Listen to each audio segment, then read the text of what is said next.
Sasuke awoke amidst an unbearable cacophony. It was as if countless flies buzzed incessantly by his ears, a chaotic medley of sounds crashing against his fragile eardrums.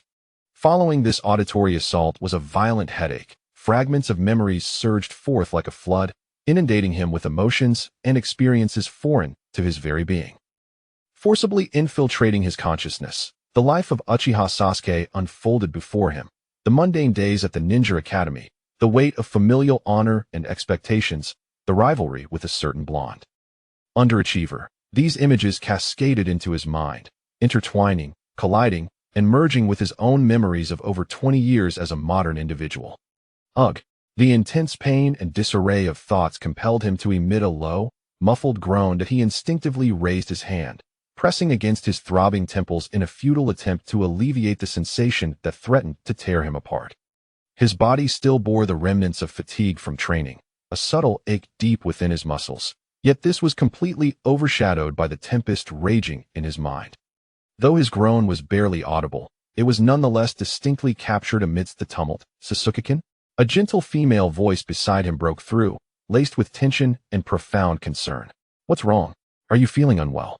With great effort, Sasuke lifted his heavy eyelids, the blinding light causing him to squint. It took a moment for his vision to sharpen, revealing an exceedingly adorable face before him.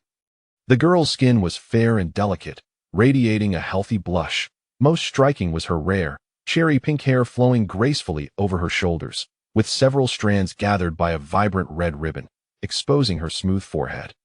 Her emerald green eyes were fixed on him, unwavering, the clarity of her gaze reflecting his slightly disheveled state, brimming with warmth and concern that seemed on the verge of overflowing. It was Haruno Sakura.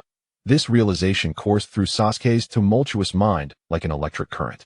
He quickly scanned his surroundings. The low wooden desks and chairs, the somewhat worn classroom walls adorned with various ninjutsu hand signs, and the ninja code, the familiar sights of the Hidden Leaf Village. Outside the window, with the distant outline of Hokage Rock faintly visible at the podium, their instructor Irika appeared to be explaining something. Yet most students evidently were not paying attention. The classroom was filled with murmurs, the rustling of paper and pens, and the occasional bursts of laughter. These sounds had constituted the very noise that had driven him to the brink of a headache. This was the world of Naruto, the classroom of the Ninja Academy. Countless fragments of information swiftly coalesced in his mind regarding this world, the identity of Uchiha Sasuke, and the overly concerned pink-haired girl before him. Had he traversed realms? Had he become the Uchiha Sasuke destined to bear a heavy fate? Suppressing the tempest of emotions within, Sasuke inhaled deeply, striving to render his voice calm and untroubled. "I'm fine." He addressed Haruno Sakura, his tone laced with an unrecognized detachment and scrutiny. "That I just experienced a sudden headache, but it's subsided now." However, Haruno Sakura appeared undeterred by his somewhat indifferent response. She slightly furrowed her delicate brows, and instead of retreating, she chose to take a seat beside Sasuke, close enough that he could even detect the faint fragrance of cherry blossoms emanating from her. In the next moment, a cool, soft hand gently pressed against his forehead. "Are you truly all right? Your forehead doesn't seem very warm." Her voice lowered, tinged with a cautious inquiry, as her green eyes intently scrutinized his expression, as if searching for any trace of discomfort. The warmth of her palm penetrated his skin, bringing with it a soothing coolness. He could feel the delicate touch of her fingertips.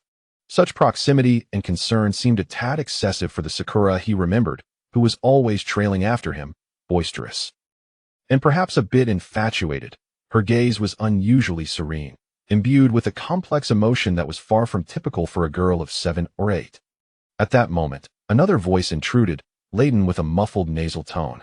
"Hey, Sasuke, are you really okay?" Following the sound, Sasuke spotted Uzumaki Naruto, propped up on a nearby desk, his face turned towards them. His golden hair was somewhat disheveled, and the iconic whisker-like markings on his cheeks were clearly visible. Yet, in that moment, his azure eyes lacked the familiar jealousy and defiance he usually exhibited when he saw Sakura and Sasuke together. Instead, they reflected a peculiar, hesitant concern. He did not resort to his usual boisterous accusations of Sakura's favoritism. Instead, he simply observed Sasuke with a subdued expression, adding, "If you're genuinely not feeling well, it might be better to visit the infirmary and let a doctor take a look, Naruto." seemed somewhat off as well. Sasuke keenly sensed this change. The Naruto of his memories, though inherently kind-hearted, often displayed a childish competitive spirit, especially in the presence of himself and Sakura.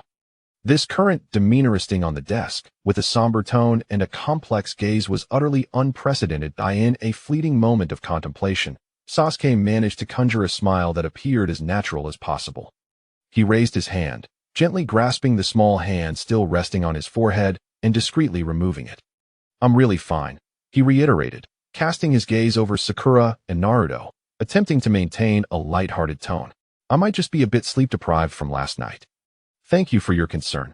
Upon hearing his words, Sakura pressed her lips together, seeming as though she wished to say more, yet ultimately merely responded with a soft retracting her hand and quietly returning to her seat.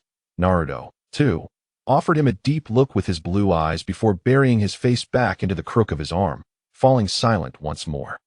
Both returned to their respective positions, yet the air seemed to be permeated with an almost palpable heaviness. Sakura sat upright, yet her gaze seemed distant, lost in thought. Naruto, on the other hand, maintained a slouched posture akin to a deflated balloon, exuding an aura of discontent that, curiously, did not seem to be directed at Sasuke. Sasuke chose not to dwell on their unusual demeanor.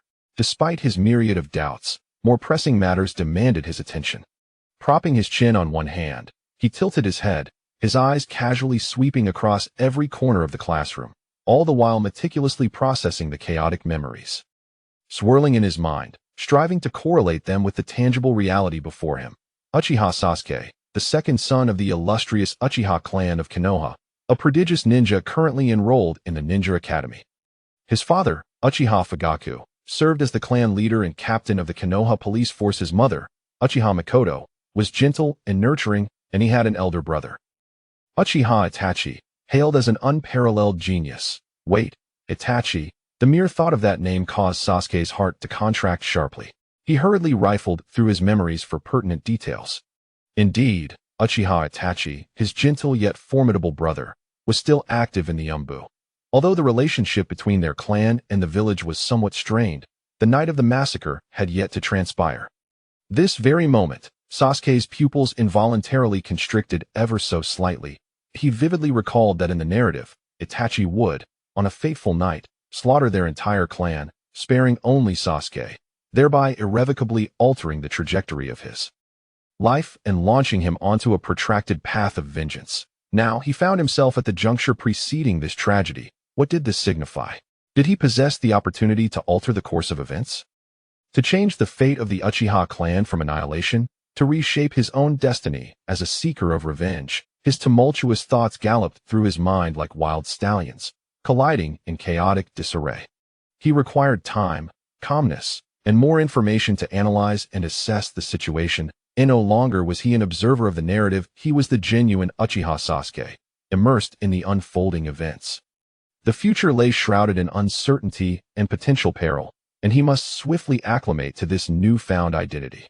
Leaning on his chin, his fingertips absent-mindedly tapped a rhythm upon the table, his gaze settling serenely on the familiar landscape of Konoha visible through the window.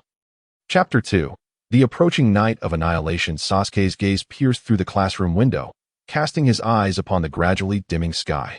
The afterglow of the setting sun had already faded, leaving behind only a few remnants of orange struggling against the encroaching deep blue that swiftly consumed the horizon. According to the usual schedule of the Ninja Academy, at this hour, the playground should have been deserted, with students having returned home. However, today they remained. At the podium, Irika-sensei appeared restless. With his back turned to the students, he inscribed theoretical notes on the nature of chakra transformations upon the blackboard. The monotonous scratch of chalk against the board echoed in the room, yet his movements were noticeably sluggish, his shoulders tense. Several times, he paused, seemingly on the verge of speaking, only to exhale a resigned sigh and continue his distracted writing. Contrary to his usual demeanor, he did not admonish the increasingly boisterous chatter in the classroom, as if he were utterly absorbed in his own worries, losing the grip he once had on his surroundings. Most of the classmates remained oblivious to their teacher's unease, gathering in small clusters to whisper and laugh, or idly twirl their pens while grumbling about the unexpected extension of class. Yet, a few perceptive individuals sensed the change. Out of the corner of his eye, Sasuke noticed Shikamaru, typically disinterested and perpetually half asleep, unusually alert and not resting his head on the desk, with arms crossed and brow furrowed. He too gazed outside at the deepening twilight, his expression bearing a weight beyond his years, as if he had begun to perceive the unsettling atmosphere hanging in the air. Sasuke withdrew his gaze, his heart racing uncontrollably. Irika's odd behavior, Shikamaru's solemnity, and the inexplicable prolongation of class all pointed towards a disquieting reality. He forced himself to calm down, meticulously retracing the memories of his departure that morning. It was as he left home, preparing to head to the ninja academy. On the main road leading to the clan's estate, he encountered numerous unfamiliar faces. Not merely ordinary clansmen, but also several members of the Uchiha police force clad in their uniforms, their expressions grave, hurrying along in clusters, engaging in hushed conversations.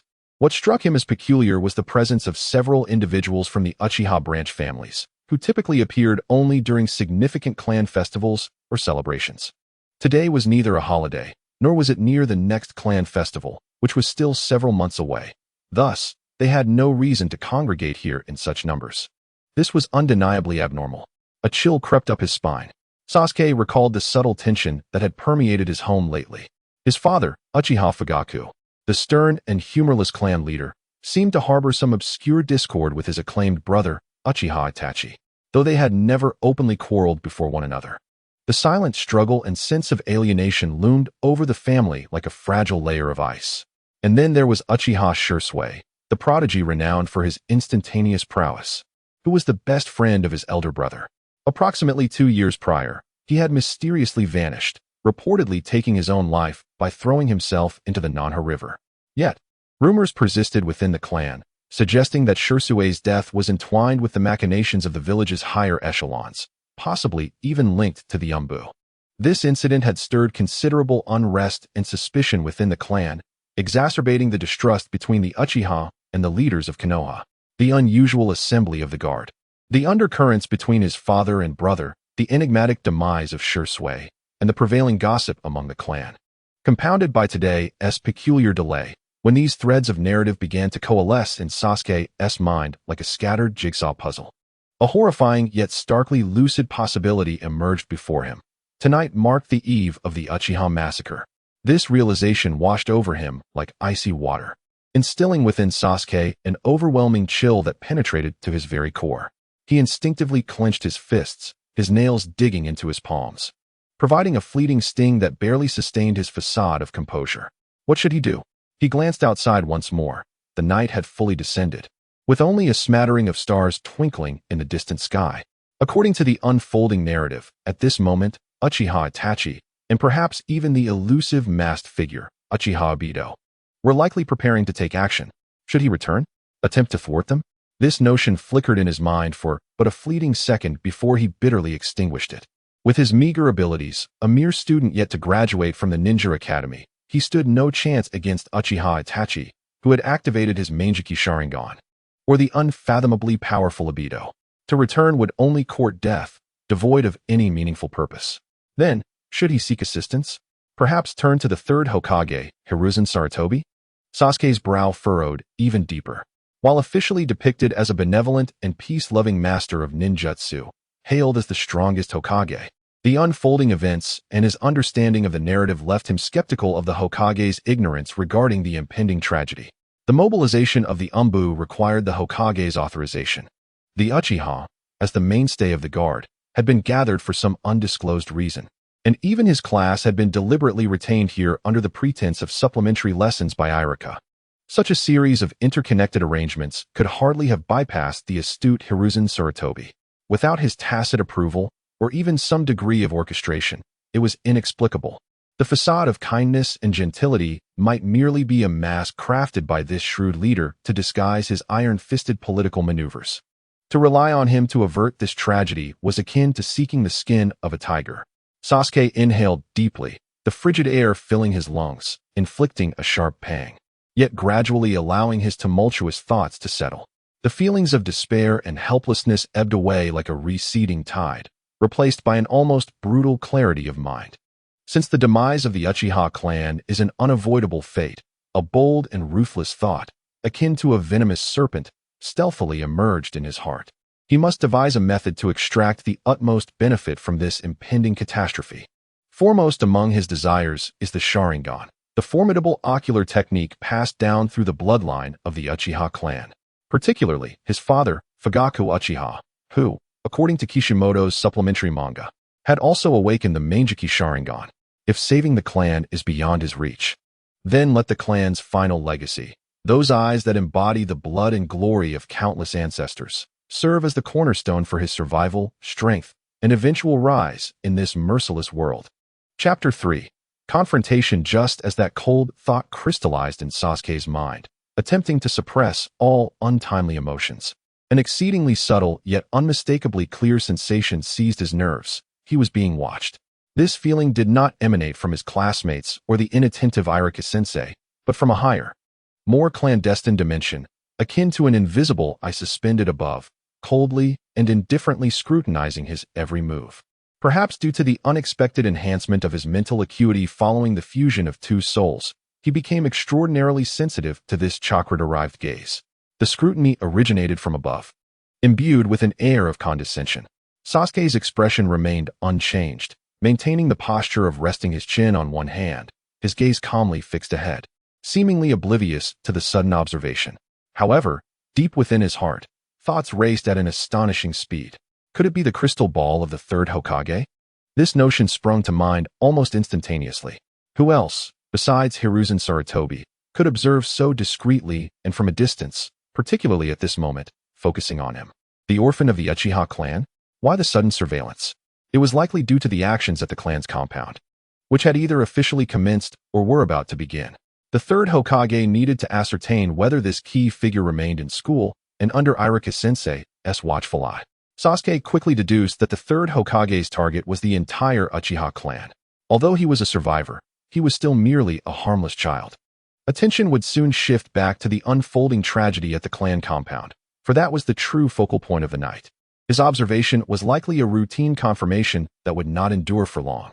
Indeed, that prickling sensation of being watched receded after approximately 10 seconds, vanishing as quietly as it had arrived, as if everything had merely been a figment of his imagination.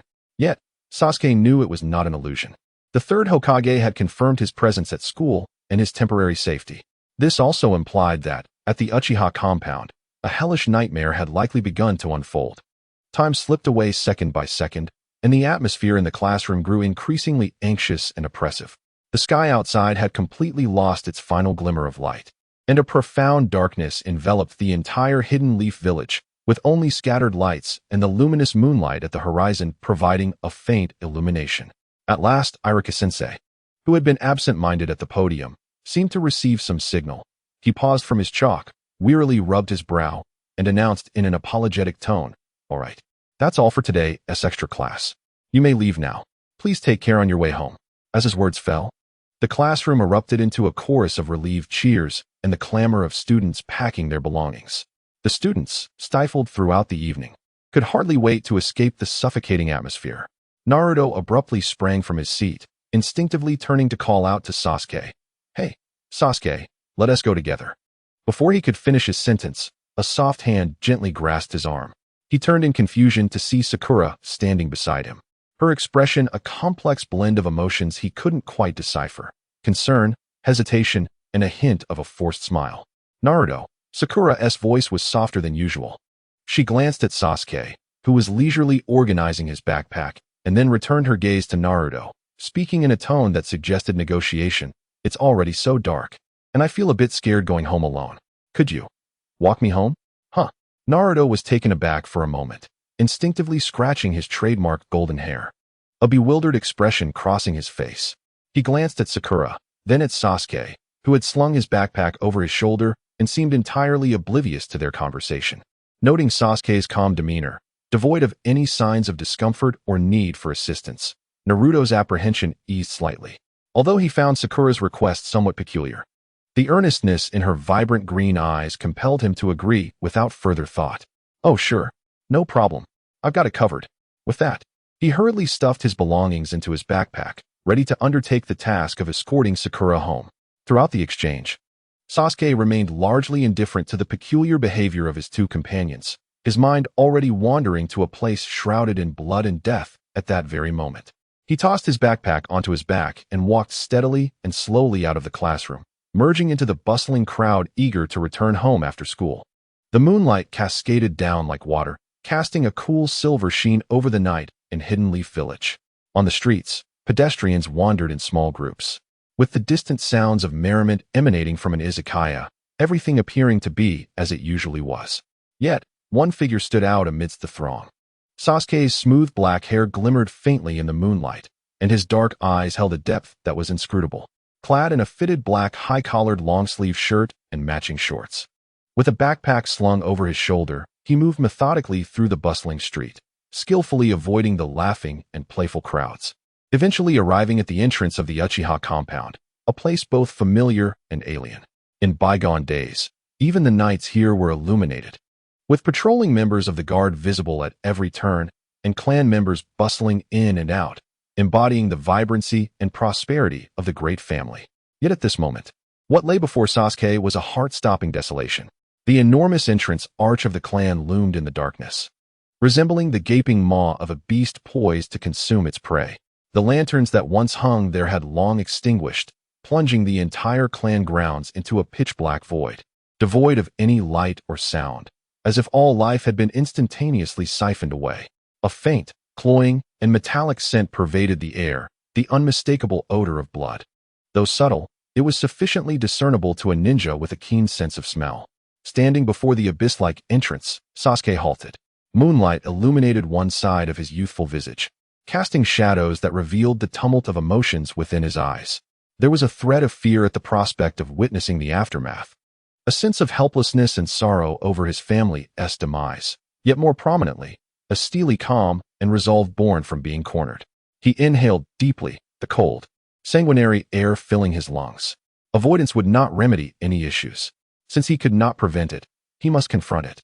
He would reclaim the last vestiges of the Uchiha legacy. His gaze grew resolute, dispelling any lingering doubts. Sasuke stepped forward, methodically advancing into the darkness that symbolized death and finality. Chapter 4. Tsukuyomi. The moment Sasuke crossed the threshold of the Uchiha clan grounds, it felt as though he had entered another realm. In stark contrast to the clamor of the streets outside, this place was terrifyingly silent. The laughter of children, the casual conversations of housewives, and the rhythmic footsteps of patrolling guards had vanished, leaving behind an oppressive stillness. The wind swept through the vacant cobblestone street, stirring a few withered leaves that rustled softly. Beyond that, there was no other sound. Even the dust accumulated between the eaves and tiles seemed to fall silently in this heavy quietude. Sasuke tread lightly, yet the pounding of his own heartbeat echoed like a drum in his ears. He compelled himself to slow his breathing, his gaze warily scanning the surroundings. The houses flanking the street were dark, their lights extinguished, doors and windows tightly shut or violently breached, leaving jagged openings. Everywhere, deep-set shurikens and kunai were embedded in the walls, the cold metal reflecting a grim sheen in the moonlight.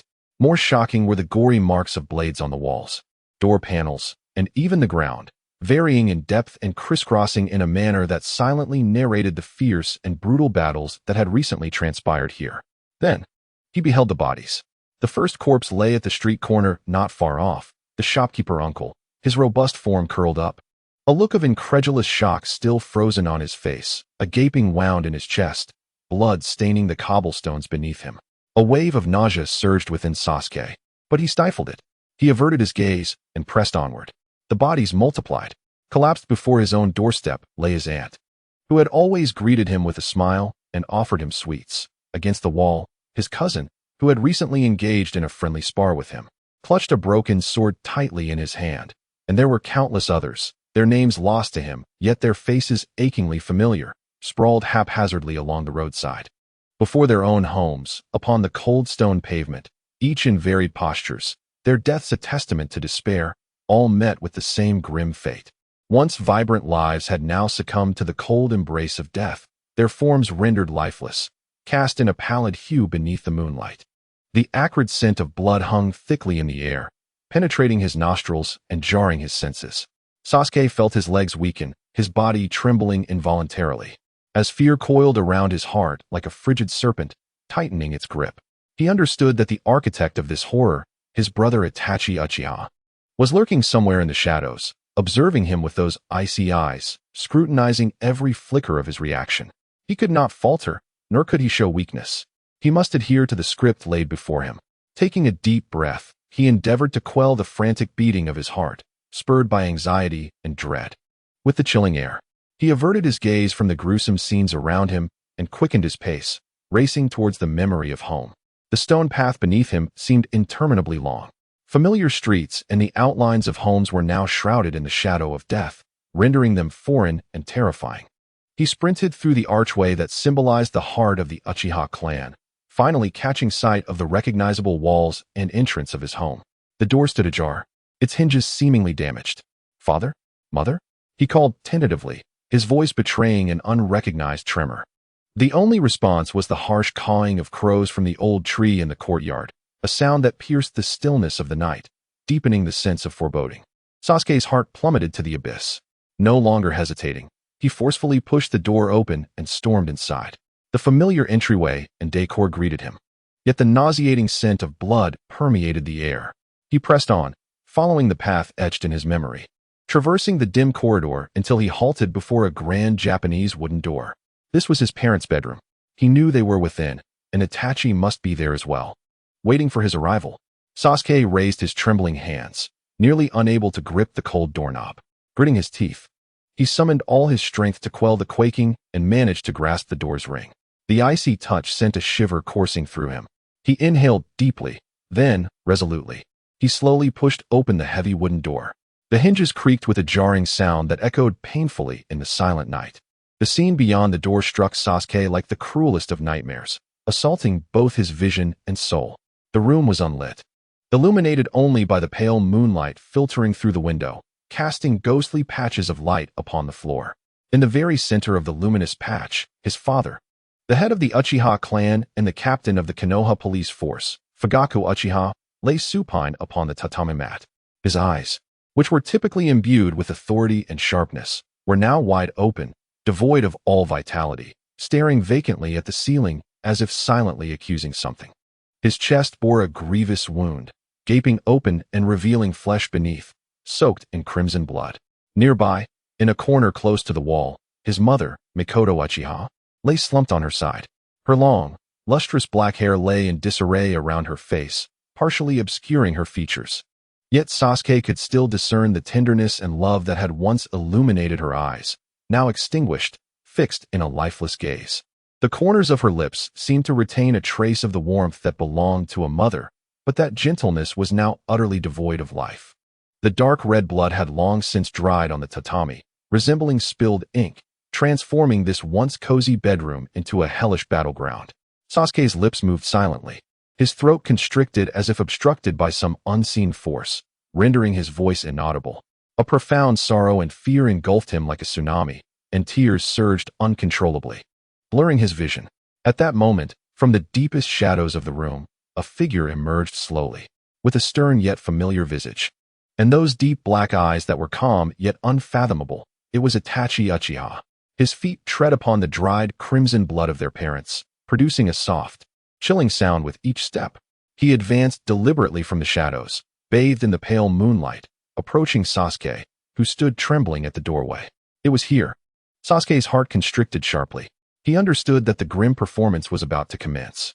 He must play his part, embodying the rawest fear and sorrow to complement Itachi in this cruel drama.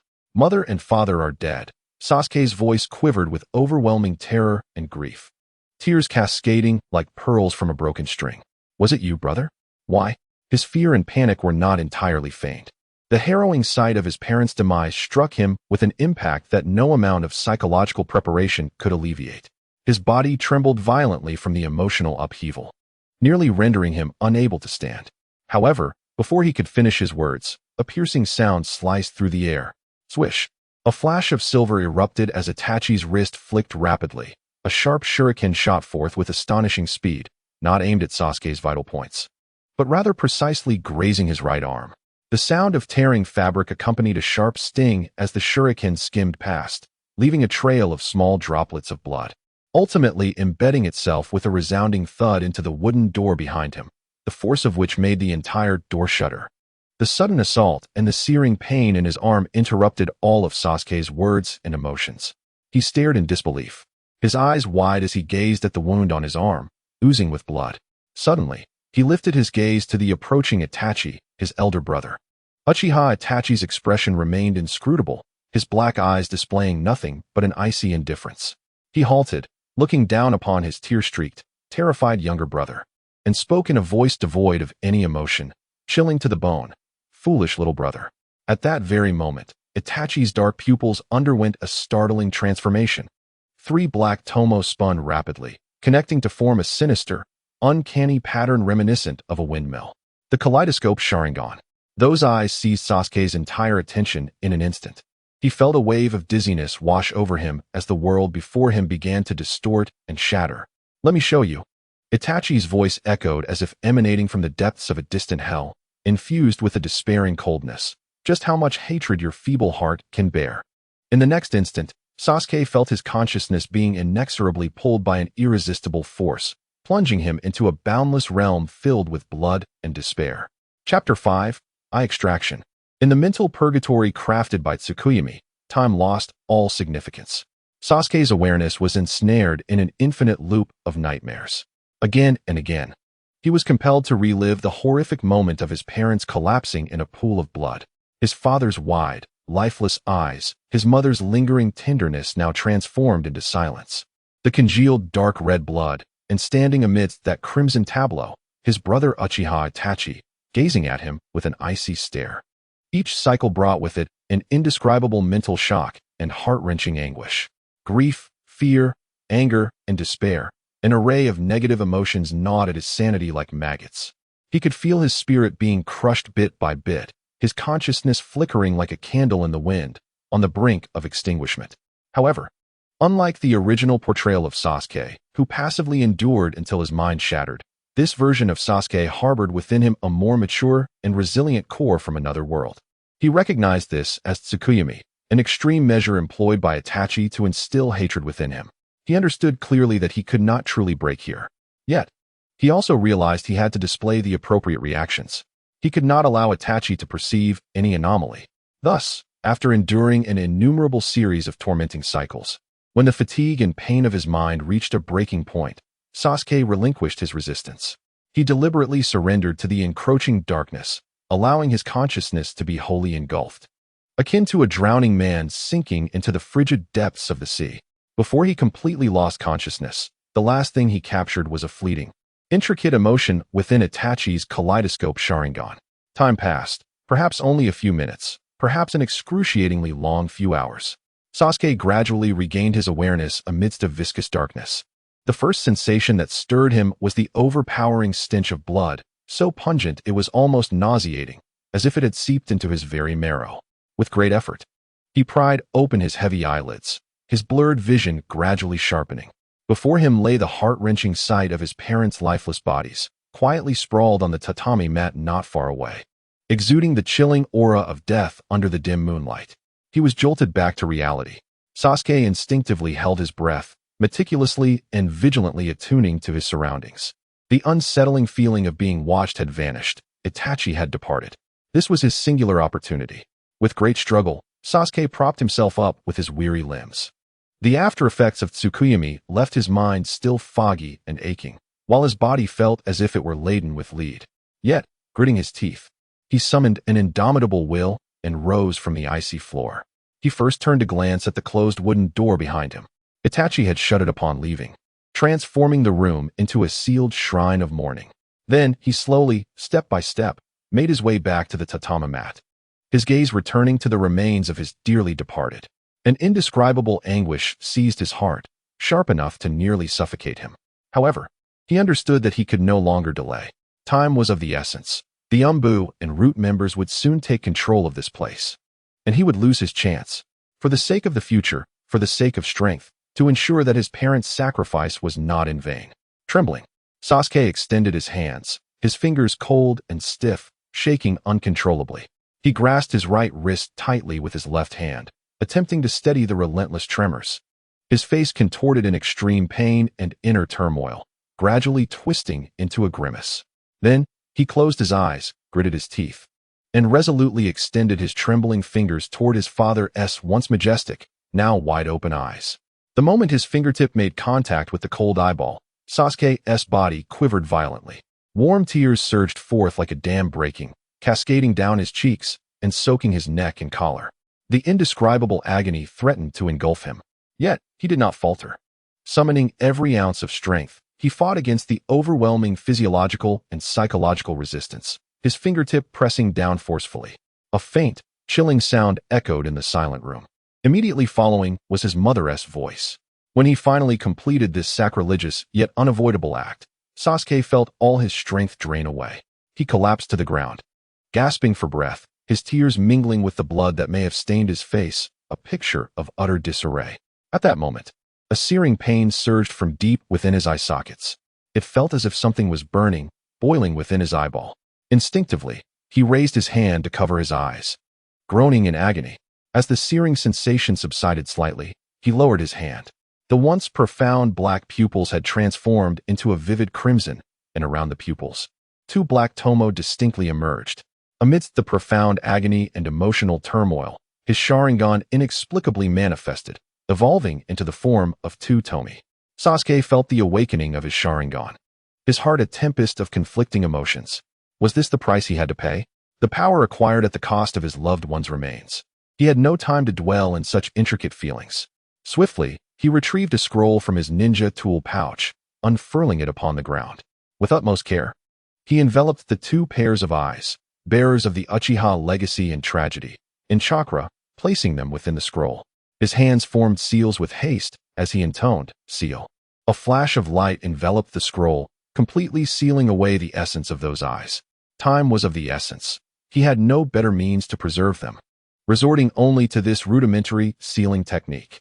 He could only hope that Danzo, that old fox, would assume that Itachi had taken his parents' eyes to prevent them from being desecrated by outsiders.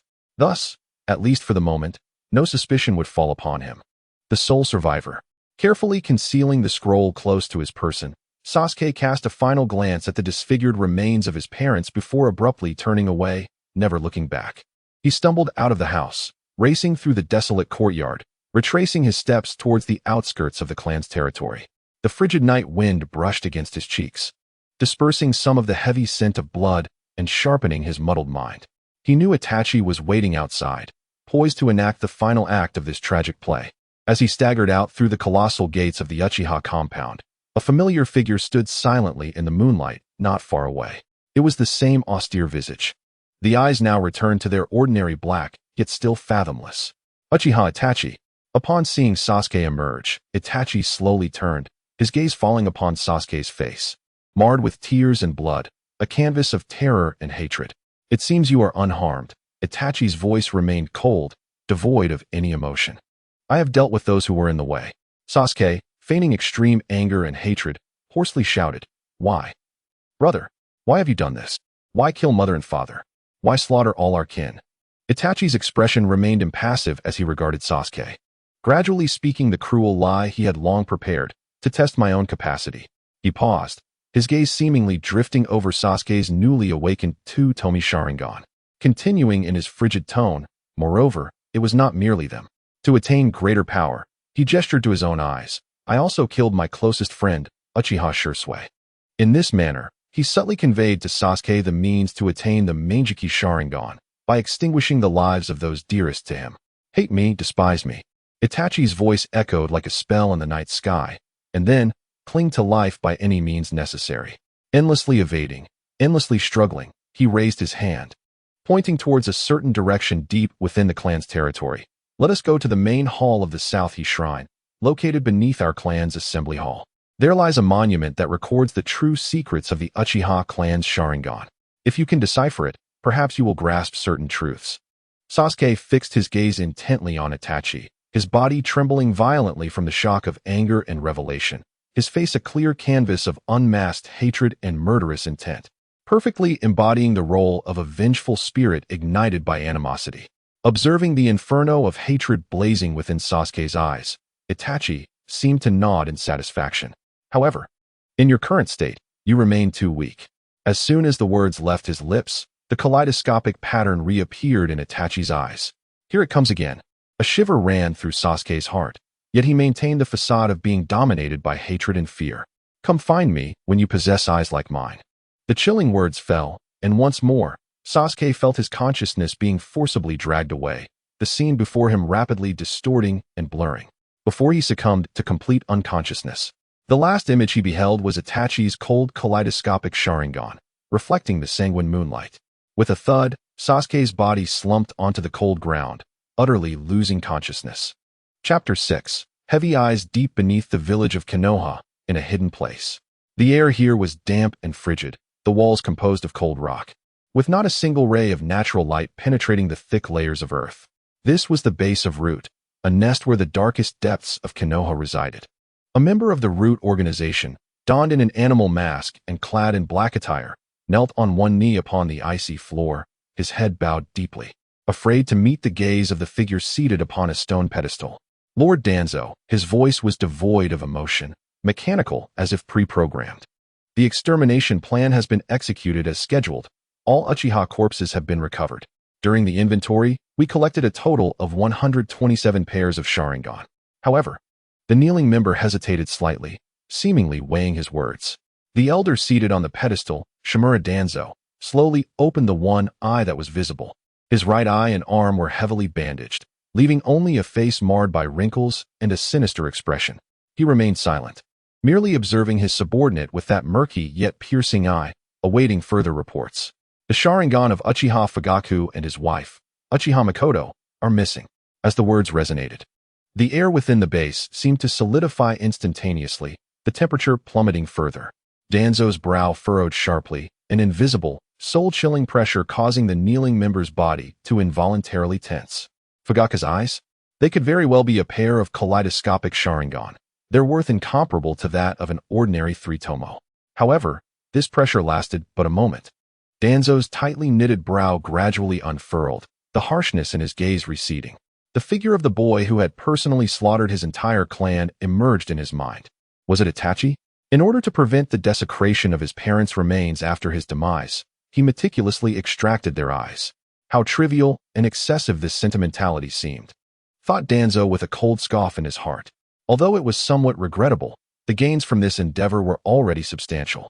Over 100 pairs of Sharingan, sufficient to sustain numerous subsequent experiments. As for Itachi, he would inevitably become another card in Danzo's hand. Danzo emitted a faint acknowledgement from his nasal cavity, signifying his understanding. Wearily, he waved his hand, as if shooing away an annoying fly. Depart. Yes. The Root members, as if granted a pardon, flickered and vanished silently into the darkness. The vast stone chamber once again fell into a profound silence, save for the long, cold breaths of Danzo, echoing slowly in the shadows. As night gave way to dawn, a cataclysmic announcement swept through the village of Konoha like a tempest. One of the two great clans since the founding of the village, the illustrious Uchiha clan, responsible for the village's security, had been tragically eradicated the previous night. Hundreds of lives were lost, with the sole survivor being the 8-year-old Uchiha Sasuke. Immediately, the higher-ups of Konoha issued a proclamation.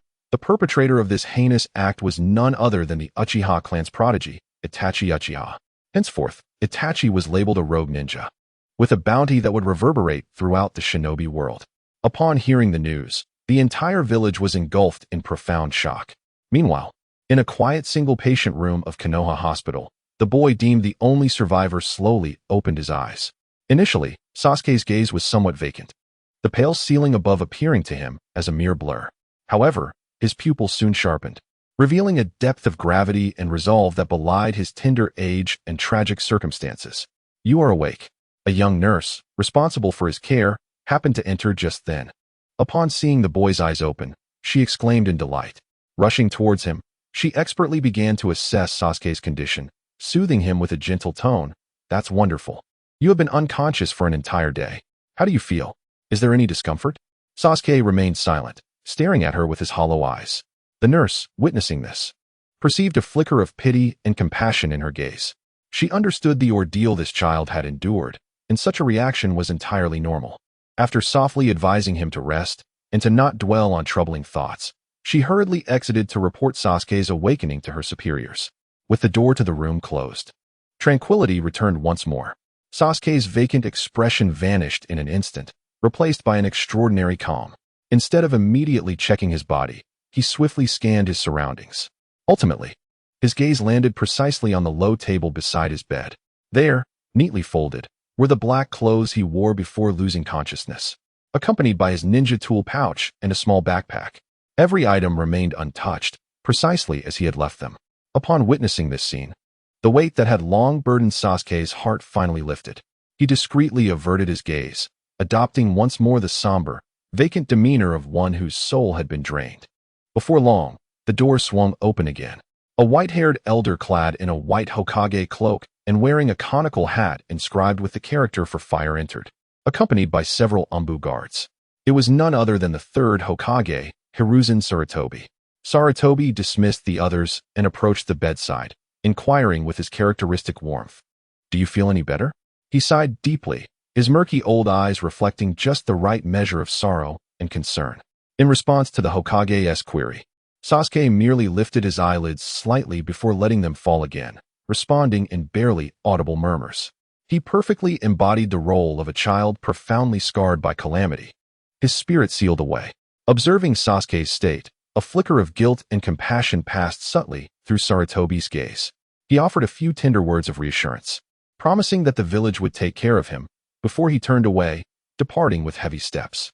A day later, Sasuke donned his own clothes and left the hospital. A small backpack slung over his shoulder as he walked through the bustling streets of Konoha. Passers-by caught sight of him, first in surprise, then recognition dawned, their expressions shifting to a complex mix of pity, sympathy, and even a hint of fear and distance. Whispers arose behind him, only to quiet when he turned around. Sasuke paid no heed to it all. He walked straight ahead, step by step, out of the lively village center, heading towards the Uchiha clan grounds, now designated a forbidden zone.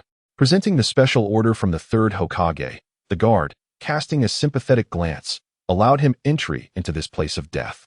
The empty streets, tightly shut doors and windows, and the lingering scent of blood that refused to dissipate enveloped him. He traversed through familiar buildings, ultimately returning to his home. The bedroom where his parents had perished was now cleared, yet the dark stains on the tatami mat silently narrated the horrors of that night. Sasuke sat down on that tatami, voiceless as a stone statue. He remained there from afternoon until deep into the night, until the moon hung high in the sky. Exhausting all his senses, he confirmed that the gazes, whether from the shadows or the light, whether watchful or protective, had all withdrawn before he moved slowly.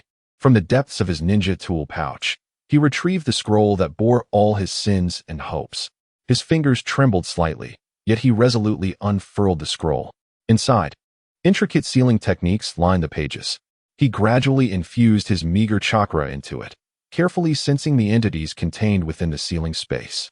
Yes, they were right there.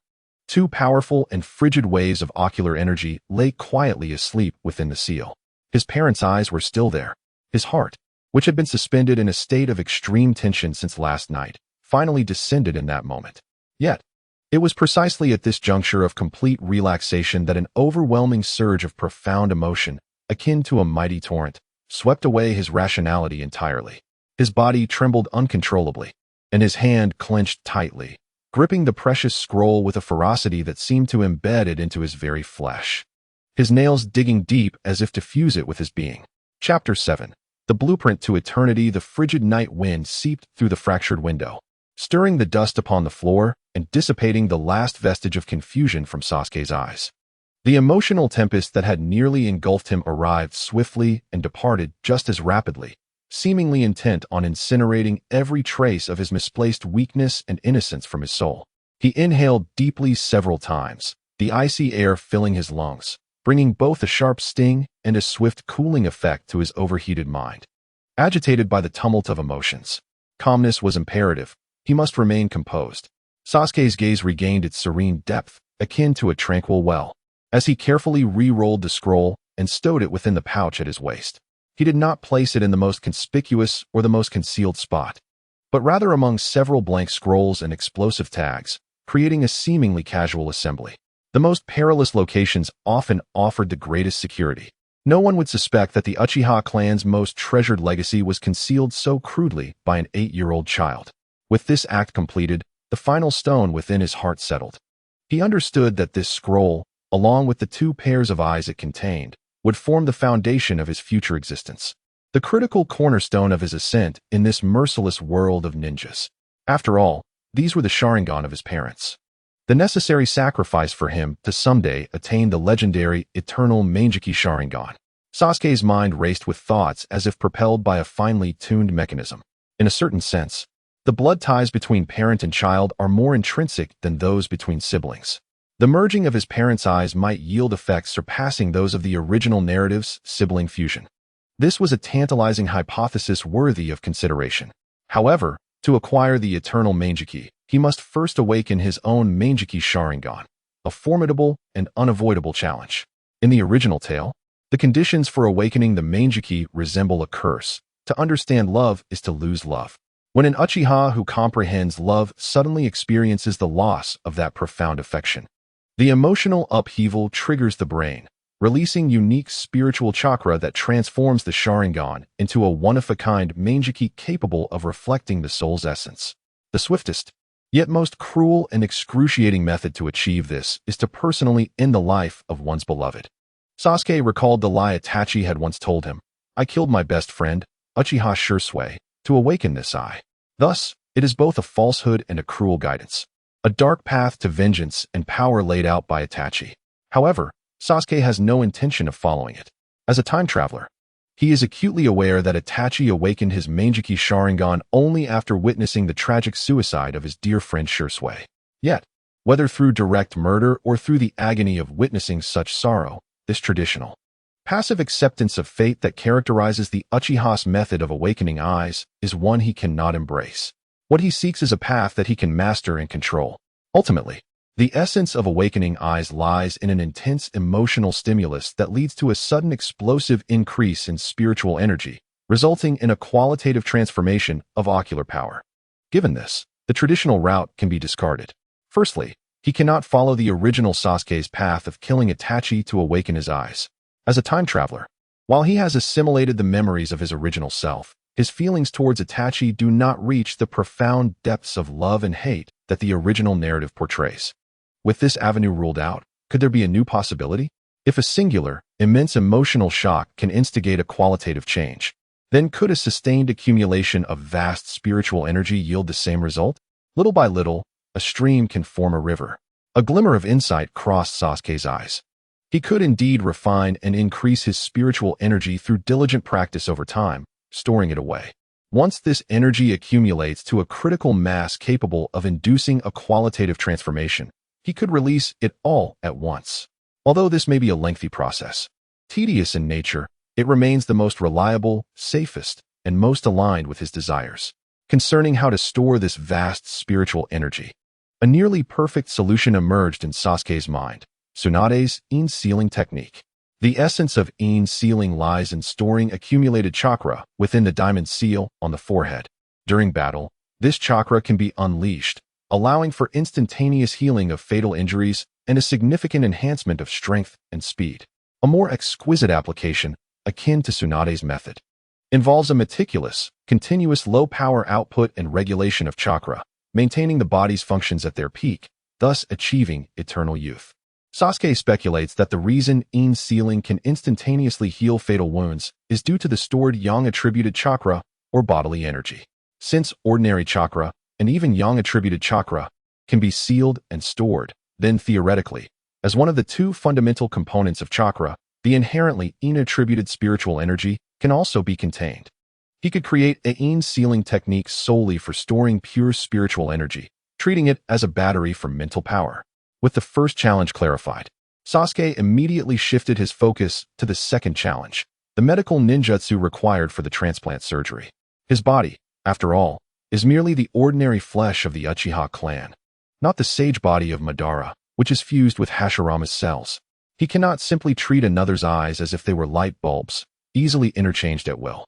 He aspires to merge his parents' eyes, elevating them into an eternal kaleidoscope, and to achieve this, he must master the pinnacle of medical ninjutsu capable of performing ocular transplants.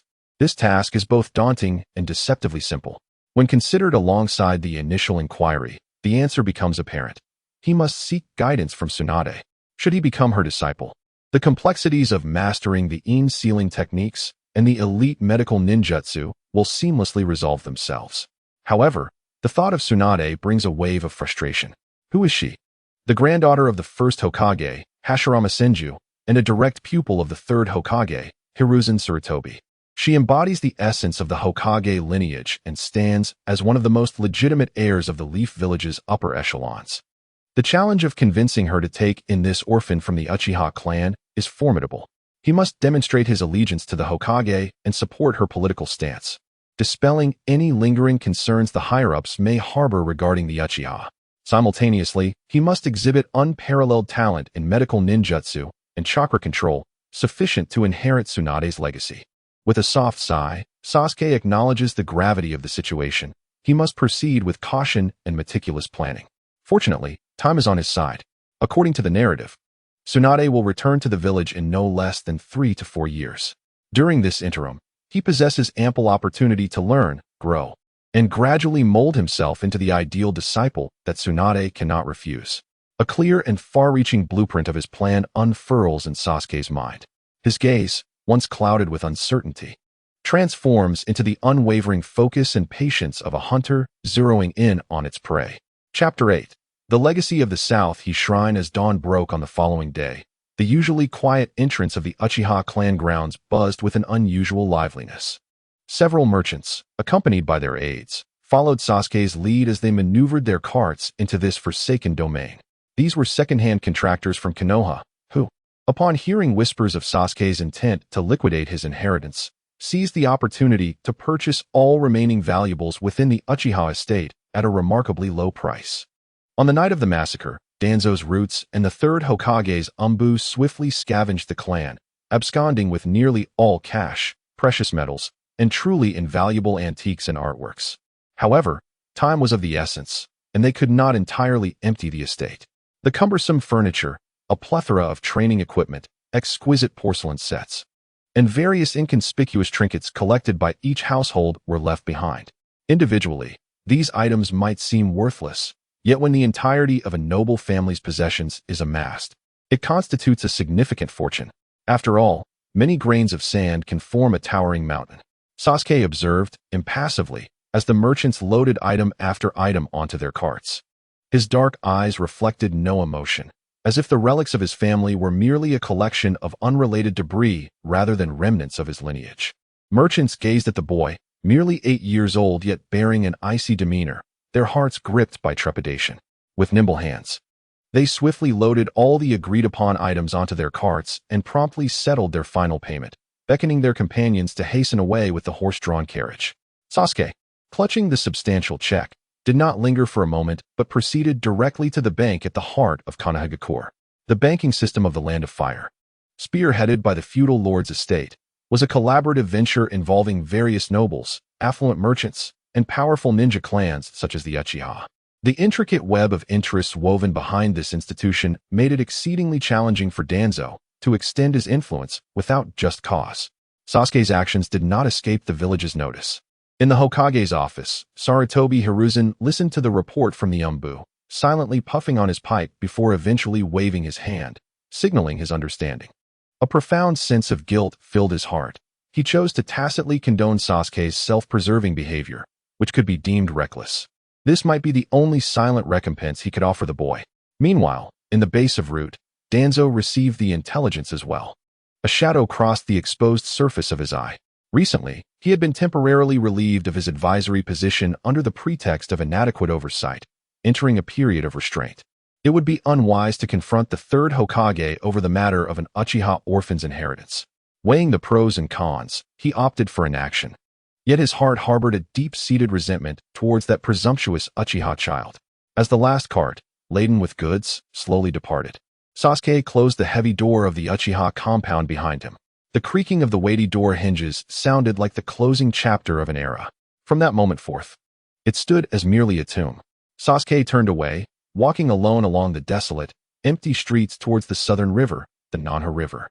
This river was the lifeblood of the Uchiha clan, historically serving as the natural boundary between the Uchiha and Senju clans.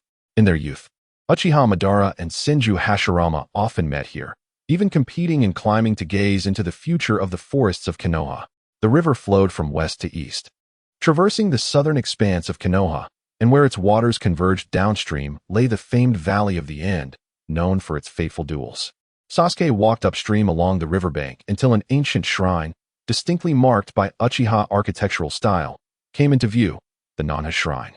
This was the site where the Uchiha clan worshipped their ancestors and concealed their greatest secrets.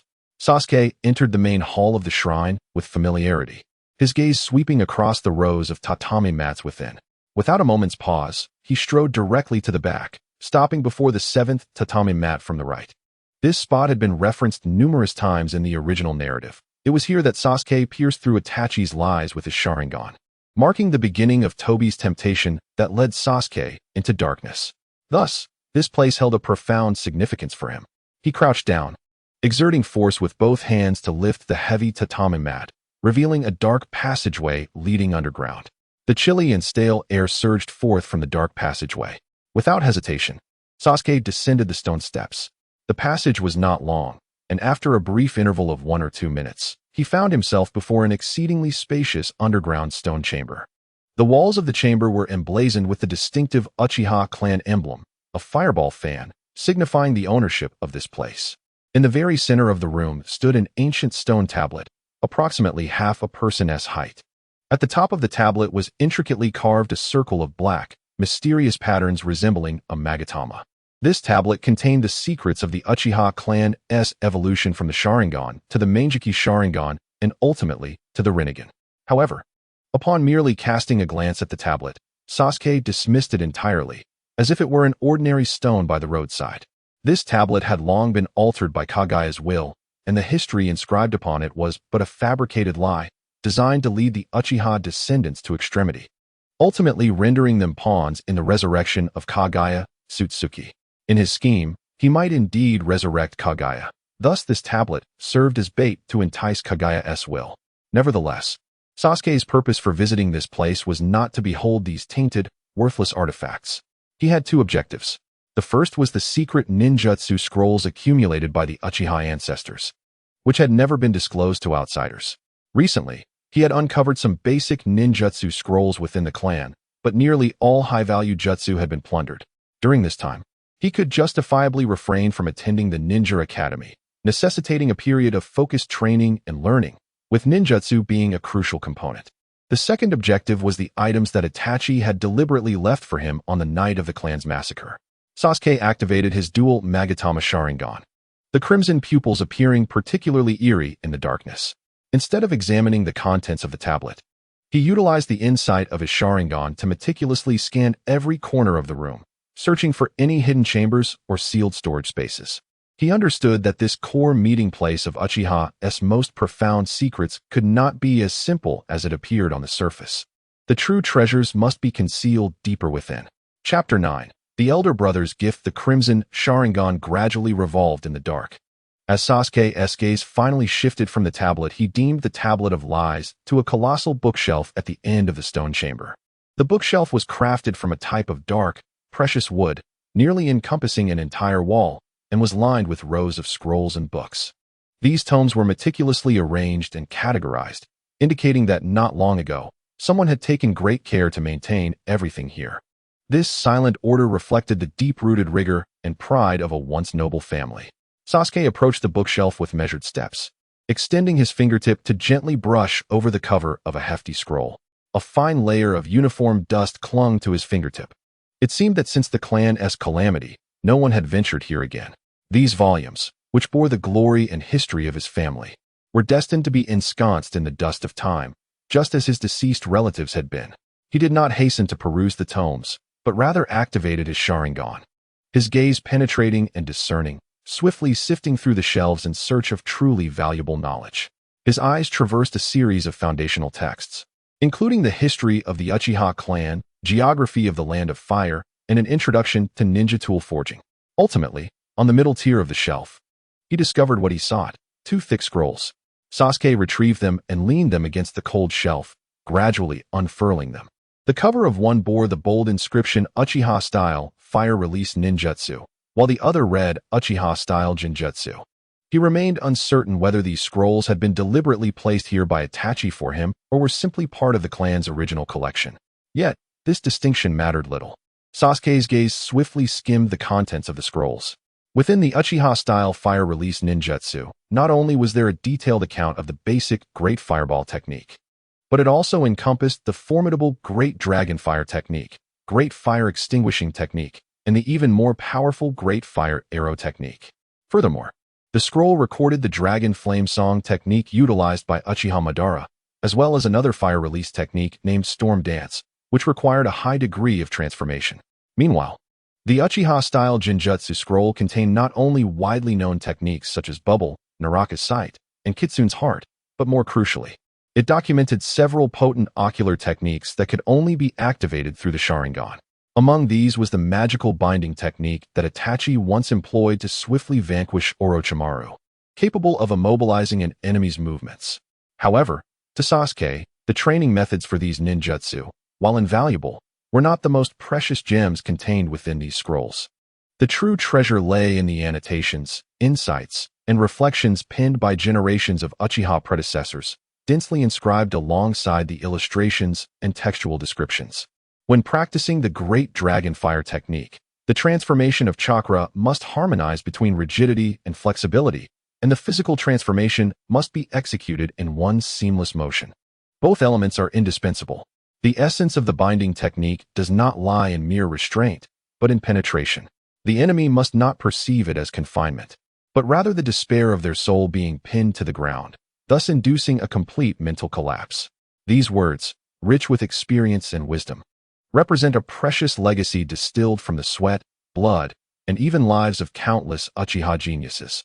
They preemptively cleared the path for Sasuke's future mastery of these ninjutsu and genjutsu, enabling him to sidestep potential detours and pitfalls, a treasure far surpassing the techniques themselves.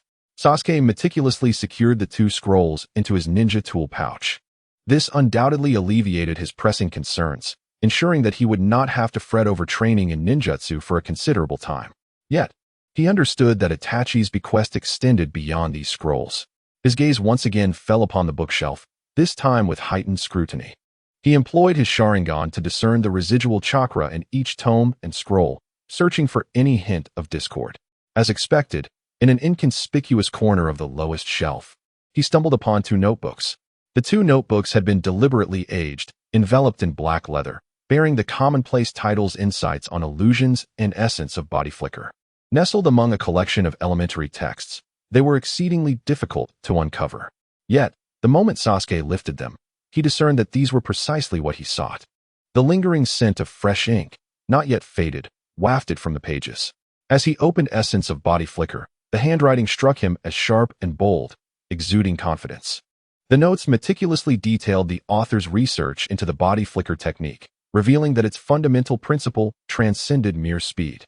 It involved rapid movement coupled with chakra to create indistinguishable afterimages, thereby disorienting and deceiving the enemy's senses. Furthermore, the notes included numerous concepts concerning the application of Uchiha sword techniques in high-speed combat. Undoubtedly, these were the reflections of Uchiha Shursui. In Sasuke's understanding, Uchiha Itachi regarded Shursui as an elder brother, a confidant, and even a mentor. Itachi's extraordinary mastery of the body flicker technique, his exquisite illusions, and his succinct yet effective swordsmanship were almost entirely cultivated under Shursui's guidance. This notebook clearly documented Shursui's unique insights into Uchiha illusions, his comprehension of swordsmanship, and the core secrets of his unparalleled body flicker technique. Next, Sasuke opened the other notebook, Insights on Illusions. The handwriting was all too familiar, elegant, and restrained, unmistakably penned by Uchiha Itachi. The first half of the notes contained Itachi's profound understanding of various illusions and methods to counter them, his astute observations leaving Sasuke in awe. However, as he turned to the final pages, his pupils constricted slightly. The handwriting on these last few pages was evidently hurried, the ink much fresher than that of the preceding text. Clearly, these were written shortly before the fateful night of the massacre. They chronicled Itachi's personal insights and experiences regarding the awakening of the Manjiki Sharingan. witnessing the death of a loved one. The overwhelming emotional turmoil transformed into a torrent of unique chakra, surging from the mind to the eyes. This sensation, akin to the soul being seared by hatred and sorrow, served as the key to unlocking these eyes, yet mastering it required a will that transcended the pain. These two notebooks, ostensibly a collection of clan secrets, were in truth a heartfelt gift from Uchiha Itachi, painstakingly crafted for him. He had bequeathed the essence of his and his dear friend Shirsue's lifelong learning in this subtle manner to his only brother.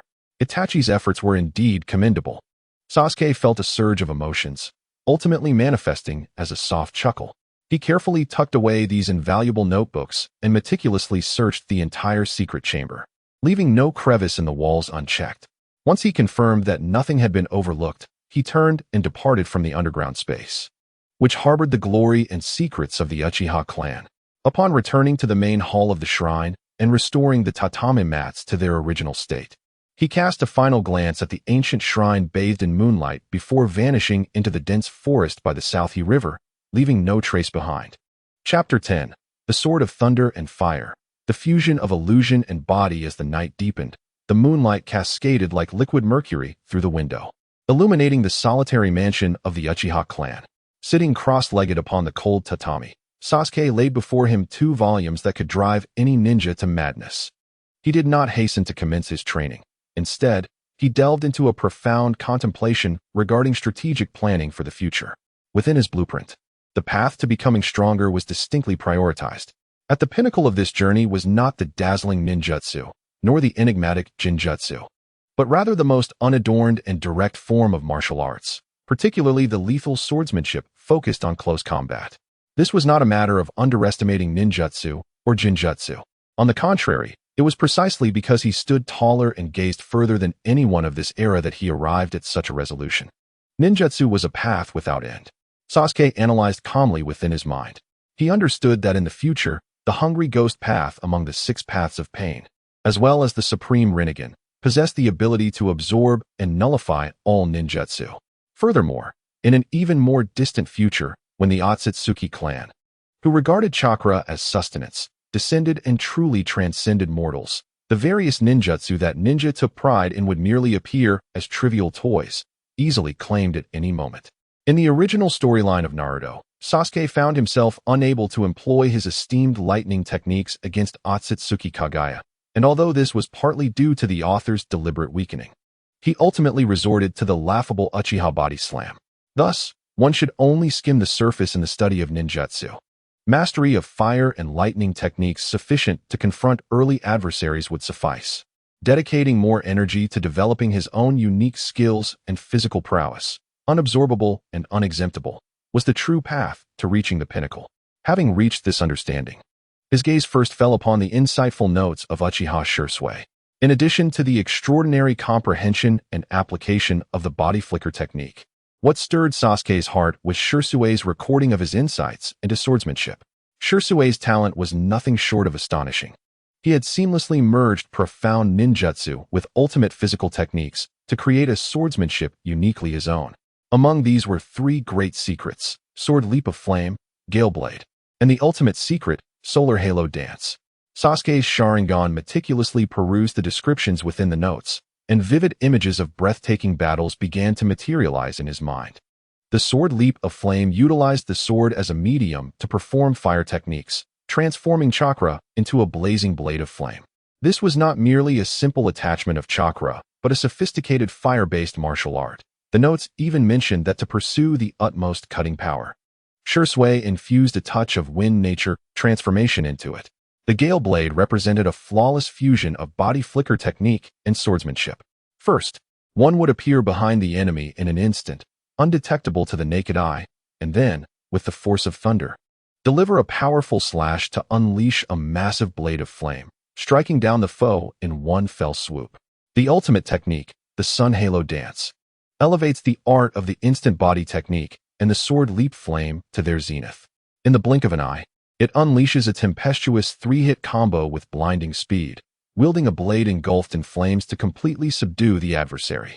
This maneuver can be both restrained and unleashed, allowing for the concentration of fiery energy to launch a shockwave resembling a solar halo for ranged assault. According to the records of Shursui, this shockwave possesses a wind attribute tracking characteristic, and when it strikes the opponent, it generates a powerful slicing effect unique to the wind element. Such brilliance is truly the mark of a genius, Sasuke mused in genuine admiration. However, once the initial awe subsided, he swiftly returned to reality. Although Shursue's swordsmanship was formidable, it was not entirely suited to his own style. The frequent mentions of wind attribute transformations within the notes were capabilities he currently lacked. What he took pride in was his exceptional talent for lightning chakra, far surpassing his fire attribute. Why then should he adhere strictly to Shursue's methods? An audacious and clear thought took shape in his mind: to extract the essence and discard the dross, forging a unique path. He could certainly draw inspiration from Shursue's integration of ninjutsu and swordsmanship, continuously practicing and exploring to discover and create a sword technique that resonates with his own essence. If Shursue's sword danced with wind and fire, then his own could harmonize thunder and flame. By harnessing the explosive force of fire to inflict area damage and establish dominance, coupled with the penetrating and paralyzing power of lightning for precise strikes and lethal blows, the seamless amalgamation of these two attributes might yield a swordsmanship unprecedented even by Uchiha Shursui. With a clear vision established for both taijutsu and swordsmanship, Sasuke turned his attention to another notebook. The cultivation of genjutsu was equally indispensable. He vividly recalled that in the official documentation of the book of the user, his genjutsu aptitude reached an impressive 8 points, second only to the maximum 10 points in ninjutsu, and even surpassing the 7 points in taijutsu, making it his undeniable forte. To squander such talent would be an utter waste. Furthermore, who said genjutsu was solely for the purpose of bewildering the mind? In Sasuke's imagination, genjutsu could seamlessly integrate with taijutsu, developing an unparalleled, unheard-of combat style. Illusory taijutsu, he whispered, coining this term of his own creation, his eyes gleaming with excitement. He envisioned a high-speed confrontation where every movement, every glance, and every swing of his blade was imbued with a subtle, indistinguishable layer of illusion. The enemy would believe they had evaded the lethal edge of his sword, only to find that what they encountered was merely an afterimage conjured by genjutsu. While the true blade had already pierced their vital points from an unexpected angle, the adversary might think they had successfully blocked a strike infused with thunder and fire. Yet in reality, it was but an illusion crafted to deceive, while the genuine attack struck directly at their soul the moment their mind faltered.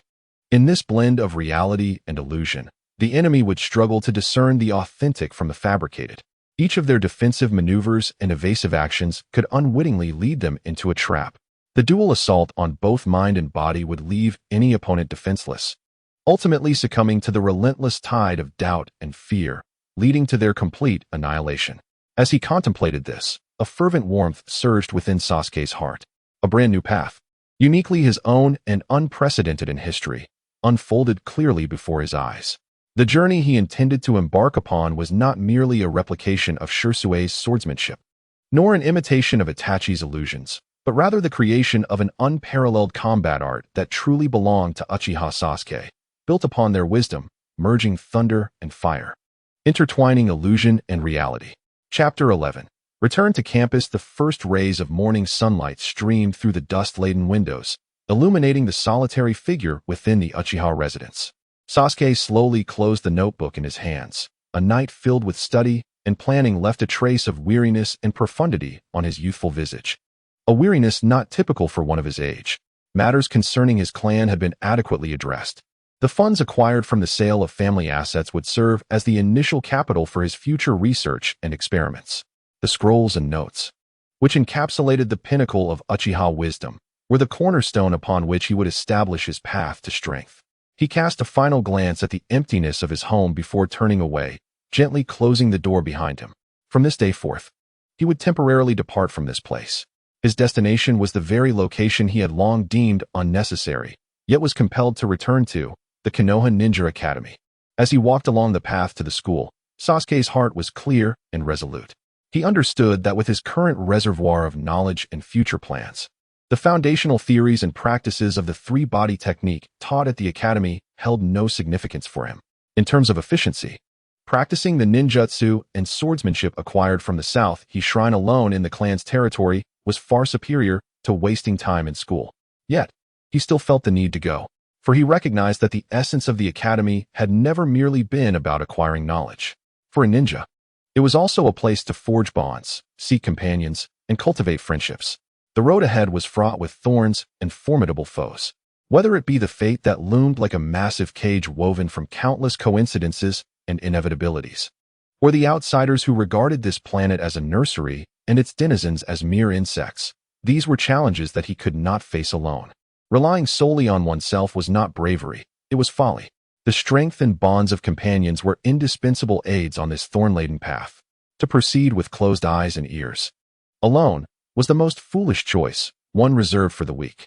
A true warrior comprehends how to unite all available forces. Upon reflecting on the word companions, two familiar figures involuntarily emerged in Sasuke's mind: a wild mane of golden hair, dazzling like the sun, and a head of cherry blossom pink hair, radiant as the spring. Uzumaki Naruto and Haruno Sakura. He recalled the peculiar behavior of those two on the fateful night of the massacre within the classroom of the Ninja Academy. The gentleness and concern reflected in Sakura's emerald eyes surpassed the depth one would expect from a 12-year-old girl, while Naruto's cerulean gaze, typically brimming with jealousy and defiance, now bore a sincere and hesitant worry. It felt as though they had foreseen something yet to come. A bold conjecture, akin to a lightning bolt, flashed through Sasuke's mind, a connection only he, equally extraordinary, could conceive. Yet, lacking any tangible evidence, everything remained at the stage of mere speculation. This hypothesis was so startling that he refrained from acting impulsively without substantial assurance. Nevertheless, this did not preclude him from designating these two individuals as his highest priority for observation and investment. Both possessed immense potential. Sakura's precise chakra control was an exceptional talent for becoming a top-tier medical ninja. Should he fail to apprentice under Tsunade in the future, she would undoubtedly be the prime candidate for the eye transplantation procedure. As for Naruto, the dormant nine tails within him, his identity as the reincarnation of Ashura, and his unyielding willpower, capable of inspiring all, destined him to be the true center of this era. It seemed imperative to reacquaint himself with them, Sasuke mused softly. He resolved that during the forthcoming school days, he would gradually and discreetly cultivate a bond with these two, deepening their connection while seeking clues in their every action to unravel the enigma. With this intention, he arrived at the entrance of the Ninja Academy. He pushed open the door to his classroom, shouldering his backpack, and stepped inside. The lively clamor characteristic of children filled the air, with Kiba boasting loudly and Ino engaged in a spirited debate. The atmosphere was vibrant and bustling. The creak of the door hinge served as a signal. In an instant, the previously raucous classroom, filled with laughter and playful banter, fell into an eerie, palpable silence. All movements froze, and dozens of gazes converged upon the slight figure at the doorway, drawn like iron filings to a magnet. Though still young and their minds not yet fully developed, the children were not naive beings living in a vacuum. They possessed their own eyes and ears, capable of detecting the unsettling changes in the world around them. They noticed that the once mighty members of the Uchiha security force, who had been so prevalent on the streets, had vanished overnight. They sensed the deliberate avoidance and evasion in the adults' words whenever the name Uchiha was mentioned. They observed that students from the Uchiha clan in other grades and classes had also ceased to appear. Coupled with the official announcement from Konoha regarding the wanted criminal Itachi Uchiha and his heinous massacre of their clan, this information had already circulated among the children, fueled by whispers and rumors. Now, the sole survivor of this tragedy, the boy burdened with the deep-seated enmity of an entire family, had returned. A complex web of emotions, curiosity, concern, sympathy, compassion, and even a tinge of fear, intertwined, enveloping the classroom in an invisible shroud. At the heart of this web, Sasuke's expression remained utterly unchanged. He calmly welcomed the gazes of all around him, his youthful visage displaying an unsettling indifference that belied his years. It seemed he was impervious to the almost palpable tension in the air. As he steadily traversed the scrutinizing stairs and made his way to his designated seat at the back of the classroom, he passed by Shikamaru, the boy who typically found everything a bother. Yet at this moment, he was surprisingly awake, observing Sasuke with an inquisitive gaze. As he walked past Hyuga Hinata, The bashful girl clutched her clothing tightly, her eyes brimming with genuine concern. Sitting beside him, Naruto bit his lip, his hands clenched into fists beneath the desk, his cerulean eyes reflecting a suppressed, bewildered anguish. On the other side, Sakura bit her lower lip firmly, her beautiful emerald eyes filled with compassion and tenderness. Sasuke absorbed all of this without a hint of reaction.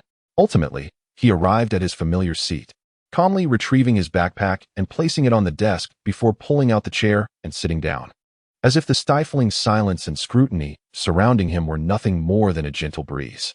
His extraordinary, almost apathetic calmness instinctively silenced all those classmates who wished to approach him with words. This deathly silence persisted until their instructor, Iruka, entered the classroom, shattering the stillness. Chapter 12. The Flaws of Naruto and Sakura. The creaking door once again broke the frozen atmosphere within the classroom. Iruka entered, cradling a stack of textbooks and lesson plans.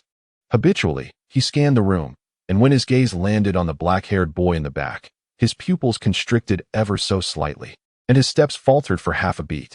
His attention lingered on Sasuke a moment longer than usual, and the warmth that typically radiated from his gentle eyes was now clouded with complex emotions, pain, regret, and a flicker of helplessness. However, he chose not to speak further, discreetly averting his gaze. Iruka understood that, despite being Sasuke's teacher and genuinely caring for the boy, this was not the time for overt displays of sympathy. For a boy who had recently borne the weight of profound enmity, any excess of compassion or concern could feel like salt poured onto his still unhealed wounds, likely resulting in adverse effects. He cleared his throat softly, suppressing his inner turmoil, and resumed his authoritative demeanor as an educator. Everyone, please return to your seats. We are about to commence the lesson. He slammed the lesson plan onto the podium with a sharp sound, regaining the attention of all students. The class began, with Iruka lecturing on the historical relations between the land of fire and the land of wind, a dry and tedious subject. Sasuke, expressionless as he gazed at the blackboard, had already sunk into his own world, meticulously crafting his short-term plans. He was acutely aware that having a lofty goal alone was insufficient. In the future, the lighthouse known as the Eternal Kaleidoscope may illuminate the path ahead, yet it cannot cast light upon the thorn-laden and rugged road beneath his feet. He must fragment that grand vision into achievable, immediately executable short-term plans. Firstly, the cornerstone of physical fitness and chakra training must be established. This is the foundation of all strength and must be adhered to daily without fail. Secondly, the practice of ninjutsu and illusions cannot be neglected. The high-level fire release techniques of the Uchiha clan are currently too ambitious, but he can commence with the most fundamental fire techniques, such as the Great Fireball technique. Given his current chakra levels and control, this should present no significant challenge. Lastly, and of utmost importance, is the cultivation of swordsmanship. He can begin with the basics outlined in Shirsue's notes, practicing fundamental strikes, slashes, and thrusts day after day, integrating these basic sword techniques into his very being to form muscle memory. However, Sasuke understands that the mastery of swordsmanship is distinct from ninjutsu. While ninjutsu follows a clear path, requiring only sufficient talent and a methodical approach to master, swordsmanship, especially the more profound aspects, demands an understanding of momentum and intent. Merely practicing in solitude can easily lead one astray, yielding minimal results for considerable effort. He requires a skilled mentor to guide him through the intricacies of the art. Looking across the expanse of Konoha, who could impart swordsmanship to him? A masked figure with silver hair, perpetually appearing disheveled, materializes in his mind, Kakashi Hatake. Sasuke knows that Kakashi himself does not excel in swordsmanship. He relies more on the myriad jutsu replicated by his Sharingan and his original lightning cutter technique. Yet, he possesses a father whose reputation looms large in the ninja world, Konoha's White Fang, Tsukuyomi Hatake. That legendary genius, with his unparalleled swordsmanship, could instill fear in his foes, his renown even eclipsing that of the legendary Sannin. The White Fang's techniques are renowned for their swiftness and ferocity, and the lightning-fast nature of his style would harmonize perfectly with Sasuke's lightning affinity chakra. If he could grasp the essence of the White Fang's swordsmanship and use it as a foundation to construct his own lightning fire ninjutsu, the path to greatness would undoubtedly be much smoother. Yet, the question remains, how could he earn Kakashi's recognition and gain his teachings?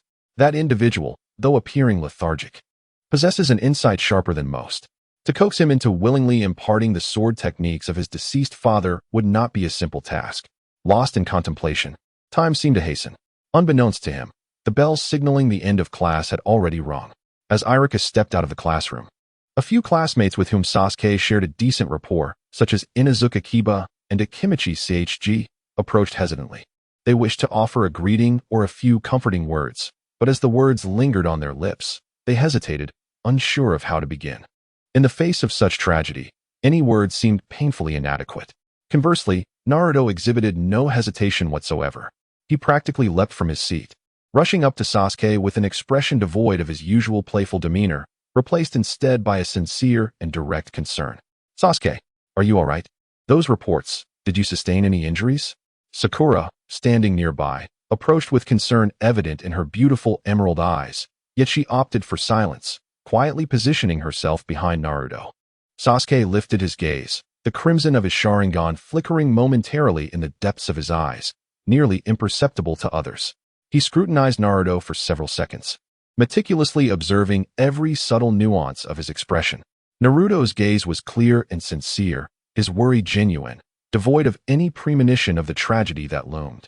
"I'm fine," Sasuke concluded inwardly, determining that Naruto had not foreseen the events of the night of the massacre.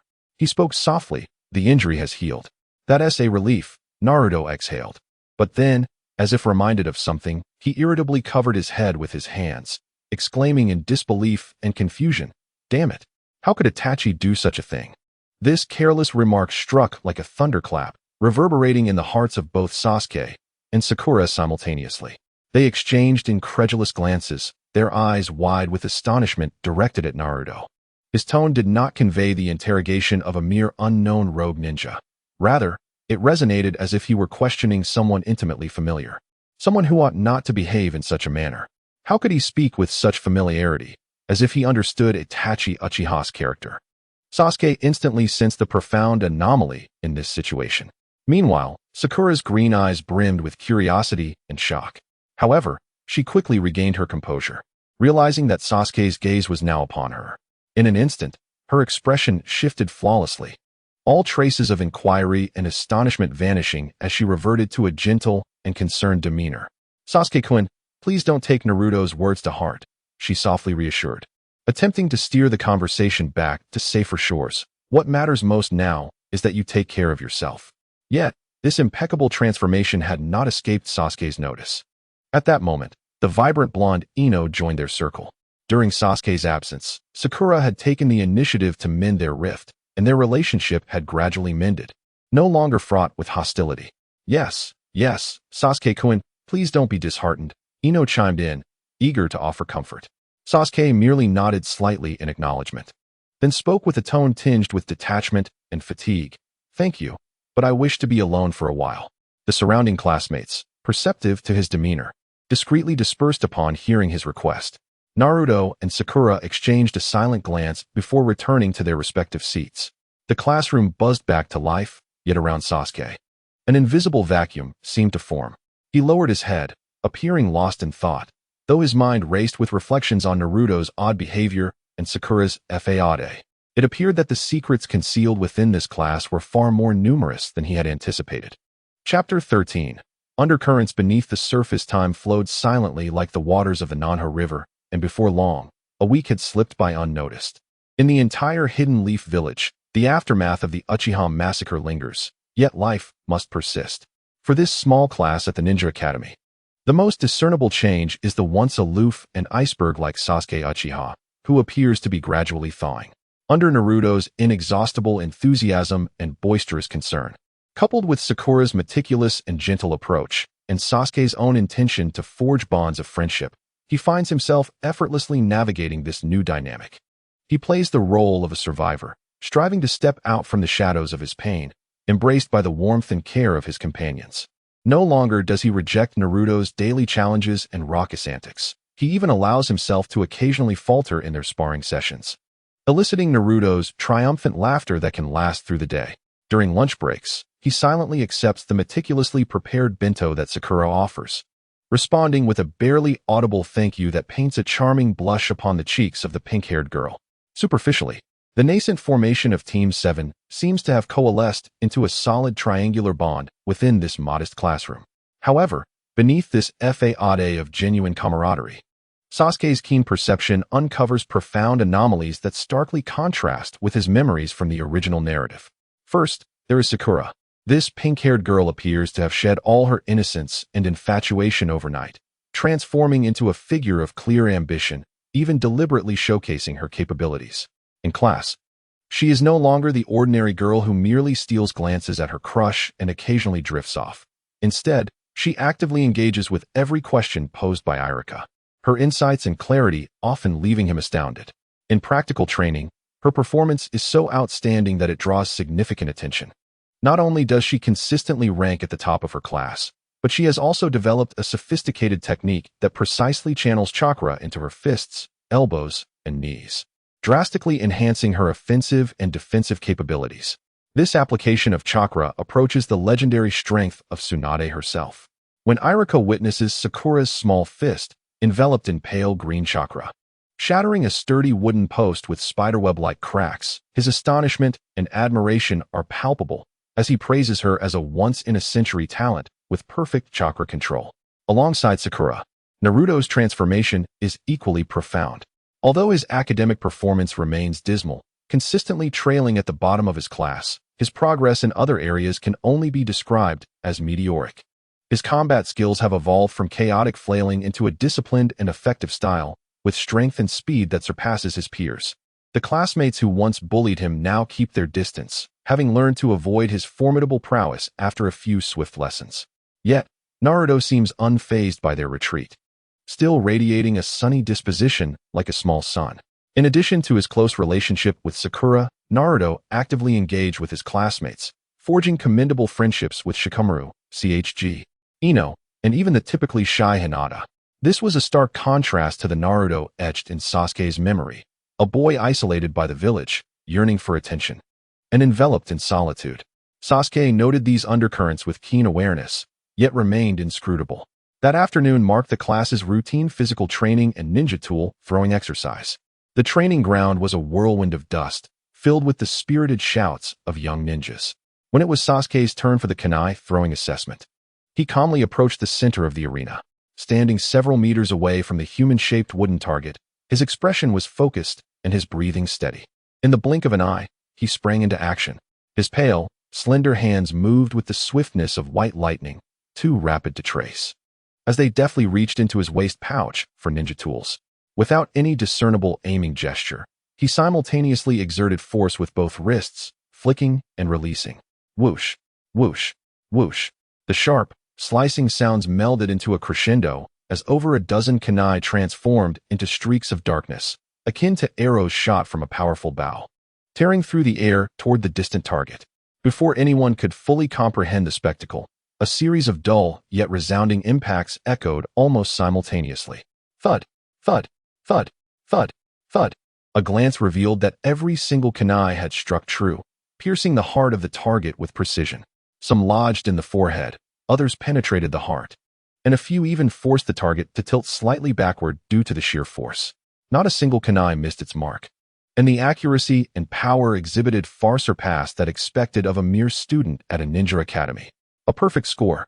Iruka watched the scene unfold, his eyes brimming with admiration and satisfaction as he nodded approvingly and announced the score aloud. Wow, Sasuke-kun is amazing. So cool.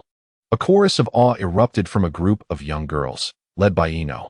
Amidst this wave of praise, a defiant voice stood out distinctly. Humph. Naruto pouted, striding forward with determination. His gaze fixed on Sasuke, ablaze with a competitive fire. He thought, what is so impressive about that? Watch me. With bravado, he pulled a handful of shuriken from his pouch, striking a pose he deemed impressive, and hurled them fiercely at the wooden target. Whoosh, whoosh. As a flurry of similarly swift slicing sounds filled the air, most of the shuriken struck the target, albeit with far less precision, scattered haphazardly across its surface. A few even missed entirely, embedding themselves in the ground nearby. Darn it! Naruto exclaimed in frustration upon seeing the results. Iruka, however, approached with a smile, patting him on the shoulder and announcing a reasonably good score while encouraging him. Naruto, don't be discouraged. Your progress has been remarkable lately. With continued effort, you'll surely catch up to Sasuke one day. Yes, Naruto, you're doing great. Sakura chimed in, stepping forward with a smile to bolster his spirits. Encouraged by the two, Naruto quickly brushed aside his earlier defeat, sheepishly chuckling as he scratched his signature golden short hair. Soon, the entire assessment of the practice class came to a close, and as Irika announced the dismissal, the students began to disperse in small groups. I'll take my leave now, Sasuke said, shouldering his backpack and preparing to bid farewell to Naruto and Sakura before heading home to train. Wait, Sasuke-kun, Sakura suddenly called out to him. With a hint of adorable shyness gracing her face, she suggested in an upbeat tone, how about we celebrate our good performance today with a bowl of Ichiraku ramen tonight? It's on me, ramen. Upon hearing that word, Naruto's eyes sparkled with excitement, resembling two glowing blue bulbs.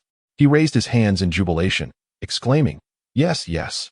I absolutely adore ramen. Sakura, you're just the best. Sasuke did not respond immediately. He discreetly fixed his gaze on Sakura, his deep black eyes observing her intently for a fleeting moment unnoticed by anyone. He noticed that Sakura's smile was radiant, her tone sincere. Yet within the depths of her beautiful green eyes lay a hint of deliberate anticipation, as if she earnestly hoped he would agree. Was she testing something? Or did she have another motive? Thoughts raced through Sasuke's mind, but a faint, almost imperceptible smile slowly formed on his lips, akin to the first melt of snow. He chuckled softly and nodded, all right. Chapter 14. The Feast of Destiny. The sunset cast a splendid orange-red hue over the clouds of the Land of Fire, enveloping the evening of Konoha in a warm glow. On the streets after school, three small figures walked side by side, meandering towards the corner that perpetually wafted with tempting aromas deep within the village. Let me tell you, Ichiraku ramen is undoubtedly the best food in Konoha, no? In the entire world, Naruto exclaimed, striding in the middle with his hands behind his head, his azure eyes shimmering with genuine fervor as he passionately extolled the virtues of Ichiraku. The broth is made by simmering pork bones for a full 2 days and nights. That rich aroma, just one sip, and it feels like every cell in your body is rejoicing. And the chashu, succulent yet not greasy, melts in your mouth, paired with perfectly chewy noodles. Ah, I can't take it. Just thinking about it makes my mouth water. His exaggerated descriptions and animated gestures drew the attention of passers-by in the village. All right, we get it, Sakura said, walking beside him with a gentle smile that resembled flowing water, quietly listening to Naruto's somewhat exaggerated praises. Her verdant eyes brimmed with indulgence and warmth, occasionally nodding as if fully immersed in the culinary world Naruto painted. Sasuke walked on the other side, his hands tucked in his pockets, maintaining his usual calm demeanor. However, unlike his typical distant coldness, a faint, almost elusive smile lingered at the corner of his mouth. Whenever Naruto gazed at him with excitement, seeking affirmation, he would respond with a gentle hum or a slight nod, signifying his agreement. His gaze appeared to wander casually ahead, yet within, his heart resembled a still pond, undisturbed by ripples. The noise and fervor of Naruto, combined with Sakura's gentleness and soft smile, painted a warm and harmonious tableau. However, for Sasuke, this was merely a meticulously staged performance, in which he played both the actor and the sole, conscious spectator in the audience. Before long, the iconic curtain of Ichiraku ramen came into view. As he lifted the curtain, the rich aroma of bone broth mingled with the warm steam, instantly dispelling the last vestiges of the evening's chill. Naruto, brimming with excitement, exclaimed loudly and was the first to rush inside. Handmaid uncle, I'm here. Oh, it's Naruto. Welcome. The busy handmaid uncle looked up from behind the counter, revealing a kind smile. Sorry to interrupt, handmaid uncle, Sakura said politely as she followed closely behind.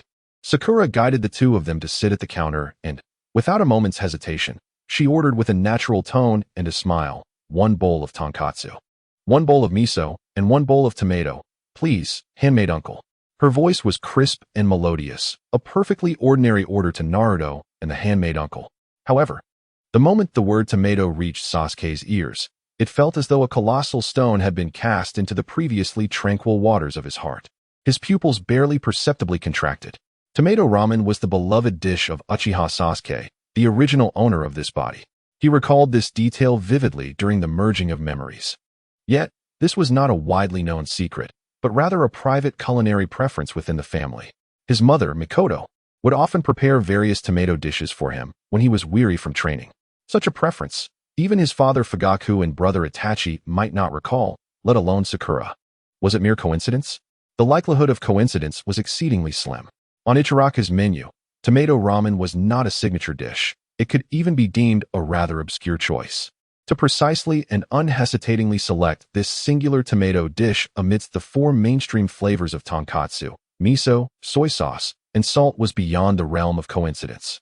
Sasuke maintained a faint smile on his face, yet his mind raced with astonishing speed.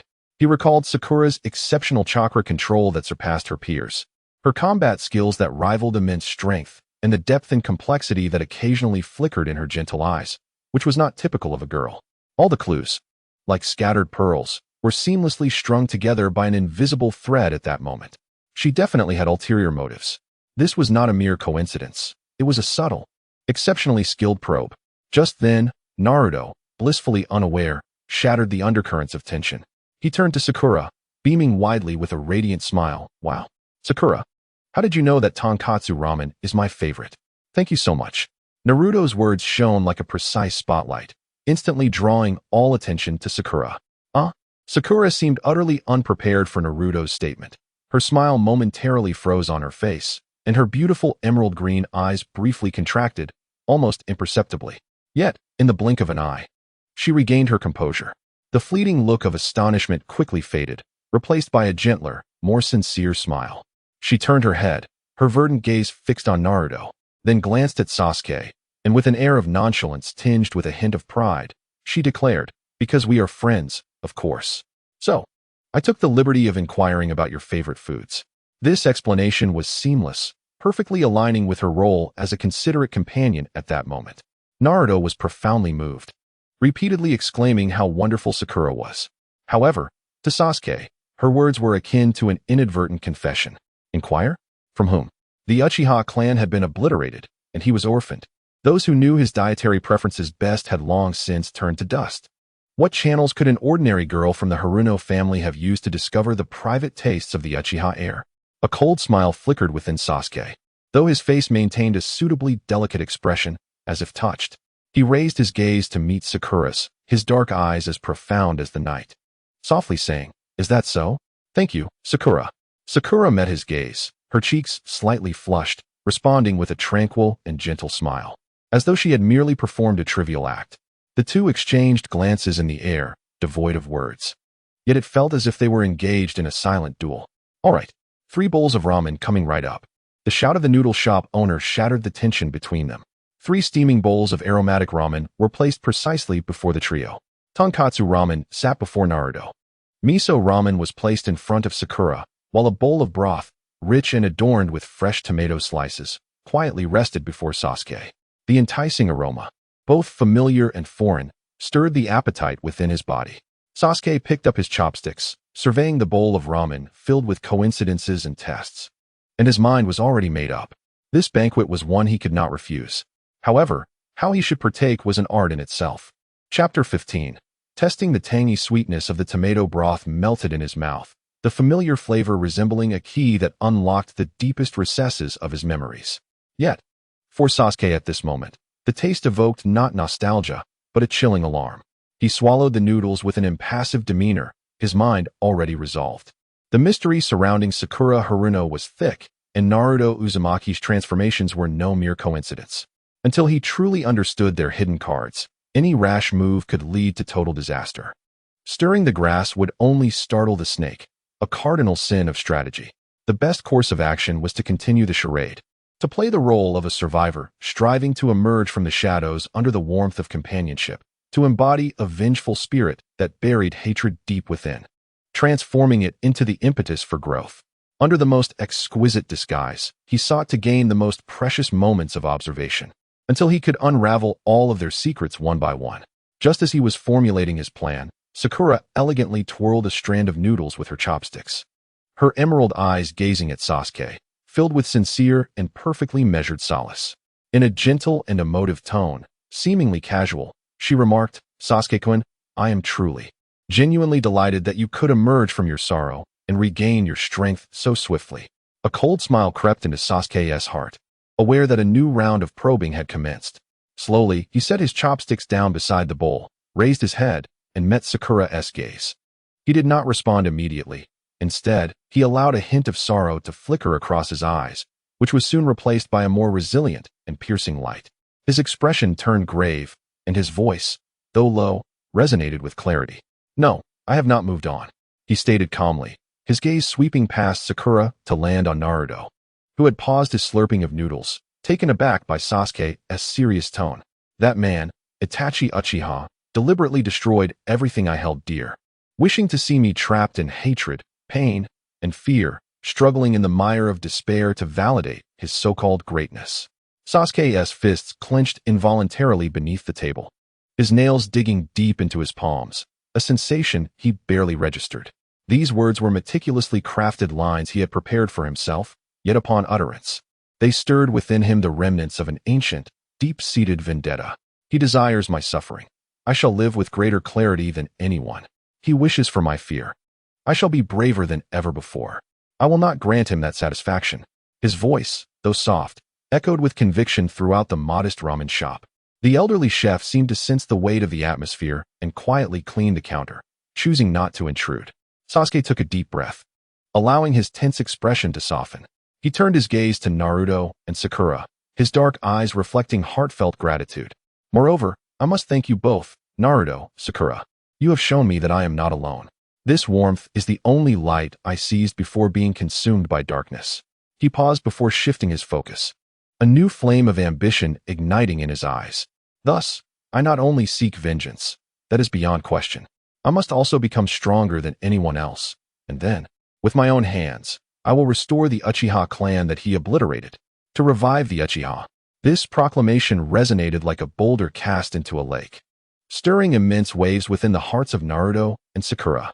Naruto's azure eyes widened in shock, his mouth agape, rendered speechless by Sasuke's grand vision that far surpassed mere revenge. Meanwhile, in Sakura's gaze, which usually held a gentle smile, an indescribably complex light flickered, a blend of astonishment, admiration, and perhaps even a hint of joy and understanding. Sasuke and Naruto finally found their voices. With a sudden thump on the table, Naruto stood up, his face flushed with excitement, and pointed emphatically at Sasuke, exclaiming, "Well said. This is truly you. The revival of the clan, though I may not fully comprehend it, sounds magnificent. Rest assured, from now on, we shall be your family. I, Uzumaki Naruto, stand by my word." Upon hearing the term family, Sakura's expression softened with nostalgia. She gazed affectionately at the resolute Sasuke, then glanced at the exuberant Naruto, her emerald eyes glistening with a veil of mist.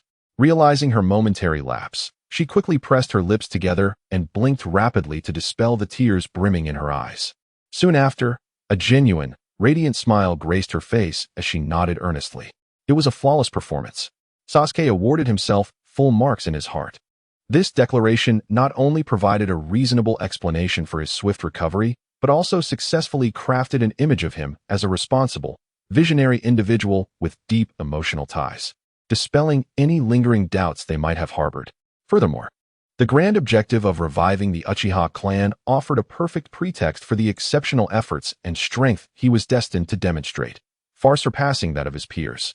The atmosphere of casual conversation grew lively once more, with Naruto boasting about his aspirations to become Hokage. The three engaged in a spirited exchange, the atmosphere growing increasingly vibrant. Suddenly, Sakura appeared to recall something, turning her head to feign casual interest in Naruto, curiously inquiring, "By the way, Naruto, you've made remarkable progress lately, not only in taijutsu, but your throwing of ninja tools has improved tremendously. How have you trained?" With a mouthful of noodles, Naruto mumbled indistinctly, Well, He swallowed hard, then boldly thumped his chest with a goofy grin, adding, "It's nothing special, really. I just study diligently every day and train my hardest." This response was textbook perfect. It left Sakura momentarily speechless, her prepared follow-up questions caught in her throat, unsure of how to proceed. In contrast, a glimmer of deeper intrigue flickered in Sasuke's eyes. Out of the corner of his eye, Sasuke noticed that although Sakura maintained her smile, a subtle glimmer of disappointment flickered deep within her green orbs upon hearing his answer. It seemed Naruto was just as guarded, or perhaps he was simply that naive, Sasuke chose not to delve further, knowing that the evening's probing and counter-probing had come to a close. Chapter 16. The weight of home and new family. A steaming bowl of ramen dispelled the last hint of chill from the twilight, seemingly bridging the distance between the three youths. As they exited the shop, fully satisfied, the night had completely enveloped Konoha. A bright moon hung high, casting its cool glow upon the long street. I am so full. That uncle's handcrafted ramen truly is the best in the world. Naruto, with no sense of decorum, patted his round belly, a look of utmost satisfaction illuminating his face. Sakura stood at the entrance of Ichiraku Ramen, deftly retrieving money from her small wallet to settle the bill with the elder who served them, smiling as she expressed her gratitude. "Thank you for the hospitality, uncle," she said. "We're off now. Come again soon." As she walked alongside Naruto and Sasuke on their way home, Sakura's mood appeared particularly bright. She turned her head, waving to her companions with a sweet smile. "All right, it's quite late, so I'll head back first. You two should return home as well." "Wait, Sakura," Naruto instinctively called out, scratching his iconic messy golden hair, his tone unexpectedly earnest. "It's not safe for you to go home alone at this hour. Sasuke and I will escort you." His words took even Sasuke by surprise as he cast a sidelong glance at him. Sakura halted, momentarily taken aback, before a playful smile danced in her emerald eyes. She elongated her tone teasingly. "Oh, I didn't know our Naruto had such gentlemanly qualities." "Of course," Naruto replied, feeling a tad bashful under her gaze. His cheeks tinged with a slight blush, yet he squared his shoulders and declared with conviction. The night was gentle, and the trio's shadows stretched long under the moonlight. Their cheerful banter infused a warm vibrancy into the tranquil street. Soon, they arrived at the cozy little house of the Haruno family. "All right, I'm home," Sakura announced, stopping at her doorstep. She turned, waving at the two with genuine warmth in her eyes. "Thank you for walking me back today. Be careful on your way. See you tomorrow, Sasuke-kun." Naruto. With that, she stepped inside, the door clicking softly behind her, sealing off the outside world. "Okay, I need to hurry home too." Naruto exhaled a sigh of relief as if he had accomplished a significant task.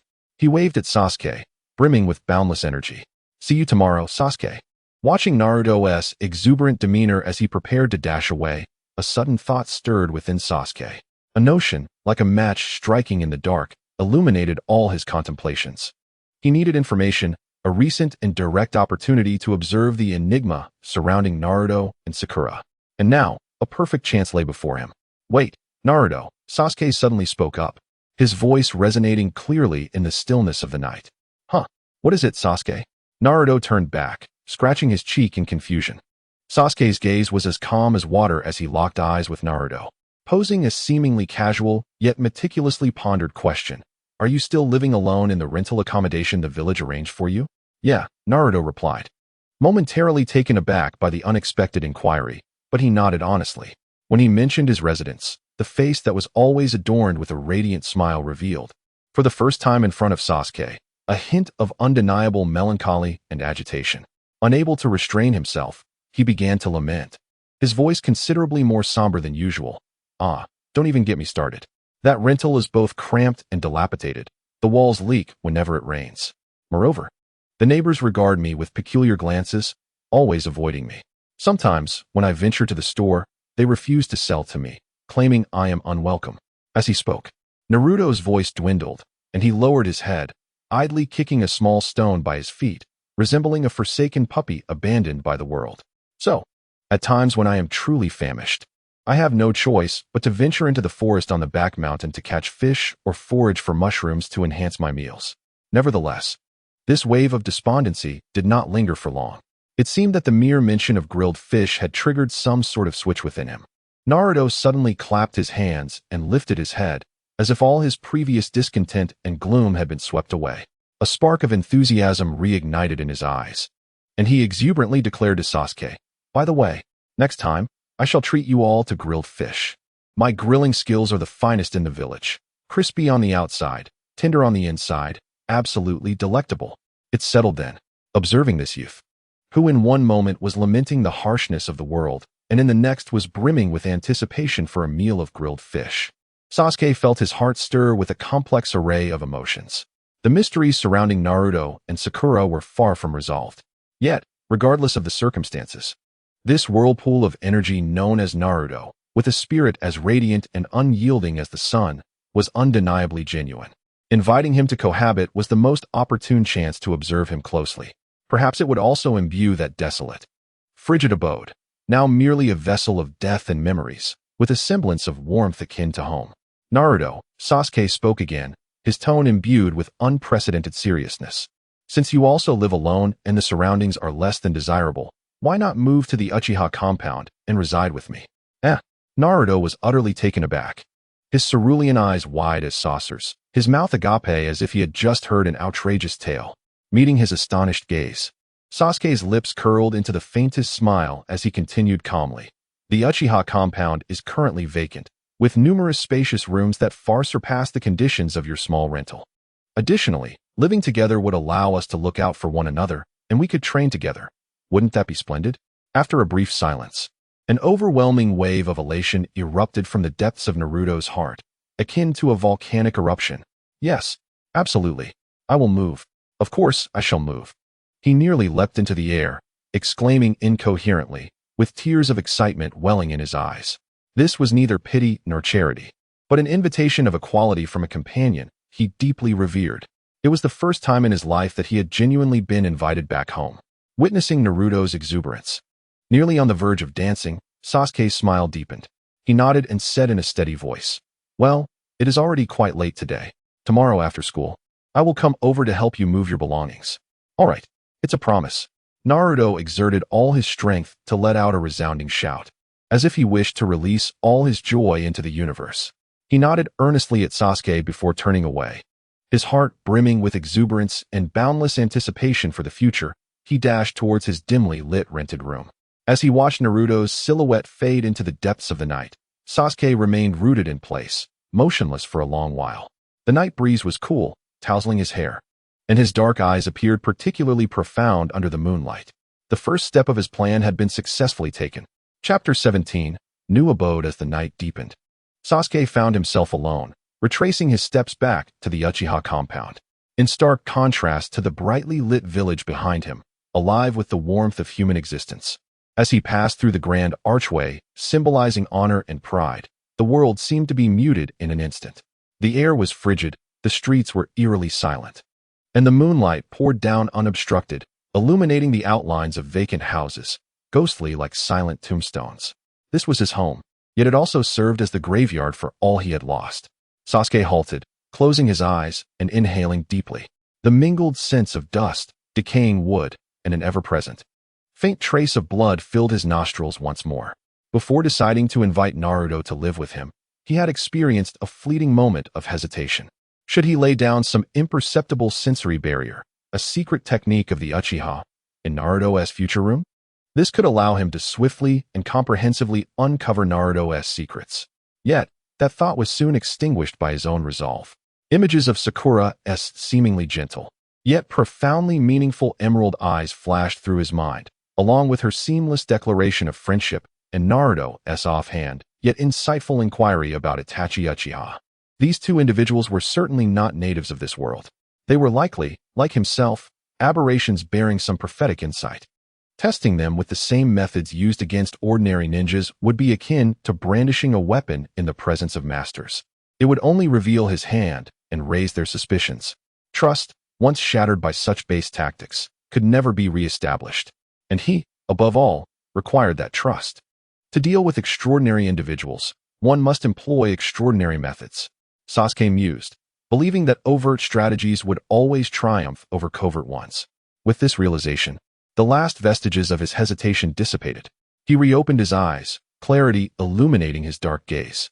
Instead of returning directly to his equally cold residence, he meandered through the silent ghost town. He passed by familiar houses, each closed door once housing vibrant lives filled with laughter.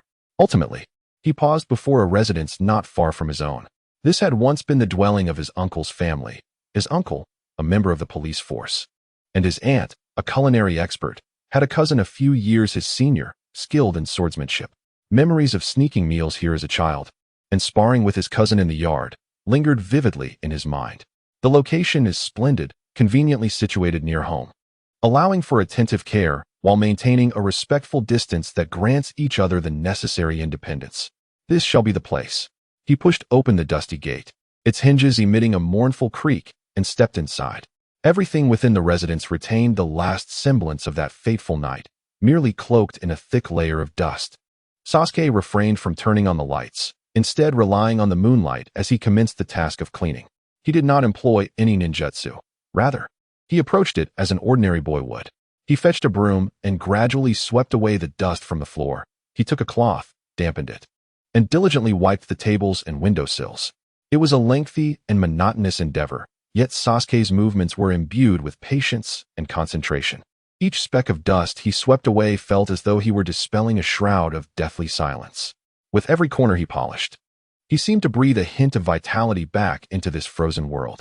He meticulously cleaned the dust-laden tatami mat in the guest room, then retrieved a brand new quilt from the wardrobe in the master bedroom, one that still carried the warmth of sunlight, a preparation made by his aunt for his cousin, who was set to embark on a mission, yet never had the chance to use it. Once everything was in order, a clean, tidy room filled with the essence of life emerged beneath the cold moonlight. Standing in the center of the room, Sasuke surveyed his surroundings, and for a fleeting moment, the desolate expanse within him, consumed by hatred and coldness, was illuminated by a glimmer of light. He could almost envision Naruto's boisterous, vibrant voice shattering the silence of this place in the near future. Perhaps that wouldn't be so bad. The following day's lessons proceeded as usual. However, Sasuke could distinctly sense that Naruto was in an unusually heightened state of excitement throughout the day. He fidgeted restlessly, frequently turning to Sasuke with sparkling eyes and an irrepressible, foolish grin, as though urging time to hasten its passage. This peculiarity did not escape the keen gaze of Sakura. During a break, she approached Naruto's desk with a beaming smile and inquired, "Naruto, you've been acting strangely since this morning. What is it that has you so elated?" Hee. Naruto instinctively attempted to brush it off, yet the impending new chapter in his life made his joy utterly uncontainable. With a puffed chest, he boldly declared, "Let me tell you, I'm moving. Starting today, I'll be living with Sasuke." Upon hearing this, not only Sakura but also Shikamaru, Choji, and others nearby listening in displayed expressions of astonishment. Sakura's emerald eyes widened in surprise, but in the next moment, her shock melted away into genuine, radiant joy. She clasped her hands together, sincerely delighted for Naruto. "Really? That's wonderful, Naruto." Immediately, as if struck by a sudden thought, a glimmer of mischief sparkled in her eyes. With a cheerful smile, she exclaimed, "Perfect.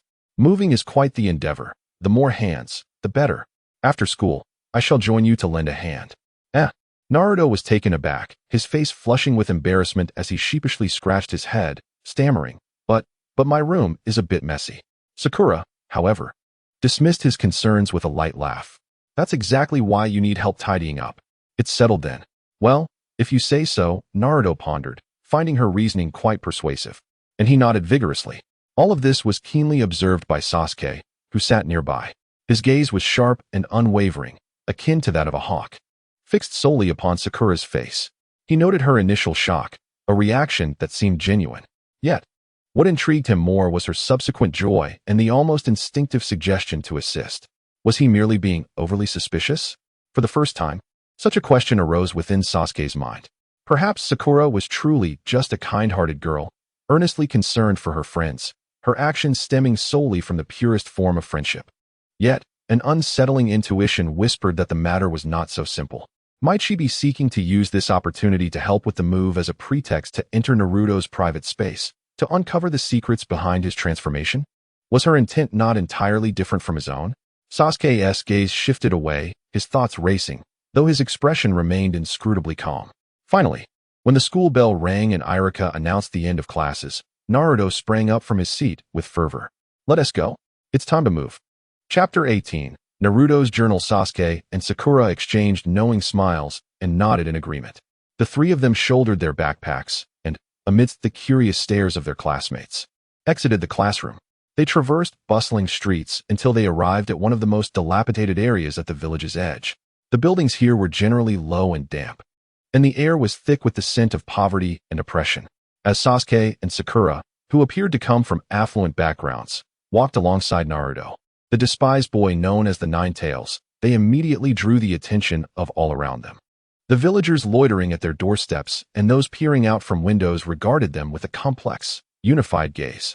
Initially, there was surprise and a hint of reverence upon seeing Sasuke, but that respect swiftly morphed into unabashed disdain, disgust, and even fear upon noticing Naruto beside him. Whispers buzzed around them like flies, laden with malice, and the piercing glares aimed at Naruto felt like arrows. How could that Uchiha brat be seen with that outcast? Keep your distance from such an ominous presence. It's truly bad luck. Naruto instinctively shrank back, lowering his head further, his steps faltering. Sasuke's brow furrowed slightly. He said nothing but silently took a step forward, positioning himself to shield Naruto's small figure with his own. He raised his head, his pitch-black, emotionless eyes coldly sweeping across the murmuring villagers surrounding him. That gaze resembled two unsheathed blades, icy and sharp, exuding an undeniable pressure characteristic of a superior being.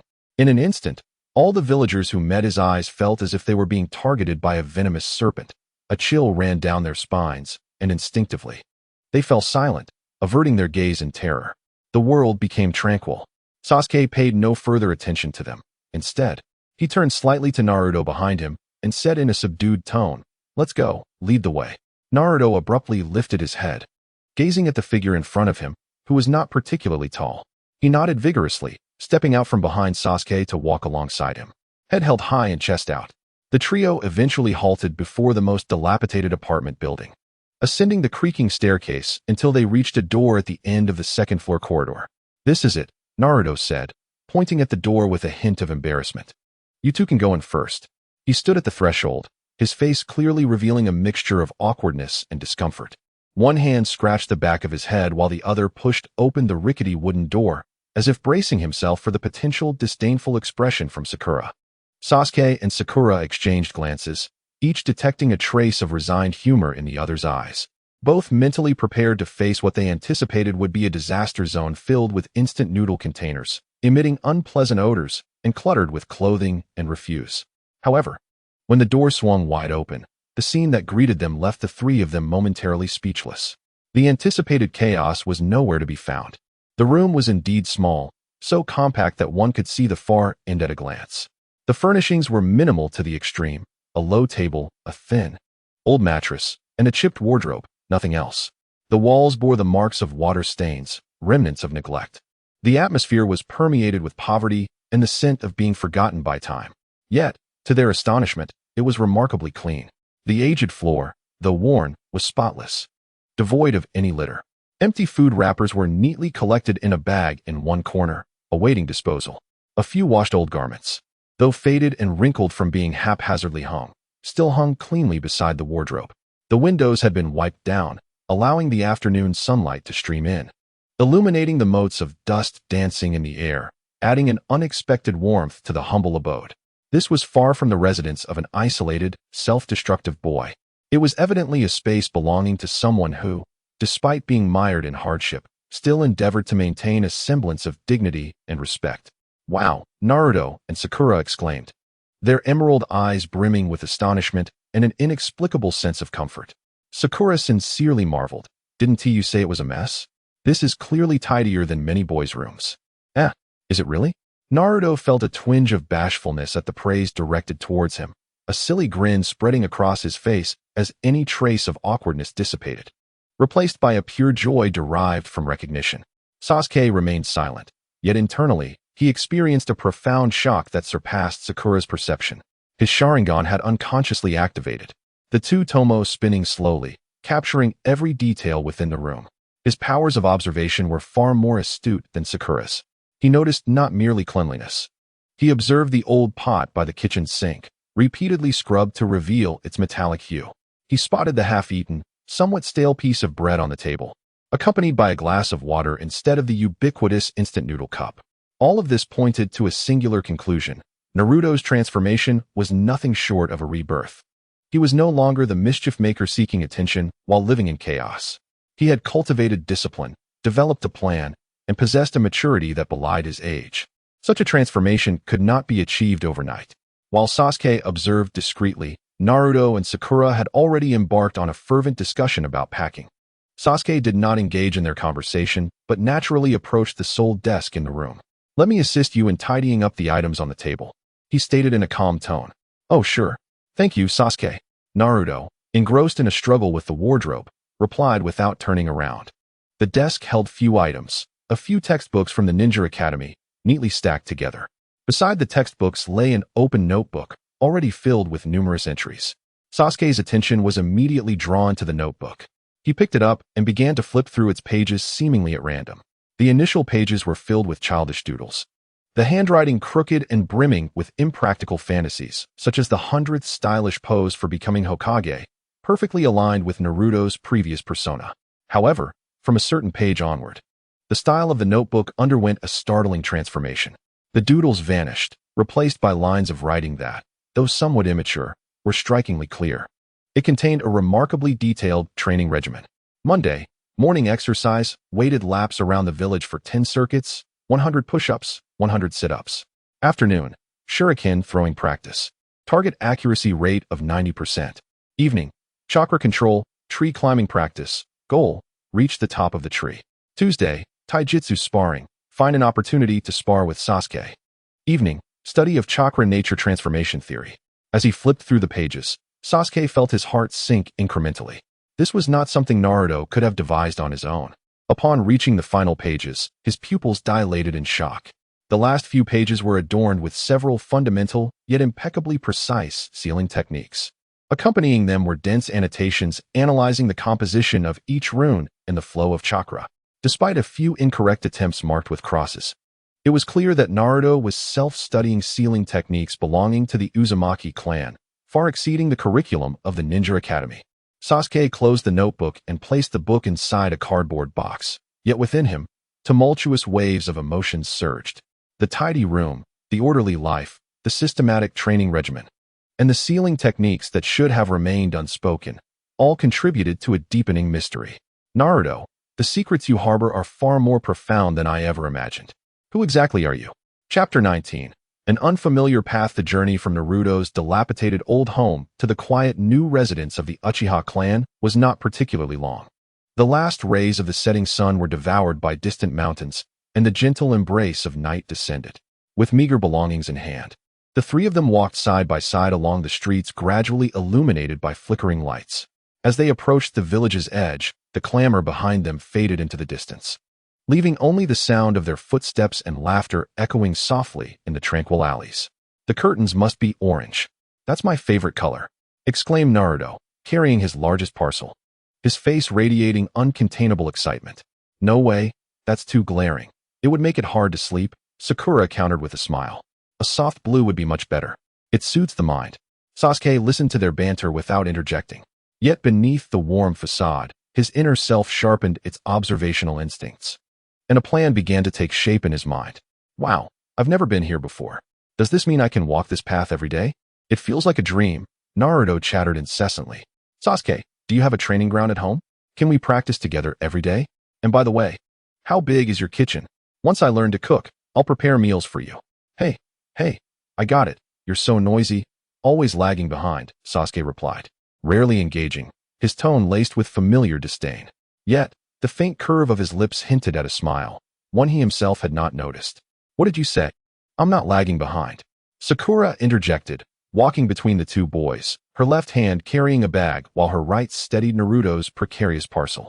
She wore a gentle smile, quietly listening to the playful exchange, creating a scene that felt as though they were a family. However, beneath this warm exterior, Sasuke's heart remained icy and clear. His thoughts lingered on the notebook he had personally sealed within the cardboard box, a secret belonging to Naruto. Yet he knew that this was not the right moment to pry.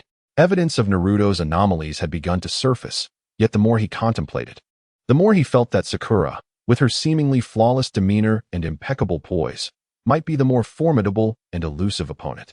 Her kindness, her concern, her perfectly timed expressions of surprise and joy, all seemed so genuine. Yet the more genuine they appeared, the more they resembled a facade. Before long, they arrived at the grand entrance of the Uchiha clan. As they stepped through the imposing gates, Sasuke, holding the cardboard box, felt a barely perceptible surge of chakra at his fingertips, akin to an invisible needle, precisely piercing the bottom of the box, which had already begun to warp under the weight it bore. The cardboard box's adhesive seam suddenly gave way, as if overwhelmed, resulting in a substantial rupture at the base. Without warning, the books, scrolls, and that pivotal notebook cascaded onto the ground. "Ah, Sasuke! Sasuke-kun!" Naruto and Sakura exclaimed in unison, eager to assist. "It's fine," Sasuke interjected, crouching down and gesturing to decline their help. With a hint of annoyance in his tone, he remarked, "The quality of this box is subpar. It's inconvenient for you to carry things. Please take your luggage inside first, and I will tidy up shortly." "Oh, all right then," Naruto pondered for a moment, finding merit in Sasuke's words, and nodded in agreement. Sakura gently advised, "Be careful, we'll wait for you inside." With that, Naruto and Sakura took their belongings and ventured into the vast, silent Uchiha clan grounds. Sasuke remained crouched, head bowed, seemingly busy gathering the scattered books. Yet, his entire focus was keenly attuned to the retreating figures of Naruto and Sakura through his peripheral vision and acute hearing. Oblivious to any oddities, the pair continued their light-hearted conversation about the arrangement of their new home, with Sakura naturally taking the lead as she expressed her enthusiasm for the unfamiliar surroundings. Her steps were confident and fluid as she laughed in response to Naruto, guiding him deeper into the clan's territory, heading toward the Uchiha main residence. "Here we are." Sasuke's heart raced, yet his hands remained steady. However, just as they had moved about 30 to 40 meters and were about to turn a corner, Sakura abruptly halted. It was as if she had suddenly awakened from their chatter, realizing something, her body momentarily stiffening. The ease with which she had been leading vanished, replaced by a subtle, almost imperceptible, unease. In the next instant, she swiftly turned around, wearing a perfectly timed, apologetic smile as she addressed Naruto. "Ah, perhaps we should refrain from wandering too much. Let us wait here for Sasuke-kun." This fade was seamless, yet to Sasuke, it was akin to an unguarded confession. The deep familiarity she had just exhibited was no mere act. Her momentary awakening and abrupt halt confirmed that she was indeed performing. She was well aware of the Uchiha clan's layout. In fact, she knew the precise location of her own home. This realization struck Sasuke like a thunderclap, yet it also brought a chilling clarity. "I have uncovered your flaw, Haruno Sakura." A subtle smirk curled at the corners of Sasuke's mouth as he silently mused. "Unconscious muscle memory cannot deceive. You possess an intimate knowledge of me, or rather, of the Uchiha Sasuke household. So what else do you truly know?" He ceased his procrastination and swiftly gathered all the books and notes strewn across the floor into a box. Embracing the cardboard container, he hastened to catch up. After a prolonged wait, he approached the two, his expression as calm as ever, as if the earlier incident and the anticipation were mere trifles. He naturally took the lead, and at a fork in the path, guided them onto a different route that led to the guest house he had already tidied up for Naruto. Throughout the journey, he did not cast a glance at Sakura nor inquired how they had arrived there. Yet Sasuke was acutely aware that, from this moment on, the level of danger posed by Haruno Sakura in his heart had far surpassed that of the secret-laden Uzumaki Naruto. Chapter 20. A warm probe. As he pushed open the door, a bright and tidy room unfolded before him. "Wow!" Naruto exclaimed, letting out the loudest gasp he had ever uttered, standing dumbfounded at the threshold, his azure eyes wide with astonishment, his mouth agape, as if it could accommodate an egg. He took in the immaculate floor, the spacious, comfortable bed, and the pristine desk, completely transfixed. Is this going to be my room?" he asked in a dreamlike, incredulous tone. "Yes," Sasuke nodded, placing the box and packages at the entrance. "First, let's bring in the luggage." In the next moment, Naruto burst forward like a cannonball, joyfully dashing inside, throwing his bundle onto the bed, and then leaping onto it himself, rolling blissfully in the soft blankets. "This is amazing. This place is 1,000 times better than my old dump." He lay on the bed, burying his face deep in the comforter, emitting a muffled cheer of satisfaction. Sakura watched this scene unfold, a genuine, tender smile gracing her face. She carefully set down the bag she held and began to assist in unpacking Naruto's meager belongings.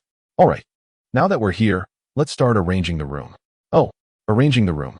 Naruto instantly sprang up from the bed, brimming with enthusiasm. With that, the three began to unpack Naruto's few possessions. "Naruto, don't just stand there grinning. Come over and see how to organize your things." Sakura directed him like a concerned housekeeper. Indeed, Naruto's belongings were pitifully sparse. Apart from a few old clothes that had faded from washing, there were some ninja tools, a deflated frog-shaped wallet, and the box of books that Sasuke had carried back. Wow, my little frog. Naruto proudly produced his somewhat discolored, charming frog wallet, waving it in front of them with glee. At the sight of that wallet, Sakura's gaze momentarily drifted, a nostalgic smile blooming at the corners of her mouth, radiating warmth. That expression seemed to convey a glimpse into a distant, invaluable past through this wallet. Sasuke felt a slight heaviness in his heart. Put the clothes in the wardrobe, Sakura said, pulling open the door of the wardrobe, which had lost its paint. And the books and notes can go on the desk. All right. Naruto sprang to his feet, bustling about as he began to arrange his new home. Sasuke, however, opted not to partake in their endeavors, instead leaning quietly against the doorframe, observing the lively scene before him. He watched as Naruto cheerfully stuffed clothes into the wardrobe, then clumsily placed books on the table. Sakura patiently followed behind him, neatly folding the disheveled garments and straightening the misaligned books. Sunlight streamed through the window, casting a warm golden hue upon them. This residence, which had long been shrouded in silence, seemed to be infused for the first time with the essence of home due to their presence. Yet, a sense of something lacking lingered in the air. With her hands on her hips, Sakura surveyed the room that, although tidied, still felt somewhat empty, and thoughtfully remarked on the matter. Sasuke understood her sentiment. He turned away and silently left for a moment. Upon his return, he bore a brand new desk lamp, a soft cushion, and a clean set of cups, all uncovered from the main house's storeroom and used reserves. Let us make use of these for now, he said, placing the items on the table in a neutral tone. Naruto gazed at the lamp, which illuminated the space multiple times brighter than his previous one, and touched the cushion, which felt remarkably pleasant to the touch. His eyes sparkled with gratitude. He opened his mouth as if to speak, but ultimately nodded vigorously, transforming all his appreciation into a radiant smile. Yes, thank you, Sasuke. Sasuke turned away nonchalantly, avoiding Naruto's fervent gaze.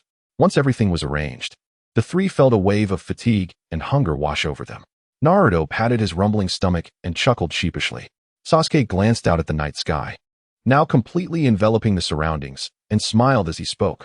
Welcome to our new home. To celebrate our move, I will cook tonight, so you can savor my culinary skills. Wait, you're going to cook, Sasuke? Sakura exclaimed, somewhat astonished. In her mind, Sasuke had always been the aloof genius, detached from the mundane. Really, Sasuke? That is fantastic. Naruto exclaimed, leaping up in excitement. I'll help you. Sasuke instinctively wanted to decline.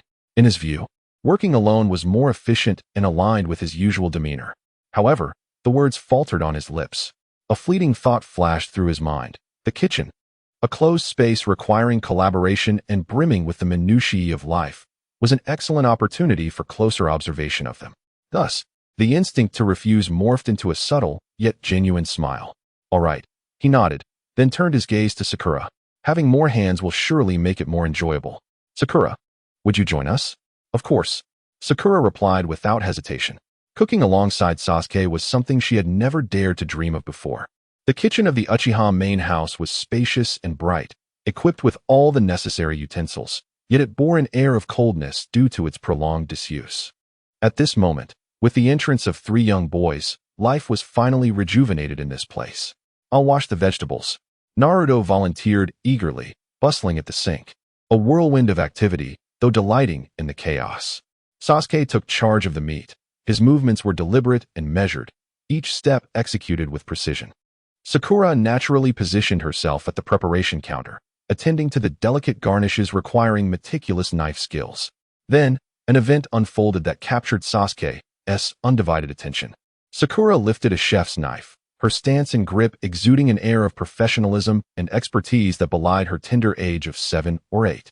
Soon, the crisp and rhythmic sound of chopping resonated throughout the kitchen. Her wrist was steady. The blade descended swiftly and accurately, transforming potatoes, carrots, and bell peppers into uniform slices, shreds, and cubes, as if they were animated. The entire process fluid and graceful. This surpassed even the culinary skills of an ordinary housewife, eclipsing the memories of Sasuke's mother's renowned cooking. Such proficiency is born only from years of diligent practice, etched into muscle memory through relentless repetition. Sasuke's gaze narrowed slightly. Though his hands continued their work, much of his attention was now fixated on Sakura. First, it was the path she should not know, and now, this culinary talent she should not possess. Haruno Sakura, How many secrets do you conceal? Chapter 21. The culinary flames and the warm glow of the dining table in the kitchen, the aromas of food intertwined with the laughter of the youths, dispelling the last vestiges of chill from the grand estate. Sakura's fluid knife skills cast ripples of clarity upon the lake of Sasuke's heart. Each revelation deepened the enigma surrounding her and Naruto. Sasuke's eyes flickered for a moment, a multitude of tentative questions swirling in his mind, colliding, almost escaping his lips. Yet, in the end, he suppressed all inquiries, along with his astonishment, deep within. To question now would only raise her defenses, rendering all previous groundwork futile. The most skillful disguise requires a logical persona to support it, and any persona, through daily interactions, is bound to reveal cracks. He had both time and patience to wait for those flaws to manifest. Tonight, he desired not to remain a cold observer or tester. He yearned to be an ordinary friend, a member of the family. He watched Naruto, sweating profusely yet joyfully grappling with the vegetables at the sink. He observed Sakura at the preparation counter, focused and efficient, her profile softened by the warm light of the kitchen. An unexpected thought, one he had not anticipated, quietly emerged. Tonight, he would cast aside the masks of avenger and observer, simply existing as Uchiha Sasuke, a part of this new home, enjoying a genuine dinner with his companions. Once that thought took root, it seized his heart with irresistible force. Having come to this realization, the elusive sense of detachment surrounding Sasuke gradually dissipated.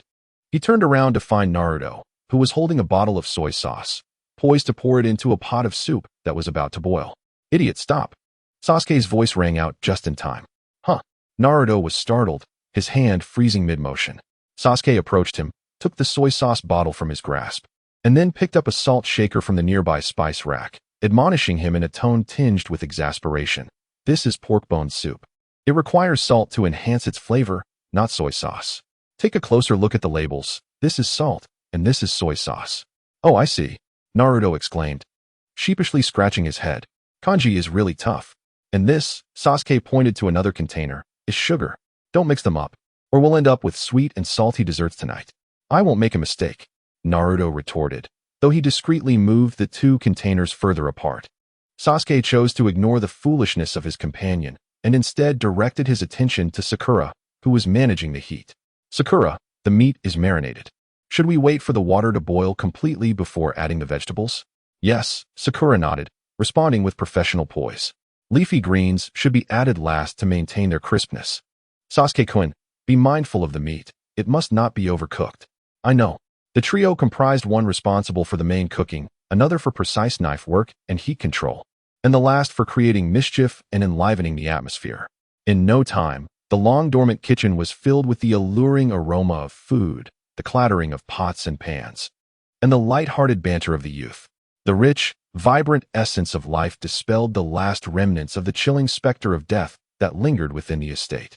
An hour later, a sumptuous dinner was laid out upon the grand dining table of the Uchiha residence. Braised pork, stir-fried eggs with green peppers, miso soup, and several exquisite vegetable dishes adorned the table. For such a vast dining hall, the three small figures and the array of dishes appeared somewhat sparse. Yet, under the warm glow of the lights, this emptiness accentuated the coziness of their intimate gathering. "Let us dig in." Naruto, unable to contain his excitement, clasped his hands together in reverence and immediately grabbed the largest piece of braised pork, wincing from the heat, yet mumbling through a mouthful, "Delicious. So good. Sasuke, you're amazing. And Sakura, those potato slices. This is the best meal I've ever had." "Slow down. No one else going to take it from you," Sakura chuckled, handing him a napkin with an amused smile. Sasuke observed the scene before him, quietly eating without uttering a word. This was the first time since the night of the massacre that he sat at this dining table to share a meal. Once, it had been occupied by his dignified father, his gentle mother, and the older brother he had once idolized.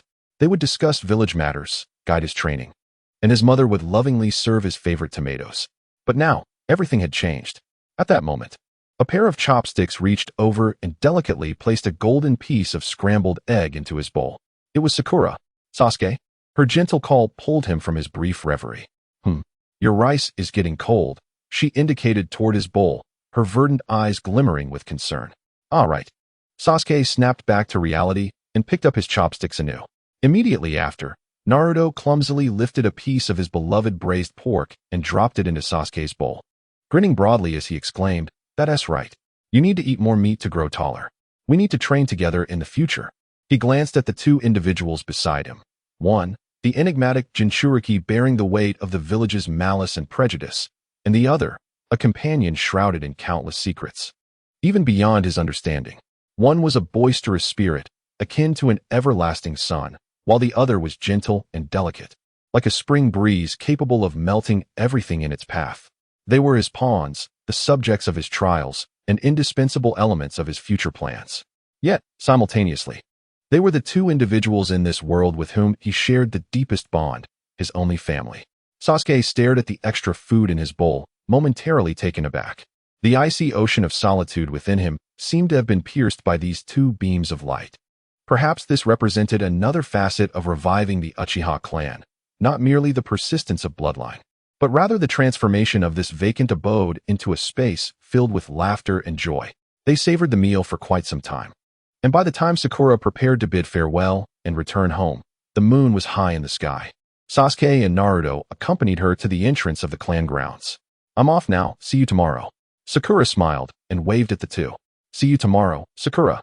Naruto responded with an enthusiastic wave. After sending Sakura off, Naruto stretched widely and flashed a grin at Sasuke, saying, "I'm heading back to sleep now. Good night, my good neighbor." He emphasized the word neighbor playfully and then hummed a tune as he ran toward his new home. Soon, the clamor faded, and the vast clan grounds returned to a profound silence.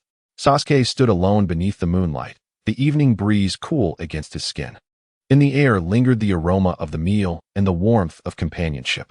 It was a truly splendid night. Chapter 22. Meeting the Hokage, a night of peaceful slumber passed. When the morning sun first streamed through the window, illuminating Naruto's drooling face, he had yet to fully awaken from the bliss of having a new home. Meanwhile, Sasuke had already concluded his morning training in taijutsu. Standing in the courtyard of the main residence, facing the rising sun, his gaze particularly profound. The warmth in his heart did not lead him to lower his guard. Rather, it sharpened his awareness that in order to protect this hard-won routine, he must possess the power and wisdom to combat the encroaching darkness. Inviting Naruto to live with him appeared, on the surface, to be an act of mutual warmth between two lonely boys. However, in the intricate game of Konoha, this move had the potential to tug at countless sensitive nerves. Naruto Uzumaki, the host of the Nine Tails, is a strategic weapon closely monitored by the village's higher-ups. Sasuke Uchiha, the sole survivor of the massacre, embodies a unique vulnerability for a certain rogue ninja, his very existence steeped in uncertainty. When these two individuals, both marked by their extraordinary identities, take residence in the Uchiha clan's land, a place laden with taboo and honor, it inevitably draws the keen attention of certain individuals. Chief among them is Danzo Shimura, the elder lurking in the shadows of Konoha, consumed by greed and desire for the Sharingan. In Sasuke's mind, memories surface of the secret he learned from the original narrative. 8 years prior, on the night of Naruto's birth, the Nine Tails rampaged through the village, its frenzied gaze reflecting the pattern of the Sharingan. This scene was witnessed by the third Hokage and all the high-ranking ninjas present at the time. From that moment, the seeds of suspicion were sown.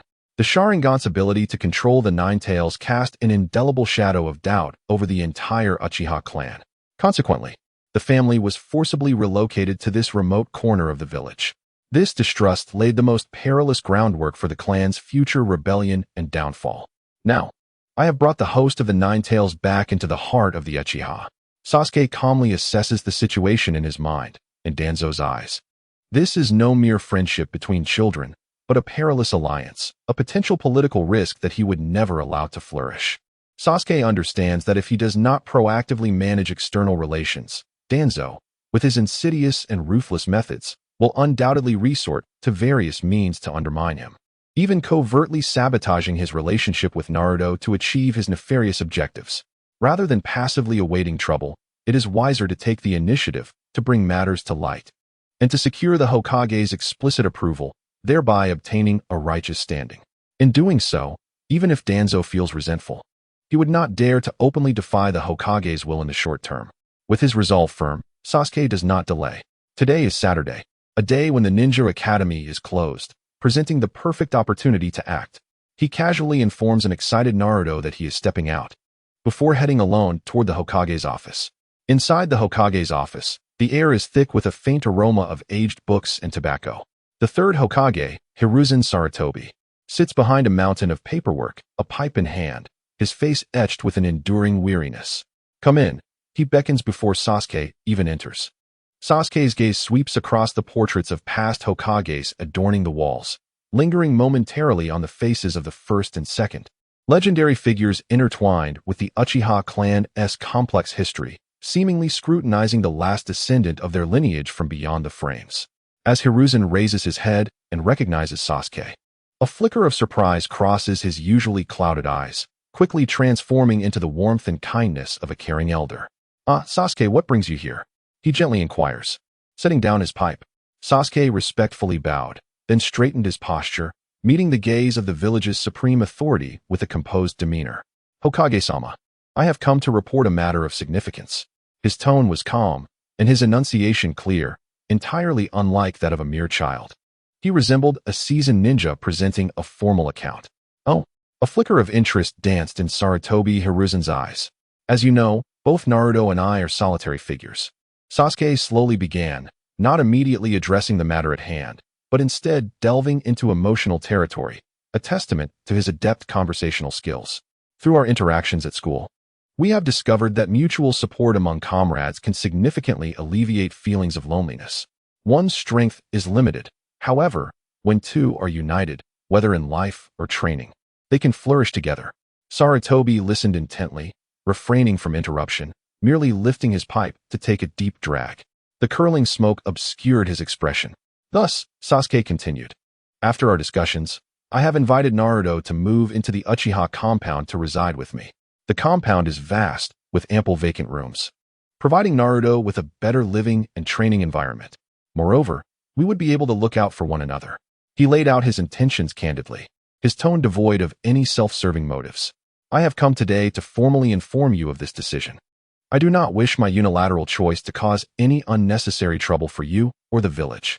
Upon the conclusion of his statement, a brief silence enveloped the office. The white smoke danced around, and for a fleeting moment, the knuckles of the third Hokage, grasping the pipe, tightened imperceptibly, betraying the turbulence beneath his seemingly calm exterior. He scrutinized the boy before him, perceiving not only the serenity in Sasuke's eyes, but also the profound calmness and wisdom concealed beneath it. After a prolonged silence, he gradually set down the pipe, releasing a long, complex sigh. Within that sigh lay a mixture of guilt for Naruto's plight, appreciation for Sasuke's sense of responsibility, and a hint of helplessness regarding the unfolding situation. "I understand," Sarutobi finally spoke, his voice tinged with a rasp. "Sasuke, you have done well. No, it is more accurate to say that you have undertaken a task that we, for too long, have neglected, one that benefits both the village and me as Hokage." He regarded Sasuke, his gaze finally revealing genuine, unmasked admiration and gratitude. "I grant my approval. Please take care of Naruto. From now on, you shall be family. Ensure you treat each other well." "Yes, Hokage-sama." Sasuke bowed once more. His objective was accomplished. Not only had he secured official approval, thus enveloping his relationship with Naruto in a robust political shield, but he had also, through this report, inadvertently instilled a sense of indebtedness in the third Hokage towards him. It was a flawless victory. Just as Sasuke prepared to take his leave, Sarutobi called out to him once more. "Sasuke." The elder picked up his pipe, gently tapping the ash into the ashtray, and with an elusive tone remarked, "Your decision is commendable and imbued with goodwill. However, within the village, there always exist certain elders whose thoughts are rather conservative, or whose approach is markedly rigid. They might harbor differing opinions regarding this matter. Henceforth, one must exercise utmost caution." As he arrived, Sasuke felt a sudden chill within. This was indeed another purpose for his visit, a subtle test. The third Hokage's seemingly compassionate reminder had, in reality, discreetly directed its implications towards a particular individual. Chapter 23. Amulets and Shackles in the Hokage's Office. Sarutobi Hiruzen's insinuating counsel fell upon the tranquil atmosphere like a stone cast into still waters. The air seemed to thicken with an almost imperceptible tension, indicative of a power struggle. Sasuke listened intently, fully aware that the true performance was just beginning. A slight fissure manifested upon his otherwise serene, youthful visage. He refrained from responding immediately. Instead, he offered a heartfelt smile, imbued with a touch of solace, as if he were sharing joyous news. Lord Hokage, Naruto was exceptionally happy last night. I have never seen him so joyful. He examined his new room repeatedly, declaring it 1,000 times better than his previous abode. He began with a tender recounting of daily life, materializing Naruto's happiness, which rendered his subsequent concerns entirely justified. He was anxious for the preservation of this hard-won joy. Listening intently, Sarutobi's expression softened considerably, and he nodded in agreement. Indeed, that child has endured much hardship. I am pleased that you can do this. Yet, Sasuke's tone shifted, the warmth of his smile gradually fading, supplanted by a worry that belied his youth. It is precisely for this reason that I harbor greater fears. I am concerned that this tranquility may be disrupted by reasons beyond my comprehension. He raised his gaze, his once confident and composed demeanor giving way to a fitting bewilderment for his age. After a brief pause, he lifted his head once more, his voice tinged with unease and a plea for assistance, directed towards the elder before him. Lord Hokage, I too am quite worried. His words, though soft, carried the fragile essence of youthful naivety, rendering his ensuing remarks more akin to genuine concern than cunning machinations. It seems the villagers have never quite favored Naruto. My invitation for him to cohabitate was driven by a desire to see him happier, to provide him with a place he could call home. If, hypothetically speaking, this leads Danzo or other elders to deem my actions inappropriate and seek trouble for me and Naruto, what should I do? As he spoke, a glimmer of helplessness flickered in his eyes. He took a small step forward, gazing up at Sarutobi across the desk with a tone so earnest, so imploring. He asked, "May I seek your assistance directly if the time comes, Lord Hokage?" Sarutobi Hiruzen regarded Sasuke with an expression of profound complexity. The corner of his mouth, which held a pipe, twitched slightly. Having lived to such an age, he had encountered all manner of individuals. He once fought alongside the first and second Hokages, mentored the legendary Sannin, and engaged in fierce debates with the leaders of various ninja villages. He has encountered countless ninjas, politicians, and schemers, whether it be the ambitious snake, the optimistic sun, or the burdened Itachi. This child stands apart from them all. Unlike Orochimaru, who craves forbidden techniques, or Minato, who seeks the light, and not like Itachi, who is ensnared in a dire predicament, he remains calm and rational, akin to a masterful chess player. He eschews fleeting gains, instead deftly manipulating the rules to harness the very power of the chessboard, crafting the most advantageous position for himself. Sasuke's words, though seemingly a plea for assistance, were in truth a meticulously devised stratagem. He anticipated any potential interference from Danzo, framing it as an inevitable source of trouble. Subsequently, he sought from his Hokage an immediate avenue to bypass all intermediaries and directly access the Council of Elders. Should he acquiesce, it would effectively grant Sasuke and Naruto the strongest talisman of protection. If Danzo were to make any moves in the future, Sasuke would have every right to bring it directly to his attention, forcing his hand to intervene. This talisman would become an unyielding shackle for Danzo. Conversely, if he refused, what would the Hokage be? An ineffectual leader incapable of safeguarding even the village's children, a man devoid of integrity? Having just expressed approval and gratitude for Sasuke's actions, would he turn around and deny a reasonable request for help? This situation presented an intractable dilemma.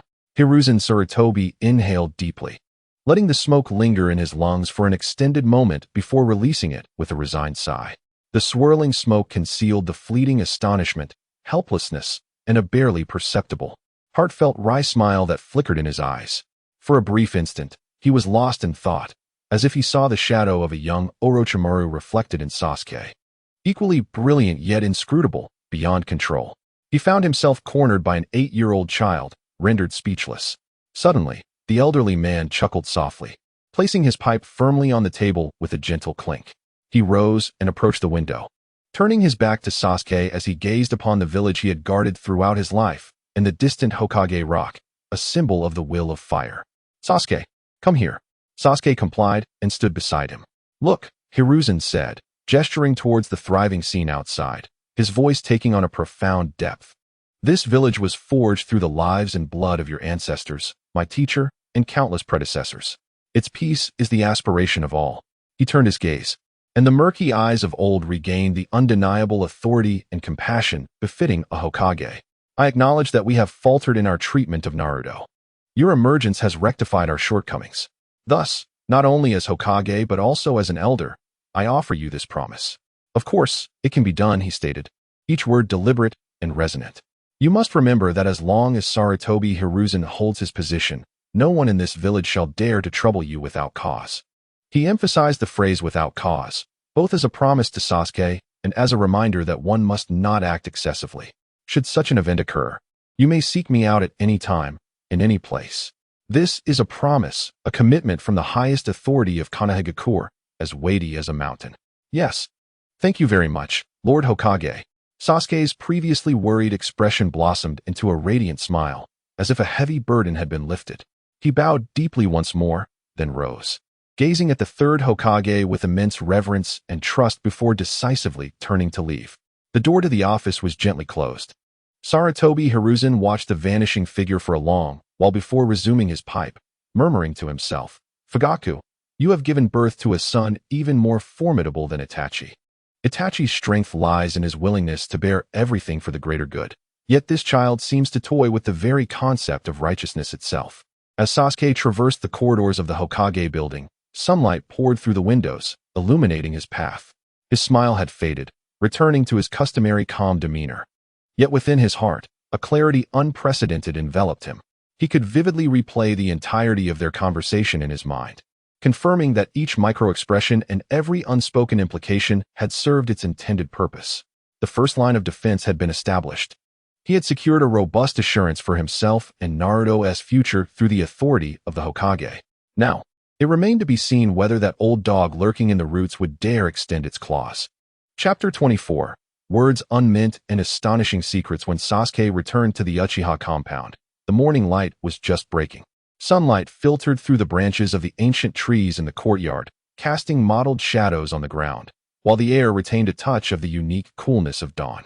He immediately spotted a figure in the courtyard, drenched in sweat. Naruto had shed his ever-present orange jacket, wearing only a black short-sleeve shirt, with visible heavy lead weights strapped to his back and limbs.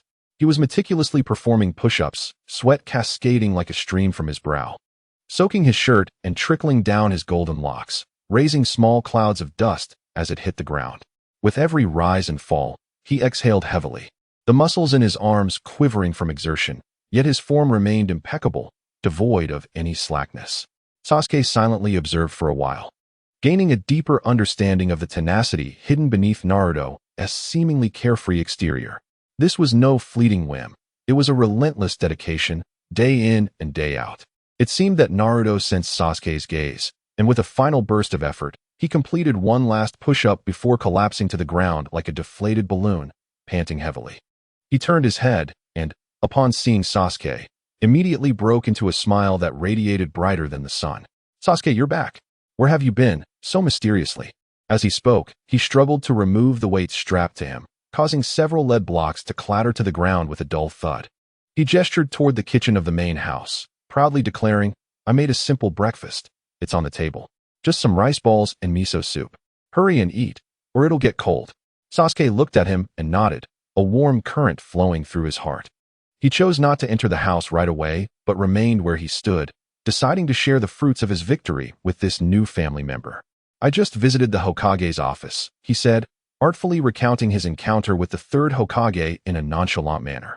He omitted all mention of Danzo's probing and the gripping psychological duel, simply presenting a heartwarming outcome. I informed the Hokage about us living together. He was very pleased and fully supports us. Sasuke paused, gazing into Naruto's wide blue eyes, brimming with anticipation, and earnestly stated, from now on, we are family. The word family possessed an enchanting power, striking deep into Naruto's tender heart. His smile froze, and something glistening began to form in his always sunny azure gaze. Suddenly, he leaped from the ground and rushed towards Sasuke, catching him off guard with a vigorous embrace, infused with the scent of sweat and the full force of his emotions. With a thud, Naruto even playfully punched Sasuke's back, as if to convey all his excitement and joy through that single action. The embrace was brief. Naruto quickly released him, but did not step back. Instead, he stood before Sasuke, looking directly into his eyes, and spoke with an unprecedented, unwavering conviction. I've always regarded you as family. Once he finished speaking, the rare seriousness faded instantly, and he transformed back into the goofy youth, scratching his head and chuckling. It seemed he wanted to say something to lighten the overly sentimental atmosphere, so he casually added, "Heh, no matter the world, we are the best of brothers." The words, spoken without intent, resonated deeply with Sasuke. No matter the world? This phrase struck like a bolt of black lightning, silently cleaving through Sasuke's composed thoughts. In that moment, his heart almost ceased to beat. Indeed, a profound shock stirred tumultuous waves within his soul, yet his face remained a mask of calm serenity. He even managed a gentle smile, raising his hand to lightly pat Naruto's shoulder. The internal storm and the outward tranquility formed a striking contrast. He understood that this was a once-in-a-lifetime opportunity, a pivotal point capable of unearthing all secrets. He must probe, employing the most inconspicuous of methods. With a light chuckle, Sasuke initially employed a teasing tone to steer the conversation towards the past, aiming to lull Naruto into a false sense of security. "You speak quite eloquently now, but I distinctly remember not long ago, you incessantly boasted about defeating me, treating me as your greatest rival." "Well, that was in the past," Naruto retorted awkwardly, clearly baited. "Besides, family and rivals are not mutually exclusive. You remain my fiercest competitor." "Is that so?" Sasuke observed him with an amused smile. Then, in a seemingly casual jest, echoed Naruto's earlier slip of the tongue, posing a profound question. "It sounds as though you've traversed many worlds." As his words settled, Sasuke's smile remained gentle. Yet the depths of his dark eyes resembled an unfathomable well, intently capturing every subtle shift in Naruto's expression. Naruto's smile faltered momentarily, though it did not freeze or betray panic as Sasuke had anticipated. He simply stood there, a flicker of confusion crossing his blue eyes, before raising a hand to scratch his tousled golden hair, uncertainly murmuring, "Perhaps." This was neither a panicked denial nor a guilty defense, but rather an ambiguous statement brimming with infinite possibilities. Sasuke's eyes lit up with sudden clarity. He promptly tempered his intensity, allowing his smile to blossom into a radiant expression of youthful curiosity. With a hearty laugh, he casually draped an arm around Naruto's shoulders and urged him to sit beside him on the steps of the courtyard. "Hey, what does perhaps mean?" He feigned profound interest, nudging Naruto with his elbow, encouraging him to elaborate. Sasuke intentionally created an atmosphere of shared storytelling, aiming to dismantle Naruto's psychological defenses entirely. Enveloped in Sasuke's affectionate embrace, Naruto appeared to drift into reminiscence, his expression becoming increasingly intricate. Chapter 25. The other side of the dream. Sasuke's seemingly playful inquiry served as a key, unlocking the heaviest of locks within Naruto's heart. The courtyard fell into a hush.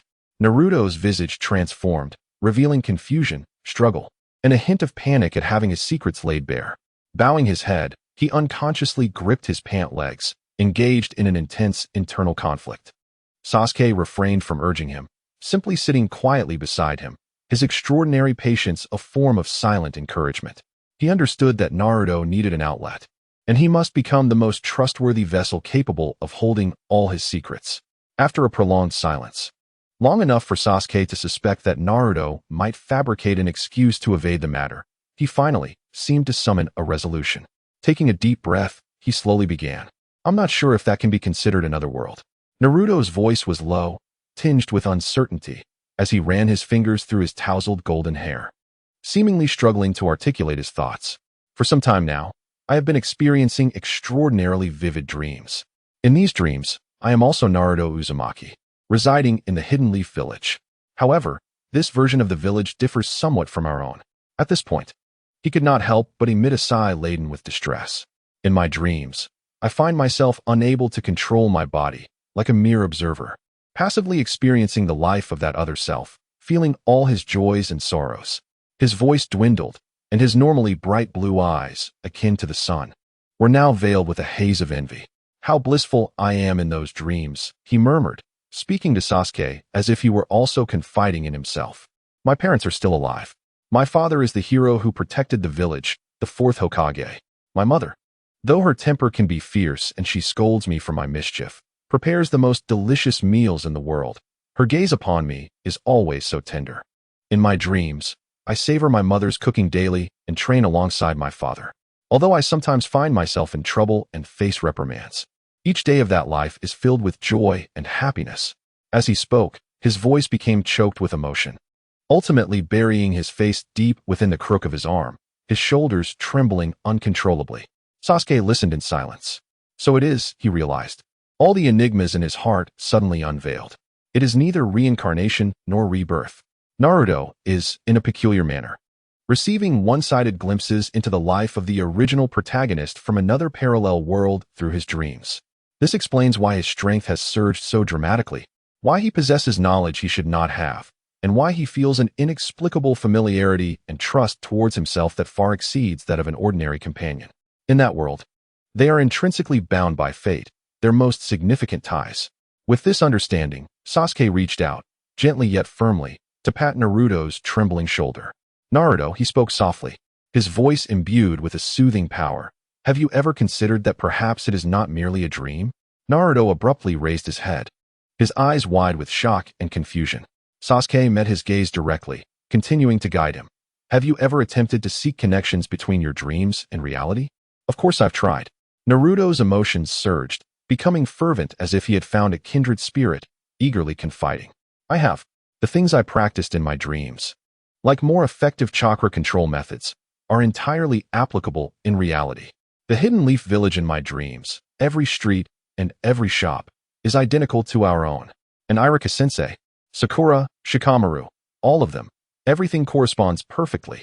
This exhilaration came swiftly but faded just as quickly. In the next moment, he resembled a deflated balloon, his head drooping in despair. His face contorted into a smile more wretched than tears, a poignant expression of desolation. He laughed at himself, the bitterness evident in his smile. Perhaps that truly is another version of myself from a different realm. Just like the narratives depicted in novels or films, I find myself envious of that parallel existence. One enriched with a father, a mother, and everything one could desire. Sasuke interrupted his musing, once more placing a reassuring hand on Naruto's shoulder, his tone imbued with earnestness. You should not merely envy him. At the very least, within your dreams, you have experienced the warmth and affection of family, have you not? Moreover, you can utilize the growth you've experienced in your dreams to continually enhance your present self. This, in itself, is an irreplaceable treasure. Yet, Naruto yearned to articulate more. There is no yet. Sasuke interjected, locking eyes with Naruto. Deep within the abyss of his ebony gaze, there flickered a flame, pulsating with strength and hope. Naruto, allow me to share a secret with you. Sasuke's voice lowered, laced with enticing allure. From the ancient scrolls passed down through the Uchiha clan, I have learned of an ultimate power within this ninja world, one that transcends life and death, capable of traversing time and space. The resurrection of the deceased or the crossing into other parallel worlds is, theoretically, achievable. Naruto abruptly lifted his head, his once dim blue eyes illuminated by a brilliant ray of light. Thus, a confident and infectious smile graced Sasuke's lips. Do not continue to envy him. Our current task is to ceaselessly enhance our strength. Only then, when the day of opportunity arrives, can we grasp it firmly with our own hands. Whether it is to visit the world of your dreams and see your parents, or to resurrect them in this reality, if we are strong enough, the chance may indeed be within reach. The phrases "to another world" and "to resurrect my parents" reverberated in Naruto's mind like the most resounding chime, dispelling all confusion, desolation, and resentment. His azure eyes transitioned from shock to disbelief, and then ignited with a flicker of hope that transformed into an unwavering blaze, as fierce as the sun itself. He gazed at Sasuke, the sole companion privy to his secret, who had illuminated a distant yet radiant path for him, and he nodded emphatically, with profound conviction. Chapter 26. The Oath of the Fist. Sasuke's words served as a beacon ignited in the depths of endless darkness, completely dispelling the confusion and uncertainty within Naruto's heart, guiding his restless yearning towards a distant yet remarkably clear direction. The flame of hope blazed brighter in his cerulean eyes than ever before. He vigorously wiped away the traces of his tears and nodded decisively at Sasuke, that resolve transcending 1,000 spoken words. Observing Naruto's transformation, Sasuke recognized that his motivational words had sufficed. At this moment, what they required was a ritual capable of indelibly etching this resolve into their very souls. He rose to his feet, his demeanor imbued with an unprecedented solemnity. He met Naruto's gaze with unwavering intensity, slowly and resolutely extending his right fist. Thus, this became the vow shared between them. His voice, though soft, resonated with an undeniable weight in the hushed courtyard. Together, we shall grow stronger until we seize everything we desire. No regrets, no surrender. Naruto gazed at Sasuke's outstretched fist, observing his own determined visage reflected in those deep, ebony orbs. For a fleeting moment, he was taken aback. Then, a broad and heartfelt smile blossomed upon his face. Without hesitation, he raised his own fist in return. Thud! The clash of their fists signified a harmonious resonance of two youthful souls, a fervent oath to the future they had pledged. Yes, this is our promise, Naruto exclaimed, his voice brimming with boundless vigor. There were no superfluous words, yet from that instant onward, an unbreakable vow, unique to the two of them, had been forged. All right. Sasuke retracted his fist, the gravity on his face easing into a faint smile. Mere determination was insufficient. Now, we require a strategy. He pulled Naruto into the meticulously organized new room, where he retrieved a stack of pristine white paper and a pen from his ninja tool pouch. Placing them upon the desk, write down everything you can recall, anything you've seen in dreams, relating to our training, Sasuke instructed. Whether it be chakra manipulation techniques or physical training methods, the more detailed, the better. We need to consolidate our greatest intelligence advantage. Got it. Naruto nodded vigorously. Seated at the desk, his expression reflecting an unprecedented focus. He was no longer the sleepy underachiever in class, but rather a scholar meticulously organizing the most critical secrets. Biting the pen, he strained to recall and began to furiously jot down notes on the paper. Yet, it was evident that he was not particularly adept at written work. His handwriting was erratic, and he frequently paused, scratching his head in contemplation. However, Sasuke did not rush him, patiently waiting in silence. He observed Naruto's profile, witnessing how the knowledge that seemed otherworldly was gradually transformed into understandable and learnable words and illustrations. After approximately an hour, Naruto finally exhaled deeply, setting down the pen. The paper was now filled with various insights and methodologies. There were more efficient breathing techniques for chakra concentration, extreme training regimens that could significantly enhance physical capabilities, and even a few rough yet logically coherent diagrams concerning the principles of the Rasengan's formation. This is it. Naruto handed the densely written paper to Sasuke, most of it pertaining to foundational training that could dramatically improve their efficiency. Sasuke took the paper, swiftly scanning its contents, a glimmer of admiration flashing in his eyes. Though these notes lacked the explosive power of forbidden techniques, their value far surpassed that of any secret scroll. They are the most solid steps on the path to strength. At that moment, Naruto scratched his head and added a remark that instantly rendered Sasuke's expression grave. However, a peculiar thing occurred. Naruto, bearing a hint of confusion, remarked, "The time I spent in my dream felt extensive, yet it seems that the time within the dream is entirely synchronized with our reality. I did not perceive any information regarding the future." Synchronized time? Sasuke's brow furrowed slightly. Unaware of Sasuke's anomaly, Naruto appeared to have an epiphany, his countenance shifting to one of complexity and despondency. Moreover, Sasuke, the world within that dream seems to have diverged entirely from ours. After a moment's hesitation, he voiced his thoughts. He gazed at Sasuke, his tone cautious as if fearing to wound him, and said, "In my dream, just a few days ago, I saw you dining with your brother and parents. Your clan's territory is as vast as ours, yet it is bustling with people, vibrant and lively. The night of the massacre appears to have never transpired in that realm." This revelation struck Sasuke's heart like a colossal stone cast into a tranquil lake. Indeed, in that world, had the tragedy never occurred? A fleeting pang of indescribable longing flashed through his heart, only to be swiftly subdued by his ironclad will. Naruto, observing Sasuke with concern, said, "Thus, I believe the information from the dream is unreliable. We cannot use it to forecast what the future holds." After a moment of silence, Sasuke lifted his gaze, his ebony eyes devoid of any emotional turbulence, now exuding a calmness as frigid as ice and a determination as resolute as steel. He nodded in complete agreement with Naruto's assessment. "You are correct." He meticulously folded the paper in his hand and solemnly placed it back on the table.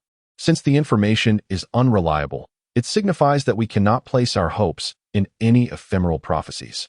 The only foundation we can depend upon is ourselves. That said, as a traveler from another realm, before the narrative undergoes significant alteration, his foresight regarding the original storyline could prove immensely beneficial.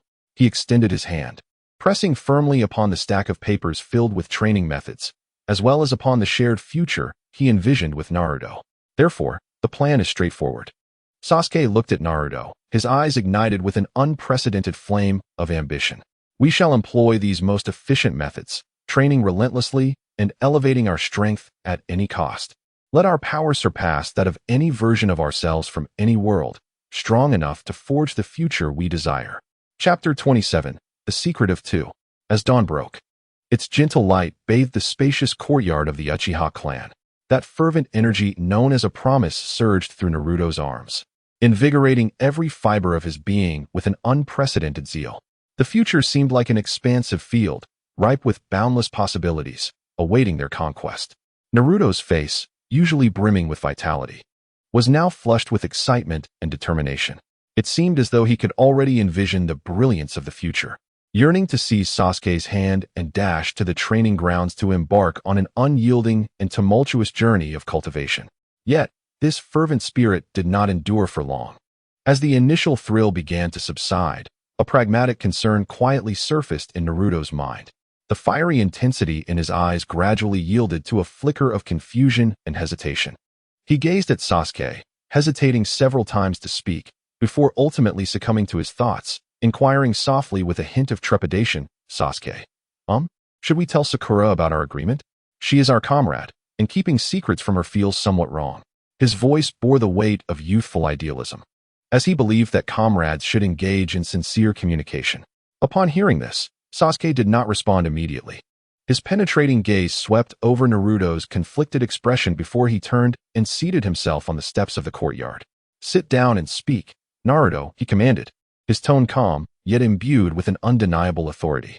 Instinctively, Naruto complied, obediently positioning himself beside Sasuke, akin to a student awaiting a lesson from a teacher. After a brief silence, Sasuke sought to articulate his thoughts in a manner that Naruto could comprehend, addressing a matter far more intricate than mere camaraderie. "Naruto, let me ask you this. Is Sakura our friend and ally?" he posed, initiating the dialogue. "Absolutely," Naruto responded without hesitation, his voice ringing clear. "Indeed, you are correct. Sakura is our most significant friend and ally, and I concur," Sasuke affirmed with a nod, which eased Naruto's anxious demeanor somewhat. However, he shifted the conversation, his gaze sharpening. "But you must understand, comrades and allies are not entirely synonymous. Sakura is our comrade, yet she is also a bearer of secrets. I believe you have sensed this, albeit faintly." Sasuke's eyes bore a depth that seemed to penetrate the soul. "I do not know her intentions, nor do I understand her past. Yet, until we can ascertain her goals and whether her stance aligns with ours, revealing our most profound secret to her would be an act of irresponsibility, not only towards ourselves, but towards her as well." "Huh," Naruto responded, half comprehending, his serious expression quickly dissolving into one of utter bewilderment. He scratched his head vigorously and confessed, "Does Sakura have secrets? I never noticed at all." Sasuke sighed in exasperation, fully anticipating this reaction. He knew that while Naruto possessed a beast-like intuition in battle and training, he remained as oblivious as a block of wood when it came to the nuances of human relationships. Otherwise, he would not have remained oblivious to Hinata's long-standing affection for him. Thus, he patiently endeavored to elucidate. "Have you not noticed? Ever since the night of the massacre, Sakura's demeanor towards us has undergone a profound transformation." He gently prompted, "Reflect on the past. What was Sakura like before? While she did not bully you like some of our classmates, her attitude towards you was far from amiable. More often than not, she was a capricious girl who would lash out at you due to quarrels between us. Back then, although she cared for us, her concern was often expressed in an exuberant, even somewhat aggressive manner, was it not?" With Sasuke's reminder, vivid memories of the time Sakura had relentlessly pursued him surfaced in Naruto's mind. "Yet now," Sasuke continued, "suddenly, she has become so gentle, so serene, so considerate.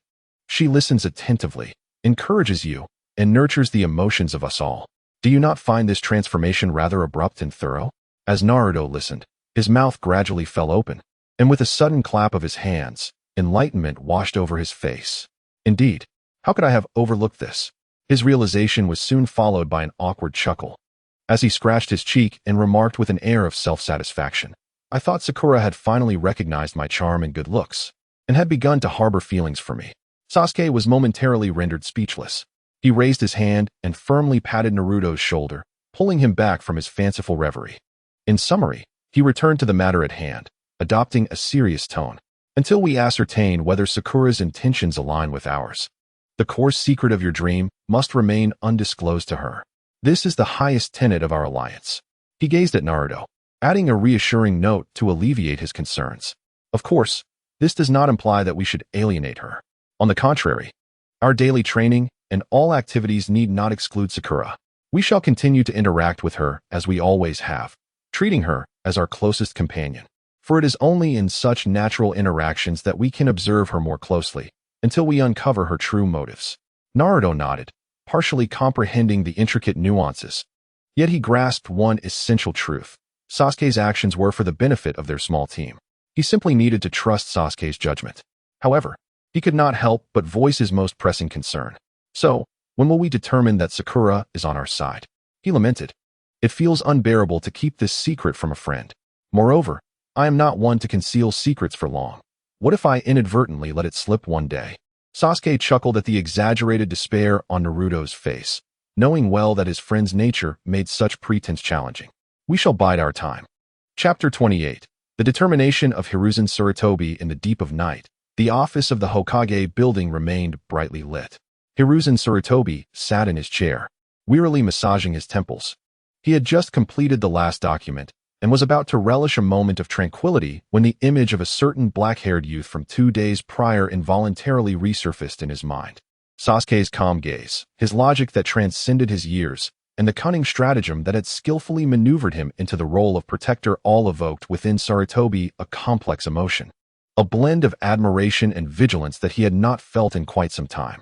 In that fleeting moment, he even felt a tinge of solace that such a successor had emerged from the hidden leaf. However, an ominous fluctuation of chakra abruptly tightened his previously relaxed brow.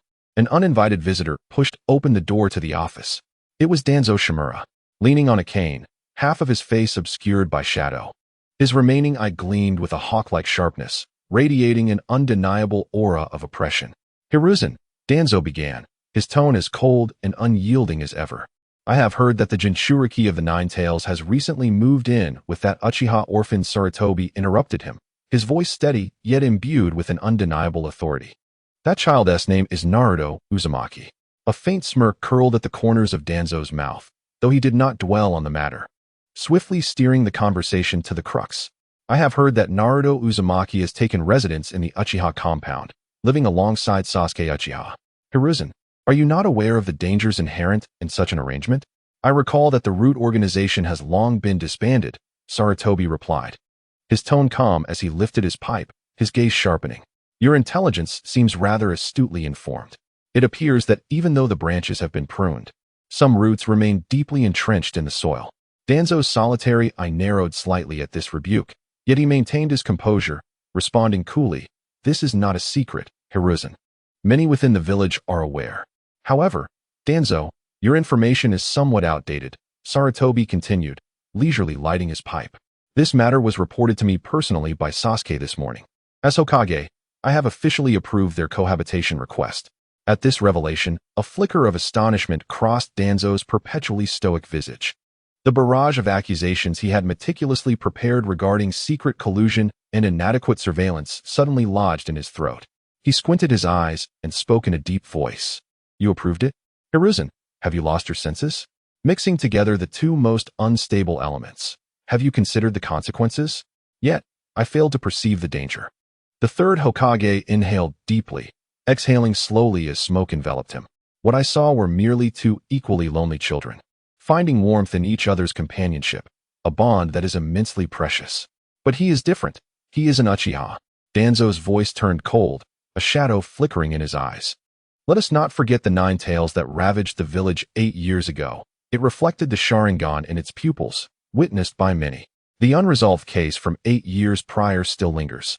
Furthermore, the Uchiha clan has been extinguished." Sarutobi Hiruzen's tone grew serious. We should not impose the suspicions and burdens of the previous generation upon an 8-year-old child. Sasuke is innocent. Indeed, you remain so naive, Hiruzen. Danzo's voice rose slightly, striking the ground heavily with his cane. The Uchiha are inherently malevolent, a truth spoken by the second Hokage himself. Have you forgotten? Of course, I have not forgotten. Sarutobi Hiruzen replied, unwavering as he met Danzo's gaze. However, my teacher also taught us that humanity's most valuable quality lies in the ability to restrain one's inner malevolence and to nurture the goodness within. He firmly believed in the power of education and the bonds formed thereafter. Otherwise, he would not have taken Uchiha Kakashi as his disciple. And Kakashi is a companion to us all, Danzo. Upon hearing the name Uchiha Kakashi, a hint of indescribable complexity surfaced in Danzo's tone, yet he persisted.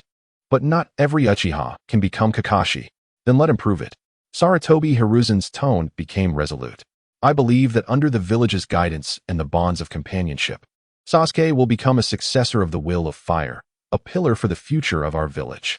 Danzo narrowed his eyes slightly, finally revealing his true intentions. Hand him over to me, Hiruzen. I will cultivate him into a blade that will never betray the village, one that knows only obedience to orders. This is the most prudent outcome for everyone. Absolutely not. Sarutobi Hiruzen rejected without hesitation, his tone leaving no room for negotiation.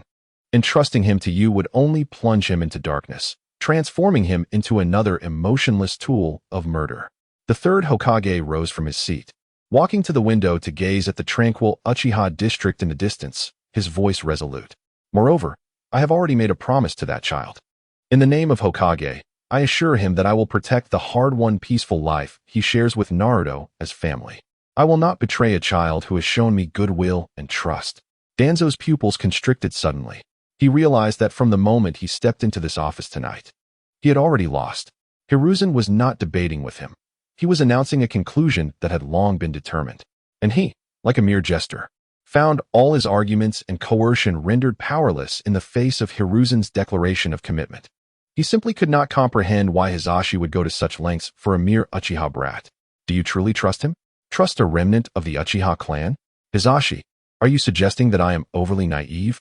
Sarutobi Hisashi calmly interjected, his composure rendering Danzo's subsequent words trapped in his throat. Shimura Danzo stood in silence for an extended moment. His face, concealed beneath bandages, appeared so grim that it seemed to exude moisture. Ultimately, he managed to squeeze out a few words between clenched teeth. Take care of yourself, Hisashi. You will come to regret this. With that, he turned away, leaning on his cane, disappearing into the shadows of the office without a backward glance. Sarutobi Hisashi observed the space where Danzo had vanished, a light laugh escaping his lips as he mused. Danzo, I am the Hokage. Chapter 29, Training Beneath the Dawn on Sunday. As the sky was only just beginning to brighten, the kitchen of the Uchiha residence was already illuminated. Sasuke and Naruto silently and swiftly finished a simple breakfast. Though their conversation was sparse, a shared glance was sufficient to convey the fierce determination burning within each of them. After their meal, the two parted ways in the courtyard. I am heading out. Naruto donned his orange jacket, securing heavy lead weights around his limbs and back, the sound of dull metal scraping accompanying his movements. He exchanged a brief greeting with Sasuke before setting off, running towards the outskirts of the clan's territory. His silhouette appeared resolute amidst the morning mist. Sasuke watched him leave, then turned to walk deeper into the Uchiha clan's expansive training grounds. New commitments, a new future, everything would commence from the sweat of today. The streets of Konoha in the early morning were desolate and tranquil. Most villagers remained ensconced in the blissful embrace of their weekend slumber, with only a few cleaners attending to the thoroughfares. Encumbered by heavy weights, Naruto maintained a steady breath, running at a measured pace on the deserted streets, sweat quickly saturating his brow. As he traversed a street and turned onto the main road leading to Konoha Avenue, a familiar figure emerged at the corner. Dressed in a white chef's uniform and sporting a headband, the handmaid uncle was pushing a small cart, preparing for a day of business at Ichiraku Ramen. Oh, is that you, Naruto? The handmaid uncle immediately recognized the diligent orange figure, pausing in his tasks to reveal a warm smile, as comforting as the winter sun. Up so early to train? Truly impressive. Good morning, handmaid uncle. Naruto paused, breathless, to respond. The handmaid uncle regarded Naruto's exaggerated weights and the sweat glistening on his forehead. His eyes filled with appreciation and admiration. He was aware of the struggles this child had faced, which only deepened his respect for Naruto's unwavering optimism and perseverance. What a hard-working boy you are.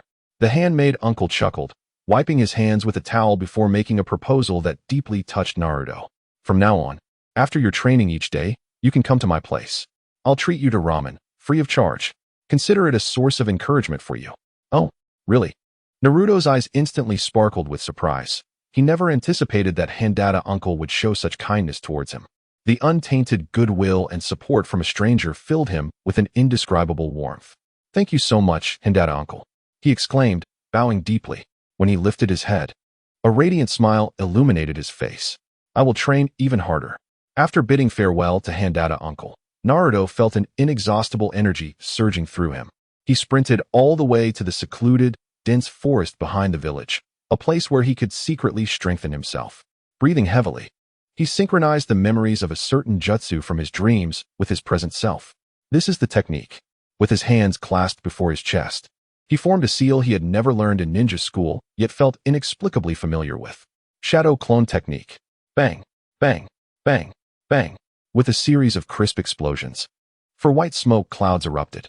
As the smoke dissipated, four identical Naruto whirlpools appeared in the clearing. This was one of the greatest treasures he had acquired from his dreams. A jutsu that transcended his current level, capable of creating tangible clones and evenly distributing chakra. All right, everyone, let's get moving, Naruto commanded, hands on his hips, exuding the vigor of a general. Upon receiving his orders, the four shadow clones sprang into action. They raced to a towering tree to practice the fundamental, yet crucial chakra control of climbing, while the other two positioned themselves at opposite ends of the clearing, forming seals as they began to explore the basic wind release techniques they had glimpsed in their dreams. Wind release, gale palm. Wind release, great breakthrough. The entire forest resonated with the sounds of Naruto's diligent training and the gusts generated by the jutsu. Meanwhile, at the Uchiha clan's training grounds, Sasuke commenced his own training. This arena had witnessed the growth of countless Uchiha prodigies, yet now it stood empty, save for his solitary figure, casting an air of solitude. However, he had no time for nostalgia. Shadow clone technique. He too formed seals, creating a shadow clone. Although it was not as proficient or numerous as Naruto's, one clone was sufficient for him. You go over there and train in the body flicker technique, Sasuke instructed his clone. The shadow clone nodded and, in a flash, vanished from sight, beginning high-speed movement practice amidst the wooden targets and obstacles, attempting to replicate the elusive body technique described in Shirsue's notes. Meanwhile, Sasuke retrieved a sharp short blade from his ninja tool pouch. Closing his eyes, he envisioned all the illustrations and descriptions of the fire-jumping flame technique from Shirsue's notes. It was a sophisticated ninjutsu that perfectly combined fire-release chakra with swordsmanship, requiring not only a powerful innate talent for fire release, but also an exquisite control over the transformation of chakra. Sasuke took a deep breath, then abruptly opened his eyes, the double tomo of his Sharingan slowly rotating within their sockets. He endeavored to refine and transform the chakra within him, cautiously guiding that searing energy to envelop the blade in his hand. On his first attempt, the chakra output was erratic. As soon as it made contact with the blade, it dissipated uncontrollably into the air. A failure.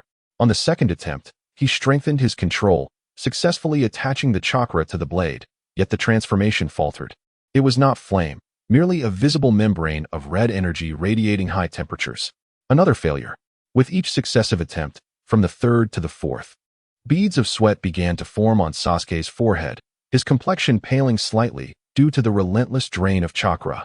Yet, he remained unfazed, his gaze growing ever more focused. With each setback, he meticulously observed the flow of chakra through his Sharingan, analyzing the reasons for his failures and making necessary adjustments. Finally, after countless attempts, as he once again guided a pure fire attribute chakra to the blade, a small flicker, a flame the size of a fingernail, defiantly danced upon the icy tip of the sword before reluctantly extinguishing. Though it lasted but a moment, a genuine smile, filled with joy and satisfaction, broke across Sasuke's usually serene face.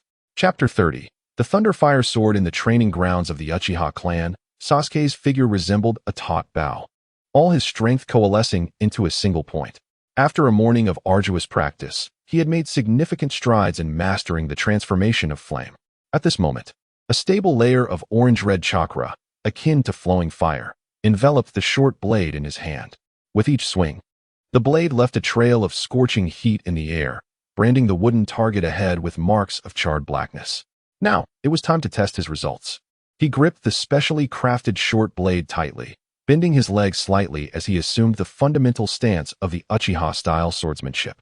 The morning sun outlined the contours of his focused profile. He exhaled a breath of stale air, transforming the pure chakra within him into searing fire. As recorded in the notes of Shursui, then carefully directed it to the blade in his hand, accompanied by a soft hum, as the air was scorched. The cold blade was instantaneously enveloped by a flowing, lava-like orange flame. The intense heat caused the air around him to begin to warp slightly. This was one of the profound techniques of Uchiha Shursui's ninjutsu, the sword leap of flames. Sasuke's gaze sharpened, and in the next instant, he moved. His foot struck the ground with force, propelling him like an arrow released from its bow, instantly crossing several meters to stand before the robust wooden target crafted from high-density hardwood. He let out a thunderous roar, channeling power from his core to his arms. And with all his might, he brought down the blazing blade of fire in a ferocious strike. Boom! A deep, resounding explosion echoed through the vast training ground. The moment the blade collided with the wooden post, flames erupted violently, scattering countless sparks intermingled with wood shavings in all directions. The remarkably sturdy post was cleaved in two, leaving a gaping, charred wound that extended half a foot deep, emitting wisps of smoke from its severed edge. The upper half, engulfed in roaring flames, was sent hurtling to the ground, crashing down in a cloud of dust. The power of this strike, had it been showcased during the graduation assessment at the Ninja Academy, would have surely been deemed extraordinary. However, as Sasuke gazed at his handiwork, there was no trace of joy on his face. He slowly retracted the blade, extinguishing the flames atop it, his brow furrowed in contemplation. The force was sufficient. As a mere manifestation of fire-style chakra, its destructive capacity exceeded my expectations. Yet he shook his head, his eyes betraying his dissatisfaction with his performance. Too blunt. This was merely brute force derived from high temperatures and explosions. It lacked the finesse and sharpness described in the notes of Shursui, which spoke of a blade as swift as the wind, embodying both speed and cutting power. This was the limit, the pure limit of fire. He caressed the searing blade, calmly analyzing the situation. Without the infusion of wind, I will never be able to replicate the ethereal swiftness of Shursui's flames, capable of cleaving through anything in a single stroke. My sword, Fire Leap, is ultimately just an ornate, enhanced version of a fire-style ninjutsu. This outcome was entirely within his expectations. In fact, it was precisely the purpose of today's training, a comparative experiment to personally validate his hypothesis. He approached the edge of the field and once again opened the tome that encapsulated the lifetime of effort from Uchiha Shursui. He had long understood that the true essence of Fire Leap lay not merely in the amalgamation of Uchiha-style fire jutsu and swordsmanship. The crucial element was the incorporation of the nature of wind. Wind fuels fire, it carries flames. That subtle wind-type chakra was the key that rendered Shursui's flame blade swift, sharp, and invincible. The Gale Blade, then, was a perfect integration of the body flicker technique into the foundation of Fire Leap, continuously charging the flame blade during a forward thrust, thus unleashing a colossal fire blade with greater speed and power. The ultimate technique, Solar Halo Dance, elevated the previous two to their zenith. In a flash, combined with the miraculous body flicker technique, it executed 3 consecutive slashes resembling halos of fire, sealing off all retreat for the enemy. The experiment concluded, and the conclusion was clear. Sasuke closed the notebook, his mind enlightened. My hypothesis is correct. Without wind-type chakra as a catalyst and vessel, no matter how hard I strive, I can only mimic the form of Fire Leap, never truly grasping its essence. To forcibly imitate a path that does not suit me. Even if I were to exhaust my life's efforts, I would likely remain a poor imitator, forever unable to surpass the original. He, Uchiha Sasuke, was not destined to tread a path of mediocrity. From the moment he first perused his notes, a vision brimming with ambition and fervor had begun to take shape within him, and now it crystallized with clarity. The wind can intensify the flames, but what of thunder? An unprecedented glimmer of excitement sparkled in Sasuke's eyes. Thunder embodies unparalleled speed, formidable penetrating power, and an all-encompassing numbing effect. If I could fuse the explosive fire release of the Uchiha clan, capable of incinerating all, with my own mastery of the lightning-fast lightning release at this juncture. Sasuke shook his head. The reason Shursui could integrate the properties of wind into the fiery transformation of the Sword of Flames was due to the harmonious relationship between fire and wind. Forcing the unrelated property of lightning into the mix was not impossible. However, at his current level, he was far from achieving that pinnacle. He slowly lifted his gaze, resting it upon his own hands. The left hand, the right hand. He recalled how Naruto, in the original tale, utilized shadow clones to aid his training in mastering the shape transformation of the Sharingan. A wild and audacious idea, long gestating in his mind, surged forth at that moment. Like a beast breaking free from its chains, wholly consuming his thoughts. If perfect fusion of the two elements upon a single blade was unattainable, then why not command one element with each hand? His breath quickened, and his eyes sparkled with the exhilarating light of creation. In his right hand, he wielded the blade of flames, channeling the purest fire release of the Uchiha to pursue ultimate explosion and destruction, incinerating all with grandiose might. Like a conqueror descending upon the world. In his left hand, he grasped the blade of thunder, utilizing his expertise in lightning release to seek unparalleled speed and penetrating power. Striking silently and unyieldingly, like a specter of the night. One blade for crushing and annihilating. One blade for piercing and concluding. Flames and thunder, fury and swiftness. Destruction and precision. When these two starkly contrasting forces intertwine and dance through the dual blades in his grasp, it would manifest as a terrifying and magnificent art of slaughter. This was the true swordsmanship that belonged to him, inheriting Shursui concept of fusion, yet transcending his path of wind and fire, the Uchiha dual sword technique, thunder and flame dance. This thought ignited a fervent fire within Sasuke's very blood. However, he swiftly compelled himself to regain composure, for he understood that this grand vision, capable of astonishing the shinobi world, still lacked a crucial foundational element. A mere idea, devoid of the strength to actualize it. Sasuke self-deprecatingly shook his head. At present, he could not even perform the most fundamental lightning release technique, let alone wield lightning chakra at will upon a blade. One must eat a meal bite by bite and walk the path step by step. He decisively sheathed his katana, concluding today's sword training. Without having laid a solid foundation in lightning release, further practice would merely be a castle built of air, yielding little for great effort. He returned to the main residence, meticulously cleansing the sweat and grime from his body and face, and donned a fresh set of casual attire. He securely locked the door to his home, exhibiting no hesitation as he made his way directly toward the heart of the village. His destination was unmistakably clear, the Konoha library. He was in pursuit of knowledge, seeking to systematically and comprehensively learn everything about lightning release. From the fundamental theories of chakra nature transformation to the introductory techniques of lightning release, he aimed to intertwine theory with practice, laying the most solid and unwavering foundation for his future dance of lightning and flames.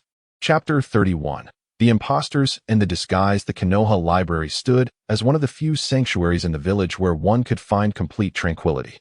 The air was imbued with the comforting scent of aged books and paper. Towering bookshelves, akin to silent giants, stood vigil over the wisdom and heritage amassed by generations of shinobi. Sunlight streamed through the high windows, casting radiant patches of light upon the wooden floor, while motes of dust floated gracefully within the beams. Sasuke navigated through this ocean of knowledge, his expression one of unwavering focus. He did not linger in the section filled with biographies chronicling monumental deeds, nor did he pay heed to the area housing powerful advanced jutsu scrolls. Instead, he proceeded directly to the most remote and mundane shelf dedicated to the foundational theories of jutsu. He sought a solid base rather than ethereal constructs. His fingers glided across the spines of the books. Introduction to Chakra Nature Transformation, detailed analysis of lightning release fundamentals, the relationship between jutsu seals and energy flow. He patiently selected the volumes he required, extracting them one by one. Just as he cradled a stack of books, preparing to find a quiet corner to settle in, his peripheral vision caught sight of a familiar figure by another bookshelf not far away. It was Sakura, She was not clad in her customary red dress, but had opted for a simple, functional outfit. The afternoon sun gently illuminated her rare cherry pink hair, enveloping her in a soft, ethereal glow. She stood with her back to him, utterly engrossed in a thick tome, her concentration rendering the world around her seemingly still. In that moment, she exuded a beauty marked by intellect and focus, devoid of the usual vivacity and gentleness she often maintained. Sasuke instinctively softened his footsteps, drawing closer in silence, his gaze falling upon the book in Sakura's hands and the stack of additional volumes on her desk. Precision control and application of chakra scalpel. Detailed map of human meridians and vital points, advancing sage techniques, theories and speculations on cellular activation. Sasuke's pupils imperceptibly contracted. Although these texts, due to library regulations, did not delve into any specific forbidden or secret techniques, their theoretical depth vastly surpassed what a student of the ninja academy or even an ordinary genin should encounter. This knowledge belonged to the realm of professional medical shinobi. At that moment, as if sensing his gaze, Sakura paused slightly, then slowly closed her book and turned around. Sasuke-kun? When she beheld Sasuke, a fleeting yet perfectly measured astonishment graced her features, swiftly transforming into a warm, sweet smile akin to a gentle spring breeze. What a coincidence! Are you here reading too? She inquired. Sasuke nodded, donning a polite yet distant smile as he replied, I was looking to gather some information on elemental changes. Naturally, Sakura's gaze fell upon the stack of books regarding lightning release nestled in his arms. Her emerald eyes sparkled with sincerity as she extended an irresistible invitation. How about we find a spot and study together? Perhaps we could discuss some theories along the way. All right, Sasuke conceded without reason to decline. The two settled into a sunlit nook by the window, each unfurling their respective tomes. For a time, the only sounds were the occasional rustle of pages and their steady breathing, enveloped in the warmth of the sun and the tranquility of life. It resembled a picturesque scene of diligent scholars from Konoha village laboring side by side in earnest study. Yet beneath this serene facade, Sasuke's heart raced like a finely tuned machine, while he appeared engrossed in the theories of lightning release. The majority of his focus remained steadfastly fixed on the girl beside him, caught in the delicate rhythm of her study. Sakura maintained an upright posture, her page turning gentle. At times, her brow furrowed in contemplation, only to break into a bright smile upon grasping a concept. Her demeanor perfectly embodied that of a brilliant student, almost too flawless. As if she were performing, Sasuke's mind replayed every peculiar interaction he had shared with Sakura since their acquaintance, each moment reminiscent of a film reel unfolding before him. The probing inquiry at the ramen shop that revealed her knowledge of his dietary preferences, the uncanny familiarity she exhibited on moving day within the Uchiha compound, her exceptional culinary skills that belied her tender age, and now, the profound medical ninjutsu texts that surpassed her apparent comprehension. A bold and lucid hypothesis, verging on the truth, began to crystallize in his mind. So that's it. He finally understood. Haruno Sakura was either a fellow traveler like himself or someone akin to Naruto, continually influenced by memories from parallel worlds. She might even be a reincarnated individual from the future, possessing complete memories. And her presence here today, ostensibly studying, was in fact a performance. She was laying the groundwork for the extraordinary medical ninjutsu talents she would showcase in the future, crafting a plausible narrative that could be traced back as evidence. Just like Naruto, the true source of Naruto's power stemmed from the dream of a blissful world. Yet he required a tangible excuse to present. For Sasuke, the Uchiha bloodline and the legacy of his clan provided the perfect justification. Henceforth, any jutsu Naruto acquired that he was not meant to master could be conveniently attributed to Sasuke's teachings, learned from the Uchiha scrolls. Sakura, too, sought a pretext. Thus, she ventured to the library. The prodigious young Haruno Sakura diligently self-studied within the library, ultimately mastering her craft independently and evolving into an exceptional medical ninja. What a perfect, inspiring, and impeccable account of growth. As Sasuke observed Sakura at his side, for the first time, he felt a genuine, commendable respect for her. This woman, with her cunning and strategic prowess, far surpassed that hot-headed fool, Naruto. She and he were of the same ilk, astute masqueraders. Time flowed gently in the serene ambience of reading, and as twilight descended outside, they almost simultaneously, with an unspoken understanding, closed their books. It's dark now, Let us return the books together, Sakura suggested, stretching and loosening her stiff neck, her face adorned with a cheerful smile. The pair returned their books to the front desk and walked side by side out of the library. The evening breeze was cool, brushing against their hair. Speaking of which, I'm a bit hungry, Sakura remarked, turning her head, her emerald eyes glimmering under the streetlights. Shall we go for Ichiraku ramen? We should invite Naruto. He has worked hard today as well. Once again, it would be Ichiraku ramen, and again, this trio. Sasuke understood that a new round of camaraderie was about to commence. He smiled and nodded. Sounds good. The two made their way toward the Uchiha compound, now shrouded in darkness yet imbued with a hint of liveliness. Chapter 32. Maru star as Sasuke and Sakura walked side by side on their way back to the Uchiha compound. Silence enveloped them. The unspoken contest at the library seemed to forge a subtle rapport between them. They were acutely aware that each harbored secrets, yet both astutely chose not to unearth them. This sensation was peculiar. They were both adversaries on guard, yet simultaneously the only ones capable of perceiving each other's disguises. Upon reaching the entrance of the compound, they waited briefly before spotting a familiar orange figure approaching with weary strides. It was Naruto. He was drenched in sweat, his face etched with exhaustion. Yet his azure eyes sparkled with the unique radiance of satisfaction that follows intense training. Sasuke Sakura? As he drew near, he was surprised to see Sakura there as well. What brings you here? Of course, to treat our valiant hero for his diligent training, Sakura replied, her face beaming with a gentle, unassuming smile. She retrieved a clean handkerchief from her ninja pouch and offered it to Naruto. Seeing how worn out you are, I can tell you must have given it your all today. Tonight, it's my treat. Let's go have Ichiraku ramen. Wow, really? That is fantastic. At the mere mention of ramen, all of Naruto's fatigue seemed to vanish. He accepted the handkerchief, hastily wiping his face, then excitedly exclaimed, "Wait for me. I'll be right back after a quick shower and change." Watching Naruto dash off, revitalized and sprinting toward his new home, Sasuke and Sakura exchanged a knowing smile. In this moment, the undercurrents of vigilance that existed between them seemed to dissipate in the presence of Naruto's pure joy. Within the warmth of the Ichiraku ramen shop, steam enveloped the air, and the rich aroma of bone broth tantalized the senses. On this occasion, Naruto undeniably took center stage at the dining table. "Let me tell you, I'm exceptionally formidable today," he exclaimed, slurping noodles with gusto while excitedly sharing the fruits of his training, albeit somewhat incoherently. "I can now create 10 shadow clones at once. They assist me in training, and my efficiency has skyrocketed. In climbing trees, I've reached the top of the tallest cedar in one breath. Furthermore, with the wind release, gale palm, I can now snap a tree trunk as thick as a bowl with a single strike." He animatedly described the new abilities he had acquired through his dreams, laying bare his newfound prowess before his companions. Shadow clone technique. Sakura's eyes widened with astonishment upon hearing this. Isn't that a high-level jutsu? One only elite Jonin can master? And wind release. Where did you learn all this? Her curious gaze flitted between Naruto and Sasuke. With a grin, Naruto unhesitatingly pointed at Sasuke beside him, declaring, "Sasuke taught me.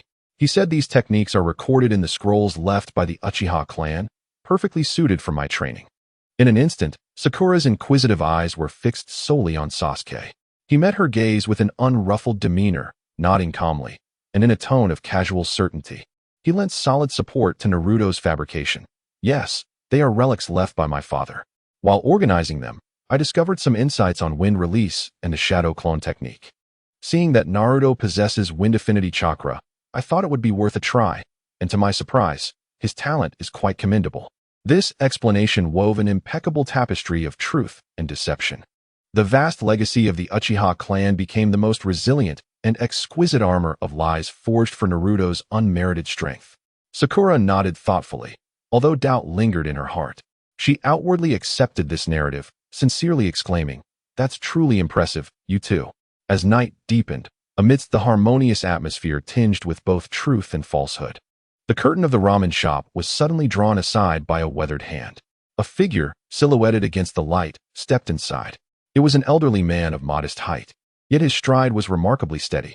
Clad in a standard gray vest of a Konoha ninja, his attire was complemented by an outdated net-patterned battle suit. Most striking was the enormous black iron pot that seemed incongruous with his stature, adorned with spatulas of various sizes that clinked softly as he moved.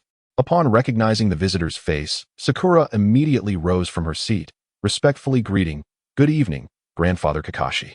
"Oh, it's Sakura," he replied. The elderly man beheld Sakura, his face, etched with the wrinkles of time, blossoming into an extraordinarily benevolent smile. "Are you here to join your classmates for a gathering? How delightful. Youth is truly wonderful." Sakura nodded vigorously in agreement. "Then I shall not intrude upon you young ones," the elder chuckled, turning towards the bar. He called out to the noodle chef, "Master, as per our usual arrangement, 1 serving of tonkatsu ramen. To go, please."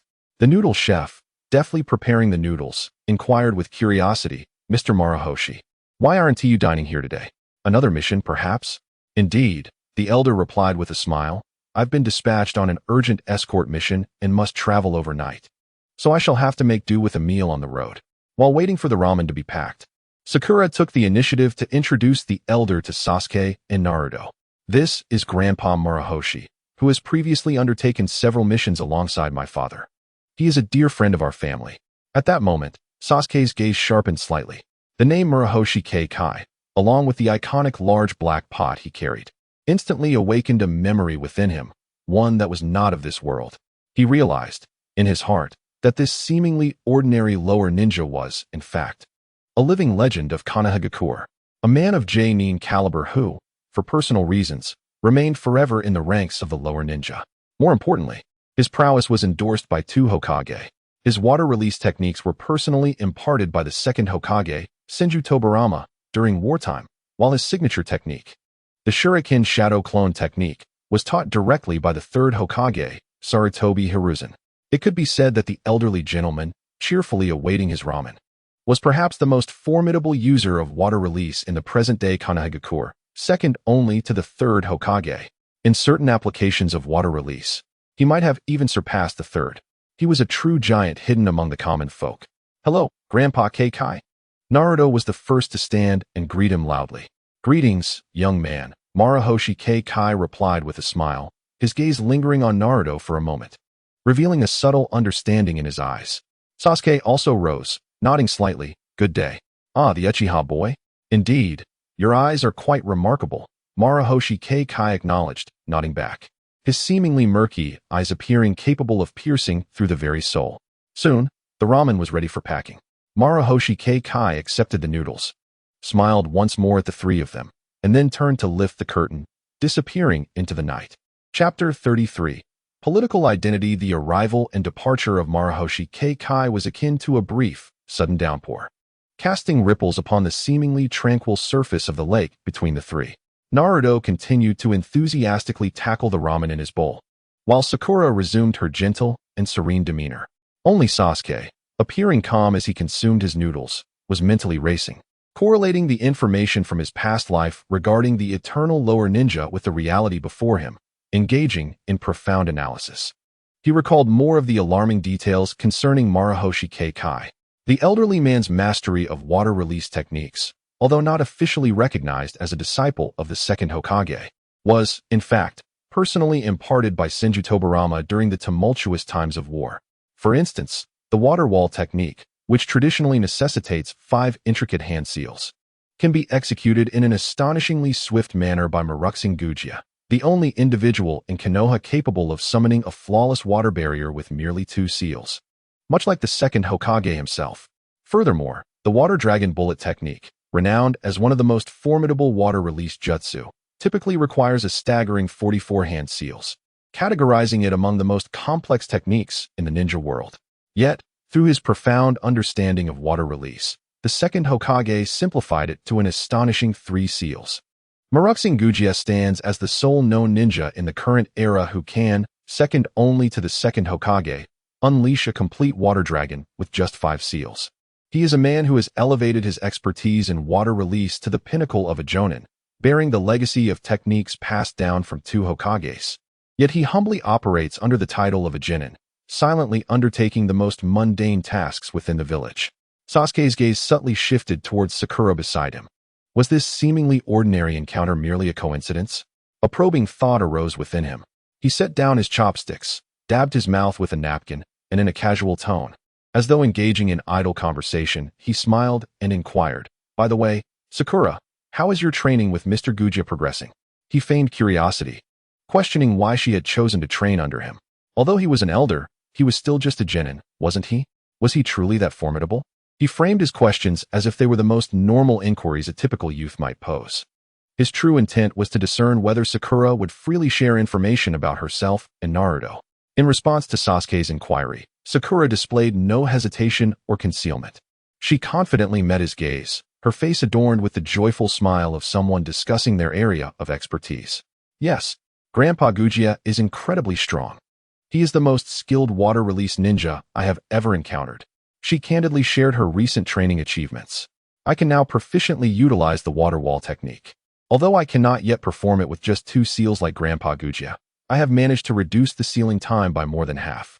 Grandpa Guja says my chakra control is exceptionally rare, making me particularly suited for training in water release and medical ninjutsu. Her tone brimmed with respect for her teacher and joy in her progress, sounding utterly sincere. Wow! Exclaimed Naruto, taken aback. He genuinely felt happiness and envy for Sakura's advancement and loudly praised, Sakura, you are amazing. The water wall. ISNT that is super high-level jutsu. Almost immediately, as if struck by inspiration, Naruto slapped his forehead and, with the excitement of a new discovery, jokingly exclaimed, by the way, that Grandpa Guja was personally taught by the second Hokage, right? Sakura, as his disciple, is indeed the great-grandstudent of the second Hokage. How splendid this identity is. The words, spoken without intent, struck a chord in Sasuke's mind. The phrase great-grandstudent of the second Hokage pierced through the fog in his thoughts like a lightning bolt, illuminating everything. He finally comprehended the underlying logic behind Sakura's seemingly unrelated peculiarities. In that instant, all the information he possessed regarding Maru Hoshikage activated, weaving a chillingly complete logical loop with Sakura's actions. Maru Hoshikage was not formally recognized as the second Hokage's disciple, yet his connection to the Hokage lineage was far deeper than a mere master-student relationship. He was a man esteemed by the second, third, fourth, and even the future fifth Hokages. His willingness to take responsibility for his mistakes during missions and to atone for them throughout his life earned him the admiration of the second Hokage, who personally taught him the water release jutsu. Due to his achievements and loyalty, the third Hokage, against all opposition, promoted him to Jonin status, although he did not formally accept it. Nevertheless, under the third's tutelage, he mastered the advanced technique of Shadow Shuriken. On the battlefield of the Third Shinobi World War, the fourth Hokage, Minato Namikaze, personally bandaged his wounds in front of other ninjas, a testament to his honor. In the future known to Sasuke, the fifth Hokage, Tsunade, entrusted the defense of Konoha to this longtime genin. He is a living legend, a figure deeply rooted in the history of Konoha, embodying the purest essence of the Hokage lineage. And Sakura chose such a master. As Sasuke observed the pink-haired girl before him, blushing slightly from Naruto's praises, he felt an almost chilling awe for the first time.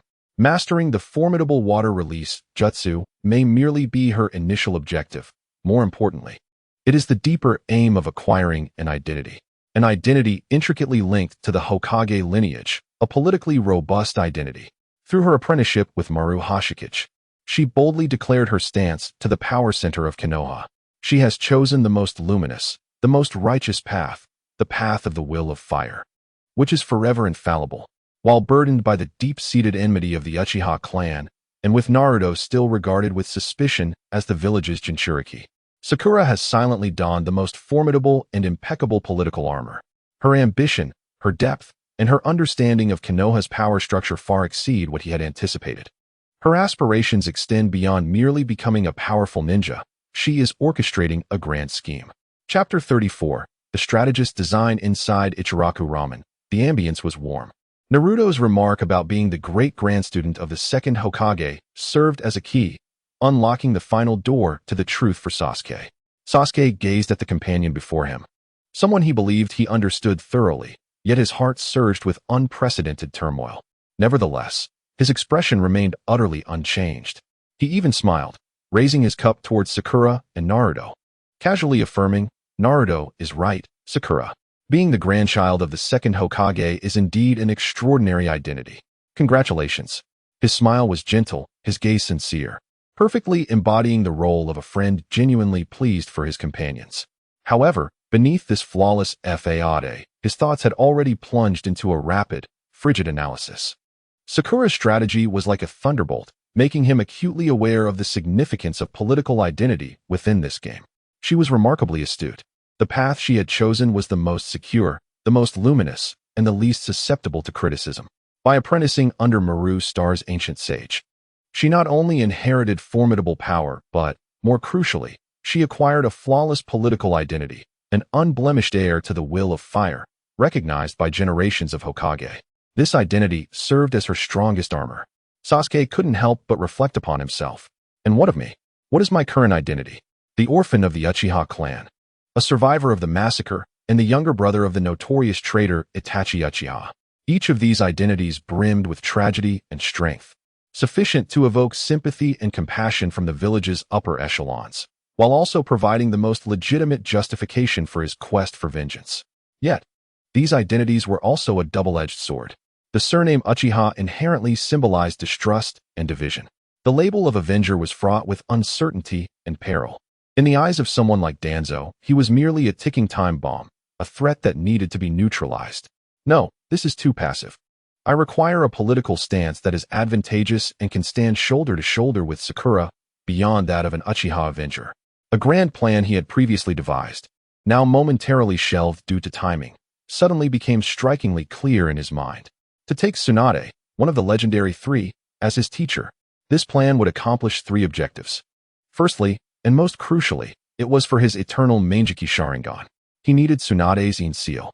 He firmly believed that if the Yin Seal could store Yang Chakra for physical regeneration, then, theoretically, it could also store Yin Chakra that constitutes the spiritual realm. He aimed to create a unique reservoir solely for himself, capable of storing vast amounts of pure spiritual energy. When the energy accumulated to a critical point capable of inducing a qualitative change, he could activate his Manjiki Sharingan without external stimuli or harming any cherished individuals, all without side effects. Furthermore, Tsunade's unparalleled medical ninjutsu would be the only reliable assurance for his future eternal Manjiki transplantation. Secondly, it was to gain a powerful political backing. Who is Tsunade? She is the beloved granddaughter of the first Hokage, Hashirama Senju, and a cherished disciple of the third Hokage, Hiruzen Sarutobi. Revered as one of the legendary Sannin, she embodies the most authentic and noble lineage of Konoha. To become her apprentice is to naturally gain entry into the innermost circle of the Hokage lineage. This political leverage is sufficient to counterbalance all the negative connotations associated with the Uchiha surname and would enable him to stand shoulder to shoulder with Sakura in future power struggles. This plan is nothing short of perfection. However, Sasuke sighed inwardly. Tsunade has been wandering the world for years, lacking a permanent residence. In the short term, it is impossible to accomplish. For now, he must await the opportune moment. He buried all his thoughts deep within, while outwardly, he continued to share laughter and enjoy ramen with the two, as if his previous contemplations had never occurred. The atmosphere at the dinner table remained vibrant under Naruto's influence. By the way, Sakura, Naruto suddenly recalled something. He set down his chopsticks, a look of distress crossing his face as he sought Sakura's counsel. I've been practicing wind release techniques, but I can never seem to sharpen my chakra to a razor's edge. It dissipates too quickly once I condense it. How did you manage to maintain the shape of the water wall when you learned water release? Is there a trick to it? Sakura regarded Naruto patiently, adopting the role of a devoted teacher. With a smile, she elucidated, the trick is to refrain from exerting force. The transformation of chakra is not achieved through brute strength, but rather through the power of imagination. For instance, when I form my water barrier, I first envision a clear, solid image of a wall with a rushing flow of water in my mind at the moment of hand seals. Only then do I guide my chakra to fill the model I have envisioned. Chakra possesses a spirit of its own. When you provide it with a clear mold, it will flow into place. Therefore, Naruto, while practicing, do not focus solely on compressing the wind. Instead, first visualize the sharpest, most delicate blade of wind in your mind. Your spirit is the vessel of the wind. Sakura's insights were profoundly enlightening. Her understanding of chakra control was astoundingly sophisticated. Naruto listened, scratching his head in confusion. Meanwhile, upon hearing the words imagine, mold, and vessel, Sasuke felt as though struck by a lightning bolt. His mind suddenly illuminated. So that's it. The reason my sword of flame technique was dull was that I made the same mistake as Naruto.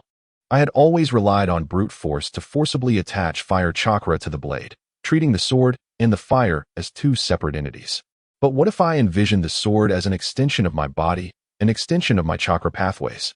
Instead of merely attaching, I could guide the flames to flow from within the sword, allowing the sword itself to become a vessel and mold for the fire. In this way, the flames and the blade would no longer be independent entities, but would truly embody the unity of man and sword. This revelation granted him a fresh, qualitative understanding of both the sword of flame and his envisioned thunder flame dance.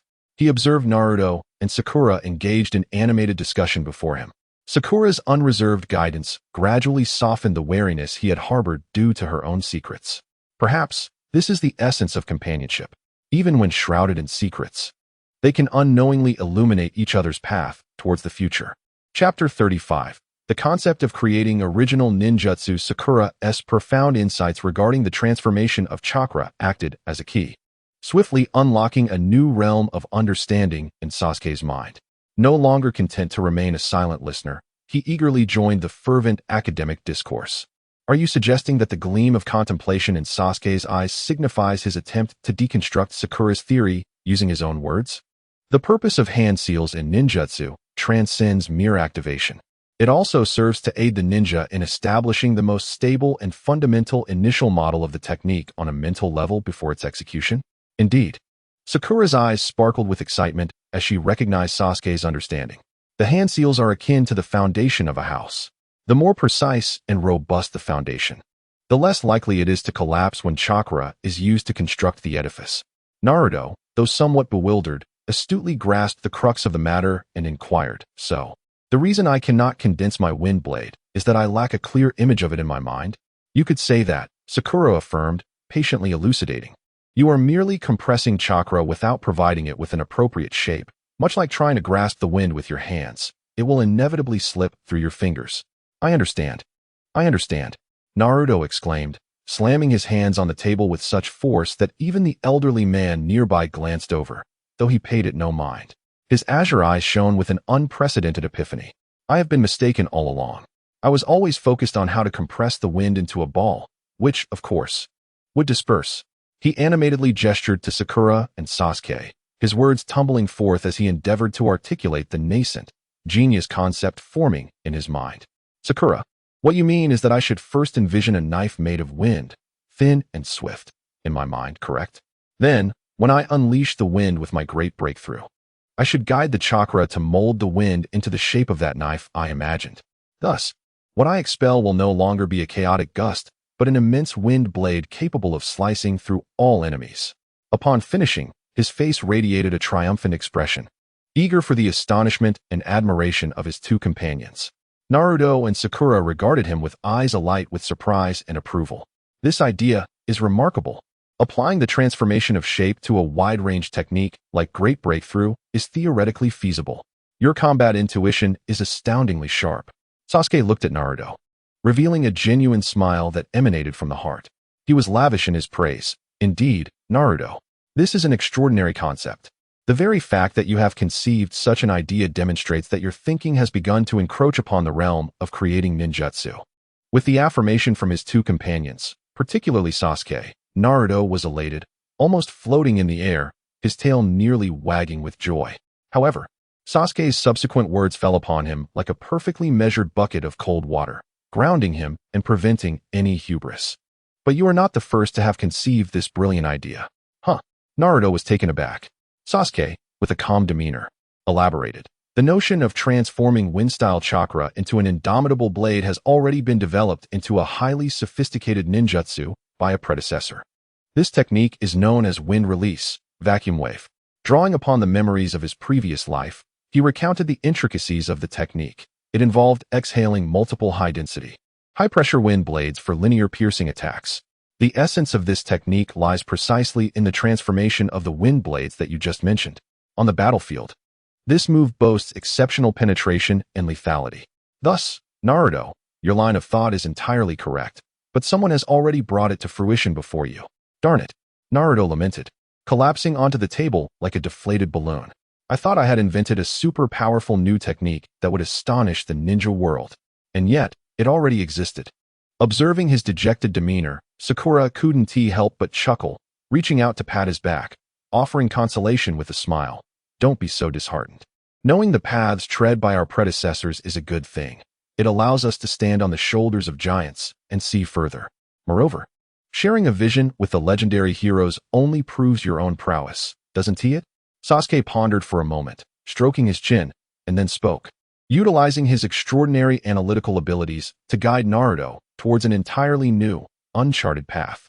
Consider this. The standard vacuum wave releases multiple dense wind blades for linear attacks, correct? Its tactical positioning is for piercing and suppression. Naruto lethargically nodded in agreement. Then why not attempt to alter the shape and tactical positioning? Instead of following the conventional linear piercing, why not create a horizontal slashing attack? Instead of seeking the advantage of numerous wind blades, you could counter this by condensing all the wind into a massive, crescent-shaped wind blade, capable of executing wide-ranging horizontal cuts. A glimmer sparkled in Sasuke's eyes as he painted a vivid image for Naruto, one brimming with potential, a wind blade that could sever everything in its path. This would no longer be the vacuum wave. It would be an entirely new ninjutsu belonging solely to you, Uzumaki Naruto. Sasuke's words seemed to possess a magical quality, causing Naruto, who was once slumped over the table in despair, to suddenly lift his head. His eyes were once again alight with fervor. The vast horizontal gusts of wind whispered to him, and in his mind, the cataclysmic imagery began to unfold. All his feelings of loss and despondency were instantly supplanted by a more potent force, a fervor known as creation. Indeed, let us proceed. I am determined to bring this to fruition. The three exchanged knowing smiles, each discerning the flames of excitement in the other's eyes.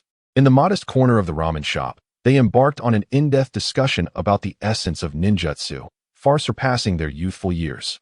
They were so engrossed, so focused, that they scarcely noticed when their bowls of ramen were emptied or when the other patrons departed. It was only when the kindly ramen chef, while wiping the counter, gently reminded them with a bemused tone that they snapped back to reality. I say, it's quite late, you know. I must close up shop now. Chapter 36. The Blade of Fire and the Edge of Thunder. My apologies, dear chef. The trio stood, somewhat abashed, in unison.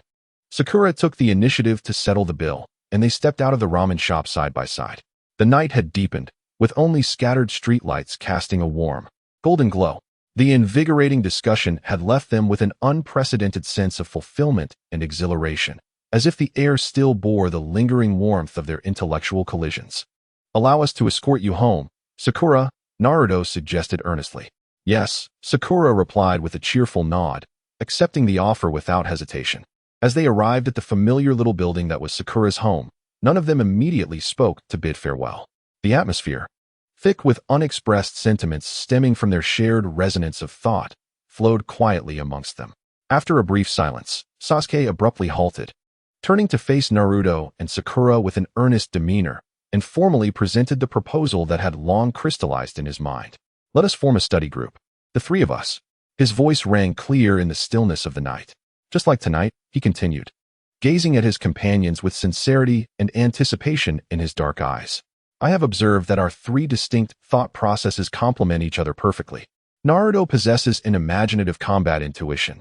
Sakura has a solid and meticulous grasp of theoretical knowledge, and I could perhaps integrate and analyze your ideas. He proposed, let us set aside fixed times each week, akin to today, to share our training insights and the challenges we encounter.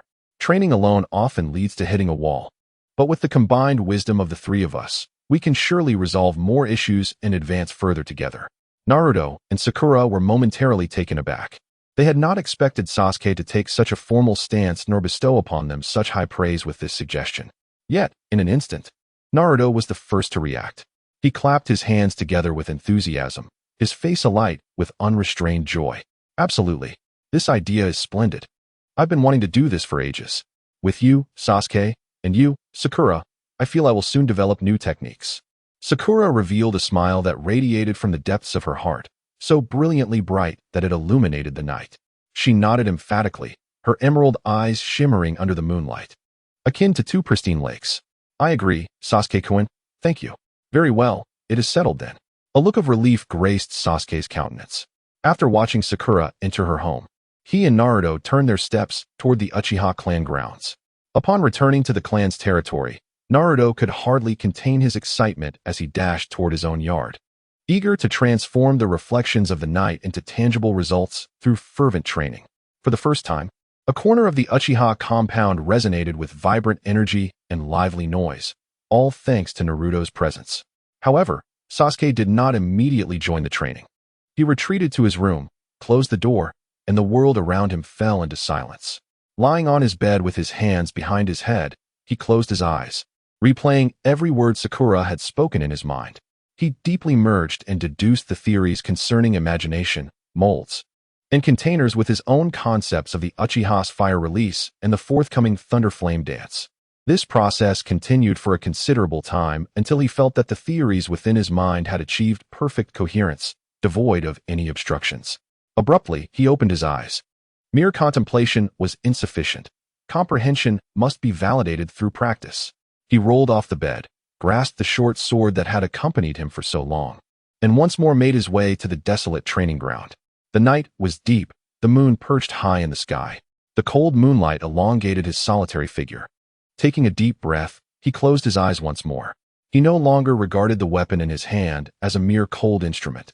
Instead, he envisioned it as an extension of his own body, a new conduit through which chakra could flow freely. He then guided the fire-type chakra within him, no longer forcefully attaching it, but rather infusing it as naturally as breathing. On his first attempt, flames flickered to life along the blade. Yet they danced erratically like a candle in the wind, extinguishing after merely 2 seconds. Sasuke furrowed his brow, reflecting on the failure. The connection between his spirit and the blade was still unstable. On his second attempt, the flames stabilized somewhat, yet the flow of chakra faltered, resulting in only half of the sword being illuminated, creating an awkward appearance. With each subsequent attempt, beads of sweat began to form on Sasuke's forehead. He remained devoid of impatience. Rather, his gaze grew increasingly intense. With each failure, he meticulously observed the flow of chakra through his Sharingan, analyzing the reasons for his setbacks before making adjustments. Finally, in a subsequent attempt, he discovered that perfect sense of balance. With a hum, the flames ignited upon the blade, transformed entirely from before. No longer were they wild and devoid of life, but rather a vibrant, animated fire that seemed to possess its own will, enveloping the entire sword uniformly and tightly. Each subtle movement would stir forth a dazzling, radiant tail of flames. Success! Sasuke gazed at the reborn blade of flames before him, a surge of elation swelling within his heart. He did not pause. Instead, he immediately began to tackle a more formidable challenge, lightning. A series of faint, blue-white arcs of electricity danced at his fingertips. Carefully, he attempted to guide them toward the blade. Yet the lightning chakra proved far more difficult to control than the fire chakra. As soon as the arcs made contact with the blade, they spiraled out of control, dissipating into the air. The failures accumulated, far exceeding those encountered during his practice with flames. Nevertheless, he persevered, etching the core concept of the sword as a mold firmly into his mind. He commenced by employing ordinary chakra to construct an invisible layer of chakra around the edge of the blade, subsequently infusing this layer with lightning chakra. After countless failures, when he once again directed a stable stream of lightning chakra into the blade, a crisp, resonant buzz echoed, as if the very air were vibrating. A thin yet remarkably stable blue lightning aura, flickering with arcs, finally enveloped the entire katana. The overwhelming sharpness imbued him with the sensation that he was wielding not merely a sword, but a captured bolt of lightning. However, whether wielding the blade of flames or the blade of lightning, Sasuke could distinctly sense a certain sluggishness as his chakra coursed through the blade. It felt as though it were navigating a narrow, treacherous riverbed. Not only was the speed severely diminished, but the consumption of chakra exceeded his expectations. The issue lay with the blade itself. He swiftly concluded that ordinary steel was a substandard conductor for chakra, obstructing and repelling his power. To unleash the full potential of the lightning and flame dance, he required a superior vessel, a special metal that could perfectly contain and even amplify chakra. Chakra metal. A new and unmistakable short-term goal emerged within him. He dissipated the lightning aura from the blade, feeling the fatigue within his body from the excessive exertion, and decided to conclude his training for the night. With heavy steps, he returned to his room. He opened the window, hoping the cool night breeze would disperse the warmth rising in his excited mind. Out the window, he noticed the neighboring estate still ablaze with light. He spotted Naruto seated cross-legged on the ground, seemingly refining his chakra. Surrounding him, several shadow clones tirelessly repeated their monotonous training. Watching the glow, observing the golden figure relentlessly pursuing his fate in the dead of night, a complex warmth surged within Sasuke. That fool, he murmured softly, a faint smile tugging at the corners of his lips. Addressing that direction, he gently called out, "Hey Naruto, it's late, get some rest." In the distance, Naruto's hearty, vibrant reply echoed back, "Got it. You too." Sasuke chuckled softly, closed the window, returned to his bed, and soon fell into a deep slumber, enveloped in satisfaction and fatigue. Chapter 37. Iruka's assistance. A night of deep sleep fully restored Sasuke's weary spirit from the previous day's exertion. The following day was Monday, and he rose early. As he arrived in the courtyard, Naruto was already there, engaged in a rather standard practice of water treading. Unbeknownst to him, he had excavated a large water pit in his yard using his shadow clones, and at that moment, he was energetically running and leaping across the surface of the water, repeatedly plunging in and rising up again, reveling in the endeavor. The two exchanged a knowing smile, silently understanding each other, and after a brief snack, they set off together toward the ninja academy. In Sasuke's mind, a clear plan had already begun to take shape. Crafting a weapon forged from chakra metal was the sole solution to overcoming his current training impasse. However, how to achieve this goal required careful contemplation. Should he simply take a substantial sum of money to the village's finest ninja tool forge? No, that notion was swiftly dismissed. A student who had yet to graduate from the ninja academy requesting a customized weapon made from rare strategic chakra metal would undoubtedly attract unwanted attention. What about seeking assistance from a classmate?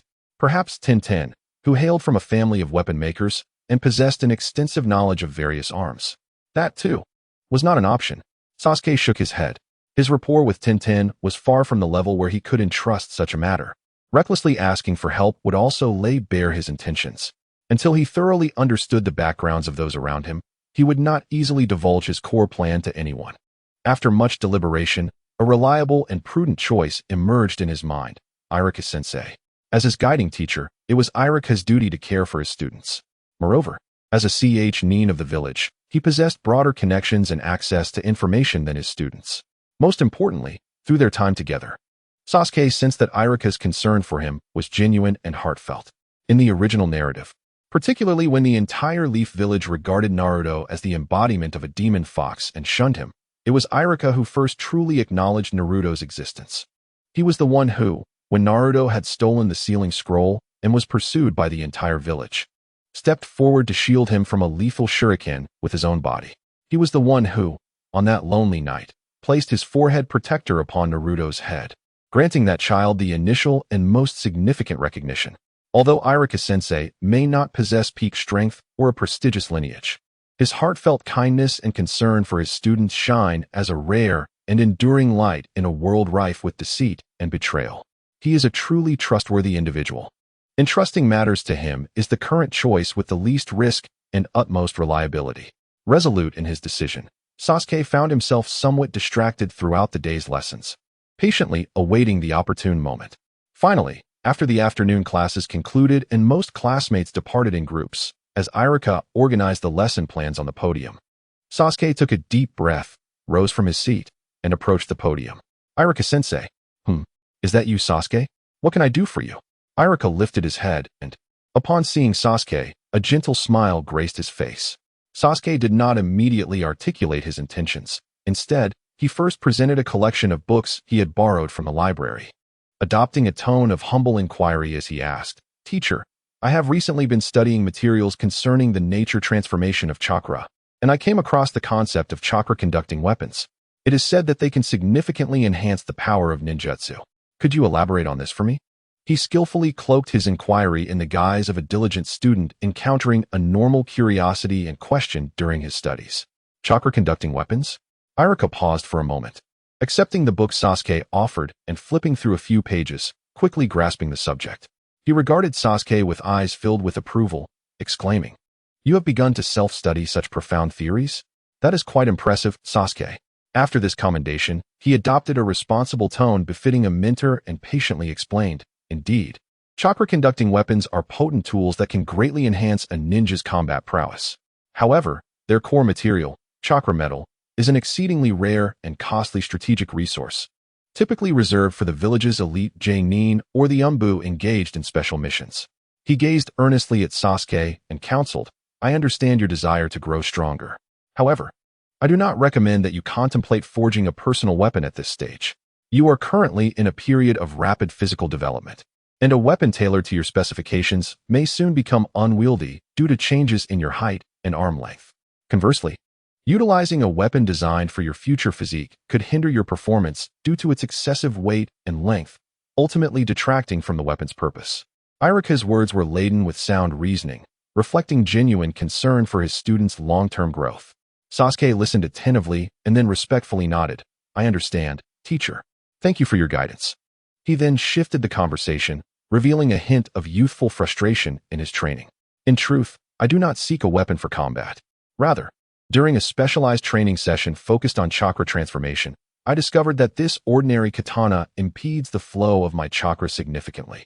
It feels as though the flow is obstructed, resulting in low efficiency and excessive consumption of energy. Therefore, I was contemplating whether a weapon with better conductivity for training might resolve my current dilemma." He precisely confined his request to addressing the bottleneck in his training. This revelation brought a noticeable change to Iruka's expression. He observed Sasuke, the once proud and cold youth, who, after enduring the tragedy of his clan's massacre, had not been crushed by hatred but instead had sprinted down the path of self-improvement with an extraordinary will and awareness. Not only did he strive for his growth, but he also embraced Naruto, who had been isolated by the entire village, becoming the only light in that child's life. The words of the third Hokage echoed once more in Iruka's ears. "You must pay more attention to Sasuke and Naruto. They are the entrusted future of the village." A profound sense of responsibility and mission surged within Iruka's heart. This child must not be left to navigate the darkness alone. Thus, the seriousness etched upon Iruka's face transformed into a comforting resolve. He firmly patted Sasuke's shoulder and spoke in a tone that brooked no refusal, infused with warmth. "I understand. Sasuke, leave this matter to your teacher. If the goal is merely to enhance training efficiency, there is no need for pure chakra metal, as it is prohibitively expensive. We can commission a craftsman to blend a small quantity of chakra metal powder into ordinary high-grade steel, forging an alloy weapon. This approach would significantly enhance chakra conductivity while remaining within an acceptable cost range. Fortunately, I am acquainted with friends hailing from a lineage of ninja tool forgers. I can consult them to determine which alloy ratio is most suitable for the dual nature of your lightning and fire chakra.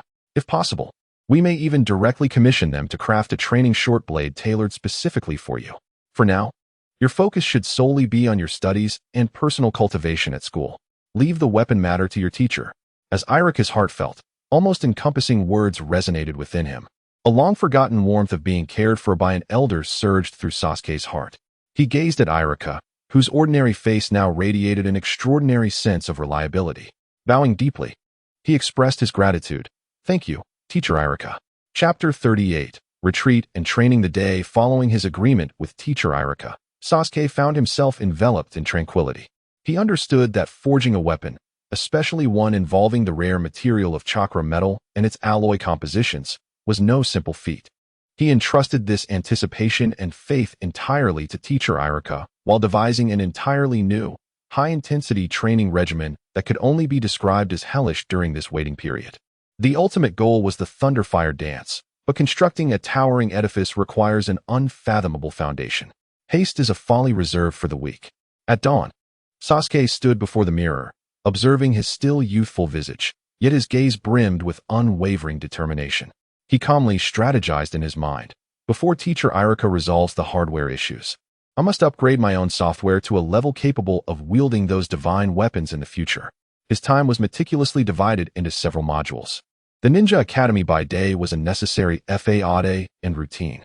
He continued to play the role of the genius, growing closer to his comrades and striving to emerge from the shadows, attentively listening and flawlessly completing each classroom exercise. After school, his time was divided into two halves. One half was spent in the Konoha library, and the other in the expansive training grounds of the Uchiha clan. The Konoha Library, the foundational theory section of ninjutsu. This place has become a daily sanctuary for Sasuke. He has forsaken all temptations of advanced ninjutsu, akin to a parched sponge eagerly absorbing the fundamental and primal knowledge of the lightning release. He is not in haste to master a specific lightning technique. Instead, he immerses himself in the essence of the lightning attribute. He peruses ancient scrolls that describe natural phenomena, closing his eyes, attempting to grasp the intrinsic meaning of lightning in his mind.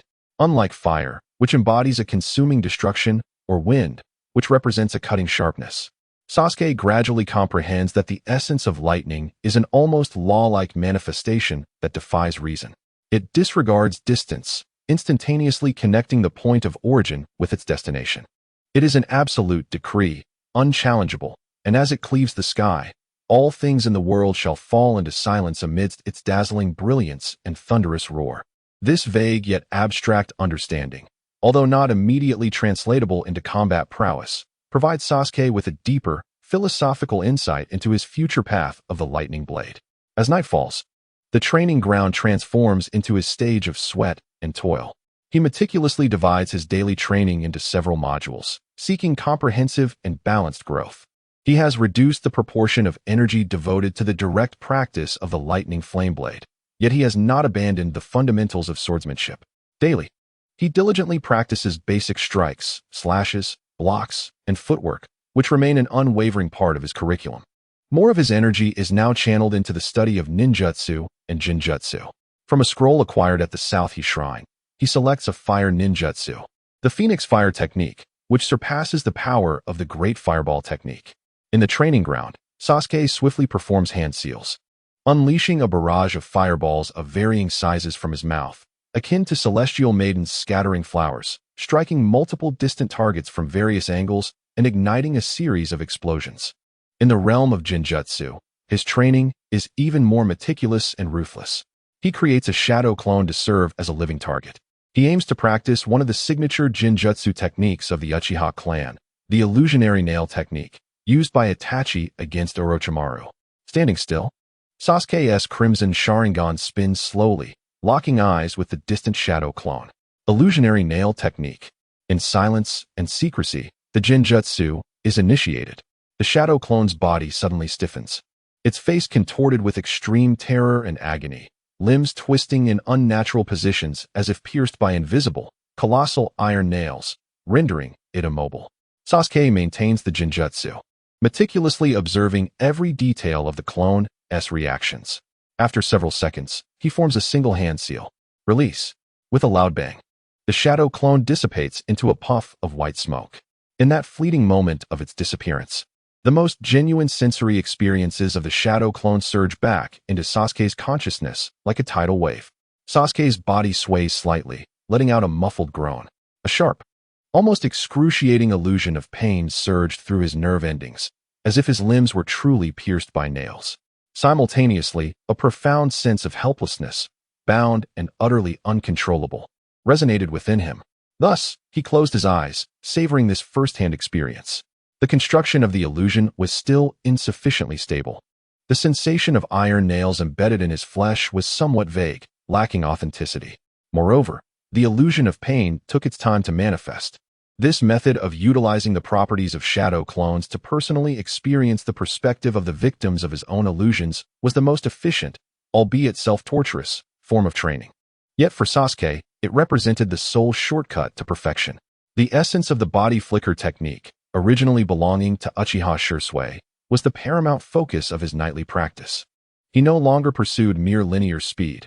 Instead, he delved into the notes, learning how to create indistinguishable afterimages through precise chakra manipulation during high-speed movements. He studied how to confound opponents' senses with sudden stops and changes in direction. His silhouette transformed into a series of indistinct shadows under the moonlight in the training ground, darting this way and that, elusive and unpredictable. Of course, he did not forget the agreements made with his study group. Each week, he engaged in a steadfast academic discussion with Naruto and Sakura. He would share insights from his training, such as his reflections on chakra division while practicing the Phoenix Fire technique. Naruto, in turn, would seek assistance from his companions regarding the various challenges he faced while practicing the wind blade. I can't maintain the shape of the wind blade, Naruto lamented, scratching his head in frustration. Sakura incisively pointed out, that's because your concentration isn't sufficient. The knife you envision is itself vague and wavering. How can your chakra coalesce into a stable form? These discussions often provided Sasuke with unexpected inspiration. Like a masterful hunter, he continuously drew nourishment from the seemingly mundane exchanges with his companions, integrating these insights into his own development and accelerating his transformation. Time quietly slipped away in this routine and fulfilling hibernation day after day. Sasuke could distinctly feel himself growing stronger at a terrifying pace. His total chakra became denser through daily expenditure and recovery. His understanding of ninjutsu and jinjutsu had long surpassed the level of a mere genin. His swordsmanship and agility were becoming increasingly formidable. He resembled an extraordinary blade, hidden within its sheath, quietly honing its edge in the darkness. He awaited the day when the new sheath, his chakra-conducting weapon, would be forged, marking the moment he would reveal his brilliance. Chapter 39, Trial of Thunder and Flame. A week passed in the rhythm of diligent training, quietly fading away. In the Uchiha clan's training ground, Sasuke, Naruto, and Sakura were engaged in their study group discussions. Naruto was excitedly recounting his latest training achievements and the obstacles he had encountered. I have now become adept at training with 5 shadow clones simultaneously, each engaging in distinct exercises. However, he scratched his head in frustration. Following the approach we previously discussed, I endeavored to incorporate a transformation into my most proficient ninjutsu breakthrough, aiming to shape the fierce wind I expelled into a colossal blade of wind. Yet, each attempt ended in failure. The moment the wind was unleashed, it immediately reverted to a chaotic swirl, utterly incapable of maintaining the form of a blade. Upon hearing this, Sakura rested her chin in contemplation for a moment before incisively pointing out, that is because the essence of the great breakthrough technique is to maximize the scope of release. And its chakra flow is inherently dispersive. Attempting to impose a condensed transformation within a technique that seeks diffusion is naturally a formidable challenge. It necessitates an exceptionally refined dual-thread control over chakra.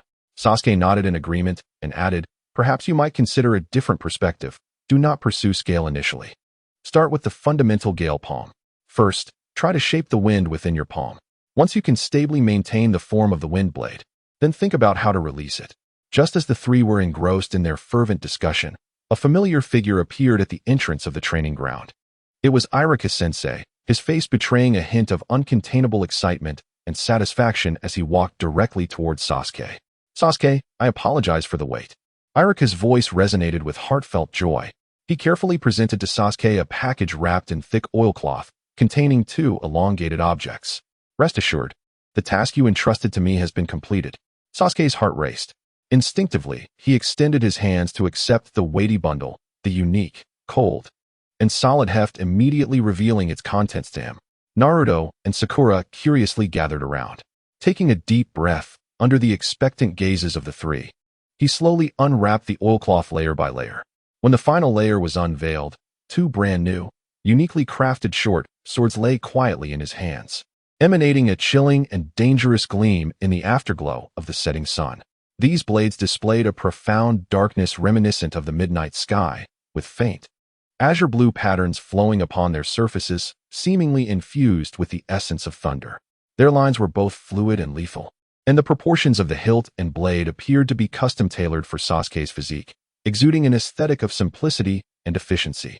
Sasuke gently traced his fingers over the cold blade, the delicate texture, imbued with the unique quality of metal, causing him to fall in love with his new companions almost instantaneously. Wow, what stunning blades, Sasuke! Naruto exclaimed, his eyes gleaming with excitement. Observing Sasuke's enamored expression, Iruka wore a smile of satisfaction. He elaborated, my friend, the master craftsman from the renowned forging family mentioned that your request was no simple feat.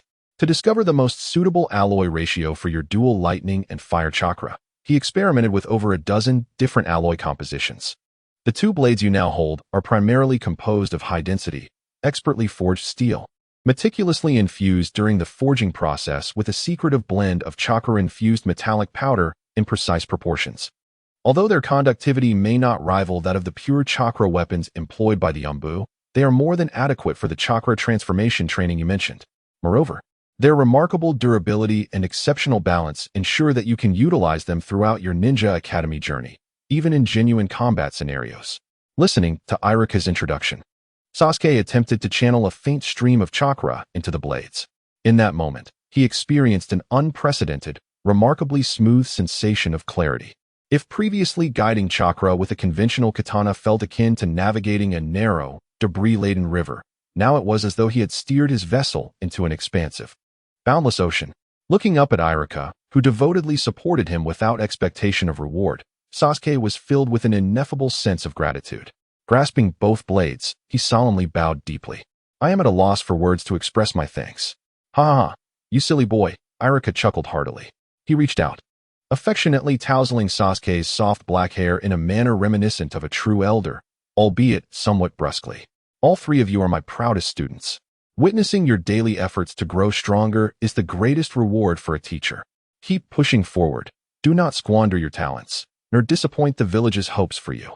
With that, Iruka waved goodbye to the trio and turned away, humming a cheerful tune as he vanished into the twilight of dusk. Once Iruka departed, Naruto immediately approached, his gaze fixated on the impressive twin blades in Sasuke's hands, his eyes sparkling with excitement. Wow, Sasuke, that's so cool. Let us see how powerful they truly are. Sakura's expression mirrored his anticipation. Sasuke nodded, equally eager to demonstrate. He grasped one blade in each hand and slowly walked to the center of the training ground.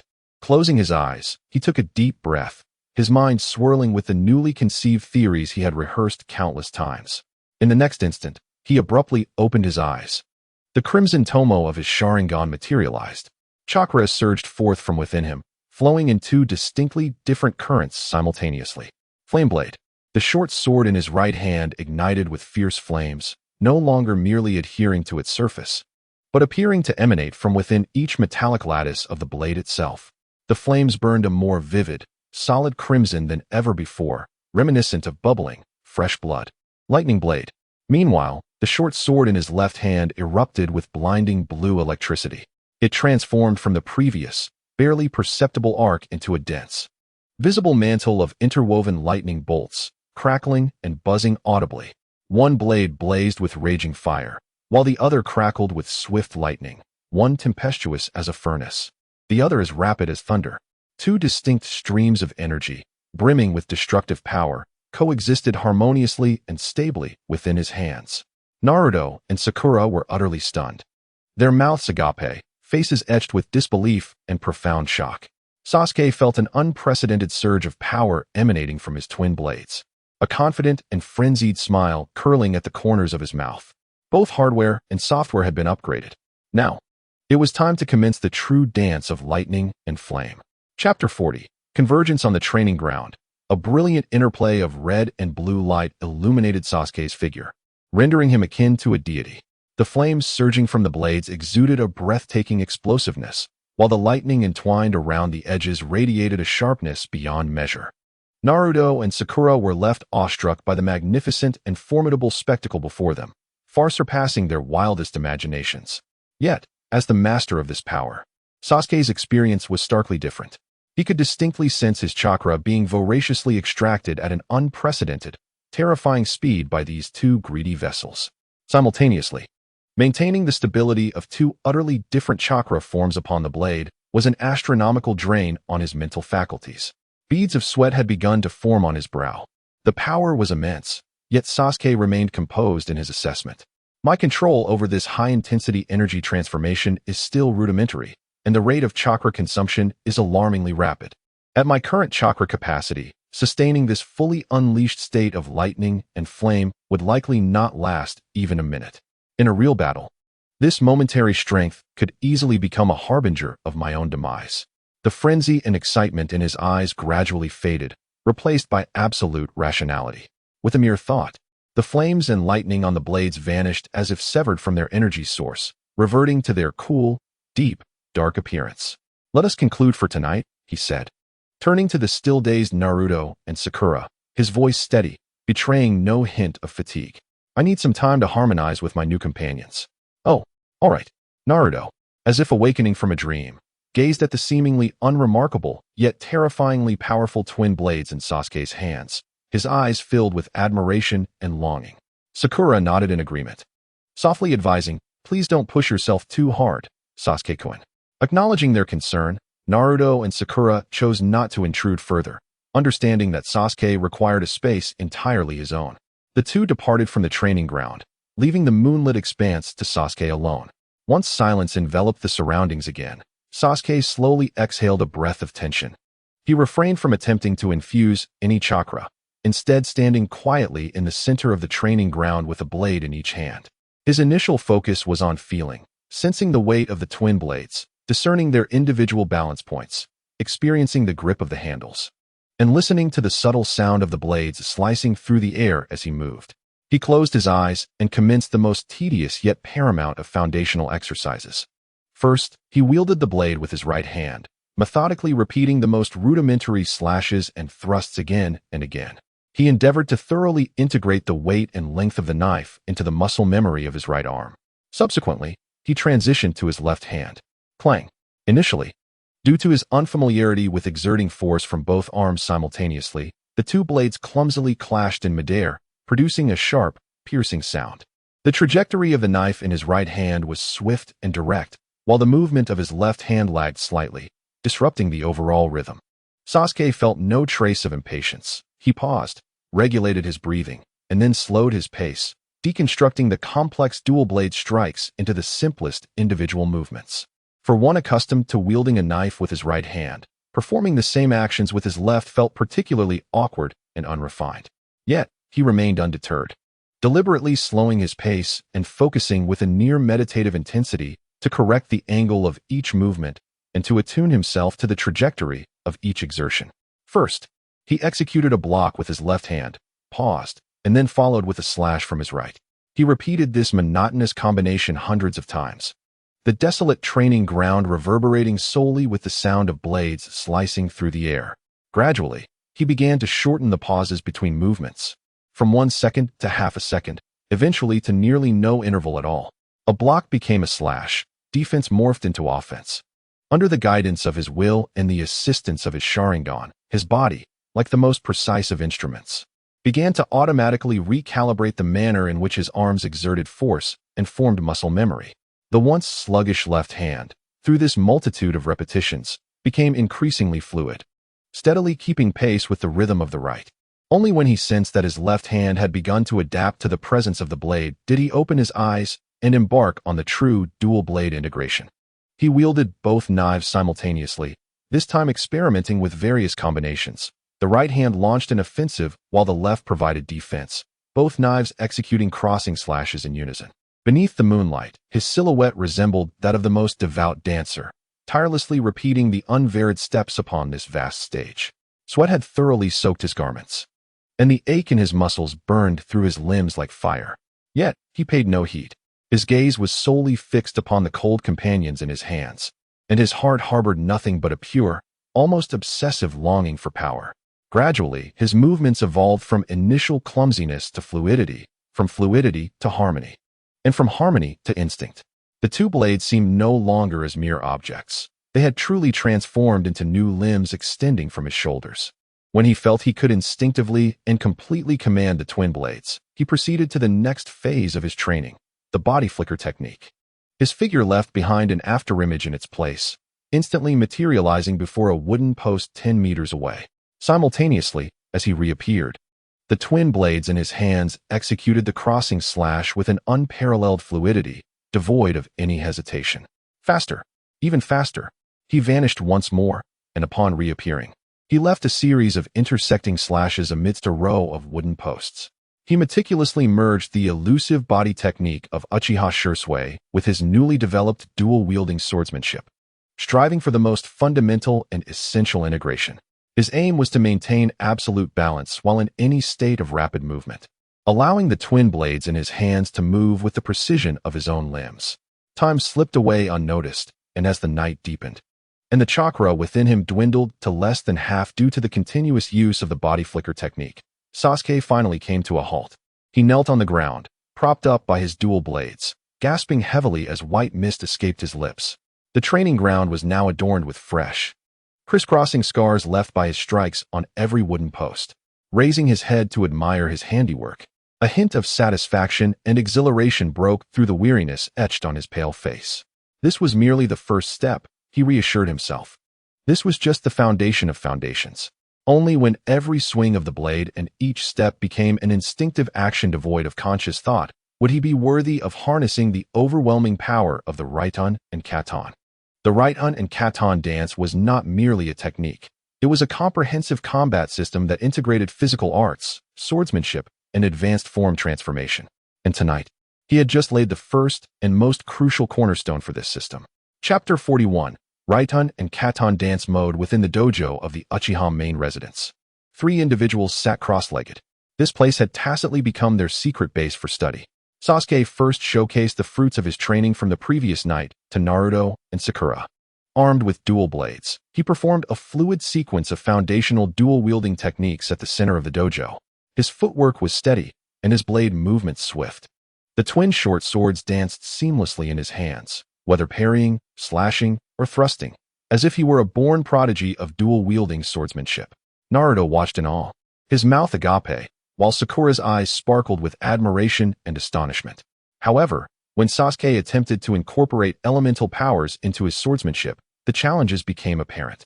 He successfully ignited a stable flame blade in his right hand, then wrapped a buzzing lightning blade around his left. Yet, when he endeavored to maintain this state of complete elemental activation during high-speed offensive and defensive drills, his movements became noticeably sluggish and rigid. After merely 2 simple exchanges of attack and defense, the flames and lightning on his blades flickered erratically due to the unstable supply of chakra, ultimately extinguishing completely. Leaning on his dual swords, Sasuke breathed heavily and candidly expressed his predicament. I can now preliminarily control the dual blades, and can independently activate the flame blade or the lightning blade. However, I struggle to efficiently integrate them into high-speed offensive and defensive maneuvers. He looked at his companions with a serious demeanor. When I focus on the dynamics of swordsmanship, it becomes challenging to allocate energy to sustain the stable output of both elemental chakras. Conversely, when I concentrate on maintaining the elemental transformations, my swordsmanship inevitably becomes sluggish. My spirit feels as though it is divided into 3 parts, one for the body, one for fire, and one for lightning. Between them, a perfect unity could not be formed. This statement plunged Naruto and Sakura into deep contemplation. The dojo fell into a profound silence. It was Naruto who first broke the stillness. Although he struggled to grasp the intricate theories regarding the stable output of chakra and mental distribution, he unearthed a remarkably apt example from his own training experiences. Sasuke, the sensation you described, he scratched his head, a reminiscent expression gracing his face. I think I somewhat understand. It's akin to my prior practice of fighting on water. To remain steadfast on the surface, my feet had to continuously and precisely channel chakra. Yet, whenever my mind wandered to the hand seals of other jutsu, the chakra beneath me would immediately falter, sending me plunging into the water. He sheepishly recounted his earlier predicament. Eventually, I devised a rather rudimentary solution. Naruto's eyes sparkled as he shared his triumph. I did nothing for several days, merely practicing walking, running, and jumping on the water's surface until it became second nature. I no longer had to consciously think about it. My body instinctively knew how to control the chakra beneath my feet. That sensation was as automatic as walking or breathing. Once treading water became instinctual, I could free my mind to ponder combat and jutsu. His candid reflections, steeped in experiential wisdom, struck Sakura's thoughts like a bolt of lightning. Naruto is right. A glimmer of intellectual brilliance flickered in Sakura's emerald eyes. This is the crux of the solution. Sasuke, your mind, or rather your spirit, resembles the hands of a ninja performing hand seals. What you are currently demanding of these hands is to simultaneously execute 3 exceedingly intricate techniques inscribed on distinct scrolls. One for dual blade swordsmanship, one for flame transformation, and another for lightning transformation. With an astute metaphor, she dissected Sasuke's dilemma. Even the village's most formidable jonin could not flawlessly interpret and operate 3 entirely different complex techniques at once. Their chakra pathways and mental commands would inevitably interfere with one another, ultimately leading to the collapse of all techniques. Thus, she looked at Sasuke, piercingly identifying the core issue. The key did not lie in striving to multitask more diligently, but rather in distilling the essence of these three independent scrolls into a single, innovative, and more refined scroll. A humble analogy born of practice. A precise metaphor rooted in theory. In that moment, Naruto's intuition and Sakura's wisdom harmoniously intertwined.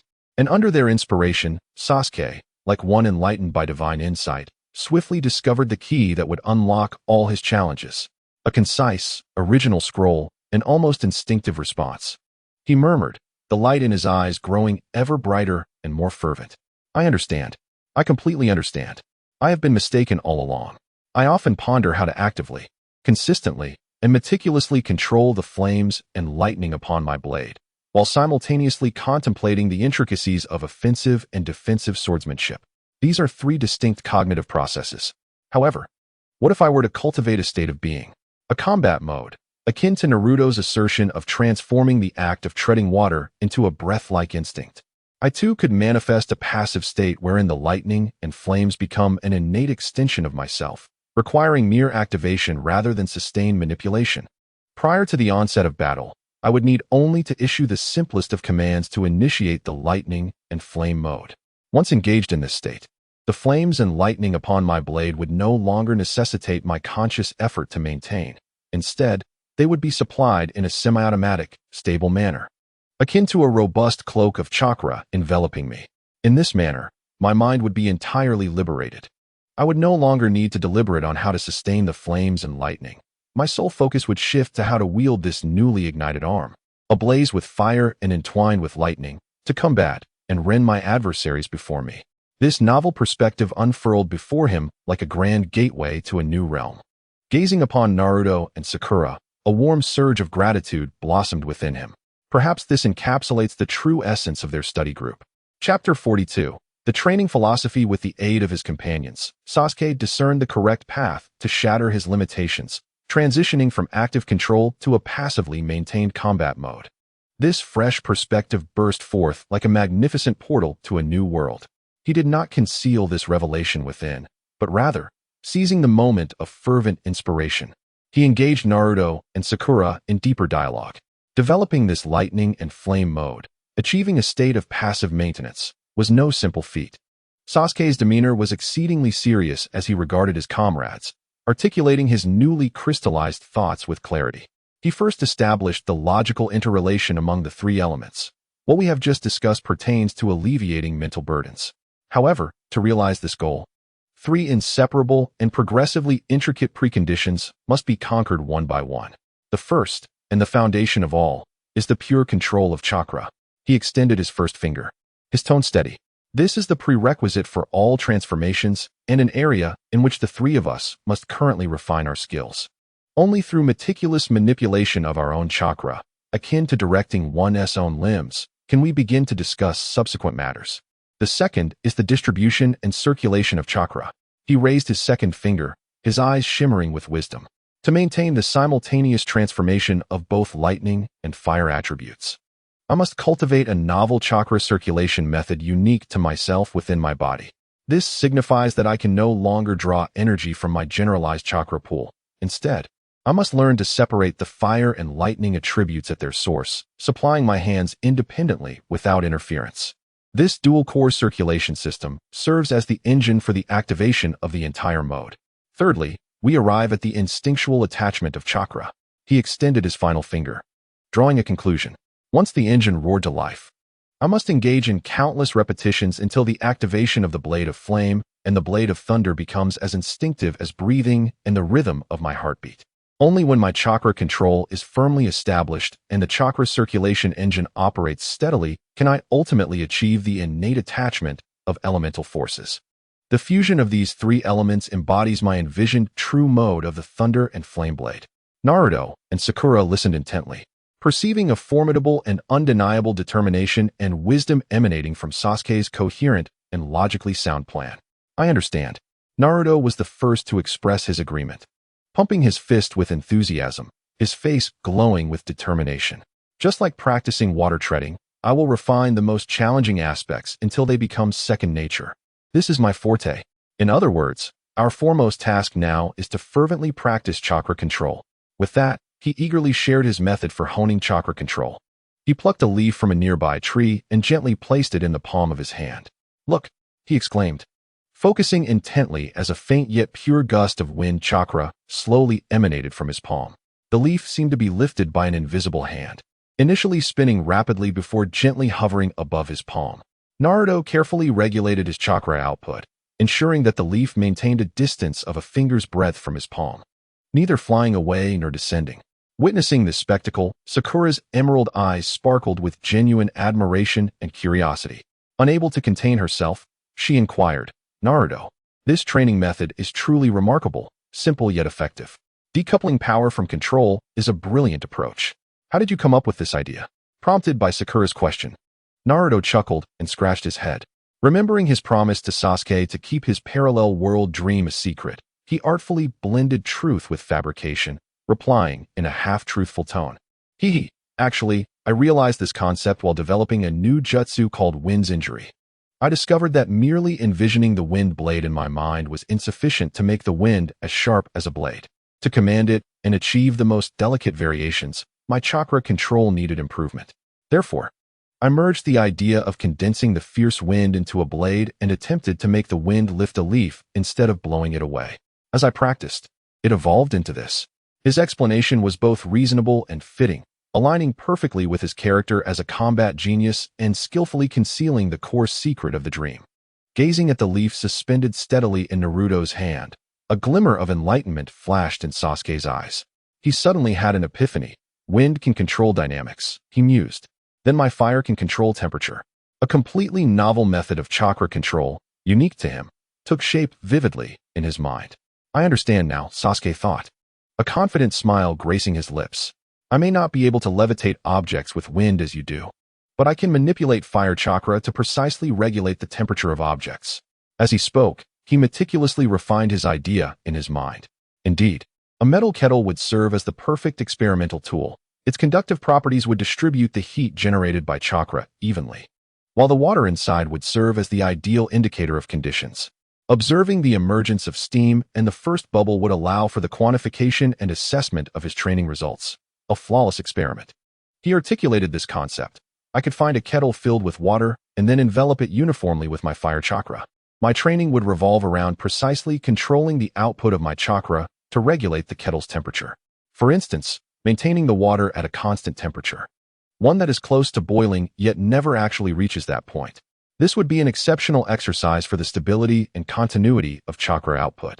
It was an extraordinarily meticulous practice, demanding an almost perverse level of control over chakra. The three exchanged smiles, each seeing the flame of hope reflected in the other's eyes. They had not only discovered a path forward, but had also identified the most solid first step toward that direction. Chapter 43. Shortcomings and improvements. Upon hearing Sasuke's vision for his innovative training method, Naruto's face radiated an unmasked, heartfelt admiration. He gazed at Sasuke, feeling as though he was meeting this companion for the first time.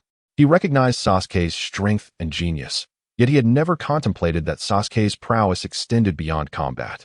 It lay in his terrifying ability to deconstruct an unattainable grand goal into a series of clear, executable, interlinked plans. Sasuke, you are truly a monster, Naruto reflected earnestly. I merely train based on instinct, following what feels comfortable. Yet you can articulate such a formidable goal so clearly, breaking it down into the first step, the second step, the third step, so that even a fool like me can comprehend it. Sasuke regarded Naruto's awestruck expression and, rare for him, allowed a gentle smile to surface. He shook his head and patiently explained, "This is not some monstrous ability, Naruto. It underscores the importance of theoretical learning." He looked at Naruto like a guiding teacher, employing a more vivid metaphor. For instance, if we both aspire to reach the mountain's summit, you would rely on your extraordinary stamina and beast-like intuition to begin climbing the steepest cliff without hesitation. Your speed is impressive and your momentum formidable. In contrast, I would first take the time to study the entire mountain's map. Through theoretical learning, I would understand where the gentler paths lie, where caves offer shelter from storms, and where streams provide fresh water. I pursue theoretical knowledge not merely to acquire information, but to cultivate a mindset akin to consulting a map before embarking on a journey. It teaches one how to analyze problems, how to deconstruct seemingly insurmountable challenges, and ultimately discover the most efficient and optimal solutions. You, Sasuke, with a gentle pat on his shoulder, tend to favor learning through practical experience.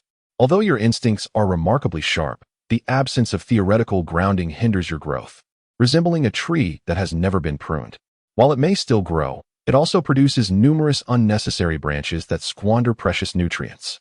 Indeed, Sakura chimed in with a knowing smile, wholeheartedly agreeing. Sasuke-kun is absolutely right. Naruto, your recent progress in strength has been nothing short of rapid. However, I heard that during the last theoretical assessment at the Ninja Academy, you were as muddled as ever, nearly failing the exam. Caught off guard by this revelation, Naruto deflated like a punctured balloon, scratching his head in frustration and exclaiming, "Those convoluted subjects are simply too complex. History, diplomacy, the principles of hand seals. My head spins just looking at them, and I can't retain a thing." The trio exchanged amused glances. The atmosphere in the dojo suffused with a light-hearted spirit. Yet, after the laughter subsided, Sakura's expression gradually shifted to one of seriousness. She turned to Sasuke, her emerald eyes reflecting a professional gravity and concern. "Sasuke-kun, I wholeheartedly endorse the training approach you just proposed." After acknowledging his idea, she pivoted her tone, stating, "However, I must clarify your second step. When you mention developing a brand new chakra circulation method, you aren't suggesting forcibly establishing an entirely new pathway within your body, are you?" Upon receiving Sasuke's negative shake of the head, Sakura felt a slight release of tension, though her expression remained serious. "That is reassuring. I assume you intend to experiment within the existing chakra circulation system to establish a new route capable of simultaneously channeling two different elemental chakras." Nevertheless, her tone grew exceedingly earnest, emphasizing the considerable risks involved. "Our bodies as ninjas resemble an intricately designed hydraulic system composed of countless rivers and lakes, where the rivers represent the meridians and the lakes signify the chakra points. Each standard flow route for chakra has evolved over centuries to form the most stable and secure structure. Your idea is to innovate within your established meridian pathways, attempting to split the chakra originating from your dantian into two differing elemental attributes as it flows out, directing them along separate routes to reach your left and right hands, respectively. This notion is audacious, yet profoundly perilous. Sakura's expression intensified with seriousness as she continued. "It is akin to envisioning our body's meridian system as fixed canals. You now wish to navigate two fleets, each with opposing directions and conflicting attributes, simultaneously at high speed within the same canal system. The gravest peril lies not solely in the potential destruction of the vessel, but also at the confluence of the canals, where the most critical acupoints within our bodies reside, resulting in unprecedented congestion and even collisions. Should two distinct forms of high-density chakra violently collide at a vulnerable acupoint, the ensuing energy explosion could irrevocably obliterate that meridian. The consequences could range from mere paralysis of the affected limb and a permanent decline in chakra to far graver repercussions." Sakura's words were devoid of any hyperbole. She merely articulated the immense threat foreseen by a medical ninja, an objective reality. Naruto's complexion paled slightly as he anxiously glanced at Sasuke. Sasuke's brow furrowed slightly. He recognized the absolute validity of Sakura's statement.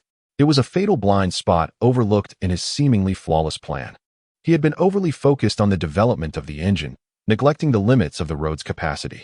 Observing Sasuke lost in contemplation, Sakura gently offered her counsel. "Therefore, Sasuke-kun, I strongly advise you to employ the shadow clone technique during this experimental phase. Allow the shadow clone to serve as your experimental vehicle, traversing the entirely new and uncharted chakra route. Should the route prove erroneous or perilous, only the shadow clone will endure the physiological damage. As for you, the original, you would experience, at most, the illusion of pain from the dispelling of the clone, along with a valuable accident report. This is the safest approach." She gazed at Sasuke, her eyes resolute. "Please, promise me this." Sasuke lifted his gaze to meet Sakura's concerned eyes, sensing the pure, unadulterated protection that belonged to a comrade. He solemnly nodded. "I understand. Thank you, Sakura. You are right. I have been a bit too eager." He candidly acknowledged the oversight in his plan. "I will use the shadow clone during the chakra circulation experiment." With Sasuke's promise, Sakura breathed a sigh of relief, her face brightening with a smile once more. Chapter 44. New training and nature transformation. The trio engaged in a brief discussion regarding the details of their new training. As the night deepened, Sasuke and Naruto escorted Sakura back to her home. After bidding her farewell, the two returned to the tranquil Uchiha compound. Naruto, unable to contain his enthusiasm, dove into his yard to continue grappling with his wind jutsu. Meanwhile, upon returning to the main house, Sasuke first took a shower and changed into a loose-fitting black training outfit. He then retrieved a nondescript kettle from the kitchen, filled it with fresh water, and made his way to the expansive dojo within the ancestral grounds. This was the place where his father, Uchiha Fugaku, had once taught him and Itachi the art of swordsmanship. The dojo's decor was simple, featuring only a polished wooden floor and a large family crest on the wall, symbolizing honor and flames. The cold moonlight filtered through the enormous lattice window, casting a network of bright squares across the empty dojo, accentuating the profound silence and ethereal atmosphere of the space. Sasuke sat cross-legged, placing a kettle before him, and gradually closed his eyes, striving to eliminate all distracting thoughts from his mind. Initially, upon hearing about the temperature control technique from Naruto, he believed its principles to be straightforward. However, as he commenced his practice, he realized he had entirely underestimated the difficulty of this endeavor. Taking a deep breath, he began to concentrate a pure chakra in the palm of his right hand, adhering to his understanding of the process. He endeavored to maintain the form of the flame, feeling its searing warmth. Then, cautiously, he pressed his palm against the cold base of the iron kettle, urging the chakra within his palm to simulate the essence of heat through his mental focus. 1 second, 2 seconds, 10 seconds passed. The kettle remained as frigid as before, showing no signs of change. The water inside lay still, resembling a black mirror that reflected his face, which appeared somewhat grave due to his concentration. Sasuke furrowed his brow slightly. He calmed his mind and intensified the output of his chakra, causing a faint red glow to emanate from his palm due to the high concentration of energy. He could distinctly feel waves of heat surging from his palm, yet the warmth seemed as ephemeral as a leaf on water, exceedingly unstable, and the generated heat bore no direct correlation to the chakra he expended. 1 minute, 2 minutes. Finally, the surface of the kettle revealed a minuscule, nearly imperceptible warmth. Yet this temperature was still lower than that of his own palm. How could this be? Sasuke opened his eyes, a deep confusion reflected in his gaze. His chakra control, bolstered by the Sharingan and extensive training, had reached an exceptional level. Logically, heating a kettle of water should not pose a significant challenge. Why, then, was the result so negligible? He steadied himself and attempted once more. This time, he concentrated even more of his mental energy on simulating the nature of fire. He recalled the explosive sensation of incinerating everything when performing the Great Fireball technique, striving to imbue that essence into the pure chakra in his palm. Time flowed by, second by second. Beads of sweat began to form on Sasuke's forehead, and his face paled slightly from the intensity of his concentration. Finally, after nearly 10 minutes of maintaining his palm against the kettle and persistently channeling energy, a faint, almost inaudible hissing sound emanated from the kettle's neck. A delicate wisp of white steam, barely perceptible, rose and promptly dissipated into the crisp night air. Just a wisp of steam. This was worlds apart from his expectation of maintaining the entire kettle at a constant temperature or even bringing it to a boil. At that moment, Naruto, equally drenched in sweat from his own training, entered the dojo. Noticing Sasuke's intense focus as he held the kettle, his face marked by distress and perspiration, he curiously inquired, "Sasuke, what are you doing?" Sasuke did not conceal his struggles and briefly shared the difficulties he faced. Upon hearing this, Naruto couldn't help but chuckle. He plopped down beside Sasuke and, with an air of someone who has already traversed this path, began to elucidate. When I first practiced the technique of levitating leaves, I was exactly like you. Sasuke, have you ever pondered a question? Naruto gazed at him, his expression unusually earnest. Our chakra seems to manifest its true nature most directly and vigorously only when expressed through ninjutsu. For instance, he continued, when I utilize a simple D-rank ninjutsu, after forming the hand seals, I can effortlessly summon a tremendous gale that could even fell trees. However, if I merely attempt to use the wind-type chakra within me to stir a small leaf before me, the resulting breeze is pitifully weak. Even if I exert all my strength and pour out chakra without reservation, the effect remains negligible. Sasuke listened in silence. Naruto's words illuminating the blind spots in his previous understanding. Eventually, I came to realize, Naruto continued, that the hand seals and techniques of ninjutsu act as catalysts and amplifiers. They assist us in bringing forth and magnifying the invisible, intangible energies within us, which pertain to nature transformation, in the most effective and forceful manner. Our current training equates to attempting to conjure the essence itself without any catalysts, relying solely on our spirit and willpower. This, of course, is exceedingly challenging. Thus, this training method serves not only to hone our chakra control, but also to delve into the very roots of chakra nature transformation. After absorbing Naruto's insightful exposition, Sasuke experienced a profound epiphany. He glanced at the water bottle in his hand and couldn't help but smile at his own folly. Indeed, he had fallen into a conceptual trap.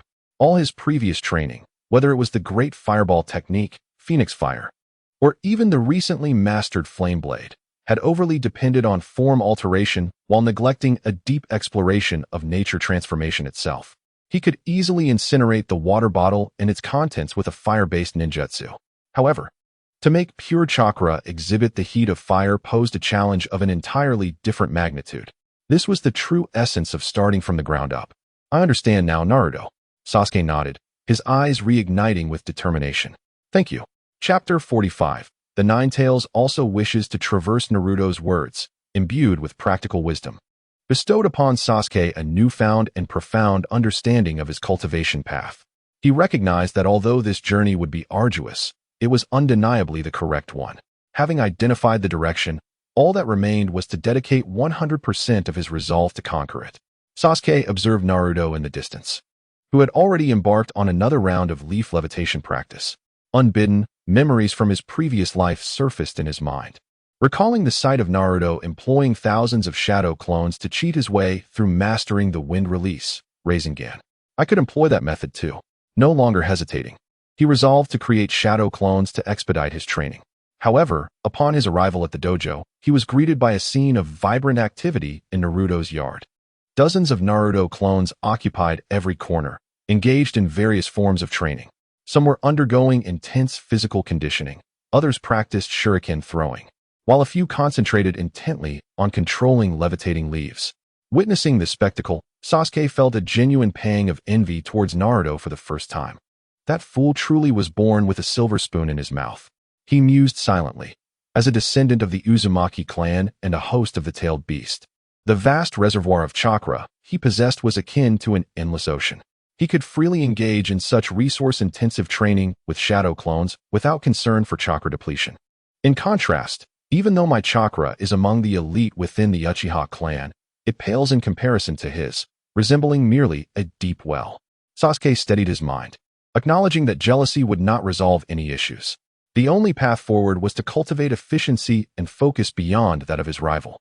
Shadow Clone Jutsu, he declared, swiftly forming seals with his hands before his chest.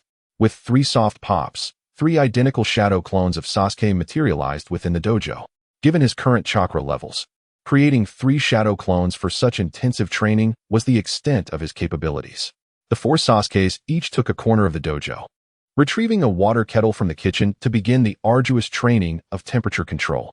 As Sasuke struggled to maintain the faint warmth in his palm, he diverted his attention by engaging in conversation with Naruto, who was also immersed in his own training, in an effort to alleviate his mental fatigue. He observed Naruto's original form not far away and noted that his training had entered a new phase. The leaf hovering in his hand was no longer merely stationary. It now spun with a graceful, stable rotation, enveloped by an invisible vortex. The exquisite control over his chakra had transcended the rudimentary level. A profound and persistent question stirred within Sasuke. He recalled vividly that in the original narrative, early Naruto's greatest flaw was his notoriously poor chakra control. The nine-tailed beast sealed within him harbored chakra fraught with hatred and cruelty, perpetually disrupting Naruto's own chakra and rendering his energy volatile. Yet the Naruto before him exhibited chakra as serene as a placid lake. Sasuke resolved to forego subtlety, opting instead for a direct inquiry, for he understood that their bond had matured to accommodate such significant secrets. Naruto, does the nine tails within you not interfere with your chakra control? Upon hearing this question, Naruto, who had been concentrating on the rotation of the leaf, momentarily paused his movements. He exhibited neither surprise nor panic. Rather, it was as if he anticipated Sasuke's inquiry. Turning his head towards Sasuke, he revealed a somewhat mischievous grin. You've caught me, Sasuke. He released the chakra from his palm, allowing the leaf to drift gracefully to the ground, then plopped down beside Sasuke. Ever since I began having that dream, the entity within me has become significantly more docile. He spoke in a conspiratorial tone, lowering his voice. Initially, it would only speak to me occasionally, curiously inquiring about the world and my dreams, particularly concerning my parents. Sasuke listened intently, refraining from interjecting. Naruto continued. Then, on the night after we agreed to search for a way to traverse time and space to that world, it sought me out. It expressed a desire to visit that realm as well. A reminiscent expression crossed Naruto's face. It revealed that within the dream I illustrated, it understood that its yin-yang chakra was sealed within my father and mother. It yearned for the freedom to exist in that world, unbound by the constraints of being a weapon. As Naruto gazed at Sasuke, a peculiar light flickered in his azure eyes. We made a pact. It would assist me by no longer interfering with my chakra, even teaching me how to better control and utilize its power. In return, I promised that if we ever had the opportunity to reach that parallel world, I would find a way to release it, granting it its freedom. These words detonated within Sasuke's heart like a veritable bombshell. The Nine Tails had forged a cooperative agreement with Naruto in exchange for freedom in the parallel world. Understanding dawned upon Sasuke. He comprehended fully. Naruto's remarkable stability in chakra and rapid advancement were not merely a byproduct of dream-induced experiences, but also due to the transformation of the most formidable volcano within him from an obstacle to a collaborator. This revelation catapulted Naruto's potential to an unimaginable new echelon. Now I see. Sasuke nodded, accepting this weighty truth. He regarded Naruto with an expression of profound complexity. With such a potent ally as a powerful external force, complemented by strategies from the parallel world, the future growth trajectory of this underdog would likely surpass his wildest expectations. He, too, could not afford to be complacent. With this realization, the wavering heart of Sasuke, shaken by shock, regained its unwavering resolve. The two said little more. Yet their bond grew even more unbreakable due to this shared secret concerning the Nine Tails. They resumed their respective training.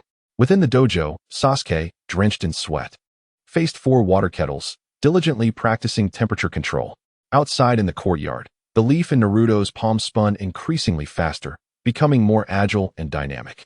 Until the moon ascended to its zenith and the night deepened, 2 boys, nearly depleted of all their physical and mental strength, finally came to a halt, supporting one another. They took a refreshing shower, and then, each dragging their weary bodies, returned to their respective rooms and succumbed to a profound slumber. Chapter 46. Growth time flows silently, serving as the most potent catalyst. After the establishment of their study group, several years slipped by in the blink of an eye.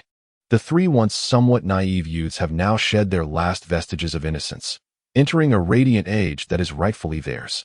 Thanks to their relentless and extraordinarily arduous training, coupled with ample nourishment, Sasuke has grown taller and more stately than his peers, his features fully developed.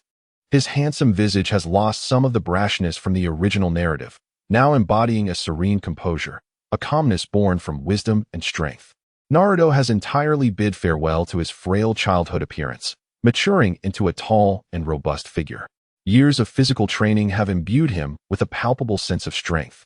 His maturity of spirit has transformed him from the once boisterous underdog into a figure radiating steadfast reliability, a glimmer of determined masculinity reflecting in his eyes. The most remarkable transformation belongs to Sakura. Girls generally mature earlier, and now she stands significantly taller than both Sasuke and Naruto. Her figure elegant and her skin fair as snow.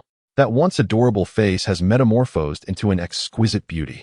Even more impressively, her demeanor has evolved from that of an exuberant, infatuated girl to a cultivated elegance that emanates in intellectual grace combined with the gentleness of a healer. Among her peers in the Ninja Academy, she stands out, a paragon of distinction. The changes in appearance are merely a fade of their growth. The substantial leaps in their inner strength represent the most bountiful fruits of years of latent potential. In the dojo of the Uchiha clan, Sasuke diligently engages in his daily training regimen. In each hand, he wields a chakra-infused short blade, crafted with assistance from Irika-sensei, gleaming with a dark blue luster. With his eyes closed, his hands move as if possessing a life of their own, carving at a massive block of wood before him with astonishing speed. The sharp sound of the blade slicing through the wood fills the air, accompanied by a flurry of wood shavings. After a brief moment, he ceases his motions. The once square piece of wood has been transformed into a majestic eagle, poised to take flight, its wing patterns meticulously detailed. His left and right hands simultaneously execute distinct, high-precision carvings. For years, he has practiced such exercises daily, honing his hand coordination to establish a solid foundation for his ultimate dual-blade swordsmanship. Moreover, in his chakra training, he has achieved groundbreaking progress. The temperature control technique, which once caused him great distress, is now fully mastered. He possesses the remarkable ability to simultaneously immerse himself in literature while diverting a portion of his focus to manipulate fire-style chakra. Maintaining the teacup on the table at a perfectly constant 50 degrees, ideal for consumption. His comprehension of the transformative nature of fire chakra and the meticulous regulation of its output have reached unprecedented heights. Most significantly, with Sakura's assistance, he has successfully developed the envisioned dual-core circulation system. This endeavor was fraught with peril. Sakura, utilizing her extensive knowledge of medical ninjutsu, meticulously illustrated a detailed map of human meridians, marking each perilous point that must not be disturbed. Meanwhile, Sasuke employed shadow clones to repeatedly conduct daring internal experiments akin to Shinnon tasting 100 herbs. The self-detonation of shadow clones due to chakra miscirculation became a common occurrence. The excruciating pain from the scorched and torn meridians relentlessly tormented his nerves day and night. Yet, after enduring hundreds of failures and unimaginable suffering, he ultimately triumphed. He successfully forged a novel path within himself, allowing the lightning and fire chakra to coexist without interference, yet in perfect harmony. At this moment, in the center of the dojo, Sasuke inhaled deeply as the chakra within him surged along the well-rehearsed pathway. "Blade of flame, blade of lightning," he uttered, and in an instant, the twin blades in his hands became enveloped in two distinctly different energies. His right hand blazed with crimson fire, while his left hand shimmered with blue lightning like a cascading waterfall. Although there remained a distance to fully transform this state into the passive maintenance of the lightning flame dance mode, it undeniably signified that he had firmly established the most challenging and fundamental cornerstone of the skyscraper leading to the pinnacle of power. Simultaneously, on the other side of the village, Naruto's training yielded miraculous results. In the dense forest of the back mountain, he faced a row of colossal stones, swiftly forming hand seals with both hands. Wind release, gale blade. He puffed his cheeks and forcefully exhaled. There was neither a tempest nor a thunderous roar. A nearly invisible, highly condensed, crescent-shaped, translucent wind blade shot forth from his mouth at a terrifying speed that surpassed sound itself. Whoosh! As the wind blade sliced through the air, it tore the atmosphere apart, emitting a sharp, piercing shriek. In a sweeping motion, it traversed the formidable row of boulders. After a fleeting moment of silence, a crisp sound echoed. The center of the stones revealed an impeccably smooth incision, akin to a mirror-esque surface. Subsequently, the upper halves of all the boulders slid down along this cut, crashing heavily to the ground. This was the original level ninjutsu he had painstakingly developed over several years. With guidance from Sasuke's theories and Sakura's chakra control principles, this technique had already been showcased before Iruka-sensei over a month ago. Upon witnessing the colossal wind blade capable of cleaving waterfalls asunder, Iruka was left utterly astonished, his mouth agape for an extended period. He felt an unprecedented and profound sense of pride and elation regarding his disciple's growth. After obtaining Naruto's consent, Iruka promptly reported this remarkable event to the third Hokage. Upon witnessing the might of the wind blade and learning that Naruto had developed it solely through his own ingenuity and diligence, the Hokage expressed high praise for this unexpectedly talented ninja's gift and perseverance. Thus, Iruka gazed at Naruto, unable to suppress the smile that adorned his face. "The esteemed Hokage has officially recorded your technique in the scrolls of Konoha's ninjutsu. From this day forth, the wind release, Swift Wind Blade shall be a new and proud addition to our village's repertoire of advanced ninjutsu." Chapter 47. A rising star inside the Hokage's office. The atmosphere was solemn. The third Hokage, Hiruzen Sarutobi, set aside his pipe, his gaze filled with incredulous admiration. He looked at Naruto before him, alongside the equally proud Irika, and could not help but express his heartfelt admiration. Remarkable, truly remarkable, Naruto. Just moments ago, Naruto had showcased his developed advanced ninjutsu in its entirety. The blade, swift to the extreme and unparalleled in sharpness, far exceeded the third Hokage's expectations in both completeness and practical value. He could scarcely fathom that this was a technique devised by a student who had yet to graduate from the Ninja Academy. Lord Hokage, Irika interjected excitedly. Not only did Naruto develop this technique, but he also bestowed upon it a remarkably cool name. Oh, the third Hokage looked at Naruto with keen interest. Encouraged by Irika's gestures, Naruto puffed out his chest and, summoning all his strength, proudly declared the name he believed to be utterly magnificent. It is called Wind's Wound. A brief and awkward silence enveloped the office. Sarutobi and Irika exchanged glances, each reflecting a hint of exasperated amusement. Clearing his throat, the third Hokage spoke in a gentle yet firm tone, delicately suggesting, Naruto, while Wind's Wound is indeed evocative, perhaps a name that better encapsulates its swiftness and sharpness would be more fitting as Konoha's official ninjutsu. He pondered for a moment before decisively stating, let it be known as Wind Release, Swift Windblade. I shall immediately instruct the Scroll Management Department to officially record this technique in Konoha's ninjutsu scrolls. From this day forth, it shall be a proud new addition to our village's advanced ninjutsu. Why? Naruto lamented, expressing his discontent, yet recognizing that he was powerless against the Hokage's authority. Reluctantly, he accepted the outcome, which, while sounding formidable, paled in comparison to the grandeur of his own chosen name. Additionally, the third Hokage regarded Naruto with a mysterious smile, as a token of appreciation for your contributions to the village. And to better harness the advantage of your vast chakra reserves, I have decided to grant you this ninjutsu as a reward. As he spoke, he produced a scroll adorned with a forbidden seal, emanating an ancient aura. Irika's pupils widened in shock. Lord Hokage, this is from the Book of Seals. Indeed, the third Hokage nodded, handing the scroll to Naruto. This is the forbidden technique of multiple shadow clone jutsu. Naruto, make good use of it. I believe that in your hands, it will unleash power beyond imagination. Remember, do not share it with others without my permission. When Naruto clutched the enormous scroll, akin to cradling the world's most precious treasure, his fervor for training was ignited anew. Within a single day, he mastered the multiple shadow clone jutsu flawlessly, effortlessly creating hundreds of tangible clones, engaging in an exhaustive and terrifyingly efficient training regimen. Furthermore, he advanced the training from his dreams regarding a certain blue orb to an entirely new level. In his right hand, a highly concentrated, rapidly spinning ball of chakra began to take shape. Though it was not yet stable, occasionally dissipating, it undeniably indicated that he was merely a step away from mastering the A-rank ninjutsu, the Rasengan, developed by his father, the fourth Hokage. As Naruto's famed sword, Sakura had already blossomed into another rising star within Konoha, even more dazzling than Naruto himself. The gentle saint of Konoha was how the villagers and shinobi now commonly referred to Haruno Sakura. She was no longer the inconspicuous, ordinary girl.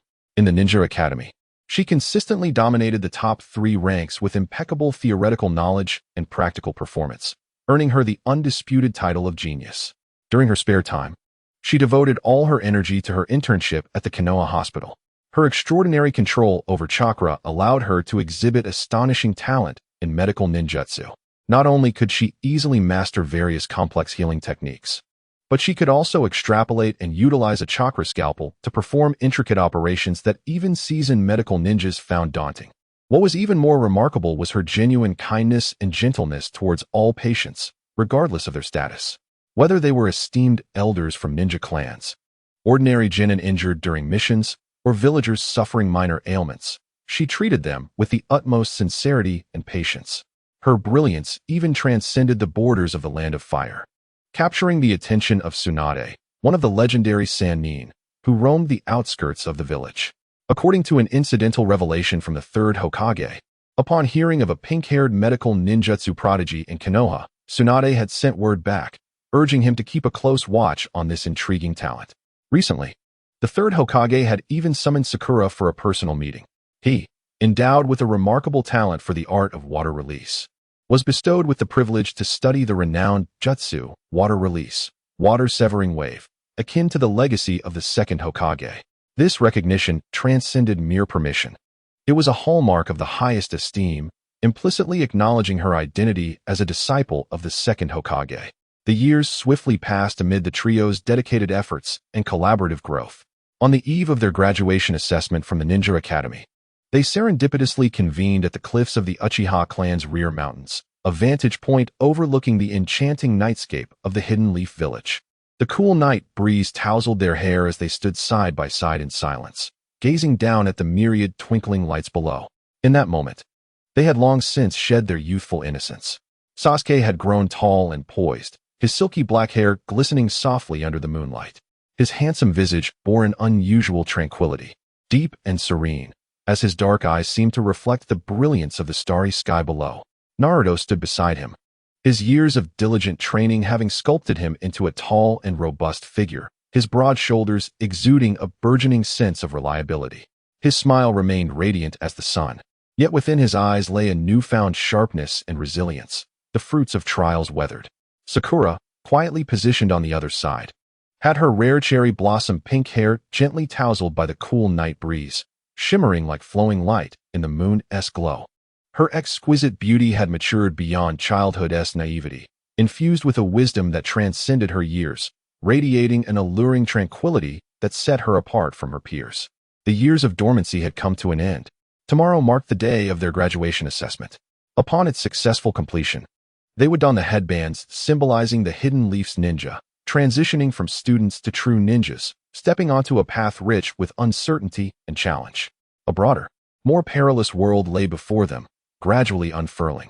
Chapter 48, Graduation Assessment in the Year 61 of the Hidden Leaf, March. The gentle breeze ushered warmth, and blossoms began to bloom as the Ninja Academy welcomed yet another cohort of graduates for their pivotal examination. For the students of the academy, this day would determine their fates. Whether they could don the headband that represented glory and responsibility, transforming from mere students into true ninjas, hinged upon this moment. The entire institution was enveloped in an atmosphere tinged with tension, anticipation, and unease. Within the examination hall, the carefree ambience of previous classes was replaced by a solemn gravity. The chief examiners, Iruka and Mizuki, sat upright at the front, their expressions serious. The content of this examination mirrored that of previous years, assessing each student's mastery of the three fundamental techniques: shadow clone technique, transformation technique, and substitution technique. This was the essential cornerstone of becoming a ninja. Next up, Uchiha Sasuke. As Iruka's voice resonated, an undeniable stir swept through both the classroom and its surroundings. Almost everyone's gaze instantly converged upon the figure of the black-haired youth who strode forth with measured steps. The orphan of the Uchiha clan, an absolute genius who had long held the title of top student in his grade, was undoubtedly the center of attention during this graduation examination. Sasuke's expression remained devoid of any hint of anxiety. He calmly approached the center of the arena, offering a slight nod to the two examiners, and then, at Iruka's signal, commenced his performance. Shadow clone technique. With a resounding thud, a flawless doppelganger, indistinguishable in demeanor and detail, materialized beside him. Transformation technique. Enveloped in a swirl of white smoke, he vanished, only to re-emerge as a perfect likeness of Iruka-sensei. He even replicated the distinctive scar on Iruka's nose and the subtle creases on his Chunin vest, born of years of wear, with impeccable precision.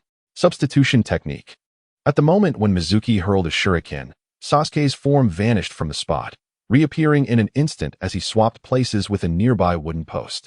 The entire process flowed seamlessly, swift, accurate, and stable, each technique executed with textbook perfection. Qualified. A genuine, heartwarming smile broke across Iruka's typically stern visage. He personally retrieved a pristine, glimmering Leaf Village headband, walking forward to present it to Sasuke. "Congratulations, Sasuke," he said, gazing at the young man who was now hardly shorter than himself, filled with emotions. "To be honest, I am truly delighted to see you so calm, focused, and surrounded by trustworthy companions. Emerging from that abyss of hatred is the finest outcome." With a firm pat on Sasuke's shoulder, he continued, "From this day forth, you are a proud ninja of the Leaf Village. I believe you will become a magnificent shinobi." "Thank you, Iruka-sensei," Sasuke replied, accepting the headband that bore profound significance. It felt cold to the touch, yet seemed to radiate warmth. He looked at the teacher who had genuinely cared for him over the years and returned a sincere smile. I am immensely grateful for your guidance throughout the years. Next was Naruto. His performance was equally impeccable, infused with a vibrant flair that was uniquely his own, perhaps even surpassing Sasuke's in exuberance. Iruka observed the robust youth before him, whose bright smile exuded a sunlit aura, and for a moment, he found himself lost in thought. Memories surged forth, transcending the years, transporting him back to the day Naruto first enrolled. Back then, he was so small, clad in ill-fitting, faded clothes, isolated and ostracized by his peers. He often resorted to juvenile pranks to awkwardly capture attention, his azure eyes filled with a stubborn defiance and an unmistakable, profound loneliness. In those days, even the simplest shadow clone technique would elude him spectacularly. Before him stood a youthful figure, accompanied by the prodigy of the Uchiha clan and the most outstanding girl in the entire class. His gaze remained bright, yet devoid of confusion. Instead, it radiated with unwavering confidence and reliability. He no longer felt the need to resort to pranks to assert his identity, for he had become an undeniable presence in his own right. Iruka felt a warmth swell within his eyes, as emotions surged uncontrollably. Iruka-sensei. The gentle nudge from Mizuki snapped him back to reality, reminding him softly. Oh, Iruka quickly regained his composure, slightly embarrassed as he cleared his throat to mask his emotional lapse. Rising to his feet, he displayed a radiant smile, one that outshone all others, brimming with pride. Rather than handing over the forehead protector, he personally tied the new emblem around Naruto's forehead, which no longer required the goggles to shield it. Congratulations, Naruto, he exclaimed, his voice tinged with a barely perceptible catch. You have become an extraordinary ninja. Hee, Naruto beamed, flashing a wide, brilliant smile, nodding vigorously. Thank you, Iruka-sensei. Finally, it was Sakura Haruno's turn. Unsurprisingly, her technique was equally impeccable. Each jutsu she performed exuded a unique elegance and precision, qualities that could not be found in any textbook. Qualified, Iruka said with a smile, handing the last forehead protector to Sakura. Observing the graceful young woman before him, he remarked playfully, how fortunate I am, a rather unremarkable chunin, to have taught such a talented individual from humble beginnings. Please, don't mention that I was your instructor outside. Others may think I am boasting. Mizuki chuckled in agreement. Indeed, that guy Xiaolai truly has a remarkable daughter. Sakura simply smiled serenely, accepting the forehead protector and gracefully bowing to her two teachers. Thank you. Iruka-sensei. Thank you, Mizuki-sensei. It is all thanks to your guidance. Just as she was about to turn to leave, Mizuki, who had been notably gentle throughout, suddenly stood up. Sakura-san, please wait a moment. His face retained the same kind, minor-like smile.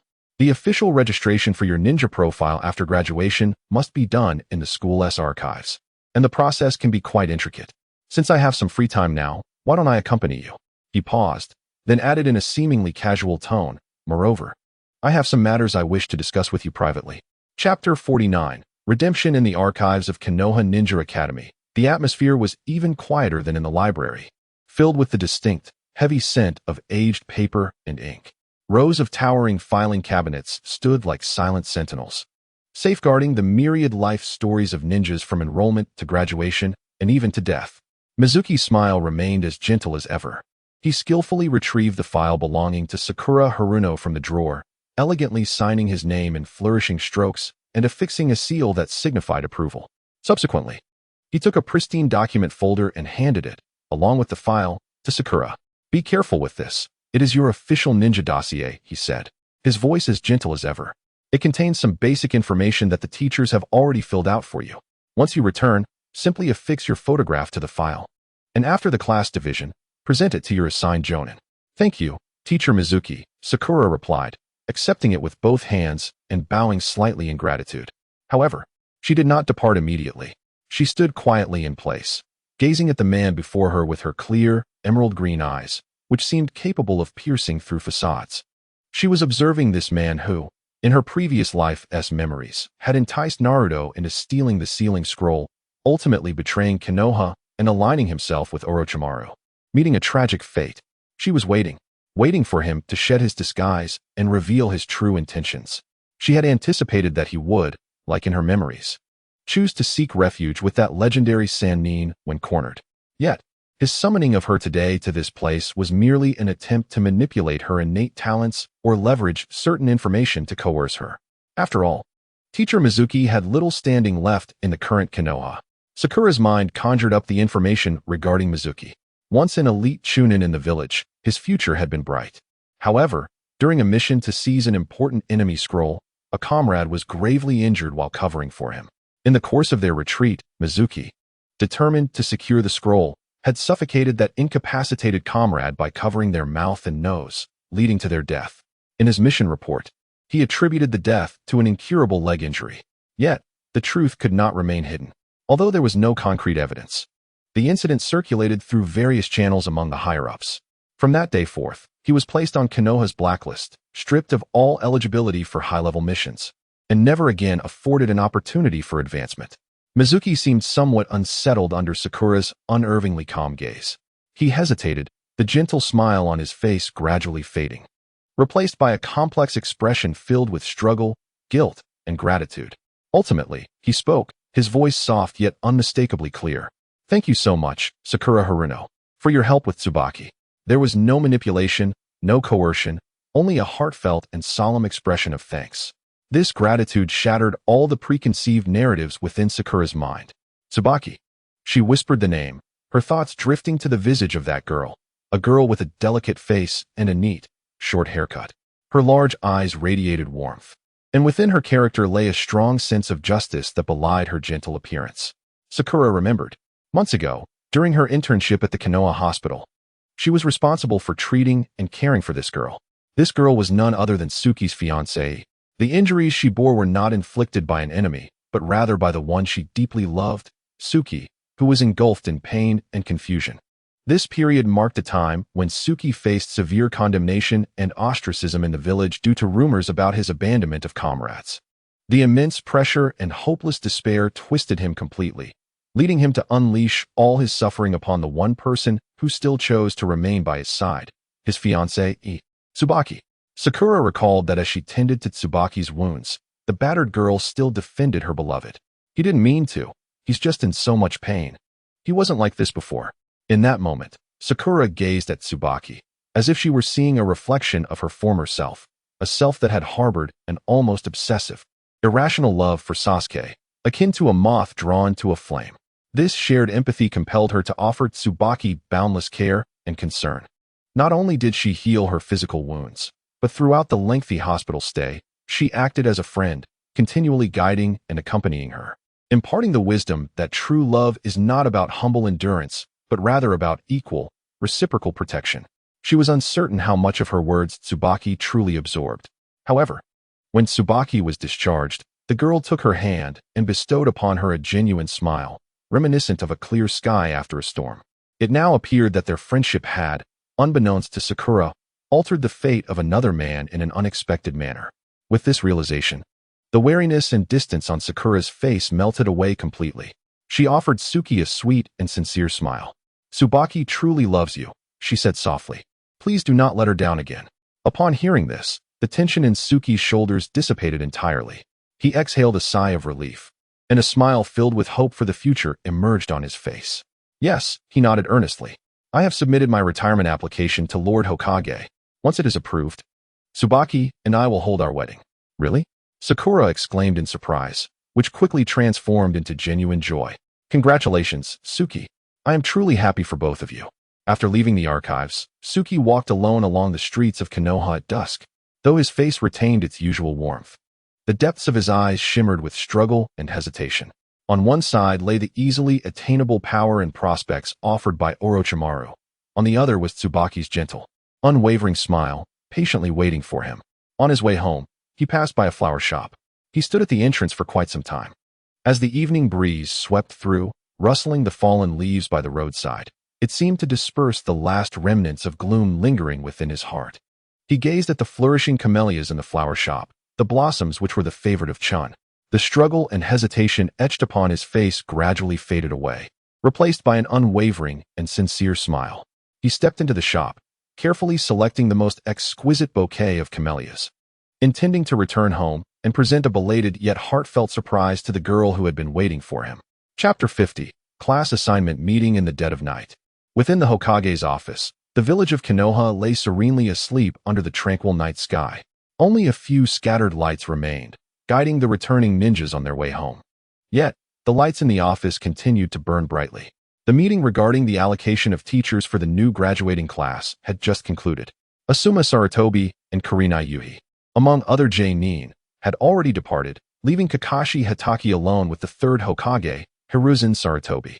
"Please, take a seat, Kakashi." The third Hokage's voice bore a hint of fatigue from completing his duties, yet his aged eyes sparkled with an uncontainable, sly mirth, reminiscent of a cunning old fox. Kakashi did not sit down. Instead, he maintained his signature languid posture, leaning against the wall. "Is there anything else, Hokage-sama? If not, I must return to catch up on the latest chapters of Intimate Paradise." "Ah, you are indispensable," the third Hokage chuckled lightly. He extracted a thick dossier bound with red silk thread and sealed with a confidential stamp from the towering pile of paperwork on his desk, sliding it to the edge of the table. "This is for you." With a resigned sigh, Kakashi stepped forward to take the dossier.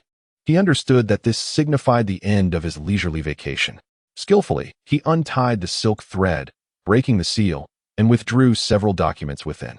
The first thing that caught his eye was the roster of Team 7, Naruto Uzumaki, Sasuke Uchiha, Sakura Haruno, along with his own name as their J-nin instructor. "Oh, it's them." Kakashi's solitary eye curved into a crescent shape. The outcome did not surprise him too much. He casually flipped to the first document, which contained Naruto's personal file. The front page bore a registration photo taken when Naruto first enrolled. The blonde boy in the picture wore a faded orange jacket, his face adorned with whimsical ink doodles, grinning widely at the camera with a goofy expression.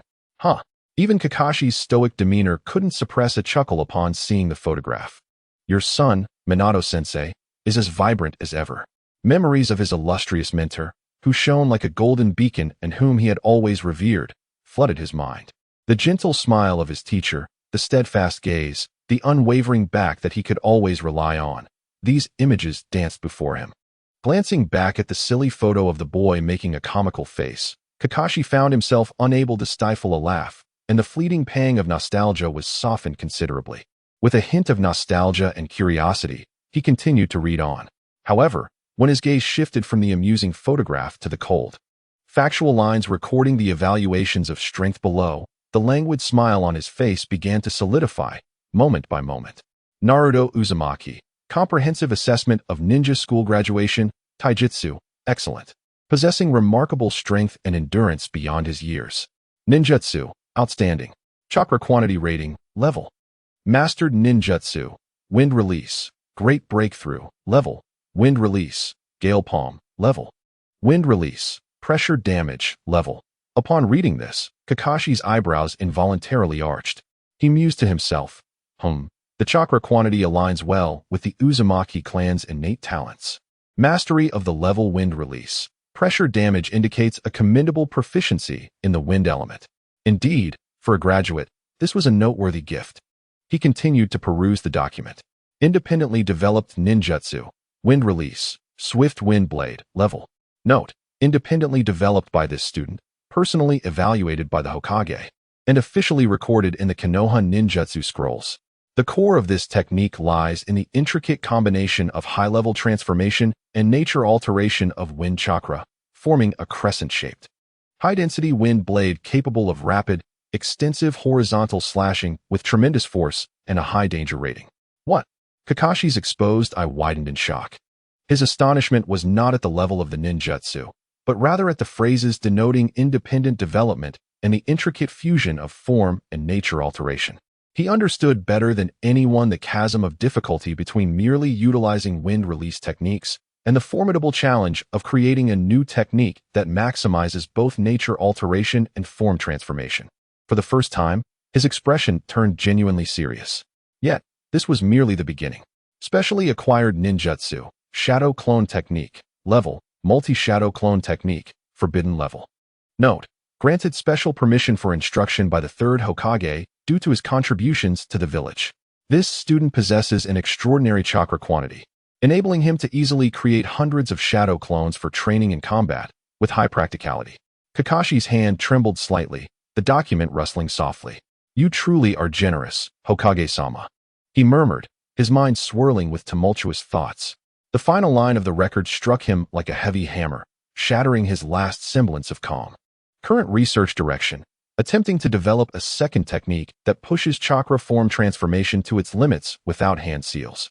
Note: preliminary observations suggest the technique resembles the Rasengan developed by the fourth Hokage, involving maintaining chakra and high-speed rotation within the palm to form a high-density energy sphere. Rasengan. Kakashi's languid demeanor vanished entirely. He abruptly straightened, his gaze fixed incredulously on the document in his hand, then lifted his eyes to the photograph of the bespectacled, grinning blonde boy. The stark contrast left him feeling as though his very worldview had been shaken. He shook the file in his hand and addressed the third Hokage seated behind the desk, his tone a blend of shock, resignation, and wry amusement. "I say, Lord Third, are you certain you wish for me to instruct a team of genin, rather than serve as the captain of an elite Chunin squad? The assessment tomorrow appears quite daunting." Sarutobi Hiruzen regarded him with a look of satisfaction, leisurely exhaling a thick cloud of smoke that enveloped him. He gently tapped the ashtray with his pipe, producing a crisp sound. Then, with an air of knowing cheerfulness, he remarked, Don't be so hasty in your conclusions, Kakashi. Look further down. The surprises have only just begun." Chapter 51. An ordinary civilian girl and the talented Uchiha orphan, the third Hokage's words, that the surprises had merely begun, ignited a profound curiosity and a tinge of foreboding within Kakashi. If a single Uzumaki Naruto was already such a surprise, what manner of monsters could the remaining two be? He gazed at the two unopened files on the desk, his eyes flitting between the names Uchiha Sasuke and Haruno Sakura, the last scion of the Uchiha clan and a female ninja of humble origins. After a moment of contemplation, Kakashi resolved to begin with the one who appeared most ordinary. This would also afford him a moment to recover and digest the impact of Naruto. He extended his hand, bypassing Sasuke's file, and selected the one belonging to Haruno Sakura, which seemed the thinnest and most unassuming. The photo on the front of the file displayed a strikingly beautiful girl with pink hair, offering a serene and gentle smile to the camera, her emerald green eyes resembling two clear springs. Quite an adorable girl, Kakashi mused, his mood lightening slightly. A diligent and eager-to-learn student could serve as a cohesive element within the team. He approached the file with the mindset of reviewing an exemplary student. Haruno Sakura, comprehensive assessment of ninja school graduation, theoretical knowledge and cultural studies, perfect score. An unprecedented achievement since the establishment of the ninja school. Kakashi raised an eyebrow. Intrigued, though? A perfect score in theory? More impressive than even the late Minato-sensei. A remarkably sharp intellect. He continued reading. Chakra control talent, level S. Preliminary assessment by the medical department indicates that her ability to finely manipulate chakra possesses the potential of a once-in-a-century talent, making her an exceptional candidate for becoming a top-tier medical ninja. Kakashi's exposed eye widened in astonishment. Level S chakra control. In the realm of medical ninjutsu. He immediately straightened his posture, the lazy demeanor on his face dissipating considerably. He understood that a medical ninja with level S chakra control held strategic value that, to some extent, rivaled that of a Jinchuriki. Mastered ninjutsu, under the personal guidance of Maru Hoshikage. She has exhibited an astonishing learning speed in water-style ninjutsu, and has now perfectly mastered several high-difficulty water techniques, including but not limited to water release, water barrier technique, level, water release, water dragon bullet technique, level, water release, great waterfall technique, level. Under the guidance of Master Gyuk, the mastery of water release at this level, Kakashi felt a slight constriction in his breath. The following records rendered him utterly breathless. Special training permit. This student is currently engaged in advanced studies of water release. With the special approval of Lord Hokage, they have been granted the qualification to conduct preliminary theoretical research and foundational training on the water release technique, water severing wave, developed by the second Hokage, Senju Tobarama. Water severing wave. The renowned technique of the second Hokage? The image of that white-haired man, a terrifying force of nature, instantly flooded Kakashi's mind. And this charming, pink-haired girl before him had already earned the right to engage with such formidable power. This was no longer merely a matter of talent. It was evident that the Hokage himself was seeking a successor to the legacy of the second Hokage. However, the final entry in the file dealt him a more devastating blow. Medical internship record. During this student's internship at the Konoha hospital, they exhibited medical prowess and benevolence far exceeding that of their peers. They have independently performed numerous complex chakra scalpel procedures, demonstrating an understanding of human meridians and pathological analysis comparable to that of seasoned medical ninjas. Note, their astonishing performance has caught the attention of one of the legendary three, Lady Tsunade. Last month, Lady Tsunade personally sent a message to Lord Hokage inquiring about the details of this rare pink-haired prodigy from the Konoha medical department. With a soft thud, the file in Kakashi's hand slipped onto the table. He lifted his gaze, fixating on the third Hokage with an expression bordering on stupor. He opened his mouth, seemingly ready to voice his thoughts, yet ultimately managed to force out a single, labored sentence. That girl, who seems the most ordinary, appears to be quite an extraordinary monster. Sarutobi Hiruzen merely smiled, taking a puff from his pipe, then gestured with his chin toward the last file on the table. Kakashi inhaled deeply, feeling that the revelations of this evening had overwhelmed him more than the past decade combined. With a heart brimming with trepidation, he reached for the final document, belonging to Uchiha Sasuke. Well, let us see what this last one will unveil. The photograph depicted a dark-haired youth, handsome, aloof, with eyes as deep as a frigid pool. Kakashi quickly scanned the details below. Taijutsu, exceptional. Perfectly masters the advanced taijutsu passed down the Uchiha clan, and possesses a profound understanding and application of the body flicker technique created by Uchiha Shursui. Based on this, he has developed a unique dual blade style with significant practical value. Shursui's body flicker technique? And a self-created dual blade style? Kakashi nodded. This was within his expectations. Ninjutsu, exceptional.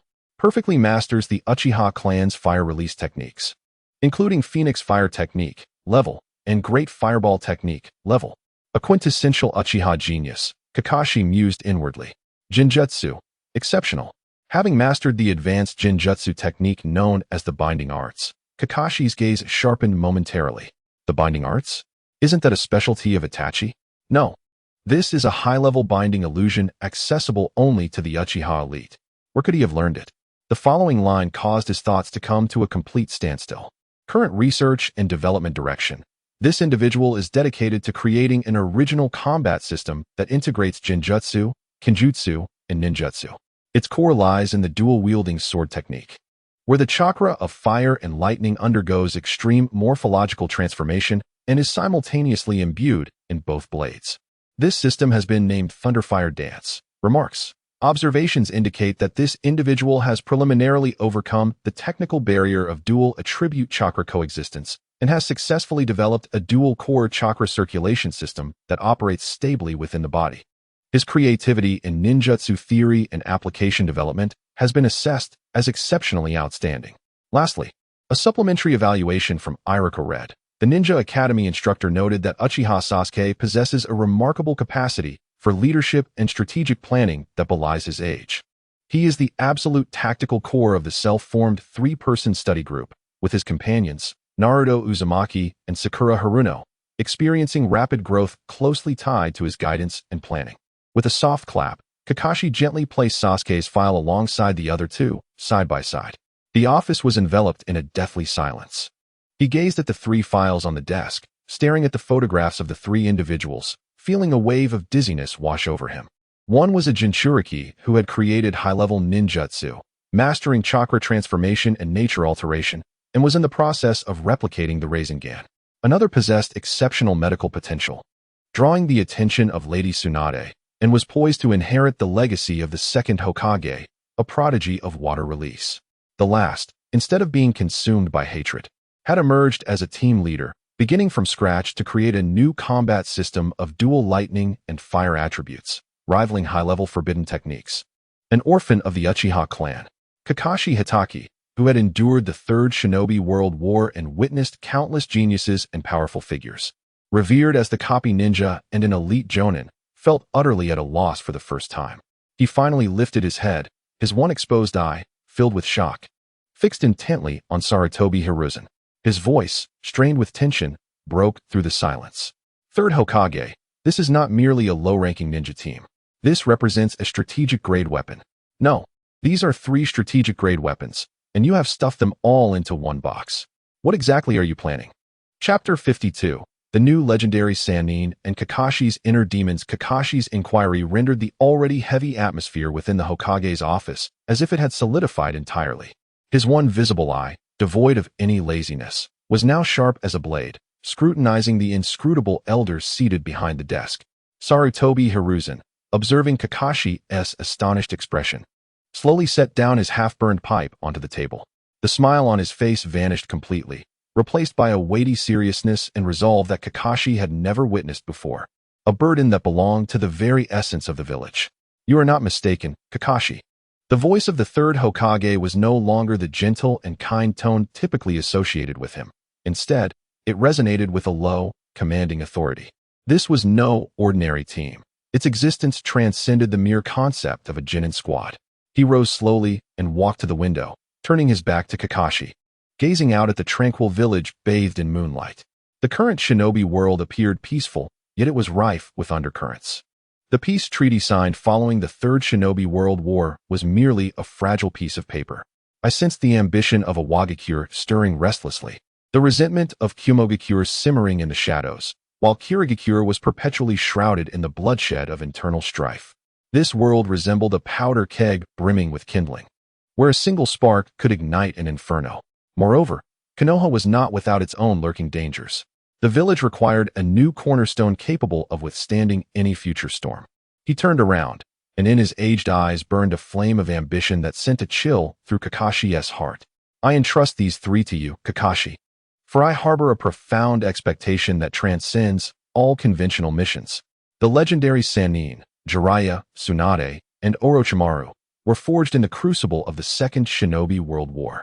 My hope is that before the next storm engulfs the entire shinobi world, Konoha will proactively cultivate a new generation of Sannin capable of surpassing the legends. The term new Sannin fell upon Kakashi like an invisible mountain, rendering him nearly breathless. The third Hokage seemed oblivious to the pallor that washed over Kakashi's face as he continued to passionately articulate his grand vision. Naruto Uzumaki possesses the vast chakra and vitality of the Uzumaki clan, coupled with an indomitable spirit of fire that even my disciple Jiraiya could not rival. Furthermore, as a Jinchuriki of the Nine Tails, he harbors the potential to be an exceptional vanguard. Sakura Haruno boasts remarkable chakra control and has exhibited medical ninjutsu talents that even Tsunade admires. Additionally, she has inherited the legacy of the second Hokage and enjoys immense prestige within the village. Her future is destined to become a pillar supporting all of Konoha. As for Sasuke Uchiha, he possesses the pinnacle of the Uchiha clan's bloodline and talents, yet he has not been consumed by hatred. Rather, he possesses the capacity for leadership and wisdom. He embodies the potential to become a vital core of the village, a possibility that even Orochimaru could not achieve. The core strategizes and orchestrates, ensuring stability in the rear to safeguard operations, while the vanguard charges forth, dismantling all obstacles. Kakashi, do you not comprehend? These 3 raw gems, once perfectly sculpted, will resonate far beyond the original Sannin. They shall be the strongest shield and the sharpest spear for Konoha in the next 50 years. The voice of the third Hokage resonated with an enchanting power. However, these words, upon reaching Kakashi's ears, ignited not a flicker of fighting spirit within him. Quite the contrary. They plunged him into an abyss of despair, leaving him utterly chilled. His mind became inundated with gruesome images that he had long buried deep within his heart. He beheld beneath the boulder the best friend who entrusted him with the Sharingan, smiling as he implored, "Please, protect Rin, Uchiha Obito. I'm sorry, Obito. I failed to safeguard her." He envisioned, under the moonlight, the gentle girl who, determined not to become a burden to the village, resolutely embraced his piercing, lightning-imbued hand. He could almost feel the warmth of her blood splattering across his face once more. "I'm sorry, Rin, I couldn't keep my promise." He witnessed, amidst the ruins of the village, the teacher who always smiled at him with kindness, radiant as the sun, sacrificing his life to seal the Nine Tails for the sake of the village and his newborn son. "I'm sorry, Minato-sensei. When you needed me most, I was powerless." Comrades, promises, mentors, all those he had vowed to protect had ultimately departed from his life. Hatake Kakashi was no hero, nor a revered teacher. He was merely a perpetual failure, a harbinger of loss. And now, the Hokage wished for him to bear the future of 3 children? To sculpt 3 raw gems capable of transforming the world of shinobi? How utterly absurd. How unbearably cruel. No. Kakashi shook his head, stepping back to distance himself from the desk, as if those 3 files were brands that would sear his very soul. His voice, hoarse and dry, was laden with unmistakable pain and resistance. Third Hokage, you have chosen the wrong person. I am not a teacher. I am merely a dirty blade within the Umbu. My duty is to eradicate darkness, not to guide the light. I have lost the right to lead anyone. He lifted his gaze, and the single visible eye revealed only profound self-loathing and anguish. If you seek new Sannin, then look to Jiraiya. Seek those who truly understand how to protect, how to love, and how to believe in the future, real heroes. The only thing I can teach them is 1,000 ways to kill. I can instruct them on how to achieve their objectives and missions at any cost. But I cannot teach them how to bear the village's future. I cannot even protect my own comrades. I am unworthy. He regarded the third Hokage, each word deliberate and resolute in its conclusion. Please, for their sake, choose someone more capable. Chapter 53. The irreversible shackles. Kakashi's refusal was anticipated by the third Hokage. Yet he had not expected it to be so resolute, so imbued with unshakable anguish. The atmosphere within the Hokage's office, already steeped in gravity, plummeted to an icy stillness. Sarutobi Hiruzen gazed at the young man before him, who he had watched grow since childhood, akin to a grandson. He observed the overwhelming anguish emanating from the lone eye beneath the forehead protector, a suffering that seemed poised to engulf the young man entirely. A fleeting glimmer of sorrow flickered in his aged eyes, yet he did not relent. For he understood that Hatake Kakashi was the sole and finest guide he could offer to those 3 children. After a prolonged silence, one so extensive that Kakashi almost believed their conversation had concluded, Hiruzen finally spoke again, his tone imbued with solemnity. This time, the authoritative firmness of the Hokage's voice was replaced by a heart-wrenching compassion befitting an elder. He began, his words laden with significance. It is precisely because you have endured loss, Kakashi, that you comprehend the weight of guardianship more than anyone else. The third Hokage's voice, though gentle, possessed a penetrating power that resonated deeply within Kakashi's most vulnerable spirit. I do not seek a flawless hero, one who has never erred, to instruct these promising young talents. For someone who has never traversed the shadows cannot enlighten others on how to discern the light within them. I implore a man who has painstakingly clawed his way back from the depths of hell to reveal to them the visage of that inferno. Hiruzen's profound gaze seemed to transcend time, as if he could behold the solitary silver-haired figure who stood before the memorial stone for an entire day. I ask of you, Kakashi, to guide them in evading the pitfalls you have encountered. His words acted as a gentle yet cruel hand, gradually tearing away the facade of indifference Kakashi had meticulously crafted to conceal his scars, wounds that, while superficially healed, still festered beneath the surface. Now laid bare to the air, Kakashi trembled uncontrollably, acknowledging that the third Hokage's words struck a chord within him. The logic, the reasoning, it resonated. He understood that this might indeed be the optimal arrangement for the 3 children. However, comprehension did not equate to capability. In his mind, rationality clashed violently with bloody memories. Perhaps the third Hokage was correct. No, you are unworthy. You only bring death. This could be a chance for atonement. Stop deceiving yourself. You will only watch them perish once more, just as Rin and the teacher did. Ultimately, the deeply ingrained toxin of self-loathing overwhelmed all else. He lifted his gaze, the agony in his exposed eye intensifying. Shaking his head, he spoke in a voice that was nearly a plea, hoarse and labored, once more articulating his refusal. I apologize, Lord Third. I grasp your reasoning. Yet reason cannot erase the scars etched into my soul. My hands are already stained with the blood of my comrades. They are unworthy to guide those 3 children. I must not allow my curse to be transferred to them. My answer remains no. Please understand. Upon witnessing Kakashi's unwavering refusal, even after such emotional manipulation, Hiruzen's finally comprehended that mere gentle persuasion could no longer penetrate the heart he had sealed away with trauma. Thus, the last flicker of compassion in the old man's eyes vanished entirely, replaced by a chilling, razor-sharp coldness. So, will you choose to evade, Hatake Kakashi? The third Hokage's tone suddenly turned severe, striking Kakashi like a resounding slap to the face. Will you utilize this tragic term, curse, to seek a noble justification for your cowardice and weakness? He stepped forward, relentlessly pressing on, emanating an overwhelming sense of oppressive authority unique to a seasoned ninja. Will you turn your back on the only son of your teacher? That child, who inherited the bloodline of the fourth Hokage, yet must bear the malice and prejudice of the entire village, growing up in solitude. The last legacy that Minato protected with his life. Will you also choose to ignore it? Will you abandon your dear friend's kin?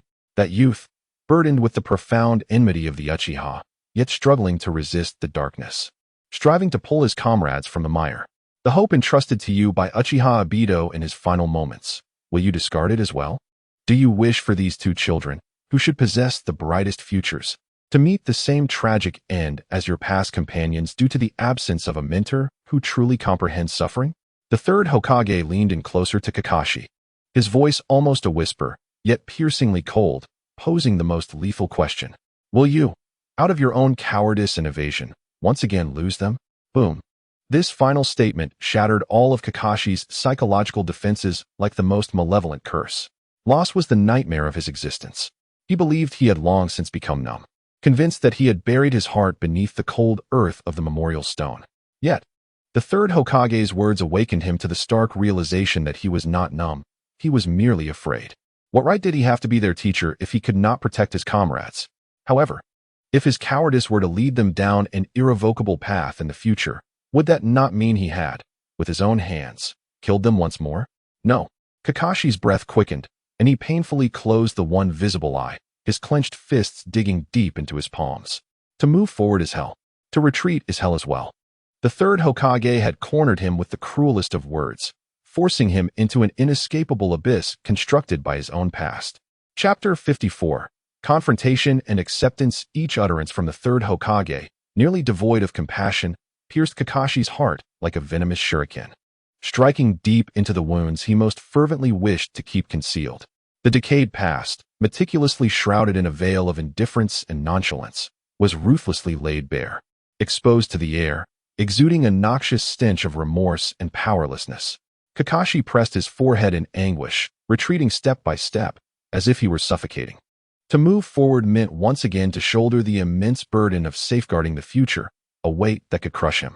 He feared that he might once more bury the light with his own hands.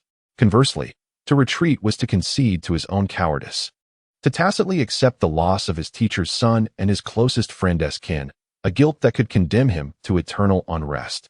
Advancing was akin to descending into hell, yet so was retreating. He found himself cornered by Sarutobi Hiruzen, who had thrust him into a psychological abyss, invoking memories he would rather forget. Yet, in that moment, as his spirit teetered on the brink of total collapse, the analytical prowess and combat instincts, ingrained deep within Kakashi's soul, surged forth like a drowning man gasping for air. He halted, striving to steady his rapid and chaotic breaths. In the singular eye that remained visible, pain and struggle swirled like an unfathomable vortex. Yet, within the depths of that turmoil, a glimmer of cold, sharp light, indicative of an elite ninja, rekindled. While he could not outmaneuver the third Hokage in ideological debate, he could choose to draw this ideological conflict into the realm where he excelled, practice. Please grant me a moment, Hokage-sama. Kakashi finally spoke, his voice gravelly, as if it had been rasped by sandpaper. Each word was a formidable challenge to utter.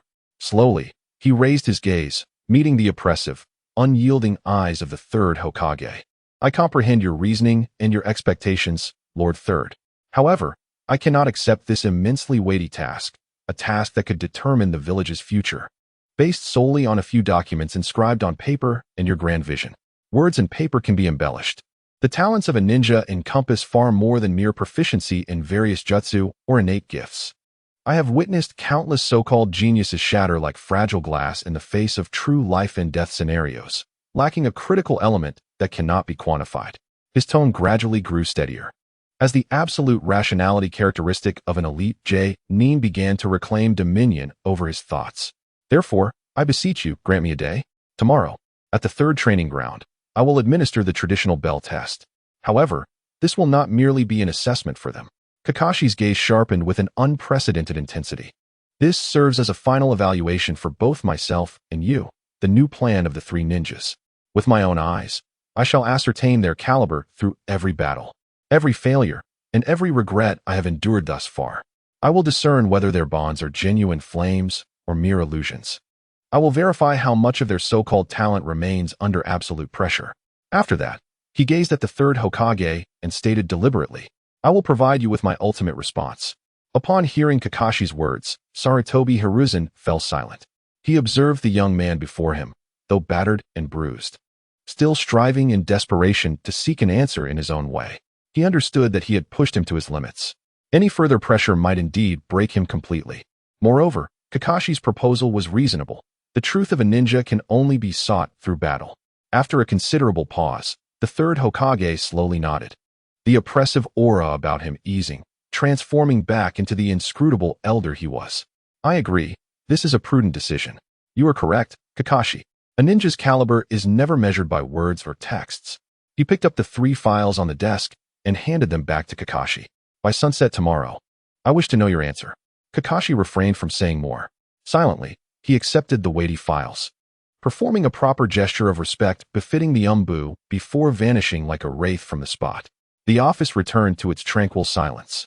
Sarutobi Hiruzen slowly walked back to the window, gazing at the serene village in the distance, taking a deep breath from his already cold pipe. Minato, Obito, Rin, look. The hope you left behind has begun to challenge the man shackled by the past in its own way. In the depths of night, Kakashi appeared on the rooftop of the Hokage building. He did not return home, but instead sat quietly at the edge of the roof, allowing the cold night breeze to tousle his silver hair. He opened the files, and by the light of the moon, meticulously perused the information of the 3 individuals page by page. His gaze swept across Naruto's extravagant list of ninjutsu, Sakura's potential assessment, and Sasuke's unprecedented creativity. Then, he slowly closed the files. In his mind, a whirlwind of thoughts began to race, simulating countless high-speed scenarios involving the capabilities, personalities, and potential synergies of these 3 prodigies. In that moment, the Bell test, his infamous assessment that had instilled dread in countless graduates for years, was unequivocally overturned. For dealing with ordinary genin, conventional methods would suffice. However, in confronting these 3 little devils, Kakashi raised his gaze towards the frigid moon hanging in the sky. The singular eye that was visible shimmered with an unprecedented intensity, a seriousness bordering on madness. He knew he must employ the methods suited to combat monsters. Chapter 55. Soliloquy before the memorial stone. Kakashi's figure vanished from the Hokage's office. He did not return home, nor did he venture to the 3rd training ground, soon to become a battlefield. His steps seemed to possess a will of their own as they traversed the desolate, tranquil streets, long devoid of life in the still of the night. Eventually coming to a halt at the corner of the village, before the cold and solemn black stone monument, the Konoha Memorial Stone. Here lay the remnants of his youth, laughter, and regrets. The night was as tranquil as water, the moonlight like frost, illuminating the cold names etched upon the stone with striking clarity. The evening breeze stirred a few fallen leaves, swirling them in the empty square, producing a rustling sound, as if serenading the heroic spirits resting beneath with an eternal requiem. Kakashi stood silently before the monument for what felt like an eternity. Then, he slowly extended his hand, the bare fingers, marked by distinct joints, gently brushing against the cold surface of the stone. His fingertips traced the familiar names he had long memorized with his gaze. Ultimately, his fingers lingered upon one name, Uchiha Obito. Ah, Obito. Kakashi's voice was barely more than a whisper, like a fleeting breeze, scarcely audible in the stillness of the night. It has been a long time. I apologize for not visiting you much lately. Tasks have been rather demanding. He spoke as though conversing with a long-lost friend, pouring forth his thoughts to the cold stone. So much has occurred. Your clan is no more. That fateful night, only one child survived. His name is Uchiha Sasuke. A stark contrast to you. He possesses the pride and talent characteristic of the Uchiha clan, yet lacks that arrogance that disregards all else. He is remarkably composed, unnervingly so, like a little adult. Yet, within him lies a softness that surpasses anyone else's. He has not succumbed to hatred. Instead, like you once did, he chooses to protect his comrades. He safeguards the son of Minato-sensei, that foolish boy ostracized by the entire village, as if he were family. Kakashi chuckled self-deprecatingly, gently tapping his left eye, concealed beneath his forehead protector. Third Hokage, allow me to be his mentor. Permit me to guide him. It is rather ironic, is it not?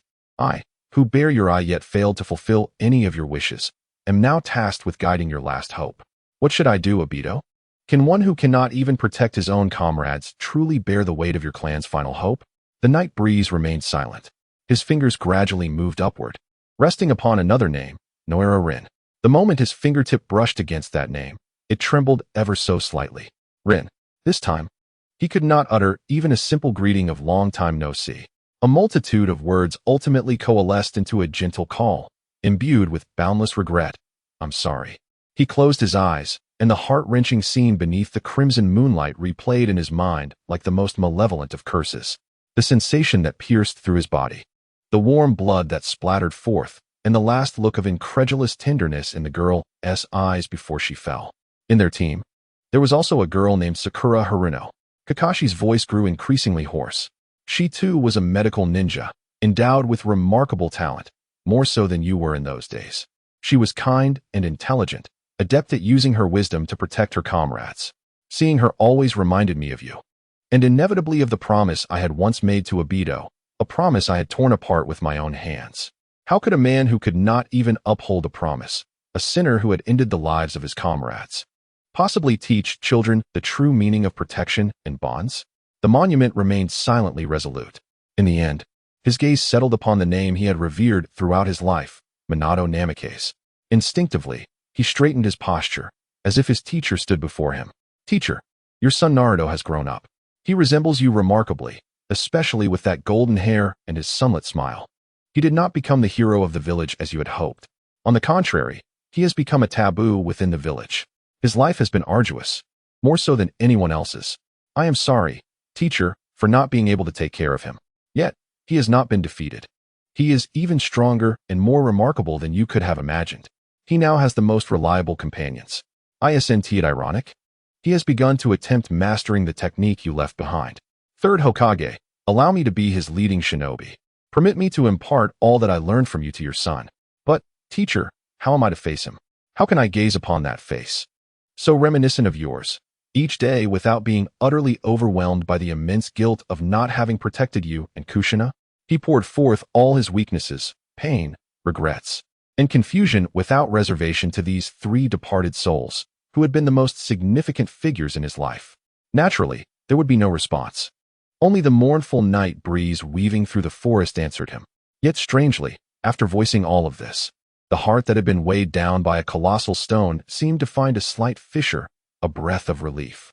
He was not seeking answers, for he understood that the deceased could not provide answers to the living. He merely needed a ritual that would allow him to confront all the specters within his soul. He slowly straightened his body. The night wind dried the cool dampness that had seeped from the corners of his eyes. Within his one exposed eye, the anguish and struggle that had nearly consumed him gradually settled. In its stead arose an unprecedented, chilling clarity and resolute awareness. I understood, he murmured to the stone tablet. You shall not provide me with answers. Perhaps that is for the best. I did not come here seeking your permission or forgiveness, at least not before sunset tomorrow. He turned away, casting no further glance at the tablet, and began to stride toward the village. The moonlight elongated his shadow, rendering it solitary and straight.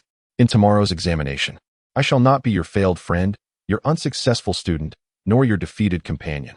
I am merely a cold and unyielding examiner, a precise and merciless scale to measure the essence and spirit of those three little imps. Chapter 56. The tranquil end. On the following day, Sasuke and Naruto once again crossed the threshold of the ninja school's gates. Upon pushing open the familiar classroom door, which had creaked for years, they were met with a wave of raucous noise. Unlike the usual classroom atmosphere, today, the absence of a teacher's oversight filled the room with the unrestrained excitement and restlessness of the youth. Newly graduated genin, having just received their headbands, clustered in groups, chattering animatedly about the upcoming class assignments that would determine their fates. Hey, who do you think I'll be grouped with? I hope to be in the same team as Sasuke-kun, even if it's just to observe him from a distance. Shikamaru, you lazy bum, wake up. Aren't you curious about who our instructor will be? Sasuke paid no heed to the commotion. His gaze swiftly scanned the throng of animated students, effortlessly cutting through the excited crowd in the front row until it landed precisely on the back of the classroom at a window-side seat. There sat Sakura, For the first time, he noticed her in such a state within the classroom. In his memory, she had always been the epitome of diligence, sitting upright, her gaze focused, attentively absorbing every word. It was rare, almost unheard of, for her to appear distracted in class. Yet at this moment, she rested one hand lightly against her smooth cheek, her vibrant green eyes devoid of their usual sparkle, staring blankly at the empty podium, lost in thought. An aura of tranquil melancholy surrounded her, starkly contrasting with the lively atmosphere around. Sasuke and Naruto exchanged a knowing glance, each reflecting the same curiosity and bewilderment. Sasuke tilted his head slightly, and Naruto understood. Following him, they approached Sakura, who, upon the shadow cast by Sasuke enveloping her desk, snapped back to reality with a start. "Oh, Sasuke, Naruto, you're here," she exclaimed, blinking in a flustered manner to mask her prior distraction. She leaned slightly forward, lifting the hem of her skirt that was beneath her, and then sat down, shifting to make room for another seat. Sasuke, without hesitation, took a seat beside her. The chair still held the faint warmth left by Sakura. "What occupies your thoughts? So lost in contemplation?" he inquired with curiosity as he gazed at her. "Nothing much," Sakura replied with a smile, tucking a strand of her delicate, cherry blossom pink hair behind her ear. Her gaze returned to the familiar playground outside, and in a tone imbued with nostalgia, she murmured, "I just feel that time passes so swiftly. Before I know it, I have graduated from the Ninja Academy." Her voice was soft and gentle, carrying an almost imperceptible sigh of wistfulness. Yet, within her heart, another thought lingered. Indeed, graduation has arrived. The time left for me is fleeting. Sasuke and Naruto nodded in agreement as they listened to her musings. While Naruto might not fully grasp the complexities of this sentiment, at that moment, Sasuke felt a peculiar resonance with Sakura. To be honest, he cherished the time spent at the Ninja Academy, despite the maturity exhibited by their peers. A byproduct of their unique vocation, their hearts still belonged to youth. This place was devoid of the pervasive darkness, schemes, and the stark betrayals and bloodshed that characterized the world of adult ninjas. It was akin to a vast, warm sheath that kept the storms of life at bay, with them being the blades nestled within. Indeed, Sasuke echoed her sentiment, reflecting on the tranquility of their school days, free from turmoil. However, as he gazed out the window, his expression deepened. This serenity would be irrevocably lost with today's graduation and class division. Eventually, the blade must be unsheathed, and what awaits beyond is bound to be a world of flashing steel and bloodshed. Naruto, perplexed by the sudden melancholy of his companions, scratched his head in confusion. "What are you two sighing about? Graduation is surely a moment of celebration. We are about to become true ninjas, take on missions, earn money, and feast." His words were filled with the pure and straightforward joy of youth. Yet, this exuberance only highlighted the weighty secret that Sasuke and Sakura shared, one that seemed ill-suited for their years. Sasuke and Sakura exchanged a knowing glance once more, and then both smiled. It was a smile that only they could truly understand. Although they had never openly disclosed their true identities to one another, through years of interaction, testing, observation, and adaptation, they had essentially come to recognize the depth of each other's complexity. In Sasuke's eyes, Sakura was a meticulous strategist, possessing a profound knowledge and political acumen that belied her age, perhaps a reincarnate or a traveler from another world. In Sakura's eyes, the figure before her, unscathed by hatred and transformed into the core of their team, guiding them towards strength, was far from the obsessive youth etched in her memory. He might be a version of Sasuke from a blissful parallel world, or perhaps a being of even greater wonder. They both understood that within each other lay an unfathomable ocean, concealing depths unknown to others. Yet, they were equally aware that in the depths of that ocean, their gazes were aligned in the same direction. They recognized that graduation was merely a beginning. In the future, adversaries known as Orochimaru, Akatsuki, and Ōtsutsuki would emerge, bringing forth conspiracies and crises akin to a tempest, each more perilous than the last.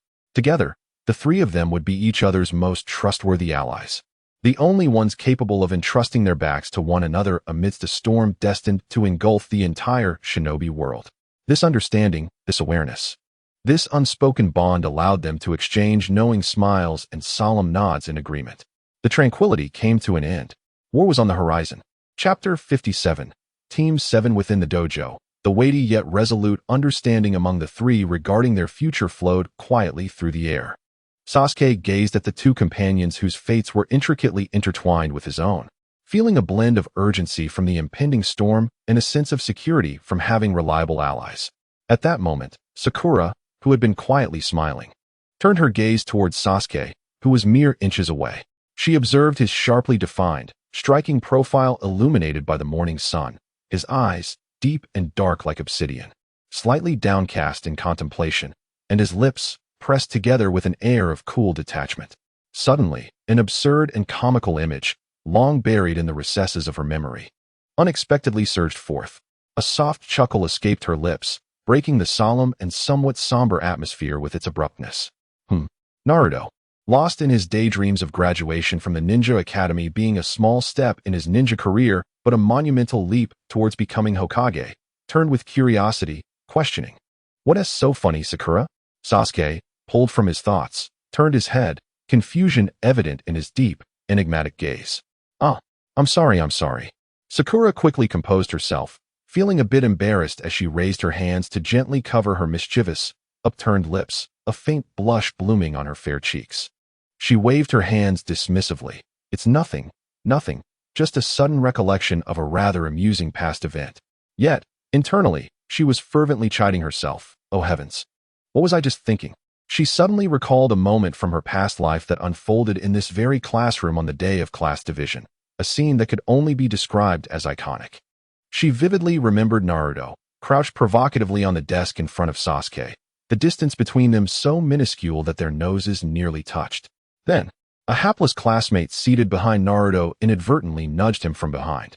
Thus, under the astonished and petrified gazes of their classmates, amidst Naruto's volcanic roar, the two, Naruto Uzumaki and Sasuke Uchiha, shared their first kiss in plain view of all.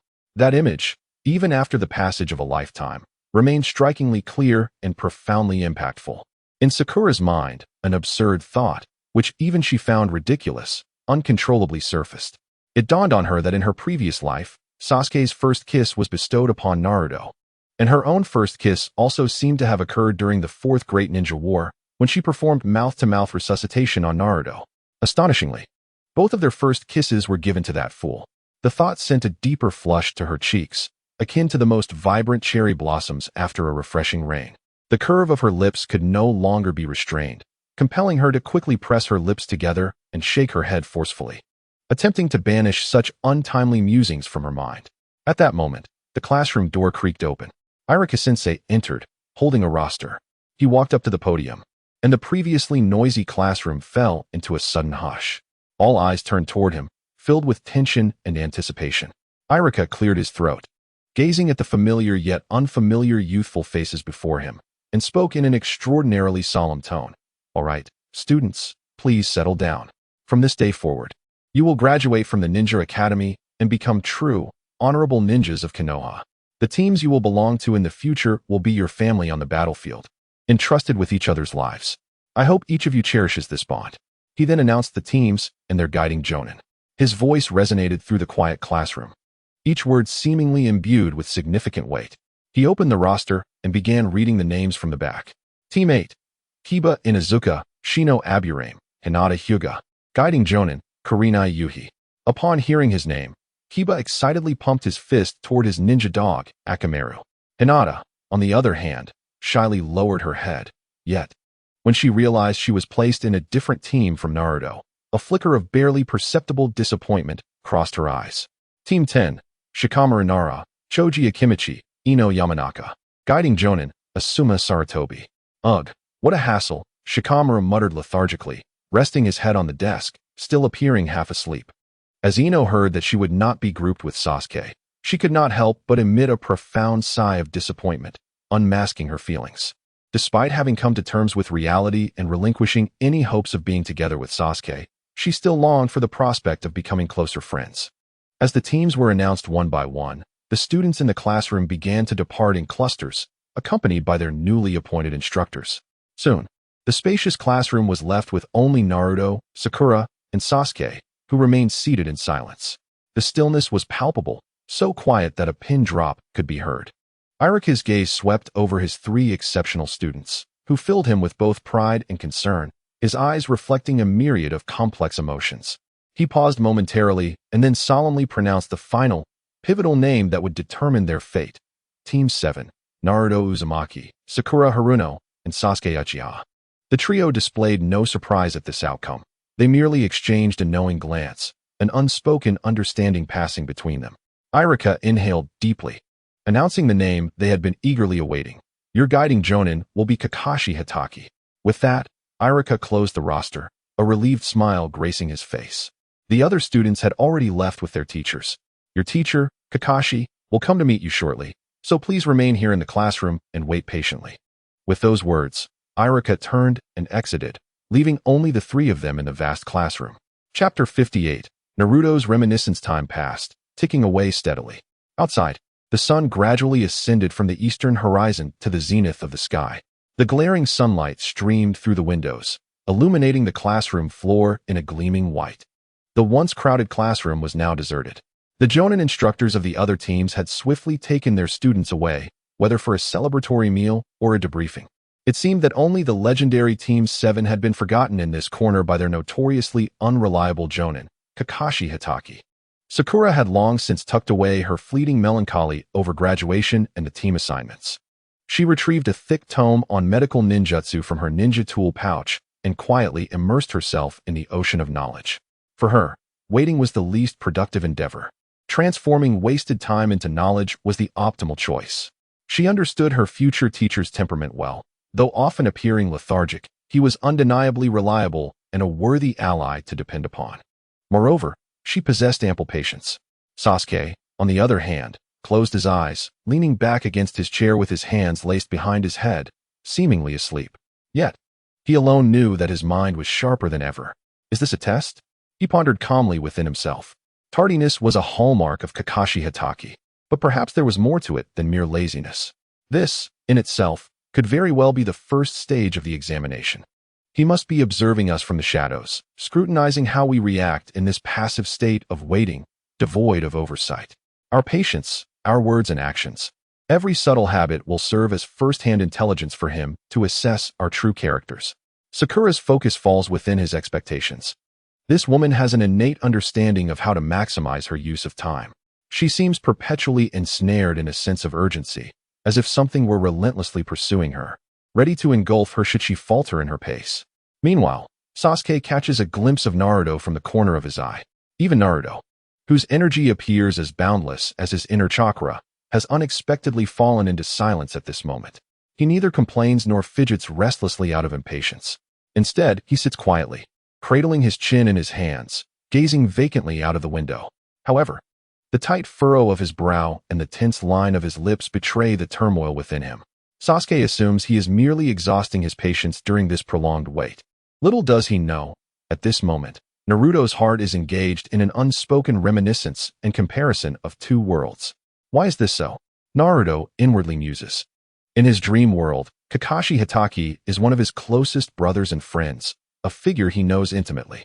He recalls that in that realm, Kakashi, despite always clutching a peculiar novel and possessing a perpetually languid gaze, is an incredibly reliable and responsible individual. He is the pride of his father, a regular at family gatherings, often visiting home to play chess with his father and listen to his mother's gentle chidings. Like a true older brother, he guides Naruto and Sasuke in their training, even imparting a remarkable technique for accurately throwing kunai. When Naruto finds himself in trouble, Kakashi sighs in resignation, cleaning up the mess. He remembers Naruto's birthday, bringing the latest novel as a gift, and discreetly seeking out Naruto's father when his mother's reprimands become too harsh.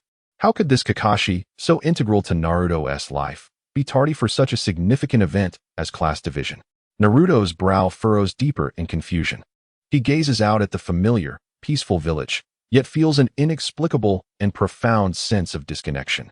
The world of his dreams is so beautiful and harmonious. His father is the hero safeguarding the village. His mother is gentle yet strong. The Uchiha clan thrives, and although Sasuke maintains his usual haughty demeanor, his face is always graced with a genuine smile. In stark contrast, the reality he faces is cruel and fraught with pain. Retracting his gaze from the window, he focuses on the black-haired boy beside him, who is in a state of serene contemplation. A heavy sigh escapes him. The Sasuke of this world bears an almost unbridgeable difference from the Sasuke in his dreams. In the realm of dreams, Sasuke embodies the sun, proud, radiant, and somewhat blinding, yet infused with an invigorating vitality that is open and ascendant. In contrast, the Sasuke before him resembles the moon, equally luminous and remarkable, yet perpetually shrouded in a chilling solitude that keeps others at bay. The tragic event that annihilated his clan ultimately robbed him of warmth and fervor. Contemplating this, Naruto's heart suddenly ignited with a profound curiosity about the world, accompanied by a fresh understanding of Kakashi, their instructor. Perhaps Kakashi of this world has endured immense suffering, which has shaped him into the person he is today. No longer feeling impatience or offense, Naruto found himself enveloped in a gentle, empathetic emotion known as understanding. At that moment, Sasuke, who had been resting with his eyes closed, gradually opened them. He observed Naruto's furrowed brow and the lingering complexity of melancholy at the corners of his mouth. Sasuke naturally attributed it all to impatience. "Hey, Naruto," Sasuke spoke, breaking the tranquility of the classroom. "Waiting idly like this isn't a solution." He glanced at Sakura and then back at Naruto, suggesting with a tone of authority befitting a team leader, "Let us exchange information. Information is the cornerstone of a ninja's combat. The key to mission success, one of the most crucial tenets of the ninja code." I believe this sentiment applies equally to our impending encounter with our first adversary, our entrusted Jonin, Kakashi Hatake. Upon hearing Sasuke's words, Sakura, who had been absorbed in her studies, lifted her head and nodded in agreement. "Yes, that's a good idea." Naruto was drawn back from his prolonged reverie as he gazed at Sasuke and then at Sakura, a hint of lingering bewilderment still present in his azure eyes. After a moment of silence, he softly replied, "Mem. Chapter 59.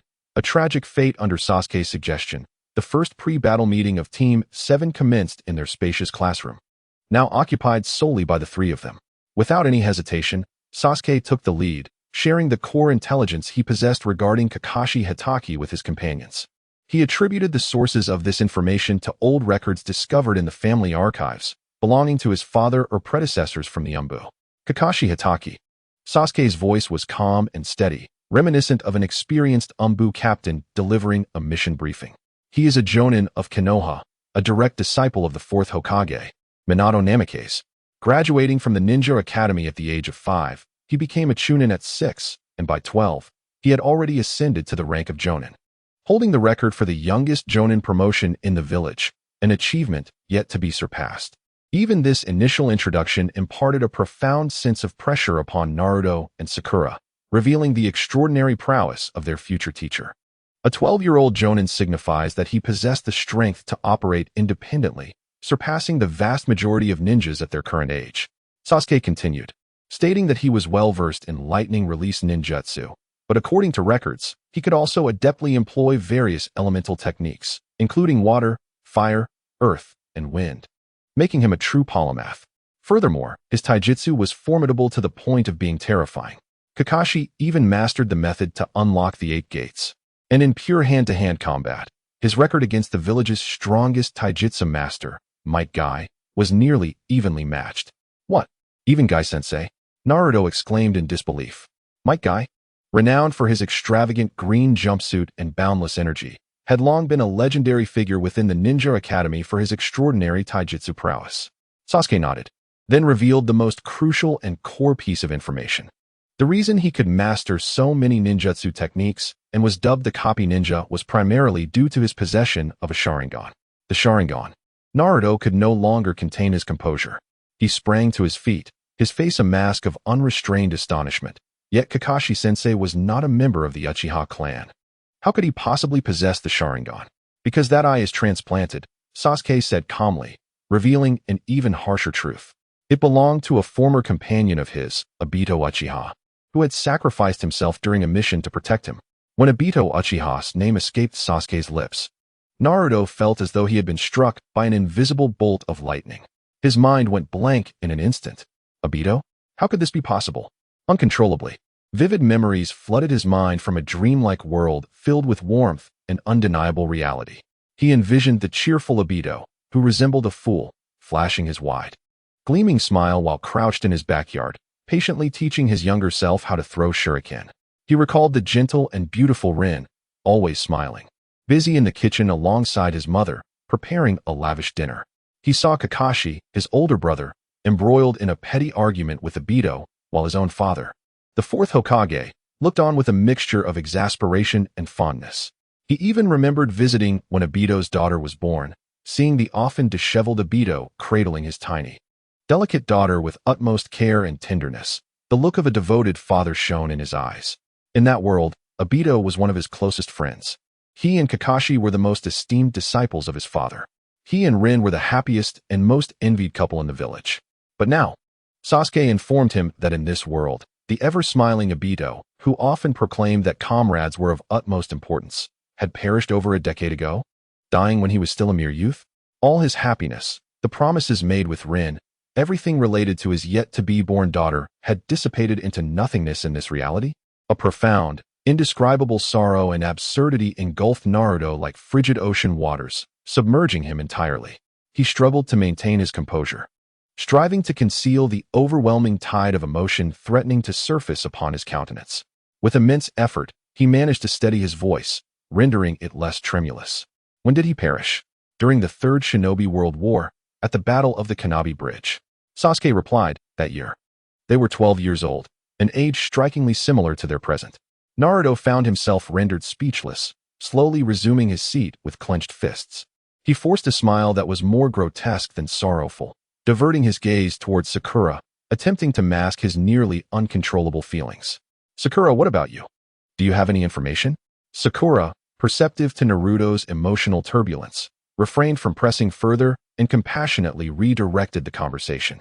Yes, she nodded, sharing the intel gleaned from public channels and rumors circulating within the hospital. As Sasuke-kun mentioned, Kakashi-sensei is a hero of the village, previously a captain in the Umbu.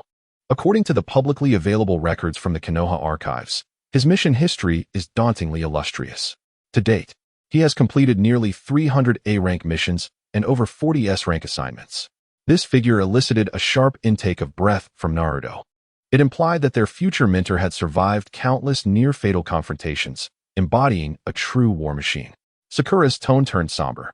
However, when he was still a youth, his entire team, save for himself, perished. Obito Uchiha fell at the Kanabi Bridge, while another comrade, a medical ninja named Rin Noera, met a fate even more tragic. According to scattered records, Rin was captured by the Mist Village during a mission and was forcibly transformed into a Jinchuriki of the Three Tails. The plan was for her to return to Konoha, where the seal would be undone, unleashing the beast in the heart of the village, thereby obliterating it. To protect the village and prevent herself from becoming a tool of the enemy, Rin resolved to make the ultimate sacrifice. In the moment Kakashi-sensei unleashed Raikiri against the foe, she resolutely threw herself into the path of her companion's lethal lightning, choosing to end the enemy's scheme with her own life. Thus, Sakura concluded, Kakashi-sensei did not merely lose comrades, he endured the loss of his dearest friend, to whom he entrusted his eyes, and was subsequently compelled to take the life of another he swore to protect. Coupled with the sacrifice of his mentors, the fourth Hokage and his wife, he lost his entire world.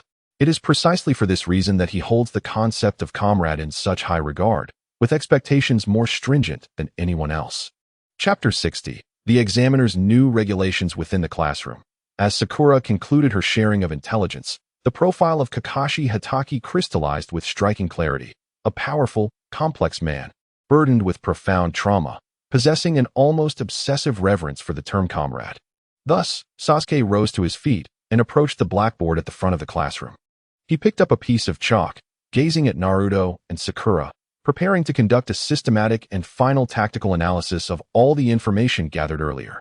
However, at that very moment, just as he was about to speak, a voice, languid and seemingly half asleep, drifted in from the doorway. Discussing your teacher behind his back is hardly commendable behavior, you know. A tall figure, clad in a mask, with disheveled silver hair and a headband askew over his left eye, leaned casually against the doorframe. One hand rested in his pocket, while the other held a pink book titled Make Out Paradise. His singular eye, shaped like a crescent moon, regarded them with an inscrutable expression. As he spoke, the atmosphere in the classroom seemed to freeze in that instant. Sasuke, Naruto, and Sakura all momentarily stiffened before abruptly directing their gazes toward the unexpected visitor. Kakashi Hatake. He had arrived without them realizing it. How long had he been outside, listening? Naruto's face displayed an instinctive tension. It was his first encounter with Kakashi in this world. Sakura's eyes reflected her uncontainable surprise, despite her current lack of prowess. She had not anticipated being completely unaware of Kakashi's arrival. Sasuke, however, after the initial shock, swiftly regained his composure. His dark eyes deepened, as though reassessing the threat level of the man before him. Kakashi paid no heed to the trio's astonished expressions, leisurely pushing open the door and stepping inside, maintaining his usual nonchalant demeanor, as if he might be blown away by the slightest breeze. He glanced around the empty classroom before casually dragging a chair over and sitting in a rather unrefined manner, back against the chair, resting his chin on his hands. Since you are all so well acquainted with me, having thoroughly analyzed my teammates' names, the origins of my Sharingan, and even the traumas that lie deep within me, he began, his tone tinged with a sense of relief at avoiding the tedious self-introduction. I believe we can skip the trivialities of who I am, what I like, and what I dislike, can't we? His gaze flitted like a dragonfly skimming the surface of water, first sweeping over Sakura, whose body was tense and whose eyes were filled with contemplation.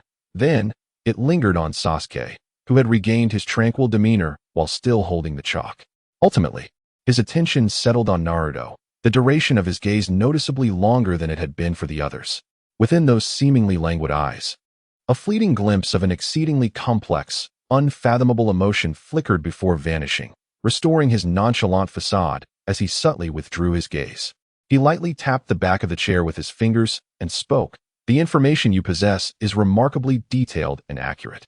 Thus, it can be inferred that you are already acquainted with the traditional graduation assessment involving the bell test, correct? The three exchanged silent nods. Excellent. That simplifies matters. Kakashi acknowledged with a nod, then abruptly shifted his tone, a flicker of sharpness piercing through the usual languor of his eyes, a glint befitting an elite J-nin. The copy ninja. Originally, this test was designed for you. However, the third Hokage harbors exceedingly high expectations for you all, so much so that he has made an utterly preposterous request of me. Kakashi's lips curled into a self-deprecating smile. He desires me to cultivate you into a new generation of Sannin, capable of altering the future of the ninja world. Given this, his tone turned unexpectedly flat. Yet beneath that calmness lay an unsettling aura of oppression. Thus, to treat the prospective new Sannin with a mere childlike bell test would be profoundly simplistic and beneath their potential. With that, Kakashi rose to his feet, shedding his previous nonchalance. A palpable, icy aura emanated from him, an indomitable force that enveloped the entire classroom. He did not cast another glance at the trio but turned his back to them as he strode towards the door, announcing their true, novel examination in his signature languid tone. Listen well, you have but one graduation test. Tomorrow at 9 in the morning, gather at Training Ground 3. The three of you must confront not me, but a shadow clone of mine. There are no time limits, nor are there rules. Your task is to defeat him. Do not mistake him for merely a clone. Kakashi's voice drifted back from the threshold, imbued with a chilling warning. I will ensure he employs 100% of his strength from the outset, utilizing every technique I possess, both those you are familiar with and those unknown to you.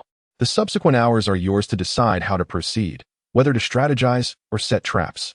In any case, exhaust all your wisdom and strength to provide me with a reason not to send you back to the Ninja Academy. Prove to me that the third Hokage's trust is no jest. With that, his figure vanished entirely at the corridor's end. The classroom was once again ensconced in a profound silence. The palpable pressure emanating from the elite J-nin lingered in the air, inducing a sense of trepidation. After a considerable pause, Naruto struggled to swallow. You must be joking. Facing Kakashi at full strength, wielding hundreds of jutsu? What difference is there between him and the original? No, there is a distinction. Sasuke's voice jolted Naruto from his shock. Rather than fear, a flame of challenge ignited within him, unprecedented in intensity. The trio reconvened, embarking on a serious strategy meeting with the singular aim of combat. Sasuke was the first to propose a core strategy. His shadow clone would dissipate immediately upon sustaining effective damage. This is our sole opportunity and the very essence of our strategy. Therefore, all our actions must revolve around a singular ultimate aim, to create a unique, effective chance for a decisive attack that can inflict genuine harm upon him. Naruto immediately grasped the concept, nodding vigorously. I understand. We must utilize the most potent ninja techniques for a lethal strike. My Wind Blade and Sakura, your Great Waterfall technique, are both expansive area attack jutsu. As long as we can seize the opportunity, he will be unable to evade, even with his body flicker technique. A calm analytical expression appeared on Sakura's face. She nodded in agreement and then added a secondary plan. Naruto is correct. This is our most promising path to victory. However, as a contingency, we must also consider what to do if we cannot create such an opportunity. She looked at both of them and stated, my previous intelligence indicated that Kakashi-sensei, due to the continuous activation of his Sharingan, does not possess an exceptionally large amount of chakra. Moreover, the shadow clone technique divides half of the user's chakra. Thus, his shadow clones inherently have a significant shortcoming in endurance. If we can avoid direct confrontation and employ guerrilla tactics to continually deplete his resources, perhaps we could wear him down to the point of exhaustion. A war of attrition? That is indeed a reasonable backup plan. After hearing Sakura's suggestion, Sasuke initially affirmed it, only to subsequently point out the associated risks.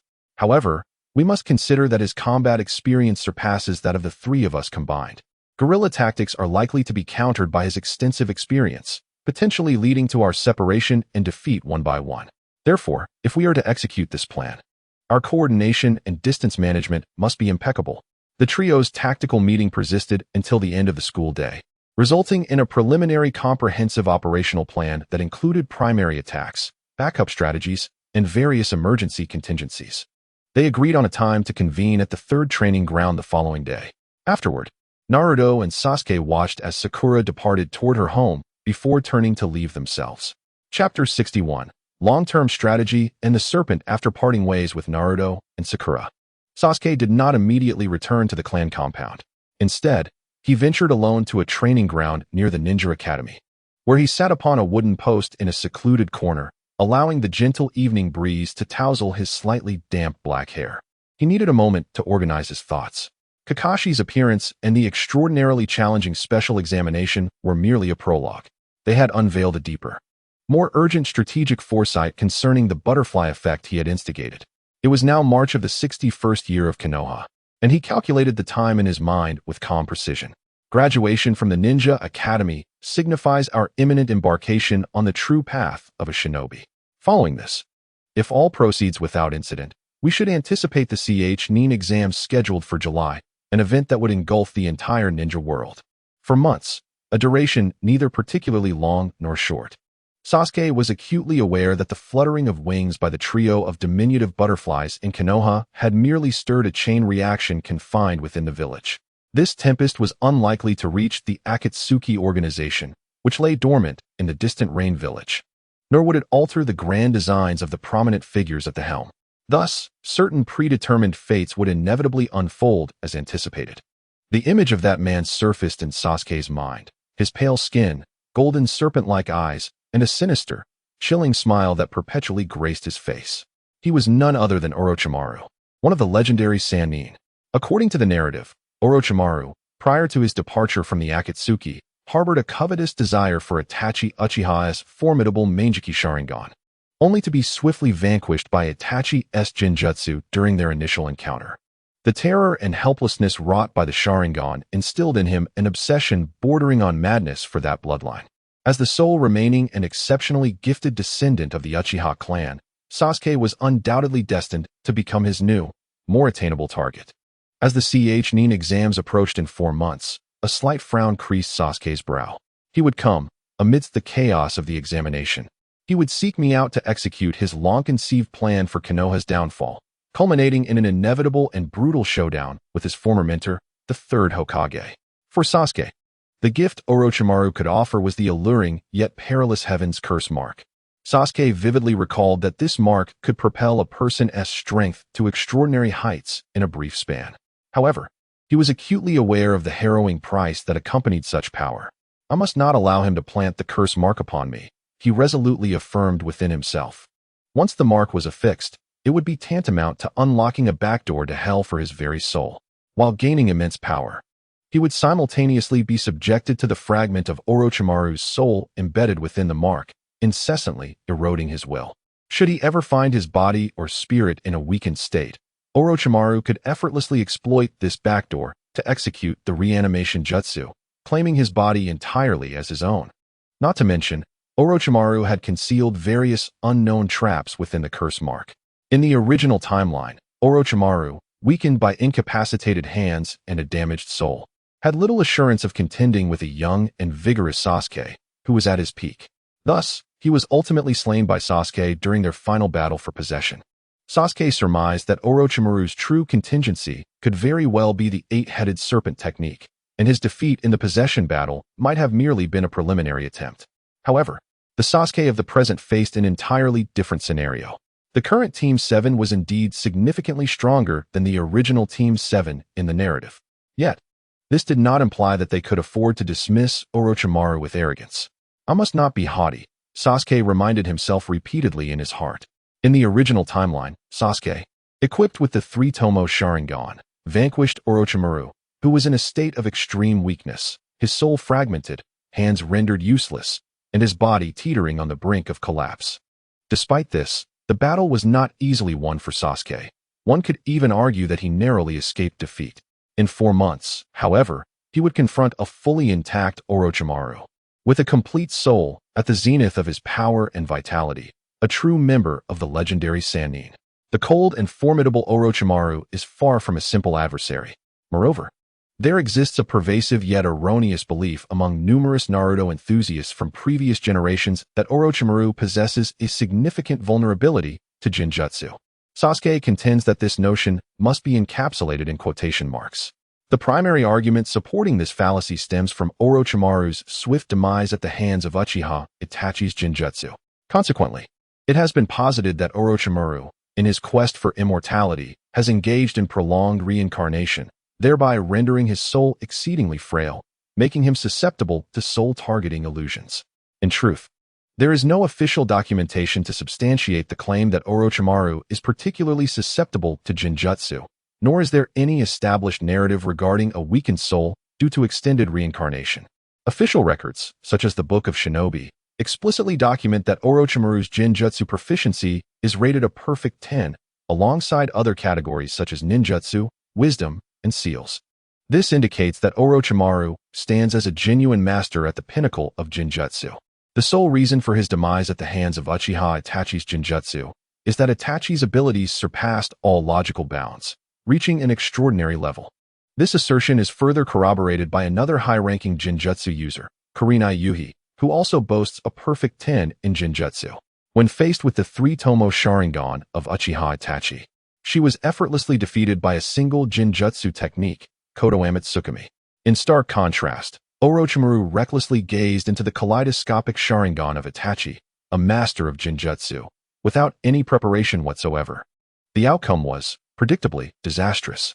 Thus, one must not simplistically regard Jinjutsu as Orochimaru's weakness, for such a presumption could lead to a rather grim fate. Sasuke gradually rose to his feet, the twilight casting a long shadow behind him. For months, he must transform himself into a formidable force within this brief span, strong enough to possess the confidence and authority to reject the lethal gifts offered by that predatory serpent. Chapter 62. The hot springs beneath the starry sky, the gentle evening breeze whisked away the last remnants of the day's heat. Sasuke slowly emerged from his profound contemplation regarding the future, his dark eyes devoid of confusion, replaced instead by an unwavering clarity, as if he had foreseen the approaching tempest. He stood, stretched his somewhat stiff limbs, and then turned towards the main residential area of the Uchiha clan. He had anticipated witnessing the familiar, vibrant scene of training. However, upon returning to that well-known courtyard, he was met with an uncharacteristic silence, devoid of any signs of practice. There were no shadow clones, no fluctuations of chakra, not even Naruto's iconic, boisterous shouts. All of it had vanished. A flicker of doubt arose within Sasuke as he approached, gently pushing open the gate to Naruto's residence, only to find the house empty, save for a small note pinned beneath a teacup on the corridor floor. He picked up the note, which bore Naruto's scribbled handwriting. "I've gone to the hot springs, waiting for you." Sasuke stared at the note, momentarily taken aback, before a soft chuckle escaped his lips. A hot spring, he mused. He turned and made his way towards the back mountains of the clan's territory. The Uchiha clan's hot spring was nestled atop the mountains behind their land. It had once been an exclusive retreat, reserved solely for the elders and those ninjas who had made significant contributions to the clan. The springs were fed by genuine volcanic waters, rich in minerals, renowned for their remarkable efficacy in alleviating the physical afflictions accumulated by ninjas through years of training and battle. Sasuke traversed a tranquil path, paved with blue stone slabs, flanked by meticulously trimmed bamboo groves. As the wind rustled through the bamboo leaves, they swayed gently, producing a whispering sound akin to lovers' secrets. Soon, an ancient yet luxurious wooden structure came into view at the path's end. This was the entrance to the bathing area. Sasuke entered the empty changing room, skillfully removed his clothing, and rinsed his body in the shower area. Taking a deep breath, he then pushed open the heavy wooden curtain that led to the outdoor hot spring. A warm, fragrant mist, infused with the scent of sulfur and enveloped in vapor, greeted him. Beyond the curtain lay a breathtaking scene, reminiscent of a celestial paradise. The hot spring was crafted from enormous, natural black stones, their edges smoothed to a glossy finish. The water was crystal clear, bubbling forth from a dragon-shaped spout and flowing silently away at the other end. Above the spring stretched an unobstructed expanse of the night sky, adorned with countless stars, akin to the finest diamonds meticulously set against a backdrop of black velvet, radiating a cool, bright light.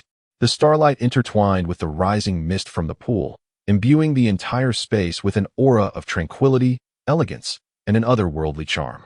Amidst this dreamlike realm, Sasuke spotted Naruto.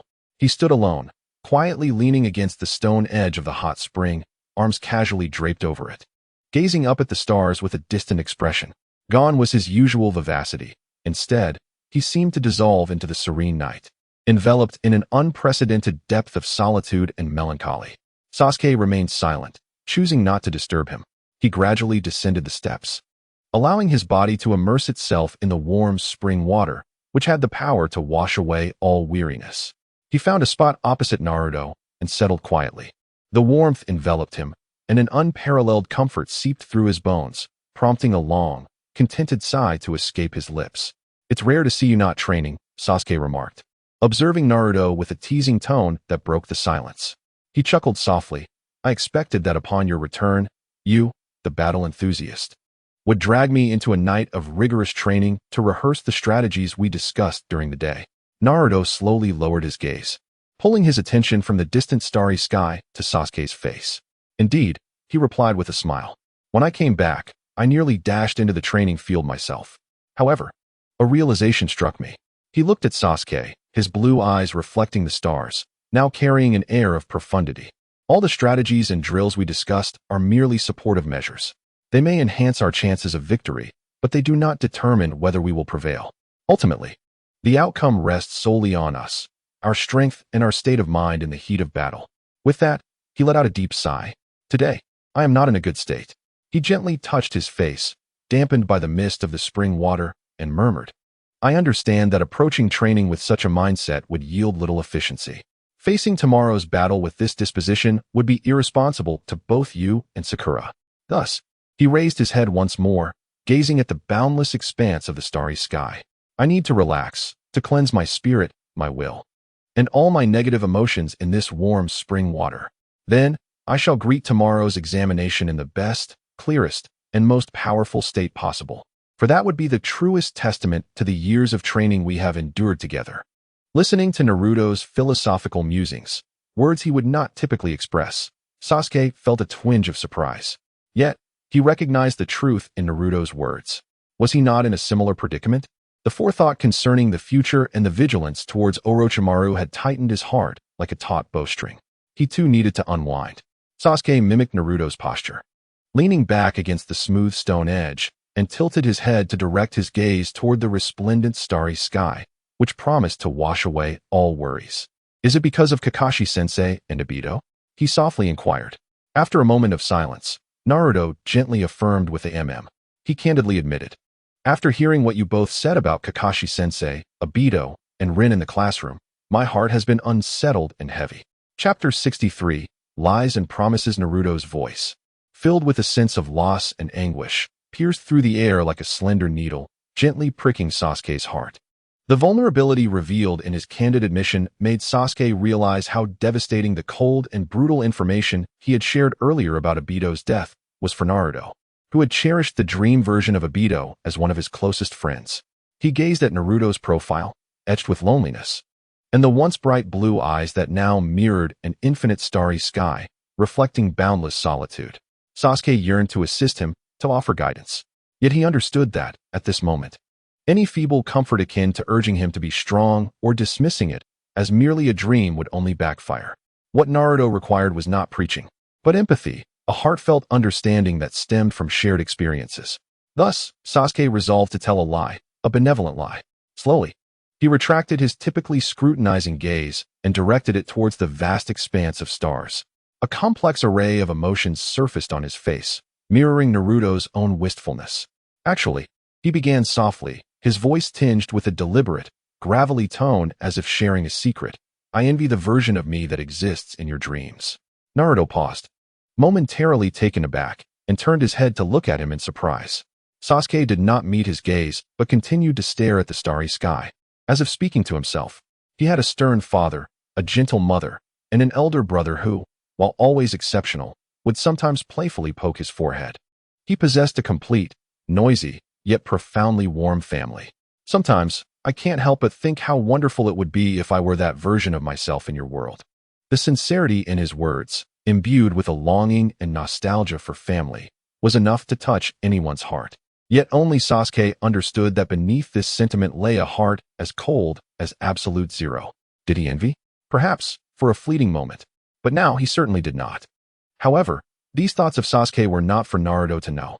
What Naruto needed was simply a companion who could share the same shadow, one who could feel the same sense of loss. Indeed, after hearing Sasuke's heartfelt confession, Naruto's previously tense shoulders noticeably relaxed. The heavy sorrow that belonged solely to him seemed to have been halved by Sasuke's presence. Sasuke recognized that the moment had come. He shifted the conversation, guiding Naruto's thoughts from past sorrows towards future significance.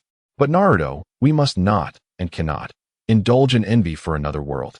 Our lives are here. We have responsibilities to fulfill. Obito's tragedy, Rin's sacrifice, Kakashi-sensei's pain. These may very well be fate's warnings, conveyed through your dreams. It serves as a stark reminder through these gruesome truths that, should we lack strength, fail to cherish our companions, or make erroneous choices, we too may tread the same tragic path. This statement gradually replaced the sorrow in Naruto's eyes with a weighty, contemplative emotion. Yet Sasuke understood that this alone was insufficient. Merely learning from lessons would not wholly rescue Naruto from this profound despair. He needed a more formidable source of ultimate hope, one capable of transforming his grief into motivation. Sasuke gazed at Naruto, their eyes intermingling. In the shimmering interplay of moonlight and mist, those notably radiant, obsidian eyes now burned with an unprecedented, divine confidence and resolve that was undeniable. Naruto, look at me, he urged, his voice low yet imbued with an irresistible strength. I assure you, one day we shall become powerful enough to surpass all shadows, to transcend the legendary Sannin, and to alter every rule of this world. When that time comes, his voice dropped further, yet resonated with an enticing allure. I will accompany you in discovering a path that traverses time and space, allowing you to visit the world of your dreams and reunite with your parents once more. And we shall not stop there. We will grow even stronger, strong enough to reverse life and death in this world.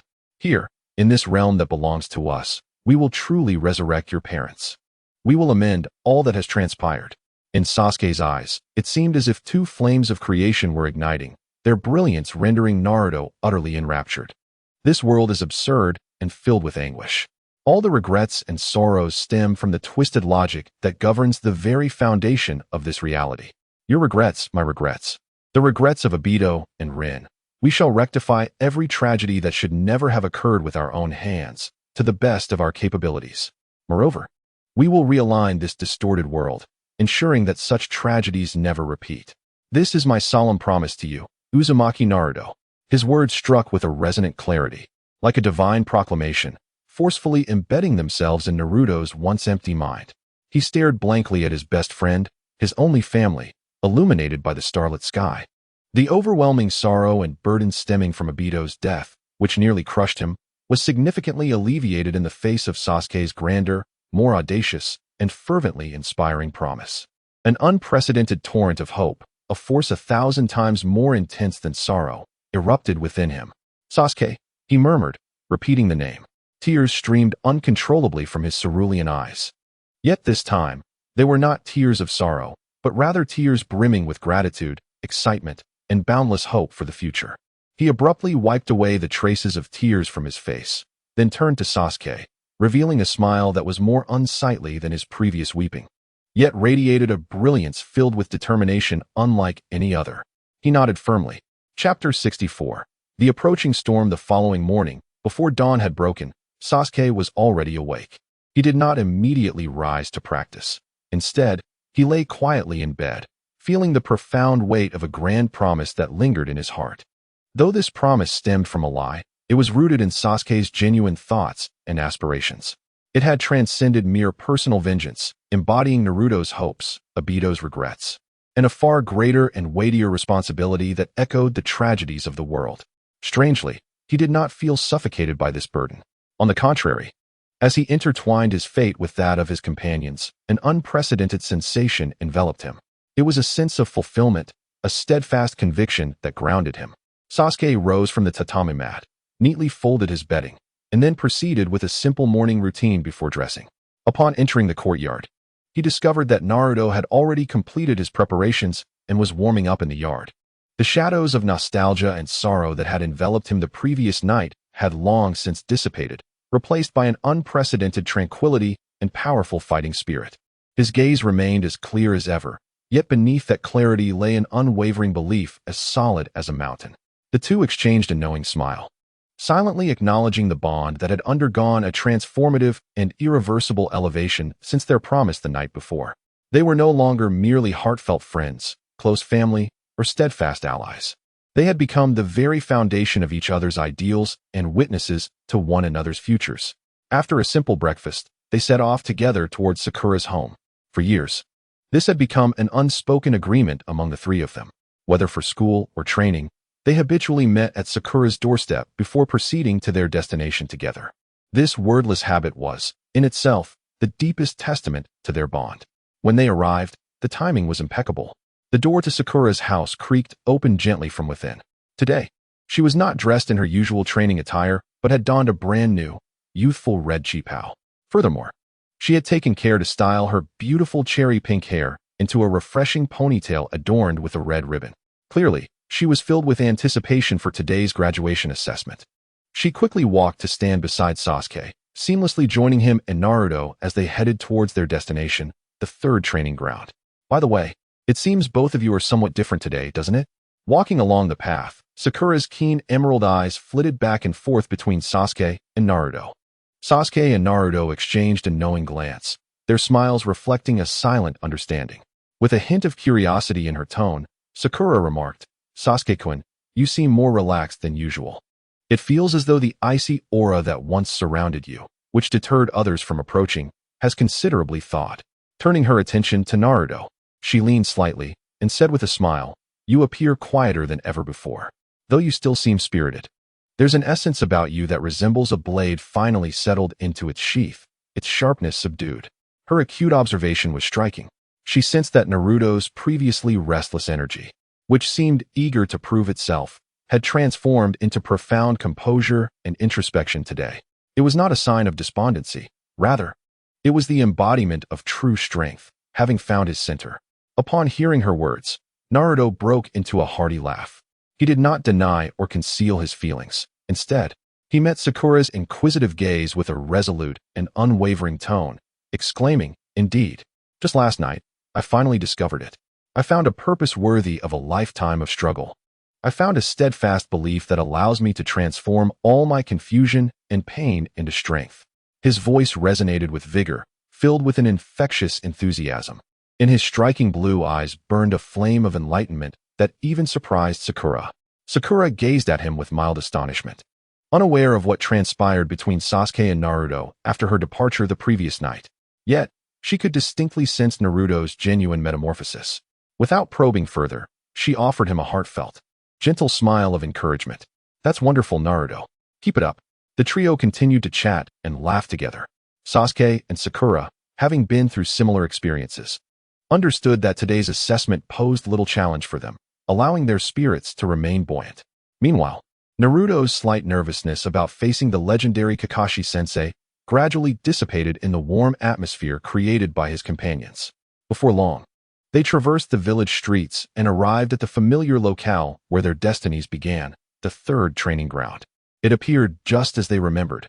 3 wooden posts stood silently in the center of the clearing, remnants of their bell test. A nearby stream babbled softly, while a dense forest loomed in the distance, shrouded in mystery and danger. However, today, there was something distinctly different from their memories. In the center of the clearing, the man who was typically hours late, the languid Kakashi Hatake, was already present, waiting. He was neither engrossed in his ever-present Ika paradise, nor did he display the usual disheveled demeanor of someone just awakening. He stood there, arms crossed over his chest, before the 3 wooden stumps, his silver hair gently swaying in the morning breeze. In that moment, he appeared to merge seamlessly with the vast expanse of the world around him. Yet, the 3 could distinctly feel an invisible, chilling pressure emanating from him, as palpable as if it were a tangible force. This was not a deliberately unleashed aura of malice, but rather the natural emanation of a top-tier ninja, one who had survived countless life-and-death battles, exuding the aura of a true master.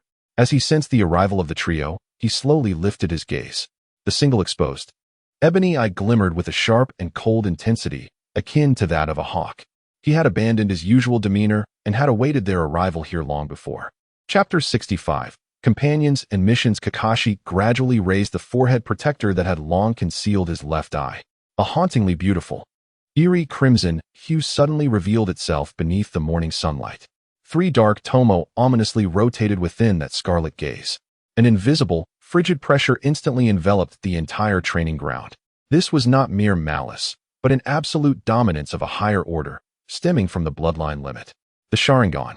Although they had already learned from intelligence reports that he possessed this legendary ocular power, witnessing it manifest on a non-Uchiha was still a breathtaking shock that left Naruto momentarily breathless. Kakashi's piercing crimson Sharingan swept over the 3 of them, as if to see through them entirely, from their souls to their bodies. Ultimately, his gaze settled upon Sasuke. The corner of his mouth, obscured by his mask, curved into a significant smile. Uchiha Sasuke. His tone was devoid of any lingering laziness, replaced by an absolute calmness befitting an examiner. Before the test commenced, I have a solitary question for you. Although you are aware from the reports that I value my comrades, and know that my prioritization of missions in the past led to the sacrifice of a dear friend, I remain curious. From your perspective as the core of this team, he paused, presenting the weighty question that had troubled and defined him for half his life. What do you believe is most important for a ninja? The mission that must be accomplished, or the comrades that must be protected? This question loomed over Team 7 like an invisible mountain, pressing heavily upon their hearts. Naruto and Sakura's gazes immediately focused on Sasuke. Naruto's brow furrowed, nearly bursting forth with the answer. Isn't it obvious? It's the comrades. Yet, the unnaturally calm profile of Sasuke compelled him to swallow his words. Sakura, however, quickly recognized the question as a perilous, soul-searching inquiry. In response to this question, Sasuke displayed not a trace of hesitation. His gaze met Kakashi's scrutinizing Sharingan with tranquility, before decisively articulating 2 words. Comrades. This answer sparked a flicker of relief in Naruto's eyes, yet sharpened Kakashi's gaze even further. Oh, why? Kakashi continued to probe. However, Sasuke's subsequent response exceeded all expectations. Rather than immediately elucidating his reasons for choosing companions, he articulated the significance of the mission with an unparalleled clarity and rationality. Before addressing this question, we must first ascertain the essence of the mission itself. What makes it so vital? Primarily, it serves as the foundation for the survival of the collective. The vast majority of tasks within the ninja world fundamentally aim to uphold the stability and prosperity of the village. Whether it involves conveying intelligence that could determine the course of war, defending borders against enemy incursions, or escorting a craftsman capable of instigating monumental change in the village. If ninjas were to abandon these missions based solely on personal emotions, the most immediate consequence could be the outbreak of war or the tragic loss of countless innocent lives. leading to the obliteration of the village as a collective entity. Secondly, it embodies the weight of responsibility and reputation. As members of this vast military organization, ninjas bear the most fundamental contractual obligations to their clients. A breach of trust not only inflicts significant losses upon the client, but also devastates the village's reputation within the ninja world, thereby severing its economic lifeline and plunging it into decline. Kakashi and the others displayed contemplative expressions upon hearing this. Sasuke's analysis was astoundingly accurate, remarkably rational, and even chillingly cold. He dissected the obligations and responsibilities of a ninja towards their village with exquisite precision. Even Kakashi had to concede that these words perfectly encapsulated why. In his youth, he stubbornly prioritized rules and missions above all else. Yet, paradoxically, this impeccable defense of mission supremacy stood in stark contrast to his initial answer. Just as the trio was enveloped in confusion, Sasuke's tone shifted abruptly. These were the rational reasons for the mission's importance. However, I choose companions because I perceive something far more significant that transcends all this rationality: the substitutability of missions and the irreversibility of a companion's life. While mission failures can indeed incur substantial losses, intelligence leaks can be rectified, economic collapses can be painstakingly rebuilt, damaged reputations can be restored through countless future successes. These losses, no matter how severe, theoretically offer avenues for redress. Conversely, once a companion's life is extinguished, it results in an irreversible, absolute void. His gaze seemed to pierce through Kakashi's mask, staring directly into his heart, which was already riddled with scars. Take, for instance, the battle at the Kanabi Bridge. If you, Kakashi-sensei, had prioritized saving Rin and Obito, the worst outcome would simply have been that a Wagakure gained a temporary advantage. Yet, Konoha still possessed elite forces like Minato, capable of turning the tide of battle. That loss was not insurmountable for Konoha at that time. Nevertheless, choosing companions does not imply an escape from responsibility. On the contrary, it signifies shouldering the consequences of failure with an even greater weight. On a personal level, one might find themselves vilified and condemned, much like your father, the esteemed Hatake Tsukuyomi, ultimately facing death as a form of atonement. At a systemic level, the failure of a mission could potentially ignite another war, necessitating the sacrifice of more innocent lives to fill the void. Yet, it is precisely due to my acute awareness of these consequences that I would still make the same choice. For once the notion of sacrificing comrades for the sake of a mission becomes an accepted norm within a ninja organization, the ensuing chain reaction would be far more terrifying than any war: the complete collapse of the trust system. When every ninja in a team believes they might be sacrificed at any critical moment, entrusting one's back to a comrade becomes an utter farce. The foundation of teamwork would be obliterated. How could a ninja who cannot trust their companions even hope to undertake missions that demand the ultimate sacrifice? At this juncture, a distant memory, not of this world, flickered through Sasuke's mind. It was during a disaster relief operation, where he was acutely aware that the highest principle dictated saving those nearby, the easier to rescue. However, upon hearing the faint cries of a child from the depths of a partially collapsed building, his body surged forward before his mind could even process the decision. Rules are lifeless, but human beings are not. His gaze became resolute, his tone unwavering. Thus, my answer remains: comrades, I am not a machine capable of calculating pros and cons with perfection.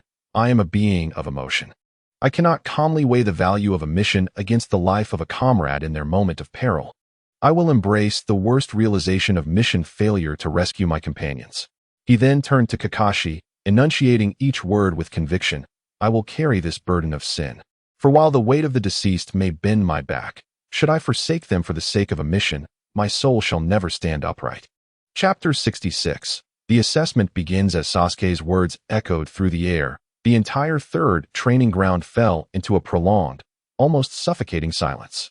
The morning breeze rustled through the treetops, producing a whispering sound. Naruto and Sakura were profoundly shaken by Sasuke's paradoxical, yet deeply profound declarations. They had never conceived that such a seemingly simple question could be dissected to such depths, touching upon the very essence of humanity and rationality. Meanwhile, Kakashi's crimson Sharingan spun uncontrollably, the three tomo whirling rapidly in response to the tumultuous emotions within him. Each of Sasuke's utterances struck like a sharp scalpel, precisely and mercilessly slicing through the layers of regret and rules that had long enveloped his heart, compelling him to confront the most fundamental question he had evaded for half a lifetime. Indeed, if only his younger self had possessed this level of awareness. In the midst of this suffocating silence, Naruto was the first to react. He was profoundly shaken by Sasuke's words. Sasuke articulated not only what he had been contemplating, but also defined his vague, instinctive beliefs with the utmost clarity and conviction. He suddenly rose to his feet and strode confidently to stand beside Sasuke. Gazing at Kakashi, he proclaimed in an unprecedented, resounding voice, "What Sasuke said is my answer. And it is the answer of all members of Team 7. We will never abandon a single comrade. This is our ninja way." His voice resonated with an undeniable strength, unique to Naruto Uzumaki, capable of inspiring all around him. In quick succession, Sakura also stepped forward, positioning herself on Sasuke's other side. With a calm yet resolute demeanor, she provided the most flawless logical closure to Sasuke's philosophy from a tactical perspective. Moreover, Kakashi-sensei, she continued, Sasuke's choice is by no means irrational in the long run. A team in which every member dares to entrust their backs to one another, possessing absolute trust, will undoubtedly unleash a combat effectiveness and mission success rate that far surpasses that of a cold assembly of tools, ready to sacrifice their comrades at any moment. To destroy the core trust of a team for the sake of short-term success is, in itself, the most ill-fated transaction. 3 individuals, 3 hearts. Sasuke's path, Naruto's conviction, and Sakura's rationale. In that moment, they intertwined in an unprecedented manner, forming an indomitable, perfect whole. Kakashi gazed upon the 3 youthful, yet unwavering faces before him. Something within his scarlet Sharingan seemed to melt away. After a long pause, he slowly lowered his forehead protector, concealing that eye. He looked at Sasuke, and all scrutiny and coldness had vanished from his singular eye, replaced by a complex mixture of relief, sorrow, and solace. He whispered to himself, "Is that so? This is your answer." His tone faltered, and the warmth of an elder dissipated instantaneously, reverting to the absolute calm of an examiner. "Then prove this realization to me through your actions." Kakashi formed hand seals and intoned, "Shadow Clone Jutsu." With a resounding pop, an identical shadow clone appeared beside him. Subsequently, Kakashi's original body leapt back lightly, landing silently upon the trunk of a large tree at the edge of the training ground. Leaning against the tree, he retrieved the book Ika Paradise and remarked in a languid tone, "Your opponent is him. I am merely a spectator." In the center of the field, Kakashi's shadow clone slowly raised its head, surveying the 3 candidates with its dark, solitary eye, and then uttered, in a voice devoid of emotion, the chilling command, "Begin." At the very instant those words escaped his lips, the trio of Team 7 engaged in a profound silence, devoid of any verbal communication or even a fleeting exchange of glances. Yet, as if rehearsed countless times, they executed the most harmonious and precise reactions. Shadow Clone Technique. Naruto was the first to act, forming hand seals in front of his chest. With a series of explosive sounds resonating through the air, dozens of identical shadow clones materialized in every corner of the training ground. Oh. In the next instant, all of Naruto's clones unleashed a thunderous battle cry, surging forth like an orange tide from all directions, fearlessly charging towards Kakashi's shadow clone at the center of the arena. Simultaneously, Sasuke and Sakura sprang into action. They darted like arrows released from a bow, veering sharply to the sides of the training ground, in direct opposition to Naruto's assault. Sasuke's figure blurred with rapid movement, leaving behind a trail of indistinct afterimages, a testament to his nascent mastery of the Uchiha's body flicker technique. Without a moment's pause, he plunged into the complex terrain of the left side forest, seamlessly merging with the shadows. Meanwhile, Sakura, though not as ghostly swift as Sasuke, still surpassed the typical proficiency of a mere genin. Her steps were light and nimble, akin to a doe in the woods, and within a few graceful bounds, she vanished into the depths of the dense thicket near the river, seeking the ideal vantage point to both attack and support. From Kakashi's declaration to commence, through Naruto's feigned offensive, and culminating in Sasuke and Sakura's strategic repositioning, the entire sequence unfolded in the blink of an eye, lasting no more than 3 seconds. This flawless, textbook-like feint and separation tactic momentarily disrupted Kakashi's leisurely perusal of his book, causing him to pause ever so slightly. His gaze lifted slowly from the pages to survey the chaotic battlefield, as well as the two vacant stretches of forest. For the first time, a genuine emotion of surprise flickered in his eyes. Impressive, he murmured softly to himself, without the slightest hesitation or unnecessary dialogue. They understood each other's tactical intentions through mere glances, executing a flawless collaboration that transcended the capabilities of a genin. Chapter 67. Naruto's Tactics. The moment Kakashi's shadow clone uttered the word begin, Team 7, a well-oiled war machine, honed over years of synergy, sprang into action with an efficiency that surpassed verbal communication. Naruto was acutely aware that his shadow clones posed no substantial threat to an opponent of Kakashi's caliber. Therefore, his feigned assault was never intended for offense. Rather, it was designed to create chaos, pressure, and a perfect stage for Sasuke and Sakura to deliver a decisive blow. Oh, oh, oh, oh. Accompanied by the deafening battle cries, the multitude of orange figures surged forth like a tidal wave unleashed. Yet, beneath this seemingly chaotic charge lies Naruto's beast-like, meticulously crafted tactical stratagem. The foremost and most numerous segment of shadow clones possesses but one singular objective: to close the distance, to engage in close quarters, and to press ever closer. They forsook all defenses, adopting a valorous stance as they unleashed a flurry of punches and kicks, striving to ensnare Kakashi within the primal embrace of hand-to-hand combat, constricting his mobility and delaying his hand seals.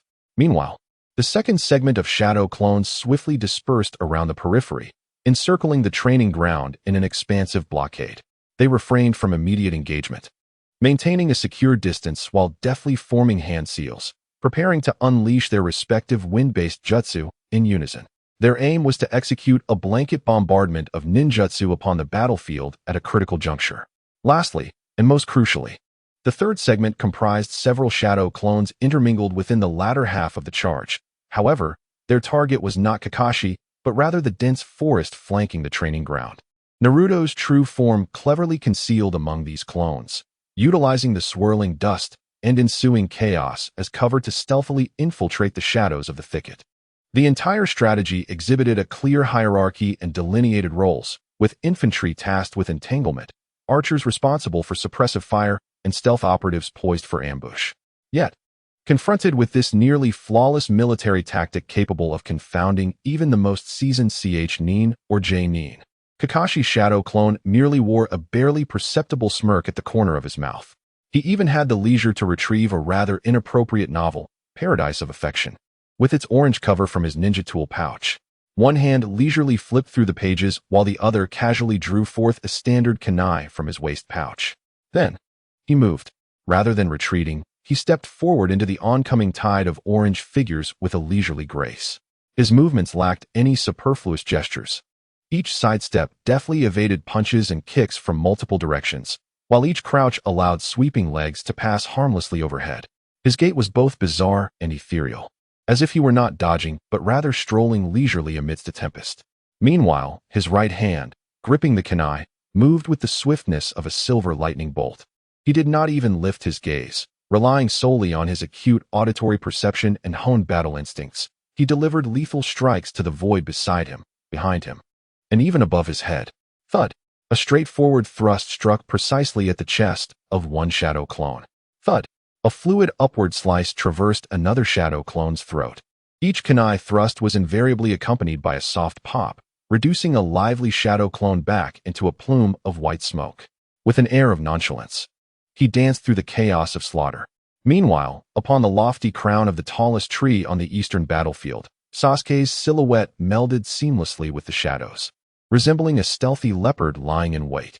His scarlet, double-tomo Sharingan served as an extraordinarily efficient instrument, coolly surveying the scene of a massacre characterized by an overwhelming disparity in strength. Naruto's shadow clones stood before Kakashi, fragile as though crafted from mere paper.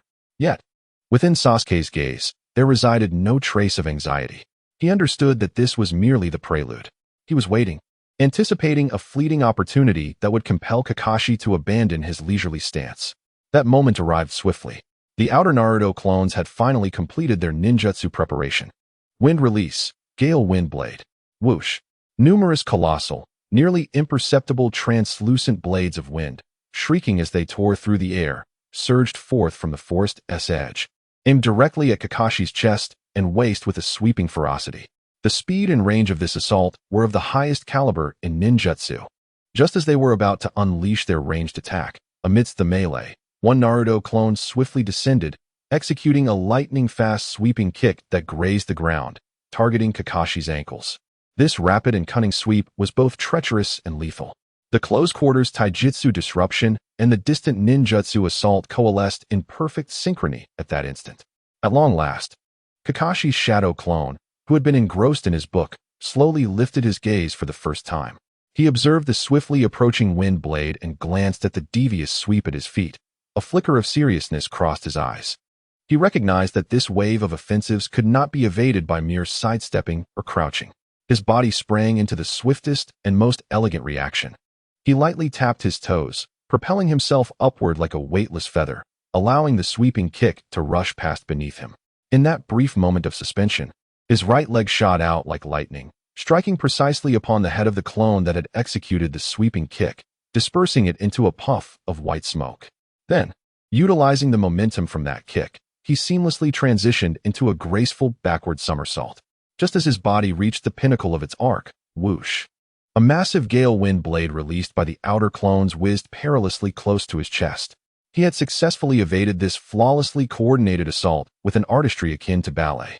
However, it was precisely at that moment that he exposed himself, becoming an unmistakable target, devoid of any cover or leverage, his trajectory laid bare, hidden within the tree canopy. Sasuke's Sharingan, previously calm and composed, erupted with an unprecedented brilliance. Now was the time. Chapter 68.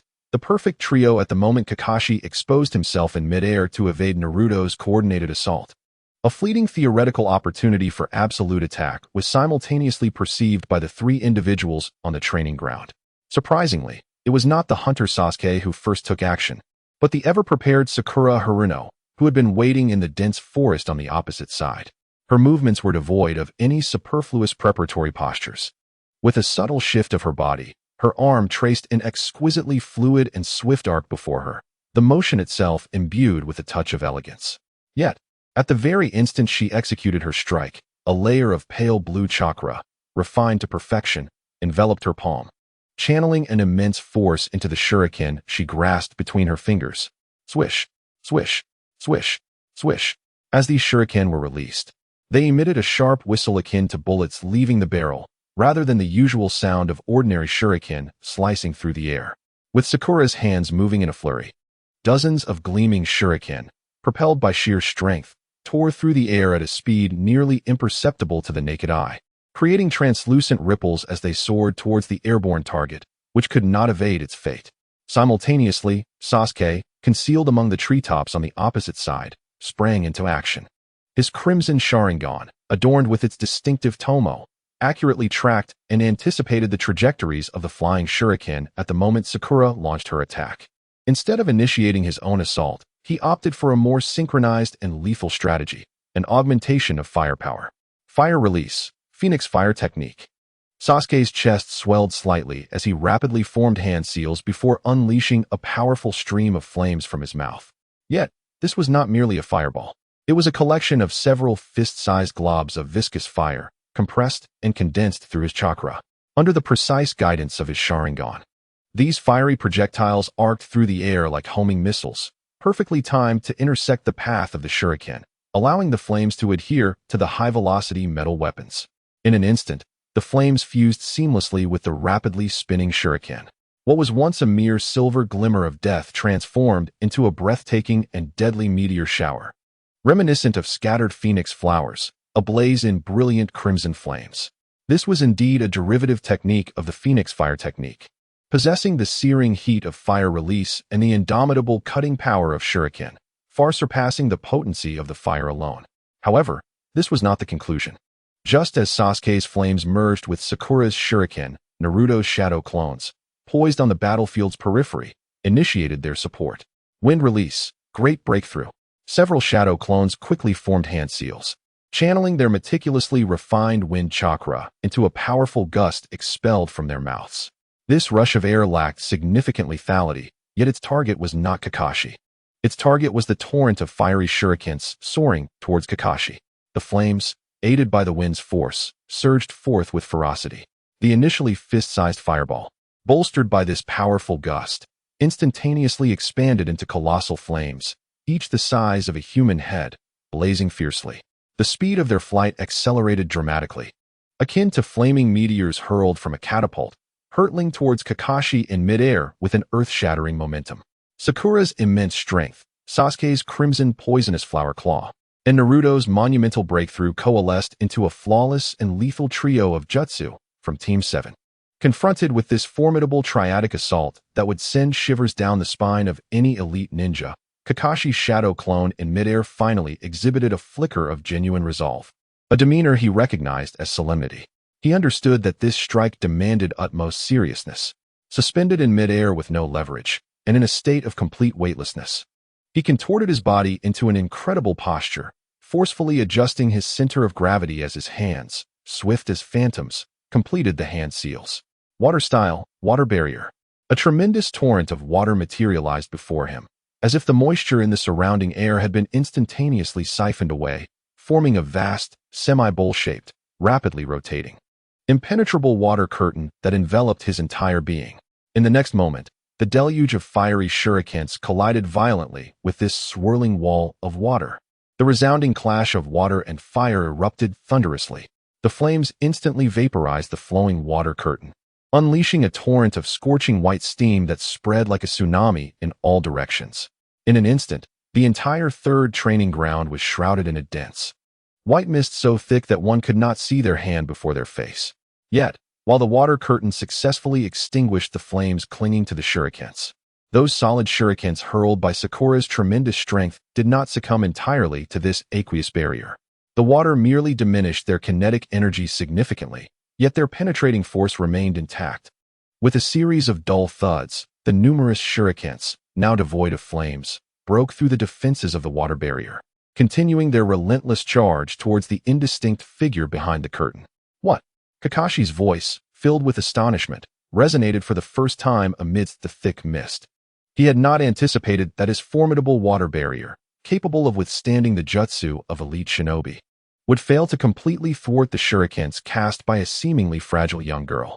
The powerful dynamic vision granted by Sharingan allowed him to discern the flight paths of those shurikens even in the obscured mist. He prepared to deflect each of these rogue projectiles with the kunai in his hand.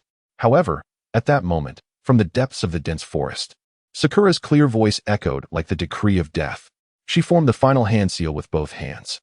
Ninjutsu, Shuriken Shadow Clone Technique. Buzz. What initially appeared to be merely a dozen shurikens breaking through the watery veil suddenly transformed, as if undergoing a fission, into hundreds, even thousands of identical, glimmering shurikens, each radiating a deadly glint. They filled the air densely, swirling like a migrating swarm of locusts, utterly sealing off any potential escape routes around Kakashi, no matter how minute. Chapter 69. The misjudged prey. Faced with this black storm of countless shurikens hurtling from all directions, Kakashi's shadow clone found itself ensnared in an absolute deadlock, with no avenue for retreat. These were not mere illusions. Each shuriken possessed a chilling, physical presence capable of rending steel.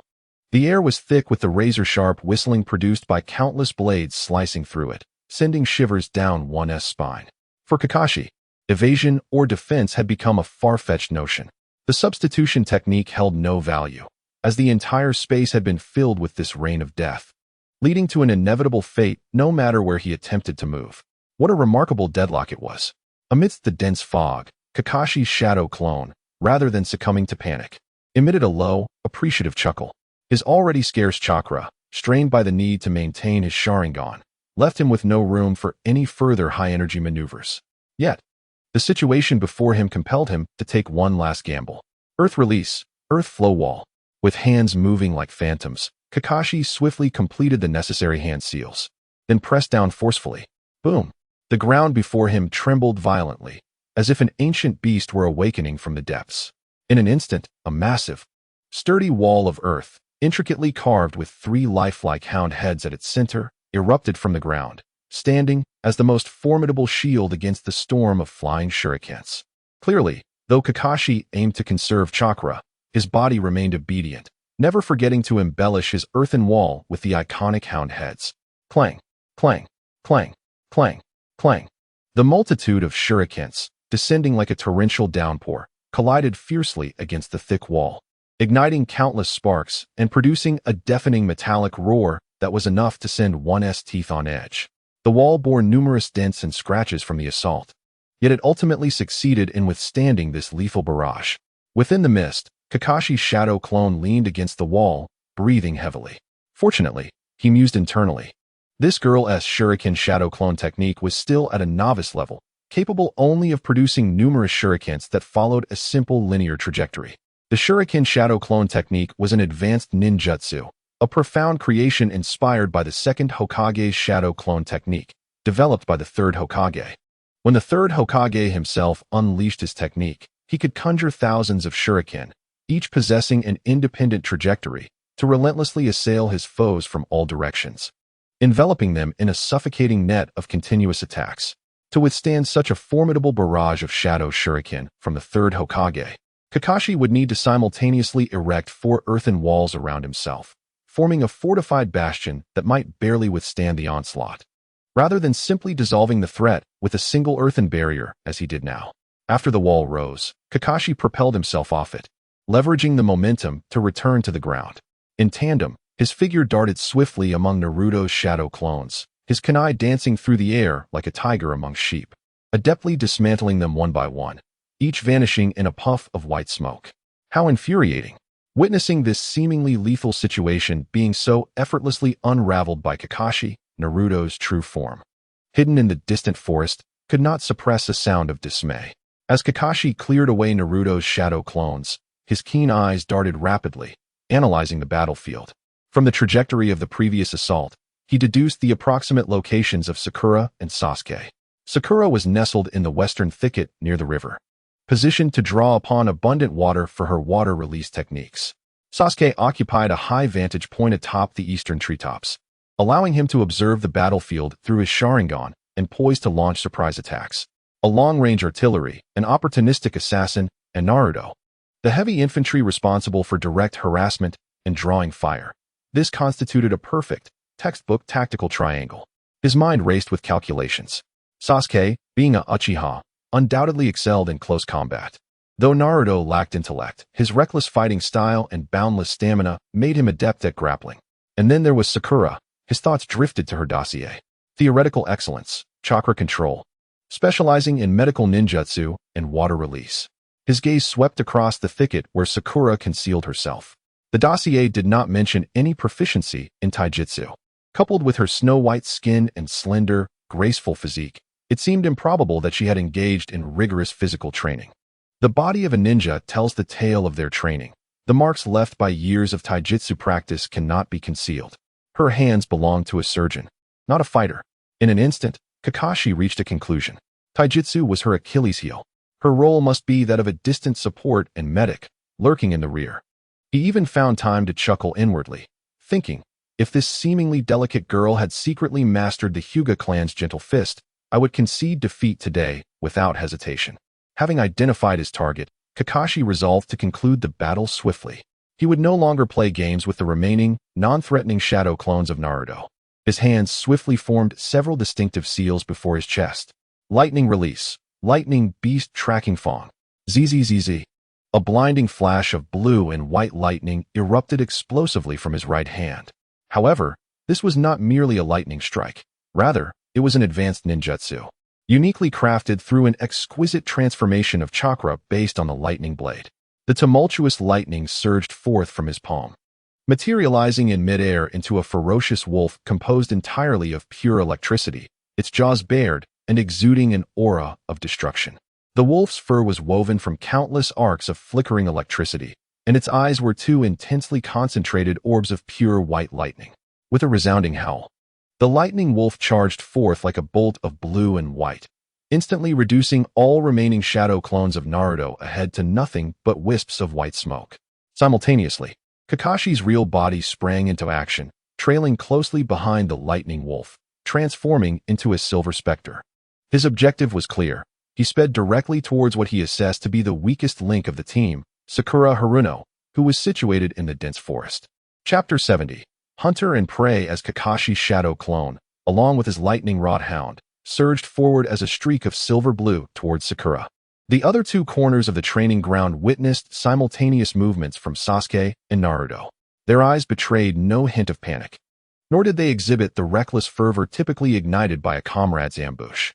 Years of study in their training group had deeply ingrained tactical thinking into their combat instincts. They reached a consensus in an instant, without the need for verbal communication. Kakashi's sudden assault was a trap. Sasuke's mind swiftly executed a tactical analysis. Striking at a point to break the surface and ambush the support position of the team was the quintessential blitzkrieg tactic. However, his charging route was overly direct, particularly for a ninja of his caliber, nearly exposing himself to their range of attack. This was not an offensive maneuver. It was an invitation. He was using Sakura as bait, luring the two primary forces in his sights into a prearranged area most conducive to his close-quarters combat. On the other side, Naruto was equally alarmed. The urge to rush forward and protect his comrade nearly overwhelmed his rationality. Yet, he forcibly subdued that impulse, drawing upon the willpower honed over the years. "Calm down, Naruto Uzumaki," he roared within himself. To charge in now would truly endanger Sakura. He had faith that she could handle it. Sasuke had once said to think before acting. Thus, within less than a second, both chose the optimal response. They would engage in ranged harassment, attacking in defense, to buy Sakura the maximum preparation time. Fire style, Phoenix Fire technique. On the eastern treetops, Sasuke's figure flashed past as he swiftly formed hand seals with one hand, unleashing several highly concentrated fireballs from his mouth. Simultaneously, his other hand deftly retrieved shuriken from his ninja tool pouch. The sparks soared through the air, perfectly merging with the kunai he had simultaneously thrown, which was inscribed with an explosive tag. His target was not Kakashi, but rather the ground directly ahead of his charge. Wind release, gale palm. Meanwhile, in the dense forest on the other side, Naruto's shadow clones launched their assault as well. Numerous invisible blasts of wind, formed from chakra of the wind nature, surged forth from various angles. Their intention was not to inflict harm, but rather to create disturbances. The explosion of the fiery kunai generated a sea of flames filled with obstacles and shockwaves beneath Kakashi's feet. The powerful gusts from the gale palm stirred up turbulent winds, enough to disrupt his balance, swirling dust and fallen leaves into visual barriers. In an instant, Kakashi's path forward became fraught with impediments. Those two were truly annoyingly composed little brats. Faced with this disruption, Kakashi's shadow clone furrowed his brow tightly. He indeed harbored the intention of killing two birds with one stone. However, he had not anticipated that these two children could remain so calm, entirely evading his bait, and instead employing this most efficient yet vexatious method to thwart his ambush rhythm. He could feel his gathered momentum gradually eroding under these seemingly harmless attacks. He knew he could not afford to delay any longer. With no other options, Kakashi once again drained his dwindling chakra reserves, forming hand seals and uttering a low command. The imposing lightning wolf that had been clearing the path before him let out a howl as it ran, then split into two smaller, yet more agile lightning hounds. Go! With his command, the two lightning hounds instantly veered off the main attack route, darting like forks of lightning towards the positions of Sasuke and Naruto. Not good. Faced with this sudden onslaught of destructive lightning ninjutsu, both Sasuke and Naruto had to halt their pursuit and harassment to fully confront the enemies charging at them. With the two of them no longer causing disruptions, Kakashi's path finally became clear. In just a few swift movements, he successfully penetrated the dense forest near the babbling brook where Sakura was hiding. This area, abundant in trees and moisture, was undoubtedly the perfect environment for Sakura to maximize the power of her water release techniques. "I've got you." Kakashi's figure, like a specter, silently perched atop a massive tree trunk. His sharp eyes scanned the tranquil yet deadly forest below, akin to a radar, meticulously searching every corner where Sakura might be concealed. He could even hear the faint, deliberately suppressed breaths of the girl emanating from a nearby thicket. To him, the battle appeared to be nearing its conclusion. As long as he could eliminate this team's support, Sakura, then the remaining Sasuke and Naruto would pose little threat. Yet, just as he concentrated his attention on Sakura's hiding place, a crisp, confident, and resolute cry resonated like thunder, shattering the air. Water release, water dragon bullet technique. Boom. In that fleeting moment, the entire stream of water seemed to defy the laws of physics, forcibly extracted from the riverbed by an invisible and colossal chakra. Countless streams of water converged in midair, swirling and coalescing with an aesthetic of violent beauty, forming scales that glimmered with a chilling light, razor-sharp dragon claws born from a tumultuous vortex, and a fearsome dragon head shaped by the roaring waves. In the blink of an eye, a lifelike eastern dragon, exceeding 10 meters in length and composed entirely of pure water, surged skyward with a thunderous roar. Its eyes, crafted from high-density water and gleaming with a chilling radiance, fixated intently on the trunk, locking onto Kakashi's shadow clone, whose pupils dilated in shock at this sudden onslaught. This could no longer be regarded merely as an ordinary jutsu. The scale and the immense chakra it contained had approached an unfathomable level. Subsequently, it opened its enormous maw, capable of devouring all, and with overwhelming force, lunged at the astonished hunter mere feet away. Chapter 71. Nightmare. Confronted by the ferocious water dragon roaring from the stream below, Kakashi's shadow clone, whose eyes often appeared languid, were now filled with sheer astonishment for the first time. He had never anticipated that the seemingly weakest among them, Sakura Haruno, would silently unleash an attack of this magnitude, rivaling that of an advanced jutsu. Moreover, it emerged from the absolute blind spot of his vision, directly beneath him. The dragon's massive jaws were now mere inches away, its icy dragon teeth gleaming ominously, and the oppressive scent of water was unmistakably tangible. In that critical moment, Kakashi's body reacted instinctively, transcending thought. Embodying the reflexes of a top-tier ninja, he propelled himself off the trunk with his toes, launching backward like a cannonball, while his hands swiftly formed intricate seals before his chest. However, Sakura's water dragon was not a mere straightforward attack. After missing its initial strike, the immense creature twisted in mid-air with the agility of a living being, relentlessly pursuing Kakashi's retreating figure, roaring as it lunged once more. This creature. Kakashi was struck with terror. He realized that mere retreat would not suffice to evade the relentless pursuit of the animated water dragon. Body flicker technique. In an instant, his figure vanished from sight, reappearing on a towering branch several dozen meters away, momentarily distancing himself from the dragon. During this brief respite of 1 or 2 seconds, his hands, which had already begun forming seals, finally concluded with the last one. With his astonishing speed in forming hand seals, he executed the intricate technique requiring a staggering 44 seals in mere seconds. Water release. Water dragon bullet technique. Kakashi's shadow clone opened its mouth, unleashing a torrential stream of water. This stream rapidly coalesced in midair, taking shape and transforming into another smaller, yet equally formidable water dragon. He intended to confront Sakura head-on with the same technique. 2 colossal dragons, crafted purely from water, one exuding untamed ferocity from below and the other embodying refined skill from above, roared silently in the air before colliding fiercely. Boom! A deafening sound erupted, powerful enough to send tremors through the very earth. The water's surface rippled, the air shook, and the forest quivered. However, what transpired next left Kakashi in disbelief. The water dragon he had conjured was shattered upon mere contact with Sakura's dragon, its form collapsing like glass struck by a mighty hammer, dispersing into a shower of droplets. How could this be?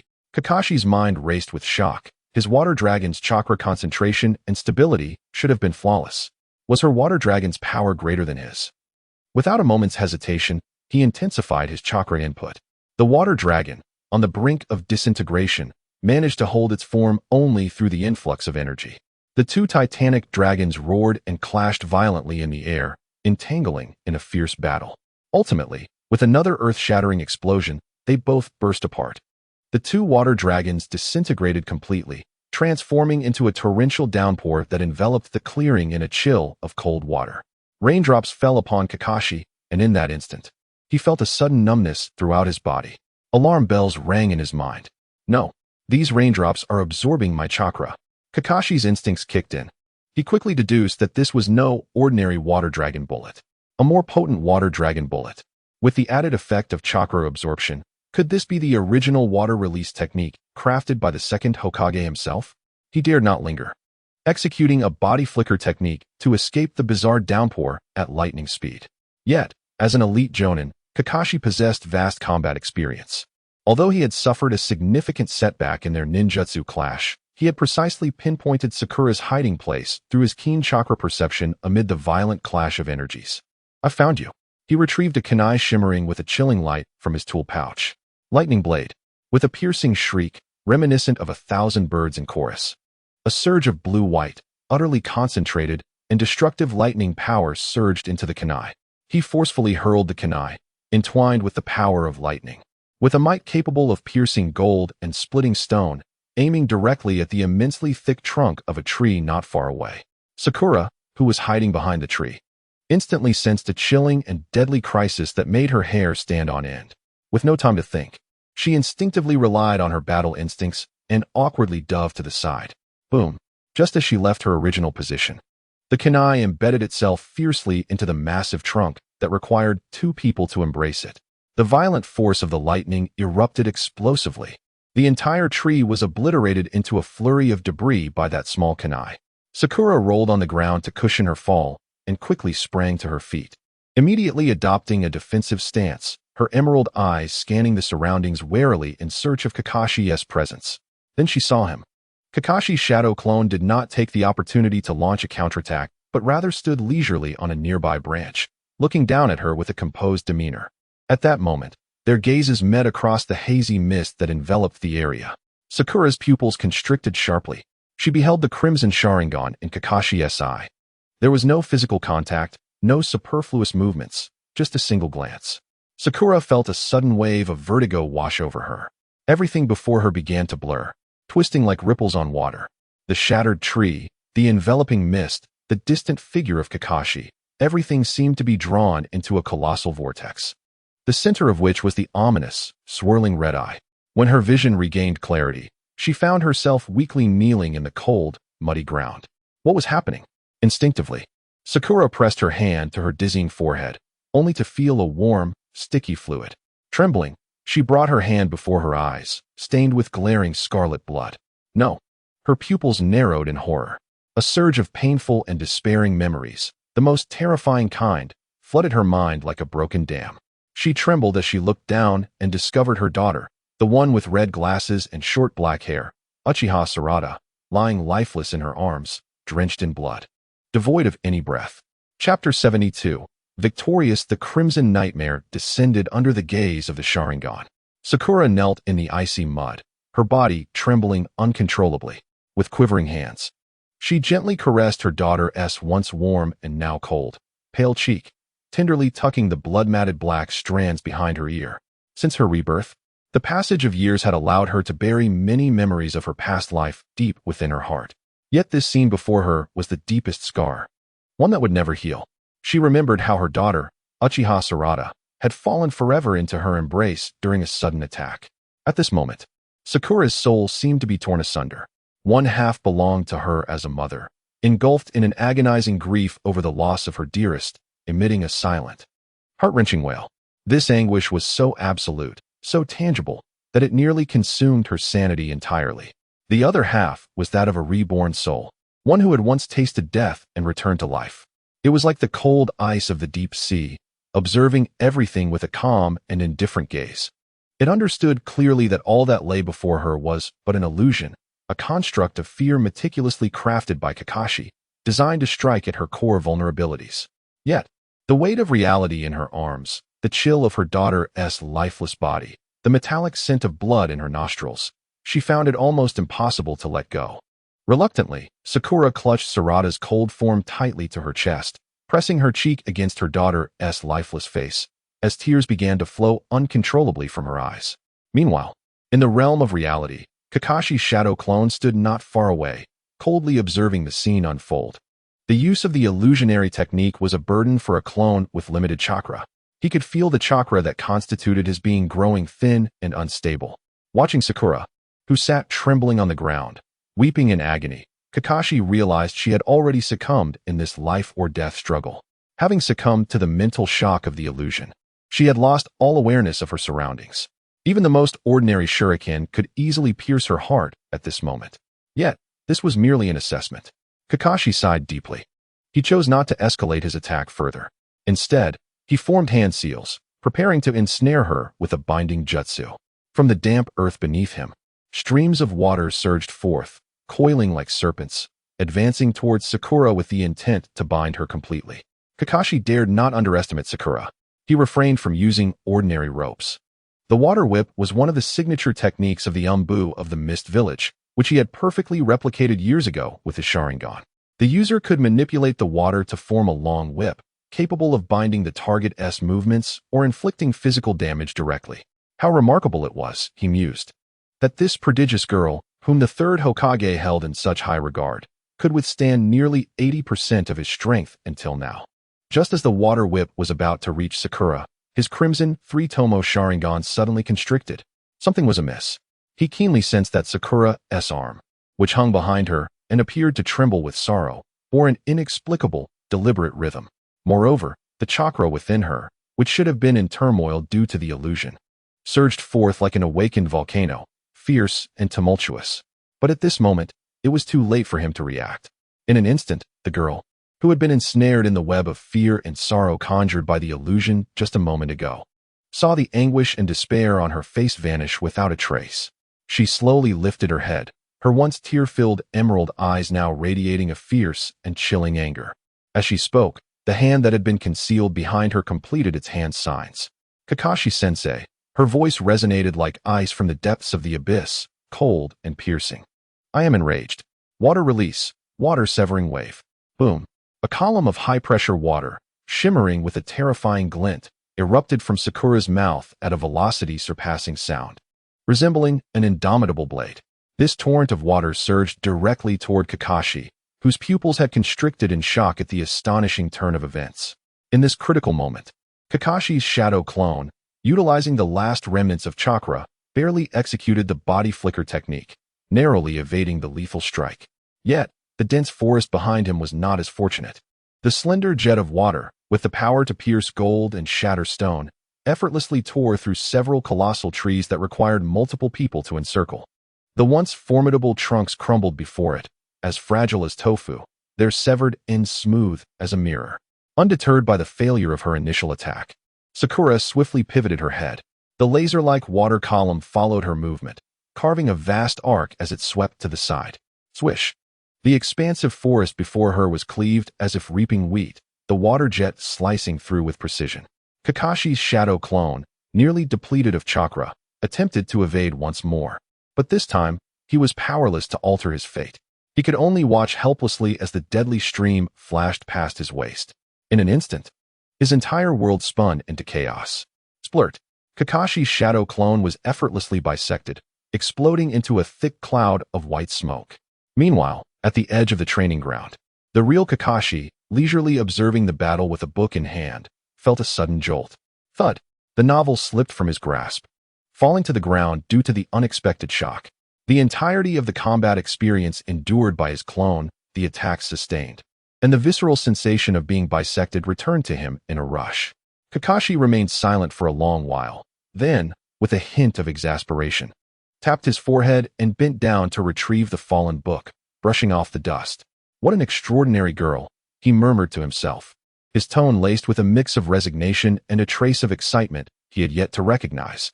It seems my troublesome illusion has truly provoked her. Chapter 73. Qualification. Kakashi's shadow clone was effortlessly bisected by Sakura's devastating water-severing wave, erupting into a thick plume of white smoke before vanishing entirely. The battle had reached its conclusion. The training ground lay in disarray, marked by the aftermath of chaos. The ground, soaked and muddied by the residual waves of the water dragon bullet, the massive tree stump, shattered by the force of the lightning cutter, and the forest, with its smooth, mirror-like severed edges, silently narrating the intensity of the preceding confrontation. Sakura stood still, slightly panting. The exertion of performing such high-level ninjutsu weighed heavily on her young body. She could distinctly feel her chakra nearly depleted, and her spirit was weary from the brutal genjutsu. At that moment, familiar voices filled with urgency and concern echoed from a distance. Sakura, Sakura, are you all right? From the east and west sides of the training ground, Sasuke and Naruto, having dealt with the troublesome lightning wolf, rushed to the scene at full speed. As they entered the ravaged area, reminiscent of a tempest's passage, their steps involuntarily halted. Naruto's face was a canvas of disbelief and shock. What on earth happened here? He gazed at the forest, cleaved in two, the precise cut sending shivers down his spine. His mouth agape, he stammered, struggling to articulate a coherent thought. He was certain that even his wind blade could not wreak such a horrifyingly extensive destruction. Meanwhile, Sasuke, astonished yet analytical, swiftly examined the remnants of the battlefield with his crimson Sharingan. He noticed the ground, washed clean by the torrent, still bearing traces of the water dragon bullet chakra. He observed the tree stump, obliterated from within by the force of the lightning cutter. Lastly, he beheld the forest, severed by a nearly linearly condensed and extraordinarily sharp water release technique. In an instant, he reconstructed the extraordinary duel that had just transpired in his mind. His gaze settled on the pink-haired girl, who was now slightly out of breath and appeared somewhat fatigued. His expression became a tapestry of complexity, filled with astonishment, admiration, and a flicker of competitive fervor that even he had not recognized. Once again, she had surpassed him. "I'm fine," Sakura replied, meeting the concerned eyes of her companions. The tension in her face eased, revealing a tired yet radiant smile brimming with the joy of victory. "Just a little tired," she added, gesturing towards the spot where Kakashi's shadow clone had once stood, speaking nonchalantly. "As you can see, I took him down." At that moment, the three of them reunited, sharing the hard-won triumph. A languid voice, as if still in the throes of slumber, suddenly drifted down from above. Goodness gracious! A chill ran through the hearts of the trio as they instinctively looked up. There stood Kakashi, having leaped down from the great tree where he had been observing the battle. He gracefully landed upon a sturdy branch, gazing down at them from his elevated perch. The book, Ika Paradise, had once again found its way into his hands, and the lazy, listless demeanor that characterized him returned, as though the cold and unyielding examiner they had just encountered were a mere figment of their imagination. "You've made quite a mess of my favorite training ground," he remarked with a tone of playful exasperation. "You little rascals really have no concept of mercy." His gaze swept over the devastated forest, taking in the weary expression on Sakura's face, Naruto's vigilant disposition, and Sasuke's profound gaze. Ultimately, the singular eye that was visible to them curved into a crescent shape. "But a promise is a promise. Your task is to defeat my shadow clone," he declared, pointing to the chaotic battleground beneath them, his voice carrying an undeniable authority. "And you have indeed accomplished it in a manner that was both unexpected and extravagantly impressive." He gracefully descended from the branch to stand before the trio, clapping his hands together. "Thus, my conclusion is," he elongated the final word, "congratulations. You have passed." "Yay, we passed." Naruto was the first to erupt in jubilant cheers, exuberantly pulling Sasuke and Sakura into a tight embrace, nearly squeezing the breath from them. "This means we can celebrate, right? Let us go. I'll treat you to Ichiraku ramen. Today it's on me." Sakura chuckled softly, managing to extricate herself from Naruto's iron grip. She straightened her somewhat disheveled attire and nodded in agreement. "Yes, we certainly should celebrate. However," she quickly shifted her tone, "but how can we allow you to pay, Naruto?" Her gaze, like a precisely targeted missile, settled upon the silver-haired ninja who was preparing to make his escape. The smile on her face remained gentle and sweet, yet within her emerald eyes lay a glimmer of cold intent that sent a shiver down Kakashi's spine. Kakashi's foot, poised to flee, froze midair. Alarm bells rang in his mind as he mentally berated himself. "I knew I shouldn't have used that genjutsu. Now this most troublesome little girl has it etched into her memory." He felt acutely aware of Sakura's seemingly gentle gaze, which had transformed into countless sharp surgical blades, mercilessly slicing at his wallet. He attempted to defuse the situation with a joke, but was met instead with Sakura's increasingly sweet smile, now radiating a dangerous aura. In the end, Kakashi sighed deeply, filled with a sense of despair. He resigned himself as he retrieved his wallet from the tool pouch, lethargically uttering, "Very well.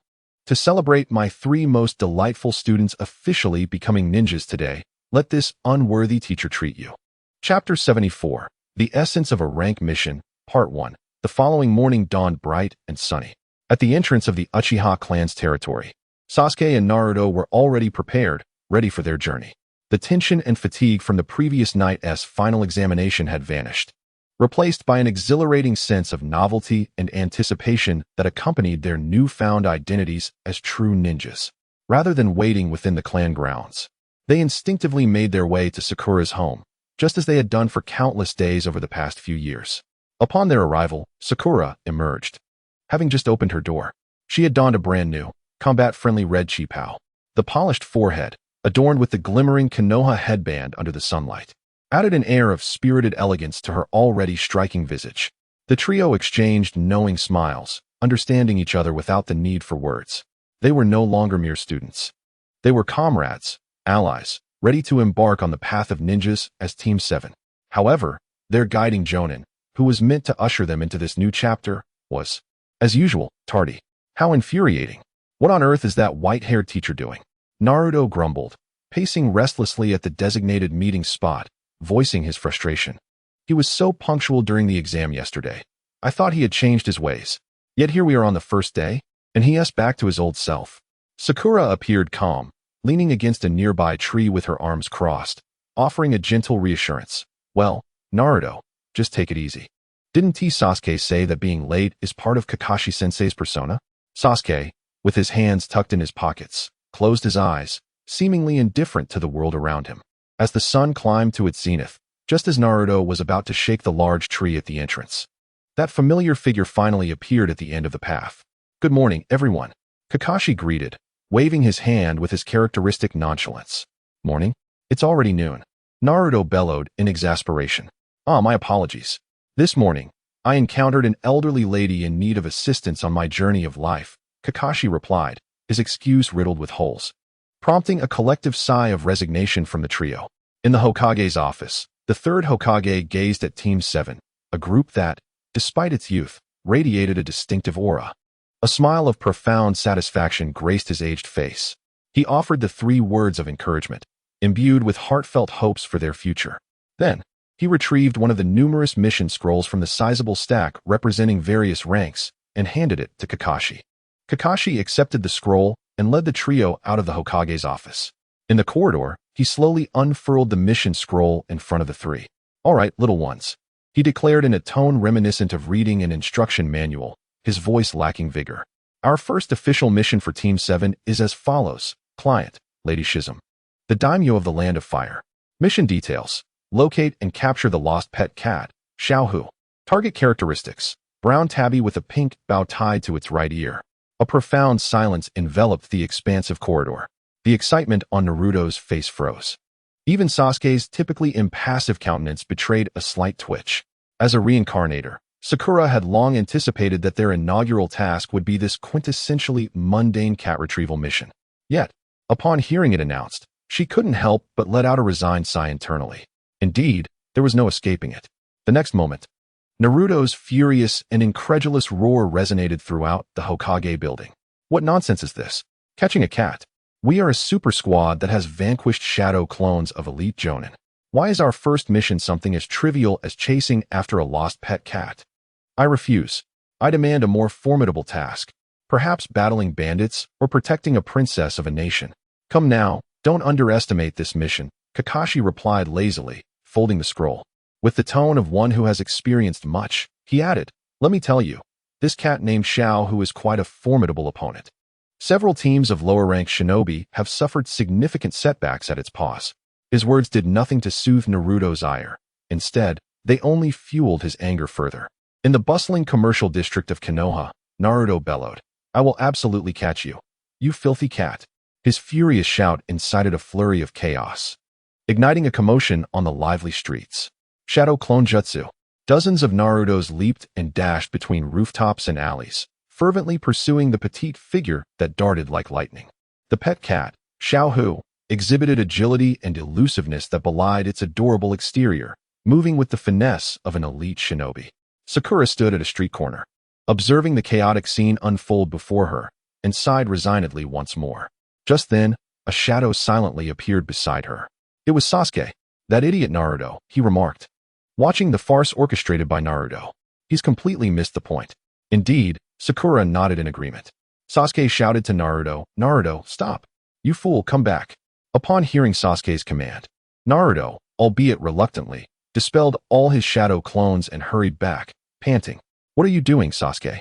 I was just about to catch it. Catch it. Sasuke shot him a sidelong glare. You're just scaring it further away. He gazed at Naruto, speaking in an authoritative tone. Do you truly believe that a C-rank mission merely entails catching a cat? This is yet another test of our abilities. Sakura, standing beside him, gently supplemented and clarified for Naruto. Indeed, Naruto. The true purpose of a C-rank mission has never been the outcome, but the process itself. It is designed to allow newly graduated genin to cultivate core qualities that cannot be taught in school, all within an absolutely safe environment. Firstly, there is patience. Sakura observed Naruto's impatient demeanor and smiled. An exceptional ninja must first learn to master their emotions. Your earlier impatience. Resorting to the use of the shadow clone technique in a bustling marketplace due to an inability to capture the target epitomizes a lack of professionalism. A ninja incapable of controlling their emotions represents a critical vulnerability on the battlefield. Secondly, there is the necessity of keen observation and intelligence gathering. Sasuke seized the opportunity to speak, his gaze sweeping across the surroundings like a hawk. Do not act like a headless fly, blindly chasing after the target. You must observe and search for clues. For instance, where does it most prefer to hide? Is there a consistent pattern in its escape routes? Which corners bear its paw prints and fur? By weaving together these scattered pieces of information, you can genuinely anticipate its next move. Thirdly, and most crucially, is the precise control of chakra. Sakura provided the final summary, stating, utilizing a technique capable of waging war, such as the shadow clone technique. To catch a mere cat represents a tremendous waste. A competent ninja must learn to achieve maximum tactical objectives with minimal expenditure. Teacher Kakashi wishes to see not brute force in completing our tasks, but the application of wisdom. Chapter 75, The Essence of a C-Rank Mission, Part 2. These words left Naruto utterly stunned. He looked at Sasuke and Sakura, his peers who were of the same age yet possessed a far more mature mindset than his own, and for the first time, he began to question his simplistic black-and-white way of thinking. He had always believed that missions were about employing the strongest ninjutsu to defeat the mightiest foes. Yet now, a vague understanding dawned upon him that there lay a multitude of deeper considerations he had never contemplated before. Feeling somewhat embarrassed, he scratched his head. I understand now. Taking a deep breath, he suppressed his restless emotions entirely. Under the joint tutelage of Sasuke and Sakura, Naruto finally grasped the true essence of a C-rank mission. His heart, once filled with impatience and frustration due to feeling underutilized, finally found tranquility. Then, the trio commenced their actions like a genuine intelligence unit, no longer pursuing but rather conducting inquiries. Utilizing her gentle and amiable demeanor, along with the good rapport she had established with the villagers during her internship at the hospital, Sakura effortlessly acquired information from the shopkeeper about the little tiger's penchant for sneaking into the back alley of the fish shop to steal dried fish in the afternoons. Sasuke, with his keen Sharingan, discerned a series of almost imperceptible claw marks in the labyrinthine alleyways. By assessing the age and direction of these marks, he successfully pinpointed the lair of a small tiger atop the roof of an abandoned warehouse. Ultimately, the three of them cornered the little tiger, which was leisurely basking in the sun while gnawing on stolen fish jerky. This time, Naruto refrained from using shadow clones. Stealthily, he approached the small creature, his presence as silent as a specter, and extended his hand to grasp the nape of its neck with precision. The entire process was executed quietly, efficiently, and with remarkable acumen. In the distance, a silver-haired shinobi, clad in a mask, leaned against the railing of another rooftop, observing the scene unfold with an unmistakable sense of satisfaction and approval glimmering in his solitary visible eye. After reluctantly surrendering the small tiger, who dared not resist in Naruto-esque grasp, to the noblewoman who had nearly suffocated it with affection, the trio from Team 7 made their way back to the village center. Although I comprehend the profound wisdom you impart, Naruto sighed, resting his head on his hands. I must confess that capturing a cat is undeniably too simple and tedious. We could hone our skills on far more formidable tasks. Hearing this, Sasuke paused momentarily in his stride. He gazed at Naruto and then at the ordinary villagers bustling about in their daily lives, calmly dispelling Naruto's unrealistic fantasies of heroism. Naruto, you have yet to grasp the essence of our ninja missions. Your illusions remain fixated on flashy jutsu battles, vanquishing formidable foes, and attaining the accolades of a celebrated hero. However, that constitutes merely a fraction, less than 10%, of a ninja's journey. The remaining 90% encompasses the very tasks we undertook today, locating a lost cat, aiding farmers in harvesting their fields, and escorting merchants safely to neighboring lands. We are ninjas, yes, but we are also the custodians and servitors of this village. Our purpose does not lie in engaging in glamorous jutsu battles. Rather, we dedicate our lives to training and combat to ensure that such conflicts never arise within our village. We strive to safeguard the mundane, yet serene existence you perceive as dull. Sasuke's words left Naruto momentarily taken aback. Meanwhile, Sakura seized the opportunity to contribute, offering a broader and more concrete perspective that perfectly complemented Sasuke's sentiments. Sasuke-kun is not mistaken, Naruto. Moreover, we should feel fortunate to undertake these seemingly mundane tasks. Her gaze turned reflective. During the Third Shinobi World War, due to the village's dire lack of combat strength, many children as young as 8, and even 7, were compelled to graduate from the ninja academy prematurely and were thrust directly onto the battlefield. They had no opportunity to engage in safe tasks like cat-catching or farming. In their inaugural lesson, the newcomers are thrust into a battlefield rife with bloodshed, tasked with learning the art of evading the enemy's shuriken and the grim necessity of taking the life of a child who mirrors their own stature. Meanwhile, Sakura observes Naruto, his emerald eyes reflecting a profound seriousness beneath the sunlight. Our generation is afforded the privilege of studying in spacious, well-lit classrooms until the age of 12. Our first mission is to joyfully capture a mischievous, yet harmless pet cat. Naruto embodies the very essence of this lesson. He symbolizes the sacrifice of our forebears, who, through their blood and lives, have secured for us an era of peace, one in which children need not be prematurely acquainted with the brutalities of war. Sasuke and Sakura's words land upon Naruto like heavy hammers, striking deep into his heart. He falls silent, gazing at the villagers traversing the streets, their faces adorned with joyous smiles. He watches carefree children nestled in their parents' arms, and then he glances at the forehead protectors worn by Sakura and Sasuke, signifying their ninja identities. Observing the contemplative expression on Naruto's face, Sasuke knows it is time to add the final flourish to today's lesson. Moreover, a crucial point remains, Naruto. Sasuke's voice takes on a profound depth as he continues. You have long yearned for strength, for mastery over formidable jutsu. But have you ever pondered the true essence of power? The strength we possess as ninjas, our ninjutsu, taijutsu, and jinjutsu, all emerged from times of turmoil. Their very nature is that of the most efficient means of taking life. Thus, in the eyes of many, a powerful ninja is synonymous with a dangerous killer. Yet, this is not the essence of true power. Sasuke surveys the peaceful scene before them and speaks slowly. Power does not derive its strength from the act of taking lives. Rather, true power is exalted through the service of life. Today, we wield a genuine power that belongs to ninjas. However, we do not employ this strength to slay an adversary. Instead, we use it to return a lost pet to its anxious owner. With our ninja prowess, we create a moment that, while seemingly trivial, radiates happiness. This is the most righteous application of our power. Remember, Naruto, we strive to grow stronger not for the sake of destruction, nor for the purpose of killing, but to possess the strength necessary to safeguard all that we cherish. To protect this peace that you may find tedious, yet is profoundly precious. Let strength serve life. This, I believe, is the true core of the will of fire that defines us, the ninjas of Konoha.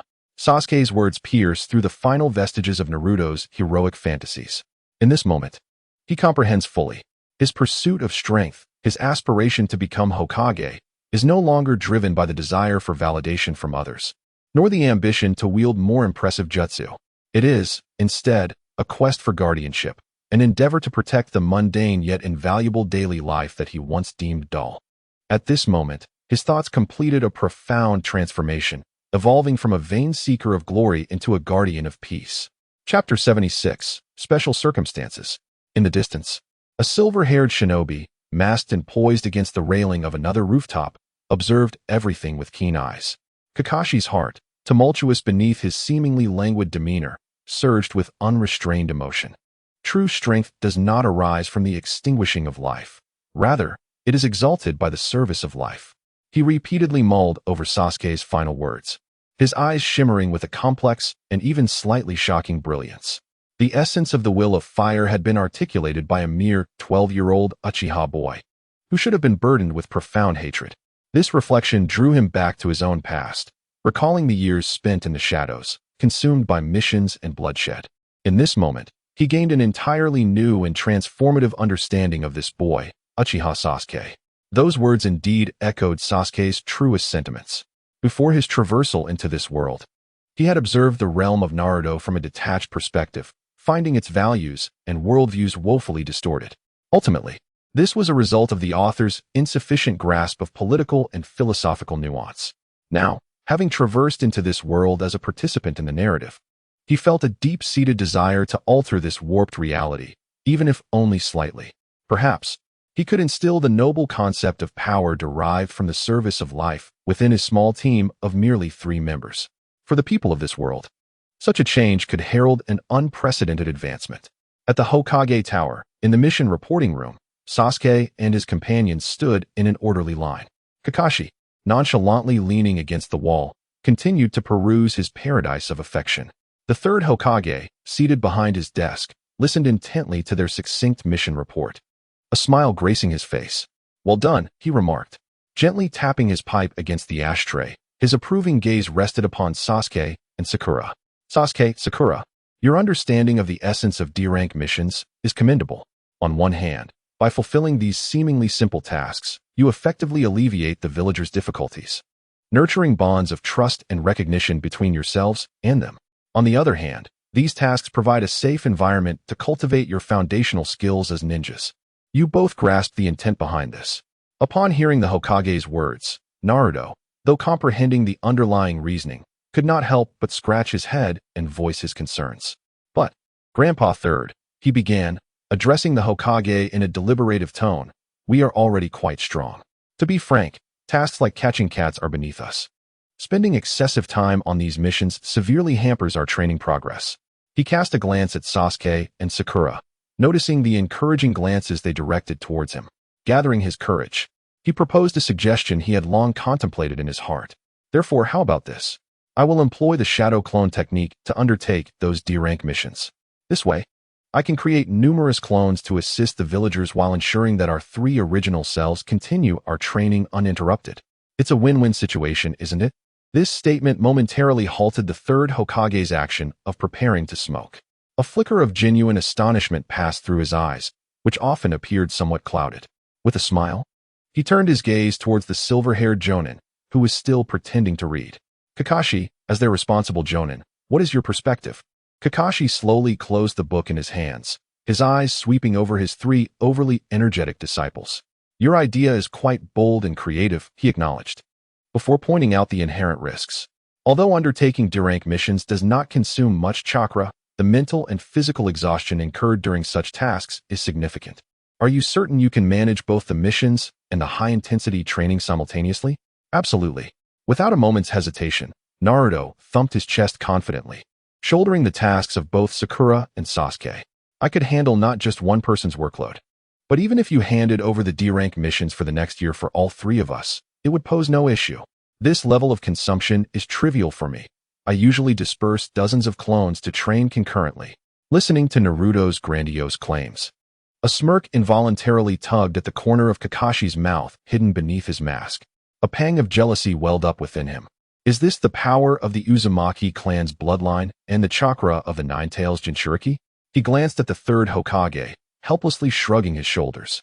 Since he himself has spoken, although it may not adhere to the rules, perhaps a special exception for the future of the 3 Sannin could be warranted. The third Hokage nodded, contemplating Naruto for a moment before concluding that the boy's temperament needed further refinement. "Naruto, your proposal is commendable, and in principle, I agree. However, you are still too impulsive. An important purpose of D-rank missions is to temper the character of you new genin. Here's the final decision. You will first complete a week of D-rank missions without utilizing shadow clones. After this week, if your performance meets my satisfaction, I will grant you special permission to undertake higher-ranked missions. How does that sound? A week?" Though this outcome deviated somewhat from Naruto's expectations, it was still significantly better than the prospects of other genin teams. Kakashi turned to his 3 students, casting an inquiring look. They exchanged glances before nodding in unison, responding harmoniously. "All right." Hearty laughter echoed in the air, a testament to the vibrant spirit of youth. The third Hokage chuckled, nodding in satisfaction. "Very well then, children. Return home to rest. Tomorrow, I shall present you with a list of tasks. Once Sasuke and his companions departed, Kakashi remained. The office, now a quiet sanctuary shared only with the third Hokage. Dispelling his usual nonchalance, Kakashi approached the desk, meticulously recounting every detail of the day's events at the third training ground, particularly Sasuke and Sakura's instruction to Naruto, and Sasuke's profound revelation regarding the will of fire, a realization that left even him astounded. Chapter 77. The budding will of fire. The door to the Hokage's office closed gently behind the trio of youths. Full of boundless potential, their lingering astonishment and impact resonating in the tranquil space. The third Hokage, Hiruzen Sarutobi, inhaled deeply from his pipe, slowly exhaling as he placed it on the desk and rose from his chair. He approached the window, gazing out at the peaceful, prosperous village below. Enveloped in a contemplative silence, Kakashi chose to remain. He understood that what had just transpired was merely a routine report. The true exchange between himself and the third Hokage was yet to unfold. After a lengthy pause, Hiruzen finally spoke, his voice imbued with an unrecognized sense of relief. Power is not derived from the slaughter of lives. Rather, it is exalted through the service of life. He whispered Sasuke's words, his weathered eyes reflecting a tapestry of complex emotions, shock, pride, and a hint of remorse. Fugaku, he sighed silently, addressing the long-departed father in his heart. Look at your son, misunderstood by all, including myself. His grasp of the will of fire surpasses that of most Nin in the village. Turning to Kakashi, his gaze sharpened with intensity. Kakashi, disregarding the records and his Uchiha surname, as his responsible Nin, having witnessed these events firsthand. I ask you for your most genuine and ultimate assessment of Uchiha Sasuke. This was a weighty inquiry. Kakashi recognized that his response would significantly influence Sasuke's future standing in the village. Without hesitation, he recalled the extraordinary youth who, when faced with his penetrating questions at the third training ground, had delivered paradoxical yet perfect answers. He remembered the comrade who patiently and gently guided Naruto towards the true essence of protection, embodying a brotherly figure. He thought of the leader who willingly embraced the responsibilities of tactical core and spiritual guide, always considering the greater good of the team. He gazed at the third Hokage, delivering his assessment with an unprecedentedly solemn tone. He is perilous. Both his talent and intellect are as unfathomable as a monster's depths. Yet, Kakashi's expression shifted, revealing a genuine smile that emanated from the heart.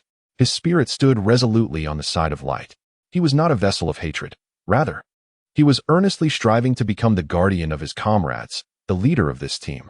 Perhaps as he looked upon the Hokage, he articulated deliberately, he is the true hope for the Uchiha clan, the one capable of liberating them from their fate steeped in hatred and curses. After hearing Kakashi's high praise, the third Hokage fell into a profound silence. After a long while, he slowly nodded, his wrinkled face breaking into a heartfelt and immensely comforting smile. He returned to his desk, picked up his pipe, tapped out the ashes, and took a deep drag. Kakashi understood that his report had concluded. He bowed slightly to the third Hokage and silently exited the office. The following morning marked the commencement of the 7th Squad's experiential task week. As they had anticipated, the ensuing week became a time of both trivialities and chaos in their lives. They undertook a variety of tasks, some of which were bizarrely peculiar. For instance, they assisted the Inuzuka clan's matron in walking a dozen spirited ninja hounds, each as vigorous as tailed beasts. In the face of this challenge, Naruto seemed in his element, leveraging his superhuman stamina to engage in an endurance chase with the pack of ninja hounds for several hours, ultimately leading to all the hounds collapsing in exhaustion, frothing at the mouth, leaving their matron utterly astonished. Additionally, they aided the Nara clan with extensive weeding in their medicinal herb garden. Faced with this monotonous task, Naruto initially intended to resolve it in mere minutes with 1,000 shadow clones, but was sternly halted by Sasuke and Sakura, who agreed that Naruto needed to temper his restless nature.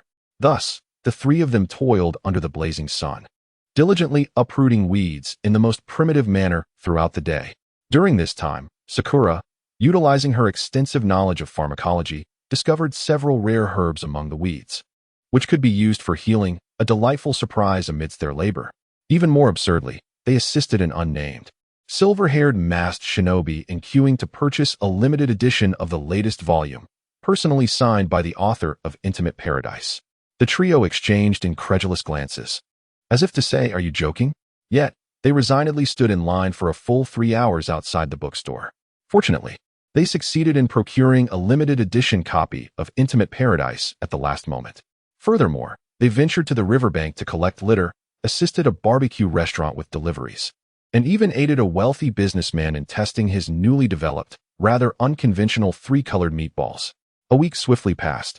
They accomplished dozens of C-rank tasks, earning a pitifully meager reward. Yet, amidst this mundane routine filled with the essence of life, the rapport among the trio flourished at an unprecedented pace. They learned to comprehend each other's intentions with a mere glance, mastered the art of efficient collaboration, and gained deeper insights into one another's personalities and habits. They also discovered how to extract their own joy from the monotony of their tasks. Finally, on the dusk of the 7th day, after dragging their weary bodies to complete the final task of delivering fertilizer for a flower shop in the mountains, Kakashi finally appeared before them.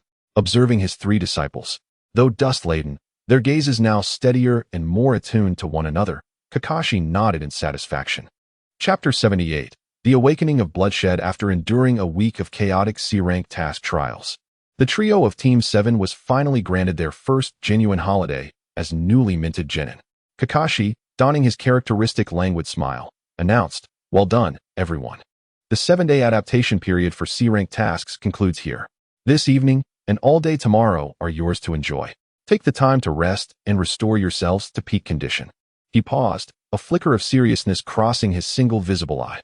"We will convene in front of the Hokage Tower early the day after tomorrow. There, we shall officially undertake our first C-rank mission as Team 7. Oh, fantastic." Naruto was the first to erupt with raucous cheers. He leaped high into the air, vigorously pumping his fists, exclaiming, "C-rank mission. It's finally here. We can leave the village and engage in some truly significant endeavors." Sakura and Sasuke, though not as overtly exuberant as Naruto, couldn't help but exhale deeply, their faces reflecting relieved smiles filled with anticipation for the future. However, observing Naruto's exuberance akin to that of a child going on a spring outing, Kakashi's smile gradually faded. His tone shifted to one of grave seriousness in an instant. "Naruto. Do not underestimate the gravity of the situation." Kakashi's voice deepened, resonating with weight. Those C-rank and D-rank tasks differ by merely one classification. The chasm between them is vaster than that separating D-rank from C-rank. C-rank missions occur under the protection of the village, often involving trivial tasks such as locating lost pets or weeding fields. You are entirely safe. However, accepting a C-rank mission means stepping beyond the village's protective barriers, entering a realm devoid of safety, the true world of ninjas. Kakashi's gaze sharpened, as if to shatter the illusion of peace that lay before them. Outside the village, what you shall confront is no longer mischievous pet cats, but rather bandits wielding sharp blades, merciless wandering warriors, and even hostile ninjas from neighboring villages harboring animosity towards us. There, blood will be shed. He gazed at Naruto, whose smile was gradually freezing, and pronounced with deliberate clarity the most brutal of words. There will be killing. Killing? In an instant, Naruto's once exuberant visage turned ashen. The color drained from his face as if all vitality had been siphoned away in that fleeting moment. He opened his mouth, only to close it again, his throat constricted as if something lodged within rendered him mute. Instinctively, he extended a trembling finger towards himself. His voice a near whisper filled with incredulity. "Me? Killing?" "Indeed." Kakashi's expression was gravely serious, his nod unyielding. "Yes, you will kill." He regarded the innocent boy before him, revealing in a tone bordering on coldness the stark and shadowy truths of this world. "I understand your desire to become a hero who protects the village, much like the 4th Hokage. However, it is imperative that you grasp the reality that safeguarding entails far more than mere sunshine and smiles. Although there are special ninjas within the village, like Sakura, who serve as medical ninjas, and others tasked with relaying information, whose roles do not center on slaughter, the majority of ninjas are, at their core, the sharpest instruments of violence honed by the village. Our existence serves to undertake the most sordid and perilous tasks that ordinary individuals cannot accomplish. We engage in destruction, assassination, infiltration of enemy lines to gather intelligence, and disrupt their rear bases. With our blood shed in the shadows, we maintain the peace of the village in the light. This is the essence of being a ninja." Kakashi's single eye radiated an undeniable and formidable pressure. He fixed his gaze on Naruto and posed the final question. So, Naruto Uzumaki, are you prepared to stain your hands with blood? Naruto found himself utterly speechless. Instinctively, he glanced at his two companions beside him, his azure eyes brimming with confusion and a plea for help. Sakura looked at him gently, offering no words, only a reassuring smile that radiated warmth. In that smile, there was neither urgency nor coercion, only pure, unconditional encouragement. Sasuke, too, regarded him calmly, nodding slightly in affirmation. The trust conveyed in his gaze was a testament that, regardless of the choices he made, they would stand by him with unwavering camaraderie. Naruto beheld them, Sakura's tender smile and Sasuke's trusting eyes. The confusion and fear within him seemed to be infused with boundless strength through their unwavering stares. He inhaled deeply, then lifted his head to meet Kakashi's penetrating gaze once more. In his piercing azure eyes, all traces of hesitation had vanished, replaced by an unprecedented determination. I am ready. Upon hearing this declaration, Kakashi's stern visage gradually softened. He stepped forward and approvingly patted Naruto's shoulder. Well done. In truth, among the three of you, I have been most concerned about you, he stated candidly.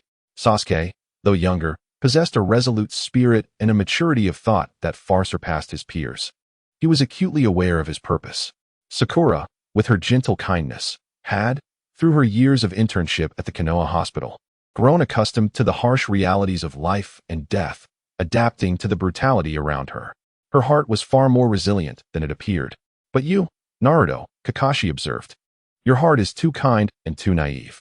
This mental preparation is the most crucial lesson you must embrace before you can truly become a ninja.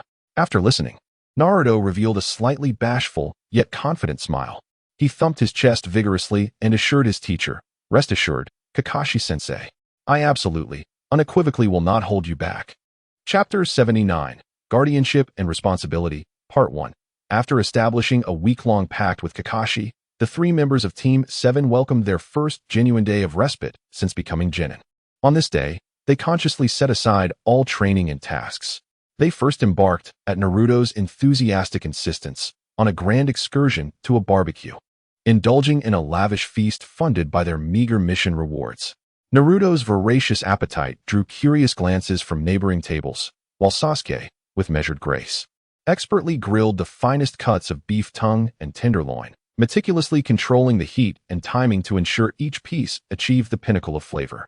Sakura, smiling, refilled their drinks and occasionally placed the most perfectly cooked morsels into Sasuke's bowl. After their sumptuous repast, they wandered through the village like carefree youths. They explored the marketplace, spent a leisurely afternoon fishing by the river, and though their catch was dismal, it did not diminish their enjoyment of the tranquil afternoon sun. They were even coaxed by Sakura to visit a newly opened dessert shop to sample the latest flavor of dango, while Naruto shied away from the cloying sweetness. Sasuke surprisingly relished the delicate taste. Sunshine, laughter, and the serenity of peace enveloped them. Everything felt almost surreal in its beauty. As dusk descended, the trio instinctively made their way to the Hokage Rock, where they could gaze upon the entire village bathed in the glow of night. They sat side by side at the cliff's edge, allowing the cool evening breeze to tousle their hair, silently observing the resplendent tapestry of lights below, which resembled a brilliant river of stars. The day's clamor and joy gradually settled into a tranquil, yet complex contemplation of the unknown journey that lay ahead.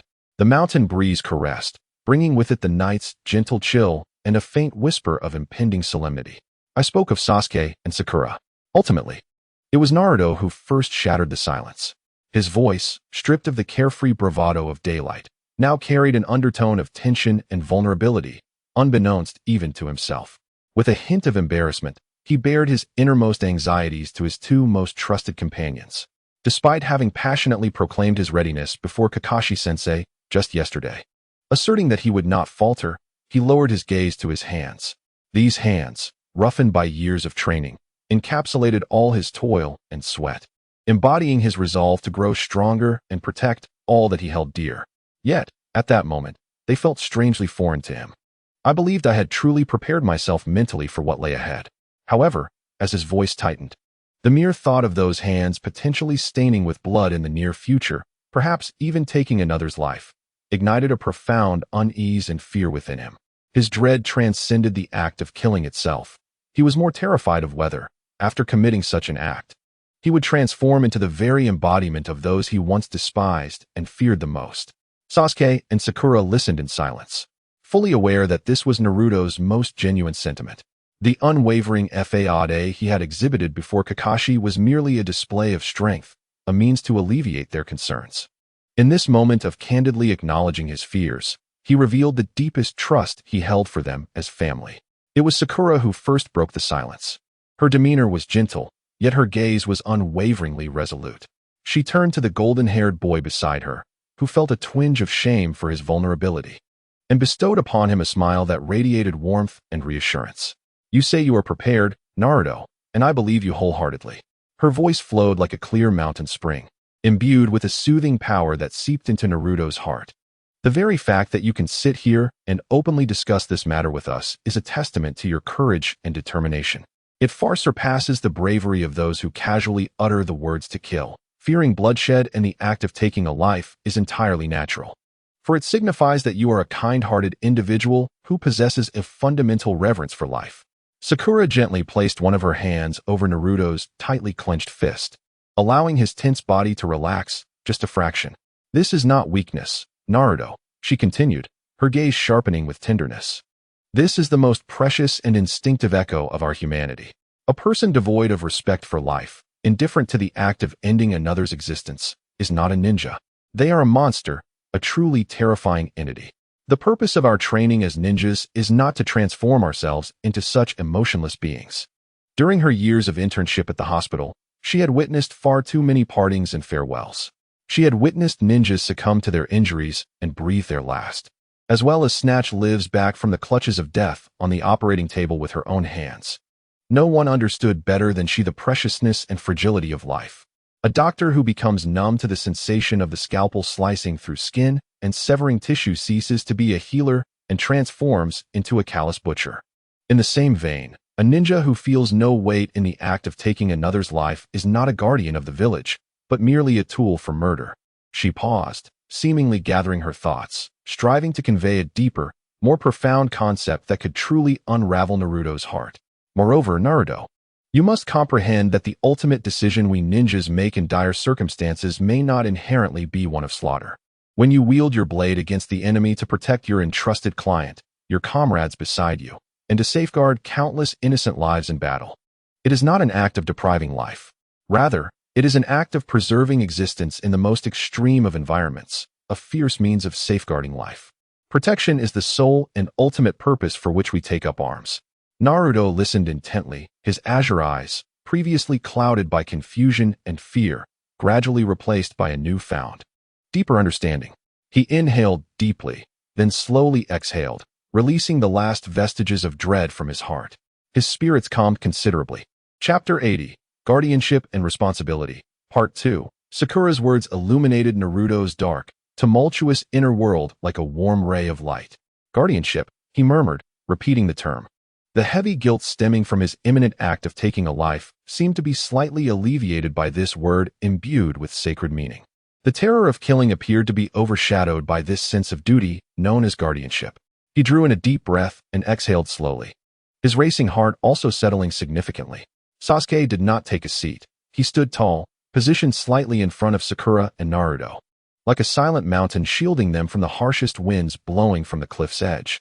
He regarded Sakura with a glance of approval. This girl always managed to touch the softest parts of the heart in the gentlest way, resolving the sharpest of conflicts. He waited for Sakura to finish speaking, allowing Naruto a moment to digest the warmth of her words before his gaze, heavy with substance, fell upon Naruto. Sasuke's voice was low, perhaps even a touch cold, yet every word he uttered pierced Naruto's heart like a heated steel nail. "Sakura is right. Feeling tense is normal. It is not shameful." He looked into Naruto's bright azure eyes, illuminated by the starlit sky. "This is your body instinctively signaling that things are about to get serious. This is an excellent combat instinct, your body sounding the alarm for you. You should feel grateful, not ashamed." He approached Naruto and took a seat beside him, the formidable and reassuring aura enveloping them both. Sakura had already consoled him on a deeper emotional level, and I shall refrain from reiterating those words. Moreover, I firmly believe that you, Uzumaki Naruto, are far from fragile. Thus, I will impart some more pragmatic insights. knowledge that will prevent you from losing your life out of fear when you truly confront that moment. His tone sharpened, akin to a blade poised to be unsheathed. Naruto, now is not the time for you to ponder philosophical questions of fear and morality. Bloodshed? Taking a life?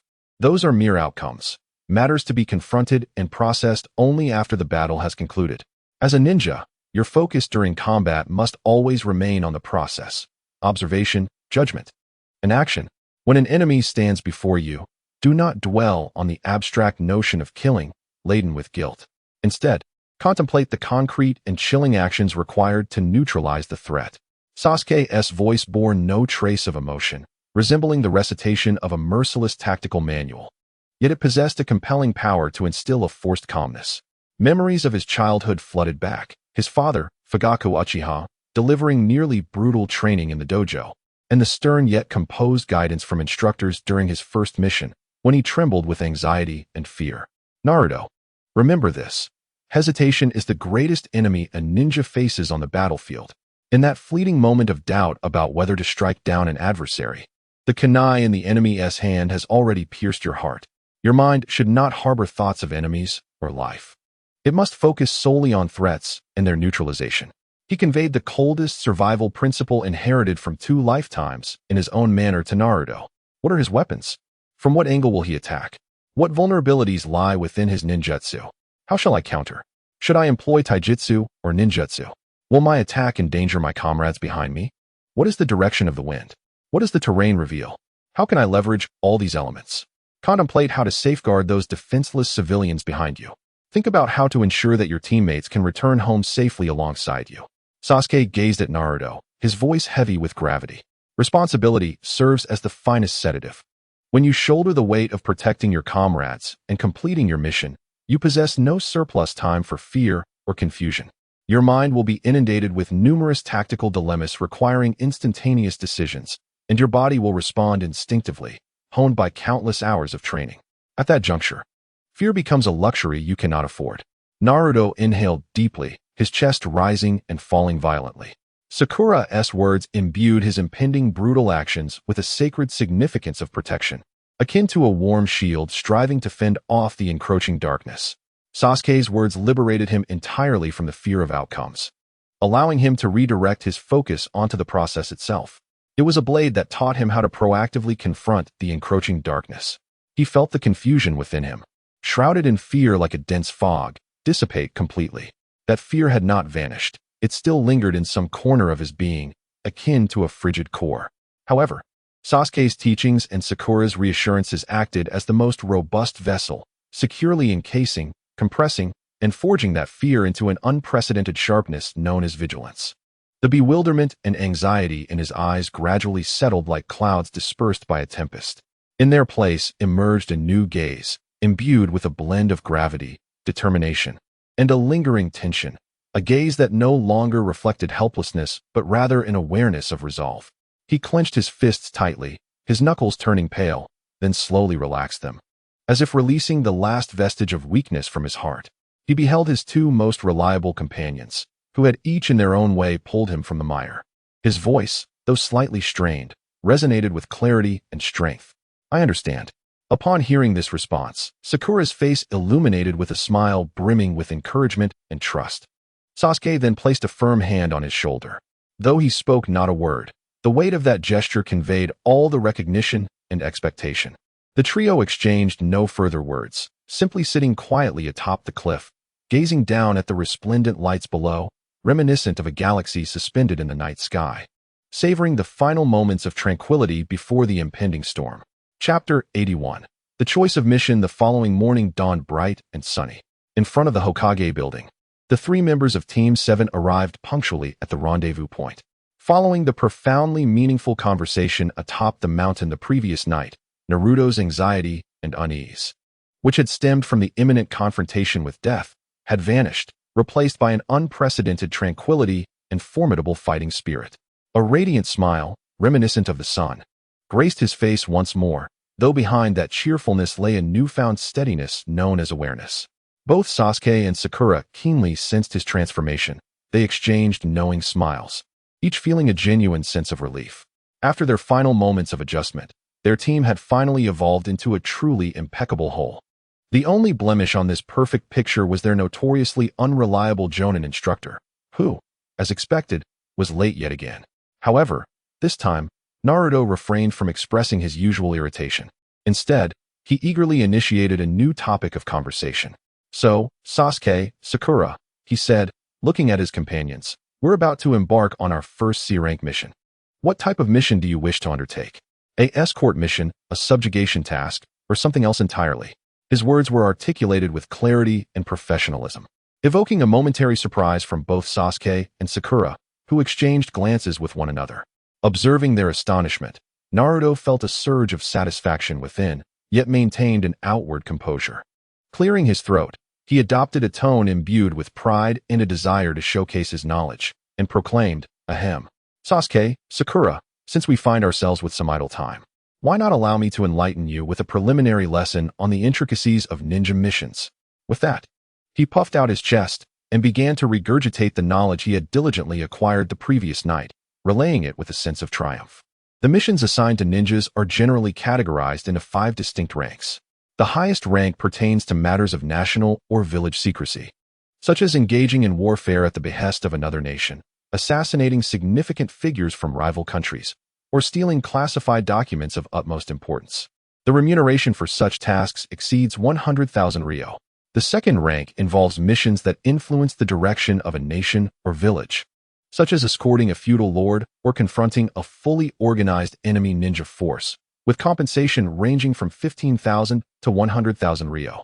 The third rank primarily concerns personal missions, although the individuals being guarded may encounter hostile ninjas, with payment between 5,000 and 15,000 ryo. The mission we are to undertake today falls under the fourth rank, also a personal task, with rewards ranging from 1,000 to 5,000 ryo. During this mission, we may face bandits or robbers, but typically, encounters with enemy ninjas are uncommon. The most prevalent types of such missions include escorting, exterminating threats, rescuing individuals, and conducting investigations. As Naruto provided this somewhat halting yet exceptionally detailed exposition, Sasuke and Sakura shared another unspoken exchange. A faint smile crept upon Sasuke's lips, while Sakura, covering her mouth with her hand, revealed crescent-shaped eyes brimming with warmth, barely containing her amusement. This fool truly is a gem. Unaware of the subtle mockery from his companions, Naruto eagerly inquired, "Which type do you wish to choose?" Responding almost instantaneously, Sasuke articulated his preference without hesitation, "As long as it's not an escort mission." "Huh, why is that?" Naruto asked, intrigued. "I've heard that escort missions are the most common tasks for lower-ranking ninjas. They seem to lead to many different places and appear quite fascinating." Before Sasuke could respond, Sakura, in an instinctive gesture, provided an explanation. "Because they are inefficient." She regarded Naruto with a pedagogical demeanor, elucidating, "Generally speaking, escort missions tend to be the most time-consuming, often taking several weeks or even a month. However, this very duration renders them relatively safe, resulting in the lowest probability of encountering enemies. Yet, Naruto, you must understand," her expression grew earnest. "The primary objective of our undertaking these rank 4 missions is not for the meager reward of a few thousand ryo, nor to embellish our resumes with the completion of a rank 4 task. Our foremost goal in pursuing these missions is singular, to cultivate our own abilities. Thus, for us, those time-consuming escort missions, which mostly squander our time on travel, represent the least efficient choice. What we require is a task that allows us to engage in the most genuine combat in the shortest possible time. Therefore, extermination missions are the optimal selection for us." At this moment, Sasuke took the floor to deliver a conclusive summary. Firstly, it offers the highest efficiency, typically requiring only a few days for completion. Secondly, during the process of eradicating bandits and marauders, we can simultaneously hone our practical combat skills and team coordination, while also confronting life and death struggles, thereby refining the awareness we had only recently established. This is precisely what we need at this moment. After listening to the clear and structured analysis provided by Sasuke and Sakura, Naruto finally comprehended the situation. "I see now." He nodded vigorously, a look of enlightenment gracing his face. "Then let us choose the extermination mission." Just as the trio reached a consensus, the long-awaited figure finally appeared at the end of the street, yawning. "So, you wish to undertake an extermination mission?" In the Hokage's office, Kakashi listened to the trio's request, regarding his 3 unique disciples with keen interest through his one visible eye. The third Hokage also set down his pipe, surveying them with a gaze filled with approval and curiosity. Indeed, Sasuke, representing the group, responded with measured confidence, asserting that this was the most efficient choice for their current growth. The third Hokage chuckled heartily, his laughter resonating with genuine delight. Excellent, excellent, excellent. Truly, students of Kakashi. Ambitious. He deftly retrieved a scroll from the large pile on his desk. In that case, this task shall be entrusted to you. Chapter 82. Extermination Mission in the Hokage's office. The third Hokage handed the prepared scroll to Kakashi. Kakashi slowly unfurled the scroll, quickly scanning its contents. Extermination Mission. He nodded and read the specific details to his 3 students. Mission Level A. Mission Objective. Exterminate a band of mountain bandits occupying an abandoned fortress in the eastern border of the Land of Fire. Intelligence indicates, Kakashi's tone grew slightly grave, that this group consists of approximately 30 to 50 individuals, ruthlessly pillaging passing merchant caravans. Furthermore, he pointed to a line highlighted in red on the scroll, indicating that intelligence suggests the presence of a skilled swordsman among the bandits, who may serve as their leader and instructor. Upon hearing the mission briefing, a serious expression emerged on Naruto's face. He understood well that while a wandering swordsman is not a ninja, many possess formidable skills and extensive battle experience. For a recently graduated genin, this would undoubtedly be a challenging adversary. However, there was no trace of tension upon Sasuke's face. Instead, an unprecedented flame of excitement ignited within his deep, dark eyes. A master of swordsmanship, you say? What a splendid opportunity to test the sharpness of my dual blades. The fervor of battle within him was nearly uncontrollable. Over the years, although he had developed a preliminary mastery of his dual sword technique, it lacked the most crucial element, practical combat experience.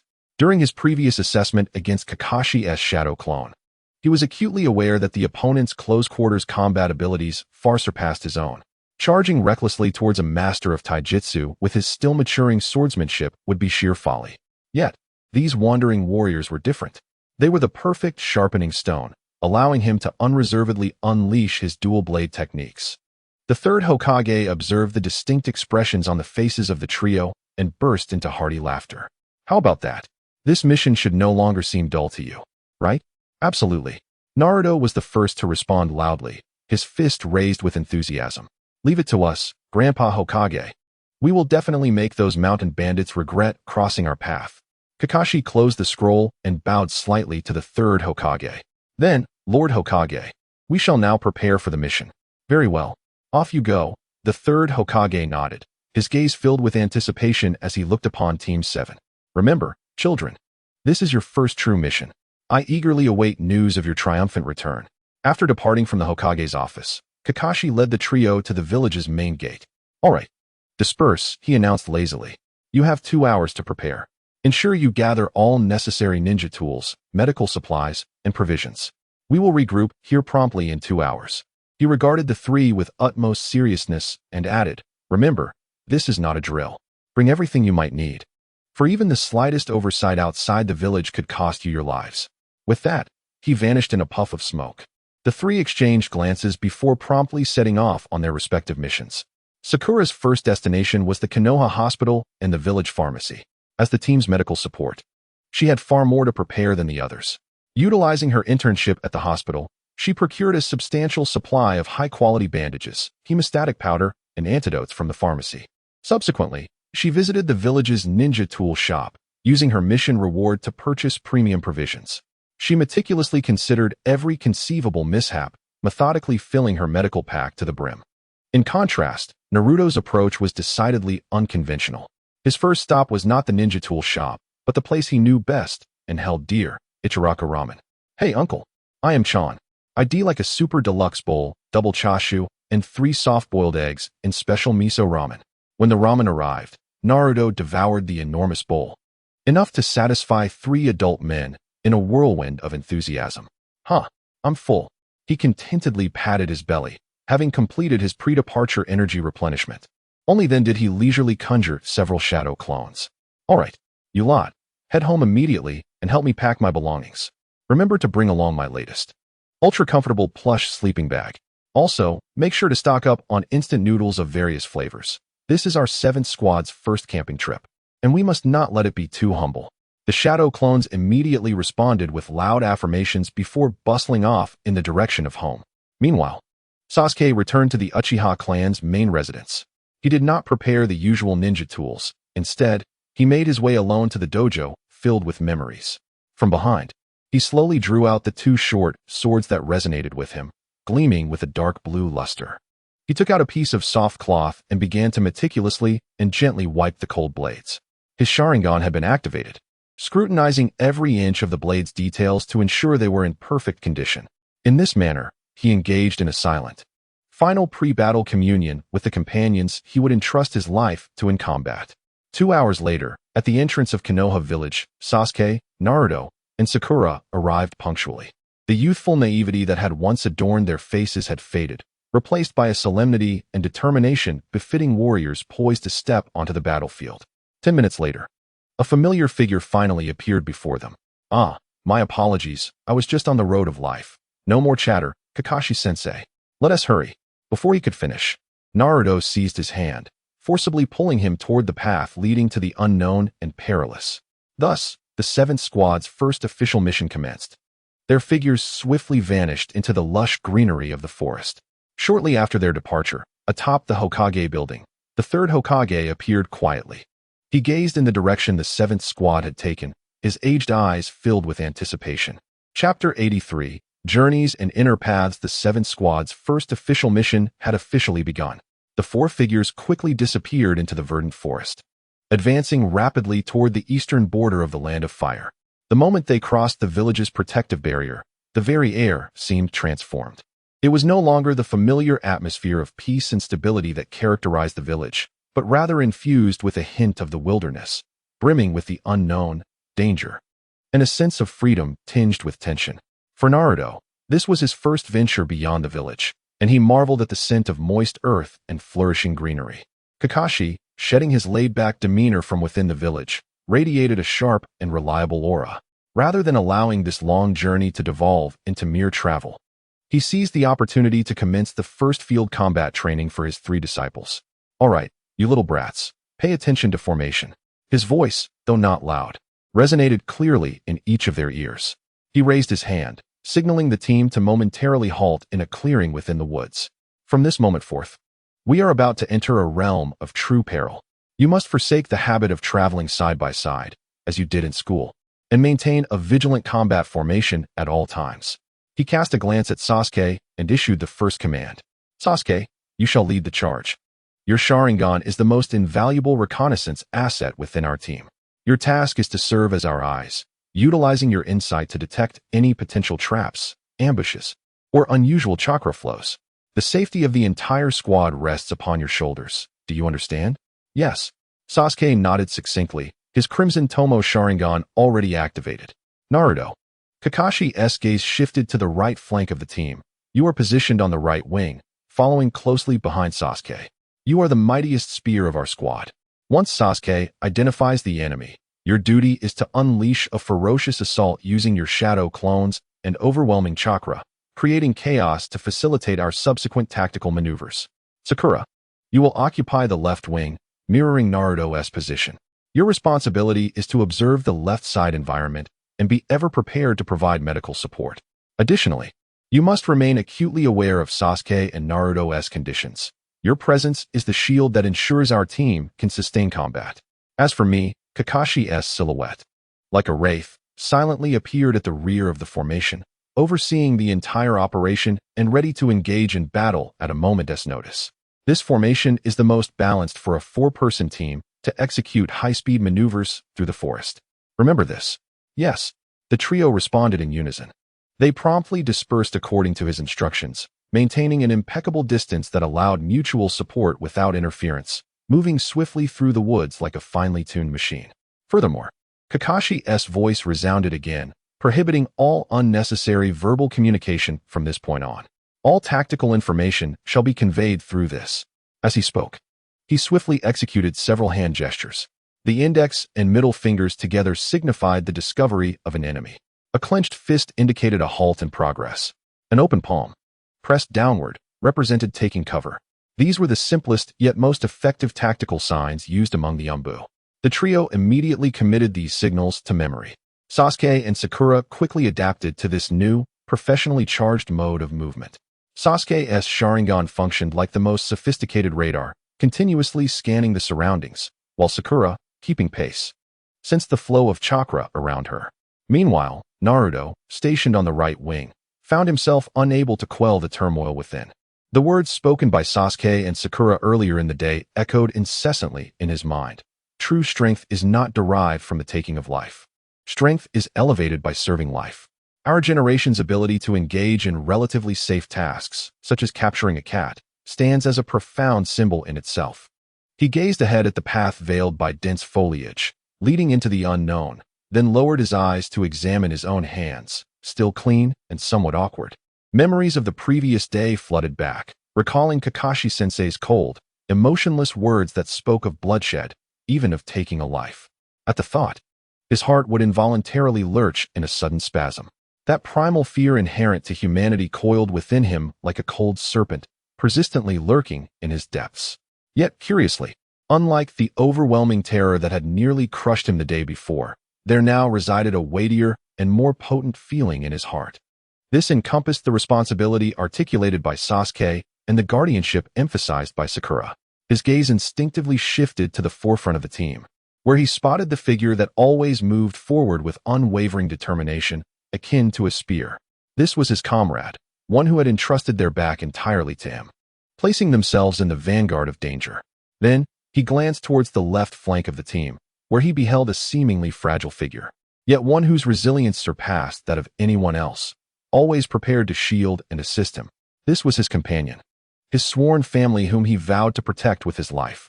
In that moment, Naruto's heart found a profound tranquility. He finally severed the unrealistic fantasies of heroism that had once resided within him. No longer did he ponder how to emulate his father and become a revered hero, saving the world. Instead, a singular, clear, and unadorned thought occupied his mind.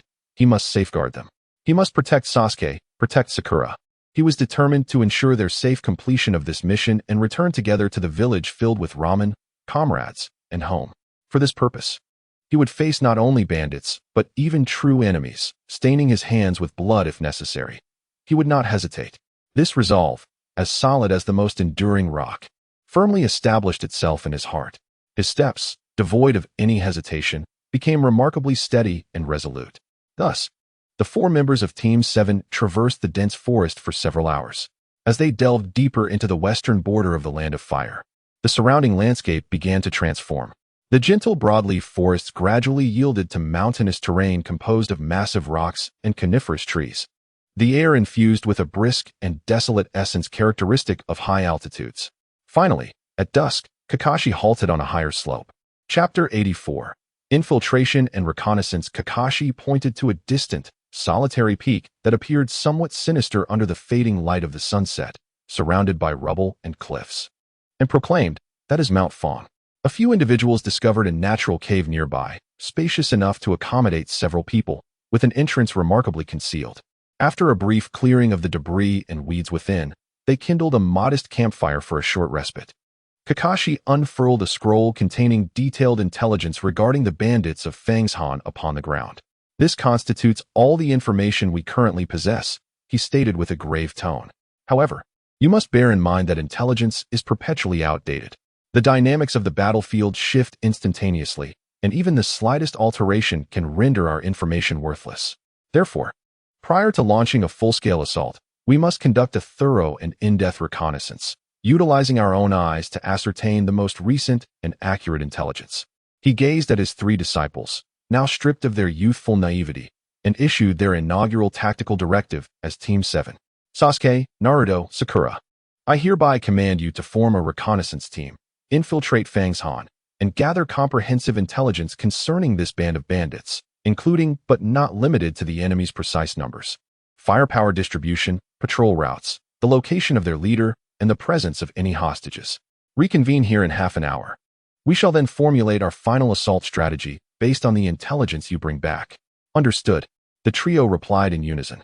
Without a moment's hesitation, They set forth on their mission. As they traversed the mountain path toward Fang's Han, the three adeptly maneuvered through the intricate terrain, whispering to devise a detailed reconnaissance plan. According to our teacher's directive, we must complete the reconnaissance and retreat within half an hour.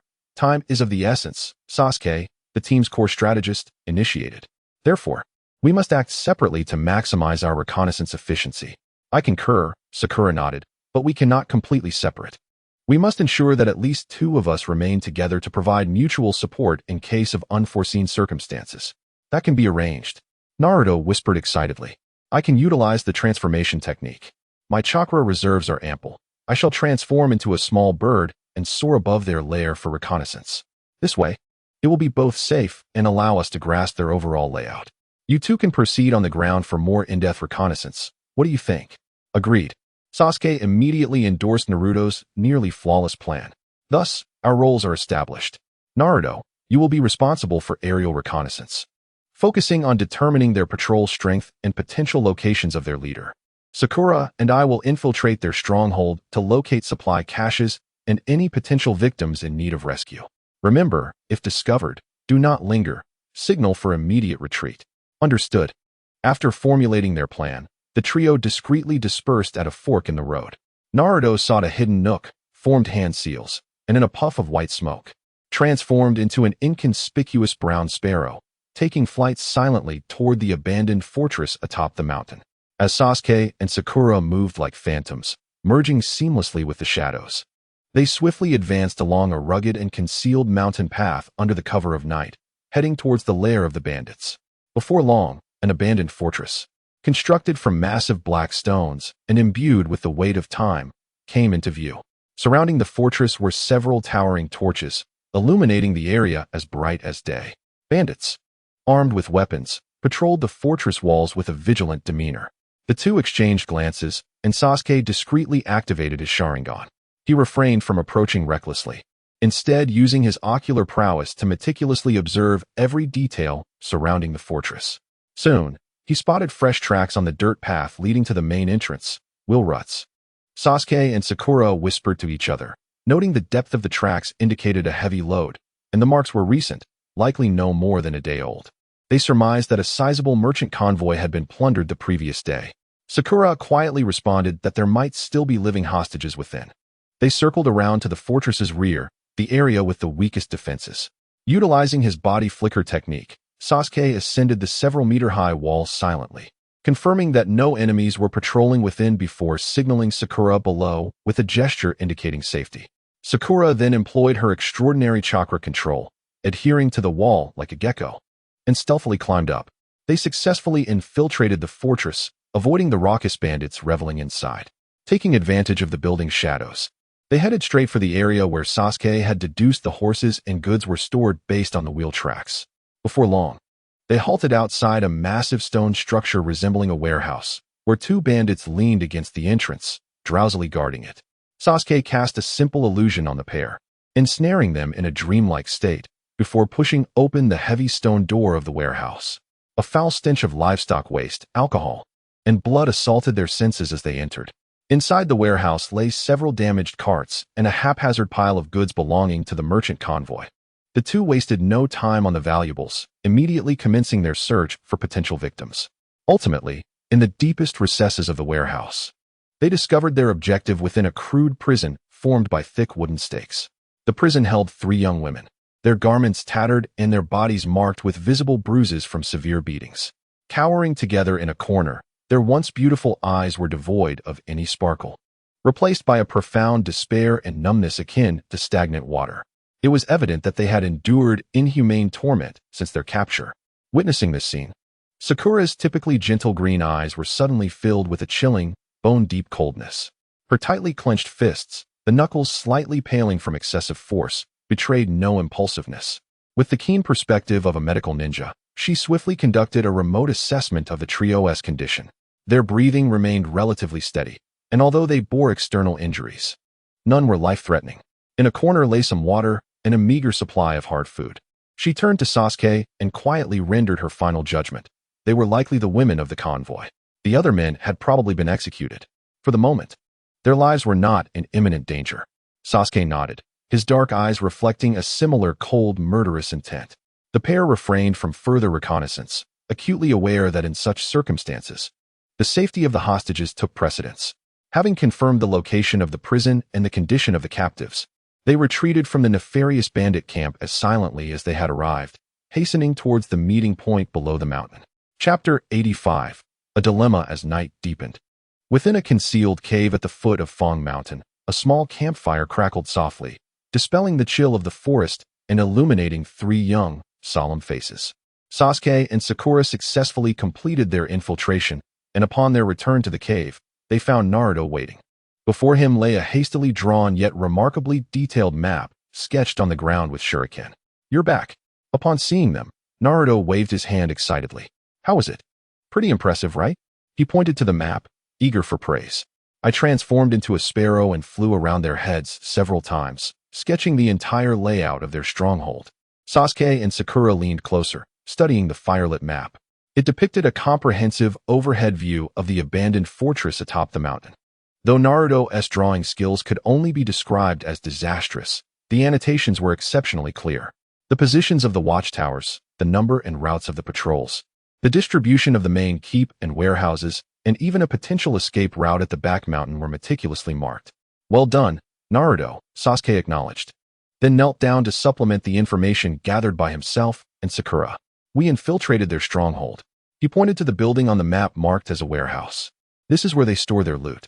Inside, we discovered 3 captured female hostages." "What? Hostages?" Naruto's expression shifted dramatically.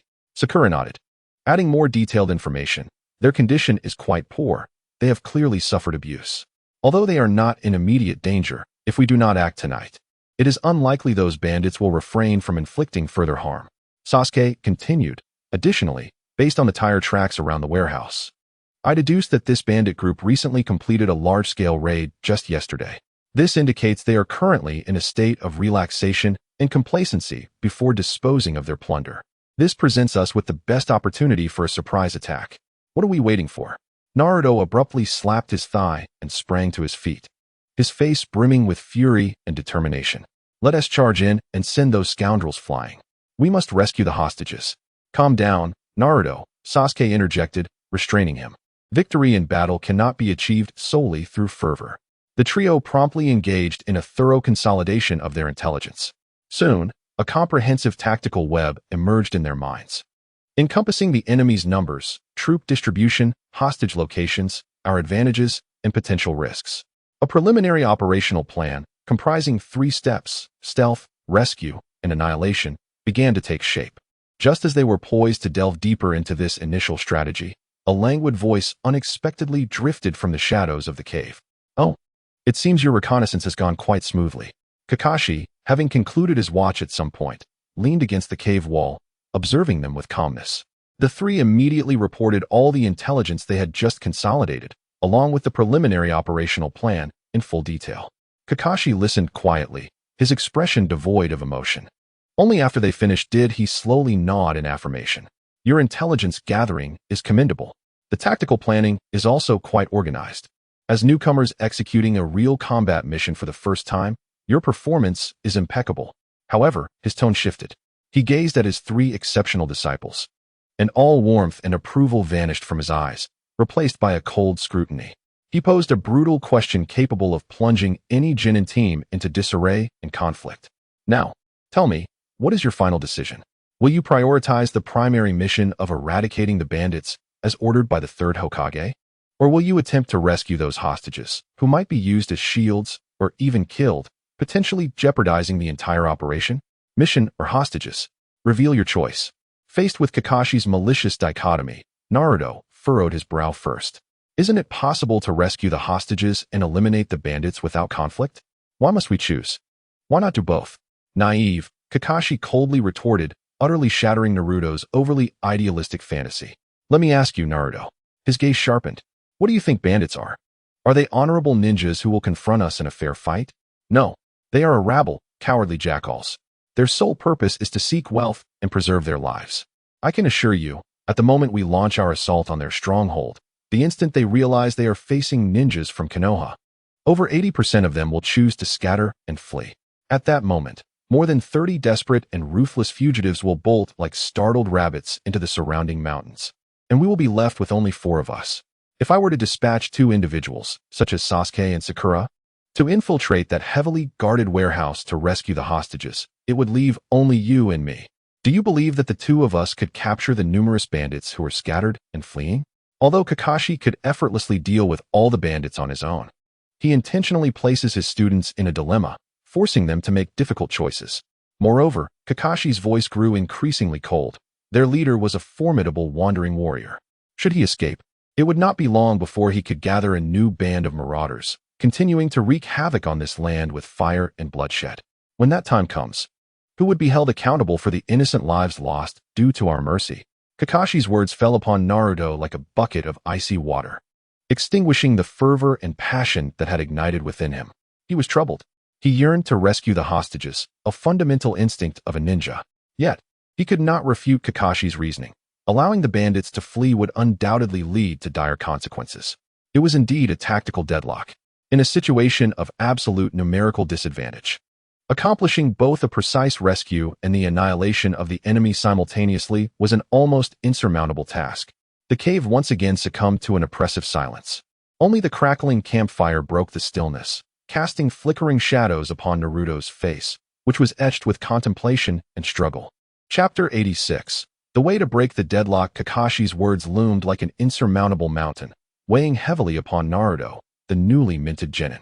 He posed an incredibly realistic and brutally harsh tactical dilemma. In a scenario of absolute numerical inferiority, achieving both a targeted rescue and the complete eradication of the enemy appeared nearly impossible.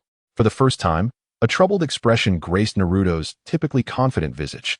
His black and white thinking fell into a loop as he grappled with the need to weigh pros and cons in such a predicament. He desired to save the hostages, an instinct inherent to his path as a ninja. However, he could not dismiss Kakashi's assertion. Releasing those bandits would indeed lead to endless troubles. The cave was once more enveloped in a profound silence. Sakura and Sasuke understood that this was Kakashi's test for Naruto, thus refraining from uttering a word, quietly observing him. Yet, amidst this nearly despairing silence, Naruto, who had been staring at the ground, unconsciously tracing patterns with his fingers, made his choice. No. Slowly he lifted his head, shattering the silence. His voice, though soft, resonated with a powerful confidence capable of altering the course of events. Kakashi-sensei, you are mistaken. Kakashi's single eye narrowed slightly, intrigued by his response. Naruto met his gaze, speaking calmly. All your deductions were based on one assumption, that our team consists of only 4 members. However, that premise is fundamentally flawed. We are far more than just 4. He confidently pointed to his own chest with his thumb. A combat plan centered around shadow clones, one that defies conventional tactics, crystallized vividly in his mind. He rose to his feet and approached the rudimentary map he had just sketched, taking a stick in hand to commence his tactical exposition. The crux of this conundrum lay in our insufficient manpower. We were unable to simultaneously rescue individuals and block the enemy's escape. However, this dilemma was non-existent for our 7th squad. The first step remained infiltration. He pointed with his stick to the location marked as the warehouse on the map and began. A rescue team composed of Sasuke and Sakura will be deployed. Their stealth capabilities are formidable. They must quietly infiltrate the prison once more and swiftly eliminate all guards surrounding the cell. He then turned to Sasuke, adding the most critical element, to prevent the already traumatized women from screaming out of fear during the transfer and rescue, thereby attracting unwanted attention. Sasuke would employ his Sharingan to cast a basic genjutsu, ensuring they remained in a state of absolute silence. The second step, the most pivotal, was containment. Naruto drew a massive encirclement around the fortress with his stick, his azure eyes glinting with unwavering confidence as he looked at Kakashi. While Sasuke and Sakura initiate their operation, I will utilize my abundant chakra to employ the multiple shadow clone technique, creating a web of clones at every potential escape route, the mountain paths, and even the cliffs, ensuring no one can flee undetected. I will remain hidden until Sasuke and Sakura have successfully rescued the hostages. Regardless of their success in infiltration, my shadow clones will serve as an impenetrable barrier against all bandits. As Naruto spoke, his confidence surged, a self-assured smile gracing his lips. Thus, Kakashi-sensei, the concern of the enemy scattering will vanish. We can then adjust our final course of action based on the battlefield's dynamics. He gazed at Kakashi, continuing. Should Sasuke and Sakura inadvertently reveal themselves during the rescue, prompting the bandits' retreat, all my station shadow clones will immediately transition from walls to hunters, tasked with pursuing and neutralizing the fleeing bandits. Your role, Kakashi-sensei, as our squad's premier combatant, is singular, to charge into the main fortress and decapitate their most formidable leader. The wandering warrior. His eyes shimmered with a frigid resolve. If Sasuke and Sakura successfully rescue the women without drawing attention, the situation will decidedly favor us. The entire mountain will transform into a prison from which there is no escape. My clones will continue to secure all exits, while you can assemble our main force to launch a surprise offensive from the most unexpected angles, ensuring we capture them all in one fell swoop. His words resonated with clarity and purpose, a testament to a flawless strategy. He not only resolved the tactical quandary posed by Kakashi, but also elevated his seemingly straightforward technique of the Shadow Clone Jutsu to an unparalleled strategic level. Sasuke, with a smile gracing his lips, patted Naruto on the shoulder and remarked, "You have grown considerably, Naruto. However, only you could utilize the Shadow Clones as a means of encirclement." Kakashi observed Naruto in silence, quietly contemplating the golden-haired youth standing before the map, speaking with fervor. Within him, tumultuous waves of emotion surged. This young man had not only unraveled the deadlock I presented in a remarkably short time, but had also devised a comprehensive battle plan within mere minutes, encompassing various elements such as main assault, reserves, decapitation, and encirclement. What astonished Kakashi was that Naruto, who often exuded an air of carefree nonchalance, had displayed such exceptional tactical acumen at a crucial moment. The battle plan he formulated had transcended the level of a mere genin, showcasing a strategic layout, tactical application, an understanding of the enemy that many nin could scarcely aspire to achieve. Slowly, he shifted his gaze toward Sakura. "And you, Sakura? Do you have any objections?" Sakura looked at Naruto, her emerald eyes brimming with admiration and trust. She shook her head and responded in a calm, professional tone, "I have no objections. Naruto's plan has accounted for all risks. Utilizing Jinjutsu on the hostages to ensure their absolute silence is the most prudent and compassionate approach. I wholeheartedly agree." Chapter 87. The mission commences an exceptionally crafted plan, Kakashi stated quietly, his voice imbued with sincere commendation. "You have considered all variables, maximized your advantages, and prepared contingency plans for potential risks. As your supervising Nin, I find no flaws." Standing upright from his position against the rocky wall, he delivered the final command with an authoritative tone. "Therefore, I give my approval. There are 6 hours until dawn. That is ample time. Sasuke, Sakura, the rescue team shall commence action immediately." "Yes," both replied in unison. However, just as Sasuke and Sakura were ready to merge with the darkness outside the cave, Kakashi's voice rang out once more. "Wait." The two halted, perplexed, and turned back. Kakashi's earlier calm had vanished, replaced by a weighty seriousness, the gravity of an experienced mentor. "Lastly, allow me to remind you of something that no textbook will ever teach you." He gazed at the trio, whose intellect far surpassed the ordinary, yet were still novices stepping onto the true battlefield for the first time, and gravely stated, "Your plan is flawless.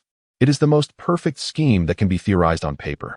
However, I must inform you that the battlefield is a living entity. It is a creature brimming with chaos and unexpected turns, thriving on the consumption of meticulously crafted plans. From the very moment you engage with the initial adversary, every strategy you have devised may unravel due to the most trivial of mishaps. You may encounter traps concealed underground, unnoticed by Naruto. You may face a formidable opponent endowed with acute perceptive abilities.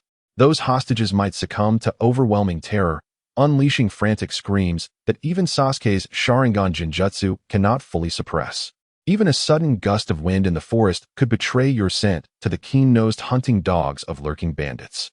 Remember, his voice transformed into a whisper, yet it resonated profoundly in the hearts of all present. A plan serves merely as a starting point, a framework to guide your actions. However, what ultimately ensures your survival on the battlefield is not merely your adherence to the plan, but rather the adaptability you exhibit when that plan inevitably collapses. Do not become enslaved by the perfection of your own design. Trust in your training, trust in your instincts. And most importantly, he gazed at the three disciples, already in harmonious accord, and uttered the final, pivotal words, "Trust in your comrades." When all descends into the direst circumstances, the only support you can rely upon is the person standing beside you. Go forth. Kakashi's words doused any remnants of pride and confidence within the trio, replacing them with an unprecedented reverence and gravity for the true nature of battle. Sasuke and Sakura nodded solemnly at Kakashi.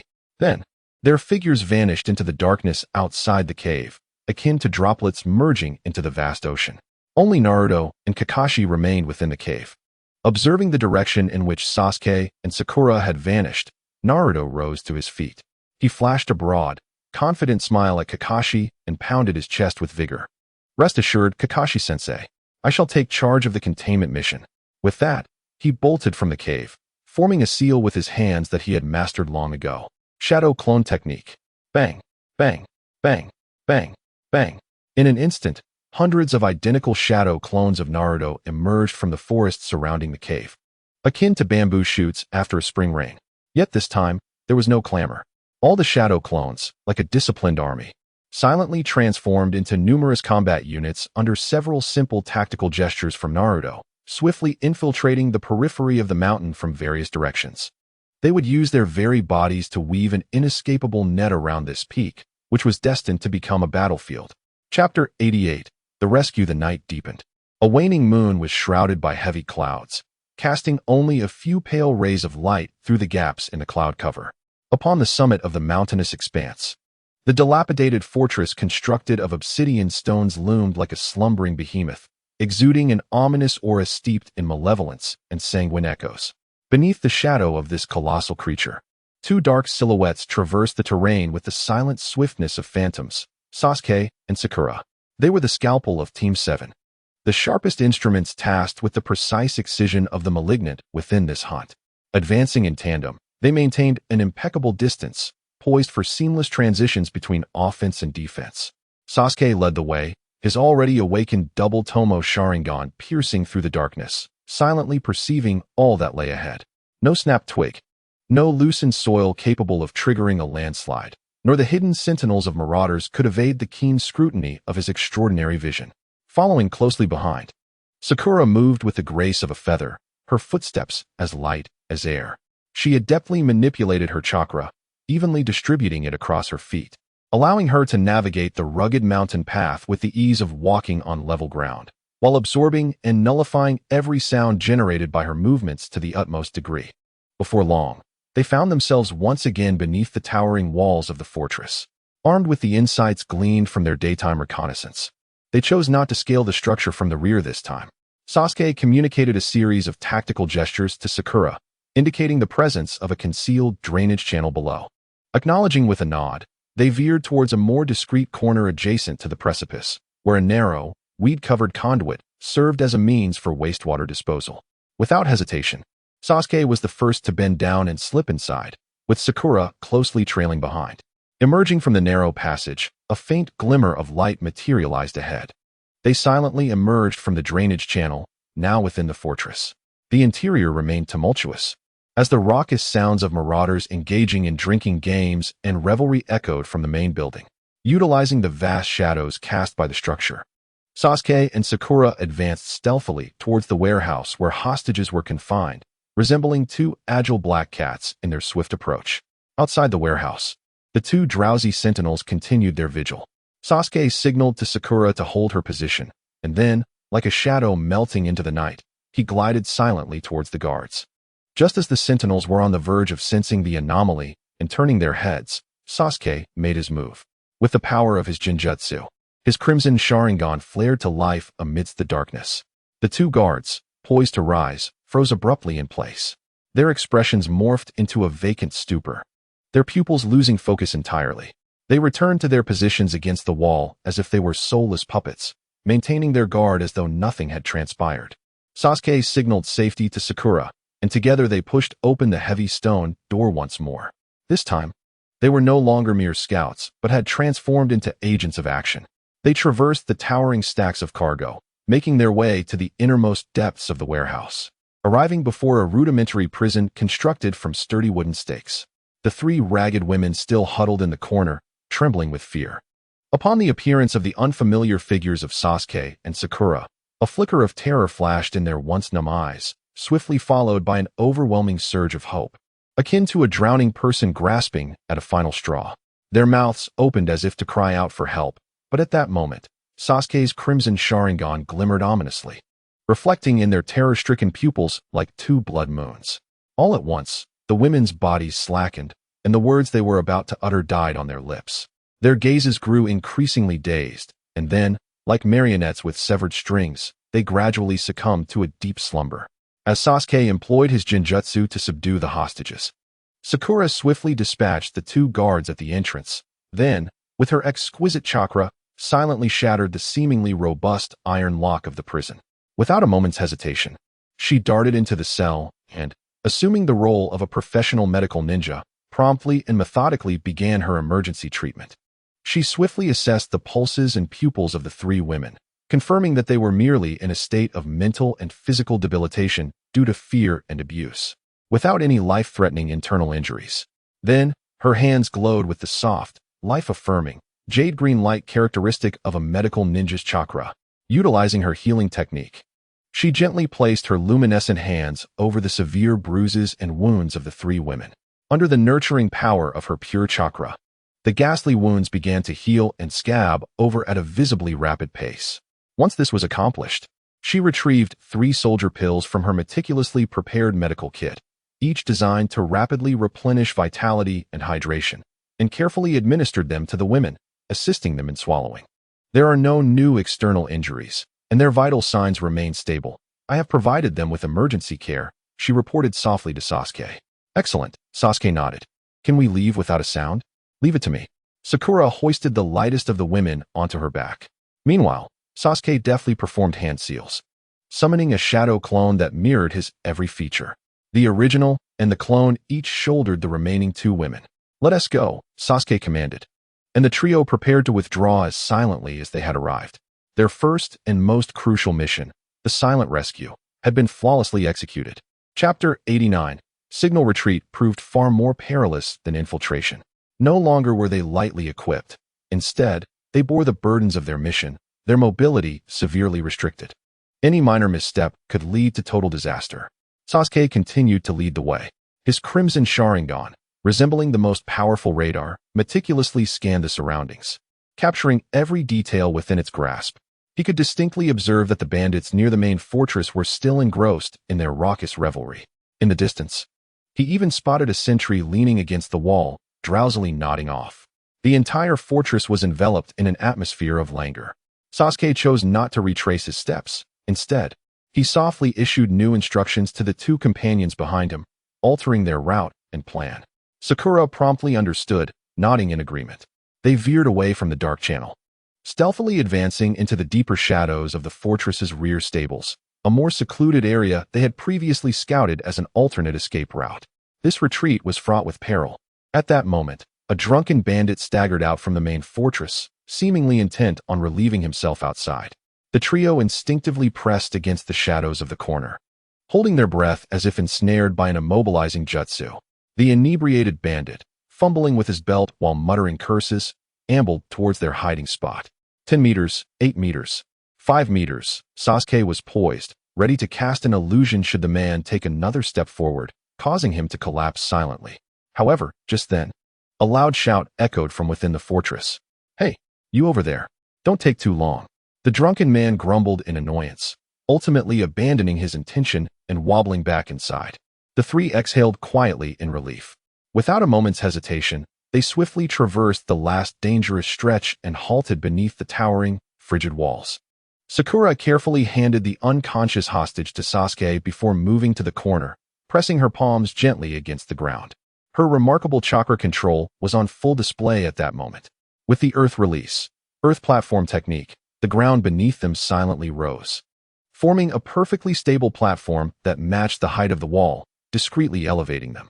Once Sakura scaled the wall and confirmed the area was secure, she signaled the all-clear to her companions. As they successfully retreated into the prearranged concealed cave, carrying the unconscious hostages, a fine sheen of cold sweat enveloped them.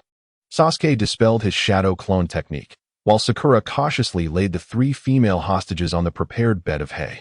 She extended her hands for a more thorough examination. "They're fine," she finally sighed in relief, noting their stable condition. "Sasuke's genjutsu and my medicine should keep them peacefully asleep until tomorrow morning." "Excellent." Sasuke nodded in agreement. He approached the cave entrance, gazing towards the summit.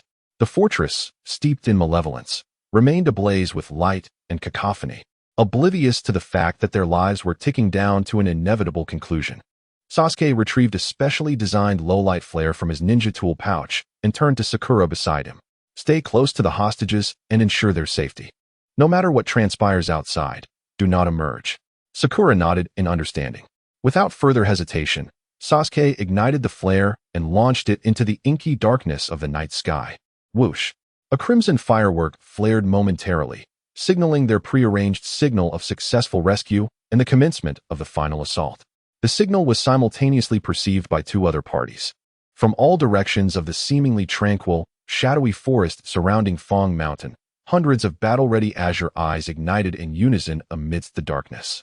The shadow clones, having awaited impatiently in the woods, sprang into action the moment they received the signal. A silent flurry of tactical hand signs swiftly traversed between the various squads, tightening the net they had collaboratively woven around the entire Fong Mountain. Meanwhile, several kilometers away, atop another peak, the silver-haired shinobi, leisurely leaning against a tree trunk and observing the serene heavens, slowly closed the book in his hands. With a soft sound, Kakashi solemnly returned his cherished novel to his ninja tool pouch. He raised his head, shedding all traces of languor and indolence, replaced by a sharp focus akin to a drawn blade. His gaze penetrated the distance, precisely locking onto the brightly lit stronghold atop Fong Mountain. In an instant, his figure vanished as if conjured by specters. Chapter 90. The tide and the reverse blade. The deep crimson signal in the night sky resembled the eye of death. Though it flickered briefly, it had already delivered a fatal decree to the hundreds of bandits atop Fong Mountain. At the cave entrance, Sasuke watched the signal fade into the horizon and turned to deliver his final command to Sakura. "Sakura, yes, your task is to remain here and guard the hostages. Their safety is of utmost priority." "I understand." Sakura nodded, her emerald eyes brimming with unwavering determination. "You can count on me. I'll ensure their safety." Sasuke offered a resolute nod in return. He then turned, entrusting his back to this most reliable medical ninja, and without a moment's hesitation, his figure shot forth like an arrow towards the malevolent fortress, ablaze with light. "Let the operation commence." As the original Naruto concealed himself in a nearby hollow, closest to the fortress's main gate, he lifted his head to observe the signal illuminating the night sky, the harbinger of their successful rescue, his expression heavy with unprecedented gravity. He understood that from this moment forth, he would confront the grim reality of true slaughter for the first time. The tension that had only just been subdued the previous night coiled around his heart once more, like a chilling serpent. Yet he did not flinch. He recalled Sasuke's words, remembered Sakura's encouragement, and reflected on the promises he had made to them. Slowly, he raised his hand, gazing at his still pristine palms, and then clenched his fists resolutely. With unwavering determination and composure, he issued the command for an all-out assault to the countless shadow clones that had already permeated the forest. "All troops, charge!" The hundreds of shadow clones, previously poised to strike, ceased their concealment and stealth. From every corner and shadow of the forest, they erupted with thunderous battle cries, akin to an unstoppable tsunami, surging madly towards the debauched fortress still lost in its revelry. "What is happening?" "Enemy attack! Enemy attack!" The bandits within the fortress, who had been indulging in drink and feasting, were utterly taken aback by the sudden cacophony that seemed to echo from all directions. Before they could comprehend the situation, a tremendous crash resounded. The solid gate of the fortress, crafted from heavy timber and reinforced iron, was violently shattered by a collective assault of Rasengan from several of Naruto's clones, sending debris flying in all directions. In the wake of the ruined gate, an orange tide suffused with rage and destruction surged forth. "It's the ninjas from Konoha. How can this be? Why are there so many? Run!" The once ferocious bandits, now paralyzed by the overwhelming sight of countless Konoha ninjas, felt their already dulled senses, numbed by alcohol, pierced by the most primal and pure form of terror. They abandoned their weapons, crying out in desperation like startled rabbits, fleeing in all directions from the fortress. Yet, what awaited them was a deeper despair. No matter which exit, hidden passage, or window they attempted to escape through, they would inevitably collide with another squad that had been lying in wait. The entire mountain had been transformed by Naruto into an enormous prison with no means of exit. Beyond the chaos and cacophony of the battlefield dominated by Naruto, another silent and far deadlier hunt unfolded quietly at the fortress's flank. Sasuke's figure moved like a nocturnal owl gliding close to the ground, using the tumult created by Naruto as the perfect cover, swiftly advancing along a meticulously planned route towards the mountaintop stronghold of the bandit leader. His expression remained inscrutable, devoid of emotion, his obsidian eyes betraying not a hint of murderous intent. He operated like the most precise machine of death, with a clear target and unwavering focus. Along his path, he occasionally encountered a few fortunate bandits attempting to flee from the main battlefield. "It's a brat from Konoha. He's alone. Take him down." A mountain bandit gazed at the slender, raven-haired youth before him, a flicker of malice igniting in his eyes. He raised his hefty blade, channeling all his strength to deliver a devastating strike. Yet, in that fleeting moment of his attack, Sasuke's form did not waver. Instead, as he surged forward with remarkable speed, he subtly adjusted his footing, allowing his body to slip to the left at an astonishing angle. The great sword, slicing through the air with a howling wind, grazed the tip of his nose and struck nothing but empty space. In the instant their paths crossed, the dark blue dagger in Sasuke's grasp glided through the air like a serpent's fang, tracing a cold, elegant arc from below. The bandit's body abruptly stiffened. In disbelief, he glanced down, only to find a deep, smooth line of crimson, exposing bone at his neck, a wound he had not realized had been inflicted. As he lowered his gaze, his head succumbed to gravity, sliding from the severed flesh. Blood erupted like a fountain from the gaping wound. Sasuke did not cast a single glance back. He had not even exerted a modicum of chakra, for he understood that dealing with such trifling adversaries required no extraordinary effort. His self-created dual-wielding swordsmanship lacked any systematic techniques, yet with the remarkable dynamic vision and foresight afforded by his Sharingan, the twin blades in his hands transformed into the most lethal instruments in existence. He required no flamboyant swordplay. All he needed was to discern every flaw in his enemy's assault at the moment of attack, then to deliver the blade to their vital points in the simplest and most direct manner. As he pressed forward, 3 more bandits charged from a side alley, encircling him in a triangular formation. Sasuke maintained his relentless speed, but as he approached the trio, he deftly flicked his left-hand dagger upward at a precise angle, deflecting the long blade of the bandit on his left with a sharp clang. Then, leveraging the force of the block, he tilted slightly to the right, allowing the spear of the central bandit to narrowly slip past his ribs. Simultaneously, his right-hand dagger silently flashed across the throat of the bandit on his right. With a sickening sound, blood gushed forth, a sequence of events transpiring in the blink of an eye. He did not pause. Upon completing the throat slash, he pressed down with his left blade, effortlessly neutralizing the left bandit's force, destabilizing his balance. In a whirl reminiscent of a spinning top, Sasuke's right blade, propelled by centrifugal force, pierced through the back of the central bandit's heart. As he straightened once more, he found himself behind the 3 bandits, who fell silently into a pool of blood, as if all strength had been drained from their bodies, like marionettes severed from their strings. This was the essence of Uchiha Sasuke's most unadulterated and merciless path of slaughter. He advanced relentlessly, and every bandit that dared to obstruct his path met their demise in the instant their bodies brushed past him, effortlessly reaped by the silent scythes of his twin blades. No cries of agony, no struggles ensued. Only a series of lifeless bodies silently fell behind his solitary, resolute silhouette as he advanced. Chapter 91, The Grindstone. Sasuke's form surged forward like a streak of black lightning, swift and soundless. He paid no heed to the bandits fleeing in disarray from the mountainside. He entrusted his back entirely to his comrade, who was currently stirring an orange tempest below. He had faith that Naruto could transform this mountain into an impenetrable fortress from which even the most insignificant of foes could not escape. Thus, there was no need for him to glance back. From the outset, he harbored but a singular objective: the mountaintop, the stronghold, and the true leader ensconced within. Along the way, he encountered a few ill-fated stragglers, but Sasuke merely reaped them with a cold detachment. He did not perceive these obstacles as adversaries. They were mere hindrances. His purpose was to eliminate them with utmost efficiency. His figure cleaved through the throng of fleeing figures, forging a direct path paved with blood and corpses. Soon, he reached the summit. In stark contrast to the chaos below, this was an expansive and deathly silent courtyard. At the end of the courtyard stood the ancient stronghold. Creak. The heavy door of the stronghold was slowly pushed open from the inside. A tall man emerged, clad in finely crafted black layered armor that glimmered under the moonlight. Despite the vicious scars marring his face, his eyes, typically brimming with the ferocity of a bandit, now flickered with a barely concealed tension and panic. His hand gripped the hilt of his katana at his waist, though it trembled slightly. For he had discerned the identity of the newcomer through the thunderous clamor of battle below and the unmistakable forehead protector emblazoned with the symbol of the leaf upon the brow of the black-haired youth. A leaf ninja, and a genin at that.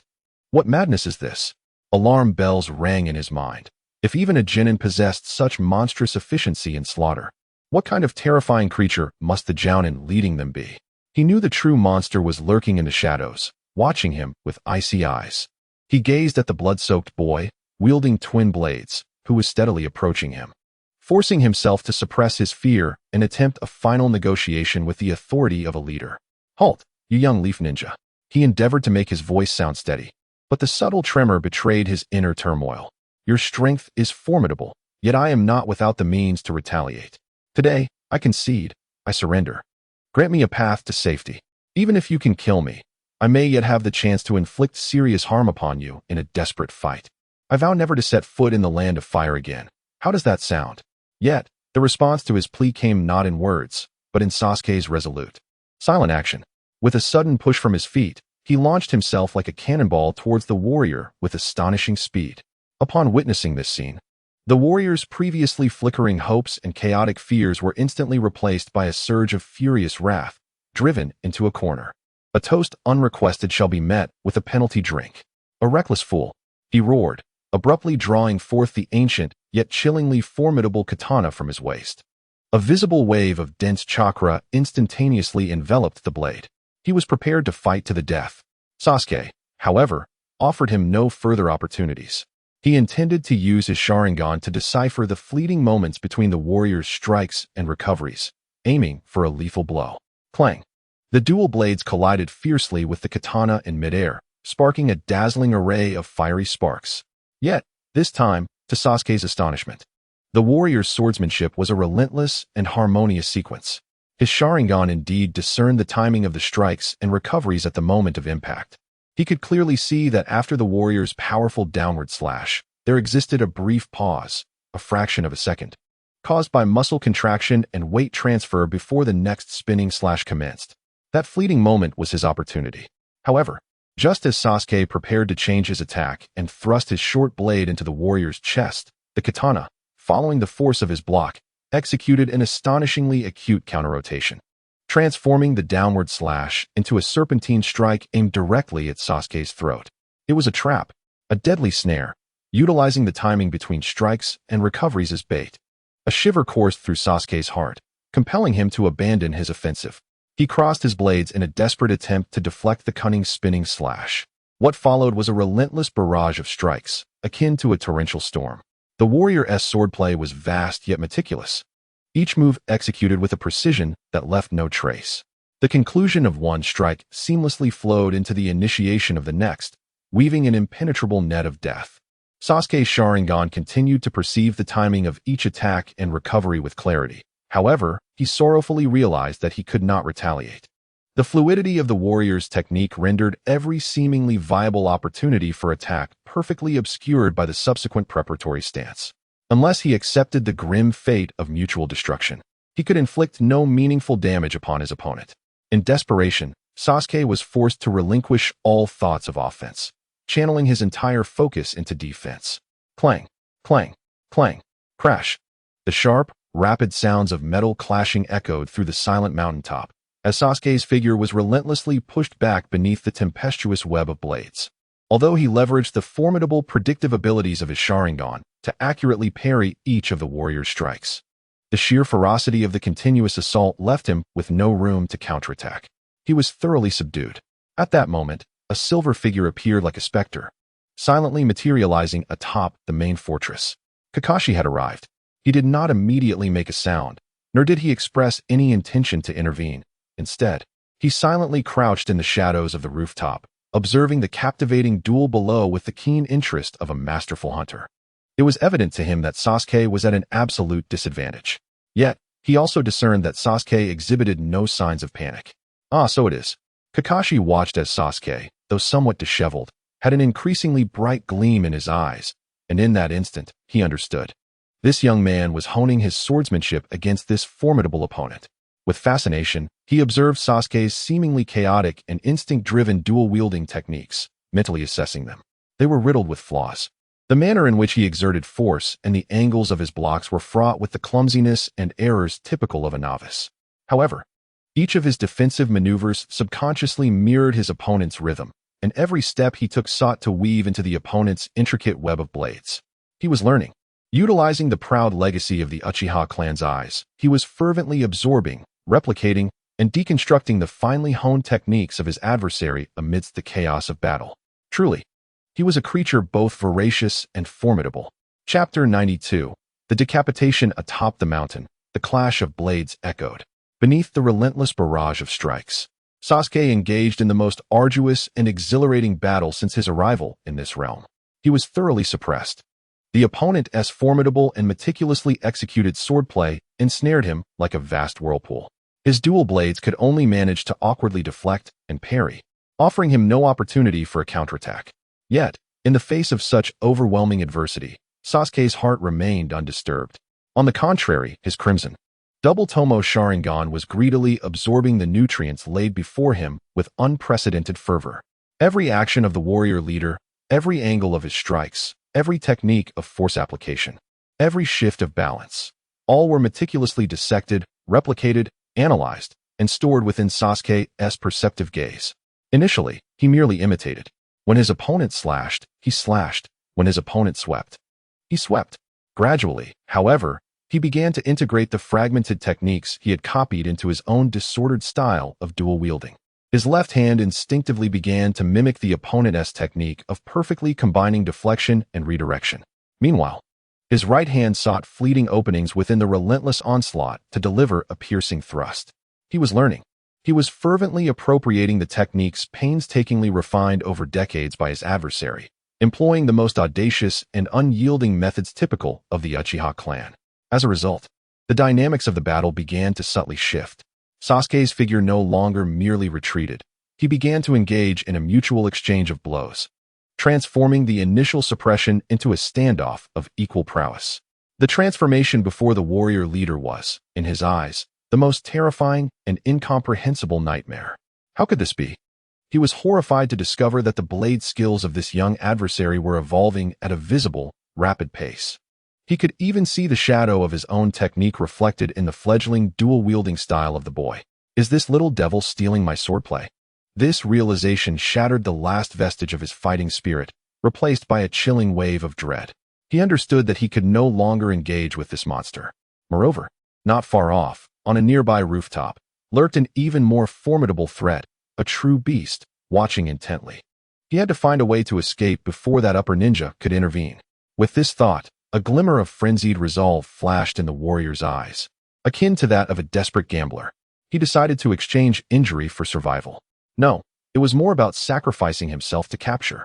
If he could seize this boy, then the lurking upper ninja would surely hesitate. Damn this boy, die for me. He let out a roar filled with determination and completely abandoned all defenses. He channeled all his strength into his katana, adopting a nearly self-destructive stance to unleash a devastating slash capable of cleaving mountains and splitting stones toward Sasuke. Faced with this reckless onslaught, Sasuke's pupils constricted sharply. Instinctively, he recoiled to evade the strike, acutely aware that his newly learned techniques would struggle to withstand this all-out assault. Given his current physical condition, he could only awkwardly dodge and weave. But at that moment, Kakashi's languid voice drifted down from the rooftop. Hey Sasuke, don't try to learn everything. That guy's style is designed for a lethal single strike, while your technique favors agility and speed. Don't pit your weaknesses against his strengths. Refine your skills and absorb only what is beneficial to you. Kakashi's words struck Sasuke like a bolt of lightning, illuminating his mind. Indeed, I have been mistaken all along. I have been greedily and indiscriminately attempting to replicate all of his techniques, integrating them into my own dual-wielding style. Yet, his techniques are crafted for heavy, singular strikes, while my dual blades seek agility and swiftness. Forcing a fusion would only render my movements awkward and contradictory. What I needed was not wholesale imitation, but selective absorption. This thought unlocked the final barrier in his understanding. The world around him suddenly became resplendently clear. As the leader launched another true strike towards him, Sasuke chose not to evade this time. If he were to counter this warrior's powerful strike, he would block and counterattack, using his own strength to deflect the incoming blade. Mimicking him blindly would only lead to disadvantage. Clang! In his grasp, the twin blades intersected before him, firmly bracing against the formidable downward strike of his opponent. The immense force coursed through the blades, eliciting a mournful cry of strain from his weary arms. The warrior, witnessing the success of his trap, wore a grotesque grin, convinced that the young adversary had been thoroughly subdued. Yet, unbeknownst to him, as Sasuke held his ground against the onslaught, his right-hand dagger swiftly pressed down and subtly redirected the overwhelming force into the void. The warrior felt as though his decisive blow had cleaved through a cloud of cotton, the overwhelming power dissipating and leaving him off balance, exposing a fatal vulnerability. In that fleeting moment, Sasuke's body glided to the left like a specter, evading the axis of his opponent's attack. Meanwhile, his left-hand dagger, primed and suppressed, struck with the stealth of a viper hidden in the grass, piercing forth from the most unguarded angle with lethal precision.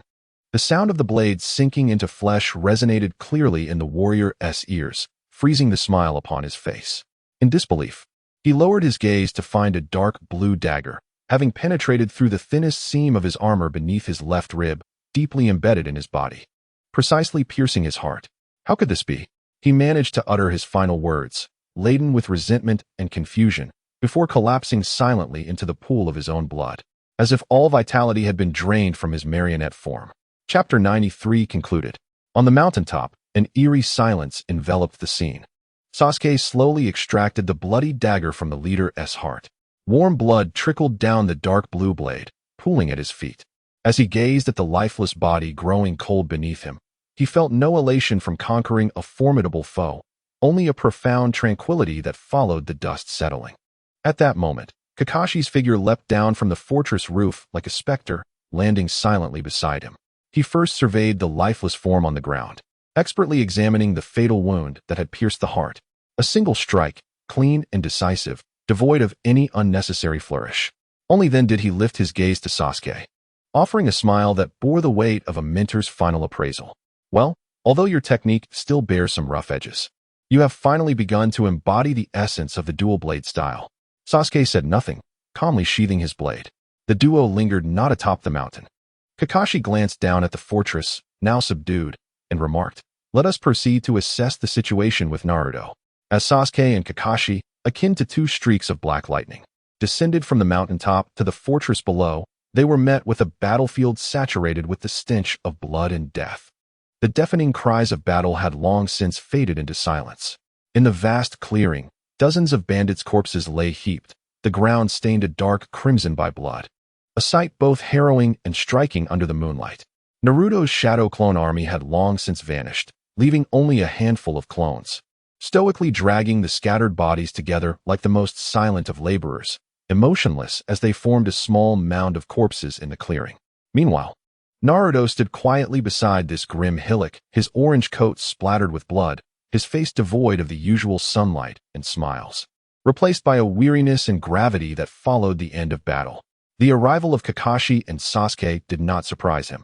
He merely lifted his gaze to the two, reporting in a somewhat hoarse voice, "All taken care of, not a single one escaped."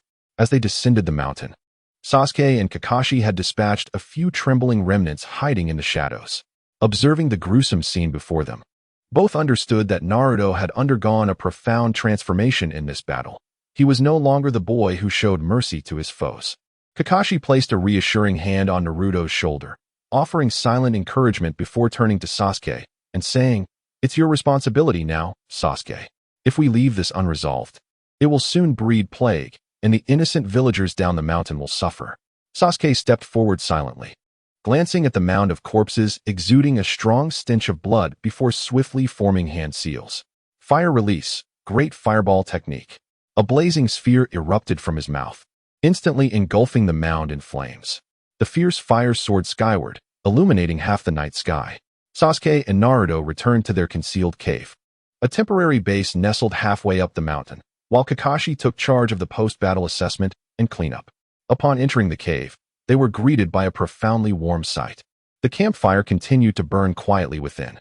The 3 female hostages they had rescued had awakened, though their faces bore the lingering pallor and fear that would not dissipate quickly. A flicker of hope reignited in their once numb eyes. Sakura was gently feeding a bowl of steaming water to the weakest of the 3 women, her movements tender and her voice soothingly warm, imbued with a powerful comfort. She was not only healing their physical wounds, but also mending their shattered hearts. Upon seeing Sasuke and Naruto return, Sakura looked up and offered a gentle smile. Sasuke and Naruto did not intrude, instead sitting quietly at the cave's entrance, awaiting Kakashi's return.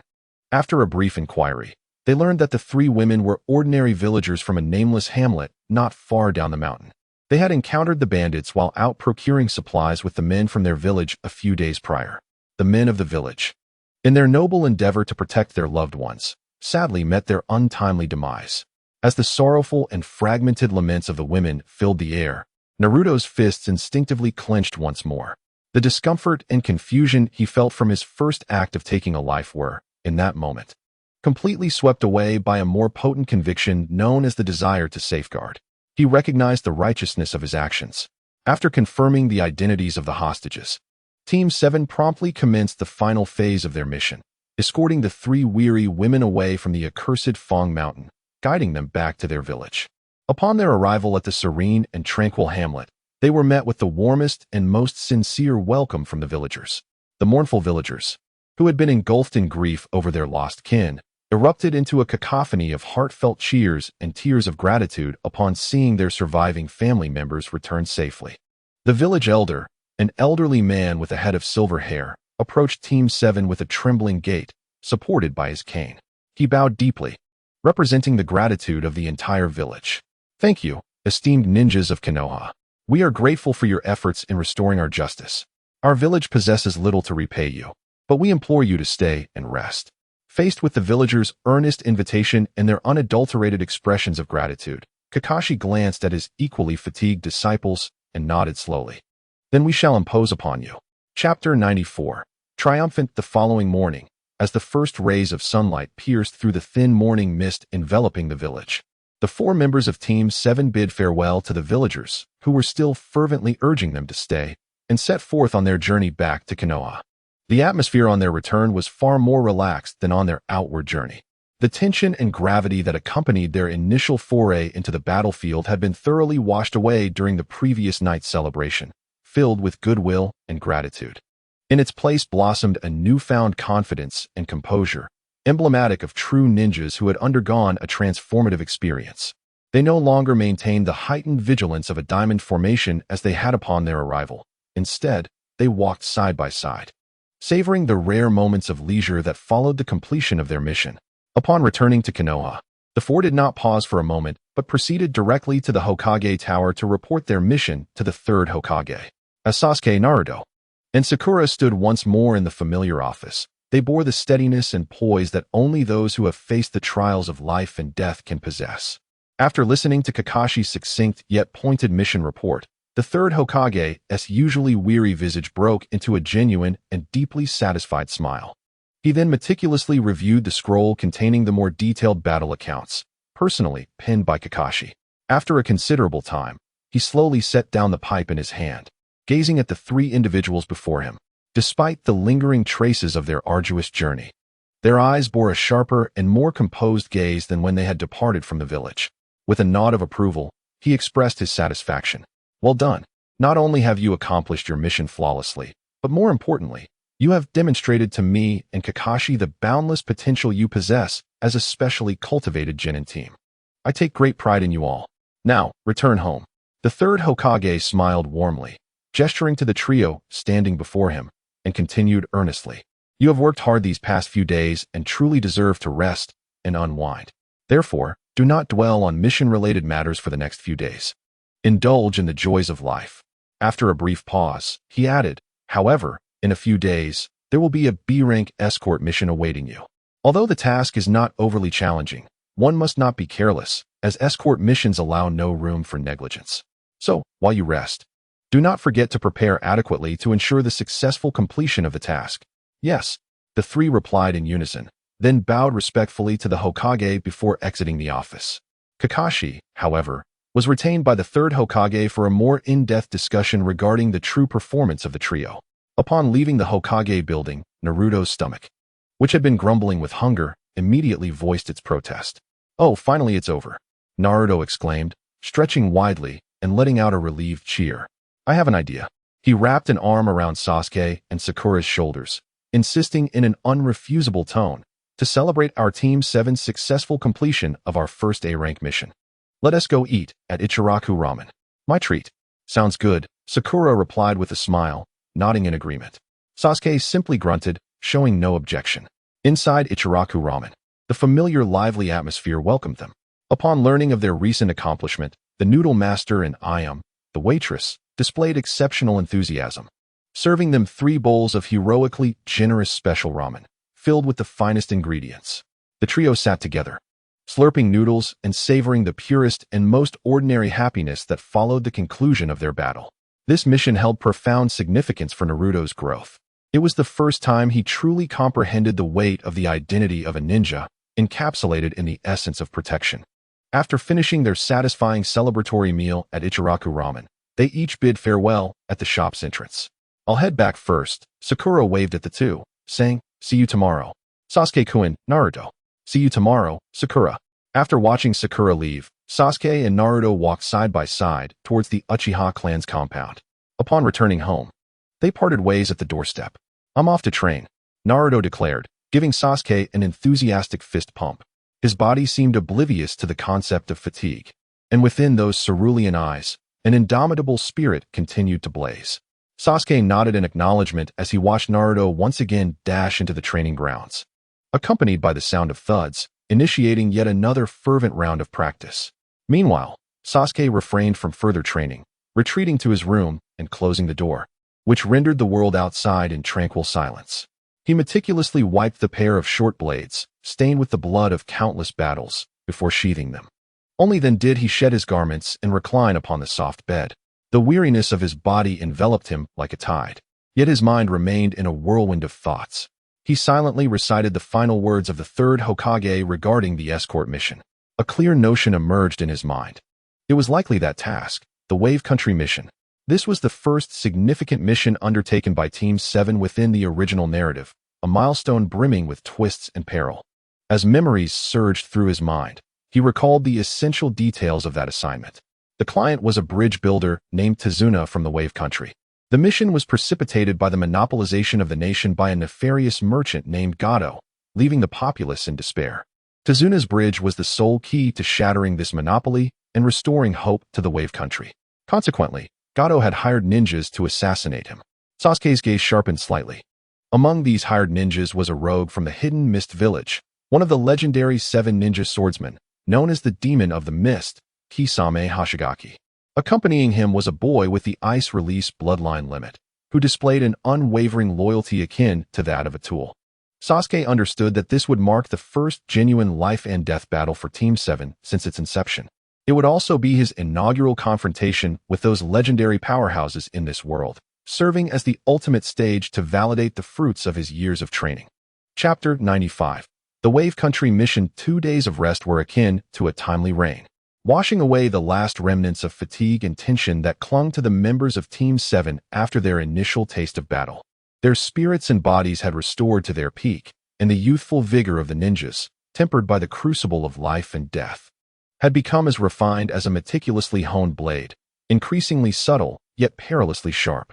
The morning sun shone brightly in the expansive courtyard of the Uchiha clan, where the gusts generated by clashing fists and feet echoed resoundingly.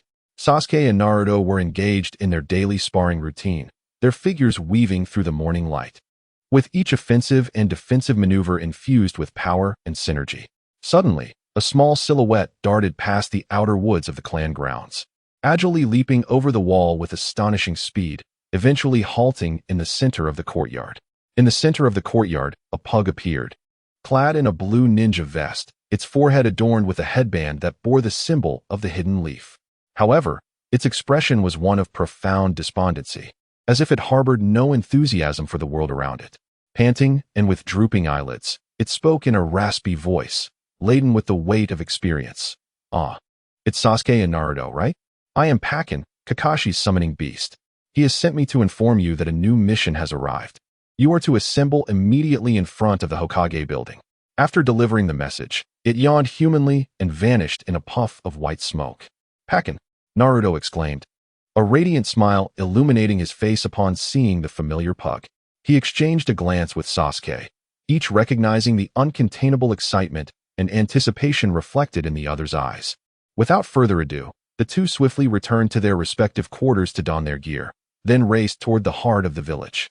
Upon meeting Sakura, who had been waiting for some time, they entered the Hokage's office, where the air was thick with the scent of aged parchment and a hint of tobacco. Contrary to his usual tardiness, the silver-haired Jonin, Kakashi, was surprisingly early today. Leaning against the wall, he appeared as lackadaisical as ever, yet his gaze held an unusual intensity. In the center of the office stood another figure, a short, elderly man with disheveled white hair, his face etched with deep wrinkles, and his nose slightly reddened from years of drinking.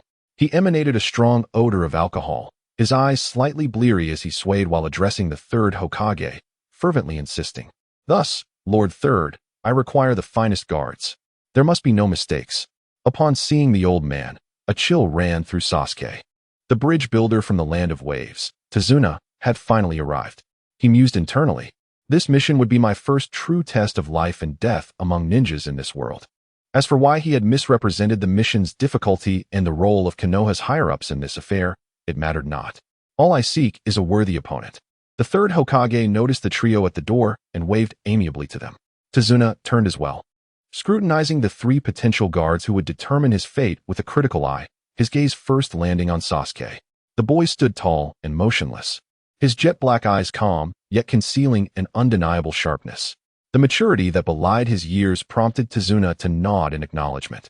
Next, his gaze shifted to Naruto. The blonde youth was tall and robust, exuding an exuberance that seemed almost overwhelming. With a broad grin, he displayed unrestrained excitement and eagerness, his bright blue eyes sparkling with a sunny disposition and a tenacious resolve. Tazuna grunted in satisfaction. However, when his gaze finally settled upon the slender figure and exquisite visage of Sakura, he could not help but curl his lip in disdain, failing to conceal the disappointment and contempt in his eyes. "What a joke," he muttered inwardly, a wave of profound disappointment surging within him. What he required was a formidable opponent against ninjas, yet the girl before him appeared as fragile as a leaf, likely to topple at the slightest breeze. What use is her pretty face? She seemed nothing more than a burdensome liability in need of protection. Dasna, inebriated and mumbling, scoffed, "If only we didn't have this vase." Though his words were softly spoken, they echoed sharply in the quiet office, chilling the atmosphere instantly. Naruto's brow furrowed at once, his clenched fists cracking with tension as he prepared to confront this disrespectful drunkard, only to have Sasuke's hand gently rest upon his shoulder. Meanwhile, Sakura, who had been publicly humiliated, could no longer maintain the gentle smile that usually adorned her beautiful face. A faint crack of hurt appeared. Her striking green eyes narrowed slightly, glinting with a hint of danger. Yet, amidst her anger, an absurd sense of irony and a touch of nostalgia surged uncontrollably within her. Truly, she sighed inwardly, this old man is just as he was in the last life. Once intoxicated, he cannot restrain his tongue. Leaning against the wall, feigning engrossment in his book, Kakashi slowly closed the pages of Ica Paradise. He maintained his languid posture, yet allowed his singular visible eye to glance at Dasna, speaking in a similarly relaxed yet unmistakably earnest tone. "Mr. Dasna, I believe you may have some misunderstandings. Sakura Haruno is our team's most exceptional medical ninja. Her abilities, in certain aspects, surpass those of her two companions. Her presence is the greatest assurance for the successful completion of your mission." Upon hearing this, Dasna's drunken demeanor seemed to dissipate somewhat. He awkwardly scratched his disheveled hair, re-evaluating Sakura. Though he refrained from verbalizing his thoughts, The disdain in his gaze had certainly diminished. Clearing his throat, he addressed Kakashi. All right, since you say so. Therefore, tomorrow morning at 7 sharp, we shall gather at the village's main gate. I hope you all will be punctual. With that, he slightly bowed to the third Hokage and, swaying slightly, exited the office. Chapter 96. Instant kill. The following morning. Under the bright sun, the 3 members of Team 7 arrived punctually at the gates of Konoha, with Kakashi notably not running late this time. After a brief exchange of pleasantries, Dasna finally arrived, dragging along a tattered luggage bag. Ah, you little brats are all here, he exclaimed, having shed the disheveled and intoxicated appearance of the previous day. Dressed in a coarse, short jacket suitable for travel and donning a straw hat, he appeared considerably more composed. Though a flicker of vague anxiety danced in his murky eyes, he feigned calmness as he greeted them, yet his bloodshot eyes, a consequence of a hangover, betrayed his inner turmoil as they scanned the surroundings with anxious vigilance. The palpable tension was not lost on the 4 ninjas present. Sasuke observed him, his mind clear. This old man was afraid. With the intelligence capabilities of Konoha Zumbu, it was implausible that he could conceal the truth regarding the mission's classification. Thus, it was likely that this task had been deliberately selected as a trial by the 3rd Hokage for their benefit. Sasuke calmly analyzed the situation in his mind. Logically speaking, although Kato was affluent, he remained an ordinary man. The best he could hire were perhaps a few wandering samurai or renegade ninjas. Such adversaries would indeed provide them with valuable training. Yet, a name flickered through Sasuke's thoughts. The sole variable was Zabuza, a formidable rogue ninja capable of overturning all expectations. As a businessman monopolizing the land of waves, Kato, with his acumen, understood that employing a powerful rogue ninja was akin to inviting a beast that could turn against him at any moment. This endeavor was undoubtedly akin to courting danger, a path to self-destruction. Nevertheless, such was the nature of fate. Its trajectory often veered into the most illogical paths, taking the deadliest of turns. Without further delay, the group, under Kakashi's guidance, set forth on their journey to the Land of Waves. The Land of Fire lay at the heart of the continent, while the Land of Waves was an island nation across the sea, with the straits separating the 2 countries measuring but over 1,000 meters. At a ninja's pace, they could reach their destination in 3 to 4 days if they hurried.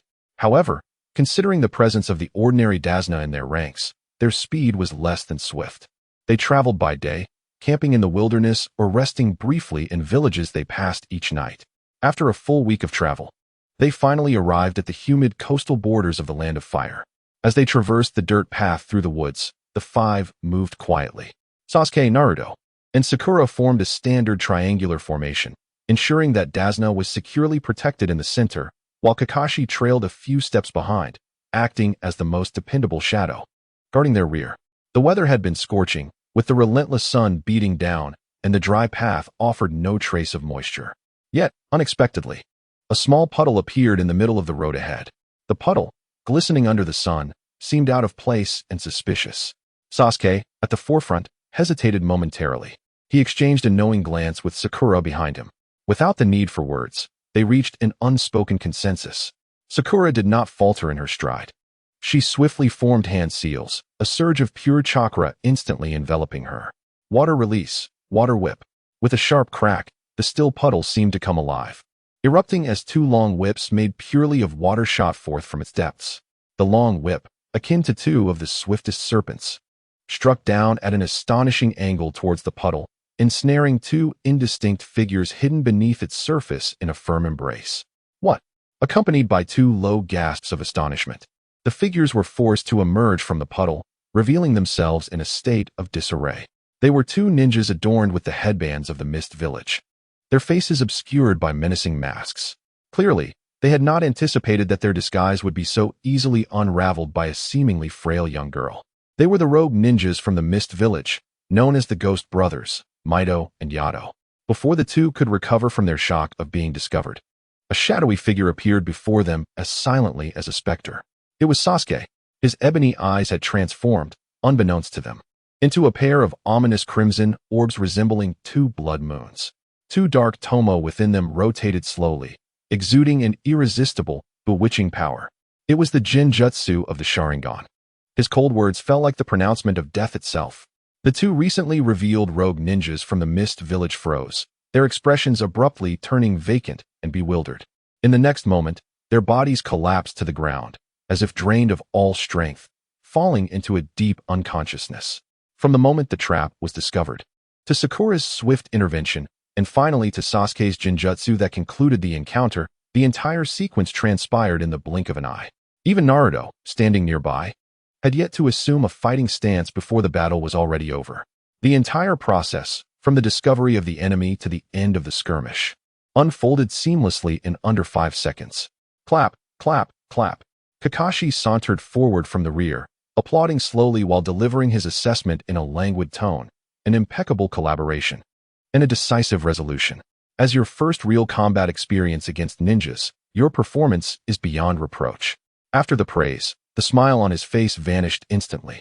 He turned, his singular visible eye glinting like a pair of icy blades, fixating menacingly on Dazna, who was already pale with fear and trembling uncontrollably. Now, Mr. Dazna. Kakashi's voice dripped with a chilling intensity. The escort for a C-rank mission should not encounter a ninja attack. Now, I must trouble you for an explanation.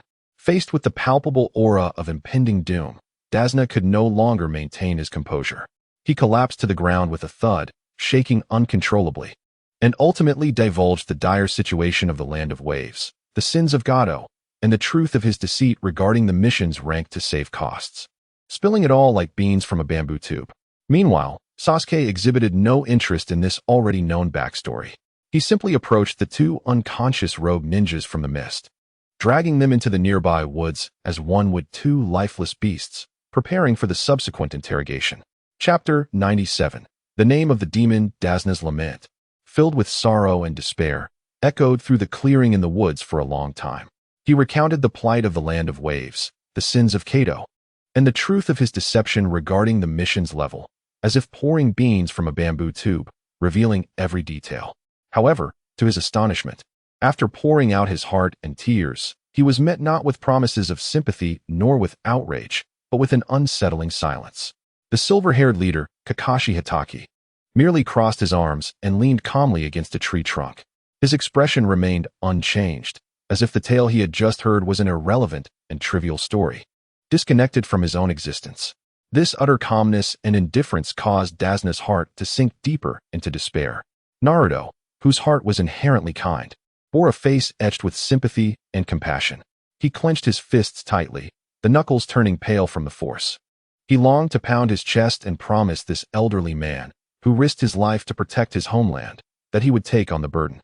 Yet, glancing at Sakura, who stood silently analyzing the situation, and then at Kakashi, who appeared detached and unresponsive, he ultimately suppressed the youthful fervor and impulsiveness within him. He recognized that he was no longer the child who acted solely on passion. He was part of a team, and every decision must consider the perspectives of his comrades. Seeing Kakashi and the others remain unmoved, the last flicker of hope in Dazna's heart was extinguished. He understood that his selfish lies had irrevocably shattered the trust the Konoha ninjas had placed in him. In a moment of desperation, he steeled himself and, to everyone's shock, knelt heavily before them. The collision of his frail knees against the hard earth produced a dull thud. He buried his head deeply into the ground, mixed with dry leaves and dirt, and with a voice filled with regret and pleading, he cried out, "I know I have deceived you. This is an unforgivable sin. I am willing to accept any punishment from the Village of Leaves. I will repay all the commissions required for the subsequent mission upgrades, even if I have to sell everything I own. My life is worthless, but my grandson, my daughter, and the countless innocent people of the Land of Waves, they are blameless. Therefore, I beseech you, please, save my country, save the Land of Waves." This sudden act of kneeling rendered everyone present speechless. "Mr. Dazna, please get up." Sakura was the first to respond, rushing forward to assist the elderly man who had long surpassed his prime. Naruto could no longer remain silent. His heart ached, and he stepped forward, casting a desperate gaze towards the only one who still maintained composure, Kakashi. Kakashi slowly opened his lone visible eye, surveying the trembling Dazna on the ground, filled with remorse, and then glanced at Naruto and Sakura, whose faces were marked by compassion. He spoke calmly. "This matter cannot be decided by me alone. After Sasuke's return, the three of you should confer and arrive at a final decision." Under Naruto's persistent persuasion, Dazna finally trembled and rose unsteadily from the ground. The group settled beneath the shade of a tree to rest, awaiting Sasuke's arrival. The atmosphere turned palpably heavy and oppressive. Before long, a faint rustling sound of leaves being tread upon emerged from the nearby woods. Sasuke's figure, like a specter, merged with the shadows. Silently stepped out from the forest. Not a trace of blood marred his attire. Not even a wrinkle disturbed his clothing. Yet an elusive, chilling scent of blood lingered around him like an invisible fog. Kakashi set aside his book, Ika Paradise, and casually inquired, "Did you resolve it?" "Yes," Sasuke nodded, as if he had merely accomplished a trivial task. He approached the group and disclosed a piece of information that sent shivers down the spines of all present.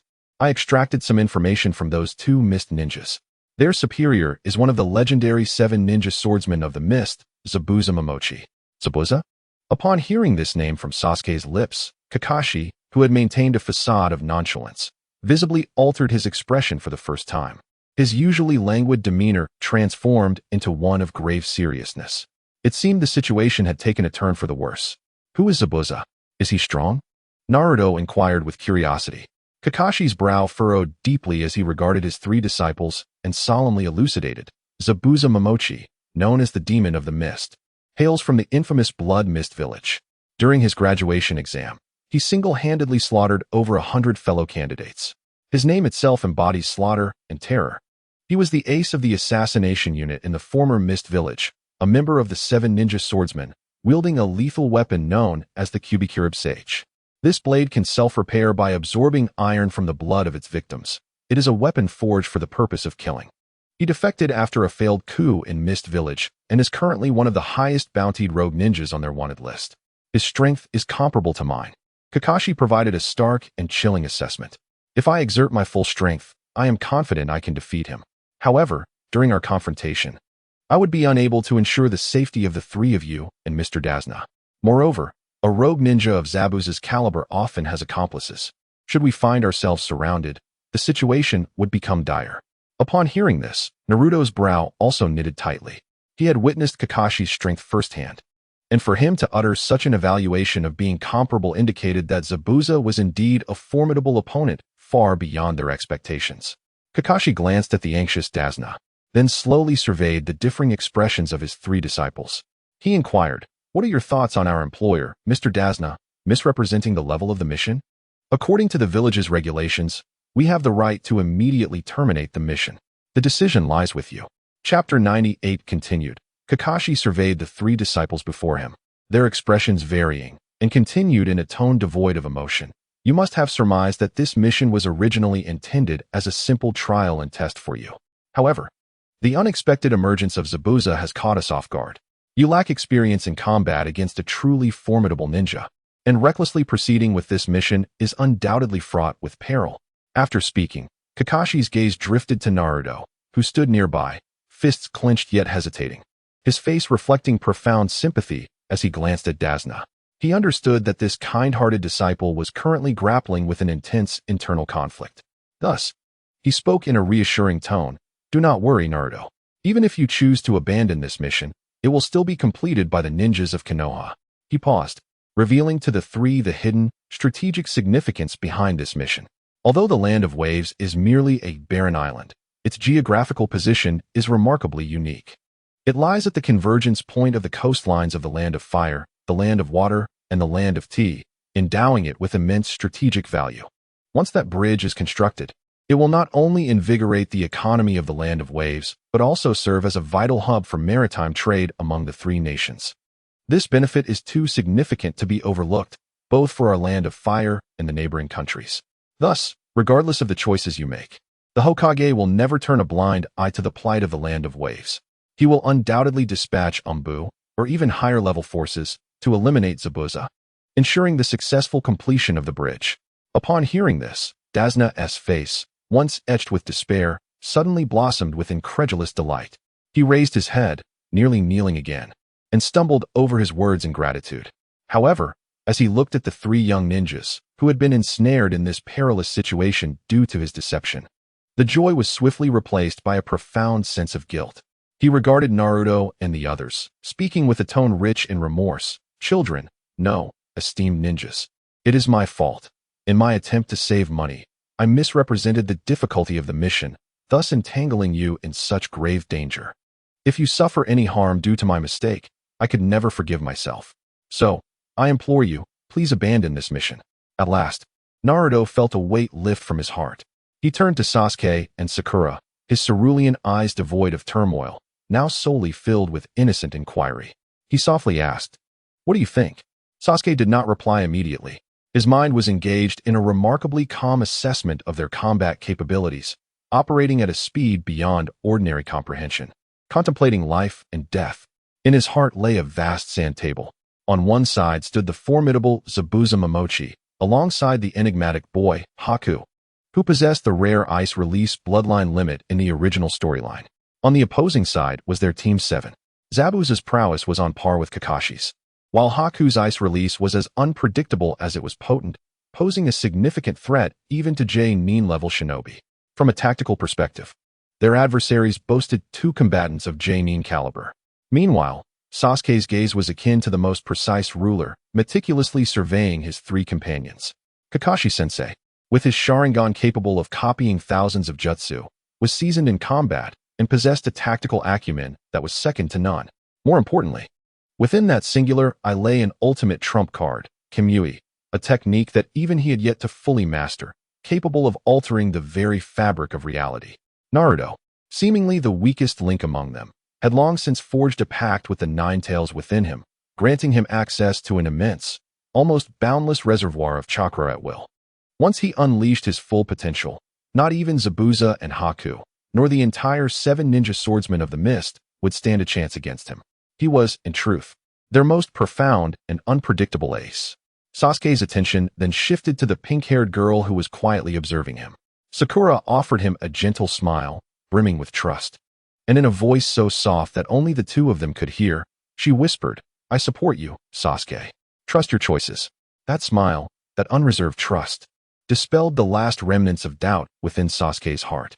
Memories flooded back, each more irrational than the last. The first time he invited Naruto to live with him.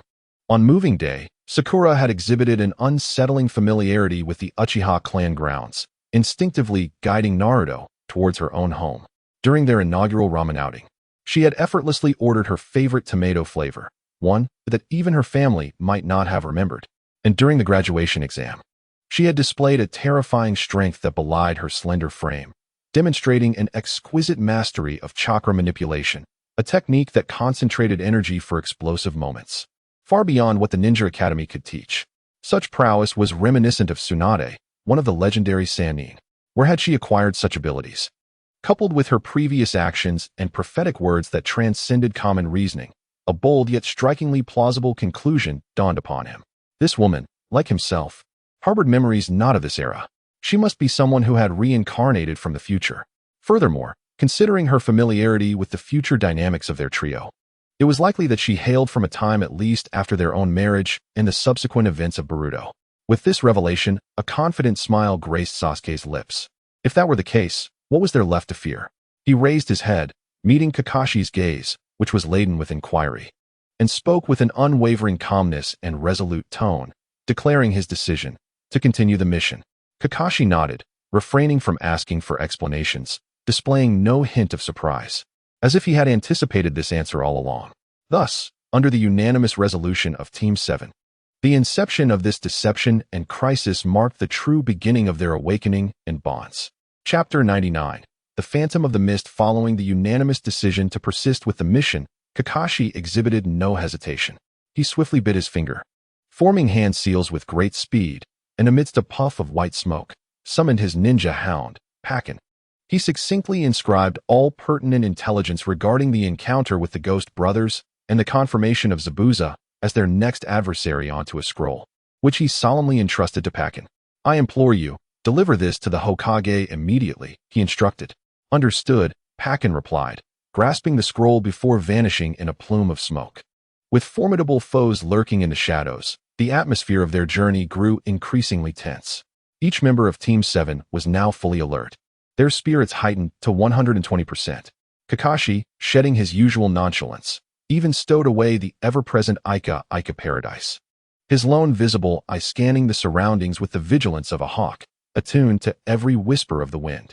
The group traveled by day and camped by night. Should any village or town be nearby, they would briefly rest within its confines. They pressed on towards the land of waves with a vigor that was several-fold greater than before. At last, on the dusk of the third day, they arrived at the banks of a wide river. Dasna gazed across to the land shrouded in the evening sun's haze and remarked, "Once we cross this river, we are close to the ferry point." Kakashi nodded, casting a glance at the darkening sky before commanding, "It is unwise to cross at nightfall. We shall set up camp here. Naruto, Sasuke, you two are responsible for erecting the tents and starting the fire. Sakura, you and I will maintain vigilance on the perimeter." Just as Naruto and Sasuke set down their packs, preparing to establish their campsite, a thin veil of white mist unexpectedly seeped forth from the dense forest by the riverbank, swiftly enveloping the surrounding trails and woods. Kakashi's brow furrowed sharply, although he sensed no chakra fluctuations within this sudden fog. The instincts honed through countless battles as a top-tier ninja blared alarm bells in his mind. Beware of ambush. He cautioned Naruto and Sasuke, sensing the unusual shift in circumstances. No sooner had he uttered the warning than a menacing, gargantuan blade, wide as a door and howling through the air with a terrifying rush, whirled out of the mist, aimed directly at Sasuke and Naruto's backs. Sasuke's reflexes were unparalleled. He had no time to draw his weapon, yet his body instinctively reacted with utmost urgency. He seized the bewildered Dasna beside him, forcefully pinning him to the ground, while simultaneously bellowing at Naruto, "Get down." Yet, in that perilous moment when the lethal weapon capable of cleaving them in two was descending upon them, a crimson figure leaped into the air like a swift female leopard, arriving just in time. It was Sakura. In midair, she extended her seemingly delicate right hand, deftly grasping the bandage-wrapped hilt of the decapitating blade, thereby intercepting the deadly blow. The immense rotational force nearly destabilized her in the air, but she adeptly utilized the momentum to execute a seamless pirouette before landing with a resounding thud, her right foot firmly pressing down upon the still vibrating colossal weapon. "Is that Kakashi with the Sharingan?" A cold, hoarse voice devoid of emotion echoed ominously from all directions, reverberating through the thick fog. The onlookers abruptly looked up to see a tall, lean figure, bare-chested and wrapped in bandages, perched upon a massive tree trunk, appearing as if summoned from the depths of hell, shrouded in mist. And that girl, Zabuza's voice carried an icy chill. His serpentine gaze fixated upon the pink-haired maiden who boldly stood upon his beloved blade. "Could you be so kind as to return my sword?" As his words faded, the surrounding mist thickened, and a chilling, murderous chakra began to permeate the white expanse, severely distorting everyone's perceptions. "This is the hidden mist technique," Kakashi warned coldly. "Sasuke, Naruto, protect Dasna." As he spoke, he slowly lifted the forehead protector shielding his left eye, revealing the crimson, three-tomo Sharingan, which began to rotate with a deliberate grace. At that moment, the figure in the tree vanished. Sakura's heart raced, and almost simultaneously, Zabuza reappeared behind her as if teleporting. The kunai in his hand sliced through the air with a frigid arc, aiming viciously at her back. With an astonishing reaction time, Sakura sidestepped and bent low, narrowly evading the treacherous attack. Without hesitation, she unleashed her right leg, charged with immense chakra, like a battle axe, executing a ferocious spinning kick directed at Zabuza. With a resounding crack, her foot, imbued with terrifying power, struck him, shattering his upper body into countless splashes of water. "It's a water clone." With a swift motion, Zabuza's true form reemerged behind Sakura once more. He seized the hilt of the beheading sword embedded in the ground, executing a diagonal slash aimed directly at Sakura, who was momentarily vulnerable after completing a spinning kick. However, at that moment, a resolute roar from Naruto pierced through the thick fog. "Wind release, Gale Blade." As the words left his lips, an almost invisible, highly condensed translucent wind blade sliced through the dense mist, creating a distinct vacuum gap and racing towards Zabuza's midsection at a speed surpassing sound itself. Upon witnessing this, Zabuza's eyes, concealed beneath the bandages, widened in genuine shock for the first time. The velocity and sharpness of the wind blade exceeded his wildest imagination. There was no escape. Reluctantly, he abandoned his assault on Sakura, positioning the massive beheading sword horizontally before him to block the impending attack. A sharp clang resonated as Naruto's invisible wind blade struck the broad blade with undeniable force, unleashing a tremendous power that sent Zabuza, sword and all, hurtling several meters away. As he awkwardly regained his footing, he glanced down at his indestructible beheading sword, crafted from a special alloy, only to find a visible crack marred its surface. Chapter 100. Stalemate and breakthrough despite Naruto's thunderous gale blade successfully interrupting Zabuza's pursuit of Sakura. The battle-hardened rogue ninja adeptly utilized the force of the impact to seamlessly blend back into the dense, light-devouring white fog. In an instant, the world around them was engulfed in an impenetrable mist, saturated with a palpable, bone-chilling intent to kill. Losing sight of their foe, the three lower ninjas of Team 7, gripped by fear, instinctively tightened their formation, shielding the terrified Dazna at the center. It seems that as long as I don't deal with you pesky little brats, I won't be able to kill this old man. Zabuza's cold, hoarse voice echoed, ethereal and eerie, as if emanating from all directions at once, or perhaps from the distant depths of hell, making it impossible to discern his location. 8 places, Zabuza's voice, reminiscent of a death sentence, resonated clearly in each person's ears. Throat, spine, lungs, liver, carotid artery, subclavian artery, kidneys, heart. So, little brats, from which point do you wish me to begin? An overwhelming sense of primal fear, akin to being relentlessly pursued by the apex predator, engulfed Naruto's heart like a chilling tide.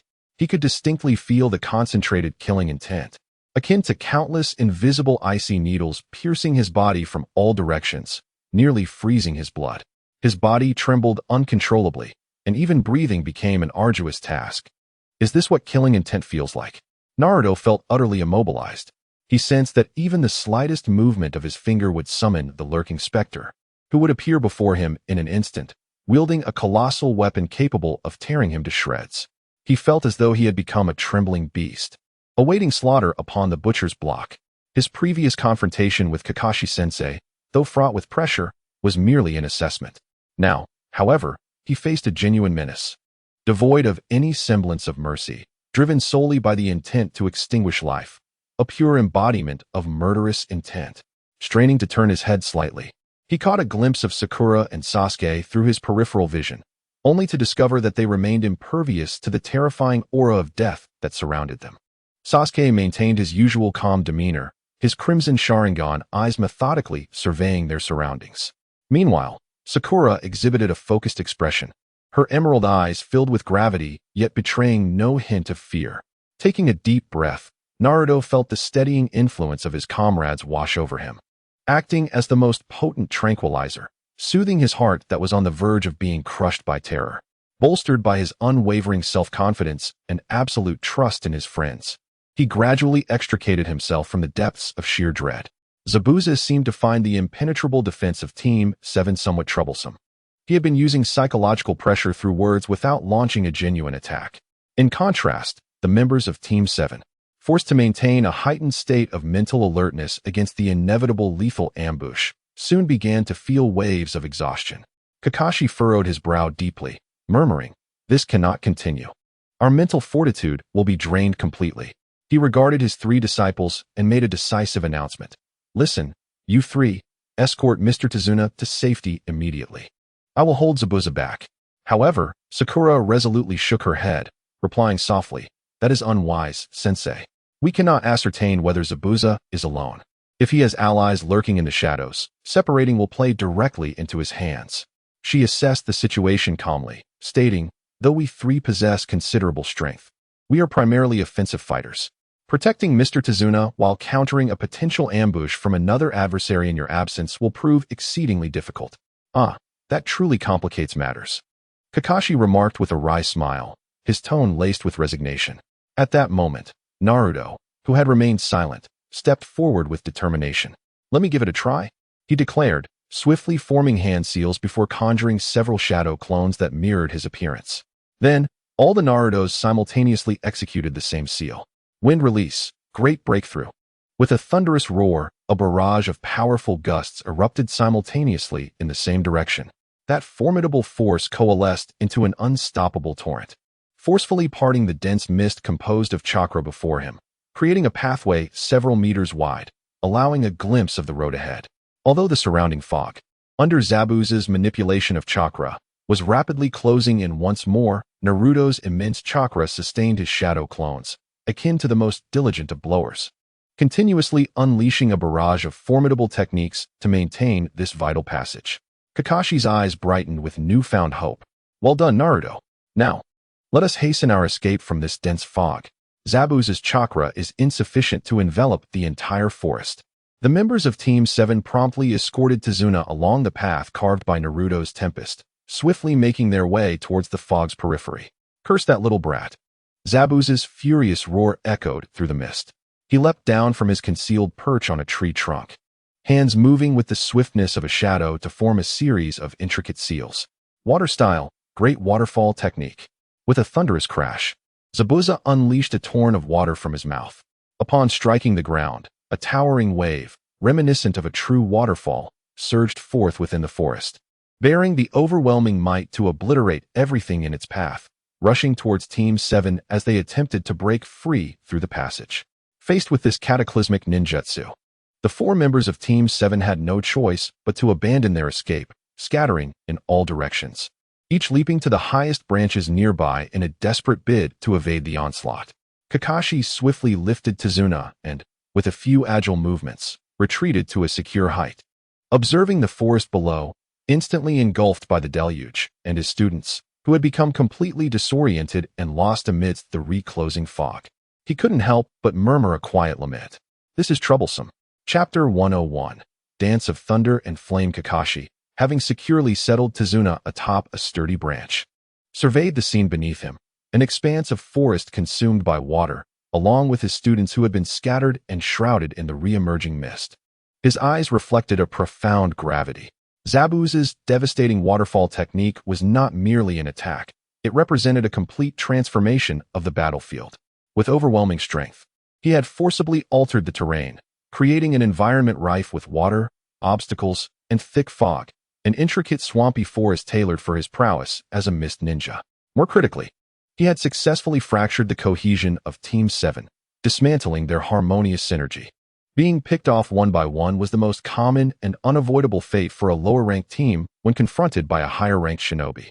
Kakashi assessed the situation with a calm demeanor, mentally preparing himself to intervene should this deadly conflict escalate beyond the realm of mere training. However, the next unfolding scene completely upended his expectations. Although the team had been scattered, they had not been defeated. Fire style, fireball jutsu, a resounding voice, brimming with unwavering confidence, erupted from the heart of the dense fog. A colossal fireball, exceeding 5 meters in diameter and radiating intense heat, ascended like a second sun rising amidst the darkness, forcefully breaking through the layers of mist that enveloped it, roaring skyward. It not only evaporated vast expanses of fog in an instant, but also illuminated the inky night sky, providing an exceptionally clear and striking coordinate. Following the fiery orb's guidance, the scattered members of Team 7, including Kakashi, immediately pinpointed Sasuke's location and swiftly raced toward it without hesitation. This signal not only directed his allies, but also brazenly exposed Sasuke's position to the hidden adversary lurking in the shadows. Perched upon a towering tree, its roots submerged by floodwaters, Sasuke stood poised for battle. He had already activated his most formidable combat stance, Lightning Dance of the Thunder Flame. In each hand, he wielded a dark blue short blade forged from chakra alloy. The blade in his right hand blazed with a layer of vibrant crimson flames, reminiscent of boiling blood, while the blade in his left hand was entwined with a dazzling array of electric arcs, emitting a crackling hum. He crouched slightly, resembling a waiting cheetah, his scarlet Sharingan eyes glowing eerily amid the flames and lightning. Such astonishing dual attributes of fire and lightning chakra, a hoarse voice echoed through the mist. You young ninjas of Konoha continue to surprise me. Sasuke paid no heed to the taunt. His mind was fully immersed in the absolute calm of his Sharingan, meticulously observing the slightest movements of the fog around him. Suddenly, Sasuke keenly detected a nearly imperceptible ripple in the mist, 3 meters to his left, akin to a water's surface disturbed. There, he swiftly deduced the trajectory of the impending attack, his body instinctively evading even before his brain issued the command. Almost simultaneously with his evasive maneuver, a massive beheading sword, wide as a door, sliced through the air with a terrifying gale strong enough to cleave steel, narrowly missing his waist. With the strike having failed, Zabuza's figure materialized from the fog. He offered no respite, twisting his wrist as the enormous sword, like a tempestuous wheel, launched a relentless barrage of strikes towards Sasuke. In the face of this ferocious onslaught, Sasuke refrained from any direct confrontation with Zabuza. He maximized his extraordinary flexibility and youthful agility, maneuvering like a small boat navigating through tumultuous waves, deftly evading the lethal barrage of blades that threatened to engulf him. Zabuza's attacks grew increasingly ferocious, his beheading sword seeming to come alive in his hands, each swing generating a pressure akin to a landslide, churning the surrounding fog as if it were boiling water. With a powerful downward slash, the branch beneath Sasuke's feet snapped, sending a flurry of wooden splinters exploding in the turbulent wind of the blade. Yet Sasuke had already leaped back, using the momentum to perform a graceful somersault in midair, landing on a slender branch. "You little brat, do you only know how to jump around like a monkey?" Zabuza roared, his figure swiftly pursuing, the massive blade transforming into a shadowy arc as it swept toward him. Instead of retreating, Sasuke advanced, perceiving the trajectory of the strike. He abruptly sank his body downward, gliding as if skimming the surface of water, narrowly evading the edge of the blade. Simultaneously, the twin swords in his hands cut through the dense fog, leaving a dazzling trail of intertwined crimson and azure light, launching a fierce counterattack. His flame blade was wild and swift. At the moment of collision with the executioner's great sword, Sasuke flicked his wrist, and flames erupted from the blade in a thunderous explosion, akin to a miniature detonating talisman, unleashing a wave of searing heat upon the narrow trunk. This forced Zabuza to exercise caution with each swing, compressing his evasive space to its utmost limit. The scorching steam mingled with sparks, even causing the bandages on Zabuza's body to emit a charred odor. Meanwhile, his lightning blade was agile and nimble. The incessantly leaping lightning could extend several inches beyond the blade, slightly increasing his attack range. During a parry, Sasuke's lightning blade clashed with the executioner's sword, producing a sharp sizzle as the violent current coursed along the metallic blade, transmitting waves of intense numbness and sharp pain to Zabuza's arm, momentarily stiffening his subsequent strikes. This forced Zabuza, who had previously held an absolute advantage in strength, to be cautious in engaging Sasuke in a direct contest of blades. Although Sasuke's swordsmanship appeared somewhat immature before the renowned rogue ninja Zabuza, under the influence of the reckless and elementally destructive combat system of the lightning and flame dance, he managed to engage this long-established rogue ninja in a surprisingly balanced struggle. This left Zabuza increasingly astonished and furious as the fight unfolded. What kind of monster is this little brat? Chapter 102. Broken Blade. In retreat, Kakashi's figure arrived first on the battlefield, silently descending onto a towering branch like a phantom. He shielded the terrified Dasna behind him, his crimson Sharingan calmly analyzing the fiercely intense conflict below. He observed that although Sasuke was at a disadvantage, his movements were fluid, and his offense and defense were orderly, revealing no clear signs of defeat. Thus, Kakashi chose not to intervene directly, but rather to hover at a distance, like a masterful hunter patiently awaiting the perfect moment for a decisive strike. Soon, Naruto and Sakura also arrived at high speed from different directions. Sasuke, upon seeing his comrade embroiled in battle, the bond of friendship surged within Naruto, overwhelming everything else. Without a moment's hesitation, and without even consulting Kakashi, he charged into the fray like a cannonball, roaring as he entered the battlefield. Sakura swiftly approached Kakashi's side, her gaze fixed upon the perilous battlefield below. With a tone imbued with unwavering resolve, she declared, "Sensei, I shall look after Uncle Dazuna. You go and assist them." Before Kakashi could respond, Naruto's thunderous roar, brimming with boundless energy, reverberated through the heart of the battlefield. He transformed into a blazing orange whirlwind, his right leg swinging like a battle axe, wielding a terrifying force capable of shattering steel, aimed directly at Zabuza's side. The air around him erupted with a tremendous explosive sound as he executed the strike. Upon witnessing Naruto's pure and intense taijutsu, Zabuza's pupils constricted in alarm. Realizing he could not withstand such power, he promptly evaded, attempting to create distance. Simultaneously, he rapidly formed hand seals before his chest, preparing to unleash a water-style ninjutsu. However, in that fleeting moment, a kunai, shimmering with brilliant lightning, pierced through the layers of mist, trailing blue and white electric arcs, akin to a meteor streaking across the night sky, shooting straight towards his face. This was Kakashi's lethal strike, infused with the power of Raikiri.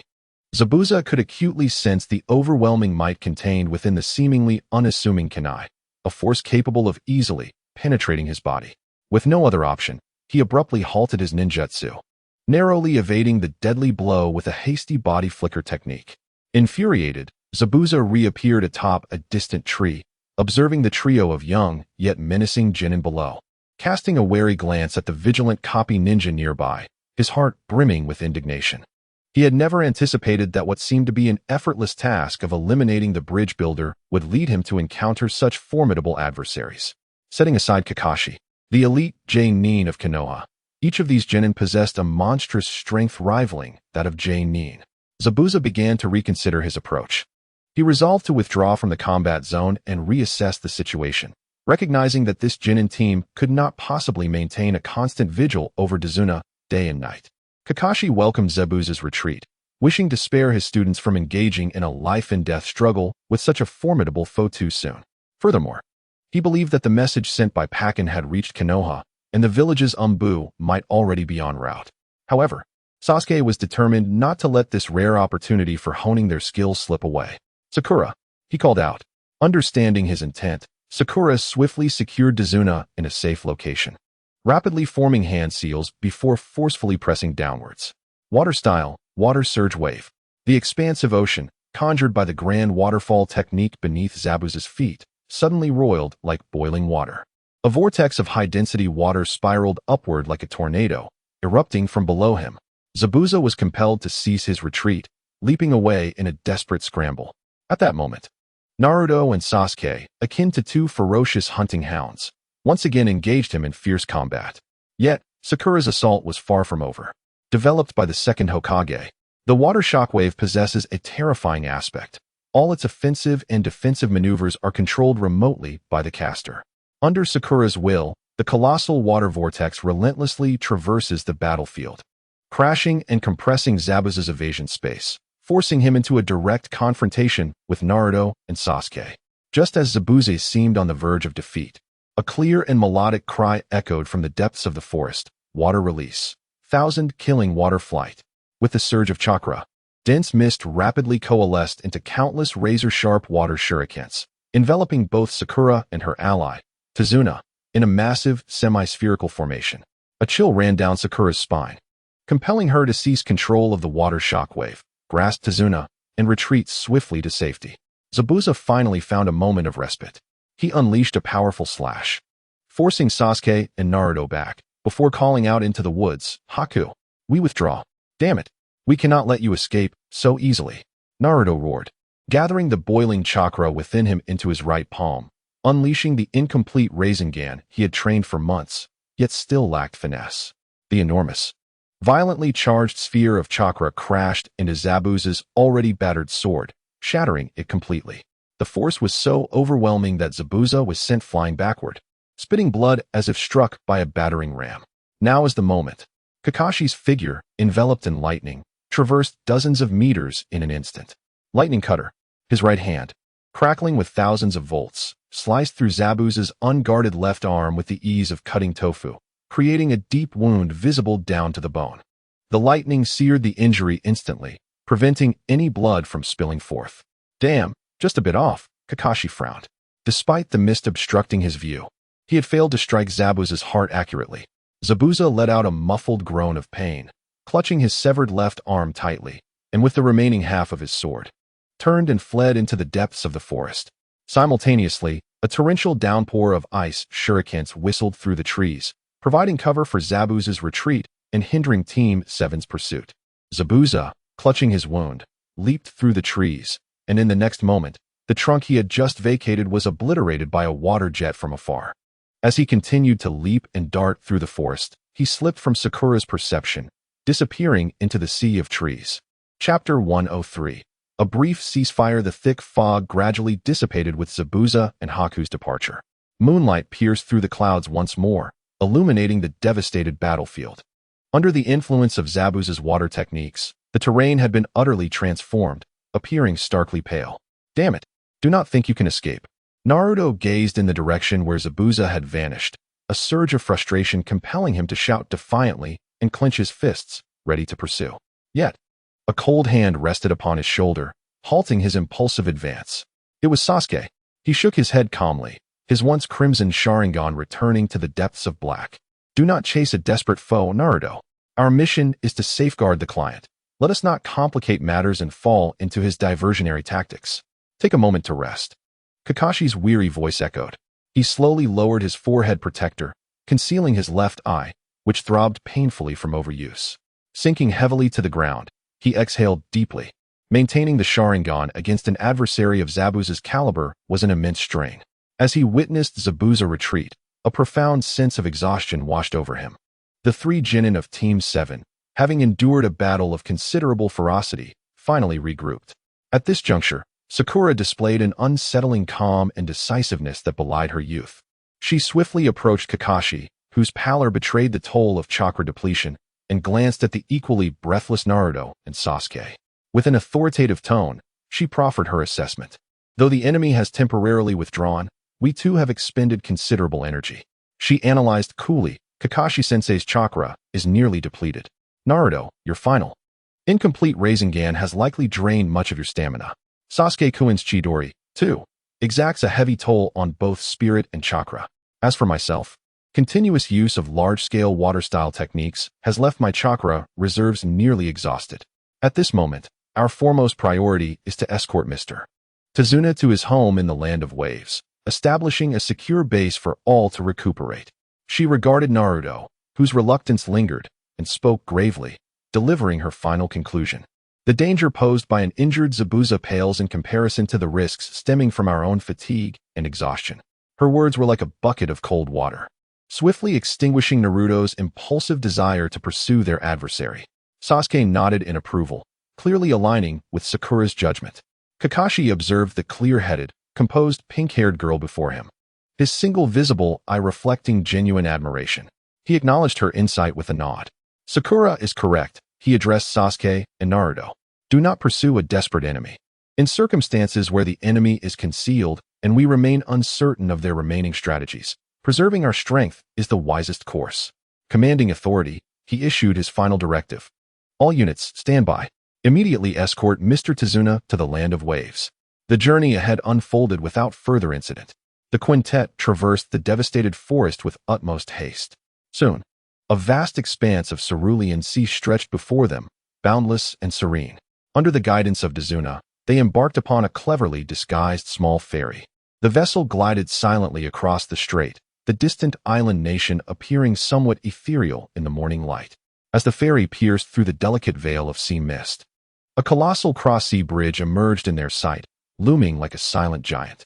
Though incomplete, this bridge symbolized the hopes of an entire nation. Tazuna gazed at the structure, into which he had poured half his life's devotion, his aged eyes reflecting a tumult of emotions, pride and anticipation intertwined with an unmistakable thread of anxiety. We are almost there, he murmured. The ferry docked at a secluded port in the Land of Waves. The once thriving locale was now a shadow of its former self, with a few dilapidated fishing boats resembling forsaken skeletons resting quietly along the shore. The air was thick with a sense of poverty and oppression. Guided by Tazuna, the members of Team 7 traversed through several desolate streets, where most shops stood shuttered, their windows cloaked, while timid figures occasionally cast fearful, numb glances from behind the curtains. The entire town seemed enveloped in the shadow of Kato's oppressive presence. Finally, they halted before Tazuna's modest wooden cottage. Though somewhat worn, it was meticulously clean. I'm home, Tazuna declared as he pushed the door open and called out into the interior. A beautiful woman with long black hair emerged from within, her apron-clad figure exuding warmth. Upon seeing Tazuna, her face lit up with a sense of relief. But this joy swiftly shifted to tension and unease as she noticed the unfamiliar ninjas with their forehead protectors behind him. She was Tazuna's daughter, Tsunami. Father, you finally returned, she exclaimed, hurrying forward to support her weary father. These are the ninjas sent from the Hidden Leaf Village to protect me, Tazuna introduced. At that moment, a small, slender boy with black hair and a cap peeked out from behind the door.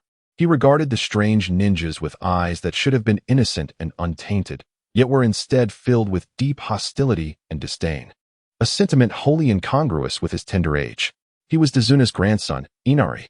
Inside, Tsunami warmly served everyone hot tea, while Inari remained at a distance, fixating on them with his hostile gaze, remaining utterly silent.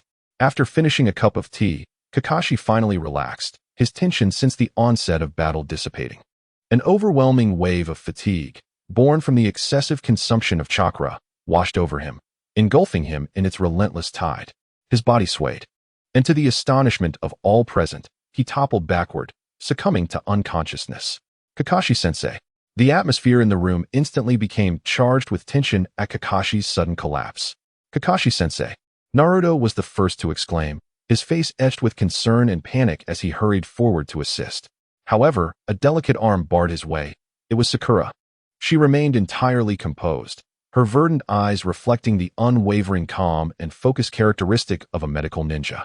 She gestured for Naruto to refrain from moving their teacher's body and swiftly crouched down to conduct a professional assessment.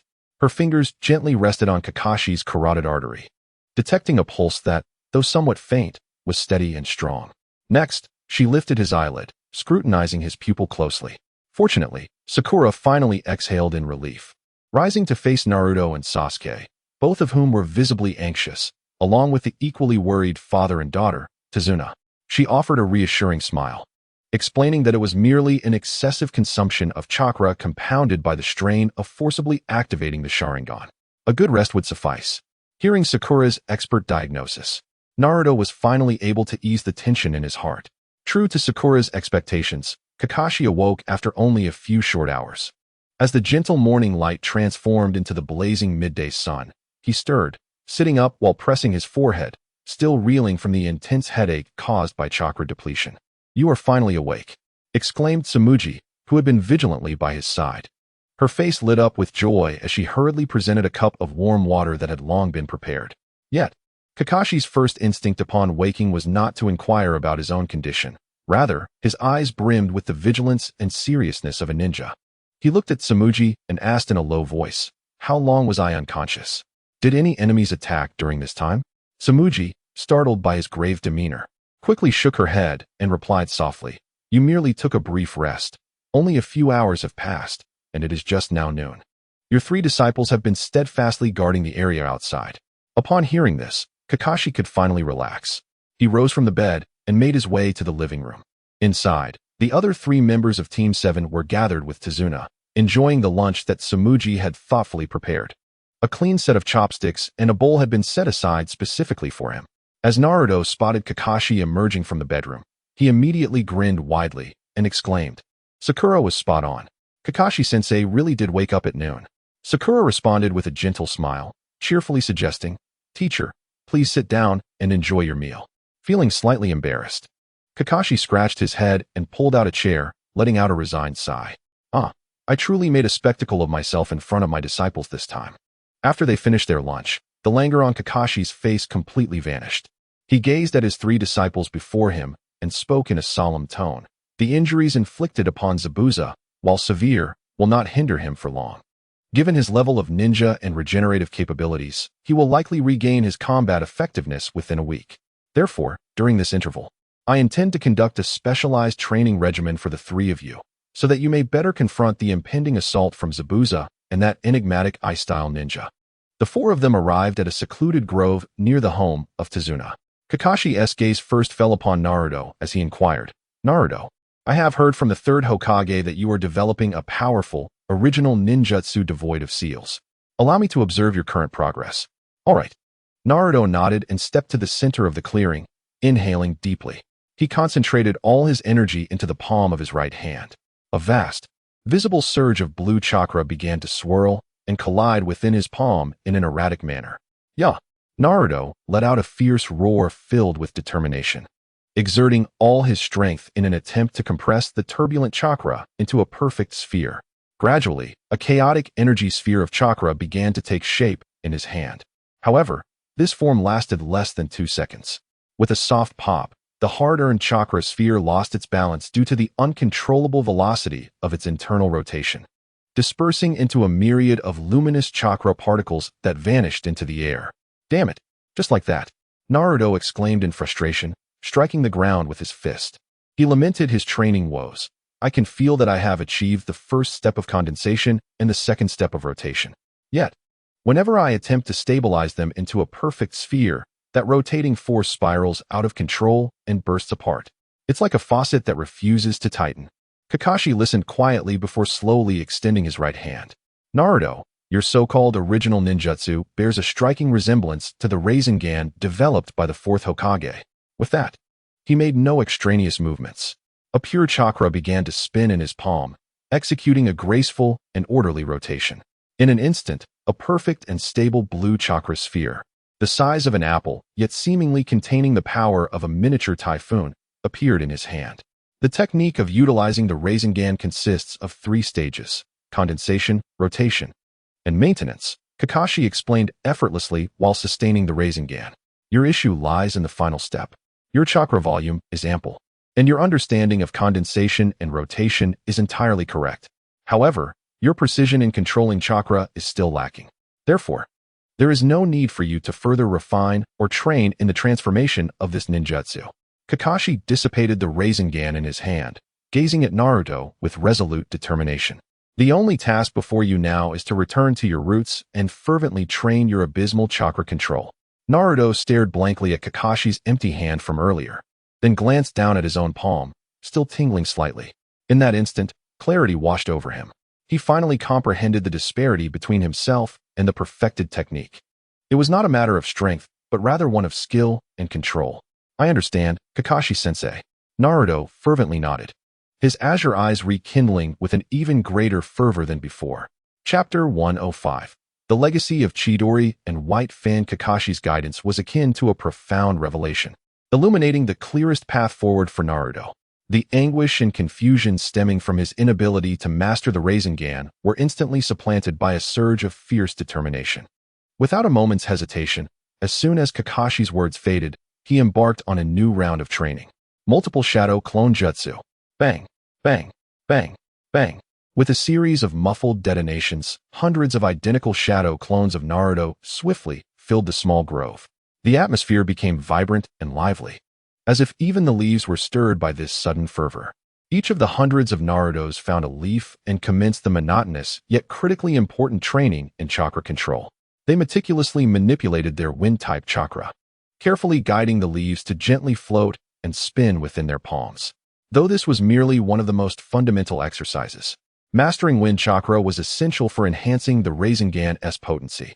Each attempt required unwavering focus and precision. Even the slightest fluctuation in the wind could send the leaves spiraling away or pierce the skin of their palms. In that moment, the grove was filled solely with the sounds of the wind and rustling leaves, accompanied by the resolute and steady breaths of the Narutos. Amidst this collective atmosphere of unwavering dedication, it felt as though even the air itself had thickened. After ensuring Naruto had entered that unique, unparalleled state of training, Kakashi turned his gaze to the black-haired youth standing quietly to the side, his eyes deep and contemplative. He inquired, "So, Sasuke, what about you? Do you have any questions? Or is there a jutsu you wish to learn?"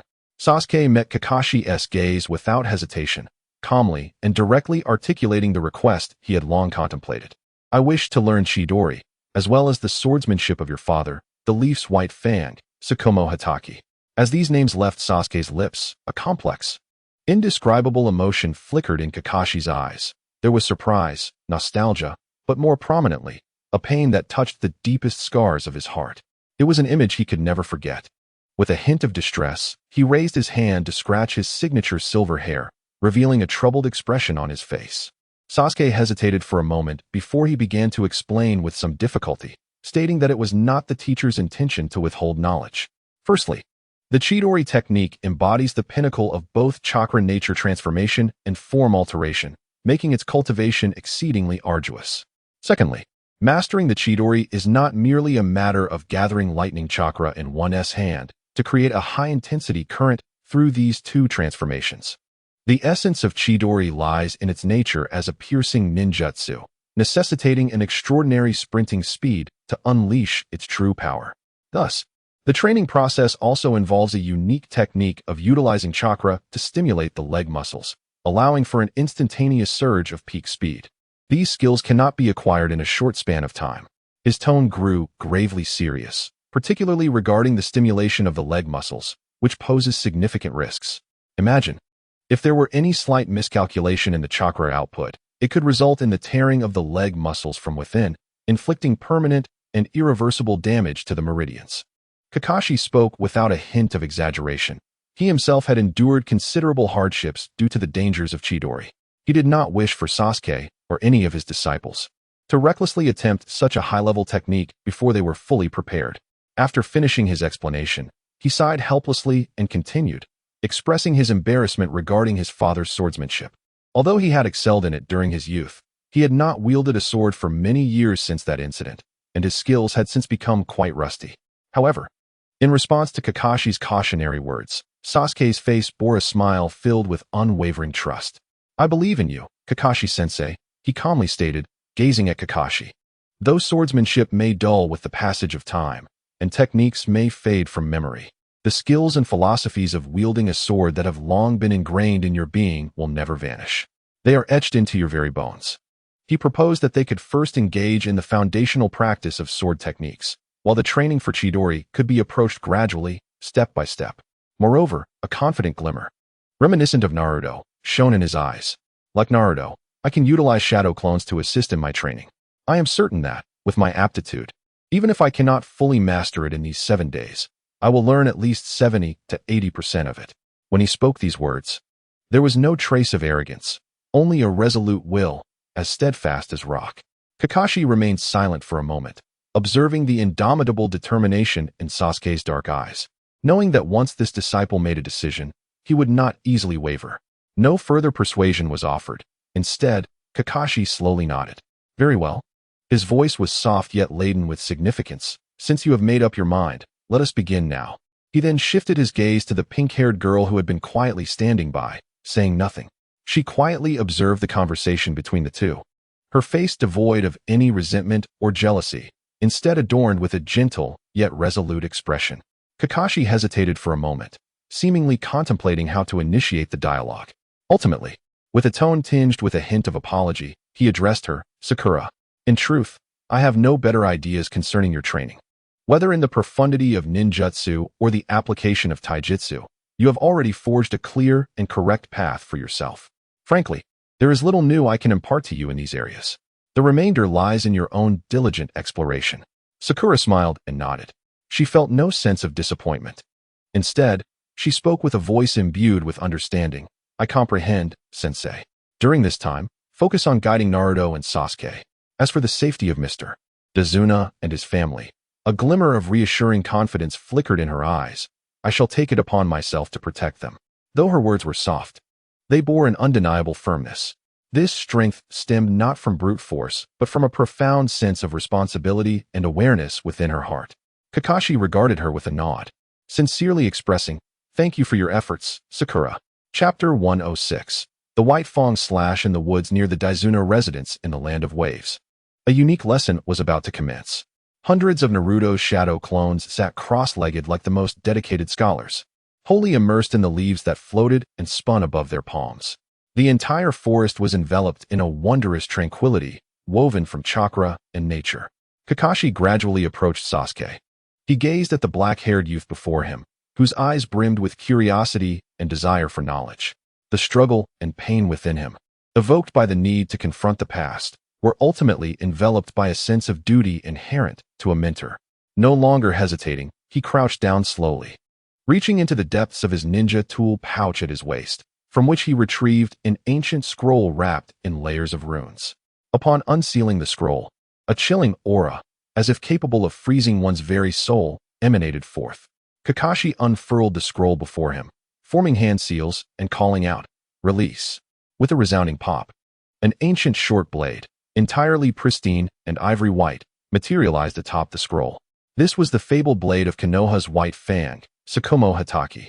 Its blade was slightly shorter and narrower than conventional short swords, exuding an aesthetic of simplicity laced with lethal elegance. Although the tip had long been shattered, leaving a ghastly notch, the remaining blade still radiated an unmatched sharpness, as if it could cleave through light itself. Kakashi extended his hand, gradually grasping the hilt of the blade, both familiar and foreign to him. His gaze was filled with an indescribable nostalgia, as his fingertips brushed against the well-known texture. He could almost feel the lingering warmth of his father's broad palm, and hear his father's gentle teachings on wielding the blade in their courtyard. This blade embodies all the pride of his childhood, as well as the unrelenting pain that has haunted him throughout his life. The moment he grasped the hilt, his entire demeanor underwent a cataclysmic transformation. The nonchalant and irreverent essence that had always lingered around Kakashi Hatake vanished entirely, replaced by a chilling and formidable aura, reminiscent of a blade unsheathed. He rose to his feet, gazing at Sasuke, and spoke in a deep, resonant voice. "Watch closely, Sasuke. The core essence of our family's swordsmanship, passed down through generations of the Hatake clan, can be distilled into 16 words: swift in response, agile and deft, never halting. Striking as you move." Traditional swordsmanship emphasizes stance and structure. Whether in offense or defense, a solid foundation is paramount. However, the Hatake style is quite the opposite. We pursue movement. Each shift of the body, every evasion, and every transfer of weight becomes the precursor to our next strike. We do not seek the weight of a single fatal blow. Rather, we aim for relentless, tempestuous assaults from the most advantageous angles with the utmost speed.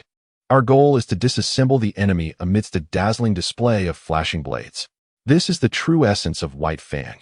With that, he ceased any further theoretical exposition, knowing that for a genius like Sasuke, words could never convey the profundity of a direct demonstration. He turned, facing the vast sea of clones of Naruto, which numbered in the hundreds. Then he moved. His figure left a faint afterimage in its wake as he transformed into a streak of silver lightning, dashing through the densely packed crowd of clones with astonishing speed.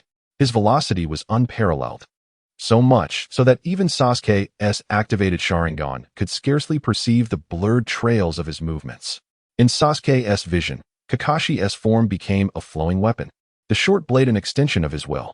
He could discern every surge of chakra beneath Kakashi's feet, witnessing how he executed rapid turns that defied ordinary limits through minute adjustments of his center of gravity. Yet the overall sequence of movements was executed with such speed that Sasuke could only passively absorb the visual shock brought forth by this sheer velocity and skill. So, this is true slashing. Sasuke felt a profound shock. His dual-wielding technique paled in comparison, reduced to mere childish play. Kakashi's body glided almost as if flying close to the ground, weaving through the multitude of Narutos in an unpredictable yet aesthetically pleasing pattern. The white blade in his hand became an extension of himself, emitting fleeting arcs of silver light as he navigated through the throng. In the blink of an eye, he had traversed the entire sea of clones, silently appearing on the other side of the forest. He turned his back to the crowd and slowly sheathed the broken blade. Throughout this entire process, he did not harm a single one of Naruto's shadow clones. The 100 or so Narutos remained seated in a meditative posture, focused intently on the leaves resting in their palms. However, at the very moment he sheathed his sword, an unprecedented change occurred. One of the seated Naruto clones, bewildered, lowered his head. He observed that the leaf he had been carefully manipulating with his chakra had, unbeknownst to him, been perfectly split in two from the center. The cut was as smooth as glass, as if it had been precisely severed by the sharpest of surgical blades. Confused, he lifted his gaze to the clone beside him, only to find that the other was gazing back with an equally astonished expression at the impeccably divided leaf in his palm. Then came the third and fourth clones. The once vibrant orange sea of cultivation fell into an eerie silence at that moment. All the Naruto shadow clones stood as if frozen in time, staring blankly at the meticulously sliced leaf in their hands, their faces etched with disbelief. Chapter 107. Deconstruction and learning. The shock brought about by Kakashi's almost divine demonstration of swordsmanship was beyond description. After an initial moment of collective petrification, the multitude of Naruto's shadow clones, under the will of Naruto's true self, dissipated in a burst of white smoke, returning to their original form. Naruto ceased his training, standing quietly alongside Sakura, who was equally astounded, leaving the stage entirely to Sasuke and the now eerily distant Kakashi, whose demeanor had transformed into that of a stranger. "Do you see clearly now, Sasuke?" Kakashi slowly turned, his eyes as tranquil as a still pond. Sasuke nodded heavily, his crimson Sharingan still activated, the astonishment in his gaze swiftly being replaced by a more potent desire for learning and understanding. Noticing this, Kakashi smiled approvingly. "Very well," he said. "For you, possessing the Sharingan, honing your physical instincts through thousands of repetitions, as Naruto does, is the least efficient method of training. The true strength of the Sharingan has never merely resided in its ability to replicate. He regarded Sasuke with a guiding tone, gradually articulating. Simply imitating my previous movements represents the most superficial application of the Sharingan. What I am about to teach you is its true essence, deconstruction and reconstruction. I will demonstrate once more, but this time, I shall deliberately slow down, breaking down each core technique of the White Fang's swordsmanship and laying it bare before you. Your task, Kakashi's gaze grew more serious than ever, is to perceive it with your eyes, comprehend it, and then transform it into something uniquely yours. With that, he ceased further words and drew the white broken blade once more. This time, his movements no longer resembled that elusive silver flash, swift beyond capture. He seemed to transform into a meticulously calibrated teaching instrument, performing in slow motion. He first demonstrated the unique, ghostly footwork of the Konoha style. His feet glided rhythmically across the ground, executing rapid yet subtle shifts and turns. Within Sasuke's Sharingan, every action of Kakashi was meticulously quantified. He could distinctly observe how Kakashi's ankle, knee, and even the muscles of his core contracted and exerted force in a specific sequence before each pivot. He could see the chakra surging from the pressure points beneath Kakashi's feet, adjusting with exquisite precision in mere milliseconds as he shifted his center of gravity. Next came the blade. Kakashi deconstructed the continuous flow of his swordplay into individual, fundamental movements. A simple slash in his hands was imbued with countless intricate details. From the angle of the wrist to the trajectory of arm exertion and the flawless angle at which the blade met the air, minimizing resistance to perfection, everything was captured by Sasuke's Sharingan, akin to the most advanced camera, recording, replicating, and storing every frame deep within his mind. When Kakashi concluded his demonstration and sheathed his sword, Sasuke remained with his eyes closed, standing silently. His mind was digesting and processing the vast torrent of information he had just absorbed at a terrifying speed. Moments later, he opened his eyes. He grasped a short blade, attempting to flawlessly replicate Kakashi's recent movements. His figure began to move across the open space with a rhythmically identical footwork to Kakashi's, the short blade carving precise and sharp arcs through the air. The imitation was nothing short of perfect. Naruto, nearby, watched in astonishment, exclaiming how much it resembled Kakashi-sensei. However, after achieving this flawless reproduction, Sasuke gradually came to a halt. Furrowing his brow, he fell into deep contemplation. He then took up another short blade in his left hand. He ceased his attempts at imitation, closed his eyes, and began to thoroughly deconstruct all he had just learned within his mind. This won't do, he silently admonished himself. Kakashi-sensei's footwork is designed for single-point thrusts. Every exertion is directed towards that singular, lethal edge. But I wield dual blades. My attacks are multifaceted and interwoven. Forcing his footwork into my style would only lead to interference between my hands, creating vulnerabilities. Moreover, his method of exertion is centered around the core, transmitting force to the arms like a whip, allowing a single blade strike to become immensely powerful. Yet, my dual blades require not weight, but swiftness and unceasing flow. What I seek is a novel technique that enables my upper body to spin at high velocity, akin to a stable gyroscope. His swordsmanship embodies an unbroken, rushing line, while mine should resemble a net woven from countless threads. Upon grasping this concept, a radiant light of creation flickered in Sasuke's eyes. He moved once more, this time no longer imitating. His footwork became peculiar, even somewhat clumsy. He abandoned the linear thrusts and instead executed rapid, almost circular movements with a smaller stride. The dual blades in his hands no longer sought grand, sweeping strikes. His right blade, like the fangs of a venomous serpent, darted forth in swift, probing stabs, while his left served as a sturdy shield, ever vigilant, prepared to parry and absorb force. Initially, his movements appeared awkward. The blades occasionally clashed in discord, producing a metallic clang. However, gradually, aided by his Sharingan and his formidable intuition, a wholly new combat prototype unique to him began to take shape in his hands. He found it. He discovered the singular solution that seamlessly integrated the Konoha-style steps and momentum into his dual swordsmanship. Chapter 108. The practice. As Sasuke completed the practice of his spiritually infused and creatively inspired dual sword technique, the entire forest sank into profound silence. Naruto had long ceased his training, gazing at Sasuke in astonishment, his usually vibrant face now marred by the realization of the vast chasm separating them. Sakura, with her emerald eyes, meticulously observed each of Sasuke's movements. In her mind, she analyzed, remarkable. He has transcended mere incorporation of the Konoha-style swordplay. By deconstructing the core principles of White Fang with his Sharingan, he has undertaken a fresh optimization and upgrade based on his own dual blade technique. Watching the boy's focused yet stubborn profile, she couldn't help but think, with a blend of exasperation and affection, how typical. His unwavering obsession with strength remains unchanged. Yet, it is precisely this trait that defines you, Uchiha Sasuke. The expression on Kakashi's face was one of sheer brilliance. He had anticipated that with the aid of the Sharingan, Sasuke would swiftly master White Fang's form. However, he never imagined that this mere teenager would, within mere minutes, touch upon the deeper essence of the art and seamlessly incorporate it into his own combat system with such alacrity. This level of insight and creativity transcended the very notion of genius. Remarkable. Kakashi silently marveled in genuine admiration.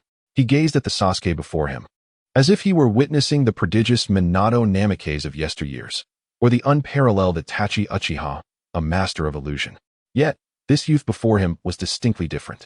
He exuded an absolute rationality and confidence that seemed capable of commanding all things in existence. After a prolonged silence, Kakashi's crisp and approving applause resonated through the forest. The cold, austere demeanor he wore as the son of the White Fang gradually faded, transforming back into the gentle, somewhat languid expression characteristic of a teacher. He retrieved a small sealing scroll from his ninja tool pouch, unfurled it, and formed a hand seal with one hand, uttering a firm release, accompanied by two soft thuds. Several wooden swords intended for basic sparring materialized on the ground. He picked up a sword, tossed two of them to Sasuke, and then approached him with measured steps. "Your eyes and mind have learned," Kakashi said, a smile gracing his features, "but your body has yet to catch up." What followed would be a true lesson in combat. He casually twirled the wooden sword in his hand, his usually listless eyes now gleaming with a sharp intensity. "The rules are simple, no chakra usage. Purely a test of swordsmanship. I will methodically correct the flaws in your seemingly extravagant dual-wielding technique through the painful process of trial and error." Upon hearing this, Sasuke's expression held no trace of anxiety. Instead, the depths of his obsidian gaze ignited with a fervent flame of challenge. He sheathed his dual swords and took hold of the heavier wooden sword with both hands, assuming a stance that balanced offense and defense. "Please, guide me," he declared. Before his words had fully resonated, he launched himself into action. He unleashed the new footwork and blade techniques he had just grasped, moving with an ethereal swiftness around Kakashi, his dual swords slicing through the air like bolts of black lightning, targeting every vulnerable point of Kakashi's form from myriad angles. Yet, in the face of this dazzling onslaught that would bewilder any ordinary Jonin, Kakashi remained calm, rooted in place, not shifting his stance even a fraction. He wielded the wooden sword with a speed that seemed to approach the limits of perception, tracing elegant and precise arcs before him. Clang! Sasuke's powerful right-hand strike was deftly deflected by Kakashi's sword, dissipating all its force into the void. Clash! His left-hand thrust, akin to a viper's strike, met with the end of Kakashi's sword, the resulting shockwave reverberating through the blade, leaving Sasuke's hand momentarily numb. "You have too many openings." Kakashi's voice echoed eerily in his ear. "Firstly, your right hand's offensive action is delayed by 0.3 of a second while your left hand remains in a defensive posture. That interval is ample enough for me to sever your throat." Before his words could fully escape his lips, the wooden sword in his hand appeared, as if by teleportation, beside Sasuke's left carotid artery. Then, with neither excessive force nor gentleness, he lightly tapped the blade against Sasuke's neck. Crack! In the next moment, Kakashi's figure moved with the ease of a leisurely stroll, keeping pace with Sasuke's rapid movements. "You rely too heavily on the dynamic vision granted by your Sharingan, neglecting your body's instincts. Though your eyes perceive my actions, your body cannot keep pace with the reactions of your vision. In the true life and death struggle, such a delay can prove fatal." As he spoke, the wooden sword, as if possessing its own awareness, struck an astonishing angle against the back of Sasuke's right knee joint, exposed due to his abrupt change in direction. Crack! Sasuke felt a sudden numbness in his right leg, causing his body to lose balance and stumble forward awkwardly. Kakashi's voice, cold and merciless, resonated once more. Your dual blades lack synergy. They fight independently of one another. The right hand is merely a right hand, and the left hand, merely a left hand. You wield two separate swords rather than a cohesive dual blade technique. Crack, crack, crack. A series of rapid, crisp sounds echoed against Sasuke's body. No matter how he dodged or how his Sharingan predicted Kakashi's movements, the wooden sword always found a way to strike with precision at the slightest openings revealed during his exertions, transitions, or defenses. In just a few short minutes, Sasuke was adorned with bruises, a testament to the relentless strikes of the wooden sword. This humiliation, this helplessness, shattered the pride within him completely. Yet, within this shattering, a far more potent and indomitable resilience began to surge forth from his very core. He halted, breathing heavily, his dark eyes intensely fixed on Kakashi, as his mind raced at an unprecedented speed. Then, he charged forward once more. Chapter 109. The mission concludes. Days slipped by in the blink of an eye. The land of waves found itself enveloped in an eerie calm, akin to the stillness before a storm. For the three genin of Team 7, however, this marked a golden period of explosive growth in their abilities. The Grove, which Naruto had claimed as his exclusive training ground, echoed daily with the sounds of explosive shadow clone jutsu and the sharp buzzing generated by rapidly spinning chakra. After countless failures and the painful experiences of hundreds of clones self-destructing due to chakra mismanagement, Naruto finally reached his moment of enlightenment at dusk on the 5th day. Rasengan, accompanied by a low, confident exclamation, a perfectly round, stable blue sphere of chakra suddenly materialized in his hand. Oh, I did it. Naruto gazed at the swirling chakra orb in his hand with exhilaration, distinctly sensing the terrifying power within, capable of obliterating anything in its path. He tentatively pressed the freshly formed Rasengan against a massive rock wall not far away. Boom! A thunderous explosion reverberated through the air. The once resilient wall crumbled like tofu before the might of that small chakra sphere. Countless shards of stone erupted in all directions, shrouded in a cloud of dust. When the dust finally settled, a vast, bowl-shaped crater with a diameter exceeding 2 meters had manifested upon the rock face. The inner walls of the pit were remarkably smooth, adorned with intricate, spiraled patterns etched into its surface. This was the formidable power of the advanced ninjutsu, Rasengan. Simultaneously, Sasuke made groundbreaking progress in his training. He had seamlessly integrated the essence of the White Fang's blade techniques into his dual-wielding style, distilling it to its purest form. His self-created swordsmanship underwent a profound transformation after embracing the philosophies of the White Fang. When he unleashed his lightning flame dance once more, the flames and lightning on his blades became denser and more stable. His footwork transcended mere evasion, embodying the principles of the Konoha style, striking as one moved. Each glide and turn became a prelude to his next assault, weaving a web of death with intertwining crimson flames and azure lightning. Moreover, he had successfully completed the first phase of the Chidori training under Kakashi's guidance. Although he had yet to undertake the perilous training involving the explosive speed generated by chakra stimulation, he could already gather a sphere of blue-white lightning in the palm of his hand, emitting a piercing shriek. This was no longer a mere arc of electricity. It had evolved into a highly concentrated mass of tumultuous lightning, crackling with energy that ionized the surrounding air, producing a hissing sound that paled his stern visage to a ghostly white. This was the culmination of his efforts, employing shadow clones to master the dual transformation of chakra's nature and form within mere days. During this time, Zabuza did not launch the anticipated attack. Even after Kakashi's predicted 7th-day deadline had passed, the ominous shadow of the so-called demon of the mist hovering over the land of waves remained eerily silent. Observing Kakashi, who retained a vigilant posture, practically sleeping with one eye open, Naruto felt at ease.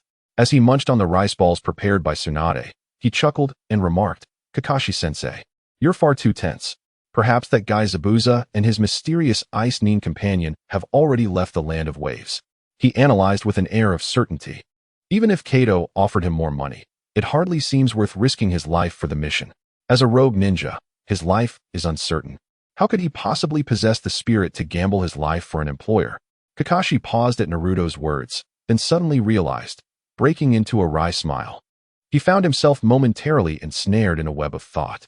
Though Naruto often appeared carefree, He had a knack for perceiving the essence of matters in the simplest and most direct manner during critical moments.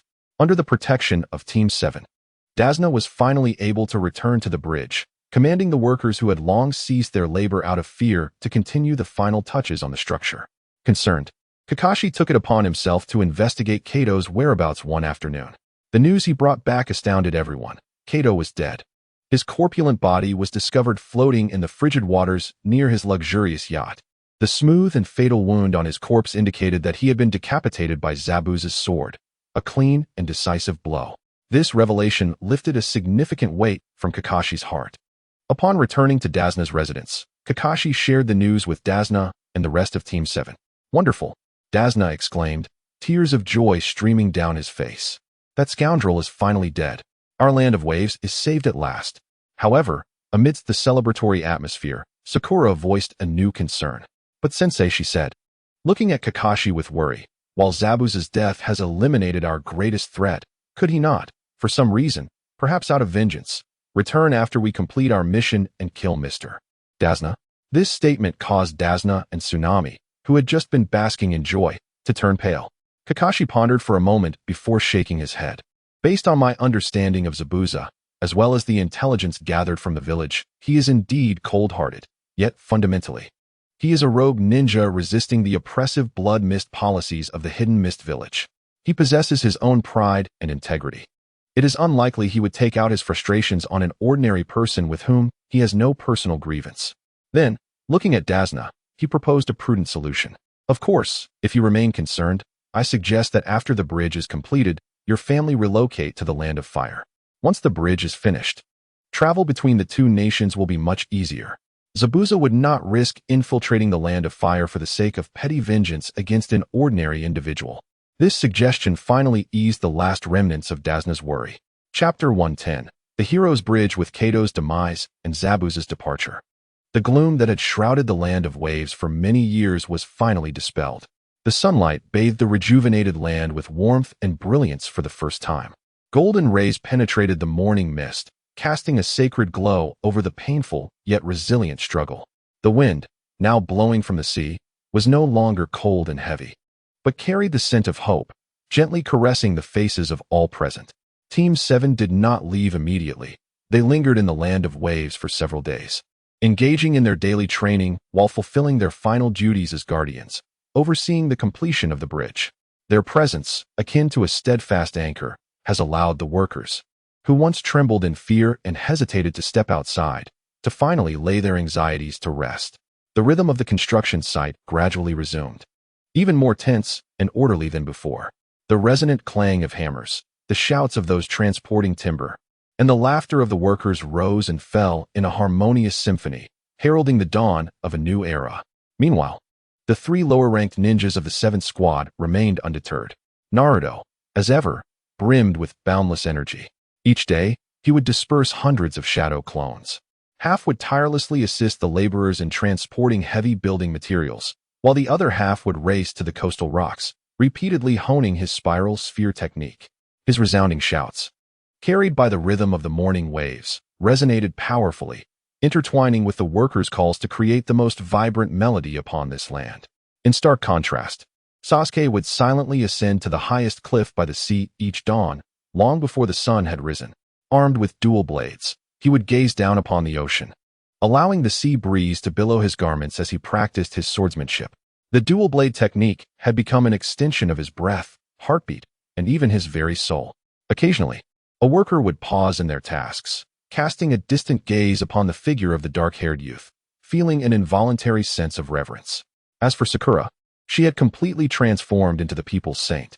She devoted nearly all her energy to medical work, tending to the injured on the construction site, and proactively traveling to villages and towns to provide free treatment to the elderly, children, and the ailing who had long suffered due to the tyrannical oppression of Kato.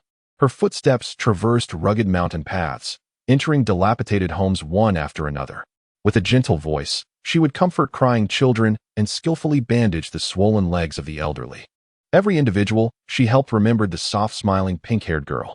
All of this unfolded before Inari's eyes. The once vacant-eyed boy, who had spoken with a sharp tone, now quietly observed from a distance, hidden in the corners. He watched as Naruto was surrounded by children, performing various transformation techniques with humble delight, eliciting peals of laughter. He saw Sasuke use the body flicker technique to rescue a worker on the brink of falling, his expression devoid of any desire for recognition. He witnessed Sakura tirelessly treating his mother's calloused hands from labor. He could not comprehend what drove these ninjas to fight. He even began to question whether his previous understanding of heroes was merely a narrow perspective of hatred and misunderstanding. His once frozen heart began to develop cracks beneath the warmth of the sun, and at one moment, he felt a subtle ache. Finally, the day of the bridge's completion arrived. On that day, as dawn broke, the entire land of waves erupted in vibrant excitement.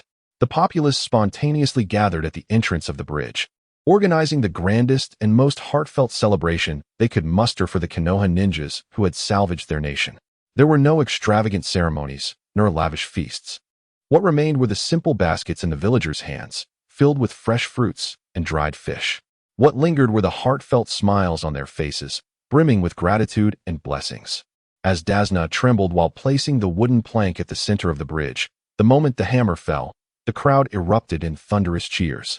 Some knelt in excitement, tears streaming down their cheeks. Others embraced their loved ones, as if they had witnessed a miraculous rebirth. That night, the entire land of waves held the grandest farewell ceremony they could muster. The streets of the town were adorned with red lanterns, illuminating the thoroughfare as brightly as day. Each household presented their finest dishes: grilled fish, rice cakes, pickled vegetables, and fragrant hot soup that tantalized the taste buds. From among the crowd, melodious songs and rhythmic drumbeats filled the air. Children danced around Naruto, while the elderly gathered around Sakura to express their gratitude. Sasuke, though seemingly indifferent, graciously accepted several cups of sake. Dasna ascended the platform amidst the throng. He spoke not many stirring words, but raised his bowl of wine, bowing deeply to Team 7. "This bridge shall be named in honor of your spirit." His voice was clear and resolute. "It shall be called the Bridge of Heroes." The applause thundered, echoing through the night sky. The following morning, as the morning mist lingered and the first light of dawn peeked over the horizon, Team 7 shouldered their packs, preparing for the journey home. They walked silently to the end of the bridge, their steps calm yet heavy. At that moment, Inari suddenly rushed out, blocking their path. His body trembled, his face a canvas of struggle and courage. Biting his lip, his defiant eyes brimmed with tears, trying to maintain a facade of strength. But ultimately he could not hold back, bursting into tears. Wiping his eyes with his sleeve, he cried out, "I'm sorry. And thank you. Thank you for showing me that heroes truly exist in this world." Naruto looked at him, seeing a reflection of his younger self. Once forgotten by the world, yet still stubbornly yearning for affirmation. He stepped forward, offering no grand words, merely placing his hand firmly on Inari's small cap. "A man can cry sometimes, and it is nothing to be ashamed of." Naruto smiled broadly, saying farewell, Inari. Many of his fellow workers gathered around, expressing their gratitude and blessings. Naruto beamed with joy. This was the first time in his life that so many people genuinely recognized him. Sasuke and Sakura approached with smiles, each giving a hearty pat on his shoulder. Team 7, under the watchful eyes and blessings of the people of the Land of Waves, stepped onto the bridge named in their honor, embarking on the next leg of their journey. Chapter 111. Aftershocks and prelude. The triumphant return of Team 7 did not create significant waves in the Hidden Leaf Village. For this ninja village, the successful completion of a C-rank mission by a team of genin was a rather ordinary occurrence, hardly worthy of much conversation in the streets. The Hidden Leaf Village has endured countless years of alternating warfare and peace, with innumerable lower-ranked ninjas departing and returning year after year. The villagers have long grown accustomed to the silence of the ninjas and their unobtrusive homecomings. Yet, this ordinariness exists solely in the eyes of the villagers. Within the Hokage's office, sunlight streamed through the window panes, illuminating the delicate trails of dust in the air. The third Hokage, Sarutobi Hiruzen, sat behind his desk, a pipe quietly smoldering in his hand. He bowed his head, meticulously perusing a task report penned by Kakashi Hitaki, spanning over 20 pages. The report was astonishingly detailed, outlining the entirety of the mission's processes and particulars, even chronicling the timing of each skirmish, intelligence on both enemies and allies, tactical analyses, the progression of combat, injury statuses, and the on-the-spot judgments and psychological reactions among team members. As the third Hokage gently placed the final page down, a frown creased his brow, as if deep in thought. After a lengthy silence, he slowly lifted his gaze to the four individuals standing before him. In his weathered eyes, which had witnessed countless trials, there flickered a hint of undeniable shock and genuine admiration. Remarkable, he breathed, taking a deep breath. His gaze traversed over Kakashi and settled upon the three upright youths. Your performance has far exceeded my expectations. Not only have you successfully completed the mission, but in the face of a rogue ninja's threats, you exhibited composure, courage, and combat prowess that far surpassed the norm for lower-ranked ninjas. He paused, his tone softening yet retaining its solemnity. Particularly, the synergy among the three of you has already begun to resemble the essence of elite Nin. You have not merely triumphed in battle. You have upheld the essence of what it means to be a ninja amidst the trials of life and death. Upon finishing, he turned his gaze towards Kakashi, who was leaning against the wall, casually flipping through a book titled Ika Paradise. Kakashi, he addressed. Kakashi closed the book with a casual flick, his gaze perpetually languid, yet harboring an imperceptible sharpness. Based on their performance in this mission, I hereby approve your application. The third Hokage rose, stepping out from behind his desk with an unprecedented gravity. In the name of the third Hokage, I formally approve the participation of all members of Team 7 in the Nin selection examination to be held next month. These words fell like a stone into a placid lake. Naruto's eyes brightened instantly, igniting with fervor as he sprang up, nearly toppling the nearby file stand. His fists clenched in the air, flames of determination almost materializing in his blue gaze. I've been waiting for this day, itching for a fight. Finally, I can battle against the elite from other villages. I must reach the final round and show the entire village who the true ninja king is. Kakashi coughed softly. Naruto, this examination is not a gladiatorial contest. Meanwhile, Sasuke stood quietly, his exterior as calm as still water, yet a storm surged within. Nin exam. He silently repeated in his mind, a glint of sharp coldness flashing in the depths of his eyes. This signified that Orochimaru would soon make his appearance. The storm destined to shake the very foundations of Konoha has quietly begun to brew in the distance, and he must prepare in advance. Sakura's expression, however, is far more complex. Unlike Naruto's exuberance or Sasuke's stoicism, she merely nibbles her lower lip, a hint of concern glimmering in her eyes. After departing from the Hokage building, the trio did not part ways as usual. Hey, Sasuke, Sakura, Naruto said, hands behind his back, strolling casually. We're not training today. It's a rare day off. How about we take a stroll together? Sure, Sakura nodded. I need to buy a few things anyway. Sasuke remained silent, simply following along. The three walked side by side through the familiar streets of Konoha, sunlight cascading down upon rooftops, pedestrians weaving between shops. Everything in Konoha remained tranquil, seemingly untouched by their growth and the impending storm. Unknowingly, they eventually arrived at the 10th training ground, where sounds of cheers and chakra fluctuations filled the air. It was the 8th and 10th squads engaged in joint training. Well, if it isn't Team 7. Inuzuka Kiba was the first to halt his movements, grinning as he approached. So, you've returned from the land of waves? How did the mission go? I heard you were escorting an old man to build a bridge. That sounds rather dull. Naruto did not erupt as he usually would. Instead, he shrugged nonchalantly, replying, Yeah, it went pretty smoothly, though we ended up in a fight. Who was it? Bandits? Thieves? Naruto flashed a mischievous grin. The rogue ninja Zabuza Momochi, one of the legendary 7 ninja swordsmen. A 3-second silence enveloped the area. What? Kiba's jaw nearly dropped. Who did you say? The atmosphere seemed to freeze. Kiba was rendered speechless, while Shikamu, Hinata, Ino, Shino, and others instinctively gathered closer, their gazes filled with shock and disbelief. You should have seen the way he made his entrance. With a sense of satisfaction at having captivated the audience, Naruto animatedly recounted. Suddenly, a thick fog enveloped us, and we couldn't see a thing. Then, a blade larger than a door shot out from the mist. Fortunately, Sasuke reacted quickly and pinned the old man down. Otherwise, we would have been in serious trouble. As he spoke, Naruto gestured dramatically, mimicking the size of the massive sword, as if he had wielded it himself. Of course, in the end, it was I who stepped in with a Rasengan and shattered that old man's sword. He ran away, crying. Sasuke leaned against the side, listening to Naruto's tale, which was 7 parts truth and 3 parts embellishment, a faint smirk tugging at the corners of his lips. Meanwhile, Sakura gently covered her mouth, her emerald eyes curving into crescent moons. They exchanged a fleeting glance, both recognizing the same helplessness and indulgence reflected in each other's eyes. Sasuke remained silent, standing alongside Naruto, his gaze fixed on a towering beech tree in the distance. Suddenly, he felt a chilling gaze upon him. This stare lurked at the periphery of the training ground, slithering like a serpent, imbued with a deep-seated malice and greed, as if a predator had set its sights on its prey. Sasuke furrowed his brow, yet his expression remained composed. He slowly turned his head to meet Sakura's gaze. Sakura nodded slightly, sensing the presence as well. It was a chilling aura of chakra, familiar and viscous, reminiscent of a serpent slithering through the darkness. Chapter 112. The night before confession. That icy, sticky gaze lingered in Sasuke's perception for a few seconds, akin to a malignant shadow, before it quietly dissipated, as if it had never existed.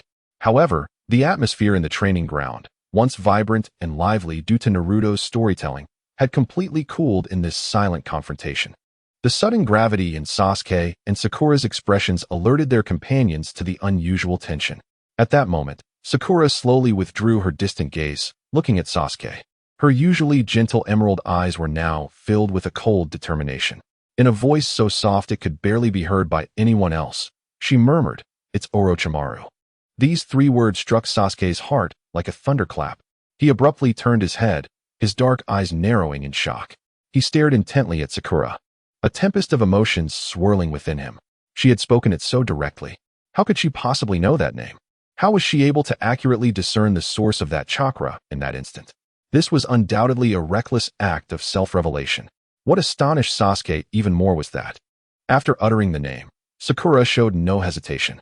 Her gaze was resolute, her body slightly stooping as if preparing to set off in pursuit of Orochimaru. "Have you lost your mind?" Sasuke's body acted on instinct before his mind could catch up. He grasped Sakura's slender wrist and looked at her with a serious expression, saying, "Sakura, that's Orochimaru. It's too dangerous." Sakura pressed her lips together, and for the first time, her usually calm and gentle face revealed a look filled with inner turmoil and near agony. She understood how reckless her current actions were, but the gruesome images from the future flashing in her mind rendered her unable to remain still. She placed her other cold hand gently over Sasuke's gripping hand, then raised her head, her eyes pleading yet resolute. "Sasuke, I have my reasons for doing this." Her gaze seemed to bear the weight of another time and space, filled with endless regret and determination. "Wait for me to return." Her voice trembled, yet every word carried an undeniable weight. "I will tell you everything you wish to know." With that, she gently but firmly freed herself from Sasuke's grasp. Then, her chakra erupted in a powerful surge, transforming her into a pink blur that raced away at a speed beyond the reach of anyone present. Sakura's sudden move captured everyone's attention. Naruto ceased his eloquent narration, gazing in bewilderment at Sakura's fleeting silhouette, then turned to the solemn-faced Sasuke beside him, inquiring with confusion, "Hey, Sasuke, what's wrong with Sakura? Did you upset her?" Sasuke, furrowing his brow as he watched Sakura's increasingly distant figure, ultimately turned his head back to Naruto and their equally perplexed companions, and with a calm demeanor, he reassured them. "It's nothing. She just suddenly remembered an urgent matter she needs to attend to. Don't worry."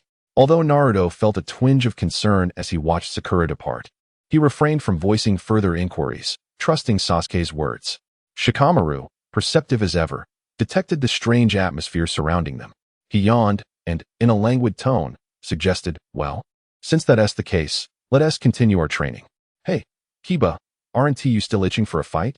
After bidding farewell to Naruto and the others, Sasuke left the training ground and returned to the tranquil Uchiha compound. Burdened by his thoughts, Naruto found himself on the verge of asking questions multiple times. Yet he swallowed his words upon noticing Sasuke's equally furrowed brow. Instead, he sat beside Sasuke, quietly awaiting in the corridor of the main house. The silence was oppressive and lengthy, filled only with the rustling of the wind through the courtyard and the heavy thumping of their hearts. This period of waiting stretched on for nearly an hour. Just as Naruto began to fidget restlessly, a familiar chakra surged forth, rapidly approaching, resonating within their senses. They both lifted their heads towards the entrance of the compound. There stood Sakura, her figure appearing at the doorway, though she appeared disheveled, speckled with dust and leaves. Sasuke noted with relief that there were no signs of battle or injury, allowing the tension in his heart to finally ease. Naruto was the first to rush forward, his worry palpable as he questioned, "Sakura, where on earth did you go? Why did you leave without a word?" Sakura, meeting the concerned gazes of her two companions, forced a smile and candidly admitted, "I just went after Orochimaru." Naruto froze for a moment upon hearing her words. In his dreams, he had already been acquainted with Orochimaru's existence and knew full well the terror that man embodied. Instead of revealing his prior knowledge, he instinctively turned his gaze to Sasuke. Curious about his reaction, Sasuke regarded Sakura and calmly asked, "Did you catch up with him?" Sakura shook her head in disappointment, a flicker of deep regret and unwillingness crossing her eyes. No. She approached the two and settled down on the corridor, and once again, silence enveloped them. But this time it was filled with an air of inquiry and secrecy, markedly different from their previous quietude. She lifted her gaze to meet their probing stares, the regret on her face gradually transforming into a serene acceptance. "I know you have many questions," she spoke softly, "and just as I promised, I will tell you everything I wish to know." She was prepared, ready to confront whatever lay ahead, be it Sasuke's scrutiny or Naruto's bewilderment. She prepared to fully unveil her weary heart, burdened by the weight of two worlds, to them. However, Sasuke merely shook his head. He did not inquire further, nor did he cast another glance in her direction. He simply stood up and stepped into the cold darkness of the house. Moments later, he reemerged, carrying a wooden tray adorned with 3 cups of freshly brewed tea, each exuding a delicate steam. He gently placed 1 cup before Sakura. There was no rush. He gazed at her, his dark eyes devoid of any scrutiny or interrogation, filled only with genuine concern. "Take a moment to rest," he suggested softly. Sakura was taken aback, staring at the boy before her, at the steaming cup of tea he offered, and into his eyes that seemed to perceive and embrace all her hidden secrets. She had anticipated a daunting interrogation, yet what she received was this unconditional, pure tenderness. An indescribable warmth surged within her heart. She smiled, a radiant expression blossoming from deep within. That smile resembled cherry blossoms in full bloom after a rain, breathtakingly beautiful under the cool moonlight. Nodding, she cradled the still warm cup of tea in her hands. "Thank you, Sasuke-kun." Chapter 113. The future in the Uchiha clan's main hall, beneath the quiet night breeze. The only sounds were the chirping of insects in the courtyard and the gentle trickle of water from afar. The steam from the 3 cups of tea rose gracefully in the chilly moonlight as the 3 youths sat together in silence, seemingly engaged in a profound, unspoken exchange regarding their destinies. Sakura held the warm cup of tea in her hands, aware that she could no longer evade the truth. Taking a deep breath, she slowly set down the cup and raised her gaze, looking earnestly at her two companions, whose fates were intricately intertwined with hers. She began softly, her voice carrying a hint of exhaustion and hoarseness, as if transcending time itself, a voice of a reborn soul. As her words hung in the air, Naruto's eyes widened in disbelief. His vibrant blue eyes, usually brimming with life, were now round with shock, his expression reflecting utter incredulity as he forgot to lower his cup. Sasuke, however, maintained his calm demeanor. Though he had anticipated this moment, hearing Sakura's admission struck him with profound impact. Naruto's astonishment lasted only a few seconds before being overtaken by an even stronger wave of youthful curiosity. He leaned closer to Sakura, excitement illuminating his blue eyes, and eagerly asked, "A reborn soul? So, you came back from the future? Wow. When did you return?" Sakura observed his inquisitive expression, and the weight of her impending revelations lightened somewhat. She pondered for a moment, tilting her head as if trying to recall. "I suppose it was from over 20 years in the future." Over 20 years. Naruto was increasingly astonished. After counting on his fingers for a considerable time, he ultimately surrendered, exclaiming in genuine awe, "Wow, that's a long, long time from now." Then, as if struck by a sudden thought, he chuckled mischievously, a sly grin appearing on his face. Rubbing his hands together, he hesitated, speaking in a tentative tone. He quietly inquired, "Sakura, who will I marry in the future?" Sakura, well aware of his unspoken query, gazed at Naruto's expression, a blend of anticipation and bashfulness, and a tender smile graced her lips. Covering her mouth with her hand, she giggled softly, "You will marry Hinata. You even have a very handsome son and a lovely daughter." Hinata? Upon hearing the name, Naruto momentarily froze, and a subtle hint of disappointment flickered across his face. The image of the shy girl with white eyes, who would blush at the slightest provocation and poke with her fingers, surfaced in his mind. He recalled having helped her once during their childhood, but their interactions had been few and far between, merely maintaining the most ordinary exchanges of friendship. However, upon learning that he and Hinata had children, an overwhelming, indescribable mixture of shyness and novelty surged through his mind. His face flushed crimson in an instant. Stammering, he pointed at his own nose and exclaimed in disbelief, I have children. With Hinata? Sakura, amused by his innocent demeanor, nodded emphatically, yes. Your son is named Boruto, and he resembles you almost identically. Well, that certainly is handsome, Naruto chuckled, instinctively puffing out his chest. He then turned his inquisitive gaze toward Sakura. And what about you, Sakura? Sakura remained silent, simply turning her head to cast a gentle gaze, as warm as if it could melt the moonlight, upon the dark-haired boy beside her, Sasuke, who felt a touch of awkwardness under her scrutiny.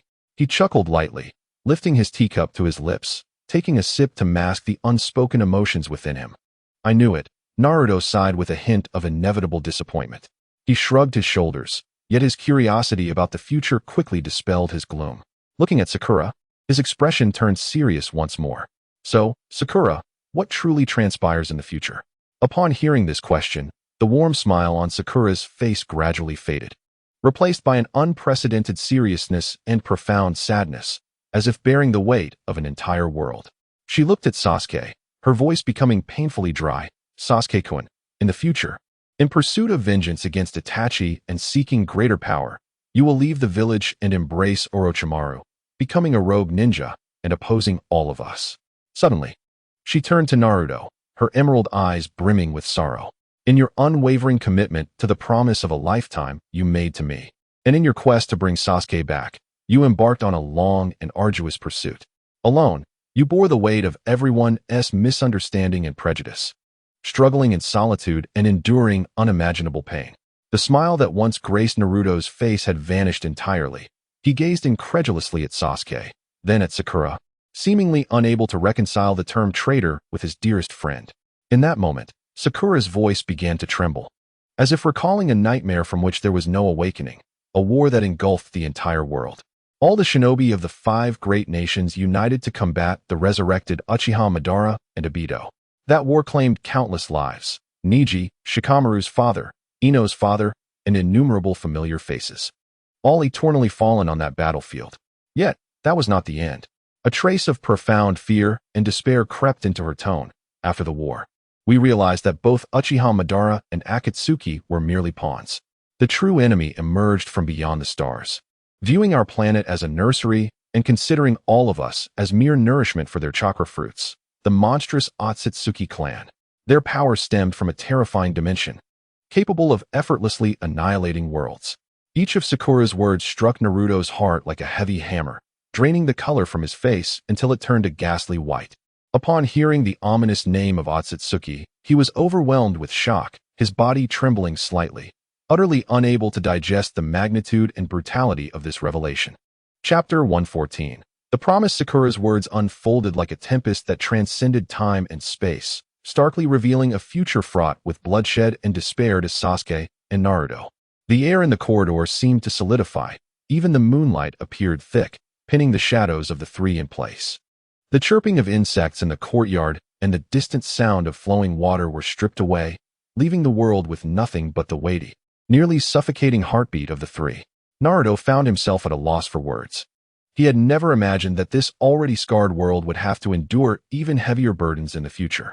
Sasuke's betrayal, the deaths of loved ones, the sacrifices of comrades, and the threats from the heavens, enemies that loomed over the mortal realm like gods.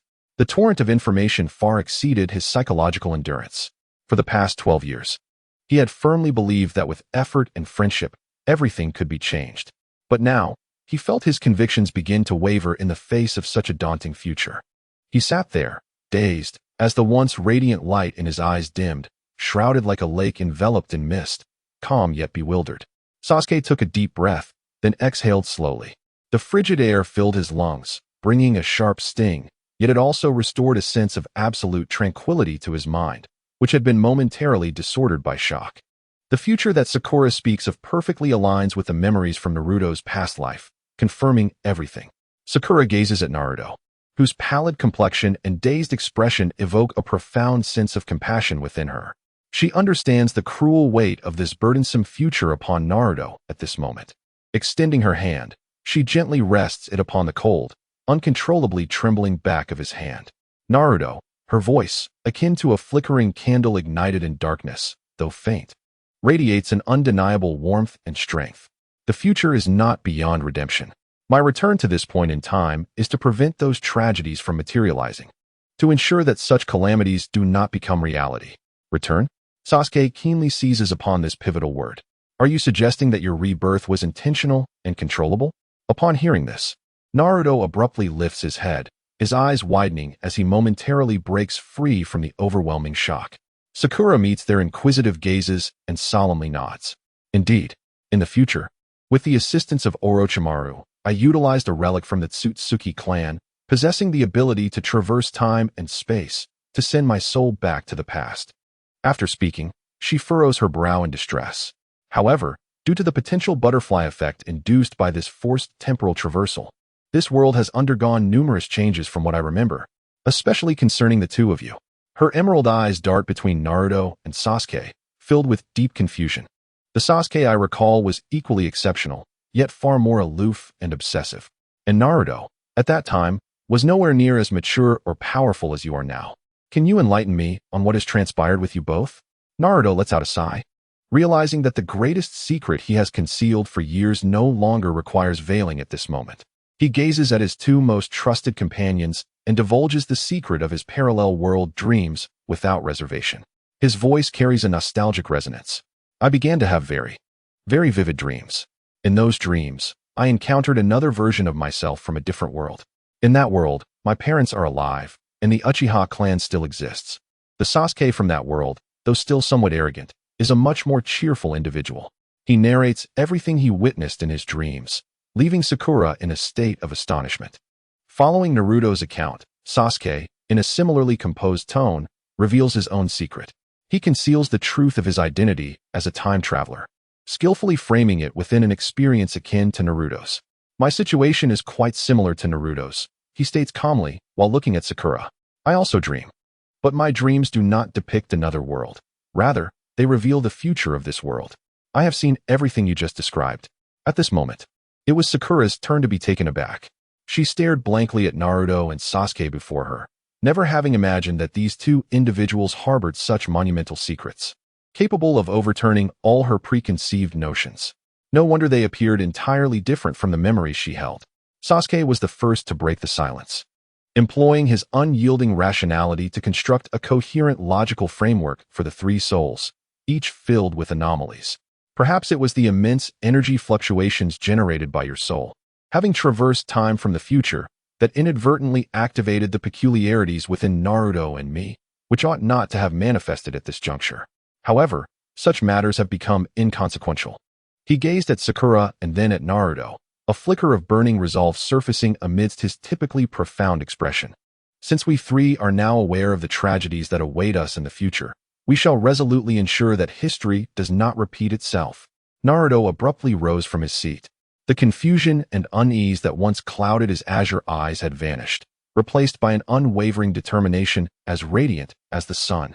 He looked at Sasuke, then at Sakura, and with a powerful swing of his fist, declared loudly, "Indeed, no matter the cost, even if it means risking my life, we must prevent those future tragedies from occurring." Listening to their powerful declarations and witnessing the flames of resolve burning in their eyes, Sakura felt her own eyes welling with warmth. Something crystalline surged uncontrollably, blurring her vision. She smiled, a radiant expression brimming with heartfelt reassurance and deep emotion. Rising to her feet, she opened her arms and embraced the two boys before her, whom she vowed to protect with her very life. Although you have changed immensely, her voice quivered yet resonated with profound happiness. This, however, has never altered. Thank you both. Chapter 115. Blueprint. The night breeze swept through the corridor, carrying the fresh scent of the plants in the courtyard. Sakura gradually loosened her embrace, stepping back to gaze at the two young men whose fates were intricately intertwined with her own. Their usually gentle green eyes were now filled with an unprecedented, ironclad resolve. This was not the gaze of Haruno Sakura, but that of a warrior who had witnessed the destruction and rebirth of the world, determined to extinguish all tragedies in their infancy. Since we are all aware of the future, she broke the silence first, her voice not loud but resonant, each word imbued with undeniable weight. Therefore, we must be thoroughly prepared before the storm arrives. Drawing a deep breath, she unveiled a plan so audacious that it would send shockwaves throughout the entire ninja world. The Nin exams will certainly attract Orochimaru. She looked at Sasuke, calmly stating, "He will come for the Sharingan that resides within you. However, this time, we can no longer regard him merely as an adversary." What? Naruto could no longer maintain his composure. He abruptly leaped from the ground, his face etched with incredulous confusion. "Sakura, what are you saying? Orochimaru? Isn't he one of the legendary Sannin? Why would we need to persuade him? And what is this plan to collapse Konoha?" His reaction was entirely in accordance with his current understanding. A boy utterly oblivious to the future, able only to glimpse fragments of another world through his dreams. He knew Orochimaru was a Sannin and a disciple of the third Hokage, yet he could not fathom why he would become a target of a plan that needed to be thwarted. Sasuke's expression remained largely unchanged throughout. Sakura's seemingly insane proposal rapidly underwent feasibility analysis in his mind, ultimately arriving at a conclusion that was not devoid of possibility. He gazed at the bewildered Naruto and succinctly elucidated the brutal essence of the plan. It involved Orochimaru collaborating with Tsunagakure, preparing to launch an assault on Konoha during the final stage of the Nin exams. In that turmoil, the third Hokage, your great-grandfather, would perish in battle while striving to protect the village. What? The color drained from Naruto's face in an instant. He looked incredulously at Sasuke and then at Sakura, seemingly unable to reconcile the notion of killing their teacher and destroying the village with the man from his dreams, cold yet still retaining a semblance of humanity. Impossible, absolutely impossible. He shook his head vigorously, vehemently countering, "The Orochimaru in my dreams, while often engaging in bizarre experiments, still harbors feelings for the third Hokage. How could he possibly commit such an atrocity? Yet in this world, that is precisely what he did." Sasuke calmly interrupted him, his dark eyes reflecting an icy gravity. He rose and walked to the corridor, gazing at the tranquil village bathed in moonlight, his voice deepening with solemnity. "Naruto, you must understand. The Nin exams will mark the first turning point of our fate. From that moment onward, all peace will be irrevocably shattered." He turned back to Naruto, revealing an even heavier future. Orochimaru's attack is merely the beginning. Shortly after the conclusion of the Nin exams, the Ōtsutsuki organization will initiate their first formal reconnaissance operation against you. Sasuke's gaze sharpened, as if seeking to extract that blood-soaked memory from his mind. "My brother, Itachi Uchiha, will infiltrate Konoha alongside his companion, Kisame Hashigaki. Their target will be the Nine Tails within you. In that encounter, Kakashi-sensei will be severely injured by Itachi's Mangeki Sharingan, his spirit tormented. Had it not been for Lady Tsunade's timely return to the village, the consequences would have been unimaginable." He looked at Naruto and Sakura, delivering his final summation. "The time remaining for us is dreadfully scarce." The corridor fell into a profound silence once more. The ominous names and the series of imminent fatal crises loomed over Naruto like invisible mountains, suffocating his spirit. Thus, Sasuke's calm voice shone like a beacon in the darkness, illuminating the sole path forward. "During the time leading up to the Nin exams, we must, at any cost, enhance our abilities as much as possible. Only then can we be deemed worthy to confront whatever challenges lie ahead." Naruto abruptly lifted his head. In his azure eyes, all confusion and anxiety had been wholly replaced by a formidable resolve, akin to a beast cornered in a dire situation. He nodded emphatically, his typically sunlit face now reflecting a grave and powerful intensity. "I understand," he said solemnly. "In the coming days, I will attempt to train in tailed beast transformation. I have consulted with the Nine Tails, and it has agreed to lend me a portion of its power when necessary." "Indeed," Sakura affirmed, drawing upon her memories of the future to bolster Naruto's decision. "In time, the Nine Tails will become one of your strongest allies. If you can truly earn its recognition, your strength will experience a monumental transformation." However, Sasuke gazed at Naruto with a brotherly concern, earnestly cautioning, "Haste makes waste. The power of the Nine Tails is fraught with destruction. Do not recklessly pursue tailed beast transformation without adequate preparation. Do you understand?" After receiving a serious nod from Naruto, Sasuke turned his gaze back to the distant village shrouded in darkness, where an unprecedented flame of ambition ignited within his obsidian eyes. I will also expedite my training in Chidori.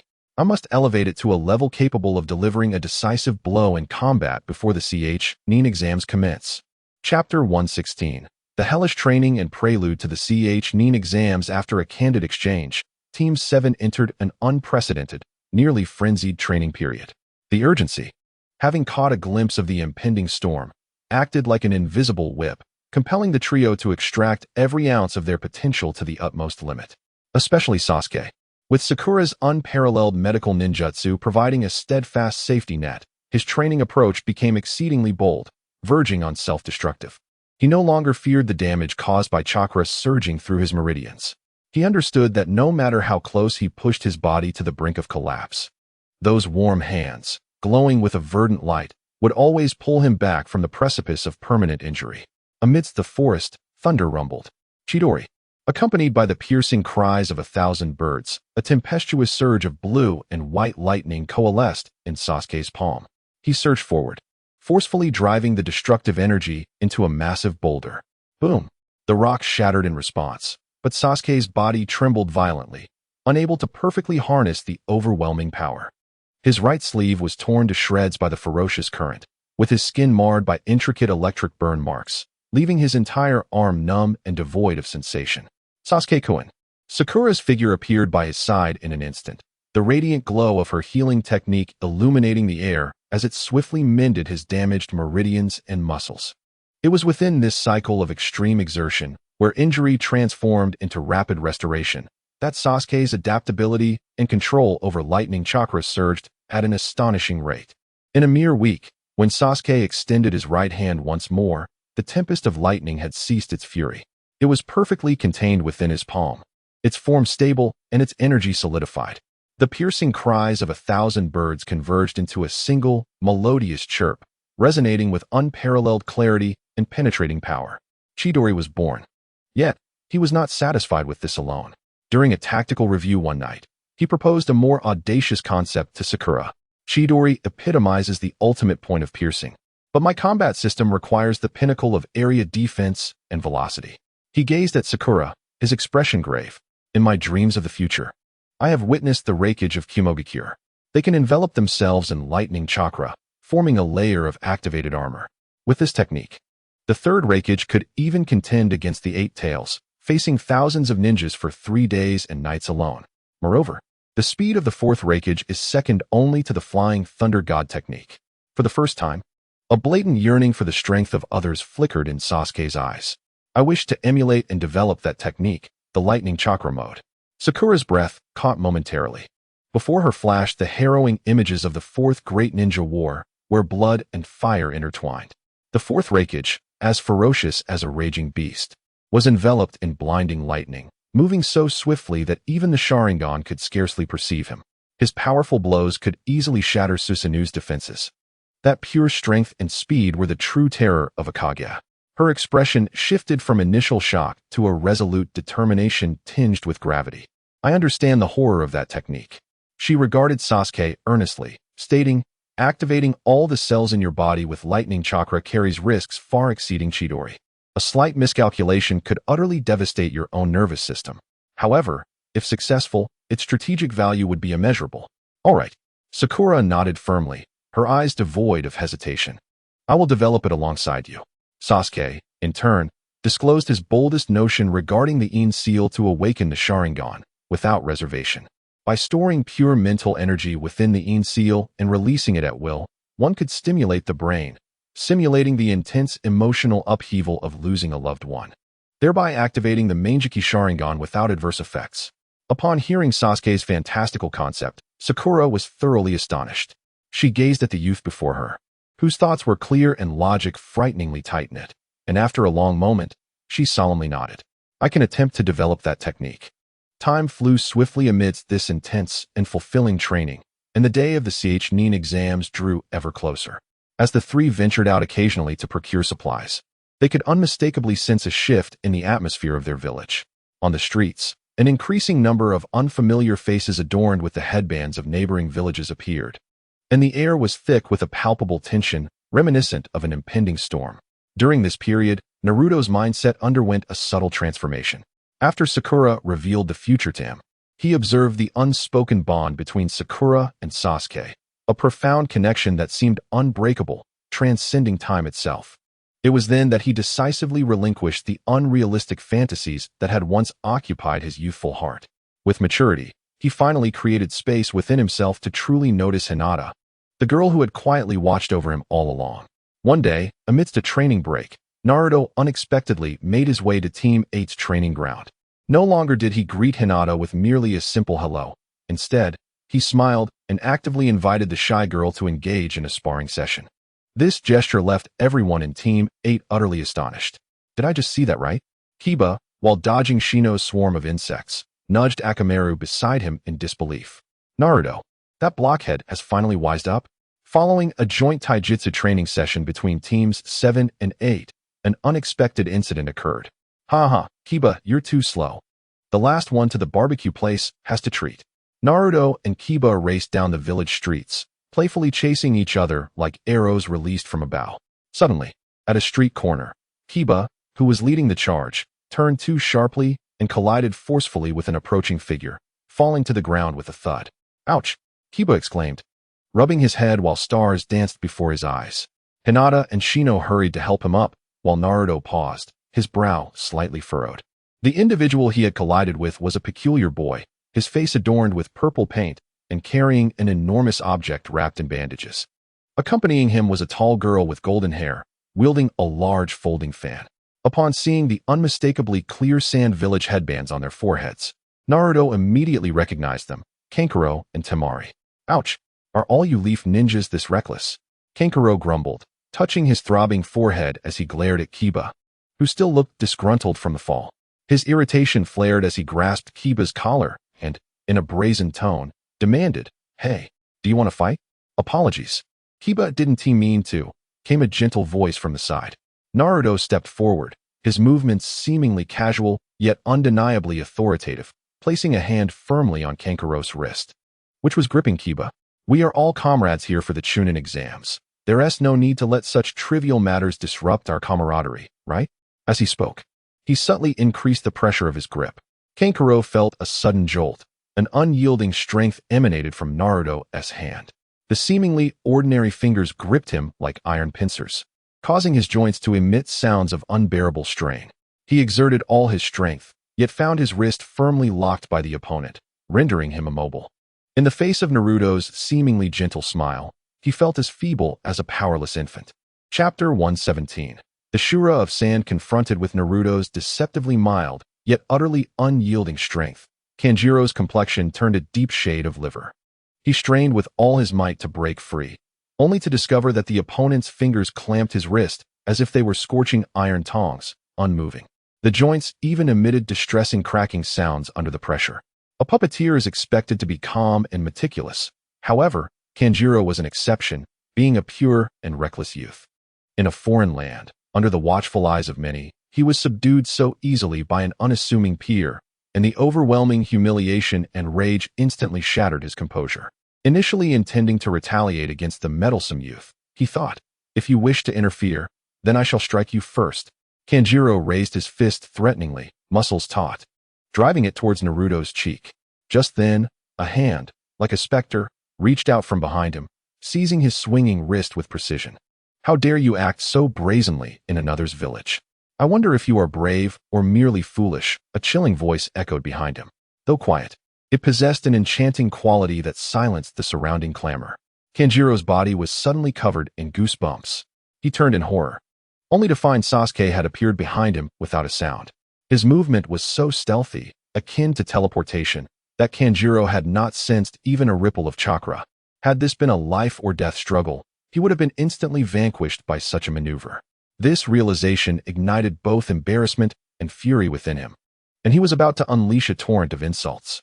However, in the next moment, his vision was engulfed by an endless expanse of crimson. Sasuke's spinning Sharingan loomed before him, distorting into the very essence of his deepest fears. He witnessed his prized puppets, crows and black ants, being torn to shreds by invisible hands. countless fragments and severed chakra threads raining down upon him like a bloodstorm. In reality, to Temari and the members of Team 8, it appeared as though Kanjiro merely exchanged a fleeting glance with Sasuke. Then, his body crumpled as if all his bones had been extracted, collapsing to the ground, curled up and weeping uncontrollably, uttering incomprehensible cries of terror. "Don't come near. My puppets. Jinjutsu." Temari's expression shifted dramatically as she instinctively reached for the 3-star fan on her back. She understood that dragging a ninja of Kanjuro's caliber into a mental breakdown with a mere illusion was not within the capabilities of an ordinary genin. Yet, a hand pressed upon her shoulder. Gaara had appeared before her, intercepting her movement. "Enough, Temari." His voice was hoarse and cold, devoid of any semblance of human emotion. "Isn't this already embarrassing enough?" A chilling and immense killing intent radiated from Gaara, so pure and condensed that it seemed to lower the temperature of the surrounding air. The trio from Class 8 was instantly engulfed in a chilling dread, their bodies trembling uncontrollably. Inuzuka Kiba's canine companion, Akamaru, emitted a whimper of fear, burying its head deep into its master's embrace. Naruto instinctively stepped forward, shielding the pale-faced Hinata behind him, his expression grave as he regarded the red-haired boy burdened with a massive gourd. "I'm sorry, Gaara," Temari quickly apologized, hastening to dispel Kankuro's Jinjutsu, supporting her still-shaking brother as they retreated behind Gaara. Gaara paid them no heed. He slowly turned, passing by Sasuke and Naruto. At the fleeting moment of their brush, Sasuke's Sharingan distinctly perceived that the contents of the gourd were not merely grains of sand, but a seething mass, infused with chakra and a potent scent of blood. Akin to a frenzied beast, it seemed poised to break free at any moment, ready to devour everything in its vicinity. "I find you all quite intriguing." Gaara spoke without turning, his voice devoid of emotion. "What are your names?" Sasuke crossed his arms, facing the palpable aura of menace, his countenance unyielding. "Uchiha Sasuke." Naruto felt Hinata's icy grip tighten on the hem of his garment behind him. He turned to Gaara, furrowing his brows, and replied solemnly, "Uzumaki Naruto." Sakura stepped forward, placing herself protectively in front of Kiba and Shino, calmly stating her name, Haruno Sakura. Gaara paused momentarily. "I have no interest in mere vases," he remarked, walking past Sakura with a tranquil demeanor. This statement transformed the already tense atmosphere into one of unexpected levity. The corners of Sasuke's taut lips involuntarily lifted into a slight smile. Naruto chuckled heartily, turning to Sakura with a teasing tone. "This is the second time you've been mistaken for a vase." Sakura inhaled deeply. Her gentle smile remained, yet as she watched Gaara's figure recede into the distance, she whispered softly, audible only to herself, "I shall not stoop to quarrel with a child." Once the Sand siblings vanished completely from sight, Kiba exhaled a long breath, fearfully patting his chest. That was terrifying. Is he here to participate in the CHNIN exams? This must be a joke. This is far beyond the realm of a genin. Naruto casually patted his shoulder, grinning. "Don't fret. Perhaps Team 7 will eliminate them right off the bat. Then you won't have to face them." Without waiting for further discourse, he urged, "Let us hurry. We still have to get some barbecue." The group continued toward the barbecue restaurant. Along the way, Hinata timidly inquired, "Naruto-kun, did you also sign up for the CHNIN exams?" Naruto nodded, responding, "Yeah. Kakashi-sensei signed us up without consulting us. To be honest, I still know little about the CHNIN exams." Kiba pondered briefly before elucidating, in simple terms. The exams will generally be divided into team battles and individual matches. Those who perform well will be promoted to CHNIN. Besides the genin from Konoha, ninja from other villages will also participate.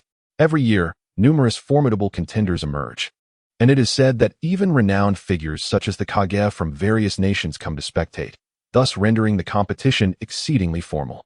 Naruto's eyes sparkled with excitement as he glanced at Sasuke, a fervor igniting within him. "This means that as long as I keep winning, I will inevitably face you and Sakura, right, Sasuke?" Sasuke met his gaze, nodding calmly in agreement. "Just how strong are you two? I shall finally witness your prowess." Naruto, with keen eyes, fixed his gaze on Sakura and Sasuke, grinning as he declared, "I have long yearned for an earnest match with both of you." Chapter 118. Undercurrents in the examination hall. A few days later, the day of the Chunin selection exam arrived as scheduled.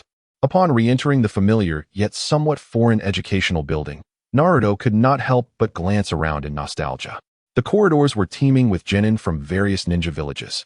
Some gathered in clusters, while others stood solitary, each exuding an aura distinctly different from that of the Leaf Ninjas, the air saturated with a tense atmosphere infused with vigilance, combat spirit, and unease. As Naruto observed the slightly worn promotional posters on the walls, he softly remarked, "Although I graduated not long ago, it feels as if it has been ages since I last returned. How I miss it." This sentiment arose from the depths of his heart.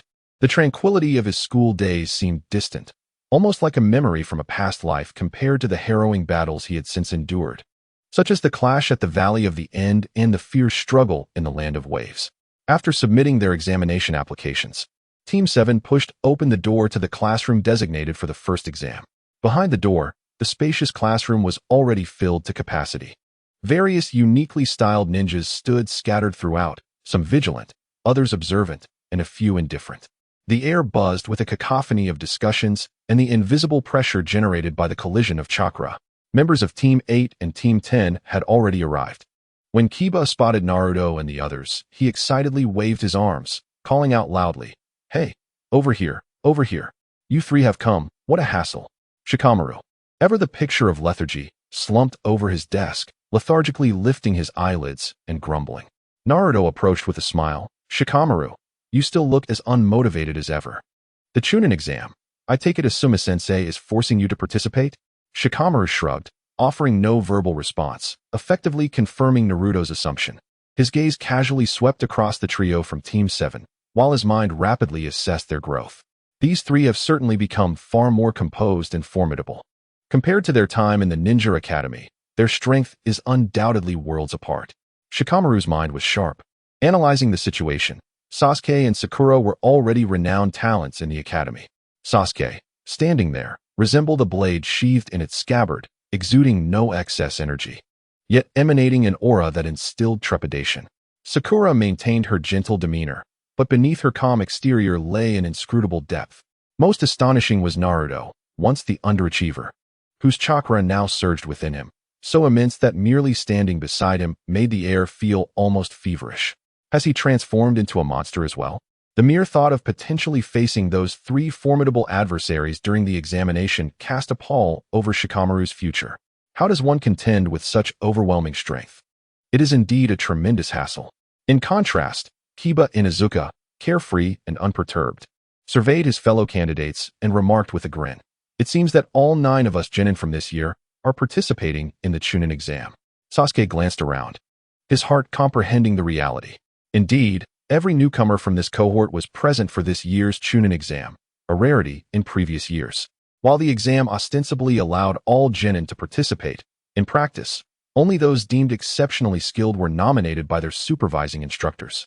His gaze swept through the crowd with the precision of the finest radar. Upon spotting the group from the hidden grass village, Sasuke's eyes flickered slightly. Yet he found no trace of Orochimaru among them. Casually, he diverted his gaze toward Sakura. Their eyes interwove in the air, and Sakura subtly shook her head. Subsequently, the two instinctively distanced themselves a few paces from the throng. Leaning closer to Sasuke's ear, Sakura whispered in a tone discernible only to them, "Orochimaru is not here. He is likely to appear in the second round." Sasuke's brow furrowed slightly as he replied softly, "Encountering him in the forest of death poses a significant danger. Should we consider approaching Kabuto?" His eyes settled on the silver-haired youth surrounded by Naruto, Kiba, and others, enthusiastically showcasing his information card, Kabuto Yakushi. "Kabuto must have a means to contact Orochimaru," Sasuke continued.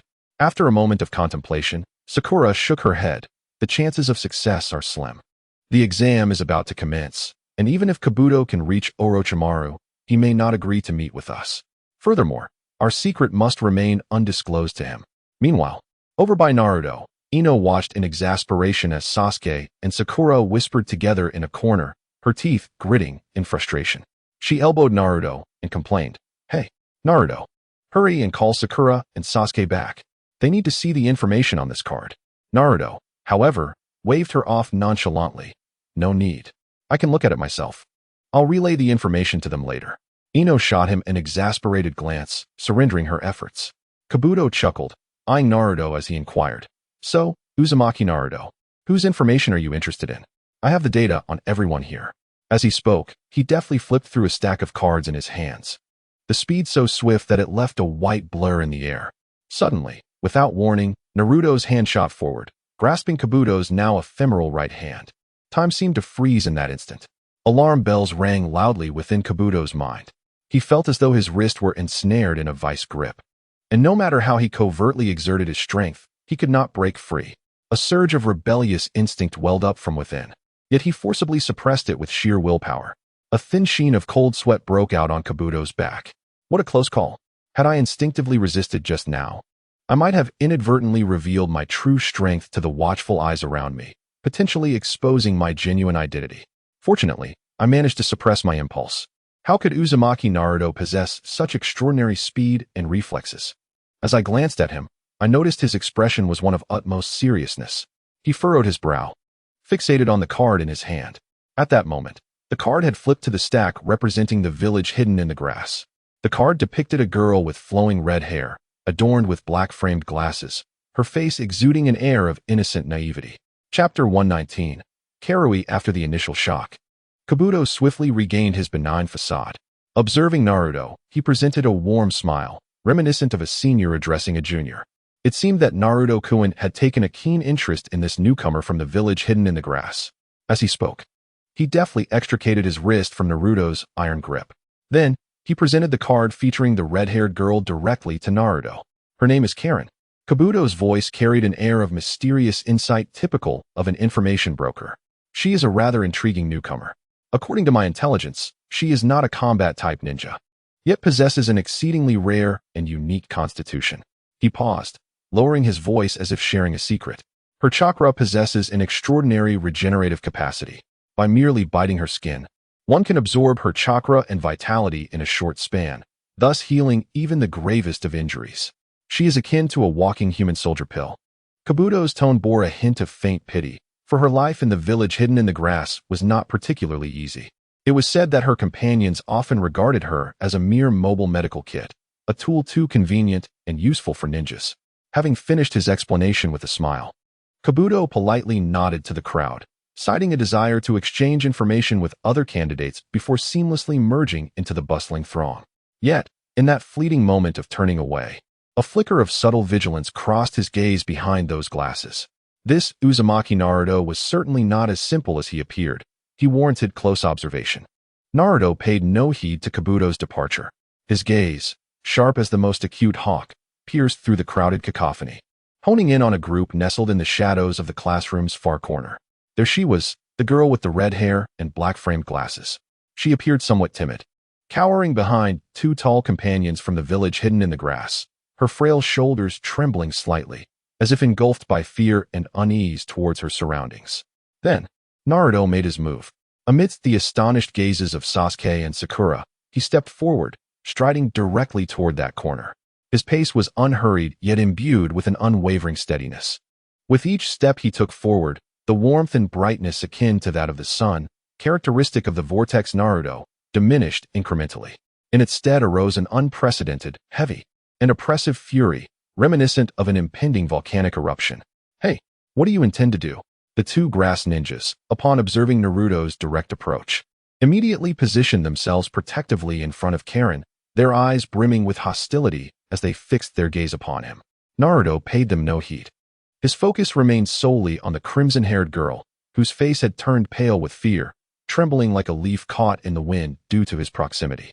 In response to her terrified and bewildered gaze, he slowly extended his hand and grasped her cold, slender wrist. Karen's body quivered violently, instinctively attempting to pull away. Yet, Naruto's grip was as unyielding as the most formidable of shackles, rendering her immobile. Without uttering a word, he deliberately lifted the wide sleeves of Karen's ninja attire, revealing a shocking arm that starkly contrasted with her frail form.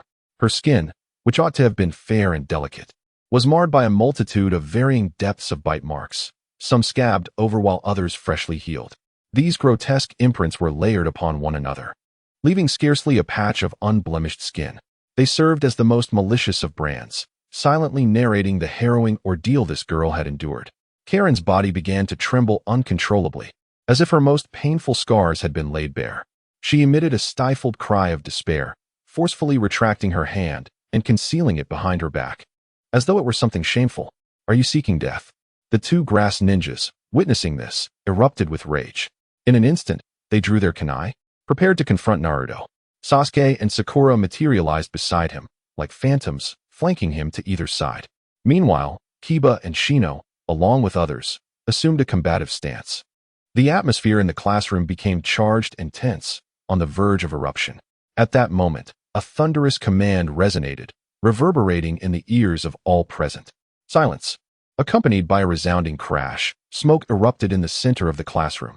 Amidst the thick cloud, several examiners clad in Chunin vests appeared at every corner of the room, encircling the candidates. On the podium stood a man with a face marred by intersecting scars, his head wrapped in a cloth, surveying the gathered students with an oppressive gaze. Marino Ibiki. This is the examination venue for the Chunin exams, not a playground for you children. His voice was cold and merciless. If you wish to fight, you may leave this instant. I will revoke your examination qualifications immediately. The grass ninjas, under Ibiki's palpable aura of menace, felt as though cold water had been poured over them, their anger swiftly transforming into fear. They cast a fierce glare at Naruto, then pulled the still trembling Karen back into the crowd. Sasuke and Sakura also drew Naruto back into their ranks. Sakura gazed at Naruto and gently remarked, "You were too impulsive just now." Sasuke furrowed his brows, looking at him with equal concern. Why? Naruto did not respond immediately. He merely turned back, casting a deep, contemplative glance at the solitary figure of the red-haired girl, who once again concealed herself in shadows.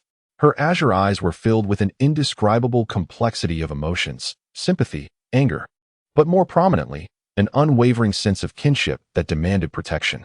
He turned back to his two most trusted companions, and with utmost seriousness, softly explained, "In my dreams, Karen is a member of my mother's clan, and thus, my kin. Moreover, she is one of my dearest friends." Chapter 120, The Forest of Death Ibiki. Having observed both conflicting parties retreat under his imposing presence, nodded with satisfaction. His razor-sharp gaze swept across the room, instantly plunging the previously tense atmosphere into an icy silence. "I will now write the rules of this examination on the blackboard and elucidate them," he declared as he turned, chalk in hand, his voice resonating throughout the quiet classroom, each word laden with undeniable authority. "No questions shall be posed. Therefore, pay close attention." Thus, with Ibiki Marino's voice echoing, the first trial of the CHNIN exam commenced under a suffocating psychological pressure. However, this intensity, capable of shattering the resolve of ordinary genin, felt like a gentle breeze to Team 7, who had already grasped the underlying truth. Thanks to prior warnings from Sakura and Sasuke, Naruto understood the essence of this theoretical examination. It was a battle of wits to acquire intelligence within the confines of the rules.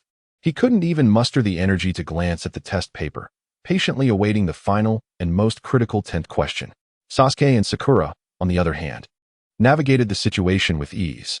One utilized the insight of his Sharingan to meticulously calculate the examiner's patrol routes and blind spots. The other, armed with a terrifying reservoir of knowledge from her rebirth, filled the challenging paper to the brim with answers. Ultimately, as expected, the trio effortlessly passed this grueling written examination that eliminated nearly half of the candidates. Once the first exam concluded, the surviving participants had barely caught their breath when a striking figure, akin to a bolt of black lightning, crashed through the classroom window with a resounding bang. Appearing before them, "Get your act together, you little brats," Ake Mitashi declared, standing atop the shattered window frame with one hand on her hip, a bloodthirsty, frenzied smile adorning her face. She surveyed the stunned candidates below and, with a tone brimming with provocation, boldly announced, "I am Ake Mitashi, your chief examiner for the second trial. Prepare yourselves. This will not be as easy as the written test." The team that passed the first examination followed Hondo into the foreboding death forest of the 44th training ground, shrouded by a massive barbed wire fence. After listening to Hondo elucidate the ruthless rules of the Celestial Scroll contest and signing their lives away, a command was issued, prompting all candidates to surge into the perilous and enigmatic woods through various entrances. Class 7 was no exception. As they stepped into the death forest, the surrounding light dimmed abruptly. Towering ancient trees obscured the sun, and the air was thick with the unsettling scent of decaying leaves mingled with damp earth. Naruto's face lost all semblance of ease. With a serious demeanor, He turned to his companions Sasuke and Sakura, expressing, "I want to find Karen first." He looked at his comrades, laying bare the concerns that weighed heavily on his heart. "Based on what you previously shared about the Chunin exam's future, Orochimaru will eliminate the ninjas of the Grass Village and disguise himself as them to infiltrate the Death Forest. Although you mentioned that Karen wasn't killed in that encounter, it's far too dangerous to let her wander alone in a place like this." Sasuke and Sakura exchanged glances, each recognizing the resolute determination mirrored in the other's eyes. "I agree." Sakura was the first to voice her support. Protecting Karen, the last scion of the Uzumaki clan, had indeed been one of her core objectives since her reincarnation. Sasuke nodded in agreement, aware that Orochimaru's true target was himself. Rather than waiting passively for the serpent to strike, it was better to take the initiative and seize control of the battlefield. "Let us move," he commanded.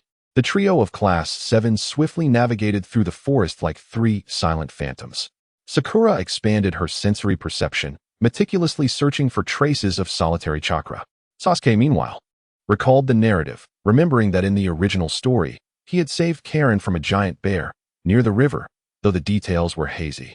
Suddenly, from the concealed depths of the dense foliage ahead and on both sides, three figures emerged, clad in the garb of the Rain Village ninjas. Their faces bore disdainful smirks as they formed a pincer formation around Class 7. "Ninjutsu, 1,000 Needles of Rain." The leader of the Rain ninjas intoned sharply. As his umbrella spun rapidly through the air, a torrent of chakra converged into a multitude of glimmering, lethal needles that cascaded down like a torrential downpour upon Class 7. They clearly sought to eliminate this squad from Konoha in a surprise attack.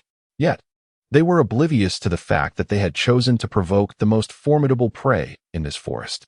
The three members of Class 7 exhibited not a trace of surprise, their extraordinary perception having already sensed the three hidden ants lurking in the shadows. "Get lost. I don't have time to waste with you insignificant pests." The growing anxiety for Karen rendered Naruto utterly impatient. However, Sasuke's actions proved swifter than his. In the fleeting moment when the three Rain shinobi revealed themselves, he did not even lift his eyelids, but instead, while hurtling forward at high speed, swiftly formed hand seals. Fire style, great fire extinguishing technique. A colossal wave of searing flames, as if it sought to engulf the entire forest, erupted from Sasuke's mouth. This was no mere fireball. It manifested as an expansive wall of flames, stretching dozens of meters wide, advancing fiercely to meet the torrential onslaught of countless kunai. The clash of ninjutsu determined the victor in an instant. The seemingly formidable rain of kunai was rendered as fragile as a child's toy before the cataclysmic wall of fire. Thousands of kunai were completely vaporized upon contact with the terrifying heat. The Rain shinobi captain, positioned directly in front, could not even utter a cry before being consumed by the unstoppable flames, along with his umbrella, reduced to mere ash. Simultaneously, shielded by the massive wall of fire, Sakura and Naruto's attacks swiftly followed. Water style, water-severing wave. Wind style, gale blade. A slender yet razor-sharp stream of high-pressure water and an almost invisible, translucent wind blade, tearing through the air, pierced through from either side of the flame wall at a speed surpassing sound. The two Rain shinobi stationed at the flanks barely comprehended what had transpired before their bodies were silently severed in half by the overwhelming attacks. Emerging from the still blazing inferno, Sasuke stepped forth. From the ashes that had once been a man, he delicately flicked his toes to retrieve a dust-covered earth scroll, brushing off the ashes with his fingers before casually placing it into his ninja tool pouch. The entire process was fluid and graceful. For Team 7, it seemed as though they had merely dealt with a trivial matter.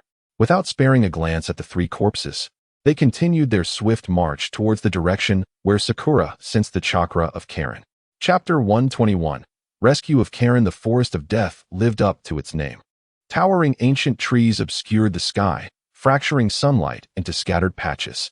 The air was thick with the unsettling scent of decaying leaves and damp earth. Unidentified venomous insects rustled in the underbrush, and distant roars of wild beasts constantly reminded the entrants that they were in a true arena of life and death. Team 7 moved like shadows, seamlessly blending into the darkness of the dense forest, their objective clear: to locate the chakra signal sensed by Sakura, indicating a lone presence. Soon, they arrived at the designated location, where they were met by the disheveled figure of the red-haired girl. Stripped of her teammates' protection, Karen was struggling to survive alone in this perilous forest teeming with venomous creatures and wild beasts. Her already oversized grass ninja uniform was now tattered and caked with mud and scratches. Exposed skin bore the marks of thorns and insect bites. Her face was etched with fatigue and terror as she cautiously scraped edible fungi with a kunai from the trunk of a massive tree. In that moment, a shared thought flickered through the minds of Sasuke and Sakura. Had it not been for Orochimaru ultimately taking her away to become a vessel for cursed seals and a mobile medical kit, this young life might have quietly withered away in the depths of this unknown forest. Just then, Karen seemed to sense something amiss. She abruptly turned around, and upon seeing the three unfamiliar leaf ninjas of Team 7, her crimson eyes filled with sheer panic. Like a startled rabbit, she stumbled backward, brandishing the kunai erratically before her, her voice trembling with a pleading tone as she exclaimed, "The scroll is not with me. They've taken it. Please, don't kill me. Don't be frightened." Sakura was the first to respond. She gestured for Sasuke and Naruto to refrain from any sudden movements, lest they provoke the already fragile girl. Gradually, she raised her hands, signaling that she posed no threat, her voice soft and soothing, imbued with a gentle reassurance. "We are not here for the scroll." However, Karen remained on high alert. Her gaze shifted past Sakura to the blonde-haired boy behind her. Memories of Naruto's aggressive revelation of her scars during the exam flooded her mind. An unsettling thought seized her fear-stricken mind. Is it for my abilities? She mistakenly believed that these individuals, like her former companions from the grass village, were drawn to her for her healing potential. As this realization dawned upon her, the panic on Karen's face slowly faded, replaced by a heart-wrenching numbness born from habitual suffering. She gradually lowered the kunai and, before everyone, willingly rolled up her sleeves, extending her arm adorned with grotesque bite marks towards them. "Go ahead," she whispered softly, her voice barely above a dreamlike murmur, laced with a resigned despair. "As long as you don't harm me, I can offer you healing." To Karen, who had endured torment at the hands of the grass village, being treated as a mere tool for others' use no longer felt like a true injury.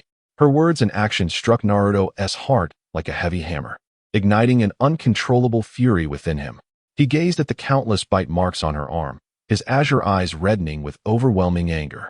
Yet, he forced himself to quell his rising emotions, recognizing that any extreme reaction would only deepen the fear of this already terrified girl.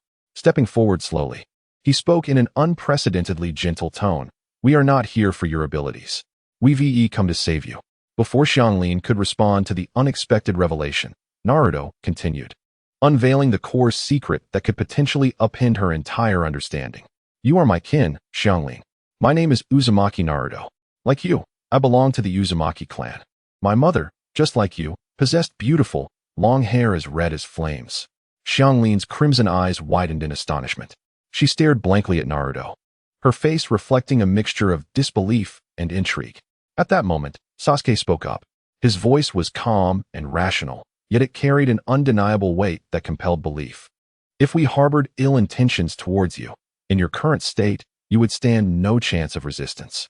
He looked directly at Xianglin, incisively pointing out her harsh predicament and the sole path to salvation. "Remaining here alone is far more perilous. It would be wiser to accompany us. Once the Chunin exams conclude, we will find a way for you to stay in Konoha, even if you envision the worst outcomes. What could be worse than dying here or returning to that grass village, where you are treated as a mere tool and subjected to further torment?" Sasuke's persuasive words struck home. The chilling yet painfully realistic logic shattered the last vestige of hesitation within Xianglin's heart. Slowly, she lowered her defenses, her voice barely above a whisper as she conceded, "I will go with you." Sakura's face blossomed into a heartfelt smile of relief. She retrieved a sealing scroll from her ninja tool pouch. Upon unrolling it, it revealed a set of clean clothes she had prepared for herself. Understanding the unspoken cue, Sasuke and Naruto promptly turned and moved into the surrounding thickets, ensuring their presence would not complicate matters while taking on perimeter watch. Sakura approached Xianglin, choosing silence over words as she tenderly assisted the exhausted girl in shedding her soiled, tattered garments. Utilizing a basic water release technique, she conjured a sphere of pure water, meticulously cleansing the dirt and wounds from Xianglin's body. Finally, she dressed Xianglin in her own pristine red qipao and employed medical ninjutsu to administer urgent care. Once everything was completed, Sakura summoned Sasuke and Naruto back. She took the hand of Xianglin, now clad in fresh attire, who, though still somewhat timid, bore a glimmer of newfound hope in her eyes, and approached the two boys. With a serious expression, she informed Naruto, Xianglin's condition is far from optimistic. Due to prolonged extraction of her chakra and vitality, her physical essence is severely depleted. Just now, I could only perform emergency treatment. For her complete recovery, we must return to Konoha for a long-term, systematic recuperation. Naruto inhaled deeply, then exhaled slowly. He gazed at the only kin in this world who shared his blood, instinctively curling up behind Sakura, too apprehensive to meet his gaze. In an unprecedentedly composed tone, he solemnly vowed his commitment. I shall protect you, Karin. Chapter 122. Orochimaru. With the addition of Karin, a human radar, the strategy of Team 7 in the Death Forest underwent a fundamental transformation. They no longer flailed about like headless flies. Instead, all their actions were predicated on Karin's extraordinarily precise sensory abilities. However, in consideration of Karin's notably weakened state due to prolonged vitality drain, the trio chose not to hasten their pace. They advanced steadily, adopting a formation that allowed them to respond to any unforeseen circumstances, while meticulously discerning each aberrant chakra signal within the forest. During their brief interaction, Karin gradually lowered her guard.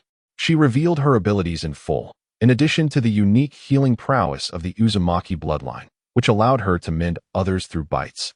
She possessed a powerful sensory technique known as the Kagura Shingon. It was precisely this skill that enabled her to evade danger repeatedly and survive in this perilous forest teeming with venomous creatures after losing her comrades. Seizing this opportunity, Sakura detailed the chilling, slimy chakra characteristics of Orochimaru to Karin, which resembled that of a serpentine predator. With this clear target in mind, Karin's perception became more focused.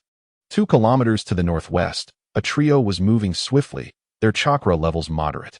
With her eyes closed, Karin functioned like the most sophisticated instrument, relaying everything to her companions. After several hours of travel, Karin, who had been intently sensing her surroundings, suddenly became intensely anxious and alarmed. Her already pallid face drained of color. She found her voice, trembling uncontrollably. That chakra is unmistakable. It's cold and sinister, like countless serpents crawling in my mind. It is approaching us at an alarming speed. Before her words had fully escaped her lips, her eyes flung open, filled with sheer terror. It's here. The 3 members of Team 7 reacted with extraordinary swiftness. Without the need for verbal communication, they instantly positioned Karin securely at the center of their formation, backs pressed together in the most vigilant defensive posture. In that very instant, just as Karin finished speaking, the ground beneath them began to tremble violently. A massive creature, its scales as dark as night and as colossal as a giant tree, erupted from the earth. It opened its gaping maw, exuding a pungent scent of blood, and lunged ferociously towards the 4 trapped at the center. At the moment the colossal serpent appeared, Sakura's reaction was swifter than even Sasuke's and Naruto's. She swiftly enveloped the petrified Karin, who stood frozen in fear, and shouted to Naruto, "Jump!"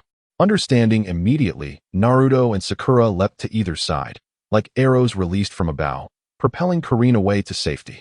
Meanwhile, Sasuke chose to charge forward instead of retreating. He merely shifted half a step to the left, evading the massive, gaping maw that descended upon him with a razor-thin margin of precision. In the next moment, chakra erupted from beneath his feet, propelling the colossal serpent's enormous body upward, transforming it into a ramp for his ascent. His figure, akin to a dark lightning bolt defying the current, surged along the rough, slick scales of the serpent with breathtaking speed. In the blink of an eye, he had reached the summit of the giant serpent's head. His short blade at his waist suddenly unsheathed, illuminating the dim forest with a brilliant azure radiance, sharp enough to pierce the gloom.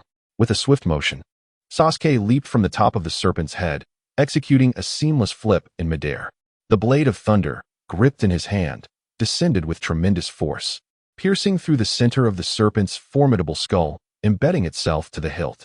He landed solidly atop the serpent's head, his feet magnetically adhered to it, held fast by chakra. Yet, the resilience of serpentine life far surpassed that of humans. The enormous serpent, impaled through the skull, did not succumb immediately. It emitted a silent scream filled with agony, its vast body thrashing wildly in the forest, toppling ancient trees in its tumultuous struggle. Standing firm atop the serpent's head, Sasuke remained unwavering despite the violent upheaval beneath him. He observed the massive creature writhing in its final throes, channeling more lightning chakra into the short blade in his grasp. Chidori. With a soft crackle, the violent electrical energy contained within the blade of thunder erupted like a detonated bomb. Zzz. Countless dazzling arcs of electricity surged forth from the serpent's orifices, incinerating its colossal form from within, leaving behind a charred shell. Clap, clap, clap. A series of crisp applause resonated from a distant tree branch. Unbeknownst to them, a kunoichi clad in the garb of the grass village had materialized, observing Team 7 from an elevated position. With a forked tongue reminiscent of a serpent, she licked her dry lips while her golden, reptilian eyes scanned over Sasuke, Naruto, and Sakura, finally settling on the still trembling Karen. She emitted a hoarse, sinister laugh. I never expected that the experimental subject I coveted would be discovered ahead of time by you three intriguing little ones. As she spoke, she dispelled her ninjutsu, revealing her true identity, Orochimaru. It seems you were searching for me? Her tone was imbued with unexpected amusement, a delight that took her by surprise. Confronted by the palpable, oppressive aura emanating from one of the legendary Sannin, both Sasuke and Naruto wore expressions of grave concern. However, Sakura stepped forward, noting the tense demeanor of her companions. She gently shook her head, signaling them to refrain from rash actions. From her ninja tool pouch, she retrieved a sealing scroll. Upon breaking the seal, a desiccated turtle shell, marred by intricate fissures, appeared in her hands. Orochimaru neither intervened nor uttered a word. He merely observed with keen interest as Sakura engaged in her actions. Holding the shell, her verdant eyes brimmed with sorrow and nostalgia. Subsequently, she cast it far towards Orochimaru. Confident in his own formidable strength, Orochimaru felt no trepidation regarding the potential trap. He casually extended his hand and secured the flying shell with ease. As he grasped the shell, a look of surprise flickered across Orochimaru's face. He uttered a soft "oh" and scrutinized the artifact in his grasp, distinctly perceiving the faint yet profoundly familiar chakra contained within this seemingly unremarkable relic. His gaze shifted to Sakura, and his golden snake-like pupils narrowed slightly. There are traces of my chakra within this. My dear girl, you have indeed piqued my curiosity. Sakura regarded the man before her, who would become both ally and adversary in the future, ultimately granting her the only chance for survival. She spoke softly. The chakra within the shell is a message left by the future you. Embrace it, and you shall comprehend all. A sinister smile curled at the corners of Orochimaru's mouth. Indeed, he sensed within the shell a chakra that was akin to his own, yet subtly distinct. The future me? How intriguing, he murmured, and without hesitation, he drew the chakra from the future into his being. Instantly, a torrent of memories, vast enough to overwhelm the mind of any ordinary ninja, surged into his consciousness. The face of Orochimaru, perpetually adorned with an eerie smile, underwent an unprecedented and tumultuous transformation of expression. Upon witnessing the vessel he had painstakingly sought to possess, Uchiha Sasuke ultimately turned against him. His golden snake eyes constricted in shock and rage, his visage etched with disbelief and humiliation, as he beheld himself being irrevocably sealed by Itachi's inscrutable Totsuka blade. Dragged into an eternal illusion, a fleeting glimpse of confusion and terror in the face of absolute power crossed his features. When he witnessed his resurrection through the cursed seal of Karen, and beheld the arrival of the otherworldly, godlike foes of the Ōtsutsuki clan, all his emotions coalesced into a chilling mixture of dread and a pathological fervor for knowledge in the face of unknown truths. Finally, amidst the desolate ruins of the ninja world, Naruto fought valiantly to hold off the formidable adversary of the Ōtsutsuki clan. He and Sakura worked tirelessly to administer the final treatment to the gravely injured Sasuke. In that moment, he glimpsed a version of himself from another world, seizing the opportunity to unveil the hidden Ōtsutsuki artifact, the rift, which he had modified to send a person's soul back in time. He heard the Sasuke from that world, in his final moments, choosing to fight to the bitter end, leaving the sole chance of survival to Sakura. He even glimpsed how his future self deceived Sakura with lies and secretly activated the artifact, sending her soul back to this moment in time.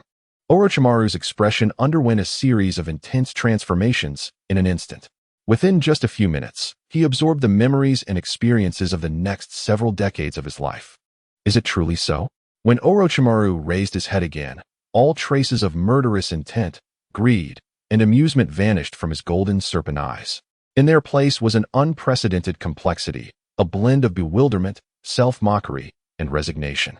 He gazed at Sakura and, with a tone imbued with deep emotion, softly remarked, "It seems my efforts in the future were not in vain." Chapter 123. The Alliance, seeing the chilling murderous intent that could freeze souls completely dissipate from Orochimaru. Sasuke and Naruto slightly lowered their guard. However, the vigilance characteristic of top-tier ninjas kept their muscles tensed, ready to spring into action at any moment. Orochimaru accepted the future. And naturally, he also acquiesced to Sakura's seemingly absurd yet remarkably reasonable proposal for an alliance. "Very well. As allies, what do you desire?" Orochimaru inquired, his golden serpent eyes glinting with curiosity as they fixed upon Sakura. "I have two conditions," she stated calmly, meeting his gaze without a hint of fear. "First, share your research findings on the Senju cells. At a certain point in the future, you must personally assist me in enhancing and transforming the bodies of myself and my comrades." This condition sent a shockwave through Sasuke and Naruto, who stood nearby. "Heh, quite the appetite you have," Orochimaru rasped with a chuckle, not the least bit surprised. "What can you offer in return? Merely that information from the future?" "No." Sakura shook her head. "In exchange, besides the future intelligence, I will utilize my far superior research capabilities from this era to help you overcome all the bottlenecks in your current studies."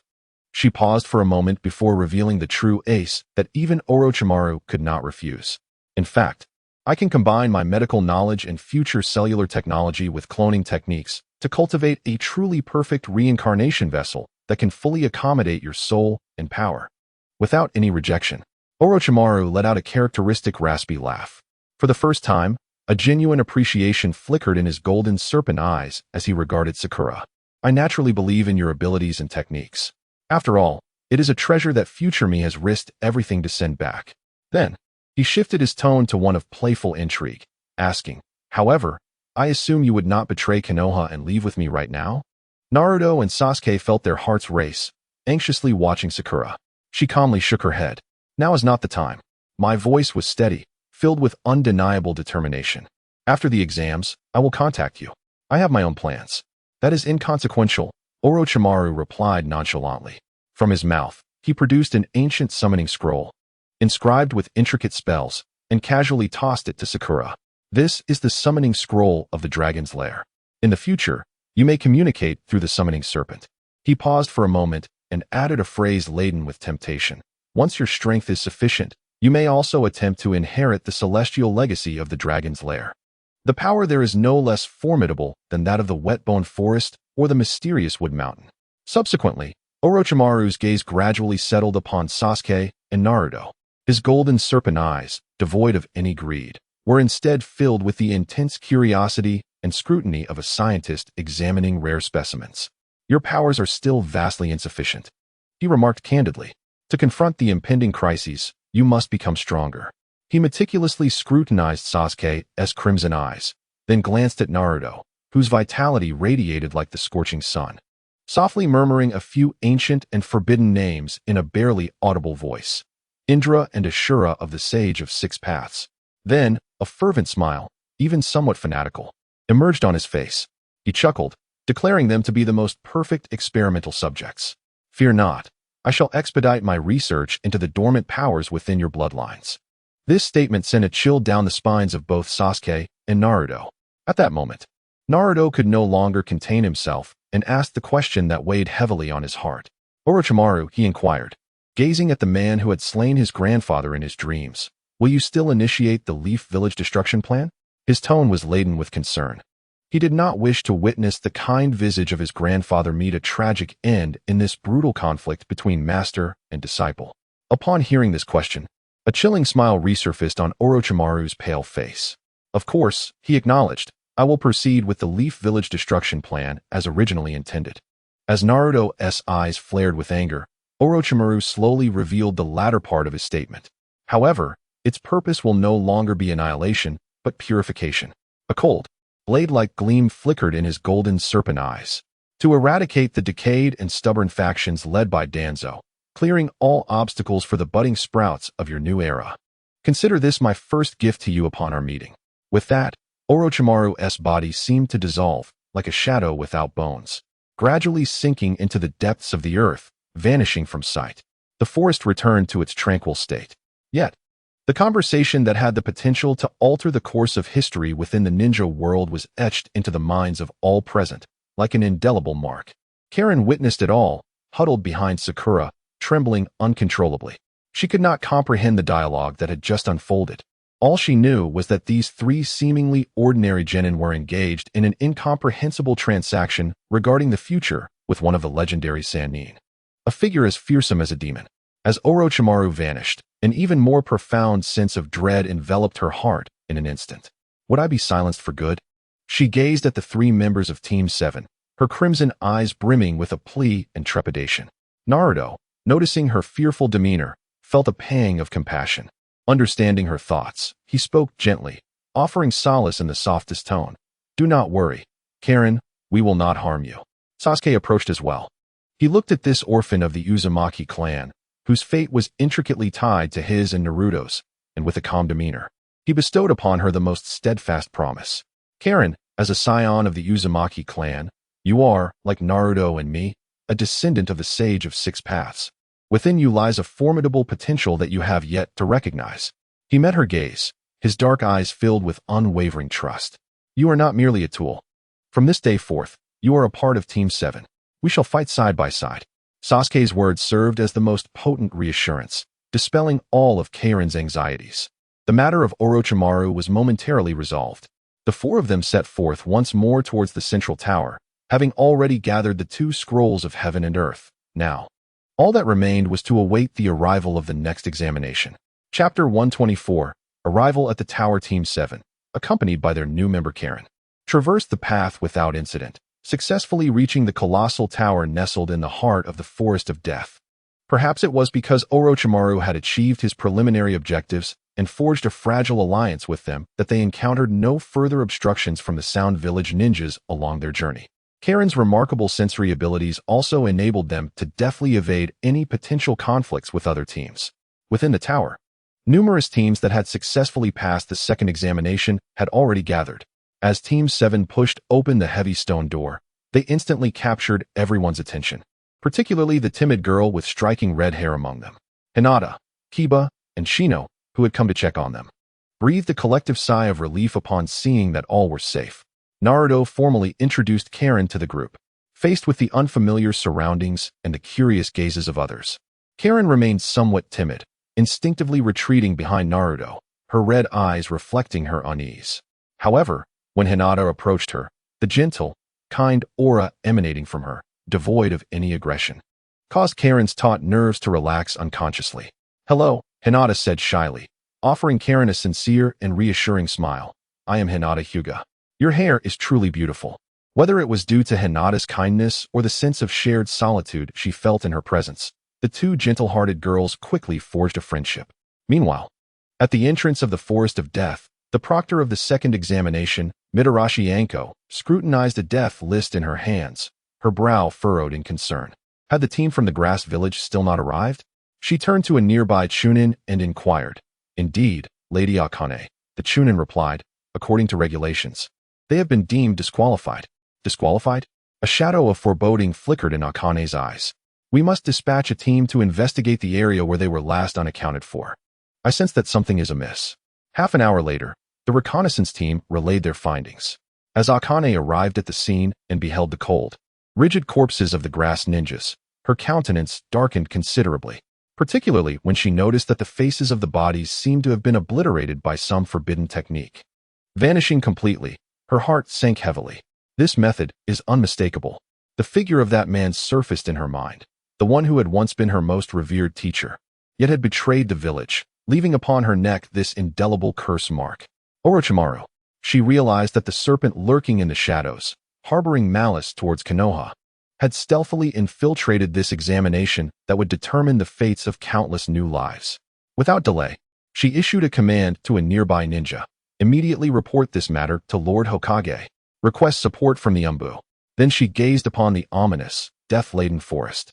Her eyes, always tinged with a hint of irreverence, now glimmered solely with cold intent. And I shall personally confront my beloved teacher. In the late hours of the night, within the lounge of the high tower, the members of Team 7 convened once more for a clandestine discussion. Sakura unveiled her long-conceived, audacious plan for collective enhancement without reservation. The emergence of Orochimaru, along with his foresight into the future, poses a significant risk to us, yet simultaneously presents an unprecedented opportunity. Sakura's expression was grave. His knowledge of biotechnology and forbidden techniques will be an essential piece of the puzzle in altering our destiny. My plan revolves around utilizing the Hashirama cells he possesses as the core for a radical transformation of us all.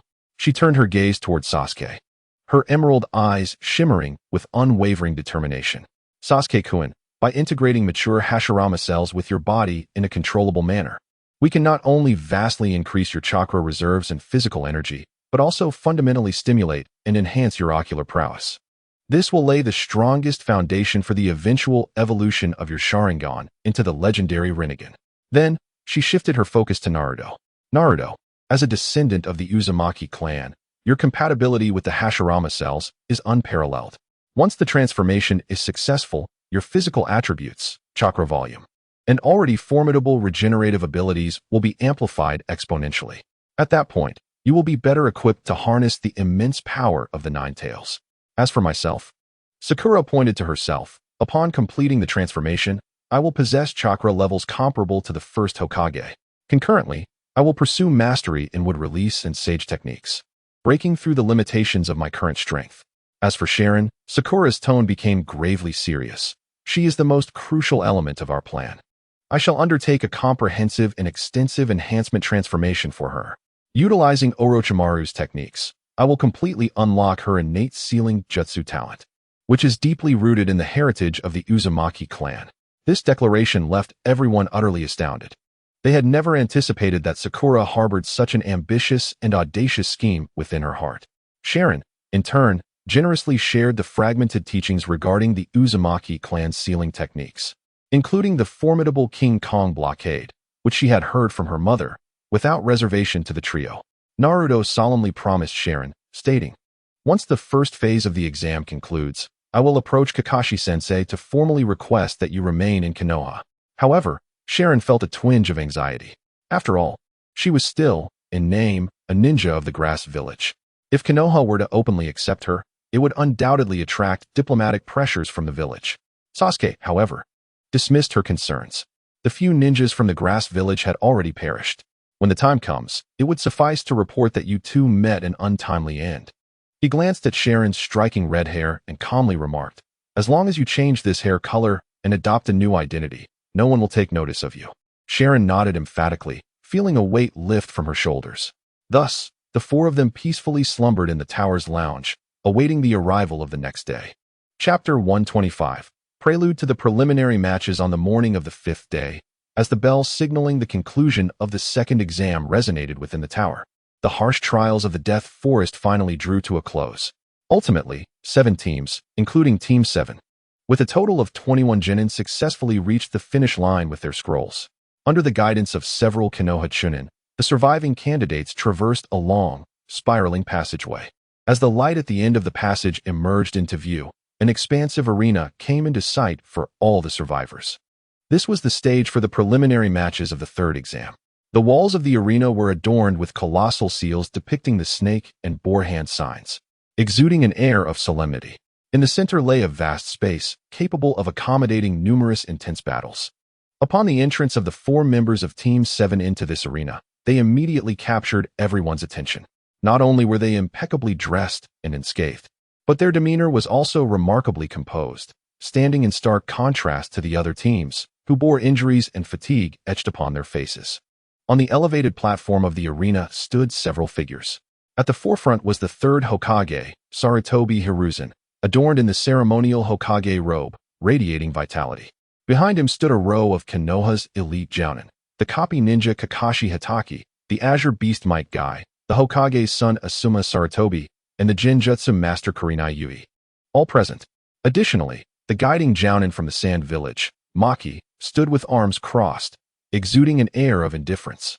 In a less conspicuous corner, A slender ninja with a faintly sickly smile quietly observed everything. That is Orochimaru, disguised as a shinobi of the Sound Village. Ah, Kakashi. It seems your 3 adorable little ones have managed to pass as well, Asuma remarked with a teasing tone, a cigarette dangling from his lips. Those 3 of mine barely scraped through with their tactics and intellect. Your class, I presume, had an easier time? Of course. Before Kakashi could respond, Guy, clad in his form-fitting green suit, eagerly interjected, flashing his bright white teeth in a thumbs up. After all, they are my eternal rivals, the team led by Kakashi. My spirited disciples are already itching to compete against them in the preliminaries. Kakashi merely waved his hand lazily, responding in his signature lackadaisical manner. Well, I suppose it was just luck. Besides, we happened to pick up a lost child along the way. After their conversation, he approached the members of Team 7. Observing his 3 unscathed disciples, whose breaths were remarkably steady, he smiled and remarked, "Well done, little ones." His gaze shifted to the red-haired girl who instinctively attempted to hide behind Naruto.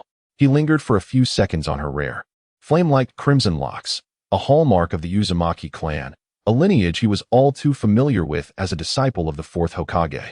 So, who is this charming young lady? He inquired with a smile, though he already had the answer within. Naruto, shedding his usual boisterous demeanor, stepped forward to shield Karen, calmly and steadily recounting her background and her kinship with him. This is the situation, Kakashi-sensei. We encountered her in the forest. She was abandoned by her teammates and being pursued by a giant serpent. Her name is Karen, and like me, she is of the Uzumaki clan. Finally, he earnestly presented the request they had already decided upon. Therefore, Kakashi-sensei, I would like to ask you to let her stay in Konoha. Sasuke also stepped forward to reinforce their prearranged plan. The team from the Grass Village has been entirely wiped out. We can report Karen's information as part of our mission's casualties, as long as she changes her hair color and assumes a new identity. With the intelligence capabilities of the Grass Village, it would be nearly impossible for them to detect any inconsistencies. Upon hearing this, Kakashi ran a hand through his hair, looking somewhat troubled. While that may be the case, it is indeed a complicated matter. Even if we report her as deceased, given Karen's unique physique, which is akin to a strategic resource for the Grass Village, they will undoubtedly dispatch specialized sensory ninjas to investigate. If she is discovered, the 3rd Hokage will surely have a plan. A clear and confident voice interrupted Kakashi's concerns. It was Sakura. She gazed at her teacher with a smile, her emerald eyes sparkling with perceptive wisdom. I believe in this. Whether it stems from the consideration of the significance of the bloodline and unique abilities of the Uzumaki clan, or from a desire to compensate Naruto, the son of the village's hero and an orphan of the Uzumaki clan, the 3rd Hokage is undoubtedly compelled to retain Karen. This decision is not merely driven by emotional necessity, but is also a political imperative. The value of a living member of the Uzumaki clan to Konoha far outweighs any trivial diplomatic tensions with the village hidden in the grass. Kakashi, observing his politically astute female disciple, sighed with resignation. Very well, I concede to you. He shrugged, stating that he would present this matter to the 3rd Hokage. With that, he made his way back to the high platform, but before departing, he quickly and gravely cautioned them in a tone only the 4 of them could hear. Furthermore, you must exercise utmost caution. Kakashi's gaze became incredibly serious. The lead Nin from the Sound Village was, in fact, Orochimaru. He had infiltrated this examination. The upcoming matches could easily take a perilous turn, and you all must not act independently. So it was a trap from the very beginning? Sasuke's eyes scanned the figure on the high platform, disguised as the Sound Village Nin, and clarity washed over him. Konoha's intelligence division could not possibly be unaware that Orochimaru had founded the Sound Village. The allowance for their participation likely aimed to draw this most dangerous serpent into the light. It was a cunning ploy to lure the snake out of its den. However, they probably did not anticipate that this serpent would bring along a pack of even more ferocious wolves, ultimately leading to the demise of the 3rd Hokage himself. Soon after, the 3rd Hokage stepped forward, his dignified yet aged gaze sweeping over all the candidates present. Then, in an extraordinarily grave tone, he revealed to the participants the harsh reality behind this Nin exam.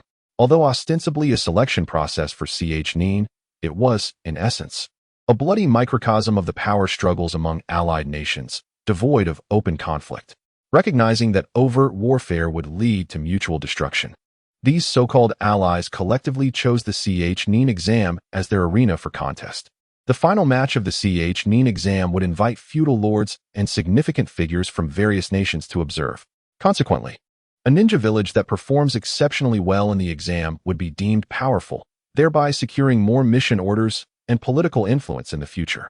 In other words, the third Hokage's voice grew exceedingly grave. Your victories and defeats will directly impact the future of the village and the interests of the nation. What you carry is not merely your own glory, but the honor of the entire village. Moreover, he regarded the diverse expressions of the candidates below before announcing the next decision. Due to the excessive number of candidates who passed the second exam, and to ensure that the esteemed spectators could witness higher quality duels, I have decided to hold an impromptu preliminary round. Several genin withdrew from the preliminary round, including Kabuto and a few from the Sound Village. Once everything was prepared, the enormous electronic screen on the wall behind him illuminated instantly. The names of all participants swiftly scrolled across the screen, and at that moment, every heart tightened in suspense. The prelude to the preliminary round had officially commenced. Chapter 126. The preliminary round. As the words of the third Hokage resonated, a figure silently emerged at the center of the arena. Tall and lean, with a pallid complexion, he occasionally broke the silence with a suppressed cough. This was the chief examiner of the preliminary round, the esteemed Jonin, Moonlight Gale. Cough, cough. Ladies and gentlemen, Moonlight Gale announced in a feeble voice, the preliminary round of the third exam begins now. The rules are straightforward, a one-on-one battle, devoid of restrictions, continuing until one party is either deceased, unconscious, or concedes. His declaration sent a shiver through the ranks of the genin, reminding them of the merciless nature of the exam. He gestured toward the enormous electronic screen behind him, which would randomly determine the opponents via computer selection. The names on the screen whirled rapidly, until the first matchup crystallized before their eyes. First round, Rock Lee versus Kanjuro. Oh. Let the flames of youth burn bright. Guy, from the elevated platform, fervently waved his fists in encouragement for his disciple. Kanjuro regarded the peculiar figure clad in a green jumpsuit with a disdainful smile. With a flourish of his hands, the puppet crow behind him descended, and numerous chakra threads extended from his fingertips. Allow me to demonstrate to you, Leaf Village, what a true ninja battle entails. However, before he could finish his declaration, Rock Lee vanished from his position. So swift, Kanjuro's pupils constricted sharply. He barely registered a flash of green as an afterimage surged past the protective net woven from chakra threads, approaching his puppet crow at an incomprehensible speed.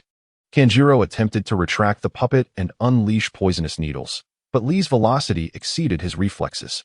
Leaf Hurricane. With a powerful shout, Lee's right leg, akin to a battle axe, struck the crow with overwhelming force. Crack!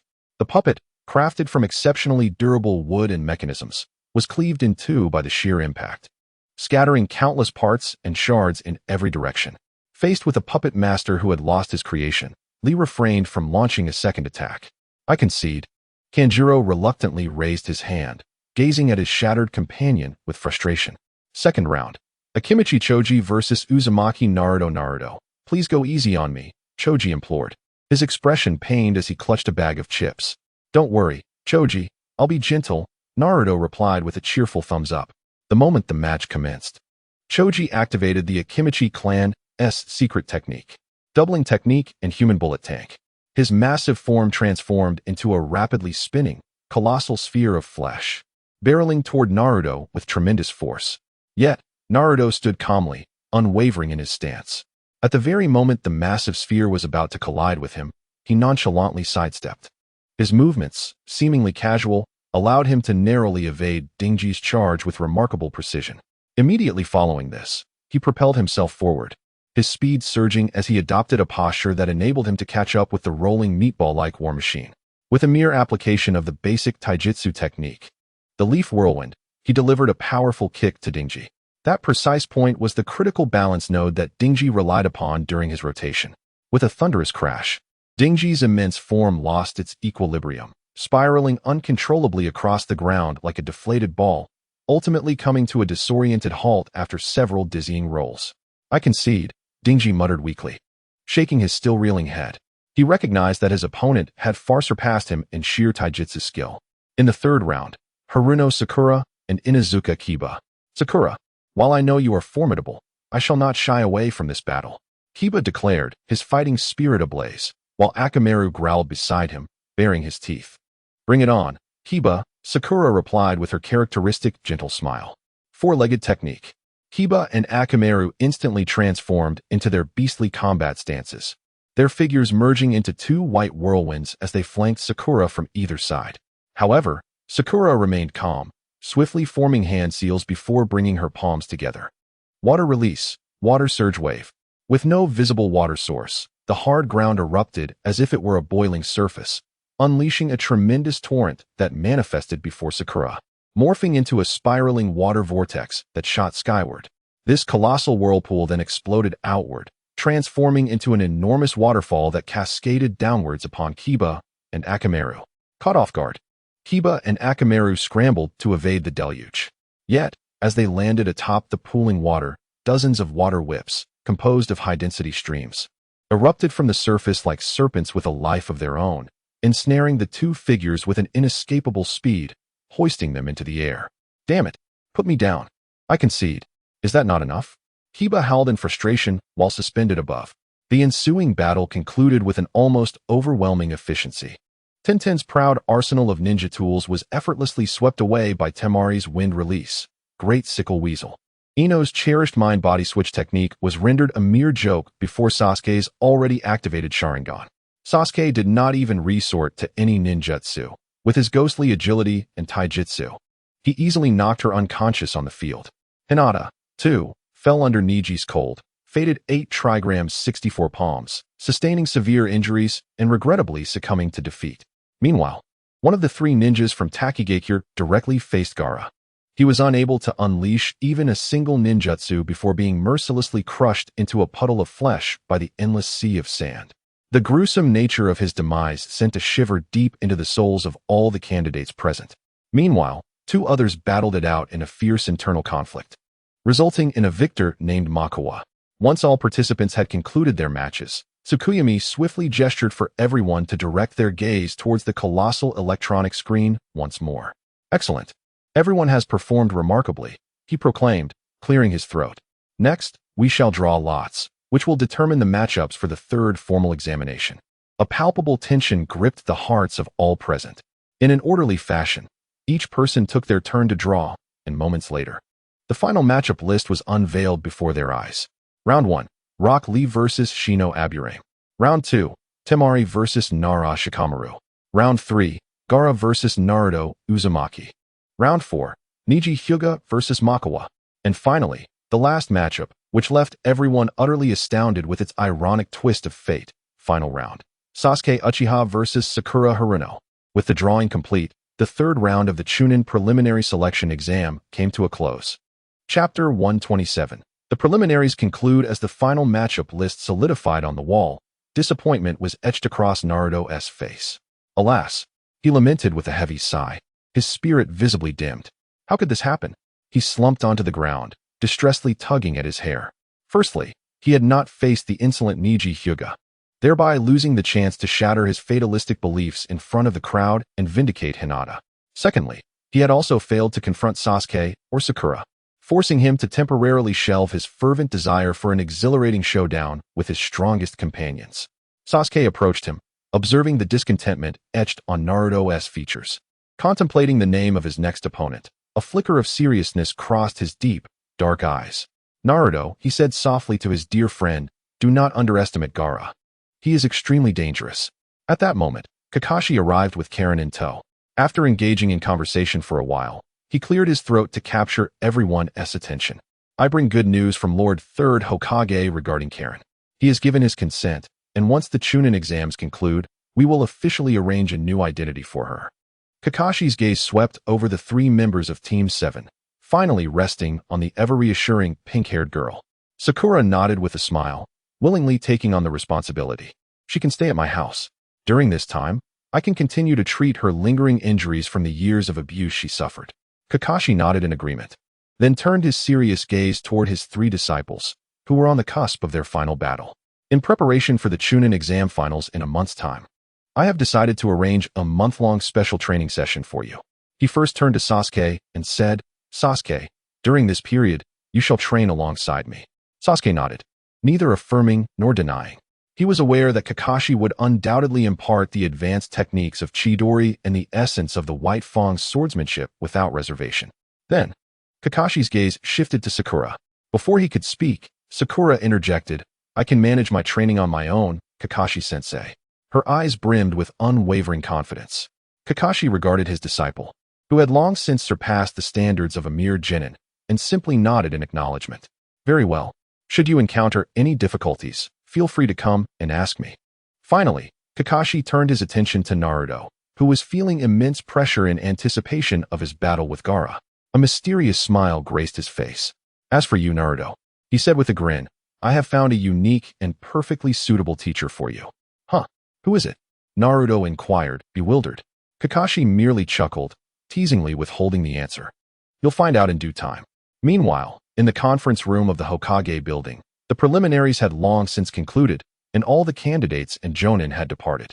The spacious room was left in solitude, occupied only by the third Hokage, Hiruzen Sarutobi. The waning light of the setting sun streamed through the large windows, casting a long, solitary shadow upon the floor. The flickering glow of his tobacco pipe illuminated his expression, which oscillated between worry and tranquility. Tap, tap.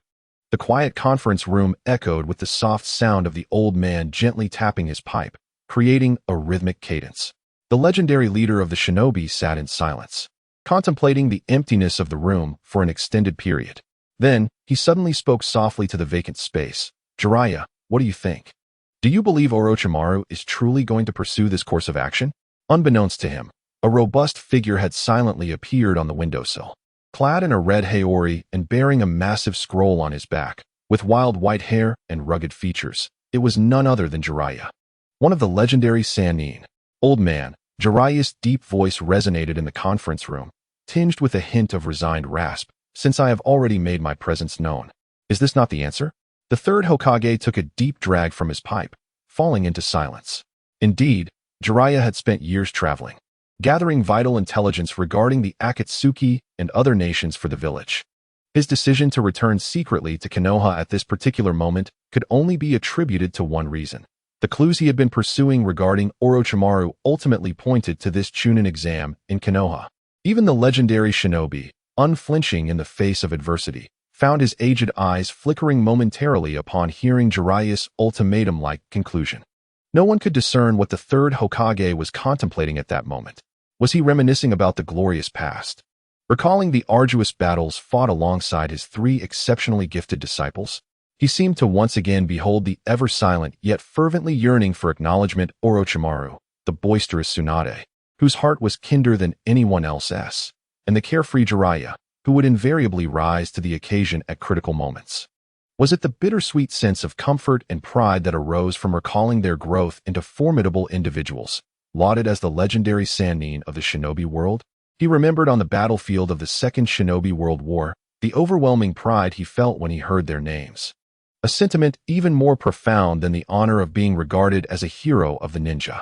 Or perhaps he was reminded of the heart-wrenching severance with his most accomplished disciple, Orochimaru, who, after engaging in inhumane experiments on human subjects, was ultimately granted a chance to escape due to a flicker of compassion, despite being expelled from Konoha. He could never forget the cold, unfeeling resentment reflected in Orochimaru's golden serpent eyes as he departed. Or maybe it was the realization that the consequences of his past leniency were finally coming back to haunt Konoha and himself, giving rise to a deep sense of despair and regret from the depths of his heart. No one could know. The legendary ninja Sarutobi Hiruzen remained silent, burying the tumultuous emotions surging within him deep in his heart. His weathered, resolute visage betrayed no sign of expression. Only Jiraiya, standing nearby, could perceive that, at this moment, his mentor seemed to have aged even further. Chapter 128. Jiraiya. The following morning, Naruto arrived early at a hot spring inn located on the outskirts of Konoha. The once bustling road was now tranquil, filled only with the morning chirping of birds and the distant sound of flowing water. Naruto strolled leisurely toward the inn, recalling how after the preliminary rounds of the Nin exams yesterday, Kakashi-sensei had mysteriously informed him of a special teacher suited to him, providing this address and instructing him to come here for training as that teacher awaited him. The air was imbued with a faint scent of sulfur, mingled with the fresh aroma of damp grass, creating an invigorating atmosphere. However, as he neared the entrance of the inn, a barely perceptible frown creased his brow. Naruto kept silent, merely flicking a thumb-sized pebble from the gravel-strewn ground with the tip of his foot, sending it silently soaring into the air. Then, seemingly at random, he extended his hand, securely grasping the pebble in his palm. Narrowing his eyes, his gaze sharpened like that of a hawk, instantly locking onto a shadowy figure obscured among the thick foliage of a colossal ancient tree nearby. There, a vague silhouette was peering furtively towards the women's hot spring with a monocular. In an instant, Naruto's arm muscles tensed, and he unleashed a powerful throw. Whoosh! The diminutive stone was propelled forth at a terrifying speed akin to a bullet. It sliced through the air, creating a sharp whistle, and accurately targeted the figure still engrossed in its voyeurism. The man, confronted by this sudden, warning-laden assault, appeared visibly startled. He barely had time to hurriedly turn to the side, narrowly avoiding a fatal stone that could have left a gaping hole in his face. However, with a resounding crack, the stone, having passed him by, continued its trajectory and shattered the specialized monocular telescope he held in his hand into countless fragments. "My telescope!" came a heart-wrenching wail from above. Immediately following, a white-haired man descended from the tree like a kite that had lost its string, landing clumsily on the ground. He pointed an accusatory finger at Naruto, exclaiming loudly, "What are you doing, you little brat? Do you have any idea how hard it is to procure a specialized telescope like this?" Naruto, arms crossed in resignation, gazed at the man before him. His mane of wild white hair, reminiscent of a lion's mane, complemented his robust physique and rugged features. Coupled with his current expression of indignation and his persistent habit of peeping, there was no doubt that he was the legendary Jiraiya, one of the 3 legendary Sannin and the mentor of his father, Minato Namikaze. "Peeping is quite an immoral act," Naruto chastised, his tone imbued with the youthful fervor of a pure sense of justice. "What peeping? That's such a harsh accusation," Jiraiya retorted, puffing out his chest in mock indignation. "I am merely gathering material for my artistic creations. Art, do you understand? Art." As he spoke, he crouched down sorrowfully to examine the shattered remnants of his telescope. An expression of profound dismay etched across his face. Suddenly, he jerked his head up and, feigning ferocity, declared to Naruto, "You little rascal. You must compensate me." Naruto understood the underlying truth. He realized that Jiraiya, as the new mentor arranged for him by Kakashi, could not possibly be unaware of his identity. This display was clearly an attempt to gauge him. Thus, he willingly played along, eager to teach this perpetual voyeur a lesson. A furious expression crossed his face as he pointed at Jiraiya, proclaiming loudly, "You find so many excuses for peeping. I see you as nothing more than an unrepentant, lecherous old man. Today, I shall deliver justice and give you a proper thrashing." Before he could finish his sentence, he sprang into action. Leaf Hurricane. He unleashed the taijutsu he had stealthily acquired from his dream of Gai-sensei, transforming into a whirlwind of orange. His right leg swinging like a battle axe, imbued with enough power to shatter steel, aimed directly at Jiraiya's side. Jiraiya's previously playful expression vanished in an instant. A flicker of surprise crossed his mind. Kakashi was not adept in this raw, straightforward style of taijutsu. This little brat's kick bore a striking resemblance to Gai's technique. Intriguing. He did not meet the attack head-on. Instead, his figure glided back effortlessly, evading Naruto's powerful strike at an astonishing angle. Seizing the moment when Naruto was exhausted and yet to regain his strength, he struck with his right foot, akin to a venomous serpent emerging from its lair, delivering a fierce kick at an exceptionally cunning angle aimed squarely at Naruto's backside. However, just as he was about to succeed, a scheming smile blossomed on Naruto's face. Shadow Clone Technique. With a pair of soft thuds, 2 identical shadow clones of Naruto suddenly materialized on either side of him. The clone on the left crossed its arms in front of its chest, adopting a most stable stance to firmly block Jiraiya's seemingly inevitable kick. Meanwhile, the clone on the right perfectly synchronized with the residual force of Naruto's incomplete whirlwind, unleashing a deadly spinning kick from a completely opposite angle, creating an unavoidable scissor kick in unison with the original. Jiraiya was taken aback by this tactical synergy. Compelled to abandon his attack and brace himself with one arm to absorb the impact of the spinning kick, the tremendous force caused him to slide back half a step involuntarily. What followed was a torrent of Naruto's unprecedented shadow clone techniques, akin to a tempest. Jiraiya began to engage in a pure contest of physical prowess with Naruto. Although he refrained from exerting his full strength, maintaining a playful demeanor while gauging his opponent, he gradually found himself overwhelmed by Naruto's self-created and highly variable combat system. Each of Naruto's attacks and defenses were accompanied by the simultaneous application and dissolution of shadow clones. At times, he used the clones as shields to absorb Jiraiya's strikes, creating openings for the original. At other times, he employed them as decoys, launching feigned assaults while the original executed a lethal ambush from the most unexpected angles. He even utilized the shadow clones as makeshift springboards, leaping off their shoulders to deliver astonishing aerial attacks. This strategy transcended mere numerical advantage, ingeniously merging deception, feints, coordination, and surprise into a remarkable art of combat. After dismantling dozens of moves in succession, Jiraiya finally seized an opportunity to retreat, leaping out of Naruto's attack range. He raised his hands in surrender, exclaiming, "No more fighting. If this continues, the beautiful women at the hot spring inn will surely flee at the noise." He crossed his arms over his chest, thoroughly assessing Naruto with a sense of satisfaction. His eyes, usually glimmering with mischief, now radiated genuine admiration and surprise. Kakashi's appraisal of you in his letter was indeed devoid of exaggeration, Jiraiya remarked sincerely while gazing at Naruto. "You, my young friend, have truly given me an enormous surprise." Chapter 129. The shadow of the forebears in the backyard of the hot spring inn, a mist of steam enveloped the air. Jiraiya observed this youthful boy before him, whose intellect and strength far surpassed that of his peers, setting aside all thoughts of jest. He sat cross-legged, his expression unusually grave. Kakashi mentioned it in his letter. Jiraiya stated directly, his voice low. "You wish to undertake experiments and training for the tailed beast transformation, and further study the subsequent properties of the spiraling sphere, do you not?" Naruto nodded vigorously, a serious expression gracing his face. "Indeed, during the preliminary rounds, I felt the power of that individual known as Gaara. To overcome his tailed beast transformation, I find myself at a bottleneck with my current abilities." Upon hearing this, Jiraiya's expression became exceedingly complex, a mixture of solace, sorrow, and profound guilt washing over him. He gazed at Naruto's face, so reminiscent of his father's, radiant and resolute, and asked solemnly, "Naruto, you have come to learn of your lineage, have you not?" Though framed as a question, his tone bore the certainty of someone who already knew the answer. Naruto's body stiffened slightly. After a moment of silence, he eventually nodded. He refrained from revealing the secret of his dreams, instead articulating the carefully crafted narrative he had previously devised with Sasuke and Sakura.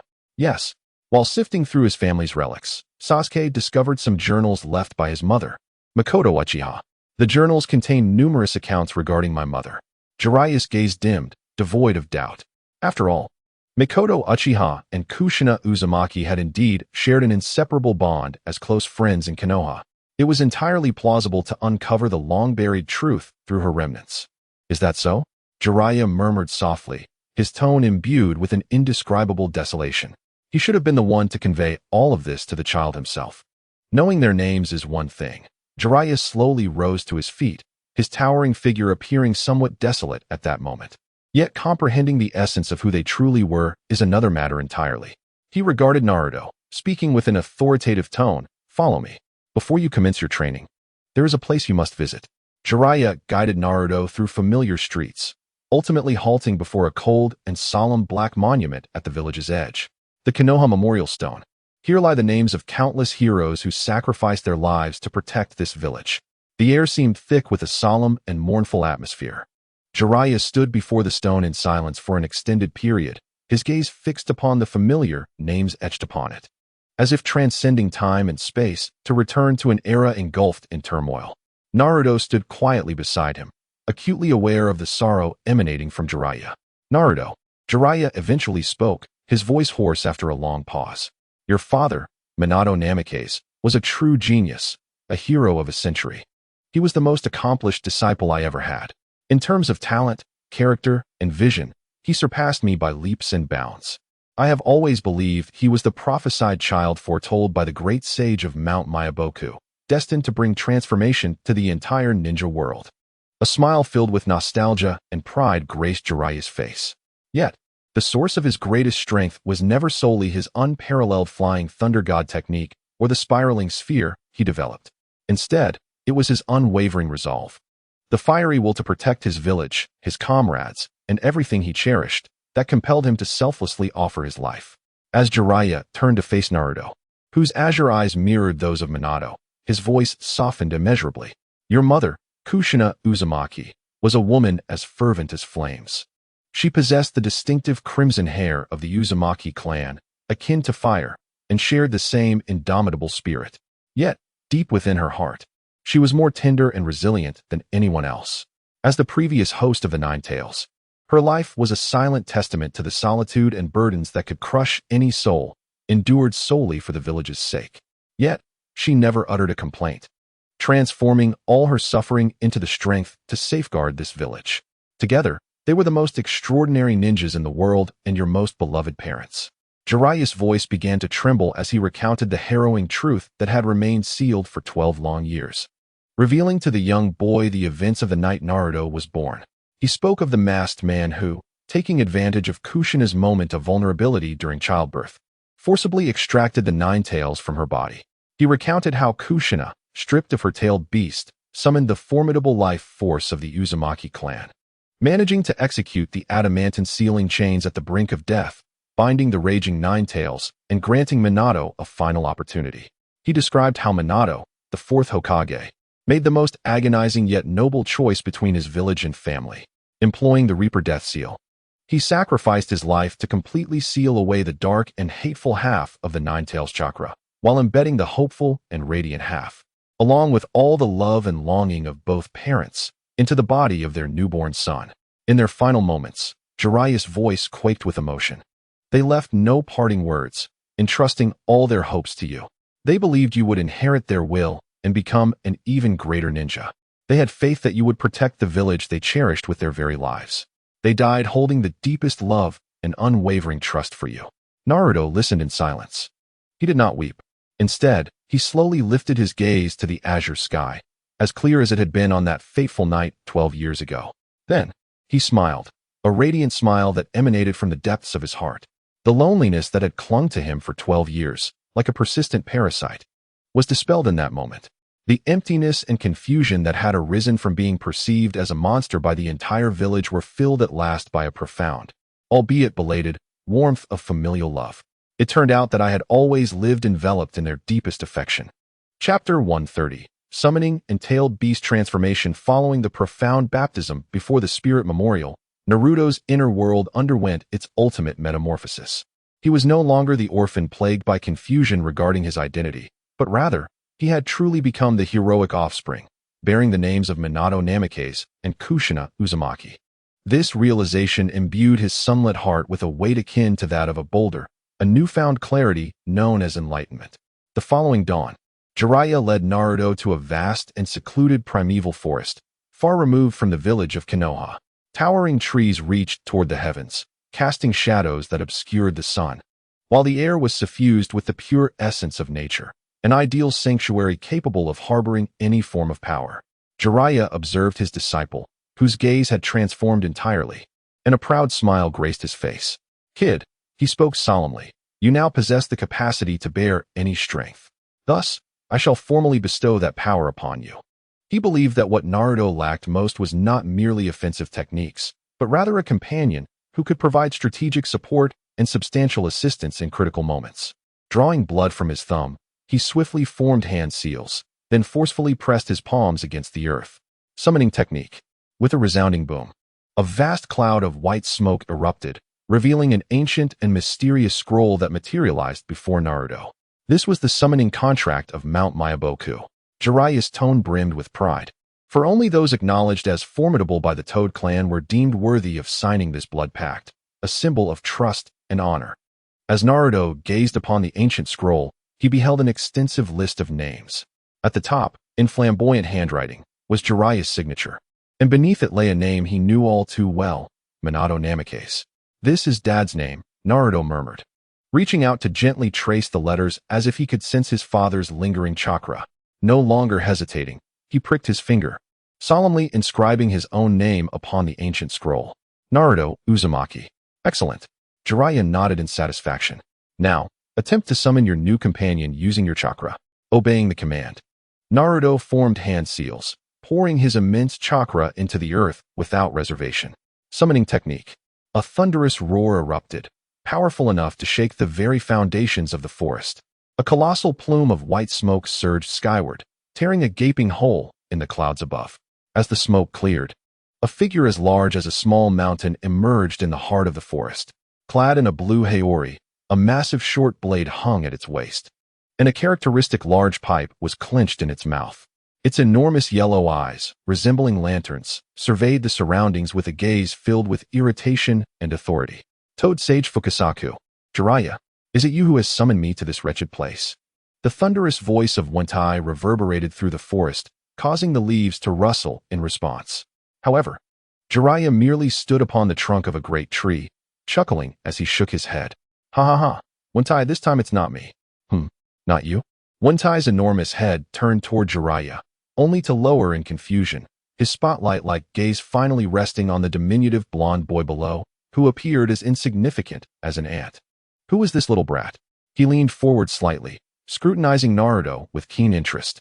With his golden hair and striking blue eyes, Naruto exuded a foolish but determined tenacity. Wentai's voice rumbled like distant thunder. Hey, little brat, you must be that guy Minato's son, right? Initially, Naruto was daunted by the giant's imposing stature and formidable aura. Nevertheless, he puffed out his chest and replied boldly, That's right. I am the son of the fourth Hokage, Uzumaki Naruto. Ha ha ha. Upon hearing this, Wentai erupted into a thunderous laugh, filled with nostalgia and delight. I see. That guy's son has grown up so much. He lowered his massive head, gently but insistently tapping Naruto's head with his pipe, which resembled a small mountain. Fine. In light of your father's reputation, I shall protect you from now on. Following the successful signing of the summoning contract, Jiraiya immediately commenced Naruto's second phase of training, the most perilous of all, the tailed beast transformation training. Naruto. Jiraiya's expression grew gravely serious, as the upcoming training was fraught with danger. The chakra of the Nine Tails was not merely a source of power. It was a toxic blend of hatred and fury. Should your mind succumb to its influence, you would utterly lose yourself, transforming into a mindless beast bent solely on destruction. At that moment, a figure wearing an animal mask silently appeared on a nearby branch. To ensure absolute safety, Jiraiya gestured toward the figure. Introducing him, I have specially invited an elite from the Umbu, Yamato, from the third Hokage. He possesses the unique wood release abilities of the first Hokage. While you train, he will assist you by using his wood release to suppress the potentially uncontrollable chakra of the Nine Tails within you. The three commenced their training in earnest. As Naruto had already established a preliminary cooperation with the Nine Tails, the beginning of the training proceeded remarkably smoothly. Sitting cross-legged, Naruto focused his mind to communicate with the immense fox within, which was also observing the outside world.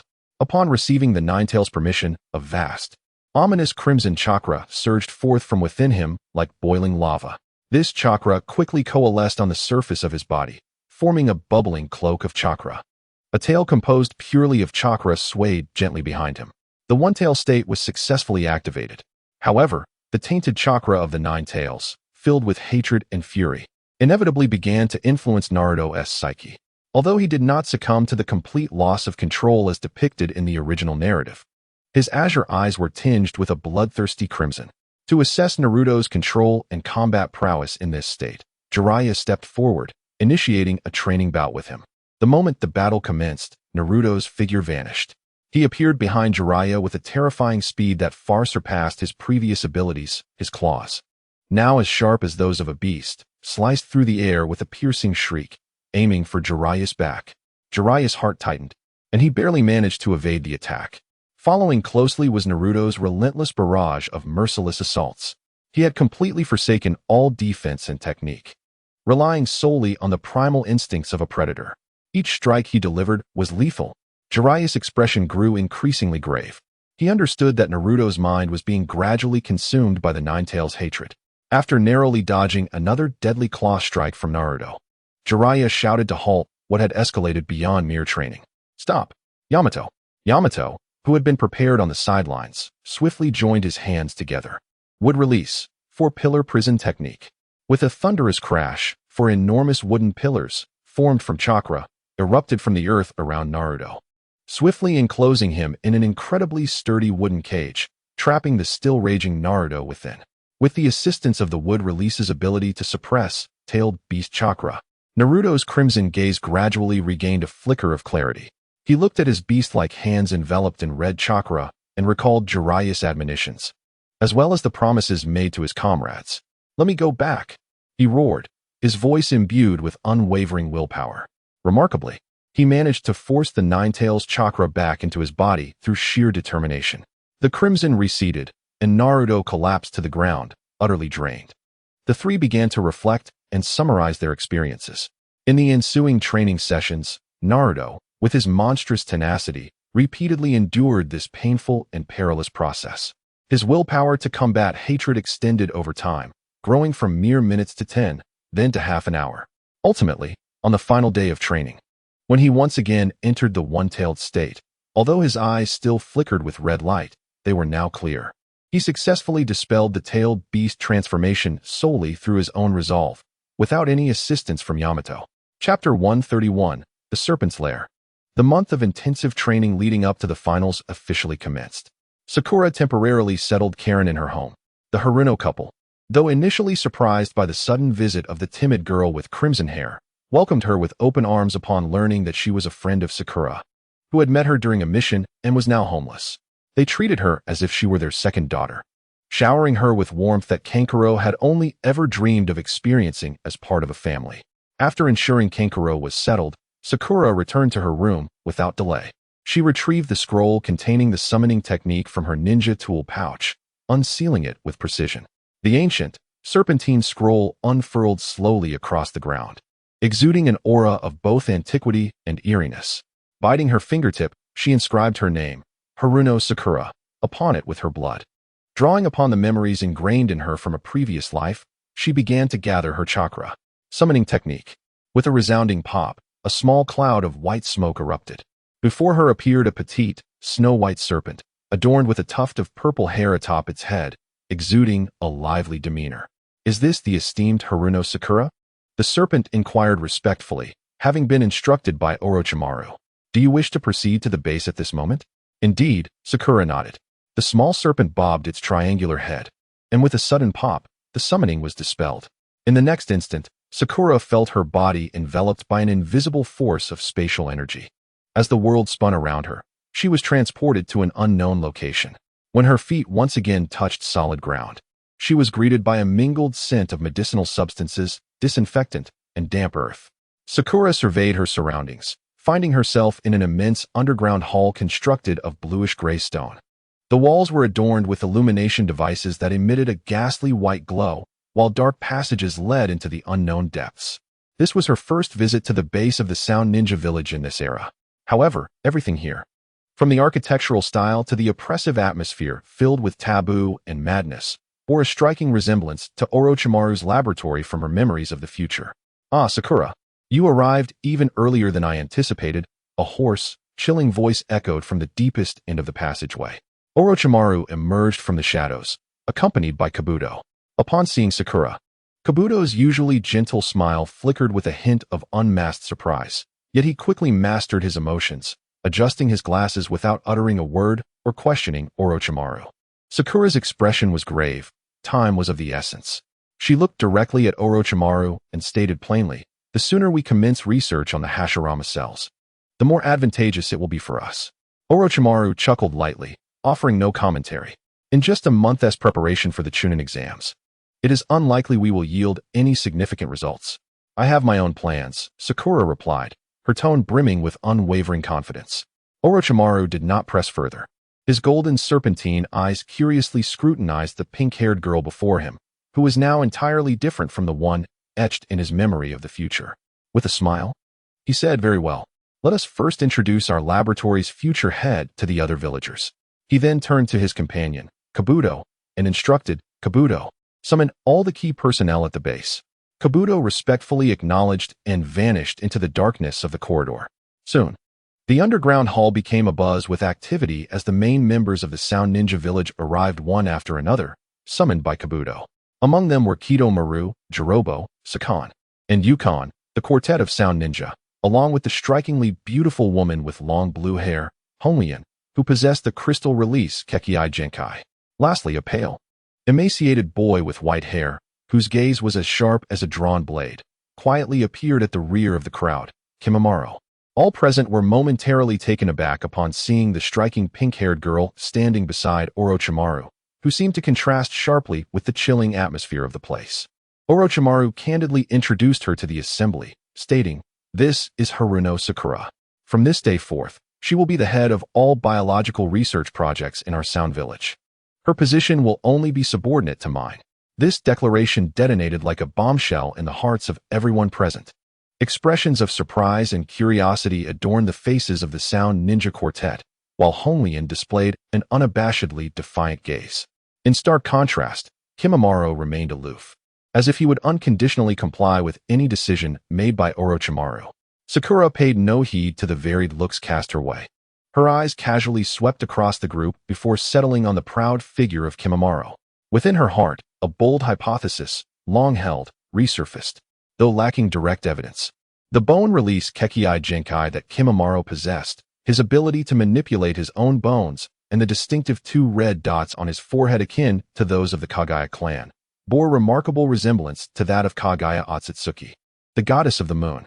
Kagaya had two sons, Hahai and Hakamura, with the Hyuga clan being direct descendants of Hakamura. However, no one could guarantee whether a descendant of Hakamura might arise, inheriting a portion of Kagaya's abilities.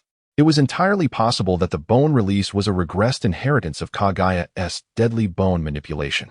Based on this long-held understanding, she boldly inquired before everyone, Orochimaru, "To what stage has Kimimaro's bloodline disease progressed?"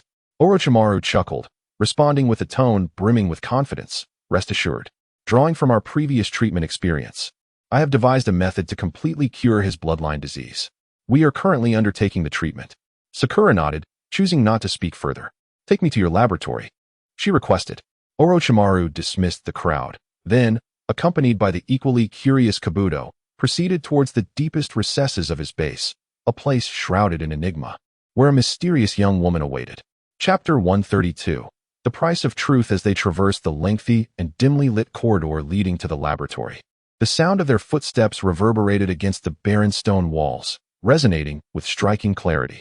The frigid air was thick with a complex amalgam of various chemical agents, disinfectants, and an unshakable scent of blood. "From today onward, you shall assist Sakura in her research on the cells of Hashirama," Orochimaru stated without turning to acknowledge Kabuto, who promptly responded with a respectful affirmation. Adjusting his glasses, he offered Sakura a gentle and humble smile, saying, "I am truly astonished, Lady Sakura, that at such a young age, you possess such formidable abilities. I look forward to your guidance." Sakura remained silent. In her heart, Kabuto represented an extreme danger, a variable steeped in uncertainty. Her memories from a past life vividly recalled this man's terrifying talents and profound cunning. Like a chameleon, he navigated between various factions. With loyalty being his least valuable trait, he served only those who could provide him with a sense of purpose. Although, following the Fourth Great Ninja War, and after experiencing Itachi Uchiha Sazanami, he ultimately chose to abandon enmity with them. This decision came only after enduring countless betrayals and quests for meaning. Yet, the Kabuto before her had not yet faced such trials. If Orochimaru were to disclose the unvarnished truth of the future to him, could he truly accept it with ease? What path would his heart, already riddled with scars from numerous lies and betrayals, lead him down? At that moment, Orochimaru, walking ahead, seemed to perceive all her doubts. A soft chuckle escaped him, his raspy voice echoing in the corridor. "Kabuto, my dear child, has been nurtured as a tool of espionage from a young age. His life has unfolded amidst endless lies and betrayals. He survives through deceit, yet harbors a deeper loathing for lies and treachery than anyone else. What he seeks has never been grand ideals or supreme power, merely a genuine sanctuary that can offer him a sense of direction in life." Orochimaru's words cut through Kabuto's layers of pretense like the sharpest scalpel, exposing the raw truth of his heart more profoundly than Kabuto himself understood. Kabuto's steps slowed. Disbelief etched across his face as he gazed at the man ahead, who seemed to discern everything. His lips parted slightly, whispering, "Lord Orochimaru." Orochimaru turned. No further words were exchanged. His golden serpent-like eyes met Kabuto's astonished gaze. Genjutsu activated silently. A torrent of memories from a future fraught with war, death, and betrayal surged into Kabuto's mind like a breaking dam. His body froze abruptly. His face, which always bore a gentle smile, now lost all expression for the first time. He was shocked beyond measure. His legs weakened, causing him to uncontrollably kneel on one knee, cold sweat instantly beading on his forehead. So it is, so it is. He stood there in a daze, murmuring to himself, "Lord Orochimaru. The immense transformation you have undergone since returning to Konoha is due to the fact that you have reclaimed memories from the future." Orochimaru turned around and continued to walk forward. "I hope you have now found the direction of your life." Do wiped the fine beads of cold sweat from his forehead, a remnant of the exceedingly vivid illusion he had just experienced. He slowly rose to his feet. The facade of a mere tool, once false and gentle, had utterly vanished. In its place was a fervent and exhilarated smile, one who had discovered the truth. "I am just like you." He earnestly followed in Orochimaru's footsteps, expressing his genuine interest in the so-called Ōtsutsuki clan from beyond the heavens. Soon, the three arrived at the end of Orochimaru's laboratory. With a booming sound, a massive stone door slowly rose upward. The scene beyond the door caused even Sakura, who had mentally prepared herself, to involuntarily widen her eyes in shock. Before her lay 2 rows of glass incubation pods, arranged with military precision. The pods were filled with a pale green nutrient solution bubbling gently. Within the crystal-clear liquid floated various human organs, and even entire bodies, both male and female, ranging from robust young adults in their 30s to delicate young girls of 11 or 12 years. They lay bare, eyes tightly shut, connected by countless unknown tubes, resembling sleeping specimens devoid of any consciousness. At the forefront of the laboratory, an even more horrifying sight akin to hell awaited. On a cold metallic examination table lay a girl, half of her body completely petrified. She stared in agony with eyes that had long lost their vitality, her mouth opening and closing silently, as if pleading for mercy, or perhaps crying out in agony, yet no sound escaped her lips. Alongside the examination table, several failed subjects lay abandoned like genuine medical refuse, carelessly discarded in the corner. Their pale bodies were stacked in unnatural positions, bearing various injuries and petrification caused by cellular breakdown. The only commonality among them was the expression of utmost pain and despair frozen on each of their faces. Orochimaru regarded the scene before him with indifference, merely waving his hand dismissively. Do, understanding the unspoken command, adjusted his glasses and retrieved a large black bag, expertly packaging and disposing of the failed subjects as if they were mere garbage. Sakura's brows furrowed tightly together. An uncontrollable surge of rage erupted from the depths of her heart. In the future, although Orochimaru's experiments were fraught with taboo, they were at least conducted under the oversight of Konoha, utilizing white zetsu as experimental material. There is nothing as utterly insane and devoid of humanity as the current situation. Orochimaru seemed to anticipate Sakura's reaction. He turned around, his expression still adorned with that enigmatic smile. "This is the necessary sacrifice on the path to uncovering the truth. We do not possess the abundance of white zetsu that the future may offer. Thus, we are left with these readily available materials to conduct the most rudimentary human experiments." Then, his gaze sharpened, and within that smile seeped a chilling coldness akin to the flicker of a serpent's tongue. He looked at Sakura and, in a hoarse voice, posed the most lethal question. "Sakura, you understand this principle, but can you accept it?" Chapter 133. Sakura's choice. Orochimaru's raspy and frigid voice coiled through the blood-soaked, chemically tainted laboratory like a venomous serpent. "Sakura, you comprehend this truth. However, can you embrace it?" This question pierced Sakura's heart like a poisoned needle. He was not inquiring. He was compelling her to choose between embarking on a path devoid of all morality in pursuit of truth or clinging to that which is inherently human, naively fragile and laughable, and facing the disdain of him and her so-called allies. Deemed worthless, refused to be discarded entirely. Yet, confronted with this ultimate interrogation capable of unsettling any soul, Sakura's countenance remained resolute. She met his golden serpent-like gaze with calmness and, without hesitation, categorically rejected his ideology. No, Her voice was soft, yet resonated with clarity and strength in the desolate laboratory. I concede that, under certain extreme circumstances, necessary sacrifices do exist. Her gaze swept over the innocent lives adrift in their incubation pods, over the silent anguish of the girl on the experimentation table. Her expression suddenly turned icy. Those emerald eyes lost all warmth, surveying the abject scene with the precision of a surgical scalpel assessing the lesions that must be excised. But what you refer to is not a necessary sacrifice. They are utterly meaningless, senseless sacrifices. We seek to uncover the truth, yet we must never forsake our humanity. Sakura's words momentarily stilled the smile on Orochimaru's face. He regarded her with keen interest, awaiting her next statement. Sakura refrained from further moral debate. She understood that for someone like Orochimaru, pure ethical discourse was the most futile endeavor. Instead, she employed a similarly cold, utterly rational tone to dismantle the very foundation of his theory. Each word she spoke bore the hallmark precision and objectivity of a scientist. Your greatest flaw is not the absence of humanity. Rather, it is that your experimental methods are inherently primitive and inefficient, riddled with fundamental scientific fallacies. She advanced slowly towards a row of massive glass incubation pods, pointing at one that contained a male subject. This specimen appears to be over 40 years old, with bodily functions already in decline and cellular activity significantly diminished. You employed her to assess the invasiveness of the cellular components, yet the data derived from the outset was inherently inflated and erroneous, as her physique lacked representational validity. She gestured towards another incubation chamber, within which resided a mere girl of 12 or 13 years. Her endocrine system had not yet reached full maturation, and her hormonal levels were exceedingly unstable. Utilizing her for experimentation would invariably taint your observations, rendering them susceptible to these uncontrollable variables. How can you assure that the alterations in the cells you recorded are not a result of her own development, rather than your experiment?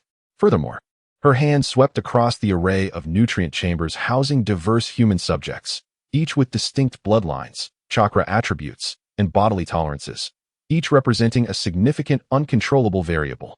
The data you obtained from the very beginning was impure, contaminated. Even should fortune smile upon you and you achieve success with a unique subject, the individuality of each specimen makes it exceedingly challenging to replicate that success flawlessly in another. This not only squanders time, but also depletes your invaluable research resources. She regarded the girl on the experimental table, still twitching slightly, and declared her first resolute decision with unwavering conviction. Thus, my initial research endeavor will harness our existing technology to create a perfect experimental substrate capable of replacing these human subjects. A standardized clone, with completely uniform data, stable properties, and the potential for infinite mass production. Upon hearing these words, Orochimaru's golden serpentine gaze ignited with genuine intrigue for the first time. He amalgamated memories from decades into the future. He was acutely aware that his eventual groundbreaking advancements in the study of cellular components, including the ability to reattach an arm for the wounded Naruto Uzumaki at the Valley of the End, were all predicated on a common foundation, white zetsu, a flawless, universally applicable material that would evoke no rejection. The concept presented by the girl before him intriguingly aligned with his future path. Ah, how enlightening. Orochimaru emitted a hoarse chuckle, regarding Sakura with the eyes of a kindred spirit. Your notion is commendable. However, to conjure the perfect substrate from thin air, we require the most primal and impeccable template. Where shall we procure such a thing? Yet, I am aware of a certain location. A chilling smile crept across Orochimaru's face. A repository holding an abundance of the most exquisite weaponry, an army of white zetsu, secretly crafted by Kaguya Ōtsutsuki a millennium ago to combat her brethren. In the forthcoming Fourth Shinobi World War, these entities will be unleashed from the depths. However, for now, he extended his forked tongue, reminiscent of a serpent. Licking his lips, I could attempt to capture one in advance, and subsequently undertake the most efficient cloning cultivation. Sakura nodded in agreement. Then, disregarding Orochimaru, she strode directly towards the still twitching girl in the experimental chamber. She donned sterile gloves, her hands glowing with a gentle green chakra light. With the most fundamental healing technique, she severed the girl's pain nerves, plunging her into a profound state of anesthetic slumber. Subsequently, she began to meticulously examine the girl's body with unwavering diligence. Without turning her head, she inquired of Orochimaru, what was the cause of failure in the previous experiment? Orochimaru replied, these ordinary mortal forms struggle to withstand the overwhelming vitality of the Hashirama cells. However, with future technology, this critical hurdle can now be easily surmounted. Once the white Zetsu clones can be cultivated on a large scale, we can proceed to the next phase of body modification experiments using Hashirama cells. He then glanced at Kabuto, who had remained silent throughout. I must devote my efforts to treating Kimimaro-s bloodline illness during this period, he declared, issuing new orders. Kabuto, you will assist Sakura as her aide, fully supporting her in the research and experimentation of the clones. Kabuto smiled and respectfully bowed. Yes, Lord Orochimaru. Excellent, Sakura replied. Straightening up, she removed her gloves and turned to Kabuto with an authoritative tone, issuing her first command as the head of the laboratory. Kabuto, retrieve all previous experimental reports regarding cellular erosion and rejection reactions. I wish to see the most comprehensive data in the shortest time possible. Chapter 134. The Forging of the Blade. The month-long preparation period for the finals was, for Sasuke, a solitary and fervent crucible that pushed him to the limits of self-extraction. Following Kakashi, he arrived at a hidden training ground by the waterfall, far from the village. The place was rich with moisture, and the thunder roared, a perfect locale for practicing lightning techniques. Kakashi engaged in no superfluous pleasantries, aware that for a genius of Sasuke's caliber, time was the only resource that could not be squandered. Let us begin, he calmly stated, and then his figure abruptly vanished. Sasuke's Sharingan was already activated. He tracked Kakashi's ghostly silhouette and the white blade glinting ominously as it stealthily lunged toward his back. Clang! Sasuke's dual blades crossed behind him in a flash, precisely intercepting the silent ambush. Neither engaged in further verbal exchanges. A pure and intense physical confrontation rooted in the White Fang's sword techniques unfolded beneath the thundering waterfall. Sasuke's prior training had enabled him to fully grasp the form of the White Fang's swordsmanship, successfully integrating it into his own dual blade style. His self-created techniques were flawless in footwork, moves, and transitions between offense and defense. Yet Kakashi sought to impart deeper wisdom. Your blade is too clean. After an intense exchange, the two separated. Kakashi scrutinized Sasuke, pinpointing his greatest flaw. Every move you make is as precise as if measured with a ruler. Yet within your blade, there is no killing intent, nor enlightenment. You are merely wielding a sword, not becoming one. In the subsequent training, the exercises transcended mere technique drills. Kakashi relentlessly pushed Sasuke to his limits in a manner akin to real combat. The aura of bloodshed and death, honed during his time in the Umbu, was unleashed without reservation, enveloping the entire training ground with a palpable pressure. Amidst this high-intensity confrontation, Sasuke's previously somewhat academic elegance in swordsmanship began to evolve rapidly towards a more streamlined, efficient, and lethal form suited for actual combat. Only after Sasuke's technique garnered Kakashi's preliminary approval did he embark on the second phase of his critical training, the transformation of Chidori. You have fully mastered the Chidori technique, Kakashi remarked calmly, observing the crackling sphere of lightning in Sasuke's palm. However, you must comprehend that the essence of Chidori lies in its piercing assassination technique, which concentrates all chakra into a singular thrust. Its advantage is unparalleled penetrative power, yet its shortcomings are equally evident, a limited attack range and a singular method of assault. A true master of lightning release is not merely a soldier wielding a spear, but a general commanding a tempest of thunderclouds. Kakashi regarded Sasuke, adopting a tone rich in guidance as he posed a challenge. So, Sasuke, tell me, if it were you, how would you address its shortcomings? How would you transform this static lightning into a living weapon? Kakashi refrained from demonstrating personally. Instead, he sowed the core theories and directions like seeds in Sasuke's mind. Sasuke fell into contemplation, summoning dozens of shadow clones to embark on a frenzied and nearly reckless series of experiments. His initial endeavor was extension. He sought to elongate the Chidori lightning, reshaping it into an indomitable spear of electricity. Yet, this process proved far more arduous than he had anticipated. The nature of lightning release chakra was wild and unruly. Each attempt at extension resulted in rapid energy dissipation. The lightning spear he first conjured could barely travel 3 meters before disintegrating into a cascade of arcs in midair. Kakashi stood nearby, continuously offering guidance. your chakra output lacks stability. The essence of transformation lies in constructing a stable framework within the chakra. Your framework is too fragile. Sasuke's Sharingan spun rapidly as he meticulously observed the collapsing structures of chakra with each failure, constantly making adjustments. At last, after enduring hundreds of failures, he discovered the key. Chidori Sharp Spear. With a low exclamation, the Chidori in his hand surged forward as though animated by a life of its own. A spear of pure lightning, shimmering with fearsome brilliance, shot forth, piercing through a massive rock several dozen meters away, leaving behind a smooth, smoking, and terrifying hole. Next came the challenge of range. Chidori Flow. This latest development was even more perilous. Should he fail to control the outward flow of electricity perfectly, there was a significant risk of being rendered paralyzed or even gravely injured by his own unleashed lightning. Having mastered these two advanced forms of transformation, Sasuke finally embarked on the ultimate integration of his unique combat system. On the final day of training, he stood silently upon the surface of the lake before the waterfall. Closing his eyes, the chakra within him surged forth, propelled by the dual-core circulatory system he had long established. In the next moment, he abruptly opened his eyes. Lightning flames danced wildly. Boom! A terrifying chakra, immense enough to astonish Kakashi, erupted from him with a thunderous force. Upon the short blade in his right hand, flames of a vivid crimson, akin to boiling magma, ignited. This was no mere attachment of chakra.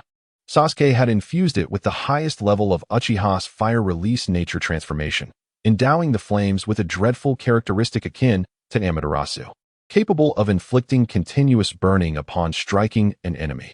Meanwhile, the short blade in his left hand was enveloped in a dazzling, piercing blue-white lightning that emitted a sharp, buzzing sound. He had flawlessly integrated the unparalleled penetrating power and paralyzing effect of Chidori into the blade, creating an invulnerable Chidori blade. The blade of lightning in his hand was the epitome of sharpness. It could transform into a Chidori spear for precise long-range assassination or unleash Chidori techniques for area defense and paralysis. The blade of flames in his grasp represented a vast fire attack, capable of subjecting foes to endless torment through sustained burning. Sasuke executed the White Fang's footwork and body techniques to their utmost limits. His figure cast blurred afterimages across the water's surface, while his twin blades transformed into intertwining streams of red and blue light, symbolizing destruction and finality. This was the true embodiment of his integrated offensive and defensive combat art. Training did not cease with the daylight. Each nightfall, after a day of intense training, Sasuke would return to the Uchiha clan's main residence. Concurrently, Sakura, who had completed her daytime research tasks in the laboratory of Sound Ninja Village, would silently return through reverse summoning techniques. Neither of them took a moment's rest. In a study cluttered with various scrolls and documents, they engaged in yet another, deeper exploration of the future. Their focus was on the lightning release chakra mode Sasuke had previously proposed. No, Sakura shook her head, observing the dazzling yet unstable, flickering layer of lightning enveloping Sasuke. We have only grasped its form, not its essence. This layer of lightning armor merely coats your body with high-intensity lightning chakra. It has not truly fused with your cells or your nervous system.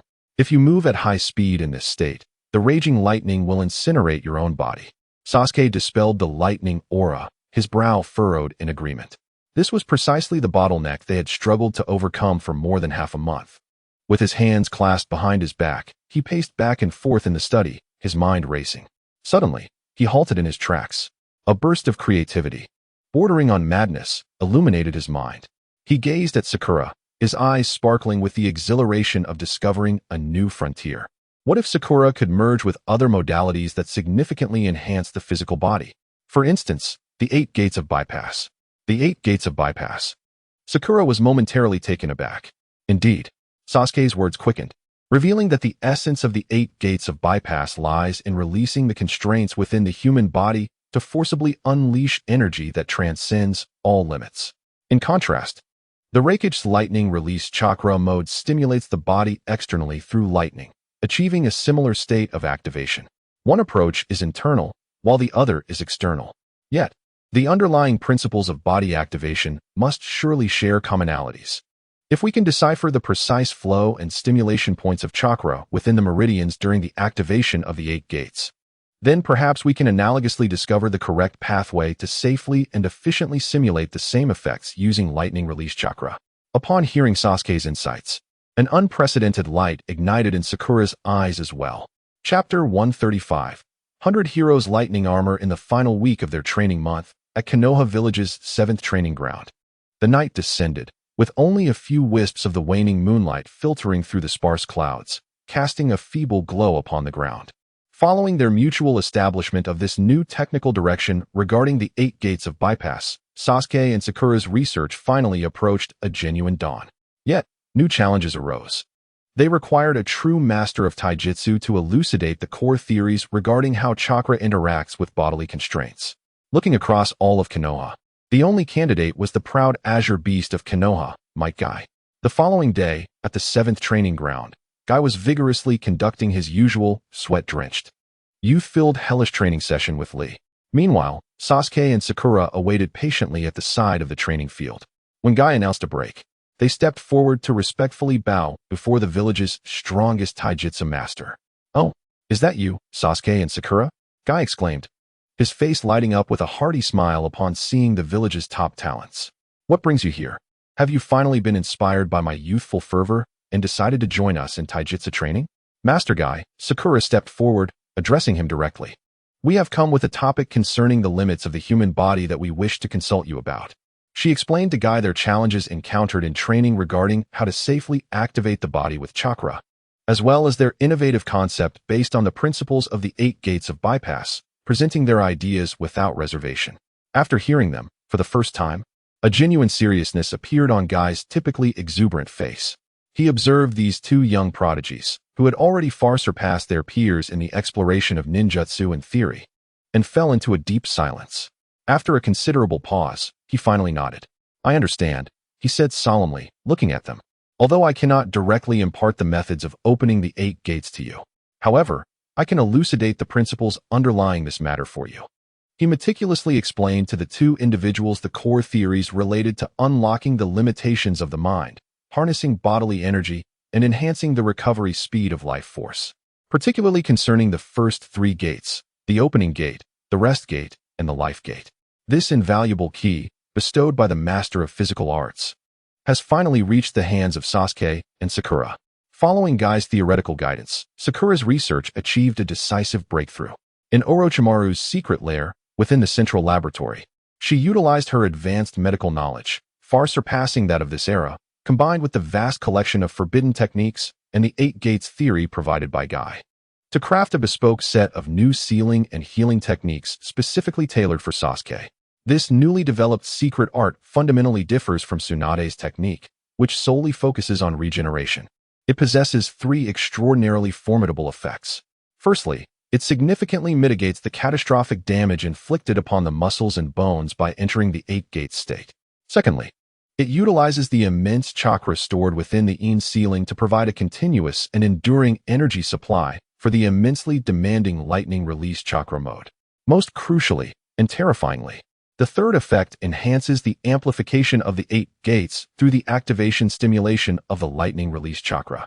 These 3 elements synergistically intertwine to form a novel, comprehensive defensive and offensive technique unique to Uchiha Sasuke, known as the lightning armor of the 100 healings. Unlike Tsunade's yin seal, which is imprinted on the forehead, this new yin seal is etched upon the acupuncture point corresponding to the 3rd gate, the life gate, located on Sasuke's chest, deep within Orochimaru's clandestine base. In a vast circular pool exuding a futuristic essence, Sasuke sat immersed in the luminous, golden nutrient solution, eyes closed and body bare. This special liquid maximally nourished his physique, mending any potential damage sustained during the experimentation.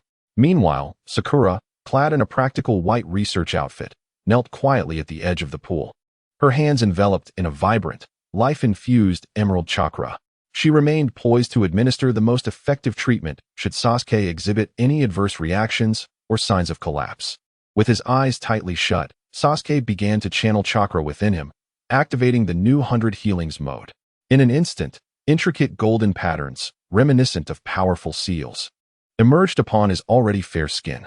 As his chest rose and fell steadily, the light of these golden markings seemed to possess a life of its own. radiating from beneath the surface of his skin in a clear, rhythmic flow. The golden energy surged from his feet, ascending along the joints and flooding through his torso and shoulders, ultimately reaching the crown of his head. In the end, all the brilliance converged, as if rivers flowing into the sea, upon the center of his chest, where a dazzling diamond-shaped seal glimmered with resplendent golden light. Immediately, that immense energy, under the regulation of the diamond-shaped mark, once again diverged, perpetually cycling along the same trajectory, ceaseless and unyielding.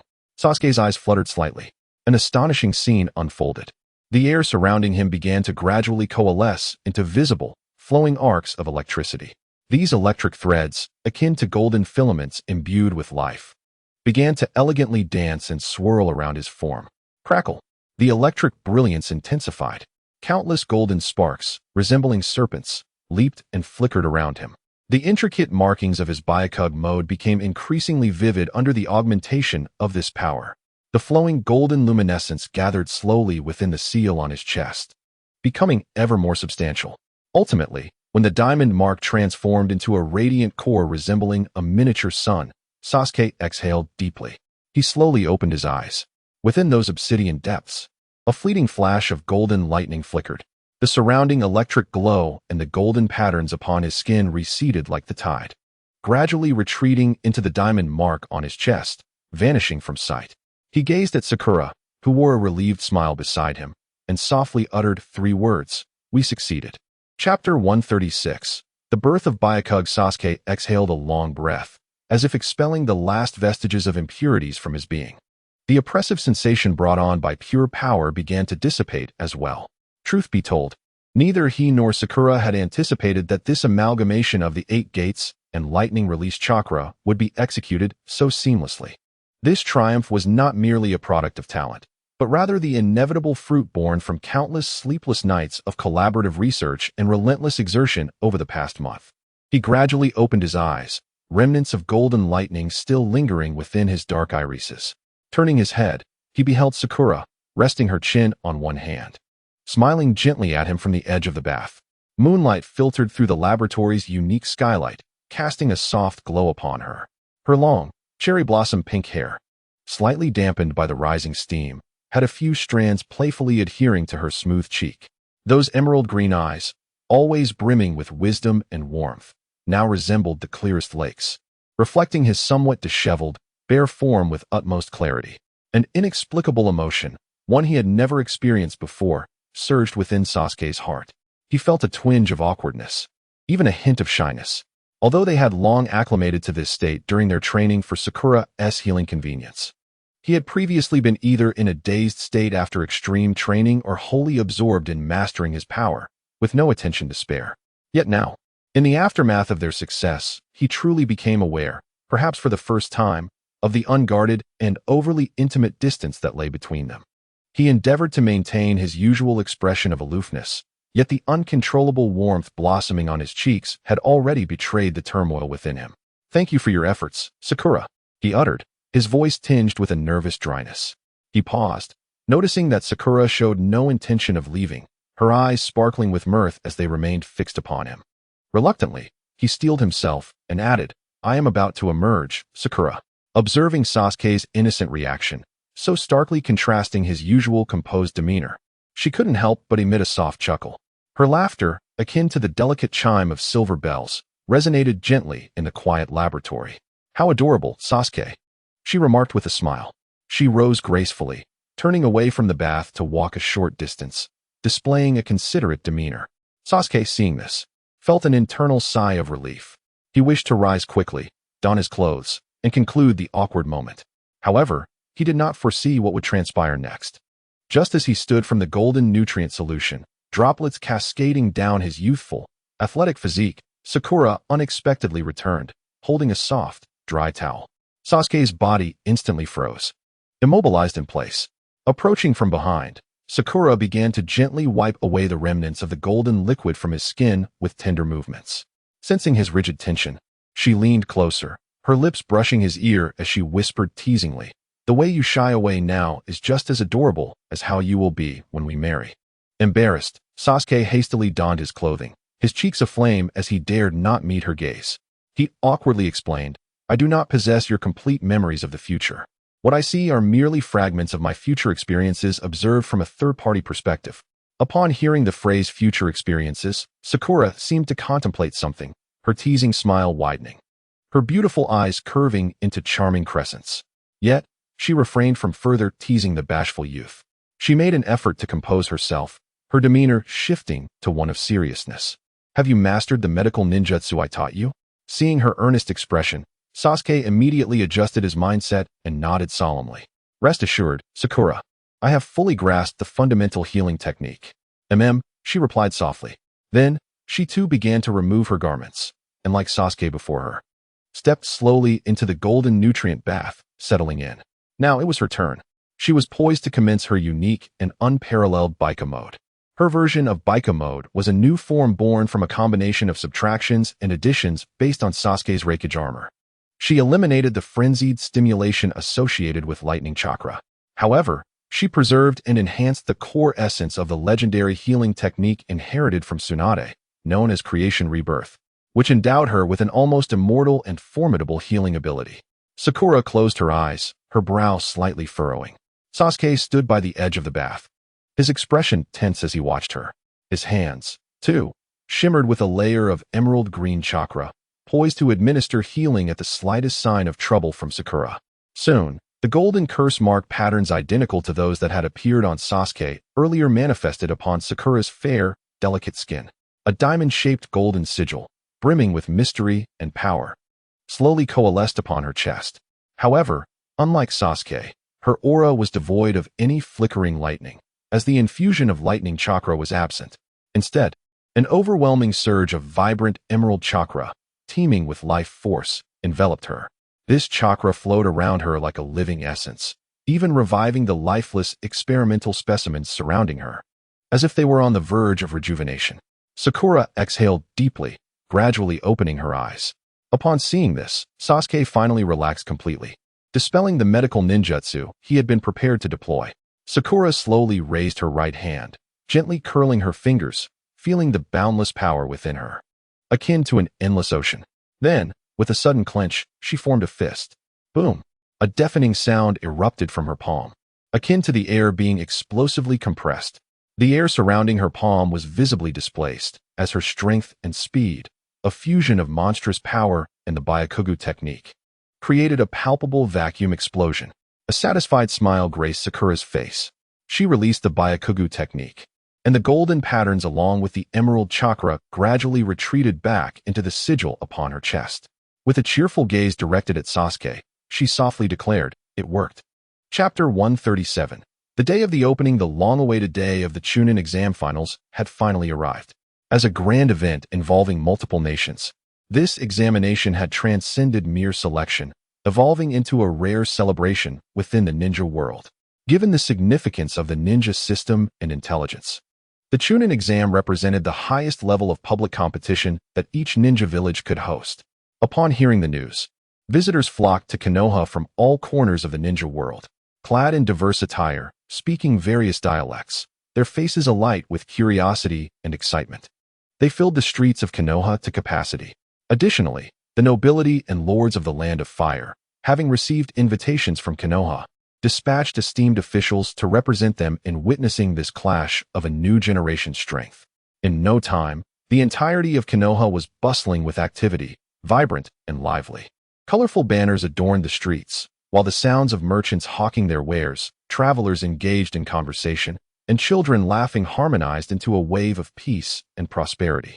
The local shopkeepers seized this opportunity presented by the grand event held in Konoha to reap substantial profits. The morning at the Haruno residence bustled with an unusual vigor. After a brief wash-up, Sakura, accompanied by her parents and Karen, made her way towards the competition venue. Throughout the journey, her father, Haruno Taijima, cast a worried glance at his daughter, incessantly offering his anxious counsel. "Sakura, I know you have become quite formidable, but please prioritize your safety during the competition. Those ninjas from other villages can be quite ruthless. If you find yourself in danger, do not hesitate to forfeit, understand? Nothing is more important than your safety." "Understood, Dad." Sakura replied with a smile, her heart warmed by his concern. Eventually, the group parted at the entrance for spectators. Her parents and Karen headed towards the audience seats. Before departing, Karen gave Sakura an encouraging fist pump, her red eyes radiating unreserved trust and support. "Sakura, do your best." Sakura nodded with a smile and then turned to walk down a separate passage reserved for the contestants. Sasuke and Naruto were already waiting there. The three exchanged smiles, an understanding passing between them without words. Together, they stepped through the heavy door that led to the stage of destiny. Inside the vast arena for the finals, a throng of spectators filled the space, their voices creating a cacophony akin to a tsunami. The cheers and discussions from the audience were enough to dazzle any newcomer stepping onto this stage for the first time. Under the guidance of the chief examiner, the esteemed Jonin Narashikaku, the candidates who had successfully passed the preliminaries entered the arena's center in succession. They lined up like soldiers awaiting inspection, facing the esteemed audience filled with dignitaries. Naruto, brimming with enthusiasm, gazed at the colossal venue capable of accommodating tens of thousands, marveling at the raucous crowd surrounding him. Unable to suppress an awestruck exclamation, he leaned in towards Sakura and Sasuke, conspiratorially whispering in a tone only the three could hear. "You know, I've been training some exceptionally powerful techniques this past month. Today, I will absolutely astonish both of you." Feigning curiosity, Sakura blinked her beautiful green eyes, perfectly indulging Naruto's small vanity. "Oh, what powerful technique are you referring to?" With a proud grin, Naruto whispered, "It's the tailed beast transformation. Even the lecherous sage, Jiraiya-sensei, wouldn't dare claim he could easily defeat me now." Nearby, Temari, another contestant, eavesdropped with keen interest. Upon hearing the words tailed beast transformation, her usually proud expression shifted to one of concern, instinctively glancing towards the silent figure of her brother in the stands. Sakura, genuinely impressed, clapped her hands lightly and praised. "That's truly impressive, Naruto." Naruto scratched his head, a bit bashful, then seemed to recall something, expressing his slight dismay in a low voice. "But I wonder if I will even have the chance to face both of you. If Orochimaru truly intends to execute his plan to bring Konoha to ruin, this Chunin exam may be abruptly interrupted." Upon hearing this, a gentle smile graced Sasuke's face. "Let it unfold naturally, Naruto," he said softly, gazing at his dear friend. "I know you have long awaited this opportunity. So before that, shine brilliantly under the eyes of the world." Sasuke firmly patted Naruto's shoulder. Naruto met his gaze, and all traces of worry vanished from his azure eyes, replaced by an unquenchable spirit burning like fire. "Oh," he exclaimed, clenching his fist tightly. At that moment, a commotion arose from the opposite side of the stands. It was the daimyo of the Land of Fire and various nobles, finally arriving. This signified that the competition was about to commence. Below, the proctor cleared his throat, signaling the genin to silence. "Stand at attention. The match is about to begin. So present your faces clearly to the audience," he declared, his voice calm, yet commanding, as he always held a kunai in his mouth. "For the true stars of this contest are you." Amidst the audience's thunderous cheers, the figure of the third Hokage emerged on the podium. His aged yet authoritative voice resonated throughout the venue through the sound system. After a brief and powerful opening speech about the will of fire and the new generation, the audience's enthusiasm reached a fever pitch.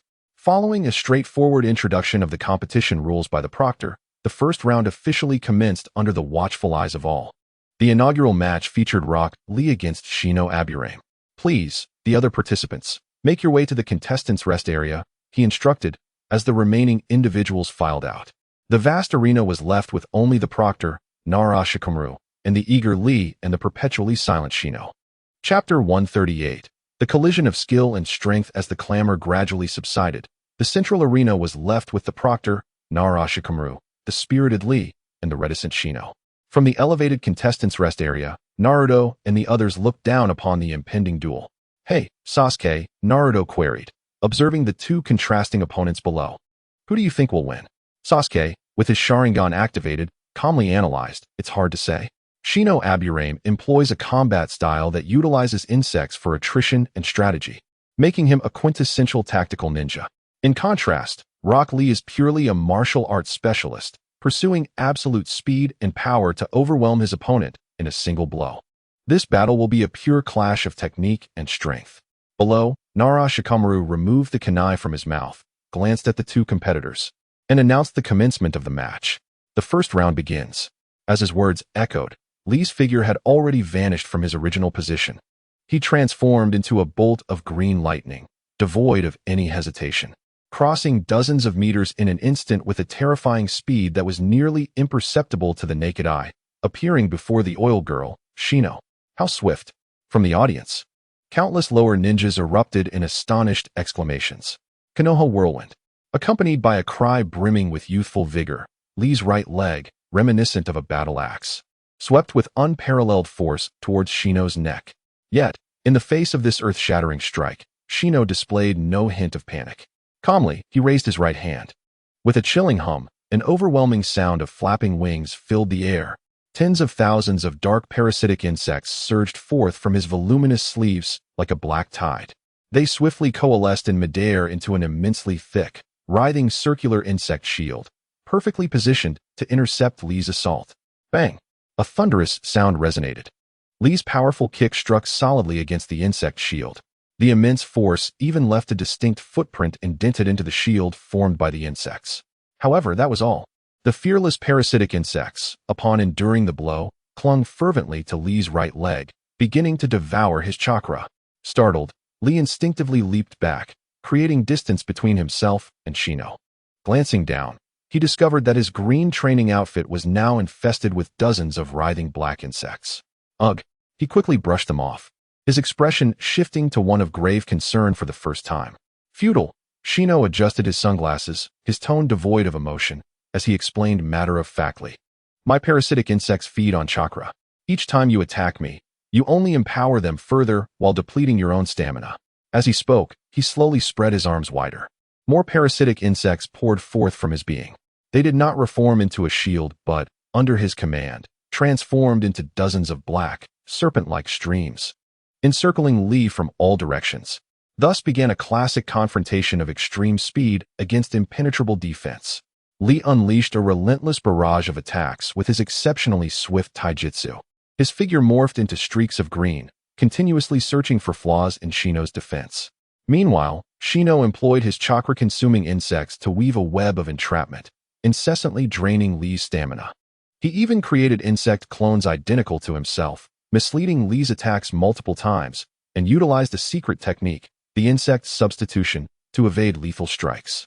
The battle had reached a stalemate. Upon the elevated platform, Akai gazed at the disciples in the arena, who, despite their fervent offensive, were unable to secure victory, their breaths becoming increasingly erratic. A flicker of grave concern crossed his usually spirited visage. He understood that if this continued, little Li was destined to fail. Thus, he cupped his hands around his mouth, summoning every ounce of strength, and unleashed a roar akin to thunder, brimming with youth and fervor. Li, what are you hesitating for? Have you forgotten? Is this the extent of your so-called effort? Show them your unwavering resolve that rivals any genius. Reveal the sweat of your relentless dedication, the spirit that can ignite your entire youth. Now display it all before them. Akai's words acted as the most potent stimulant, instantly invigorating little Li's heart. He ceased all futile attacks and gradually crouched in the center of the arena. As he gazed at Shernai, an unprecedented light ignited in his ever-determined eyes. He then extended his hand, beginning to unfasten the orange leg guards that had long fused with his training attire. Wait! From the stands, Sasuke's Sharingan immediately discerned little Li's intentions. Little Li cast aside the seemingly ordinary leg guards, carelessly discarding them onto the ground. Boom! Two resounding crashes, incongruous with their petite size, erupted like meteors striking the earth. The solid competition surface bore two colossal craters, each half a foot deep, as countless cracks spread like a spider's web in every direction. The arena fell into a profound silence. All present were left in a state of shock, unable to comprehend the terrifying weight the seemingly frail youth had been bearing during the preceding battle. Is this a joke? Hanabi murmured to herself. Yet, as Little Li lifted his head once more, his figure transformed into a blur, a shadow too swift for even Sasuke's Sharingan to fully capture. The fourth gate, the injury gate, opened. Boom!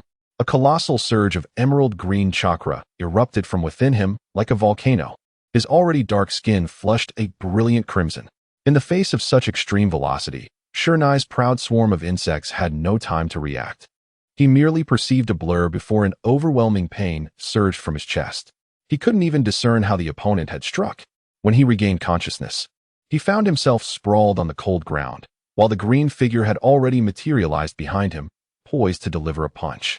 The outcome was clear. Chapter 139, Defeated in Battle, Triumphant in Life. The confrontation between Li Rock and Shernai left an indelible impression of shock in the hearts of all spectators. As Xiao Li forcibly opened all 4 doors, he inflicted severe injuries upon himself. When he was carried off the field by the medical ninjas on a stretcher, the venue resonated with the audience's discussions filled with admiration and regret. On the high platform, Akai was already in tears. He directed a heartfelt roar towards his disciple, who, despite being gravely wounded, still managed to give a thumbs up, embodying the spirit of youth and emotion. However, this fervor failed to inspire the next contestant about to take the stage. Clearing his throat, Nara Shikamaru, with a hint of lethargy in his voice, announced the names for the upcoming duel. In the second round, Temari from Sunagakure would face Shikamaru Nara from Konoha. Upon hearing this, a confident and proud smile spread across Temari's face. She casually slung her enormous 3-bladed fan over her shoulder and leapt down from the contestants' resting area, landing gracefully at the center of the arena. In stark contrast, her opponent, Shikamaru, appeared utterly oblivious to the announcement, lazily resting his arms on the railing, yawning as if in a state of drowsiness. "Hey, Shikamaru, it's your turn." Naruto couldn't resist jabbing him with his elbow. All right, Shikamaru replied, reluctantly straightening up. A look of utter annoyance plastered across his face. With his hands buried in his pockets, he ambled toward the center of the arena with the slow gait of an elderly man on a leisurely stroll. This lackadaisical entrance starkly contrasted with Temari's poised and spirited demeanor, creating a rather comical juxtaposition. "Is this the kind of unmotivated guy that Konoha sends?" Temari remarked, her brows slightly furrowed, her tone dripping with disdain. Shikamaru merely cast her a languid glance before raising his hand before everyone. "Referee, is it too late to forfeit?" His words plunged the arena into a brief, bewildering silence. Even the proctor, Nara Shikamaru, was momentarily taken aback by his audacity. After a few seconds of stunned silence, he replied with a hint of exasperation, "Once the match begins, a victor must be determined." "TCH, what a hassle." Shikamaru clicked his tongue before, albeit reluctantly, adopting a defensive stance. "Begin." The moment the command was issued, Temari wasted no time in unfurling her massive fan. Wind release, great sickle weasel, a visible torrent, composed of countless razor-sharp wind blades, surged towards Shikamaru with a deafening shriek, capable of rending steel apart. Faced with this devastating attack that threatened to engulf half the arena, a serious expression finally crossed Shikamaru's face. Instead of braving the assault, he promptly turned and began a hasty retreat, resembling a stray dog. Thus commenced a battle reminiscent of a cat-and-mouse chase. Temari wore a smirk of mockery as she relentlessly swung her 3-bladed fan, unleashing ferocious tornadoes that rampaged across the arena like colossal beasts. The hard ground was carved into deep, grotesque ravines, exposing the bone beneath. Meanwhile, Shikamaru was like a single, fragile boat tossed amidst a tumultuous sea. He weaved between the lethal blades of wind, bobbing and leaping in various awkward poses, skillfully evading every attack from Temari. What on earth is that guy doing? In the competitor's resting area, Naruto scratched his head in confusion as he observed the clumsy figure in the arena. He is calculating. Sasuke, with his crimson Sharingan, calmly scrutinized the scene before him. He was using his own body as both bait and measure, assessing the range, speed, and intervals of Temari's attacks. At the same time, Sasuke's gaze flicked toward the sun in the sky and the ever-shifting shadows on the ground. He, too, was calculating the passage of time. On the high platform, Asuma watched his seemingly disheveled, yet meticulously strategic disciple, a knowing smile of satisfaction gracing his lips. That brat. The battle persisted for several minutes, and a hint of impatience began to manifest on Temari's face. Is he merely going to scurry away like a mouse? What a dull man. She resolved to conclude this tiresome chase with her most formidable power. Fully unfurling her 3-star fan, she revealed the 3 purple stars symbolizing the mightiest winds. Prepare yourself. This is the final strike. She poured all her chakra into the fan. Boom. A monstrous tornado, more terrifying and ferocious than any preceding, erupted into the sky. It swept up all the sand and debris in the arena, forming a colossal sandstorm that obscured everyone's vision, surging toward Shikamaru, who had already run out of escape routes. However, just when everyone thought Shikamaru was about to be utterly torn apart by this cataclysmic attack, the boy who had been relentlessly pursued came to a halt. He slowly turned around. The weariness and disarray on his face vanished. In its place was an absolute calm and confidence, akin to a hunter observing its prey stepping into a trap. He clasped his hands before him, forming the long-prepared Nara clan seal. Shadow mimicry technique. A pitch-black shadow, seemingly alive, silently extended from beneath his feet. It traversed through the obscuring sandstorm, following a perfect arc he had calculated countless times, slithering toward Temari's feet like a venomous serpent. Temari's focus was entirely on the colossal tornado poised to strike its target.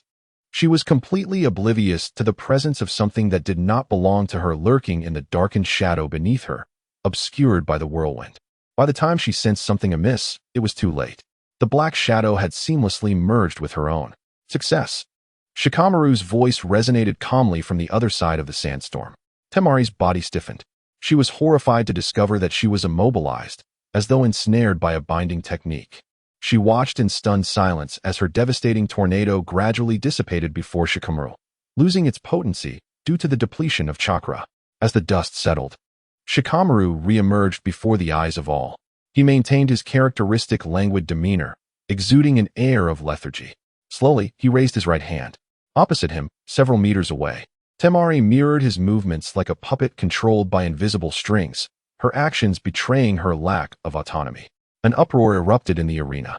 Just when everyone anticipated Shikamaru would counterattack, bringing an end to this battle of wits and strategy, he raised his hand high in a gesture of surrender. I concede. What?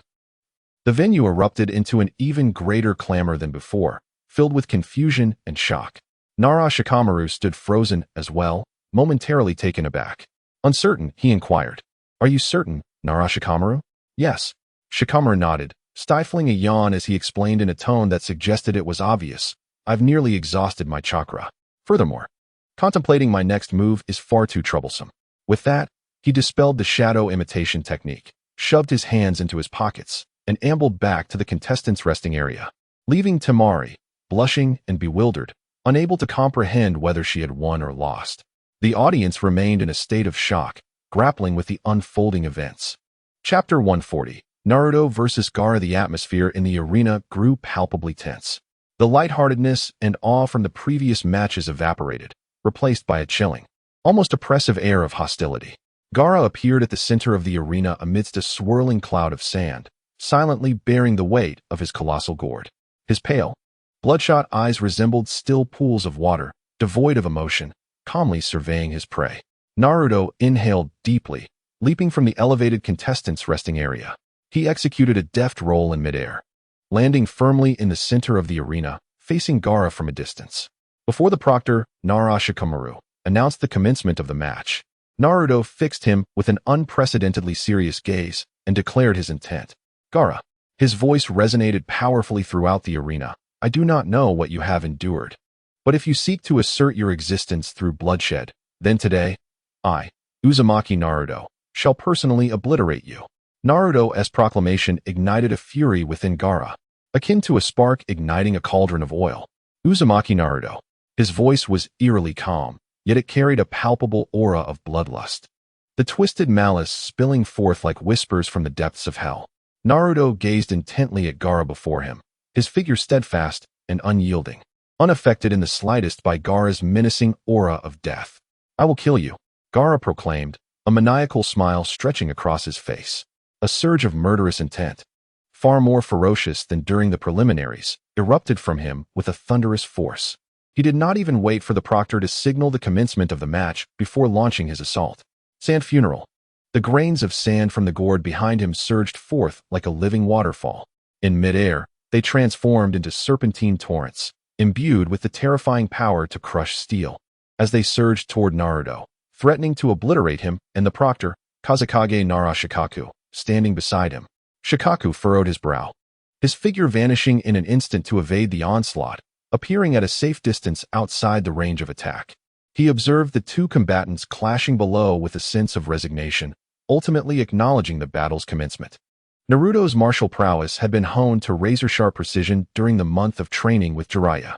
Faced with the oncoming serpentine sand, Naruto remained utterly composed.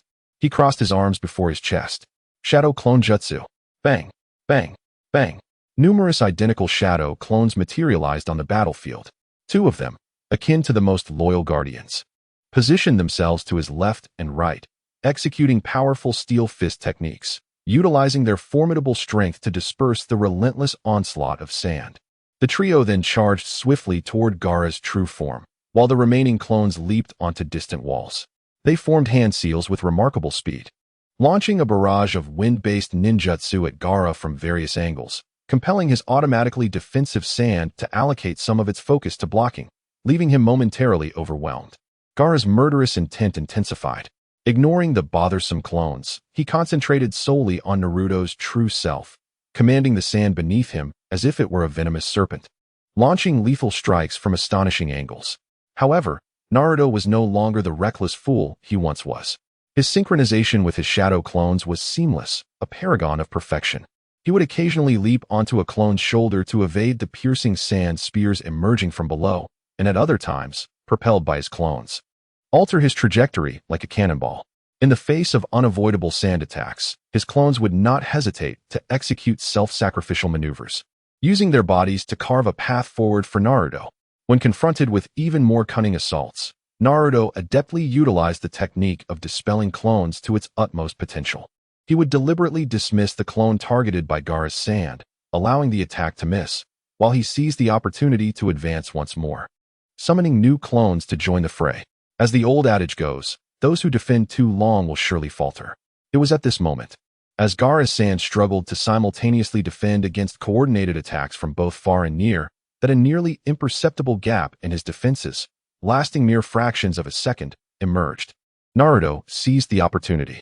As he executed a forward somersault to evade the sand, two of his shadow clones, already poised for action, simultaneously grasped his legs.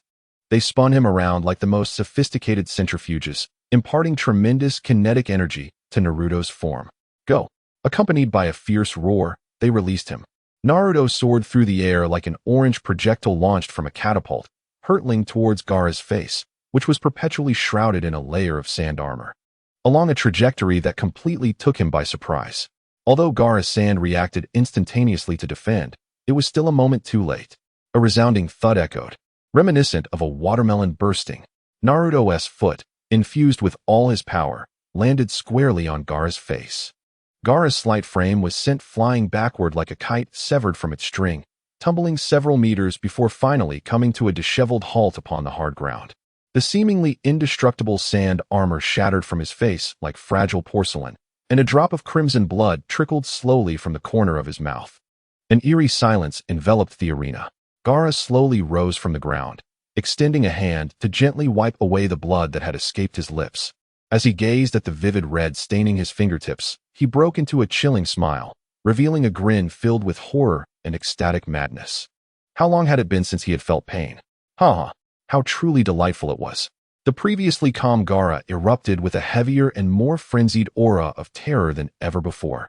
His delicate features, marred by the widening of his smile, appeared grotesquely fearsome. Chapter 141. Wind Release. Rasengan, the Wind Release.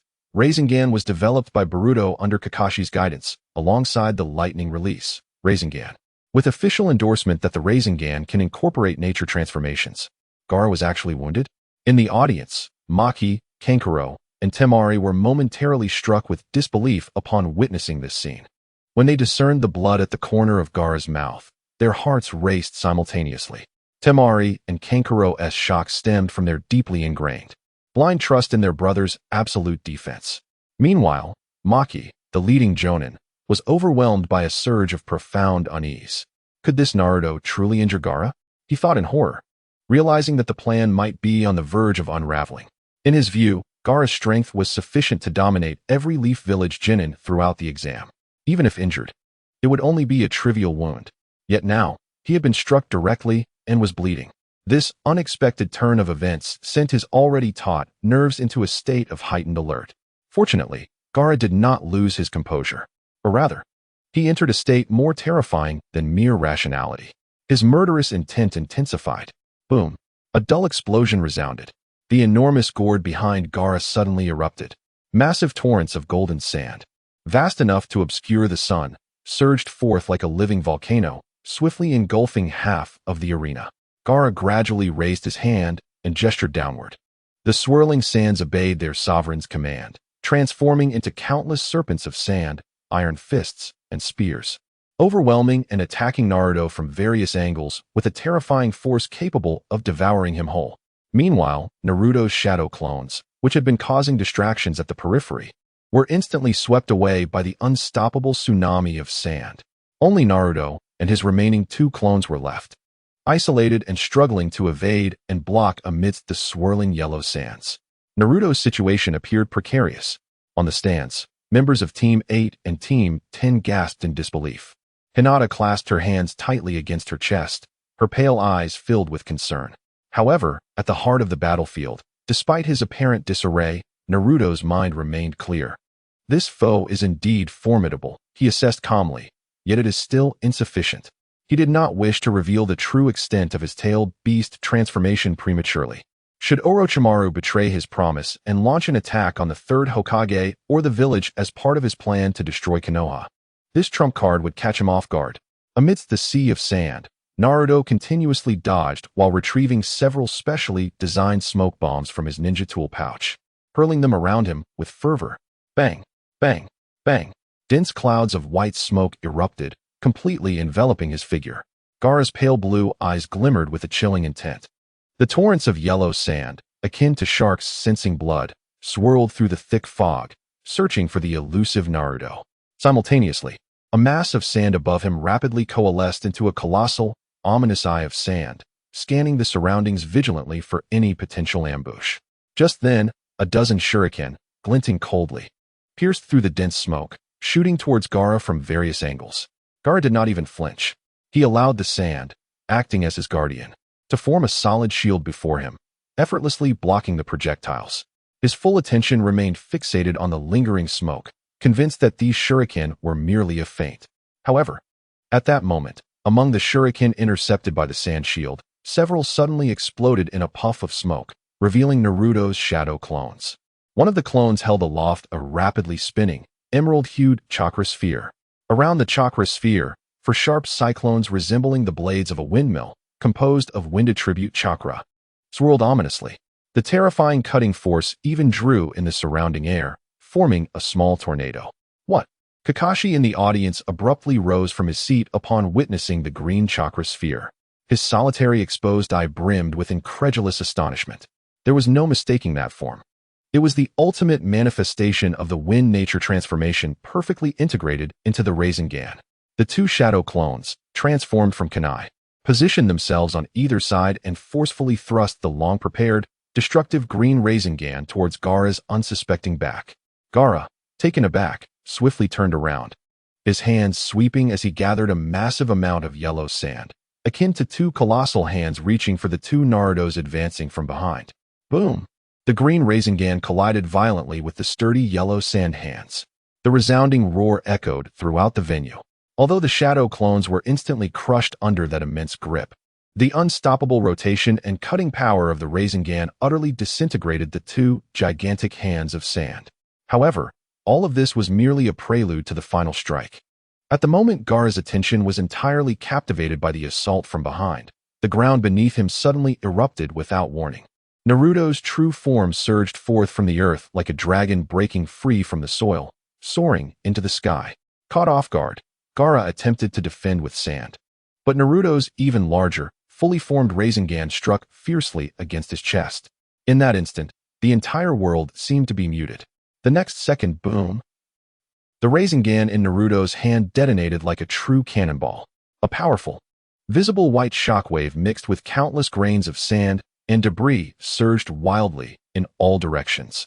Gaara's frail figure was struck as if by a battering ram, propelled away by this overwhelming force, soaring dozens of meters before crashing heavily against the far wall of the arena, producing a dull thud. He then slowly slid down to the ground, stirring up a cloud of rubble and dust. Chapter 142, Prelude to Ruin. Watching the swirling dust, Kakashi in the stands revealed a satisfied smile. He was well aware of the Rasengan's might. It was a ninjutsu developed by the fourth Hokage, a culmination of a lifetime's dedication, pushing the transformation of chakra to its zenith. Its essence lay in condensing chaotic chakra into an impervious energy storm spinning at high speed. Even a Jinchuriki, known for their recovery abilities, would undoubtedly suffer severe injuries if caught off guard by such a blow. Let alone when Naruto infused the Rasengan with wind nature transformation. As the dust gradually settled, Gaara was seen kneeling on one knee, his body shaking violently. Wow! He had just attempted to rise, but was unable to restrain himself any longer. A gush of crimson blood erupted from his mouth, staining the ground before him with a shocking dark red. He collapsed heavily once more onto his knees. The terrifying cutting and impact force of the wind release, Rasen Shuriken, not only shattered the seemingly indestructible armor of sand upon his body, but also mercilessly infused that devastating power into his very organs. At that moment, he resembled a porcelain doll on the verge of shattering completely. His body was marred with intricate cracks, and his chest was a gruesome mess of blood and flesh. The layer of sand armor had been entirely obliterated. Upon witnessing Gaara's pitiful state, Naruto refrained from pursuing further. He slowly walked to the center of the arena, gazing at the boy whose fate mirrored his own with a complex expression, and spoke solemnly. Yield, Gaara. You have already lost. Ha ha ha, I will not lose. Blood, saliva, and sand continued to drip from the corners of Gaara's mouth. He gradually lifted his head, his pale blue pupils rapidly constricting, countless blood vessels spreading across his eyes like a spider's web. His once delicate face appeared terrifyingly grotesque as the corners of his mouth began to split open. Suddenly, a fierce wind erupted. The swirling yellow sand, as if summoned by some invisible force, surged skyward, completely obscuring everyone's vision. Then, like fledgling swallows returning to their nests, the yellow sand rushed frantically towards the kneeling figure at the center of the arena. It clung to Gaara's form in layers, as if it possessed a life of its own. When the dust and sand finally settled, Gaara's figure re-emerged before all, yet he was no longer recognizable as human. A thick layer of ominous, inscribed yellow sand enveloped most of his body. His right arm had grotesquely transformed, becoming a monstrous claw of Shikaku, entirely disproportionate to his frame. He had irrevocably lost his sanity. Oh no! The expressions of Kankuro and Temari changed drastically, beads of cold sweat dotting their foreheads. Nearby, Maki's face also turned grim. Their fear did not stem from Gaara's defeat, but rather from their realization that he was on the brink of a complete breakdown. Is this useless fool truly incapable of maintaining control? Maki mused inwardly, a flicker of ruthlessness flashing in his eyes. It seemed the plan must be set into motion prematurely. Without hesitation, he directed his gaze toward the distinguished viewing platform at the center. On the platform, disguised as the Kazekage, Orochimaru observed the chaos unleashed by Gaara's loss of control, his expression betraying no emotion. Within his golden snake-like eyes, there lingered a hint of morbid delight, as if he were admiring a piece of art. Is it truly unavoidable? The greatest variable in his plan to dismantle Konoha had always been this failed experiment's loss of control. Yet this time, he was fully prepared. Whether the plan commenced early or late mattered not. All the pieces on the chessboard were already under his command.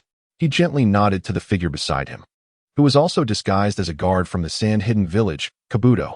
Instantly understanding, Kabuto silently formed a hand seal before his chest.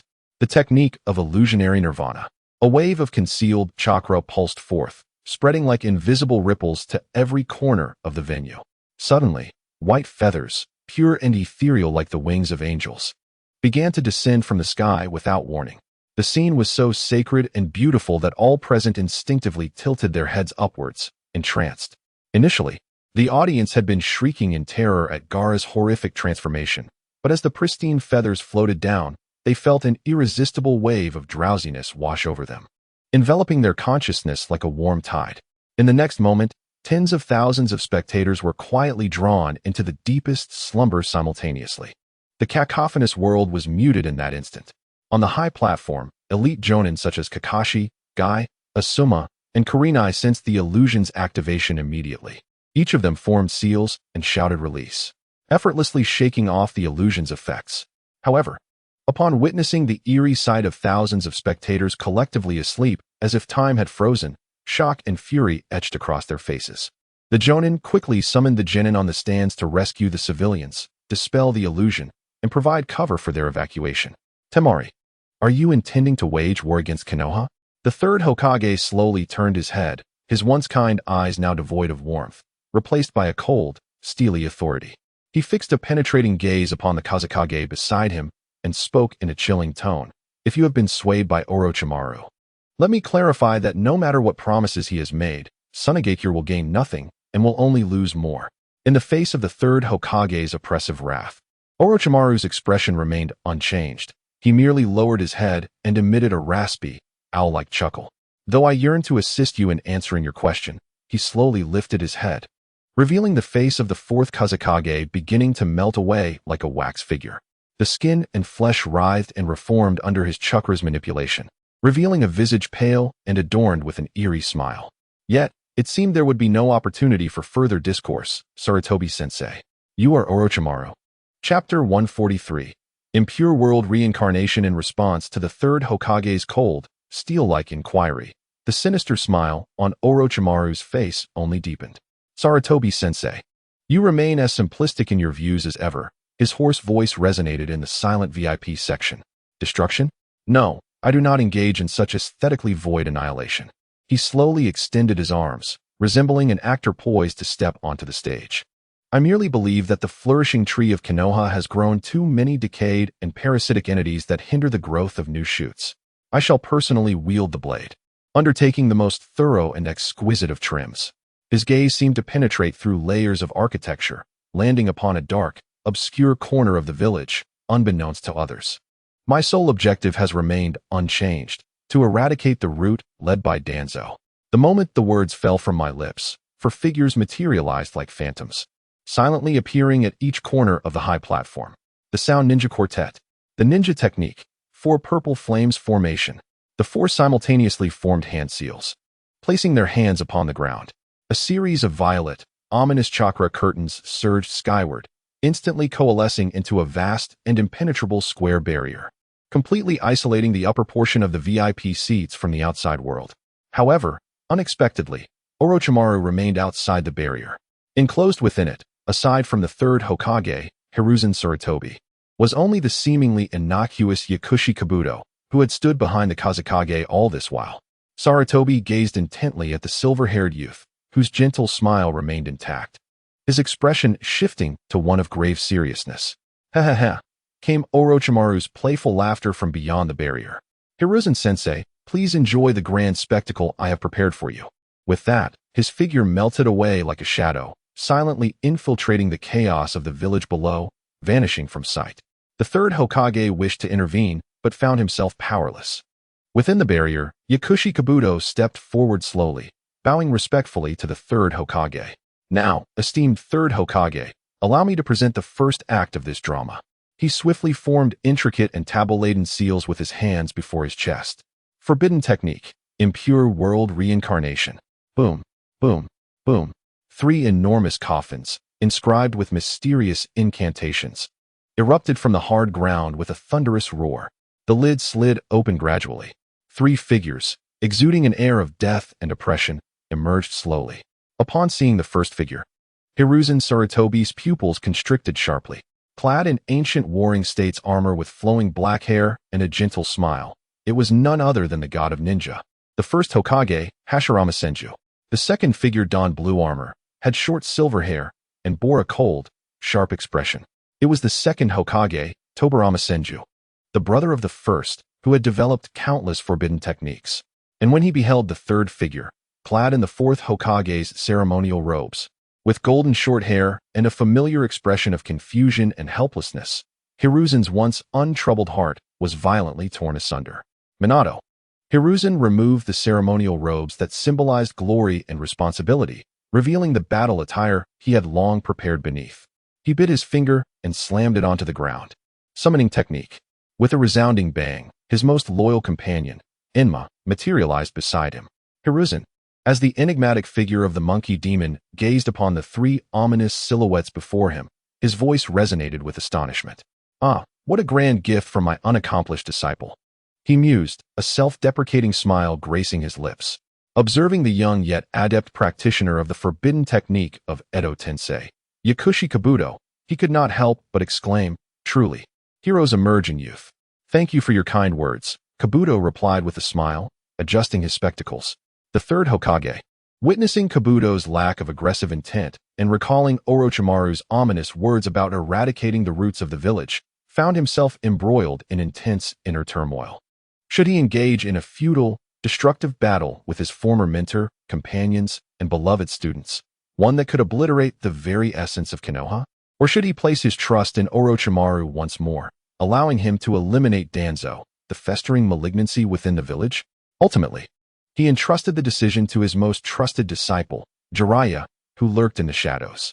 As he looked upon the three familiar yet bewildered figures, the weight and authority of the Hokage began to dissipate, replaced by a bittersweet smile filled with complex emotions, reminiscent of both kinship and nostalgia for the past.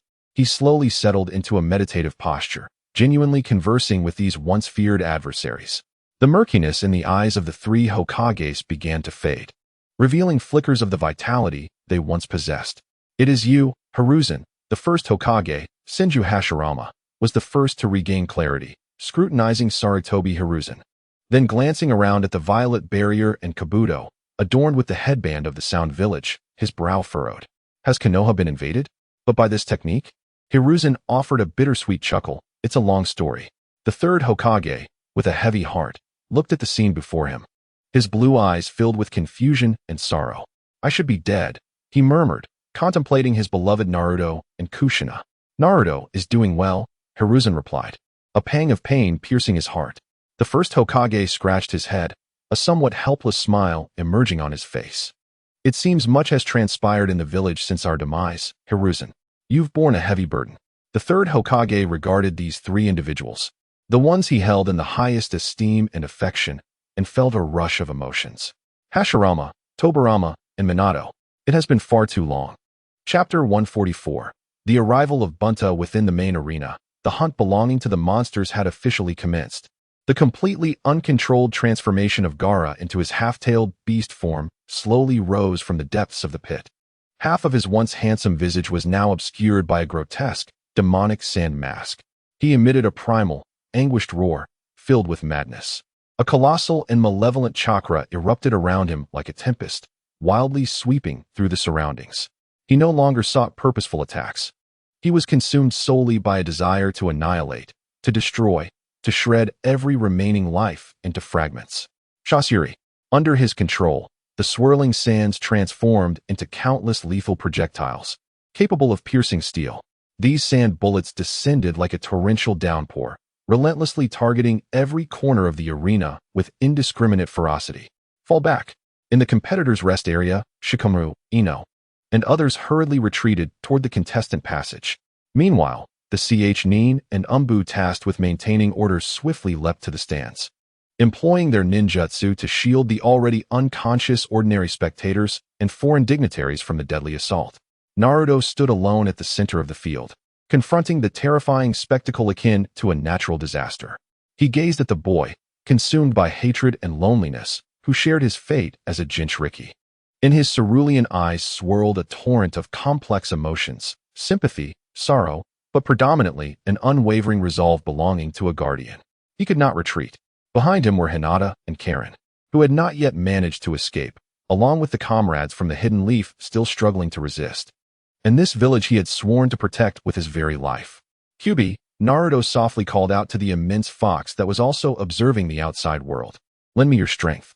The giant beast's eyes, filled with animosity, slowly opened. "Kid, are you certain? Once you borrow my power, you too shall become a monster like him." "So what?"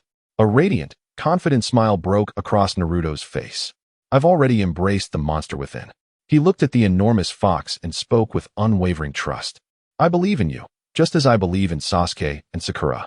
TCH, what a naive fool. The Kyubi's tone remained derisive. Yet the malicious chakra enveloping Naruto's spiritual realm gradually opened a small breach. In the outside world, as the sand bullets surged like a tsunami, Naruto took a deep breath. The confusion in his azure eyes dissipated, replaced by an unshakable determination akin to rock. A tremendous chakra erupted from within him, surging forth like boiling lava, radiating an ominous crimson hue. This chakra rapidly coalesced around his body, forming a bubbling cloak of energy. A tail, entirely composed of pure chakra, swayed gently behind him. He had entered his one-tail state. However, unlike Gaara's chaotic and frenzied partial transformation, Naruto's gaze remained clear and resolute. He had successfully harnessed the ferocious power of the tailed beast with his own will. The crimson silhouette of Naruto, embodying the spirit of a protector, starkly contrasted with Gaara's half-beast form driven by a desire for destruction. Yet, this human willpower ultimately failed to awaken the heart that had long been suffocated by hatred. Not enough, not enough. Gaara emitted a roar that was anything but human.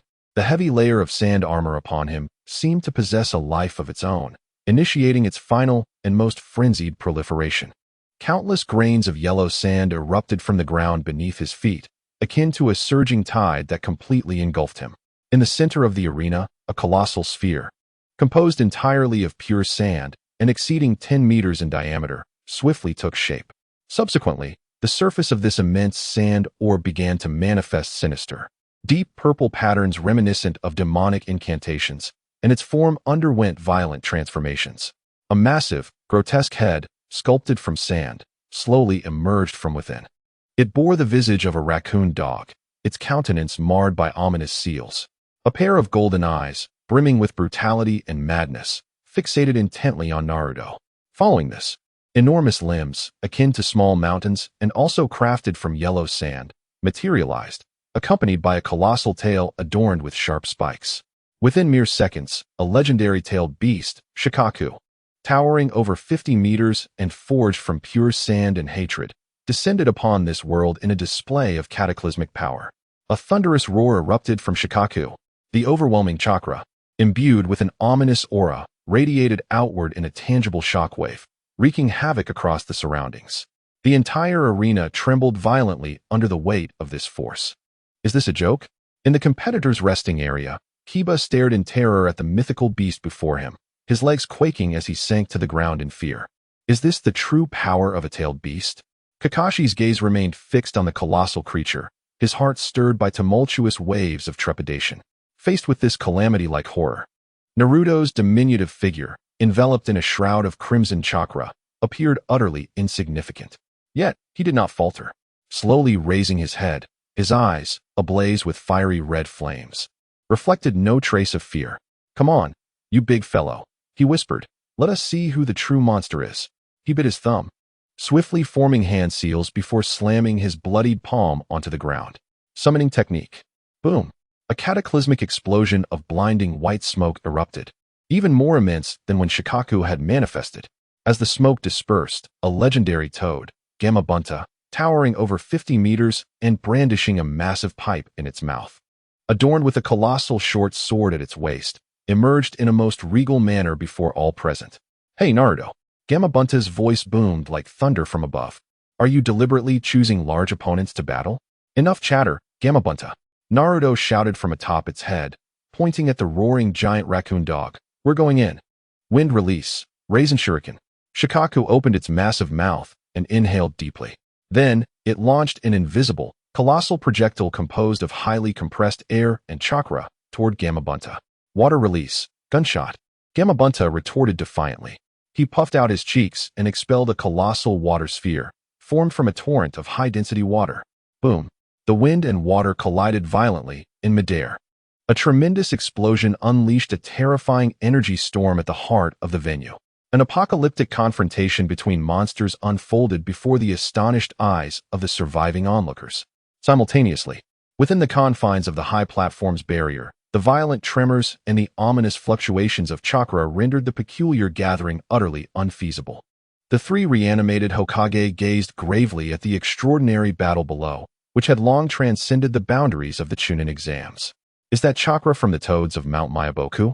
Senju Tobarama furrowed his brow. As the familiar chakra belonging to Gamabunta washed over him, the golden eyes of Namake's Minato widened in realization. Could it be Jiraiya-sensei? Instinctively, he stepped forward, peering through the gap in the purple barrier. There, he beheld his most familiar ally, Gamabunta, fiercely engaged in combat with the one-tail, Shikaku. His gaze then fixated upon the figure standing above Gamabunta. Despite its diminutive stature, it commanded the battlefield's center. His eyes were drawn to the scarlet chakra cloak enveloping the figure, exuding an aura of foreboding and hatred. Indeed, the very power of the Nine Tails. He also glimpsed the radiant golden hair, strikingly similar to his own, glimmering brilliantly against the backdrop of the crimson chakra. Minato's golden eyes widened in shock. He involuntarily stepped forward, his lips parting slightly as if to call out a name, yet no sound emerged. That was his son, the boy he had transformed into a Jinchuriki to protect the village, bearing the weight of the world's heaviest fate.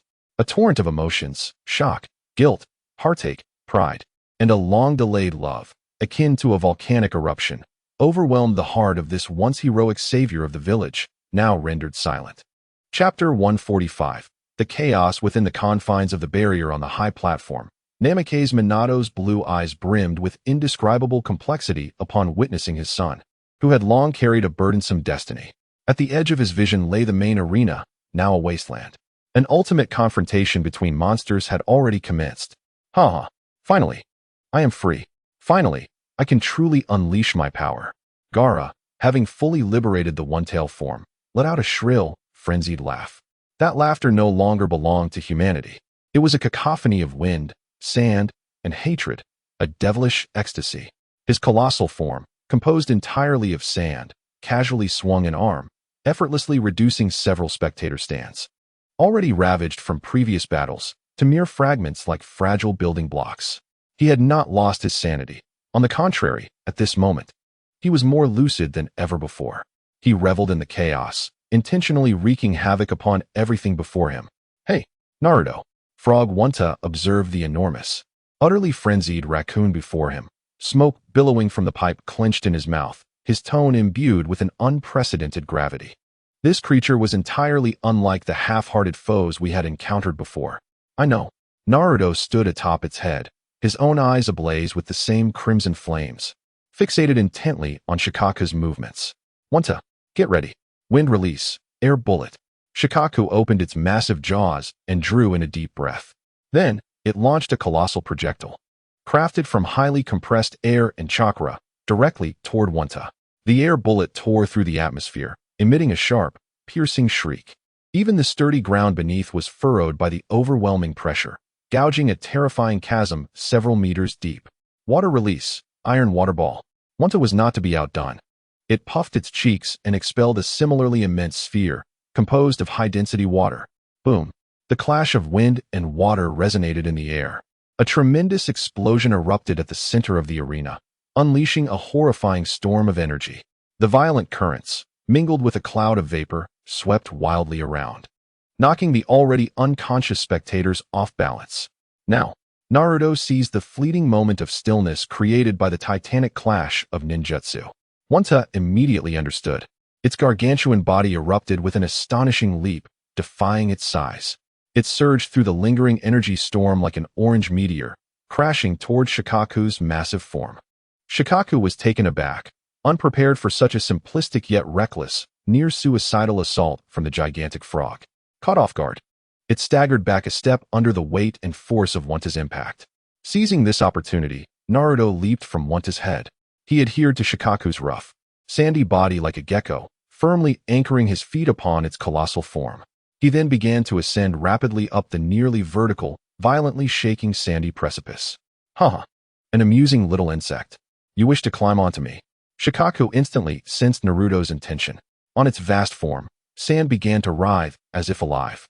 The ground beneath Naruto's feet suddenly liquefied, resembling the most treacherous swamp, attempting to engulf him. Above him, Shikaku's back erupted with dozens of sharp, sandy spears, descending upon him like a dense thicket.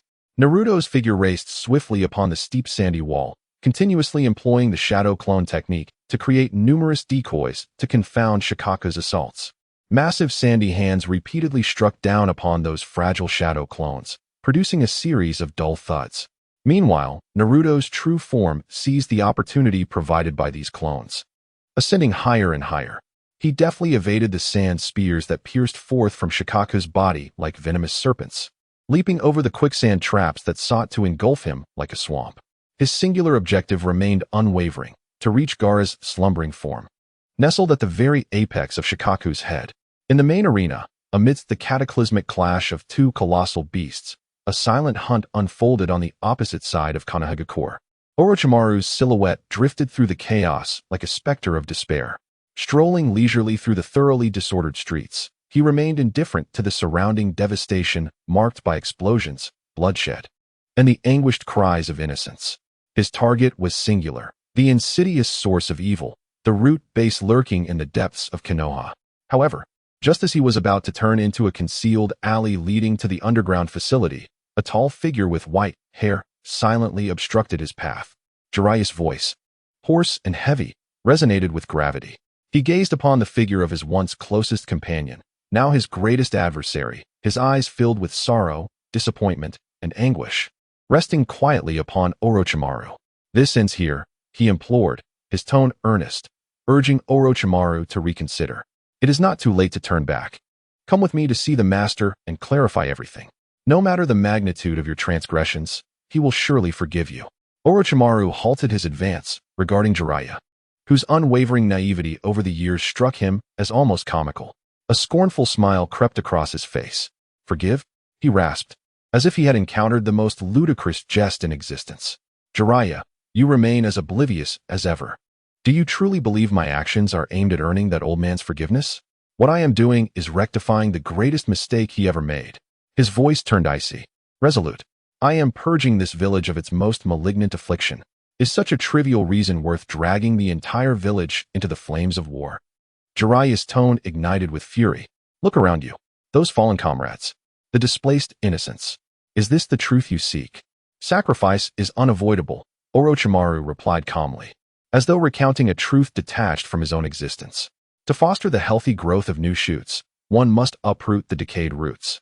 He regarded Jiraiya, a flicker of a subtle, almost compassionate emotion flashing in his golden serpent-like eyes. "Jiraiya, our perspectives on this world have diverged since the very beginning. What you behold is the present, the cries of helpless individuals ensnared in the throes of war. Yet what I perceive is the future, an untainted renewal, devoid of the insidious vermin that manipulate power from the shadows. A truly pristine, robust Konoha, capable of confronting any challenge that lies ahead." With that declaration, Orochimaru prepared to brush past him. However, this time, Jiraiya did not yield. "Then allow me to pose a question, Jiraiya." Orochimaru halted, a devilish smile gracing his features as he presented a most harrowing choice.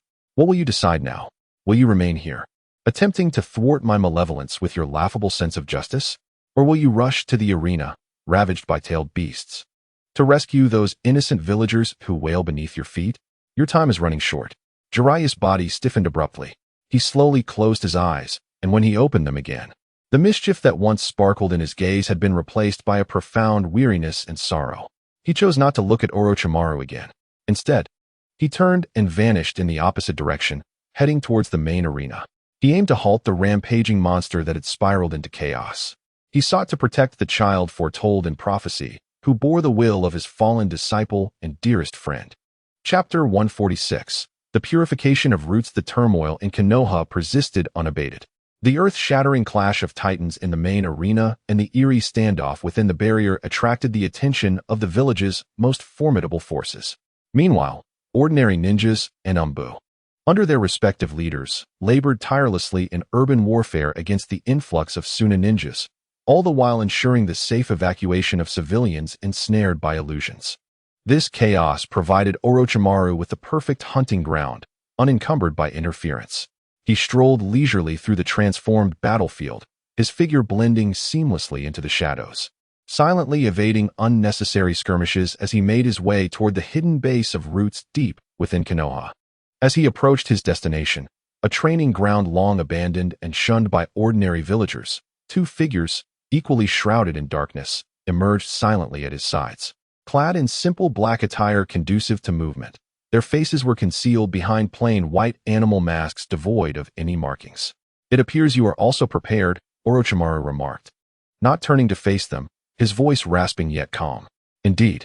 Both Sasuke and Sakura replied in unison. Orochimaru observed the pair before him, a boy and girl who had undergone a remarkable transformation in just a month.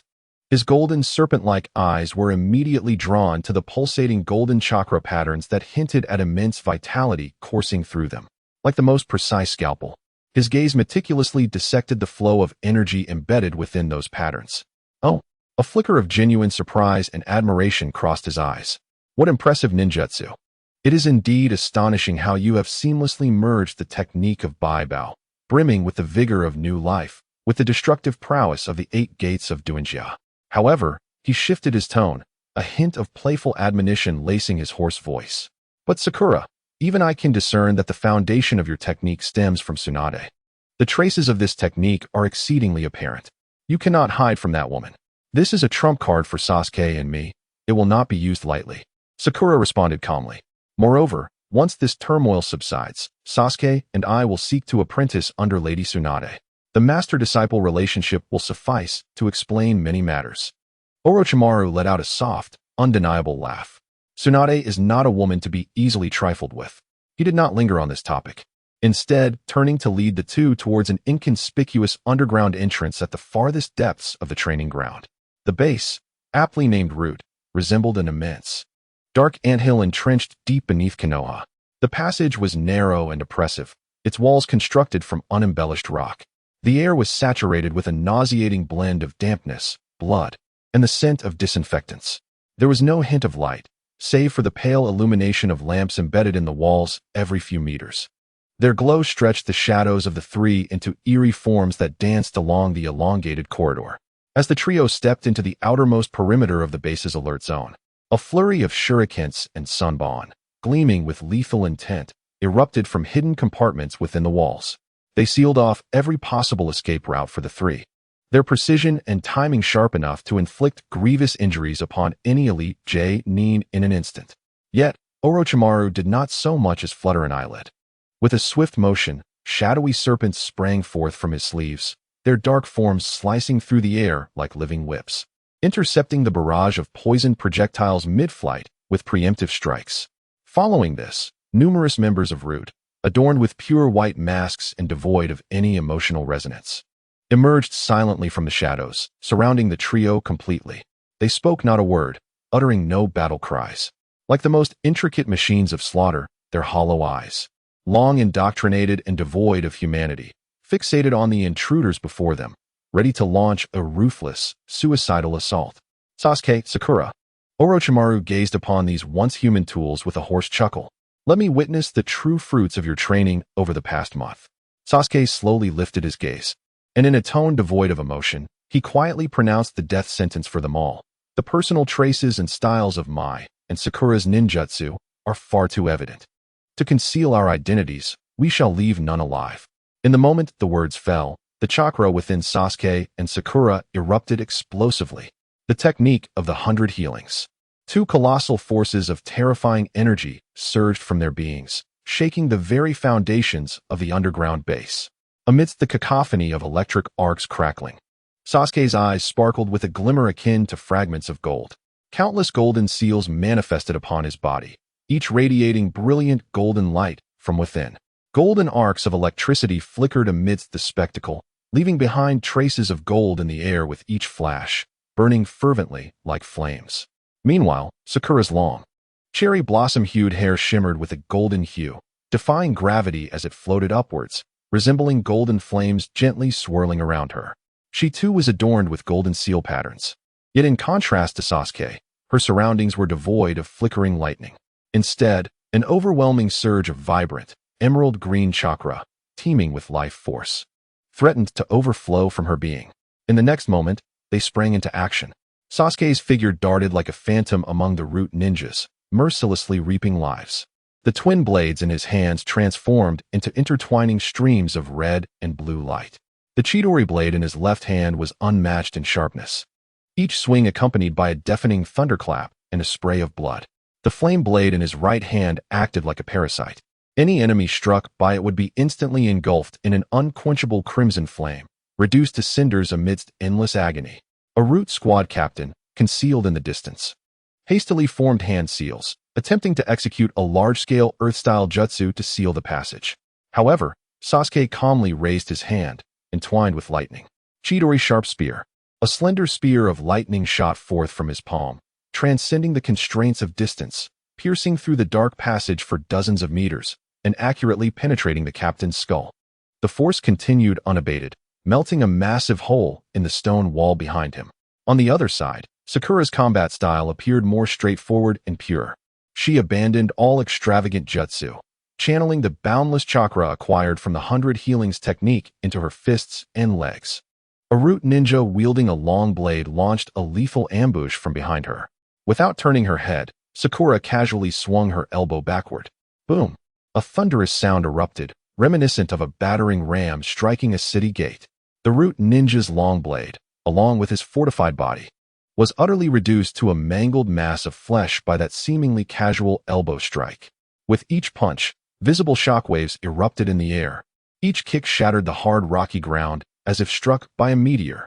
Empowered by the terrifying regenerative abilities of the 100 Healings mode, she even forsook all forms of defense. She allowed the blades of the root ninjas to strike her body, and in the face of their horrified gazes, she watched as those fatal wounds healed in an instant. Then, with a more ferocious and direct punch, she completely penetrated the very chest of her opponent. Meanwhile, Orochimaru moved with the grace of an aristocrat strolling through his own garden. He did not employ any advanced ninjutsu. He merely unleashed the legendary Kusanagi sword from his mouth. The long sword in his hand slithered like a living serpent, each swing carving through the air, releasing waves of purple light imbued with the essence of death. Any root ninja attempting to approach him was silently cleaved into fragments by that indomitable blade. This was no longer a battle. It had devolved into a one-sided cleansing conducted by three monsters against a group of tools that had long since forsaken their humanity. The trio pierced through the seemingly impenetrable defensive circle of the root ninjas, heading straight for Danzo, who resided in the deepest recesses of the underground base. Chapter 147. The End of the Root, Part 1. Orochimaru, Sasuke, and Sakura descended like reapers into the abyss. In the long, oppressive passage leading to the depths of the root base, they cast three elongated, flickering shadows under the stark white light. Behind them lay the lifeless corpses of countless root ninjas. Once the sharpest and most sinister blades of Konoha, these tools now resembled discarded refuse, contorted in grotesque postures.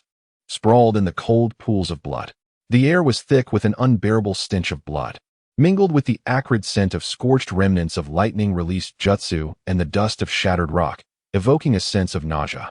At last, the end of the passage revealed a massive door, crafted from a single slab of stone. Without hesitation, Sakura concentrated a layer of visibly dense blue chakra upon her right fist, adorned with golden sigils. With a powerful strike, she unleashed her fist. Boom! The enormous stone door, capable of withstanding any powerful ninjutsu, crumbled before her strike as if it were mere rotten wood. Accompanied by a deafening roar, the entire door shattered into countless fragments. The scene beyond the door unfolded in clarity. It was an immense, circular hall reminiscent of an underground sanctuary. Awaiting them, seated in the cold stone chair at the farthest end of the hall, was Shimura Danzo, his expression unchanged. Flanking him like the most faithful statues were his two most capable guards, Yamashiro Aoba and Aburame Shino. Before Orochimaru's defection from Konoha, his relationship with Danzo had been one of mutual exploitation. Danzo utilized Orochimaru's biotechnological expertise to research and control the forbidden power of the Sharingan, originating from the Uchiha clan, while Orochimaru incessantly acquired the resources necessary for his forbidden experiments, including the innocent test subjects discarded by the village. Even after Orochimaru's forbidden research was exposed and he was compelled to flee from Konoha, the shadowy alliance between the two continued to maintain contact through various clandestine channels. Even at this very moment, faced with the three unexpected guests who had ruthlessly slaughtered all his subordinates with a thunderous force, Danzo retained an unsettling calmness and poise befitting a formidable power. He slowly raised his eye, filled with malice, his gaze traversing past Sasuke and Sakura, landing directly on Orochimaru. A cold, mocking smirk crept onto his wrinkled visage. Orochimaru, his voice rasped, laden with oppressive weight. Are you unwilling to forsake that laughable teacher-student bond and betray our agreement? Orochimaru merely smiled in silence. Sasuke stepped forward, addressing Orochimaru. Danzo is mine. Our grievances are far from settled. Orochimaru inclined his body slightly, gesturing for Sasuke to proceed. He then turned to the masked Sakura, rasping, "That oil user possesses countless venomous nano-insects within his body. Your combat style is ill-suited for engaging him." Sakura nodded, her gaze instinctively settling on the stoic figure of Kamizuki Wind beside Danzo. Thus, the ultimate showdown between the three of them and Danzo erupted. A clash of the new against the old. Sasuke's figure vanished first from the spot. He did not activate the Byakuga mode, but instead concentrated pure speed and murderous intent into the twin blades in his hands, transforming into a streak of black lightning, aimed straight at Danzo seated upon his throne. Impudent child. Danzo did not even rise from his seat. He merely raised his right hand calmly, forming hand seals at remarkable speed, then drew a deep breath. Wind release, vacuum wave. An invisible wind blade, as precise and sharp as a scalpel, formed from high-pressure air, howled forth from his mouth. It shot towards Sasuke's throat with a velocity-surpassing sound, striking directly in his path. Within Sasuke's pitch-black eyes, two Onyx Tomo quietly emerged, slowly spinning. The two Tomo Sharingan. In that enhanced field of vision, the invisible wind blade clearly revealed its trajectory. As he surged forward at high speed, Sasuke twisted his body sharply to the left at an unbelievable angle. The wind blade, capable of slicing through steel, grazed his neck, whistling past and leaving a terrifying, flawlessly smooth gash in the rock wall behind him. Oh, the single eye visible on Danzo's face flickered with genuine surprise for the first time. He actually evaded my vacuum wave. Moreover, his gaze was firmly locked on Sasuke's crimson eyes. At such a young age, he has activated the two Tomo Sharingan? The Uchiha clan's talent truly produces prodigies with each generation. Danzo did not dwell on this revelation, merely attributing it to Orochimaru's experiments. He gradually rose from his seat. But that was as far as it would go. He once again formed hand seals, this time crafting a much more intricate design. Wind release, vacuum great sphere. A colossal sphere of wind, over 3 meters in diameter and composed of countless razor-sharp gusts swirling at high speed, materialized before him, exuding an aura of devastation. With overwhelming force, it charged towards Sasuke. Faced with this annihilating attack capable of engulfing the entire hall, Sasuke advanced rather than retreating. Flames of crimson ignited on the dual blades in his hands. Blade of flames. He crossed his twin swords before his chest, and, with an indomitable spirit, surged forward to confront the massive wind sphere head-on. He intended to counter this ferocious wind technique with the sheer purity of his slicing strike. Foolish. Danzo scoffed coldly. Yet, in the next moment, his expression froze entirely. Just as Sasuke was about to collide with the wind sphere, his form split into 4 spectral apparitions. He had utilized the shadow clone technique while moving at high speed. 4 Sasukes, each wielding a flaming blade, struck the gigantic wind sphere from 4 entirely different angles. Boom. The flames and raging winds collided violently. The wind sphere, which should have been indestructible, was indeed cleaved apart by these 4 strikes, each imbued with extreme cutting power. The chaotic wind chakra erupted uncontrollably, transforming into countless erratic currents that swept destructively in all directions. Meanwhile, Sasuke's true form had already used the cover of the explosion to appear before Danzo, as if teleporting. In his hands, one blade crackled with lightning, while the other blazed with fire, resembling the fangs of a venomous serpent aimed directly at Danzo's chest.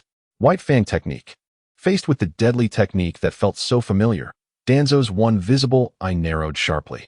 His grip on the kunai trembled uncontrollably. He finally recognized it. This technique, this movement, this extraordinary talent that could be deemed top-tier even among the Uchiha clan, and those Sharingan eyes already awakened to two Tomo. You are Itachi Uchiha's brother. Chapter 148. The End of Roots. Part 2. Danzo's single exposed eye fixated intently on the Uchiha orphan before him. The kunai in his hand was enveloped instantly by a discernible layer of azure chakra. This was the utmost application of the wind release's nature transformation. Confronted with Sasuke's relentless dual blades entwined in lightning and flames, Danzo showed no sign of retreat. With a speed that belied his age, he advanced towards Sasuke. Clash. The blades of thunder and flame met the kunai wreathed in wind chakra with a resounding crash. The piercing sound of metal grinding against metal and the violent clash of energy reverberated throughout the hall. A powerful shockwave erupted from the two combatants, spreading wildly and lifting the long-dried bloodstains from the ground into the air. Meanwhile, Orochimaru and Tsurugi, along with Sakura and Yamashiro, had already found their own opponents the moment their clashes began, igniting another silent battle. The body of the oil woman vanished like a specter into thin air. She refrained from launching any direct assaults, instead attempting to use her speed to circle behind Orochimaru, aiming to inject him with her nanoscale venomous insects capable of causing instantaneous death. However, Orochimaru merely chuckled softly, not even glancing back. Snake of 1,000 serpents. Countless dark, venomous snakes erupted from his sleeves and garments like a torrential flood. They coalesced mid-air into an impenetrable, writhing wall of serpents, enveloping his entire form in a protective shroud. Just as the oil woman's silhouette emerged, she collided into the poisonous mire, a swamp of death and venom formed by the snakes. Boom! The battlefield between Sasuke and Danzo erupted once more with a thunderous roar. Sasuke's dual blades shimmered like two lethal streaks of light, slicing towards Danzo's vital points from various cunning angles. Yet, Danzo, relying on his astute combat experience and elusive wind release techniques, deftly evaded Sasuke's relentless onslaught. Wind release, wind cutter technique. In the fleeting moment as Danzo's figure passed through the intersection of Sasuke's blades, he bent backward at an astonishing angle, completely devoid of rigidity. Simultaneously, a barrage of high-pressure wind blades whistled past, narrowly missing Sasuke's nose. Sasuke's reflexes matched the urgency of the moment. Without a trace of hesitation, he released the Chidori blade from his left hand. The short sword, crackling with ferocious lightning, pursued Danzo, who was still leaning back. Meanwhile, he drove the blade of flames into the ground. Fire release, great fire dragon technique. A colossal fire dragon, vividly composed of crimson flames, roared forth from the earth, its gaping maw ready to consume everything in its path, lunging fiercely toward Danzo, who hovered in midair. Faced with this inescapable onslaught from both above and below, a flicker of genuine seriousness finally crossed Danzo's eyes. Izanagi, his bandaged right arm tore apart instantaneously. A blood-red, three-tomo Sharingan quietly opened from his arm, only to slowly close forever.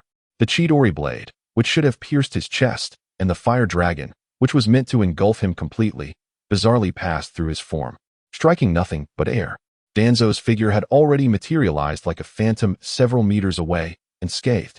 Is this the power of Izanagi? Sasuke observed this scene, his two-tomo Sharingan beneath the pure, white mask devoid of any emotion. He felt no surprise, for all of this had been anticipated. Then let me see. Sasuke slowly straightened. The diamond-shaped golden seal on his chest began to radiate an unprecedented, resplendent brilliance. How many times can the Sharingan on your arm save you from death? Boom.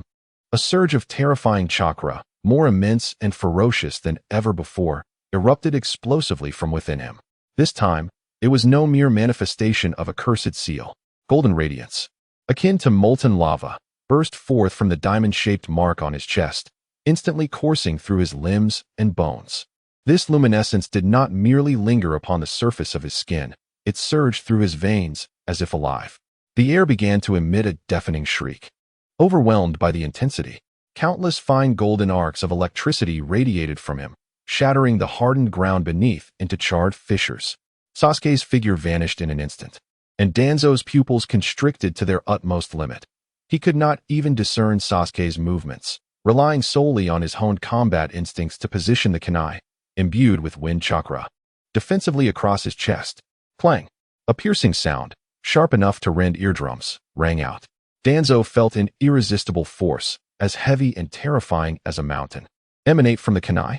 He was struck as if by a battering ram, his feet carving deep furrows into the ground as he was sent flying several dozen meters away. Sasuke reappeared, his dual blades entwined with golden arcs of electricity and crimson flames, exuding an aura capable of annihilating all in its path. But the onslaught was not over yet. Sasuke vanished once more. This time, Danzo was prepared. He gathered wind chakra beneath his feet and retreated with astonishing speed.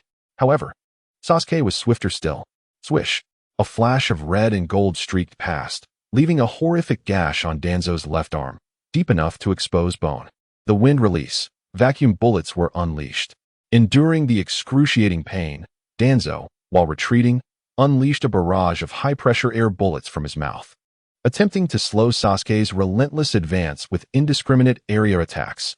Yet, Sasuke moved like a specter through a hail of gunfire, effortlessly weaving through the dense barrage. Untouched by even a single shot. Splash, splash, splash. Blood continuously sprayed forth. In the face of Sasuke's enhanced prowess, his once proud experience and formidable jutsu appeared utterly futile. He was thoroughly suppressed.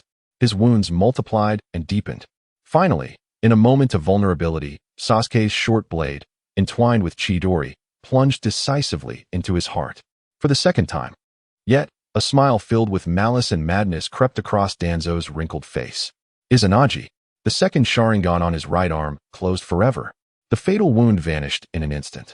Danzo reappeared at the opposite end of the battlefield. Yet, before he could catch his breath, Sasuke's ghostly figure closed in once again. This time, Danzo's expression was chillingly resolute. He knew that if this continued, his demise was inevitable. He tore away all the seals from his right arm. In light of this, allow you little ones to witness the true power of the first Hokage, capable of quelling the chaos of the world. Would release, great forest spear. Countless thick and sharp trees, akin to colossal spears, violently erupted from his arm, which defied human nature, thrusting toward Sasuke like the most lethal jungle. Chapter 149, The End of Roots, Part 3. In the face of Danzo's unexpected would-release assault, even as the numerous giant tree spears, resembling a deadly forest, pierced from all directions and approached with alarming proximity, there was not a hint of panic on Sasuke's visage. Beneath his pure white mask, his dual Tomo Sharingan glimmered coldly, resembling two unfathomably deep, frigid pools. In the blink of an eye, his figure appeared to be caught off guard, instantly penetrated by several sharp tree spears from various angles. Yet, Danzo's wrinkled face remained as grim and ruthless as ever, for not a single drop of blood flowed from Sasuke's pierced body. That figure merely flickered for a moment in the air, akin to a distorted image, before transforming into countless fragmented golden arcs that dissipated into nothingness. It was merely a shadow left behind by his body flicker technique. Humph, the Uchiha brat. What else can you do besides flee? Danzo scoffed, though his heart surged with tumultuous waves, for he realized he had utterly lost the upper hand.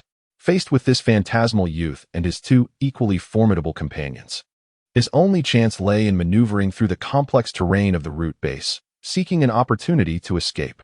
No longer hesitating, he swiftly formed hand seals before his chest. Would release, birth of the forest. Though he conjured only an incomplete, small-scale replica, the terrifying power, brimming with overwhelming life force and birth from the cells of the first Hokage, swiftly showcased its divine might capable of altering the terrain. Boom. The entire underground hall began to tremble violently. Countless colossal trees, as if animated serpents, erupted from the hard rock floor and walls with fervor. They grew in a savage and incomprehensible manner, intertwining and coiling, transforming the once spacious underground hall into a primordial dark forest filled with death and oppression within mere seconds. These monstrous trees that continuously emerged from the rock walls not only perfectly severed the battlefield between Danzo and Sasuke from that of Orochimaru and Sakura, but also transformed the entire hall into an arena brimming with traps and obstacles, advantageous to him. Sakura. Sasuke's voice echoed through the chaotic sea of trees. Eliminate your opponent first. Leave Danzo to me. Understood. On the other side, Sakura, who had already dealt with Yamanokaze, gazed at the massive forest that had taken shape almost instantaneously, a hint of gravity flickering in her verdant eyes. She yearned to rush forth to assist Sasuke, yet was thoroughly obstructed by the colossal trees that entwined her from all directions, akin to living tendrils. Upon witnessing that Danzo had indeed been driven to utilize the power of the cells from Hashirama, Orochimaru's pale visage broke into a playful smile, reminiscent of one observing a caged beast. He understood that Danzo had succumbed to the depths of madness. Therefore, he refrained from engaging in a head-on confrontation with the oil woman, instead adopting the demeanor of an adept hunter, employing his elusive movements and an array of serpentine ninjutsu to leisurely delay the most formidable assassin of the root, denying him any opportunity to aid his master, who was already ensnared in a dire predicament. Within the shadowy expanse of trees, Danzo's figure retreated while he fought. Utilizing his extensive combat experience, he meticulously gauged Sasuke's attack trajectory, continuously unleashing invisible wind-based jutsu from his mouth, creating lethal traps to hinder Sasuke's pursuit. He aimed to escape through a secret passage known only to him, a route from which he could flee the now perilous base of the route. However, Sasuke's presence clung to him like a relentless shadow. His form, activated in the Byakugan mode, moved through the dark forest, rife with obstacles and traps. With the agility of a sprightly leopard, exhibiting astonishing maneuverability and adaptability that far exceeded Danzo's expectations. With a speed so sharp it seemed to slice the air, he repeatedly evaded Danzo's wind-based techniques capable of cleaving steel. At times, he dashed along vertical branches at breakneck speed. At others, he deftly vaulted and maneuvered around protruding twigs. Each step he took was perfectly timed to evade Danzo's preset wind traps. The vacuum blades, potent enough to rend iron, could only futilely carve deep gashes into the trunks behind him. The blade of lightning and flame in his grasp traced arcs of annihilation and destruction through the darkness. Wood release, wood pillar wall. Danzo suddenly pressed his hand against a nearby trunk. Numerous stout wooden beams, as if animated, instantly bent and intertwined, forming an immensely solid semicircular wooden shield before him. Almost immediately, countless sharp wooden spikes emerged from the shield's surface, resembling the spines of a porcupine, and they rained down like a torrential storm upon the pursuing Sasuke. In the face of this overwhelming assault, Sasuke neither flinched nor evaded. He merely swung the blade of flame in his right hand fiercely before him. A towering curtain of crimson flames, rising several meters high, erupted like a divine tapestry unfurling before him. The inferno consumed the approaching wooden spikes entirely. Amidst the towering blaze, Sasuke's figure had already vanished from sight. From the shadows beneath his feet, sharp wooden beams surged forth like venomous serpents, aimed directly at his blind spots. Yet, what awaited them was a flash of lightning swifter than the eye could see. Chidori Blade. Sasuke's form had inexplicably appeared at Danzo's side. In his left hand, the short blade shimmered with a brilliant light, transforming into a blue-white afterimage that severed the wooden projectiles launched at him with precision. Immediately thereafter, the form of the blade in his grasp morphed once more. Chidori Spear. A slender spear of lightning extended from the tip of his sword, embodying an unwavering resolve as it aimed directly at Danzo's heart. Danzo had no choice but to roll away clumsily to evade this lethal strike. Seizing the moment, he pressed his wooden right hand against the ground, causing countless resilient vines to burst forth like a colossal serpent from the trees below, wildly ensnaring towards Sasuke's limbs. Sasuke traced an intricate cross in the air with his twin blades. The interwoven forces of lightning and fire acted as a most formidable meat grinder, slicing through the encroaching vines with ease. Wind release, vacuum wave. Danzo seized this fleeting opportunity, unleashing a barrage of crescent-shaped, high-pressure wind blades from his mouth, effectively sealing off all of Sasuke's avenues for pursuit. Sasuke danced nimbly amid the deadly wind blades, as if a sprite twirling upon the edges of daggers. Faced with the immense wall of trees that erupted from the ground without warning, he did not even attempt to dodge. Instead, he grasped the Chidori blade with his left hand and, with his free right hand, formed an intricate series of seals. Fire release, great fire annihilation. A colossal torrent of flames, heated to a degree capable of melting stone, roared forth from his mouth. This fire was even more concentrated and ferocious than that which he had previously unleashed. The seemingly indestructible wall of trees was reduced to mere kindling before this cataclysmic inferno, instantly consumed and transformed into a cloud of ash. Chapter 150. The heavenly deity, a massive wall of fire soared into the air. It resembled a fiery dragon birthed from the depths of hell, filled with boundless fury and destruction, incinerating Danzo's formidable wooden barrier to ashes in an instant. The merciless tongues of flame twisted and writhed, turning the entire subterranean hall into a crimson purgatory. The roaring of the flames echoed like the cries of countless beasts, reverberating through the frigid underground space. The fire spread wildly, forcing the air to expand and explode, creating a thunderous roar that shook the very eardrums. Danzo's figure appeared diminutive and wretched amidst the blaze, his escape routes completely blocked. Meanwhile, Sasuke emerged as a vengeful deity from the depths of the inferno. He slowly removed his mask, revealing a stern countenance that looked even more menacing in the glow of the flames. with his black hair dancing in the wind and his Sharingan eyes shimmering with a disquieting brilliance reflected by the scarlet fire. In that moment, he seemed to meld with the flames, becoming the very embodiment of destruction. Sasuke extended his right hand slowly. Instantly, countless golden arcs of electricity surged across his arm. They crackled like enraged serpents of lightning, leaping between his skin and the air, illuminating his cold visage. The lightning converged in his palm, gradually forming into a long and sharp spear. This was a power distilled to its purest essence, a technique of lightning chakra compressed, sharpened, and made penetrating to its utmost limit. Chidori spear. With a thunderous roar, the gunfire echoed like a clap of thunder. Whoosh! A slender golden spear of lightning erupted with terrifying speed, exceeding the sound barrier and slicing through the void. Its piercing whistle tore the air asunder, resonating throughout the grand hall. The trajectory of the spear left a dazzling golden streak amidst the dark forest of trees, akin to a bolt of lightning plummeting from the heavens, cleaving through the darkness entirely. Danzo's single exposed eye abruptly constricted, widening in terror as if reflecting the very essence of death approaching. The murderous intent emanating from behind him was so palpable that it felt as though an invisible blade had rent his soul apart.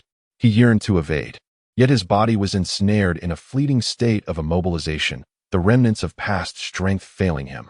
He had no time even to turn his head.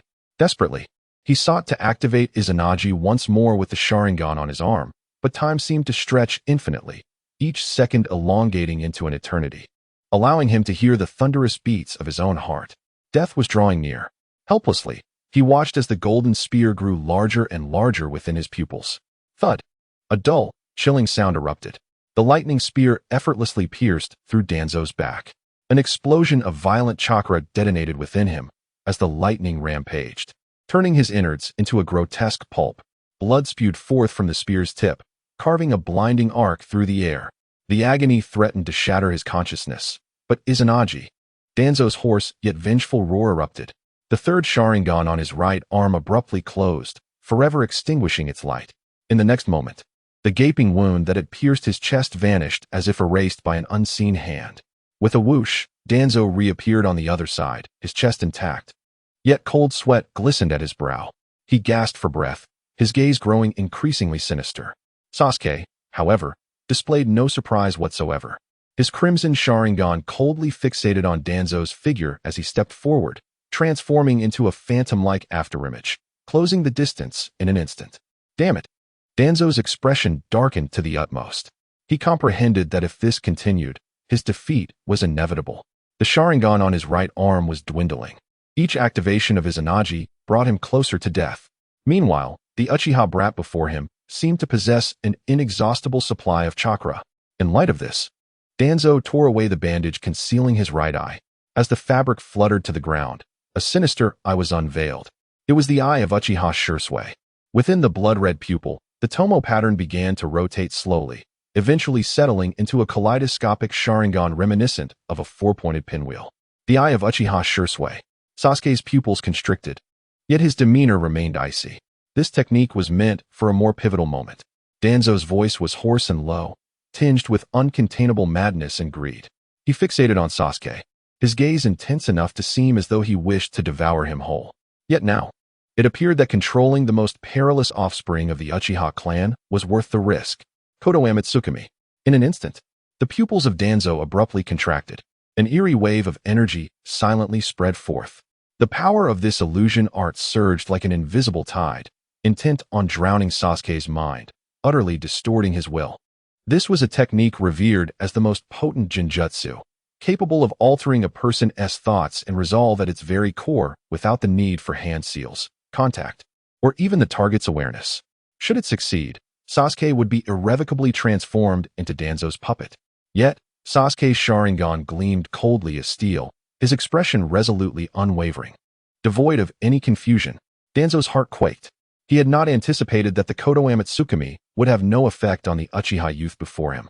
As a time traveler, Sasuke had foreseen this moment long before the battle commenced. He was acutely aware of the divine eye lurking within Danzo's gaze and had maintained his guard without a moment's respite. With a swift motion, Sasuke instinctively reacted. The Konoha Tsukumi required eye contact, and he had already distanced himself the instant Danzo removed his bandages, evading his line of sight. Body flicker technique. In an instant, his figure vanished from the original spot, transforming into an afterimage, completely eluding Danzo's vision. Almost simultaneously, a tremendous and more intense inferno erupted. The flames surged forth, sweeping across the underground space like a tsunami, consuming everything in their path. The fiery blaze was blinding, rendering it nearly impossible to open one's eyes. Fire release, great fire annihilation. Sasuke reappeared on the other side of the sea of flames, his chest heaving violently, beads of sweat forming at his temples. Yet the murderous intent in his eyes gleamed sharper than ever. This time, he aimed to suppress Danzo entirely beneath this overwhelming firestorm. The inferno roared thunderously, the very air twisting and boiling under the searing heat. Sasuke stood behind the blazing sea, his crimson Sharingan coldly fixated ahead. He awaited the perfect opportunity for a decisive strike. Meanwhile, Danzo was being engulfed by the boundless flames and the shadow of death. Chapter 151. I Theft. The grotesque forest of trees, birthed by Danzo's own hands, was now being consumed by an even more ferocious and pure flame of destruction. The air had transformed from damp and cold to a searing heat capable of melting steel. Massive walls of fire surged like living entities, each breath igniting a storm of blazing sparks. The hard stone ceiling glowed red-hot, chunks of rock crumbling under the intolerable heat, vanishing into the inferno without a trace. Sasuke stood outside the raging fire, his simple black attire rustling in the heated gusts.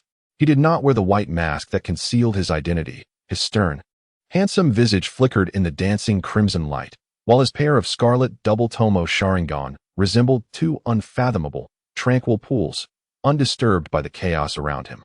His gaze pierced through the distorted air and rising smoke, coldly observing the very heart of the inferno. There, an aged figure was ensnared, struggling futilely like a caged beast in its confines. The flames licked at his robe, the searing heat scorching his skin, yet he seemed impervious to any semblance of pain, endlessly cycling between death and rebirth. A chilling number slowly surfaced in Sasuke's mind. 1 minute. This was the most vital intelligence he gleaned from memories that did not belong to this realm.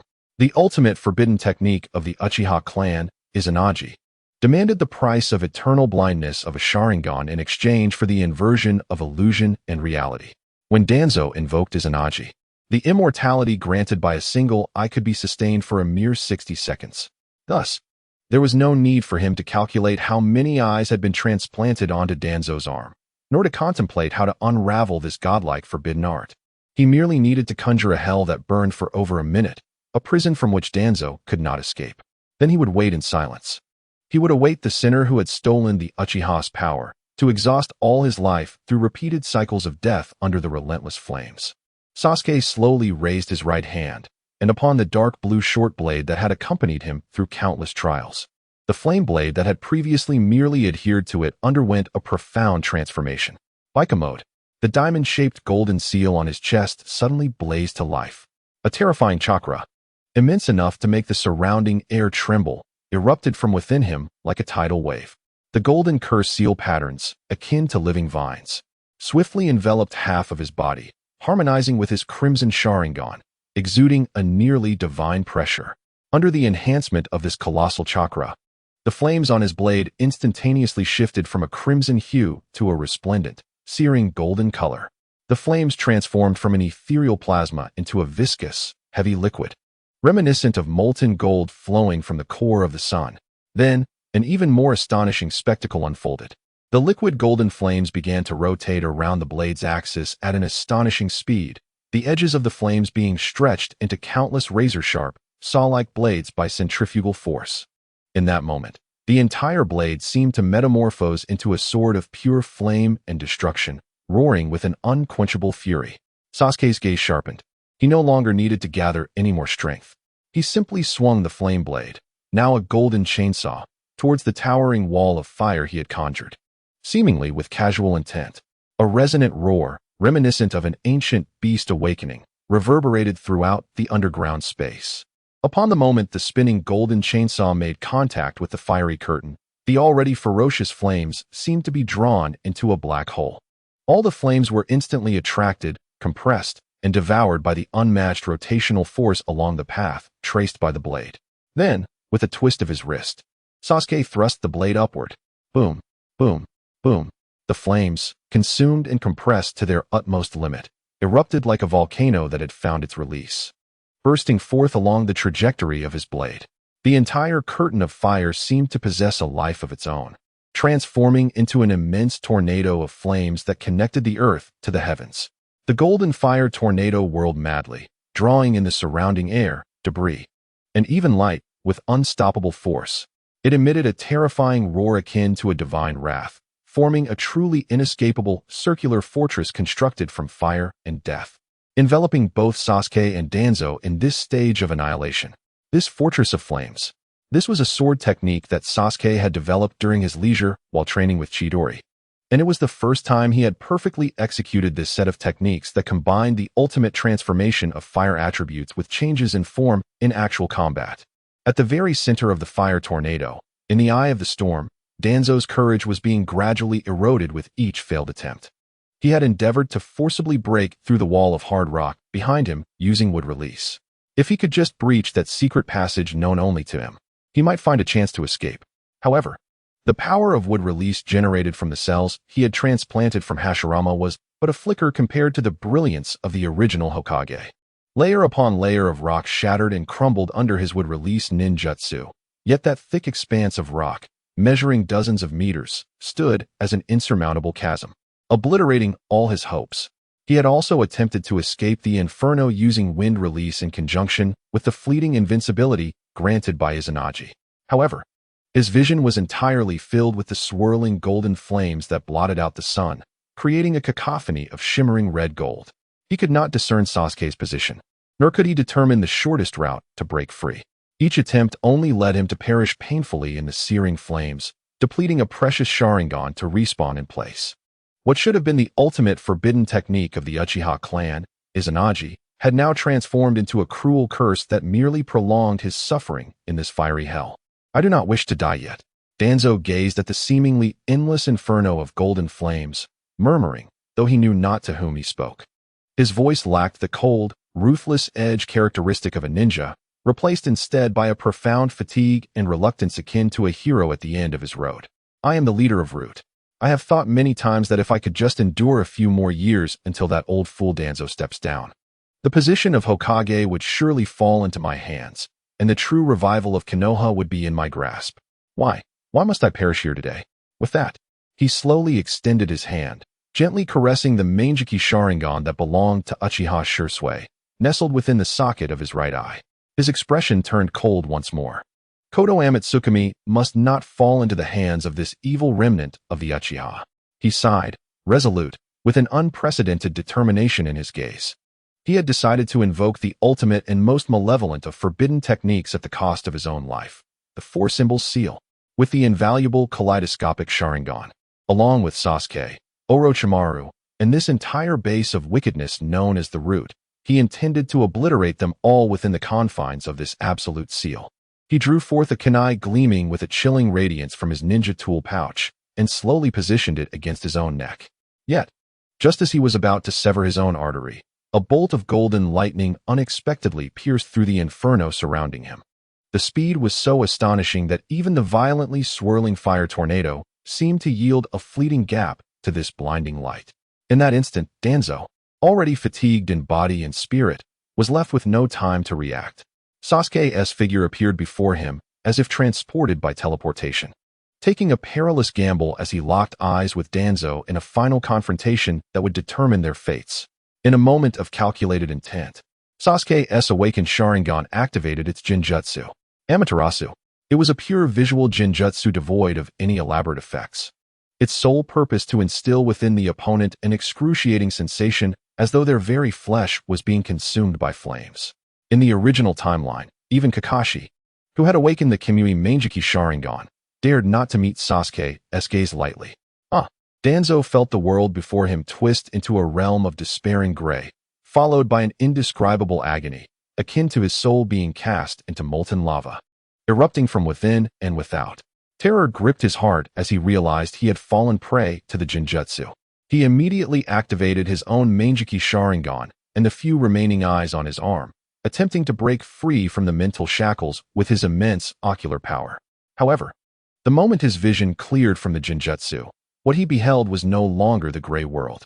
Instead, he was met with a dazzling golden lightning, radiant as the wrath of divinity, filling his entire field of vision. In the next instant, an excruciating pain surged through his right eye, as if it were being violently excavated. Then, he was entirely consumed by the all-encompassing golden lightning, which could tear apart anything in its path. Chapter 152. The death of Danzo. The fiery tornado gradually subsided.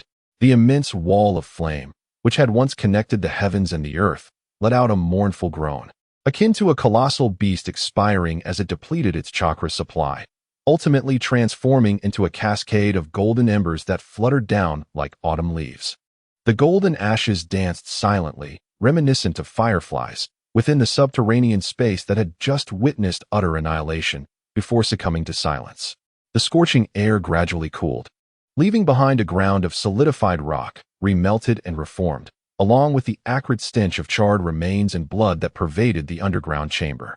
The entire space bore the scars of a cataclysmic judgment. Sasuke reappeared in the center of the hall, the diamond-shaped golden mark on his chest dimming in brilliance, while the tumultuous waves of chakra around him began to subside. The twin blades of thunder and flame in his hands regained their deep blue, ethereal glow, untouched by even a trace of ash, retaining their cold, sharp essence as before. Beneath his feet lay a pool, a grotesque amalgamation of flesh and charred remnants, utterly devoid of any recognizable human form. The air was thick with the acrid scent of blood intermingling with the stench of carbonization, rendering it nearly suffocating. Yet, in the next moment, that pool of detritus vanished as if erased by an invisible hand, leaving only an ephemeral memory.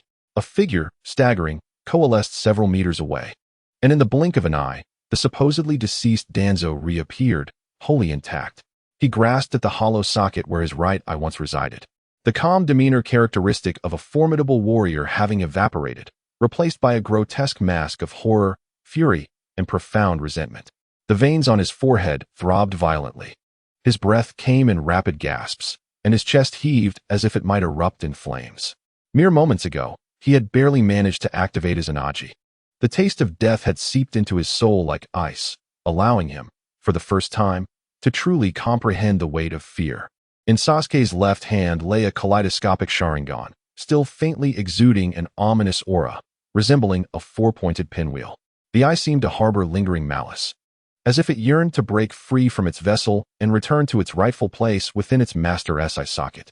Fortunately, Danzo had activated his Anaji only after losing his eye. Otherwise, this priceless treasure, freshly acquired, would likely have returned to the grasp of that malevolent old man.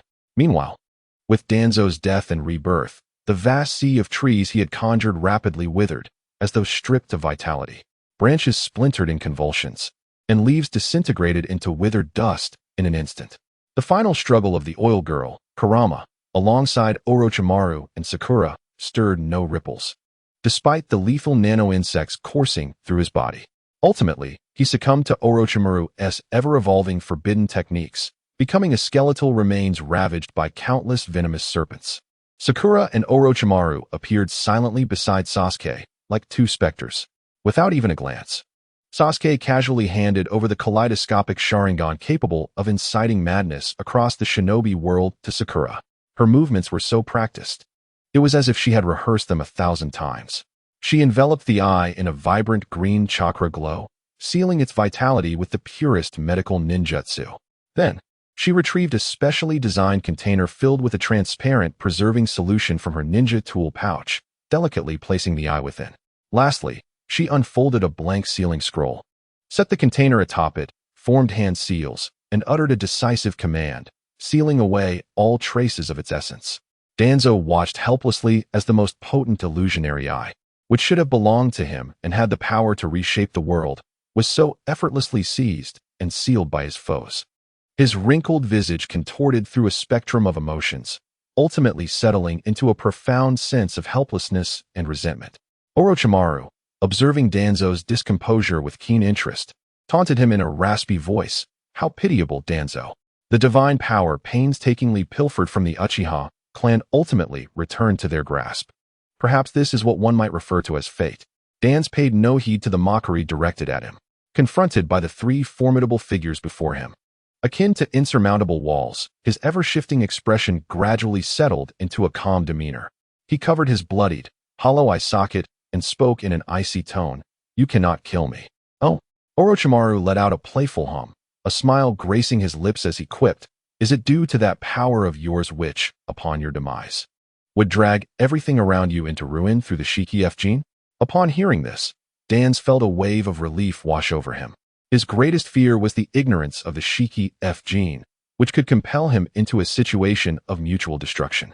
His hoarse voice deepened, laced with the seductive allure of authority. "All that has transpired can be overlooked. Whatever you desire, you may voice it. Though the core forces of my foundation have been nearly obliterated, my remaining subordinates and my standing still afford me considerable influence in Konoha. Whatever your objectives may be, as long as I draw breath and lend my support, they can be effortlessly achieved." His voice resonated with a compelling strength, emanating a primal sense of reliance. However, the three present remained unmoved. Sakura's gaze swept coldly across the room, filled only with disdain and resolve. Orochimaru licked his lips, his eyes glimmering with a curious fascination. As for Sasuke, his heart had long since solidified like steel.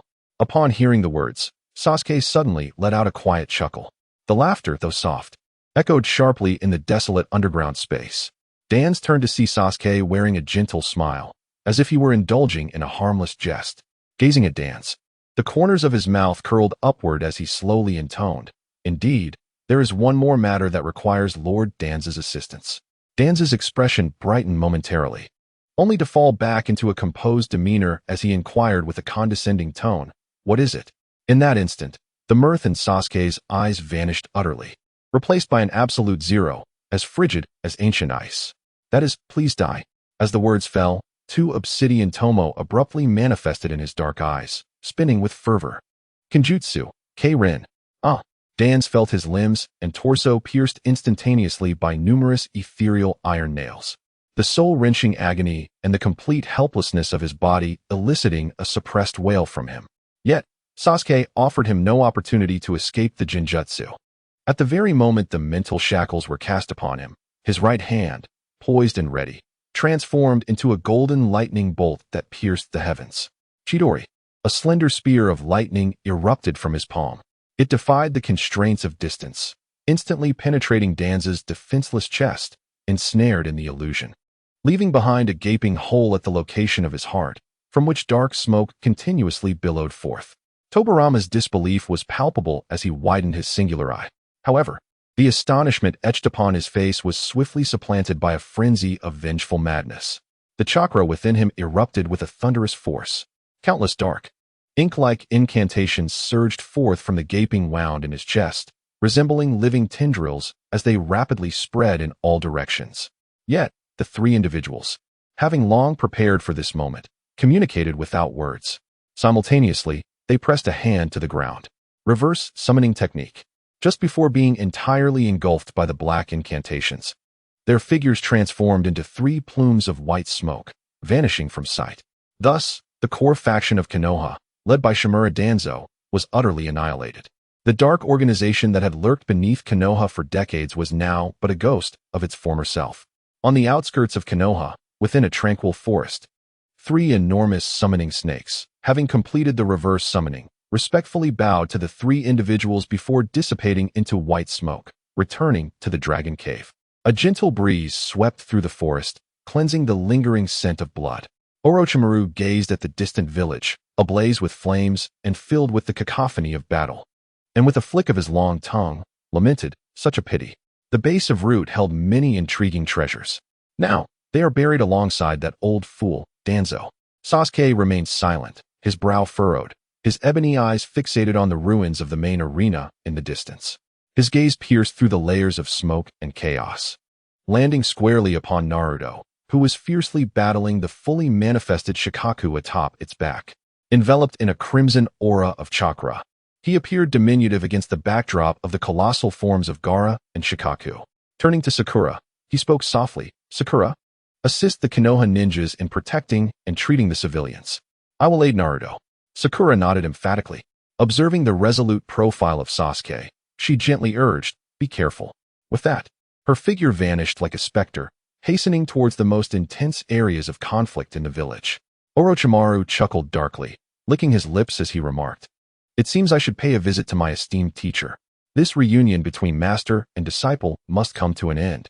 Just as Sasuke opened his mouth to speak, Orochimaru interjected with a smile, "I know my limits." With that, his body, devoid of bones, seamlessly melded into the shadows of the ground, disappearing from view. Chapter 153. The collapse of Konoha. The flames of the plan to dismantle Konoha erupted in the very heart of the village. The venue for the Chunin exam finals had devolved into a genuine battlefield. The eerie tranquility conjured by illusions in the spectator stands intertwined with the cataclysmic clash of tailed beasts at the center, forming an absurd tapestry imbued with the essence of doom. The air was thick with swirling sand, acrid smoke, and the pungent scent of blood. The deafening sounds of explosions and anguished cries echoed relentlessly, shattering the final fa-ade of celebration. Amidst this chaotic maelstrom, the ninjas of Konoha mounted a fierce and disciplined resistance. Fire release, ash pile burning. Asuma Sarutobi inhaled deeply and exhaled a vast cloud of smoke laden with explosive powder. With a swift motion of his chakra blade, he ignited a shower of sparks, instantly detonating the smoke screen. Boom. The violent explosion hurled several sand ninjas attempting a flanking assault into the air, clearing a precious path of safety for the nin behind them. Kiba, Shino, cover Choji. Immediately escort the nobles from stand 3 to the shelter. Understood. In a seamless union, Kiba, Inuzuka, and Akamaru transformed into a white tornado, their ferocious fang-like assault shattering another sand ninja's earthen defense. Meanwhile, Shino Aburame silently commanded his swarm of insects, resembling a silent harbinger of death, as they quietly devoured the enemy's chakra, providing steadfast protection for his allies. On the other side, Yugao Yuzuki's combat style appeared both more elegant and lethally effective. Illusory, tree-binding death. She swiftly formed hand seals, her ruby-like eyes flashing with brilliance. A Sanjay nin, poised to strike against several Konoha nin, suddenly froze in horror, realizing he was ensnared by a colossal illusory tree that had erupted from the ground beneath him. In the next instant, the figure of Yugao materialized behind him like a specter, her kunai silently slicing through his throat. "Hinata, do not be distracted," she called to her disciple, who was diligently working to dispel the civilian illusions. "I shall safeguard your safety. Your utmost priority is to rescue the civilians." The most striking figure on the battlefield was undoubtedly the proud azure beast of Konoha, clad in a tight-fitting green suit. Konoha Great Whirlwind. Might Guy transformed into a green hurricane, carving a bloody path through the encirclement of sand ninjas with his sheer, unyielding taijutsu. Each kick he delivered possessed enough force to shatter steel, sending any enemy daring to approach him flying like a straw man caught in a tornado. "Niji, Tenten, Lee, I entrust you with this," he shouted to his 3 disciples amidst the fray. Niji had already activated his Byakugan, acting as the calmest commander, continually directing his comrades on enemy positions and evacuation routes for the civilians. Tenten summoned an array of ninja tools from her scroll, functioning like a mobile artillery, providing ranged fire support for her allies. However, despite the valor displayed by the Nin, their efforts proved insufficient. The invading forces of Sunagakure were far greater than anticipated, and the civilians, freed from their illusions, flitted about the venue like headless chickens, further endangering Konoha's already strained defenses. The elite shinobi not only engage in life and death struggles against their foes, but also expend a considerable amount of energy to safeguard the defenseless lower-ranked ninjas and civilians, rendering their full capabilities somewhat diminished. At this moment, a pink figure emerged silently behind Team 10, akin to the most agile female leopard on the battlefield. It was Sakura. She had long since dispelled the exhausting Byakugan mode, and at this moment, she appeared no different from the gentle girl she usually was. Yet, within her emerald green eyes lay a steely resolve. "Ino," she called out softly. Sakura, Ino, who was struggling valiantly against 2 sand ninjas with CHG at her back, turned sharply at the sound of that familiar voice. Upon seeing her companion, who was supposed to have vanished alongside Sasuke, standing unharmed behind her, the tension that had gripped her heart was finally released. The anxious expression on her face relaxed instantly, replaced by her signature tone filled with a mix of pride and concern. You idiot. Are you hurt? Where on earth did you run off to? I thought you were taken out by one of those sand ninjas. As she spoke, her eyes darted briefly to scan behind Sakura. Where's Sasuke? Why didn't he come back with you? It's a long story. Sakura refrained from offering any unnecessary explanations, opting instead to respond to Ino's questions through her actions. Doton, Dori Heki. She swiftly formed seals with her hands before slamming them onto the ground. Boom!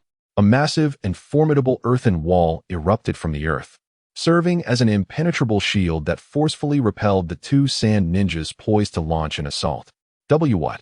Ino gaped in astonishment at the wall before her, which exceeded the typical standards of a nin both in scale and defensive capability, leaving her momentarily speechless. This is my responsibility, Sakura stated calmly, her voice imbued with undeniable strength. You all need to evacuate the civilians. With that, her chakra surged, transforming her into a fleeting pink shadow as she charged toward the two sand ninjas that had been struck away. The other part of the village is under attack as well. Sasuke and I just went over to assist there, she explained, her voice clear in the ears of Ino and all her comrades around her. The situation there has been resolved. Sasuke went to aid Naruto, and I returned to help you. Meanwhile, in the center of the main arena, the cataclysmic clash between the beasts raged on. Damn giant raccoon. Are you just going to cower in your shell like a turtle? Fukasaku's thunderous roar echoed through the skies. He wielded a gigantic short sword, as massive as a door, with water glistening along its blade. Each swing brought forth a terrifying force akin to splitting mountains as it struck against Shikaku's colossal body made of sand. Clang, clang, clang. The blade collided with the grains, sending sparks flying in a dazzling display, producing a deafening din of metal on metal. However, Shikaku's seemingly loose, sandy form possessed a defensive strength that far surpassed everyone's expectations. The blade of Wentai, capable of cleaving mountains, merely etched shallow, inconsequential scratches upon its form. Chirp, chirp, chirp. How irritating. You vile toad. The guardian crane, liberated from all restraint, emitted a shrill and jarring cackle. It paid no heed to Wentai's assaults, relentlessly unleashing a barrage of lethal sand projectiles that ravaged the surroundings indiscriminately. Wentai, overwhelmed by the unreasonable onslaught, could only clumsily wield his short blade in defense, posing no real threat to the guardian crane. He was left to use his own body as a shield, creating opportunities for the diminutive figure scaling the crane's colossal form. Meanwhile, Naruto's ascent upon the massive, quaking body, akin to a mountain of sand, plunged him into dire straits. He could distinctly feel the sand beneath his feet writhing like a living entity, at times transforming into deadly quicksand traps, and at others coalescing into sharp sand spears that pierced at him from various angles. He could see it. Just above that grotesque head, resembling a small mountain, lay Gaara's slumbering essence, ensnared within. Yet, just as he was nearing his destination, chirp, chirp, chirp, with an eerie laugh, the guardian crane's immense form birthed dozens of smaller, equally menacing sand constructs, resembling the original but diminished in size. They emitted shrieks identical to that of the original, standing vigilant as the most loyal sentinels, fiercely guarding Gaara's core and sealing off all of Naruto's paths forward. Damn it, so close. Naruto gazed at the monstrous forest before him, his azure eyes reflecting the severance of all escape routes. His brow furrowed, his visage hardened with resolve. Then, let it be that I shall strike them all down. He unleashed a roar imbued with indomitable will, swiftly forming hand seals before his chest. Shadow Clone Jutsu. Boom, boom, boom, boom, boom. In an instant, hundreds of identical Naruto figures, cloaked in a crimson shroud of chakra, surged forth like a vengeful legion from the depths of hell, appearing upon the sandy precipice. Their eyes, ablaze with fiery red determination, fixed intently upon the grotesque sand monsters ahead. Oh, oh, oh, oh. In the next moment, all of Naruto's shadow clones erupted with a deafening battle cry, charging fearlessly like an orange tide against the monstrous barricade. The crimson chakra claws clashed violently with the yellow sand talons. Spiraling orbs collided with sand shurikens, transforming the guardian crane's back into a chaotic battlefield, rife with violence and destruction. Meanwhile, Naruto's true self, shrouded in the chaos created by countless clones sacrificing themselves, darted through the final encirclement like a lightning bolt piercing the darkness. He leaped high into the air, his right fist infused with an immense reservoir of chakra, carried the resolute intent to awaken all, and struck fiercely towards the solitary soul slumbering in the sea of sand. Chapter 154, Awakening. Naruto's diminutive figure, shrouded in crimson chakra, appeared minuscule before the colossal guardian, like a flickering candle in the wind. Yet, within his eyes, ablaze with the same scarlet flames, resided a determination potent enough to shake mountains. He soared into the air, his right fist, charged with a vast chakra, bore the power to rouse everything, and it struck mercilessly towards the lonely spirit immersed in the sandy abyss. Time seemed to stretch infinitely at that moment. Naruto's fist navigated through the frenzied currents of sand, capable of tearing through steel. He could distinctly feel the Ninetales chakra coating his arm being relentlessly rubbed and eroded by the pervasive grains of sand. The pain was akin to being sanded down, yet he showed no signs of retreat. His gaze was fixed solely on one target. "Awaken, you fool!" Accompanied by a roar filled with fury, his fist finally broke through the last line of defense, landing squarely upon Gaara's unsuspecting face. Bang! That punch was not merely a physical assault. The instant his fist connected with the cheek, Naruto's energy, a blend of Ninetales chakra and his formidable will, functioned like the most domineering key, forcefully tearing apart the mental barrier constructed from hatred and solitude, dragging his own consciousness into the long-forgotten, endless darkness.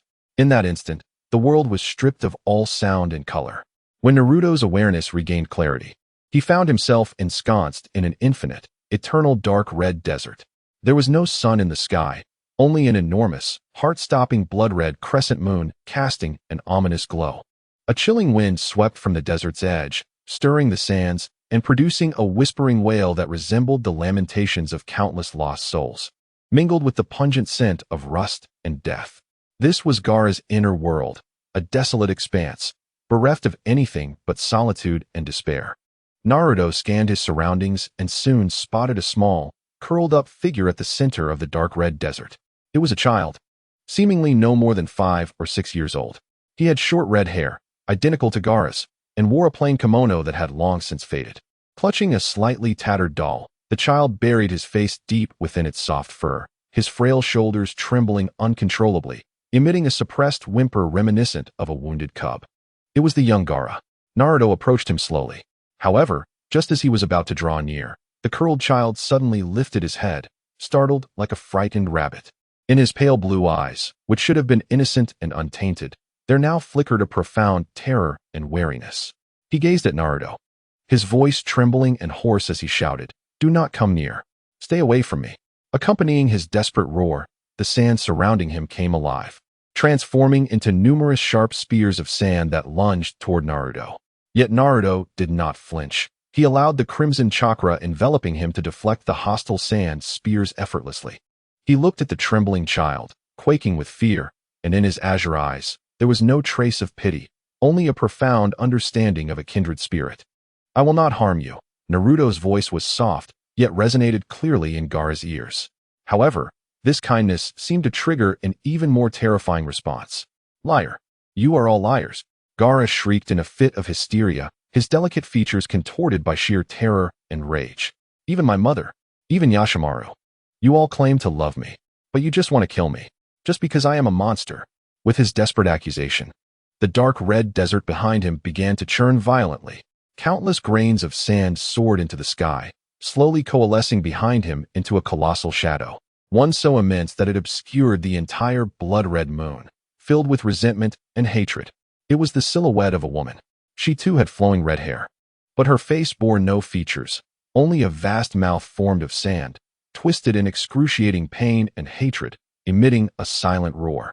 This was the chakra of Gaara's mother, Karura, imbued with a protective will, now distorted into a manifestation of resentment by Gaara's own hatred. "Indeed, you are the monster." The enormous shadow echoed Gaara's voice, laced with venomous malice. "It is I. I bestowed upon you this cursed body. It is I who condemned you, from the moment of your birth, to be a creature deserving only of hatred and fear. I never loved you. I loathe you for taking everything from me." The massive shadow of sand slowly spread its arms, as if to embrace its child once more within a bosom filled with death and despair. "Come, my child. Return to me. Let us together obliterate this filthy world, rife with lies and betrayal." Gaara looked upon the dark figure, and in his fearful eyes, all struggle faded away. In its place was a resignation, a profound despair. He slowly turned, extending his arms as if to embrace the darkness that represented destruction and finality, stepping toward it with a sense of inevitability. Yet at that moment, a warm hand, imbued with strength, gently yet firmly grasped his wrist. It was Naruto. I told you. Naruto's voice remained remarkably serene as he gazed upon the boy before him, one who shared a fate akin to his own. I shall not let you pass. Release me. Gaara, much like a cat whose tail had been stepped upon, writhed in a frenzy. What do you understand? You know nothing. You have no idea what it feels like to be regarded as a monster, to be feared, loathed, and shunned by all. Is that so? Naruto observed him, his azure eyes reflecting Gaara's face, contorted with rage. He then gradually laid bare his own past, laden with solitude and rejection, without reservation. He offered no sermons. Rather, he calmly recounted his story.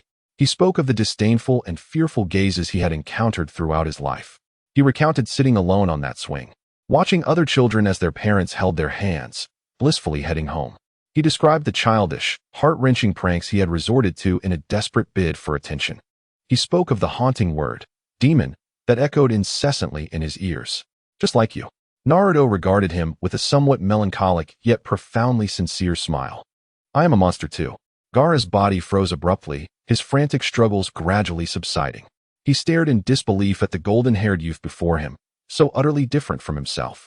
He could not fathom why this individual, having endured a hellish existence akin to his own, retained an aura of warmth in his eyes, akin to the sun. Then why? Gaara queried.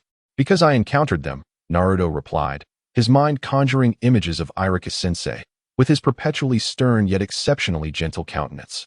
He recalled Sasuke who, despite often calling him an idiot, repeatedly entrusted his back to him, his closest friend. He thought of Sakura, his most reliable companion, always smiling sweetly. And then there was Kakashi-sensei, the third Hokage, and the myriad of others. They did not perceive me as a monster. Naruto looked at Gaara, his azure eyes brimming with gratitude and joy. They acknowledged my existence. He extended his other hand towards Gaara. So, Gaara, now it is my turn to acknowledge you. Gaara stared blankly at the outstretched hand. Behind him, the colossal shadow of sand let out an even more frenzied roar. It transformed into countless black tendrils, rushing towards him in a wild onslaught, intent on dragging him into eternal darkness. Naruto offered no further persuasion. He simply gazed at Gaara with his trust-filled azure eyes. Ultimately, just as the darkness was about to engulf him completely, Gaara slowly extended his trembling hand. Then, he firmly grasped the radiant hand reaching out to him. In the external world, upon the main battlefield, the once utterly frenzied colossal Shikaku, with its golden eyes brimming with hatred and madness, suddenly regained a flicker of clarity. Subsequently, its massive form, composed of sand, crumbled as if it had lost all support, collapsing with a thunderous roar. Countless grains of yellow sand, akin to lifeless dust, peeled away from its body, transforming into a cataclysmic sandstorm that swept furiously in all directions. When the dust finally settled, Gaara and Naruto, two equally exhausted youths, gently descended from the sky, ultimately crashing heavily onto the ground that had long since turned to ruin. Why? Gaara lay on the ground, struggling to turn his head, gazing at the similarly panting blonde youth beside him, and with a voice laden with confusion and hoarseness, he posed the question, why would you fight for someone like me? Naruto looked at him, parting his lips to reveal a weary yet radiant smile. Because we are kindred spirits. Chapter 155. The collapse ends as the glaciers within Gaara's heart melted. The monstrous sand beast that had wreaked havoc in the real world met its demise. Those once tyrannical and frenzied golden eyes regained a primal purity in that fleeting moment, only to swiftly dim once more. The violent chakra sustaining its vast sandy body deflated like a punctured balloon, draining away entirely in an instant. The enormous Shikaku emitted a long, mournful cry, filled with reluctance. The sound transformed from a deafening roar into a final farewell to the world, reminiscent of a great beast bidding adieu at the twilight of its existence. Soon after, its mountainous form began to spectacularly disintegrate. Countless grains of yellow sand, devoid of vitality, dislodged from its body, weathering away to form an immense sandstorm that rampaged outward. The once terrifying beast, within mere seconds, reverted to mere grains of sand, returning to the earth. This unexpected turn of events became the proverbial last straw that broke the camel's back. Within the arena of the finals, the ninja from Sunagakure teetered on the brink of complete collapse. Their commanding leader, the elite Jonin Maki, had been swiftly dispatched by the silver-haired Leaf Jonin, who always appeared languid, with a blue light so swift it seemed capable of cleaving through lightning. The loss of their linchpin plunged the entire Sand Ninja force into chaos, rendering them incapable of cohesive action. Each was left to fend for themselves. Shikaku had been their last glimmer of hope, their ultimate trump card for a turnaround. But now, that card had shattered. Despair spread through the hearts of the surviving Sand Ninja like an insidious plague. They watched helplessly as the tailed beast, which was supposed to bring them victory, disintegrated before their eyes, and the red-haired Jinchuriki plummeted from the sky like a marionette with severed strings. The final vestige of their fighting spirit extinguished completely. Gara! Two cries filled with horror and urgency erupted simultaneously from the chaotic fray. Shumaru and Kankuro bore witness to a scene that shattered their hearts. In that fleeting moment, all thoughts concerning the mission, the village, and the outcome of the war were obliterated from their minds. Only a primal instinct, deeply rooted in their very essence, remained. They needed to reach their brother, Kankuro. The typically proud visage of Shumaru was now etched with reckless determination. With a fierce swing of her colossal iron fan, she summoned a tempestuous whirlwind, driving back all the Konoha ninjas before her with overwhelming force.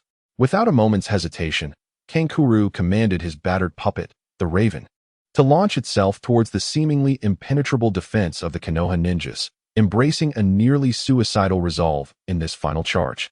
However, the Konoha ninjas, confident in their assured victory, opted not to engage in a futile confrontation with the two frenzied Sand Ninjas.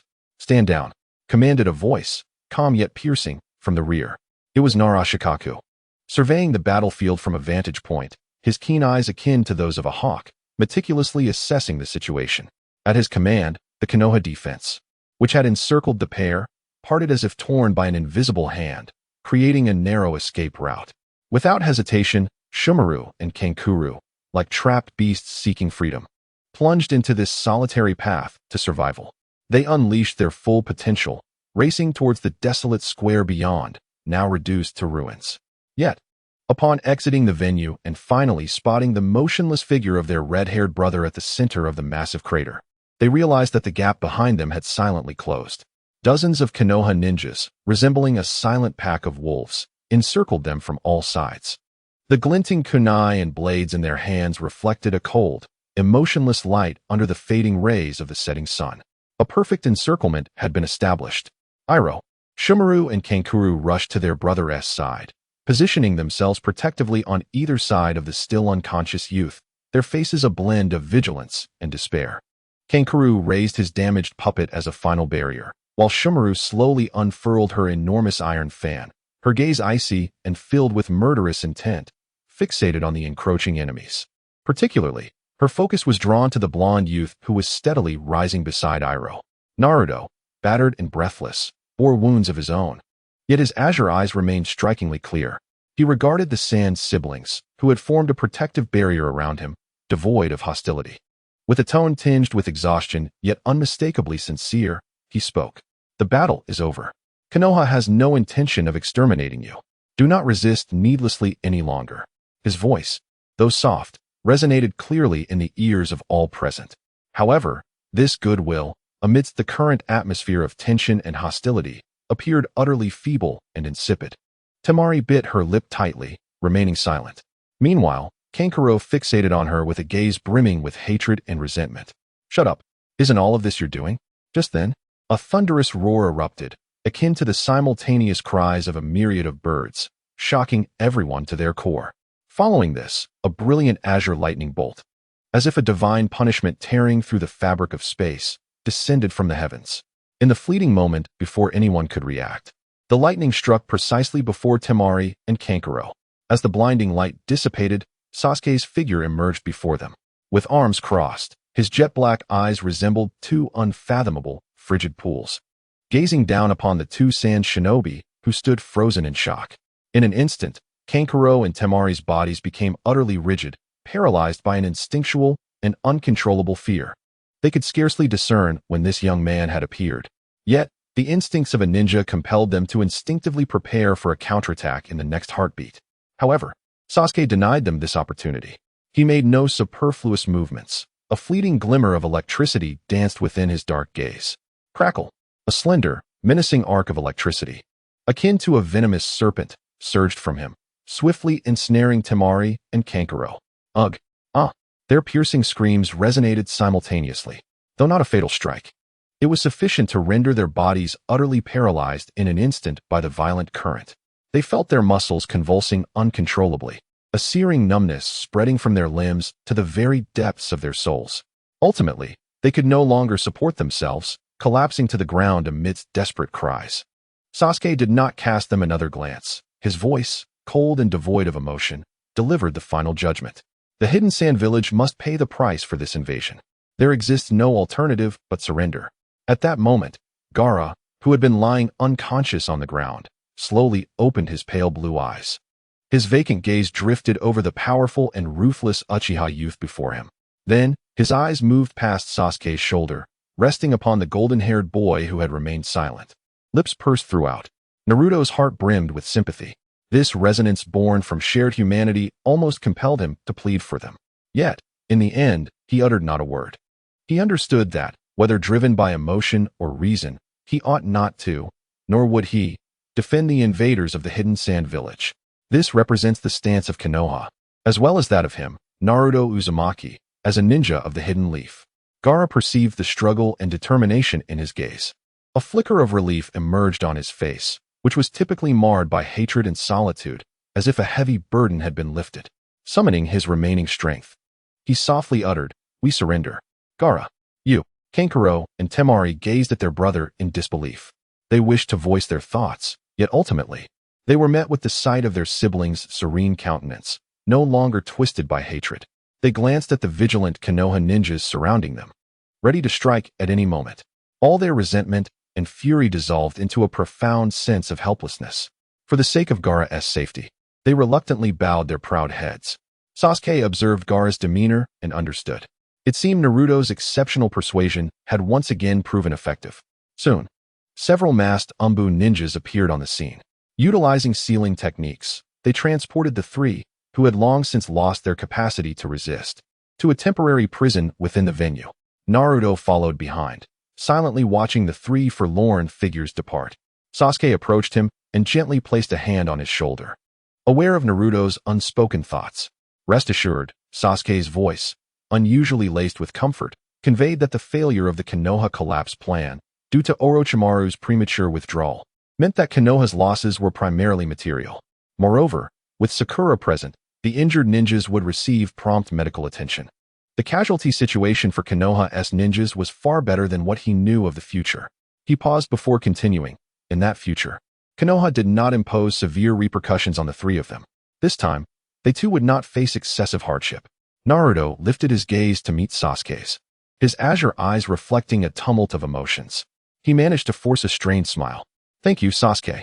Chapter 156. The Foreshadows of Konoha. When Sasuke and his companions returned to the finals venue of the Chunin exams, any trace of celebration had vanished. The air was thick with a pungent mixture of blood, dust, and medicinal herbs. The once even spectator stands had been hastily cleared to create spaces serving as temporary command posts and treatment areas for the injured. In the corners, the unmistakable remnants of battle silently narrated the brutality of the recent conflict. The ground bore glistening shards of glass-like crystals, remnants of heat-induced jutsu. The sturdy walls were marred with spiderweb-like cracks from violent impacts. Discarded kunai lay abandoned, stained with dried crimson blood. The entire venue was enveloped in a tense yet orderly chaos. Ninjas hurried to and fro, their faces etched with exhaustion and gravity, their steps betraying no hint of pause. Incessantly, bloodied and wounded individuals were being carried in through various entrances, either on the backs of others or on stretchers, towards the central area of the venue. There, led by Haruno Sakura, the medical ninjas were engaged in an urgent and intense rescue operation, their emerald chakra illuminating their hands, intertwining with the anguished groans of the injured. To one side of the hall, elite jonin like Sarutobi Asuma, Yuhi Kurenai, and Might Guy had gathered in a small circle. their expressions grave as they deliberated over a hastily unfurled map of Konoha, speaking in hushed tones. Occasionally, the Umbu and Chunin responsible for relaying orders would rush in, delivering the latest battle reports, only to vanish in a blur after receiving new directives. Amidst this atmosphere, Sasuke, Naruto, and the captured Gaara entered the hall. Their arrival instantly drew the attention of all present. The sight of the three youths clad in sand ninja uniforms, shackled by chakra restraints, evoked a complex blend of hatred, vigilance, and a touch of superiority among the Konoha ninjas. Kakashi Hitaki, who was issuing commands to an Umbu, seemed to sense something and lifted his head. His gaze pierced through the chaotic crowd, locking onto Sasuke's dark eyes. A subtle nod indicated his awareness. He waved the Umbu away and approached his students. "You've all worked hard," Kakashi said. Weariness etched across his features, his visible eye bloodshot, yet he maintained a familiar, languid smile. He approached and patted Naruto's shoulder, which was so grimy its original color was unrecognizable, then shifted his focus to Temari and Kankuro, his earlier nonchalance replaced by the sharpness characteristic of an elite jonin. He turned to the two Umbu beside him and, in an unyielding tone, commanded, "Take them away and ensure they are closely monitored." Sasuke's mind was preoccupied with the ever-looming threat of Orochimaru, akin to a sword poised above. He understood all too well that the man's madness and cunning would never allow him to relent so easily. Anxious thoughts plagued him, fearing that Orochimaru might concoct even more sinister schemes in the shadows. He glanced at Kakashi and directly inquired, "Sensei, what is the situation over at the third Hokage?" At the sound of this question, the facade of ease Kakashi had maintained vanished entirely. He turned his gaze towards the ominous purple glow emanating from the colossal barrier known as the Four Purple Flames Formation, towering above the hall. With a deep sigh, he spoke in a grave tone. "While the situation is not yet critical, it is far from optimistic." Within the Four Purple Flames Formation, time seemed to stretch infinitely. Sarutobi Hiruzen watched as the great Shikaku crumbled in the distance, observing the chaos below gradually subside. The heart that had hung suspended in anxiety finally settled back into its rightful place. Konoha had, at last, held its ground. It seems that the little rascal has succeeded. Standing beside him, the first Hokage, Hashirama Senju, also noticed the changes below. A look of approval graced his face, but it was soon replaced by a profound perplexity. He ran his fingers through his signature long black hair, casting a bewildered glance at his once vibrant, but now aging disciple. "I say, monkey," he began, having conversed with Sarutobi Hiruzen for quite a while. From their dialogue, he gleaned the developments and transformations that had transpired in the Hidden Leaf Village since his passing. Has Konoha truly become this feeble? How is it that even a mere village like Sunagakure can engage us in direct combat? His tone bore no hint of reproach, only an earnest sorrow akin to witnessing one's cherished fields trampled by outsiders. On the opposite side, the second Hokage, Tobirama Senju, was less restrained, emitting a cold huff. With arms crossed and his face, perpetually stern as a marble sculpture, brimming with unabashed dissatisfaction, he clearly shared in the disappointment regarding the village's current state. "This cannot be blamed on the third Hokage," interjected the reanimated fourth Hokage, Minato Namikaze, who hastily sought to mediate the situation. A gentle yet apologetic smile adorned his face as he softly remarked, "It is my fault for passing away too soon. If it weren't for me, the third Hokage would not have to bear the burden of sustaining the village alone at such an advanced age." At that moment, a hoarse voice, reminiscent of a serpent's hiss, unexpectedly echoed within the barrier. You speak the truth. It is indeed time for Teacher Hiruzen to retire." Orochimaru's figure emerged from the shadows, silently materializing at the center of the barrier, a sickly smile gracing his lips as his golden snake-like eyes curiously appraised the four Hokage before him. Tobirama's gaze, as sharp as a blade, immediately fixed upon the uninvited guest. He scrutinized Orochimaru from head to toe, his voice cold and laced with an academic scrutiny. "So it is you who has improved upon my forbidden jutsu, the Edo Tensei?" He nodded, a hint of approval creeping into his tone. "A commendable talent, indeed, to develop this technique to a level where even the caster cannot release it." However, his praise swiftly morphed into a chilling reprimand. "Yet you have strayed down a misguided path." Upon hearing this assessment, Orochimaru showed no sign of anger. Instead, his smile brightened further. "Second Hokage, you flatter me." He extended his long tongue to lick his lips, responding with a tone laden with sarcasm. Speaking of which, it seems you often conducted forbidden human experiments during your lifetime. Given that, why impose such stringent demands upon your own disciple? You. Tobirama's brow furrowed sharply. Upon his cold visage, for the first time, a genuine spark of anger emerged. He was about to utter something, when suddenly, an aged voice, laden with weariness and desolation, interrupted him. Danzo, gazing upon his most exceptional yet profoundly disappointing disciple, in a near dreamlike whisper, softly inquired, "Is he already dead?" Orochimaru's smile transformed in that instant into something remarkably sincere. "Indeed, sensei," he nodded, responding in a tone so casual it seemed as though he were merely recounting a trivial matter. His demise was entirely self-inflicted. You are well aware that his death brings no detriment, only advantage to the current Konoha.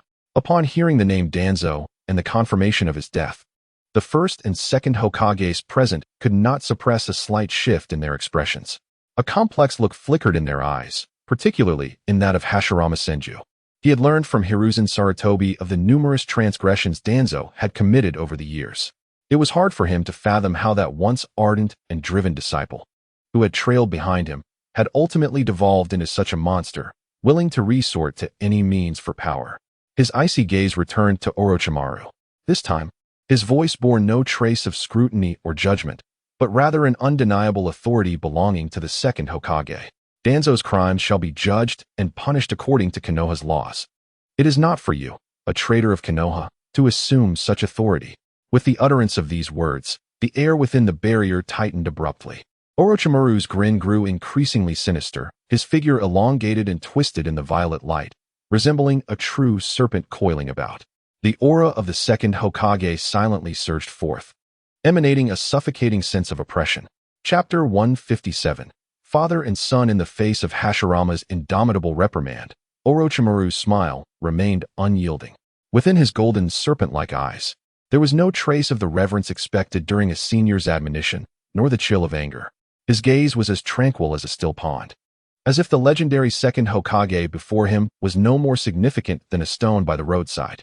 He did not cast another glance at Hashirama, embodying a pure and profound disregard for the archaic rules of the past. Gradually, he turned away, directing his playful gaze towards the youngest among the four Hokages present, the one with whom he shared the deepest ties, Minato Namikaze. Minato, Orochimaru's voice took on a nostalgic yet oddly excited tone. It has indeed been quite a while since we last met. Seeing you in your current state evokes a myriad of emotions. Minato's gentle smile remained unchanged. Yet within the depths of his azure eyes lay an unfathomable calm. He was acutely aware that the man before him was no longer the peculiar yet steadfast companion from Konoha, one of the legendary Sannin. Orochimaru gazed at him with an intrigued expression, his smile taking on a more sinister delight. He extended his long tongue to wet his parched lips, and, with a voice laced with temptation, softly remarked, "By the way, speaking of your son, Naruto Uzumaki, he is right below us." He tilted his head slightly, casting a glance at the center of the square, now reduced to ruins. It appeared that the young man had just endured a harrowing battle, looking quite disheveled in the aftermath. You. Minato Namikaze's body convulsed violently. The composure and warmth he had maintained as the fourth Hokage finally showed the slightest crack at that moment. For the first time, his gaze uncontrollably pierced through the violet barrier, fixating on the golden-haired youth who was being assisted by his comrades to stand. He seemed exhausted, yet his face bore an unwavering determination reminiscent of Kushina's indomitable spirit. In that fleeting moment, Minato felt his very soul being torn apart by a tumultuous blend of longing, guilt, and pride that words could scarcely capture. He had sacrificed himself for the village, transforming his newborn son into the vessel of the Nine Tails, burdening him with a fate far too heavy for a child to bear. He believed he was prepared to endure the weight of such sins. Yet, at this instant, as he witnessed the son he had unwittingly cast into the depths of despair, he realized how fragile his so-called resolve truly was. He yearned to see him, to embrace him, to utter a heartfelt apology. Orochimaru, like the most astute of hunters, keenly detected every subtle shift in Minato's expression, his smile growing ever more delightful. "What do you think, Minato-kun?" His voice, a devilish whisper, echoed in Minato's ear. "Would you like me to grant you an opportunity to meet him?" Minato's body trembled violently, ensnared in an unprecedented conflict and struggle. His rational mind admonished him that he could not acquiesce to any demands from this man, the enemy of Konoha and the architect of this chaos. Every action he took was undoubtedly cloaked in a more sinister scheme. Yet, his gaze remained steadfastly locked on the golden-haired youth below. The primal instinct of fatherhood, rooted deep within his being, was ravenously consuming his Hokage's rationality. Ultimately, he slowly closed his eyes. When he opened them again, all traces of struggle had vanished from his azure gaze. Only one heavy realization remained: the willingness to endure any cost in order to see his son. He gazed at Orochimaru and, in a voice that was almost a plea, slowly uttered those words, "I implore you." A satisfied smile, tinged with cunning, appeared on Orochimaru's face. He refrained from uttering any further words, merely tilting his head slightly towards the silent figure of Kabuto, who had been like a shadow. Kabuto understood the unspoken command. He adjusted his round glasses, the lenses reflecting a cold, emotionless glimmer. With swift movements, he formed seals with his hands before sharply exclaiming, "Release." In that moment, the dark shackles binding the soul of Minato Namikaze, forged through Edo Tensei, were utterly undone. Simultaneously, the bodies of the first Hokage, Hashirama Senju, and the second Hokage, Tobirama Senju, composed of countless runes and dust, began to slowly peel away and dissipate. Orochimaru observed the two legends gradually transforming into innumerable paper fragments swept away by the wind, still wearing his characteristic sickly smile. He, First Lord, Second Lord. His voice echoed across the empty rooftop. "It seems our meeting must conclude here today. However, rest assured, we shall meet again soon. At that time, I may require your assistance once more." "Humph, such an unknowing little brat," Hashirama remarked, his expression not one of anger but rather a broad and magnanimous smile.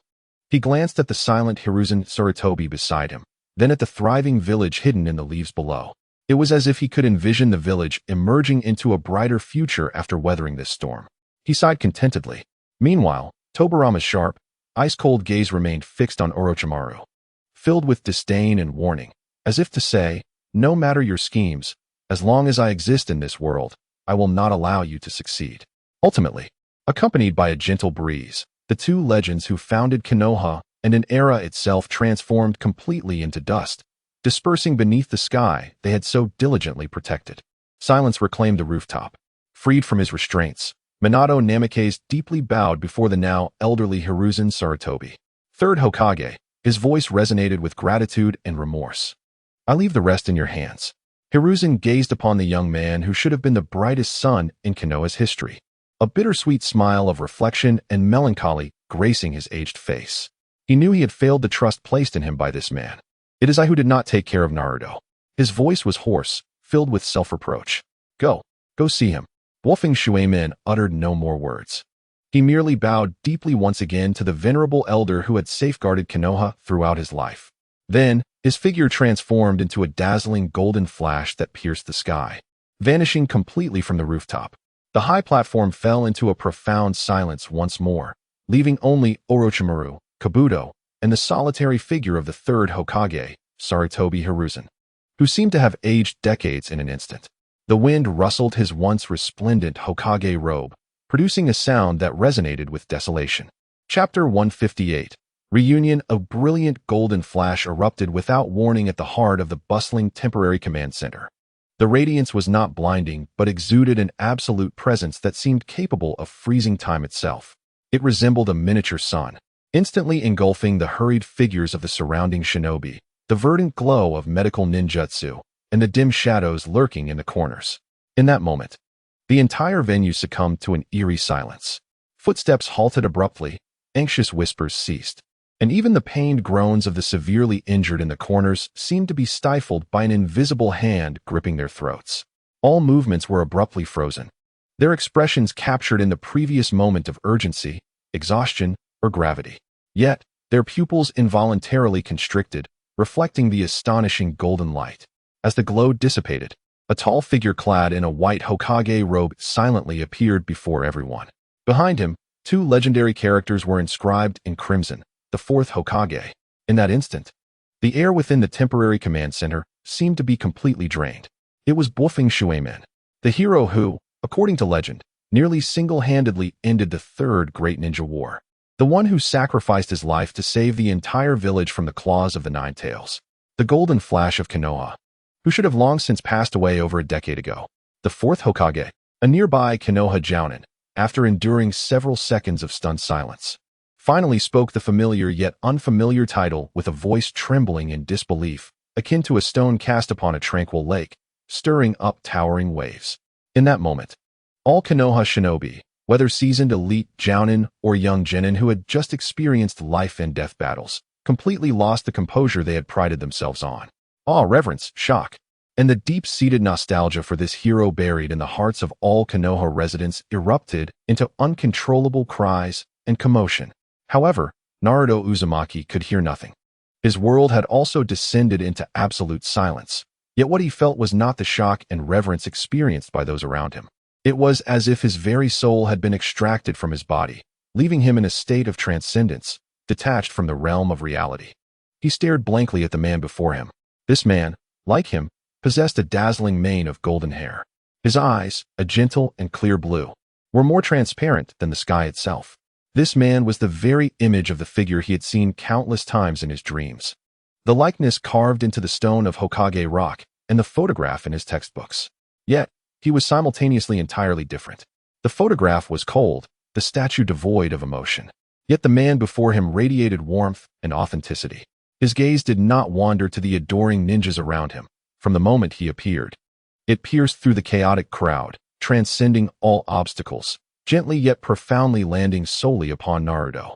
At that moment, Naruto's breath nearly halted.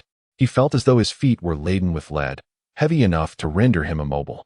He parted his lips, but could utter no sound. His mind was engulfed in chaos. He understood. He had known all along. Amidst the peculiar dreams akin to parallel worlds, coupled with the revelations from Sasuke and Sakura, he had already glimpsed the truth from 12 years past. He was aware of his heritage, knew that the man before him was his father. However, knowing and witnessing with his own eyes were two entirely distinct experiences. The nebulous concept of father that had existed solely in his imagination was, in this moment, imbued with the most authentic and irreplaceable contours. The deep-seated yearning for familial connection, lying dormant like a volcano for 12 years, erupted within his chest with a thunderous intensity. Fourth Hokage.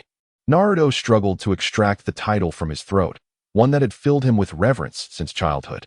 Yet, when his gaze finally met those gentle, all-encompassing blue eyes, another word he had never uttered while awake slipped uncontrollably from his lips.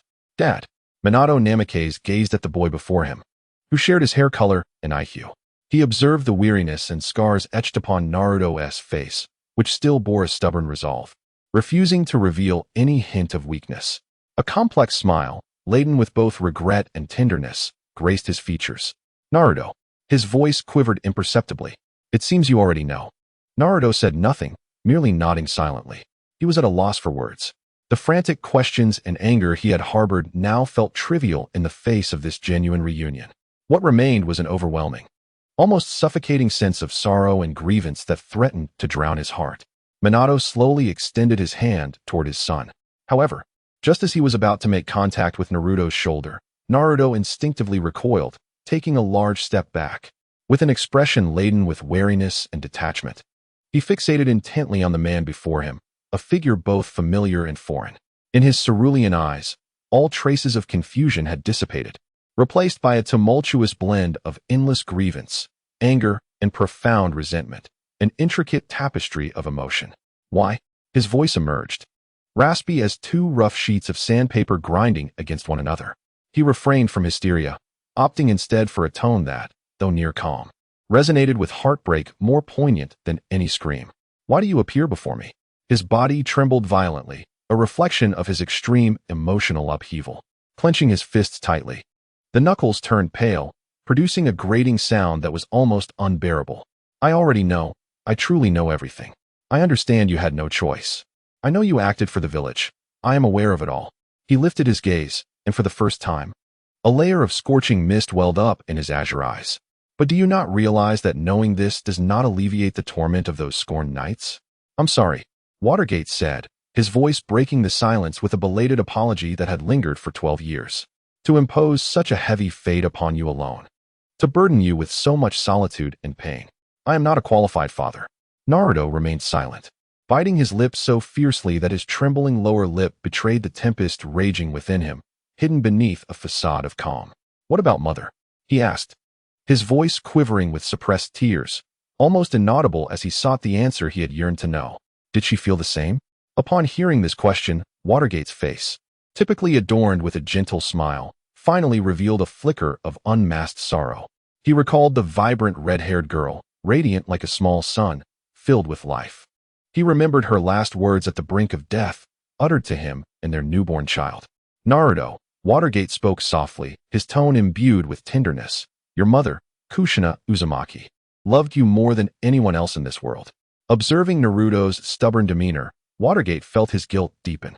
He sighed gently and, in a softer tone, shifted the subject. "I heard from Lord Third that you are training under Jiraiya-sensei." At the mention of that familiar name, a genuine smile of nostalgia broke through Watergate's typically melancholic expression. That teacher, often careless yet more reliable than anyone. Is he doing well? At the sound of Jiraiya's name, Naruto's previously tense body finally began to relax. He recalled the old man with white hair who perpetually indulged in prying, his mind rife with unseemly thoughts, yet who, at the most pivotal moments, imparted countless lessons upon him. He nodded somberly, acknowledging that, despite the old man's lecherous demeanor, he was undeniably an exceptional teacher. "Is that so?" The smile upon Minato's face deepened with warmth. "Then I shall be at ease." He once more cast his gaze upon Naruto's abdomen. "It seems that your relationship with the Nine Tails is rather amicable?" He could distinctly perceive a peculiar and subtle harmony within the ceiling space, which should have been rife with brutality and hatred. Naruto instinctively nodded. "Well, we aren't quite friends yet, but I suppose we can be considered cooperative partners now." Upon hearing this, a genuine smile of heartfelt relief graced Minato's face, only to be swiftly replaced by an unprecedented resolve. He understood that his time in this realm was fleeting. Before his inevitable disappearance, he needed to entrust his final, most significant legacy to his son. No longer hesitating, he stepped forward and slowly extended his hand. He gazed into Naruto's azure eyes, filled with unwavering trust. His hand, rendered somewhat ethereal by the exhaustion of his soul's power, gently yet resolutely touched Naruto's forehead.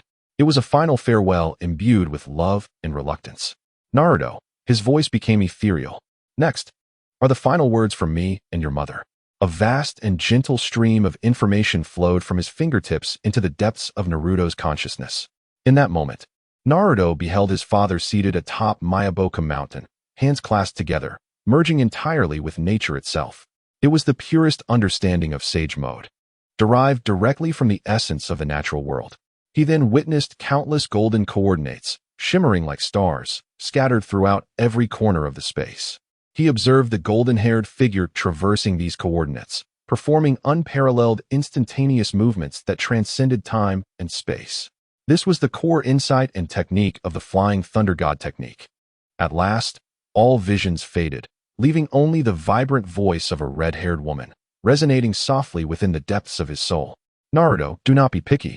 Eat well and grow strong. Bathe daily, keep your body warm. Also, do not stay up late. Ensure you get enough sleep. Make friends, just a few true ones will suffice. Mother wishes to teach you so much more. Naruto, remember me. I love you." Naruto's body trembled violently. The tears he had so stubbornly held back finally slipped uncontrollably from the corners of his eyes at that moment. A single drop, followed by another, ultimately converged into a silent, seething stream. He did not wail or weep profusely. He simply stood there, allowing the pent-up yearning and grievances of 12 long years to transform into the most fervent tears, cleansing his already battered heart. Minato gazed upon him, his face adorned with a gentle smile, one of fulfillment and absence of regrets. His form began to dissipate into countless golden specks of light, gradually fading away. "You have done exceedingly well. Live on, carrying both my and your mother's wishes. I am proud of you, Naruto." As the final golden speck of light vanished completely into the air, the venue remained enveloped in a profound silence. Naruto slowly raised his hand, using the tattered sleeve, marred with scars and stains, to wipe the traces of tears from his cheeks. His azure eyes, now purified by tears, became clearer and more resolute than ever. He had finally obtained the answer he sought and discovered the path he must tread. Chapter 159. Master and disciple. As the last golden speck belonging to Minato dissipated into the wind, A palpable stillness enveloped the highest point of the Chunin examination venue. The barrier of the four purple flames formation, maintained by the Sound Ninja Quartet, silently dissipated at Orochimaru's behest. The violet wall that had isolated the world transformed into nothingness, while the tumultuous air outside, thick with the scents of blood, dust, and herbs, surged back into the arena, mingling with the clamor from the makeshift command post below. The wind rushed through the breach in the ruined roof, stirring fragments of debris that emitted mournful sounds akin to the wails of restless souls. Tsurugi Hiruzen remained standing resolutely in place, his once resplendent Hokage robes now tattered, rustling in the wind. His aged silhouette, cast in the last crimson rays of the setting sun, elongated into a shadow laden with solitude and fatigue. He did not turn to glance at the disciple who had brought this calamity upon him and the entire Leaf Village. Instead, with his bloodshot eyes clouded with weariness, he gazed down upon the village struggling to breathe amidst the wounds of war. Only 3 figures remained on the high platform. The third Hokage, Hiruzen Sarutobi, who appeared to have aged decades in an instant. The silent, shadow-like Kabuto standing behind Orochimaru, and Orochimaru himself, bearing a sickly smile that seemed indifferent to the devastation unfolding before him. Ultimately, it was Orochimaru who shattered the suffocating silence. "What a splendid view, Sensei," he remarked, his voice hoarse yet magnetic, imbued with a peculiar nostalgia and sentimentality. From this vantage point, Konoha resembled a vast, vibrant anthill, each ninja a diligent worker ant, born to fight, sacrificing themselves for an elusive ideal known as the will of fire. Then, new ants will continuously emerge from the depths of their nest, in an unending cycle, reflecting a form of existence that is both tragic and admirable. Sarutobi Hiruzen slowly turned around. His face, etched with wrinkles, revealed no trace of emotion. He merely gazed with his murky eyes at the disciple he had once cherished and taken pride in. "Is this the outcome you desired, Orochimaru?" "Outcome?" Orochimaru repeated the word with a hint of amusement. He extended his long tongue to moisten his parched lips, and his smile became even more radiant. No. Dear teacher, you have misunderstood. This is not the outcome. It is merely a small beginning." He stepped forward to the edge of the rooftop, spreading his arms as if to embrace the entire village, speaking in a tone filled with intoxication. Akin to an aria, "I am sure you are curious as to why I am doing this." He turned his head, his golden snake-like eyes shimmering with an otherworldly light in the glow of the setting sun. "You must think that I still harbor resentment for not being granted the position of the 4th Hokage, do you not?" He chuckled softly, his laughter laced with self-mockery and a sense of liberation. "Indeed, I admit it. A significant part of my departure from Konoha was fueled by bitterness and envy. However, teacher, people can change. Once I left this anthill and witnessed the vast and cruel world beyond, I realized how insignificant and uninteresting the Hokage position truly is. I have long since lost any interest in such matters." Orochimaru leaned forward slightly, adopting a predator's focused posture. His voice dropped to a hoarse whisper, imbued with a chilling allure. "What I seek is a grander, more eternal truth." "Truth?" Sarutobi Hiruzen's voice remained as aged and calm as ever. "Is it for your so-called truth that you would plunge the entire village into the abyss of war? Is it for your so-called truth that you would sacrifice so many innocent lives?" "Sacrifice?" In that moment, Orochimaru's smile turned icy. "Teacher, your choice of words remains so naive. This is not sacrifice, this is labor pains. The birth of any new era inevitably accompanies the agony of the old. Everything I have done tonight has never been about the destruction of Konoha." He observed Sarutobi Hiruzen's face, which was filled with confusion, and spoke gently, as if a doctor explaining a condition to an ignorant patient. "This is a surgical operation, a necessary procedure aimed at excising the malignant tumor known as root from the body of Konoha and demonstrating to the entire shinobi world a new, unfettered power." Sarutobi Hiruzen's fingers, gripping his pipe, instinctively tightened, turning pale from the effort. "You and Danzo?" "Yes," Orochimaru acknowledged without hesitation. "I did indeed collaborate with him. But, teacher, one must understand that those who conspire with the tiger will ultimately be devoured by it. Danzo seeks to exploit me to fulfill his despicable ambition of becoming Hokage. Yet, am I not similarly leveraging him to initiate the first step of my own surgical endeavor? He, along with the decayed and rigid entity he represents, one that lurks in the shadows, employing the most vile tactics to uphold its ludicrous order, constitutes the malignant tumor that must be excised first in my operation. Sarutobi Hiruzen fell silent. He gazed upon his disciple, who casually referred to a war that had engulfed 2 villages and claimed countless lives as a mere operation. A profound chill, originating from the depths of his soul, slowly crawled up his spine. He realized that he had never truly comprehended the man before him. "What is it that you truly wish to accomplish?" he inquired, his voice tinged with weary rasp, posing the most critical question. Orochimaru's smile vanished in that moment, replaced by an unprecedented seriousness, akin to a prophet proclaiming doomsday to humanity. "Teacher, do you genuinely believe this world remains as you once knew it?" Instead of directly answering Hiruzen's question, he presented a grander proposition, shrouding his future knowledge beneath the guise of the Ōtsutsuki. "After leaving the village, I once joined an organization known as the Ōtsutsuki.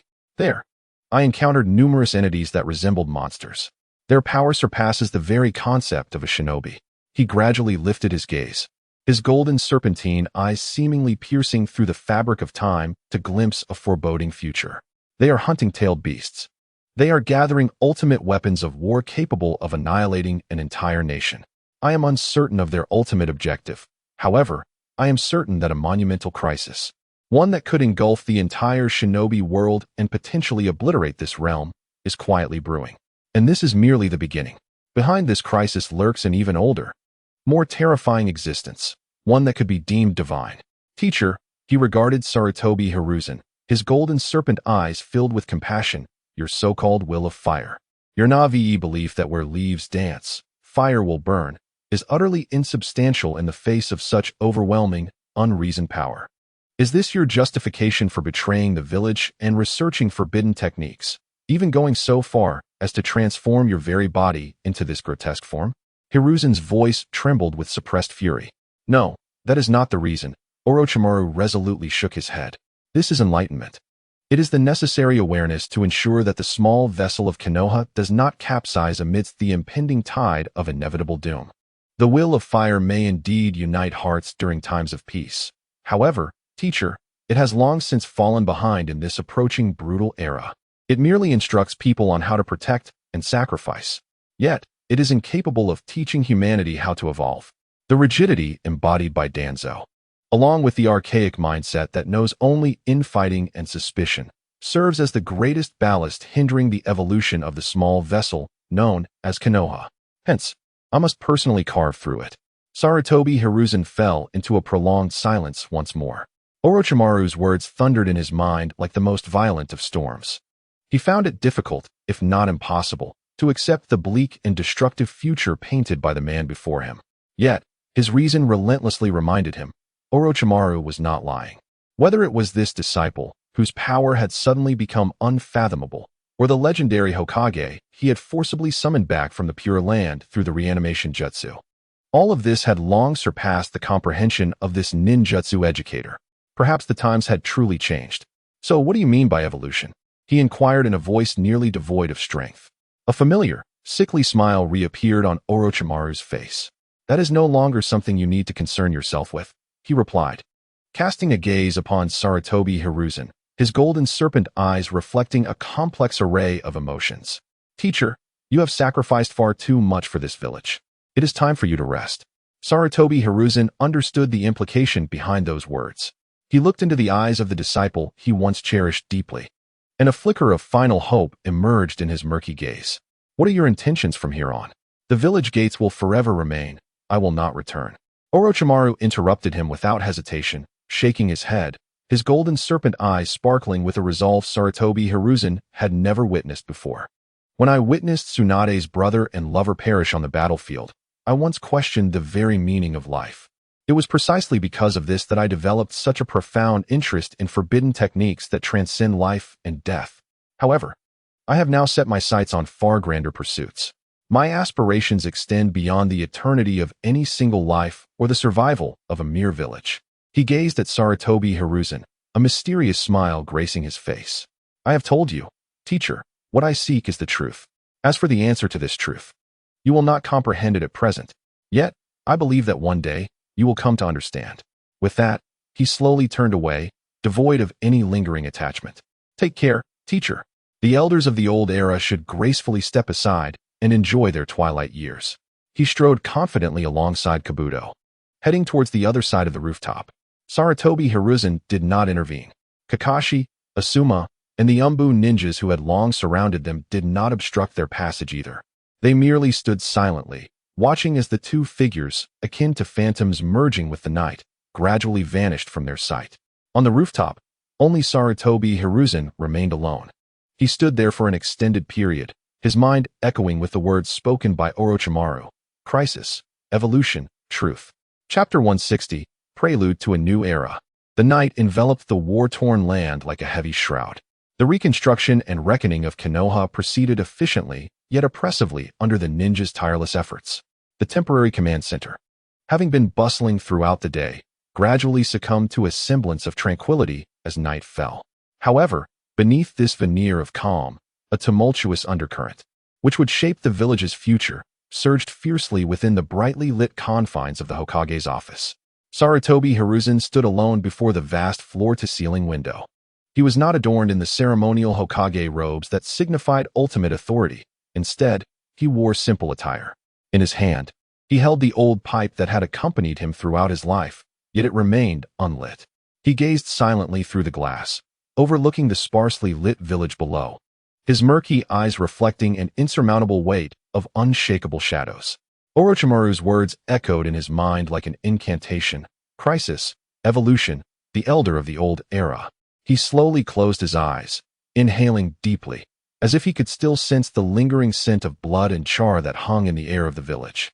When he opened his eyes once more, the hesitation and turmoil within them had vanished, replaced by an unprecedented resolve as steadfast as rock. He understood that it was time to let go.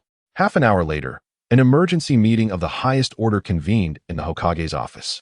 The atmosphere within the room was so oppressive it felt suffocating. Only a handful of individuals attended, yet each represented the pinnacle of Konoha's power. The two elders, Tsunade and Mito, who embodied the village's most ancient and conservative ideals, sat alongside Kakashi and several other trusted elite shinobi, representing the village's core strength. Among them was Jiraiya, one of the legendary Sannin, who, although not expected to be present, was more qualified than anyone to occupy a seat in this gathering. Sarutobi Hiruzen took his place at the head of the table, the symbol of Hokage authority, his face lined with wrinkles revealing no discernible expression. He calmly placed his pipe on the table, the soft sound resonating like thunder in the hearts of those present. "I have decided."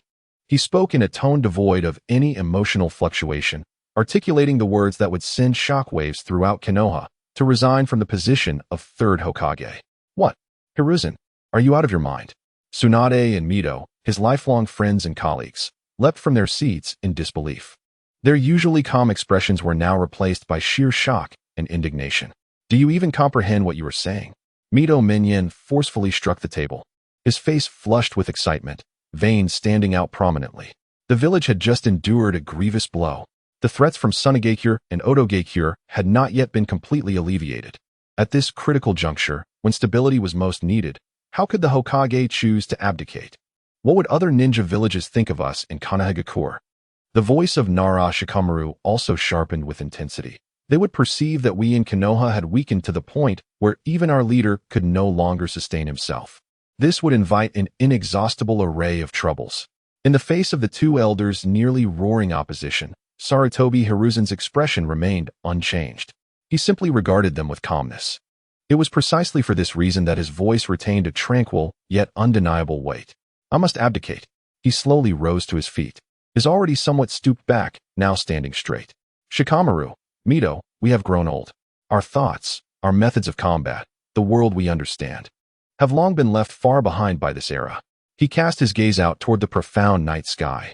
"Today, Orochimaru conveyed a message to me. He stated that a colossal crisis, capable of utterly annihilating the entire ninja world, was silently brewing. He remarked that we, the relics of an era that only know of protection and sacrifice, are utterly incapable of guiding the village into the impending harsh future." Turning his head, his murky eyes suddenly erupted with an unprecedented sharpness. He was right. This invasion has painfully demonstrated this truth to us. Our intelligence system was easily infiltrated by the enemy. Our defense mechanisms crumbled before the foe like mere paper. Even I, as Hokage, could only watch helplessly as that renegade desecrated the spirits of the two former Hokages as if they were mere playthings. All of this is my dereliction of duty. Konoha can no longer wallow in the glory of the past. It requires a new, younger, and more powerful leader to guide its evolution. He resumed his seat, issuing a final command in an unmistakably authoritative tone befitting a Hokage. This matter requires no further discussion. He retrieved a pre-prepared blank appointment document along with the seal representing the Hokage's supreme authority. What we must now deliberate upon is the successor to the next Hokage. The two elders, despondent, collapsed back into their chairs. They gazed at Sarutobi Hiruzen's face, etched with resolve, knowing that all was irretrievable. I propose. Sarutobi Hiruzen directed his gaze toward the white-haired man who had remained silently leaning against the wall throughout. Jiraiya should assume the position of the fifth Hokage. I refuse. Yet before his words could fully dissipate, Jiraiya's languid voice, devoid of any hesitation, directly rejected the proposal, not even pausing to contemplate it. I have said many times, old man, I am not cut out to be Hokage. The life confined within the four walls of an office, grappling daily with towering stacks of documents, is one that could very well claim my existence. Moreover, the visage of that man, typically adorned with a hint of cynical amusement, now bore an unmistakable shadow of profound desolation. If I am incapable of guiding my own disciples, what right do I have to lead an entire village? Jiraiya, this is not the time for caprice. The two elders became agitated once more.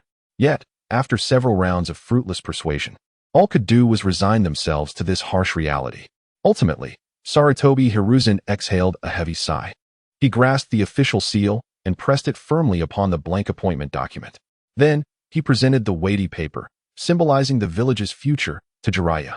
Thus, Jiraiya, his voice took on an unparalleled gravity, I hereby issue you a task of the utmost priority in the name of the third Hokage. Seek out the legendary Sannin Tsunade and persuade her to return to the village to deliberate on the succession of the fifth Hokage. The future of Konoha rests in your hands. Jiraiya gazed at the monumental document before him in silence for a long while, ultimately extending his hand to accept it. The transfer of power within the village would officially commence following this assembly.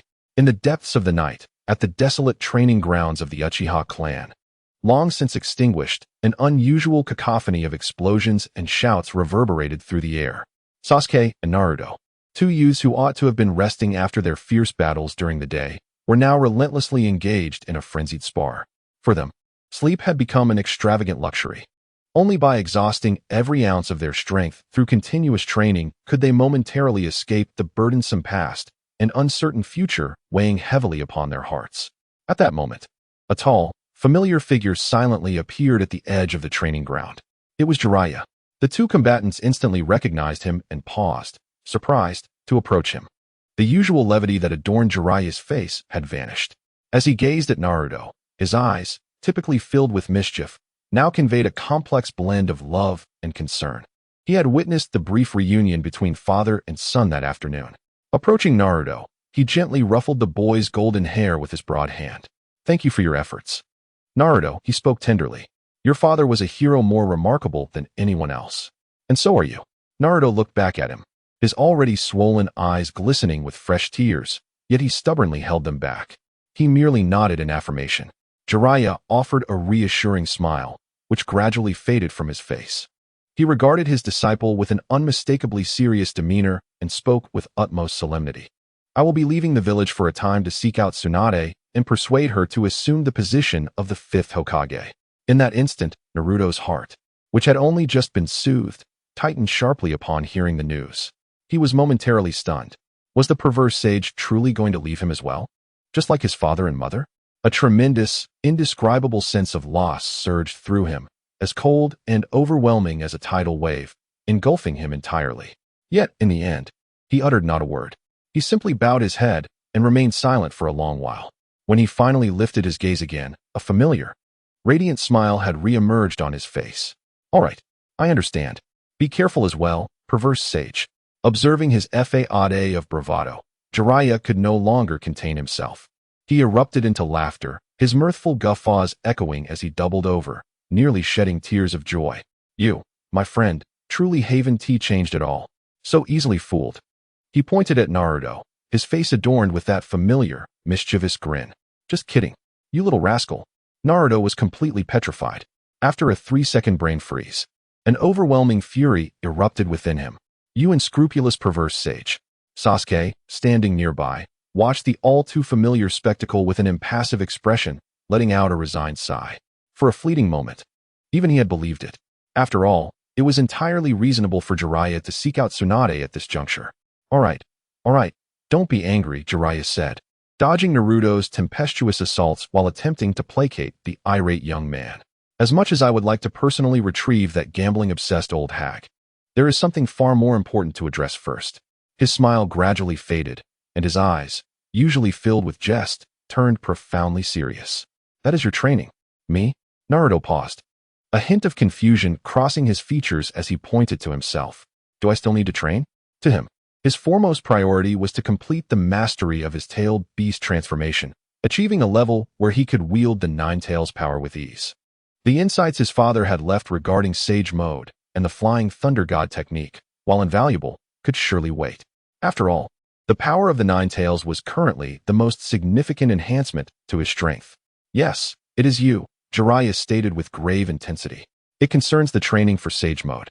Naruto, you must understand that the power of the Nine Tails is ultimately external.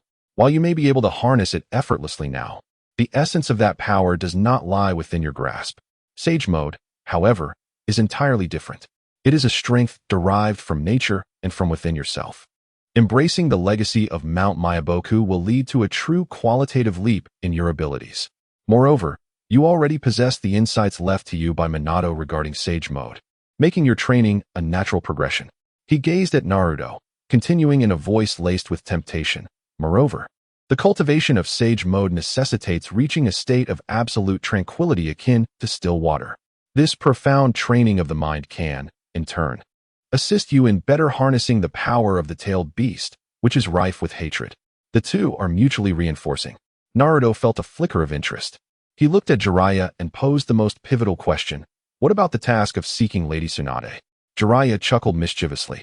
He turned his head, casting a gaze filled with ulterior motives towards the black-haired youth who had quietly listened to their dialogue from the beginning. As for this arduous task, his smile radiated brilliantly. How about we assign it to you and your adorable pink-haired girlfriend? He glanced at Sasuke, grinning as he elaborated. Although Tsunade has a notorious gambling addiction and a foul temper, at her core, she is a woman of compassion, especially towards talented juniors. I've heard she speaks highly of your little girlfriend.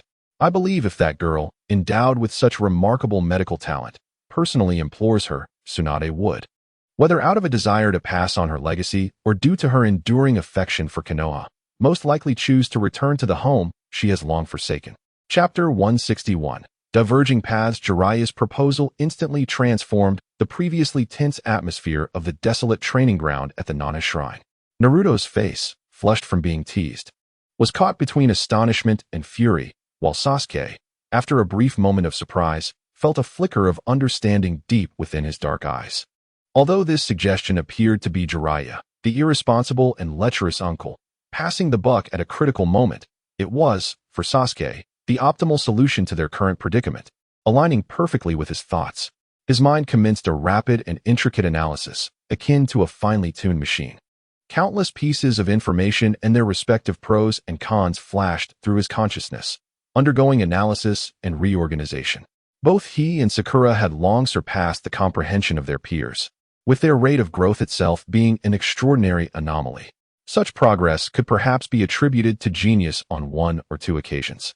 But as they were poised to reveal even more powers from another world, transcending the cognitive boundaries of this realm, such explanations would become increasingly feeble. They required a cover, a flawless guise that could garner universal acceptance. The identity of being Tsunade, one of the legendary Sannin and granddaughter of the first Hokage and her direct disciple, undoubtedly served as the most perfect shield at this juncture.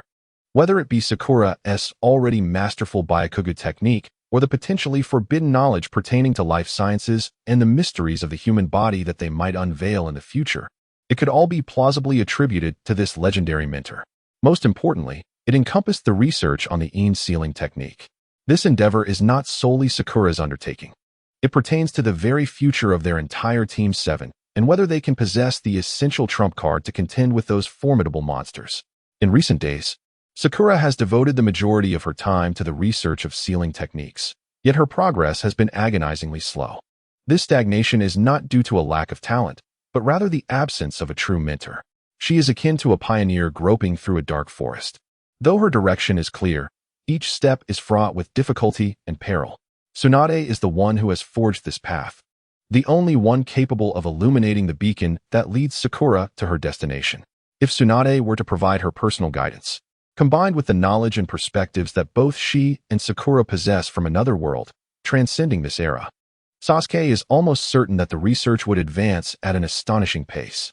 In his mind, Sasuke swiftly weighed all the pros and cons, yet he refrained from giving an immediate answer. He simply gazed steadily at the white-haired man before him, who still bore an air of nonchalance, and posed the most critical and pragmatic question. How should they explain this to the Hokage and the two elders? After all, this was a mission personally assigned to Jiraiya by them. Upon hearing this question, the frivolous smile on Jiraiya's face gradually faded. He recognized that the dark-haired youth before him was far from the easygoing, hot-blooded fool like Naruto, who could be easily deceived with a few light-hearted jests. You are correct. This indeed poses a challenge. A rare seriousness flickered in Jiraiya's usually playful eyes. Sakura's situation, however, seemed manageable. Being a medical ninja, particularly one of Tsunade's noted prodigies, her quest to seek out and persuade Tsunade was quite reasonable.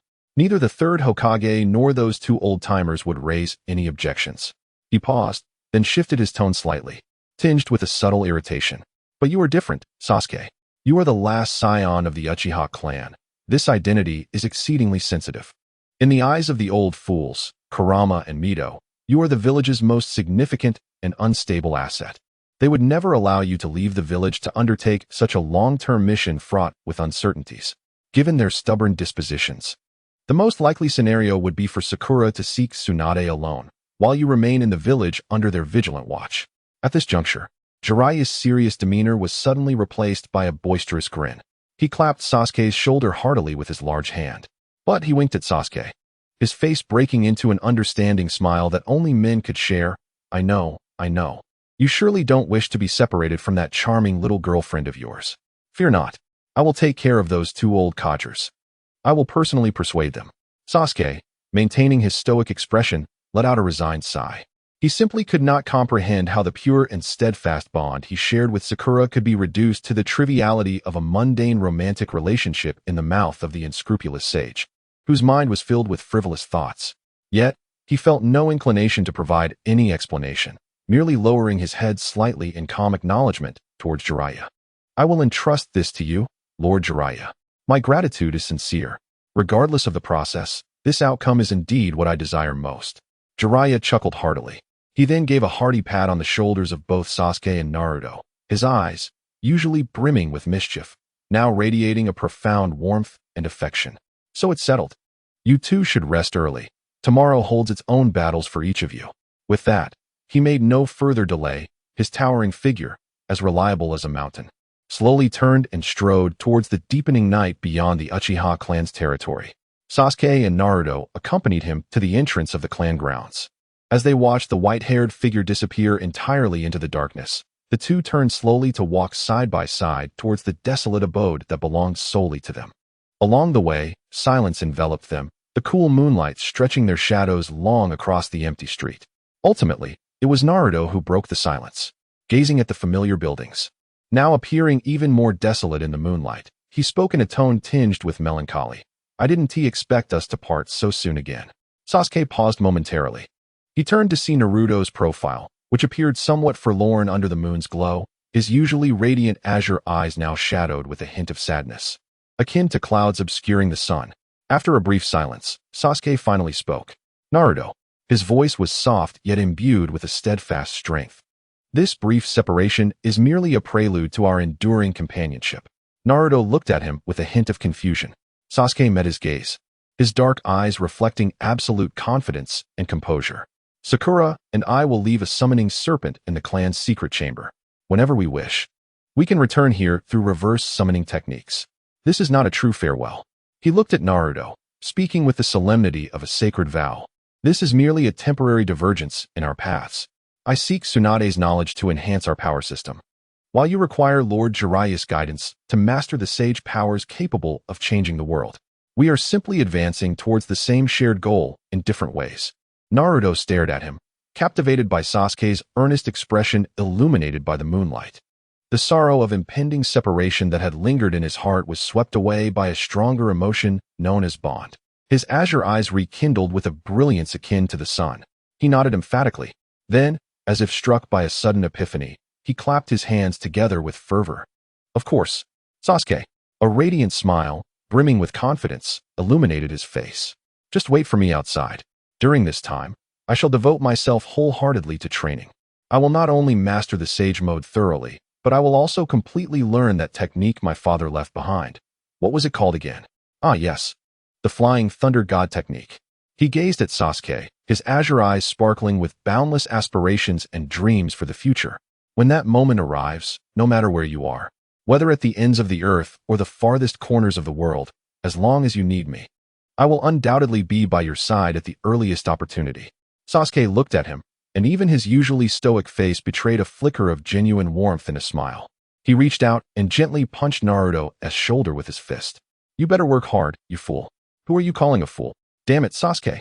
The two engaged in playful banter, their vibrant laughter echoing through the desolate streets that had lain silent for years, as if to dispel all the darkness and sorrow that had shrouded the land.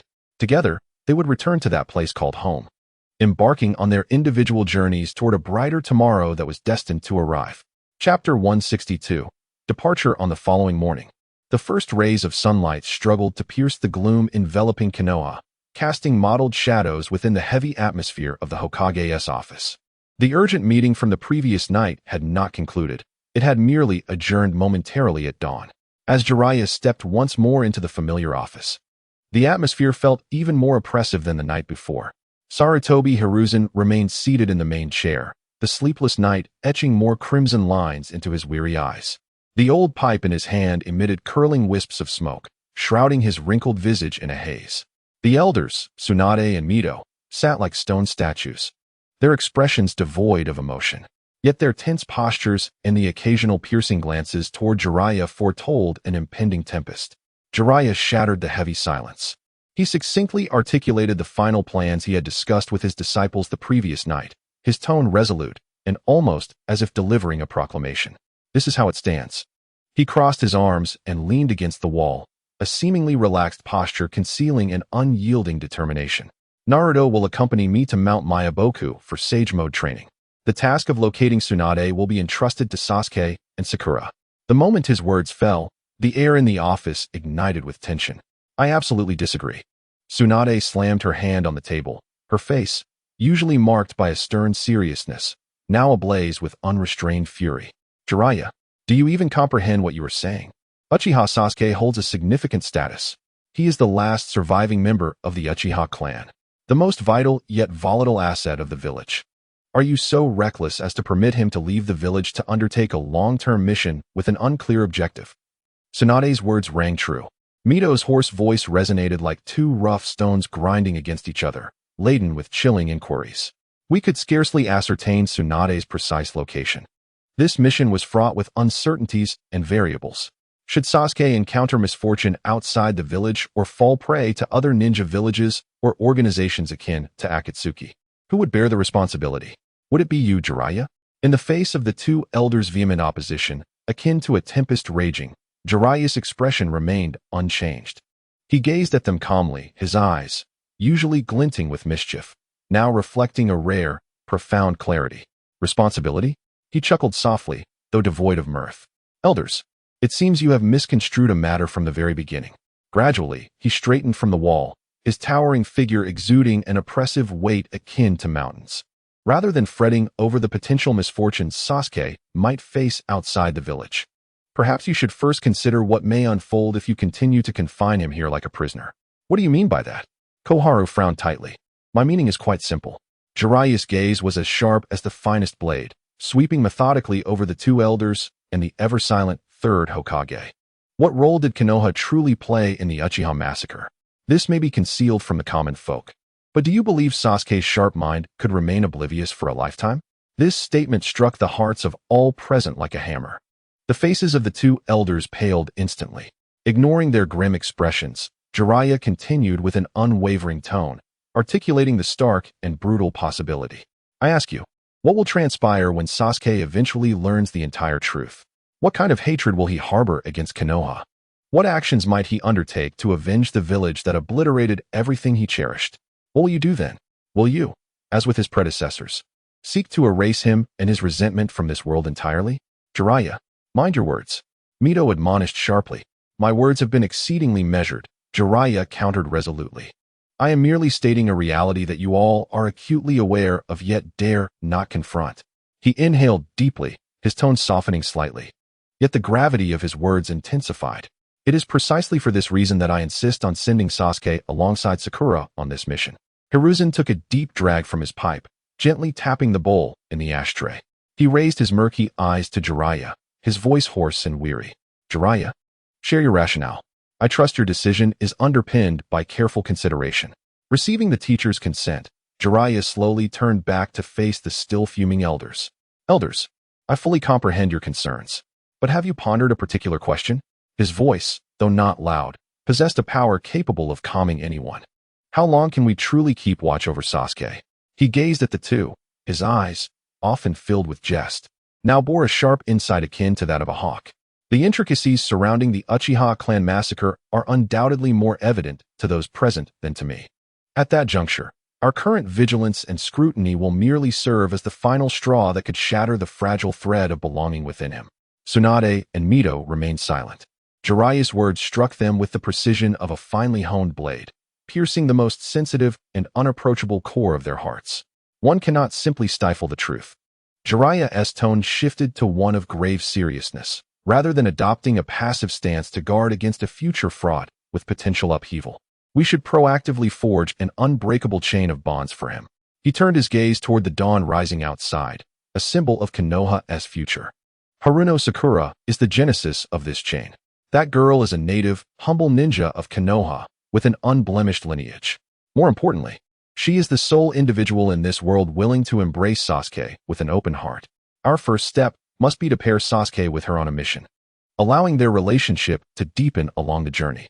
The next step involves Sakura becoming Tsunade's apprentice, being the granddaughter of the first Hokage and a hero of the village. When Sakura becomes Tsunade's direct disciple, the bond Sasuke shares with her will naturally extend to Tsunade herself. Ultimately, when Tsunade ascends as the fifth Hokage, the connection that originated with Sakura and was conveyed through Tsunade will be irrevocably intertwined with the entirety of Konoha. He observed the two elders, who were already rendered speechless, and concluded with a tone imbued with deep reflection. I can envision a day in the future when Sasuke learns the entire truth, filled with an intense hatred for Konoha. He may contemplate the village's destruction. However, if by then he is accompanied by the beloved Haruno Sakura, perhaps with children of their own, with his mentor being the current Hokage and his closest friend being the village's Jinchuriki, all these tangible bonds woven into his very being will serve as the most formidable chain, firmly restraining the hatred capable of annihilating everything within him. This is the only true means of retaining that child. The two elders fell into a profound silence, utterly shaken by Jiraiya's far-sighted and, one might say, somewhat ruthless plan. Sarutobi Hiruzen picked up the pipe from the table and took a deep drag. The swirling smoke enveloped his weary and troubled face in a shadowy haze.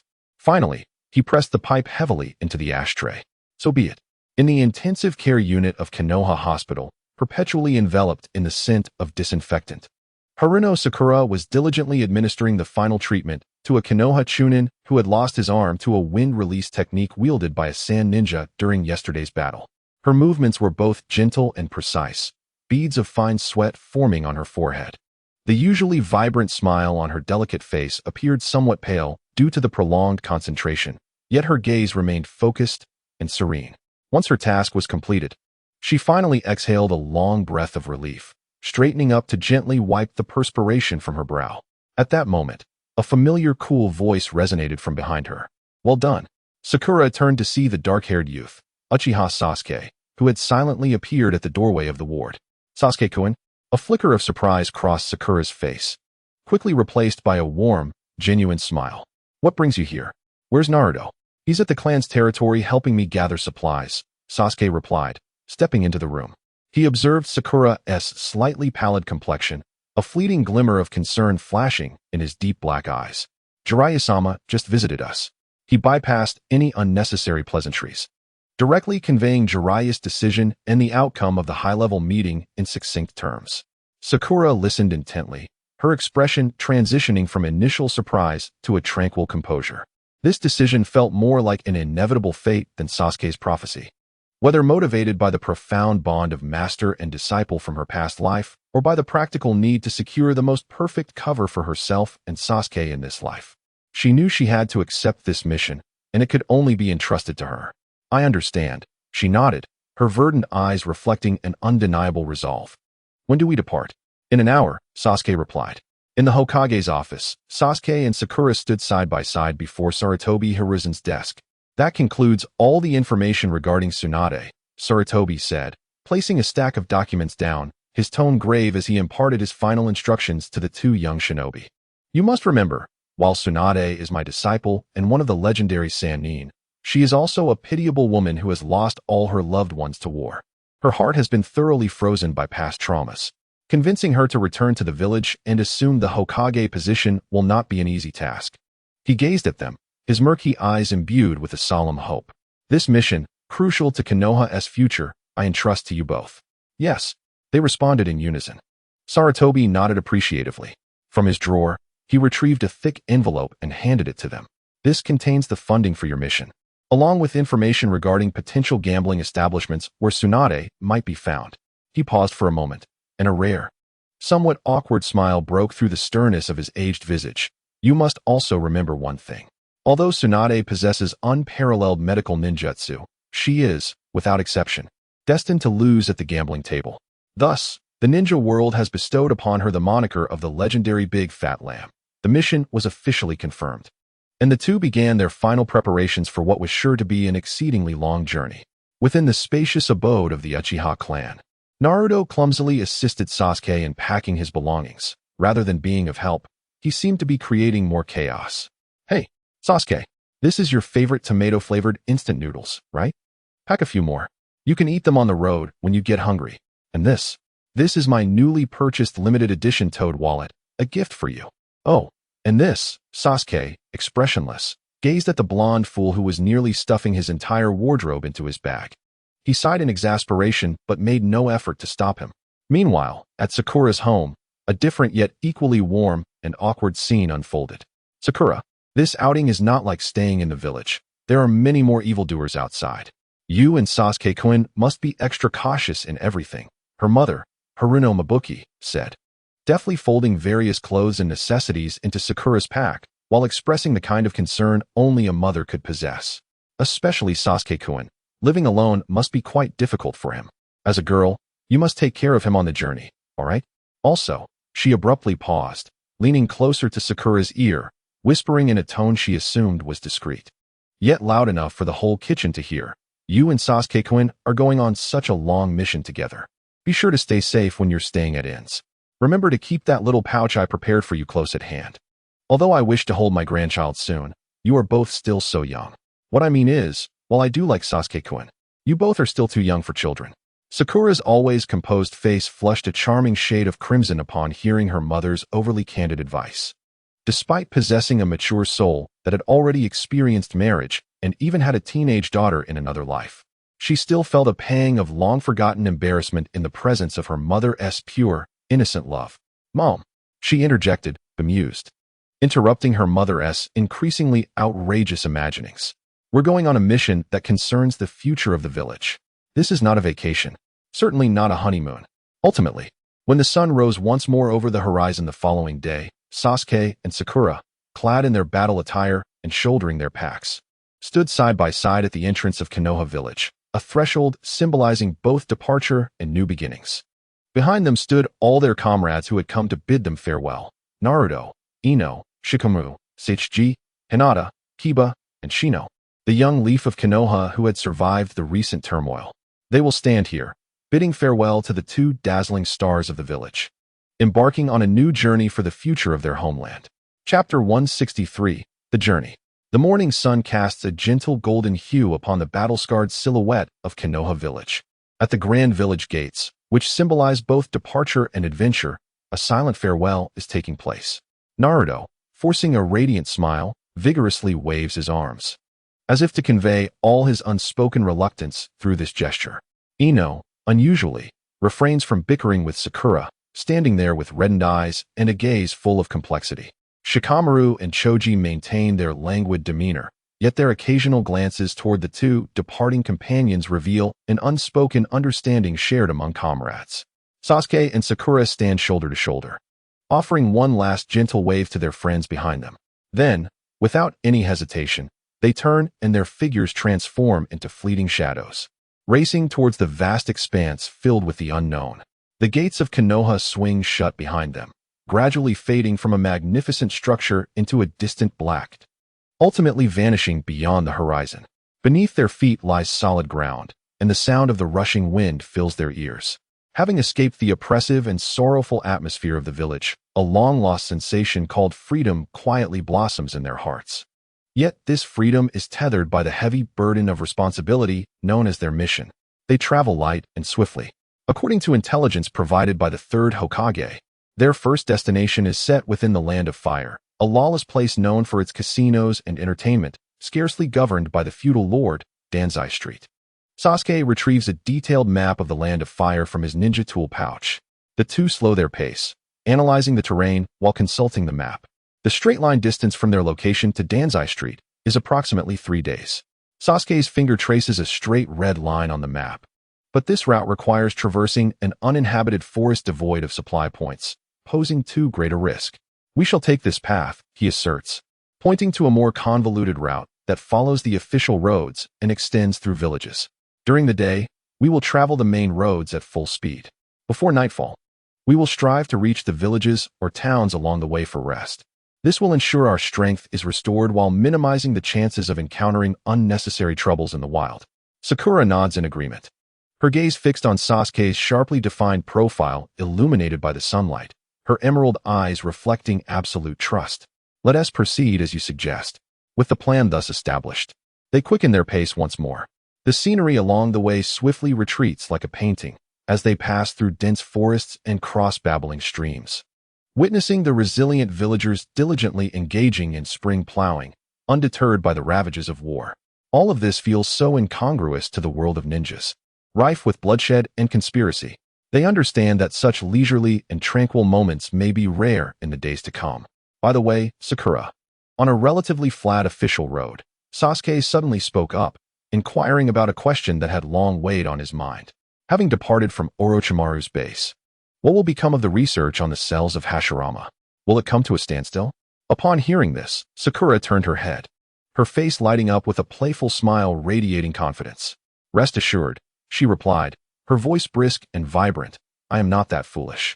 Before I left, I created 2 shadow clones to remain at the base, continuing to oversee the research." As if recalling something amusing, her emerald eyes sparkled with mirth, curving into charming crescents. "By the way, quite a few interesting events have transpired at the base recently." Sasuke raised an eyebrow, adopting a listening posture. "First, there is Kanshiki." Sakura's tone carried a hint of unrecognized satisfaction. "Orochimaru has finally succeeded. He utilized the partial research data on Hashirama cells that he obtained from me, combined with his own understanding of the reanimation technique, to develop a groundbreaking cellular activation technology capable of suppressing and even reversing the Kagaya clan's bloodline disease. Although Kanshiki is not yet capable of intense combat, at the very least, his life, which should have reached its end, has been undeniably prolonged." Sasuke nodded. The name Kanshiki held a significant place in his memory, a true genius possessing the terrifying Shikatsu-miyako bloodline limit, tragically cut short in his prime due to an incurable bloodline disease. Now, it appeared that his fate had been irrevocably altered. This was indeed a positive development. Then there was Orochimaru himself. Sakura's tone shifted to something peculiar. Not long ago, in an attempt to obtain a sample of White Zetsu's body, he infiltrated a secret stronghold in the Land of Grass. Unfortunately, he encountered members of Akatsuki there, leading to a significant battle. "Oh," Sasuke raised an eyebrow, genuine interest flickering in his dark eyes for the first time. "Which members of Akatsuki?" "It was Sasori and Deidara." Sakura's voice grew solemn. Based on the remnants analyzed from the battlefield, it seems Orochimaru was at a disadvantage and ultimately had to abandon his original objective and retreat. It appears that even he finds it quite challenging to contend with the combined strength of two rogue ninjas of such caliber. Sasuke fell silent. Sasori and Deidara, two names that would later unleash bloodshed upon the ninja world, were mentioned so casually by Sakura. Indeed, the world had begun to move along its predetermined, yet unpredictable trajectory in ways unbeknownst to them. There were also some other minor incidents. Sakura's tone lightened once more. For instance, there's a girl named Kurenai, who possesses the crystal release bloodline limit. She seems to regard me as a rival for Orochimaru's affection, always finding ways to trouble me. However, she is not a bad person. Rather, she is simply an endearingly quirky young woman. Then there is the name Orochimaru. Upon mentioning it, a genuine gravity first crossed Sakura's typically gentle visage. Sasuke, you cannot fathom the sheer extent of that man's terrifying potential. In the realm of research, he transformed from a mere assistant into a competent individual capable of independently managing a sub-project in less than a month. Furthermore, in terms of power, he has already received permission from Orochimaru to commence solitary training in the Sage mode derived from the Dragon Cave. Sakura sighed softly, her emerald eyes reflecting a complex mix of emotions. Truly, he is deserving of being the mastermind capable of propelling the Fourth Great Ninja War to a boiling point all on his own in that future.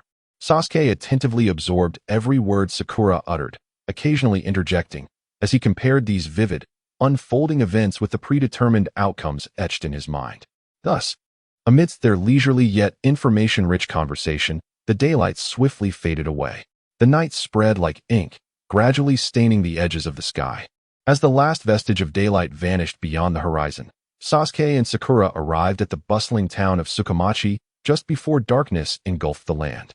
Though the town size could not rival that of Konoha, it was nonetheless alive with bright lights and the sounds of lively chatter. The streets were adorned with various lanterns exuding an air of antiquity. The raucous laughter of patrons filled the izakayas, and the air was thick with laying of enticing food aromas intertwined with a hint of sake, embodying the essence of life. This vibrant scene stood in stark contrast to the recently war-torn Konoha. The pair casually entered a seemingly clean inn. Behind the front desk sat an alluring middle-aged proprietress, deftly working an abacus while humming an unknown tune. Upon noticing the guest's arrival, she slowly lifted her gaze. When she beheld the striking couple, both undeniably handsome and beautiful, an amused glimmer of warmth sparked in her eyes. Setting aside her abacus, she greeted them with a radiant smile, her gaze sweeping over the two. "Ah, welcome. Are you two looking for accommodations?" she inquired cheerfully. "Would you prefer a spacious room with a double bed or two smaller rooms with single beds?" In an instant, Sasuke's body subtly stiffened. Internally, he grappled with a conflict. Although he and Sakura had never explicitly expressed their feelings, the profound intimacy and understanding that transcended mere companionship was undeniably genuine, especially after the two had unveiled their most profound secrets to one another during those countless days and nights spent in shared cultivation and research. The final remnants of the barriers and taboos that typically exist between ordinary men and women had unknowingly and completely melted away. Their relationship had undoubtedly advanced to a new level. However, while Sasuke was still ensnared in his futile inner turmoil, Sakura had already become entirely captivated by the wooden sign on the wall that displayed the accommodation prices. She retrieved from her ninja tool pouch the thick envelope containing the mission funds, personally entrusted to her by the third Hokage. Her elegantly arched brows knitted together in concentration as she meticulously counted the money from the envelope, all the while rapidly calculating in her mind. This mission was destined to be a lengthy journey. They had no idea how long it would take to locate the elusive Lady Tsunade. Thus, every single coin of mission funds had to be judiciously allocated. Accommodation was the most significant expense.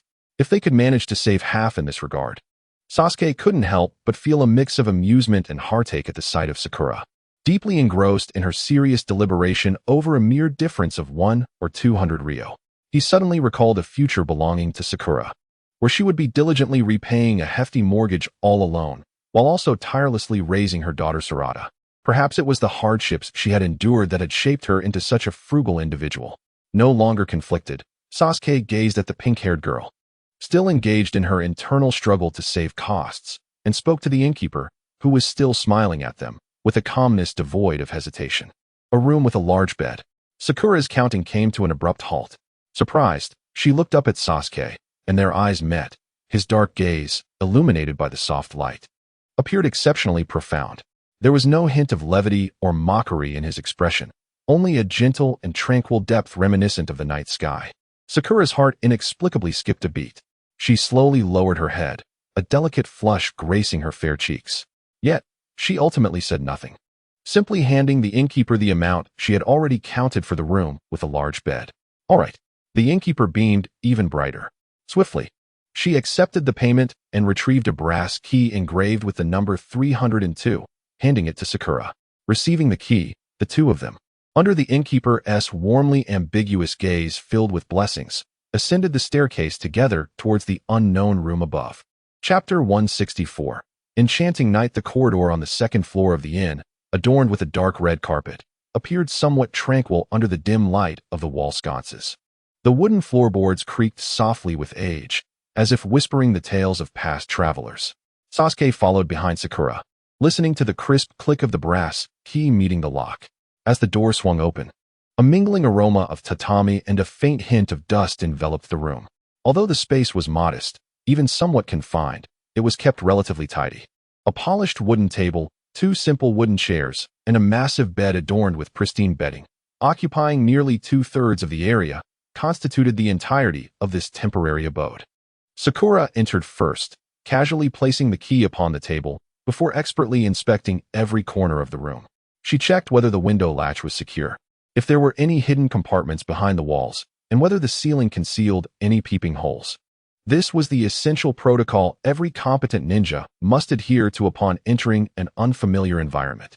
On the other hand, Sasuke instinctively diverted his gaze from the overly large bed the moment he stepped inside. He approached the window and pushed open the wooden frame, allowing a rush of night air, infused with the aromas of food and the mundane bustle of the town, to enter. It tousled the dark strands of hair that fell across his forehead. He gazed outside at the vibrant, illuminated scene before him, attempting to soothe the subtle, unfamiliar turmoil stirring deep within his heart. Rationality suggested that this was merely the most sensible choice to conserve mission funds. Yet his youthful body protested with an unrestrained acceleration of his heartbeat. He could distinctly feel the warmth creeping uncontrollably to his ears, as his heart pounded erratically against his ribcage. Meanwhile, Sakura, after a fleeting moment of girlish shyness, swiftly regained her composure. No, it was not mere calmness, but rather a confident ease, filled with a playful spirit. After all, her inner essence belonged to a woman who had shared a bed with the man before her for over a decade. She had even borne him a lovely daughter named Sarada. The somewhat awkward and ambiguous situation of cohabitation before her was not a source of tension. Instead, it evoked a sense of nostalgia and delightful charm. She observed the Uchiha genius, who could face formidable rogue ninjas, and the legendary Hokage without flinching, now rendered awkward and unsure of where to place his hands and feet due to a mere bed. A glint of mischievous amusement, akin to that of a cunning little fox, flashed in her verdant eyes. She suddenly found Sasuke's bashfulness endearing, so much so that she felt an irresistible urge to tease him further. "Sasuke-kun, why don't you freshen up first while I sort out my luggage?" Sakura's voice broke the silence. Sasuke nodded, saying little, and turned to enter the equally cramped washroom with a change of clothes in hand. As he splashed cold water on his slightly flushed cheeks, he could distinctly hear the rustling sound of Sakura organizing her belongings just outside the door. The sound, though soft, penetrated through the thin door with remarkable clarity, causing his heart, which had been gradually calming, to race uncontrollably once more. As Sasuke emerged from the humid confines of the washroom, Sakura had already organized their belongings neatly in the corner, even hanging their slightly soiled coats from the day's journey on a coat rack with meticulous care. Upon seeing Sasuke, a playful smile graced her face as she casually picked up a set of clean clothes. "Now it's my turn," she said, turning to enter the washroom. And with a crisp click, she closed the door, effectively sealing herself off from Sasuke's world. For a brief moment, Sasuke's body stiffened imperceptibly. He picked up the scroll on the table, attempting to concentrate his attention on the densely packed text. However, his keen senses betrayed his will, uncontrollably capturing every subtle sound that seeped through the thin door. First came the faint rustle of fabric, followed by the cascading sound of water as the shower was turned on. The sound of water, the humid air, and the rising warmth that could be faintly sensed through the door acted as the most potent of catalysts. His mind went blank, and for the first time, the adult spirit within him was utterly defeated in its struggle against the youthful body. Time seemed to stretch indefinitely until the sound of water finally ceased. After a moment, accompanied by a soft click, the washroom door opened once more. A warm breeze, imbued with steam and a subtle scent of soap, flooded the small room. Sasuke instinctively glanced toward the washroom, only to catch a glimpse of Sakura's vague silhouette, shrouded in mist, through the crack of the door. He turned away, facing the wall, forcing his attention to the monotonous night sky outside, devoid of any captivating scenery. After an indeterminate period, the sound of water ceased again. A moment later, with another soft click, the washroom door swung open. Sasuke instinctively lifted his gaze, and at that moment, his breath utterly faltered. Sakura stood at the threshold, wrapped in a slightly oversized white bath towel provided by the inn. The towel barely concealed her most vital areas, yet it accentuated her youthful curves. Honed through years of training, radiating a sense of health and beauty. Her lovely pink hair glistened with droplets of water, which trickled down her slender neck, gliding over her delicate collarbone, ultimately disappearing into the enticing curve concealed beneath the towel. Her already fair complexion was flushed with a soft, cherry blossom-like hue, a product of the warm water's embrace. She stood boldly, meeting Sasuke's mesmerized gaze, her lips curling into a teasing smile that conveyed both mischief and allure. She slowly approached Sasuke, leaning in just slightly, her damp hair tips almost brushing against his cheek, exuding a warm and sweet fragrance. "What are you looking at? Have you suddenly realized that your teammate is quite attractive?" Her voice was low and laced with a hint of post-bath languor and huskiness, reminiscent of whispered intimacies between lovers. Sasuke's body stiffened abruptly, and he quickly averted his gaze, a fleeting hint of discomfort flickering across his typically stoic face. He managed to mumble two unconvincing syllables before hastily retreating to the other side of the bed, wrapping himself tightly in the covers as if to escape. Sakura couldn't help but chuckle softly at his endearing, cat-like defensiveness, reminiscent of a startled kitten. Witnessing her youthful and innocent husband blush subtly at her harmless jest filled her heart with nostalgia, affection, and a mischievous delight, flowing through her like the finest vintage wine. She leisurely dressed, and then reclined gracefully. There lay a considerable distance between them, enough for two more to lie down, yet in the silence that enveloped them, punctuated only by their breathing, the warmth of each other's exhalations was palpably clear. The room fell into a long silence, contrasting starkly with the bustling night market outside, creating an odd juxtaposition of noise and intimate quietude. Ultimately, it was Sakura who broke the silence once more. She turned onto her side, propping her head with her hand, her striking emerald eyes shining even in the darkness as they fixated on the silhouette of the dark-haired boy with his back to her. "Hey, Sasuke-kun." Her voice was soft and gentle, brushing against his eardrum like a feather. "Are you feeling nervous?" "No," came Sasuke's muffled reply from beneath the blankets, his tone still cold, yet betraying a hint of the insecurity he himself was unaware of. Observing his tension, akin to one facing execution, Sakura couldn't help but giggle. "Really? Then why are you lying so far away?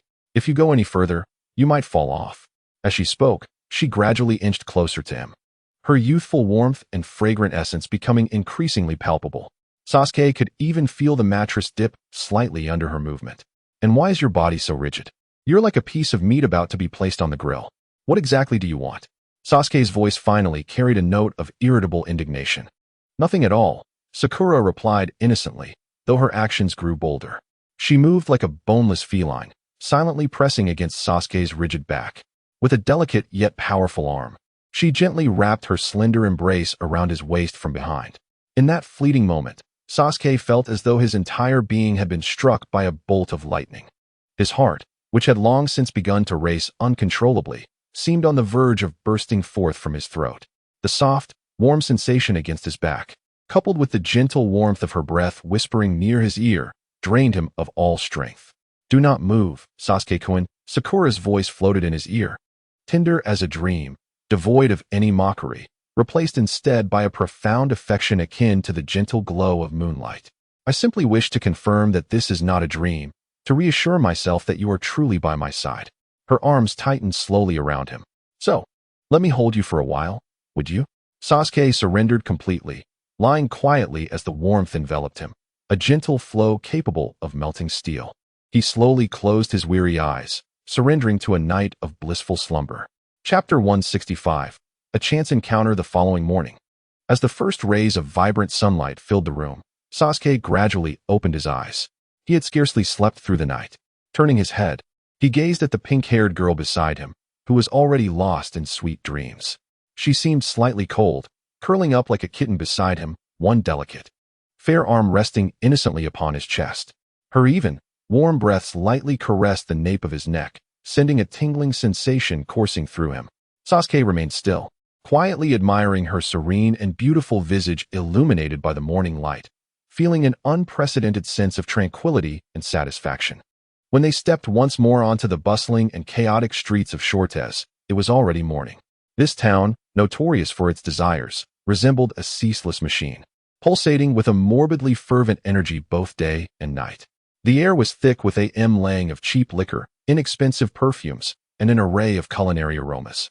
As throngs of people jostled along the streets, soused ronin, shifty-eyed ruffians, scantily clad courtesans, and desperate gamblers, their eyes glimmering with greed and despair, painted a vivid tableau of decadence and chaos. Oblivious to the malevolent gazes that scrutinized them, the pair strode directly into the largest and most renowned casino in the town. Inside, the atmosphere was thick with smoke and disorder.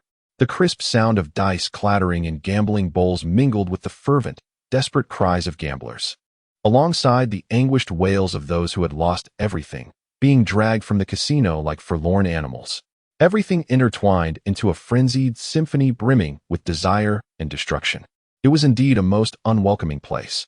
Sakura furrowed her brow slightly, her emerald eyes betraying an unmistakable disdain. "Let us make this swift," Sasuke remarked calmly. The two began to navigate the casino, moving deliberately through the throngs of frenzied gamblers at each table. Yet, their striking appearance and demeanor, along with their immaculate attire that stood in stark contrast to the sordid environment, inevitably attracted unwarranted trouble. "Hey there, young ones," a burly, bald man with a brutish countenance, flanked by several equally menacing thugs, blocked their path. His gaze, steeped in lasciviousness and greed, roamed over Sakura's form with brazen disregard. "You look like newcomers. Care for some more exciting entertainment, courtesy of your big brother?" In an instant, Sasuke's eyes turned frigid. However, before he could react, Sakura had already taken the initiative. Without even casting a glance at the insolent bald man, she withdrew a humble copper coin from her pocket and, with a nonchalant flick of her wrist, sent it soaring forward as if swatting away an annoying fly. Whoosh! The seemingly insignificant copper coin transformed into a fleeting golden shadow, barely discernible to the naked eye. It whistled through the air with a piercing shriek, narrowly grazing the bald man's cheek before striking the solid wall behind him with tremendous force. Boom! A resounding, terrifying crash reverberated through the air as the wall, seemingly impervious, was struck as if by an invisible cannonball. Centered around the copper coin, a multitude of grotesque, spiderweb-like cracks erupted, spreading wildly in all directions. With a cacophonous sound that made one's teeth ache, the wall was violently breached, leaving a gaping hole the size of a basin. In that moment, the raucous casino fell into a profound silence. The patrons staring in horror as if they had encountered a ghost, their eyes wide with fear and astonishment fixed upon the pink-haired girl, who still maintained her poised stance, and the wall that resembled a monster's ravaged meal. The bald man, leading the thugs, was paralyzed with terror, stiffly turning to gaze at the horrific hole barely half an inch from him, a noxious liquid trickling down his pant leg. Only then did Sakura slowly turn her head, her usually gentle emerald eyes now devoid of warmth, radiating an icy indifference. She gazed at the bald giant, who had long since been paralyzed by fear, and, in a tone as calm as if she were merely stating an undeniable fact, softly inquired, "What did you just say? I did not quite catch it. Could you please repeat that?"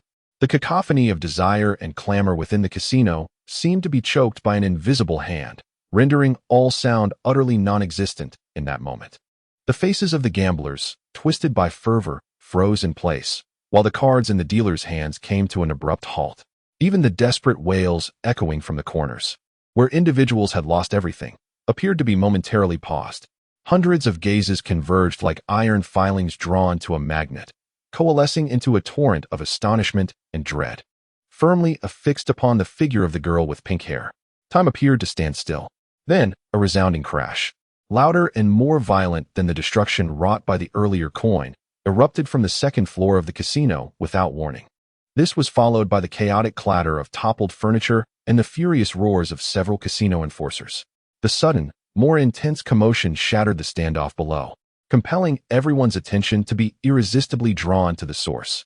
There, the elegantly crafted wooden railing on the second floor had been forcefully breached, creating a massive gap. Amidst the flying wood shavings, a petite figure clad in a green coat, resembling a rabbit pursued by hounds, nimbly leaped through the opening. She landed gracefully on an already deserted gaming table, executing a flawless roll to dissipate all the impact, her movements fluid and unhurried. She appeared to be a mere girl of 16 or 17, with hair as radiant as gold, and a delicately youthful face still bearing traces of childhood innocence. Yet, within her amber eyes flickered an urgency and panic that belied her tender age. It seemed she had lost all her money and was intent on seizing the chaos instigated by Sakura below as an opportunity to flee. "Don't let her escape. Capture her," roared a voice from the second floor, filled with exasperation. A dozen enforcers, their arms adorned with fearsome tattoos, surged down the staircase like tigers descending from the mountains, a cacophony of chaos in their wake. The golden-haired girl, upon witnessing this, became even more frantic, darting through the tumultuous crowd like an eel, desperately fleeing towards the exit. In her frantic flight, she zipped past Sasuke and Sakura, who stood side by side. In that fleeting moment, Sasuke merely furrowed his brow slightly, sensing a terrifying chakra emanating from the girl that was incongruous with her diminutive form. Meanwhile, Sakura's body subtly stiffened upon catching a glimpse of the girl's face, her emerald eyes, usually filled with gentle warmth, betraying a flicker of bemused helplessness for the first time. It is she, Tsunade, who has transformed herself into the visage of her youthful prime, a form she adopted to evade the clutches of debt through the use of forbidden seals and the Baika technique. Little did she anticipate that their reunion would unfold in such a dramatically charged manner. "Shizun, fear not. I shall return to redeem you." The golden-haired maiden, having already rushed to the entrance of the casino, turned back to shout fervently towards the second floor, her voice resonating with loyalty and determination. Without a backward glance, she plunged into the chaotic throng of the bustling streets, disappearing from sight. Sakura let out a resigned sigh, gazing upwards. There, amidst the tumultuous assembly of thugs on the second floor, a black-haired woman clad in a dark kimono, cradling a panicked little piglet, was ensnared by the menacing crowd. It was Shizun. She repeatedly bowed her head in apology to the thugs, who were nearly spitting in her face. "I am truly sorry. I sincerely apologize for the trouble caused. Please rest assured, Lady Tsunade would never default on her debts. She will certainly return to repay." Though her countenance was etched with regret and helplessness, her clear eyes betrayed no hint of panic. Evidently, the scenario of being treated as collateral was a familiar one for her. Sasuke and Sakura exchanged a glance, each recognizing a shared understanding in the other's eyes. In the next moment, their figures surged forth like birds liberated from the bonds of gravity, taking no running start. A mere pulse of chakra beneath their feet transformed them into fleeting shadows, landing deftly on the second floor of the casino. One of the thugs, who had been vocally berating Shizun, felt a sudden jolt on his shoulder. Instinctively, he turned with a fierce scowl, prepared to strike down the audacious intruder. However, upon recognizing the identity of the newcomers, his furious expression morphed instantaneously into a rigid smile, replete with sycophancy and trepidation. He even took a substantial step back, clearing a path for the two. The other thugs, upon realizing that it was Sasuke and Sakura, recently displayed as formidable adversaries, fell silent, not daring to provoke further. Shizun gazed in surprise at the two young saviors before her, though she did not know them and noticed that they bore no village headbands. Her innate kindness compelled her to bow slightly in gratitude. "Thank you both very much. I truly owe you for your timely intervention." Her voice was soft and gentle, reminiscent of a serene mountain spring, soothing to the ears. At that moment, a voice, aged yet robust, echoed from behind the crowd. "Young ones, your prowess is commendable. Alas, your temper seems rather excessive." As the crowd turned around, They beheld a diminutive yet spirited elderly man adorned in an exquisite kimono, his white hair contrasting sharply with his vibrant demeanor. He leaned on a meticulously crafted cane made from an unknown wood as he slowly descended the staircase from the third floor.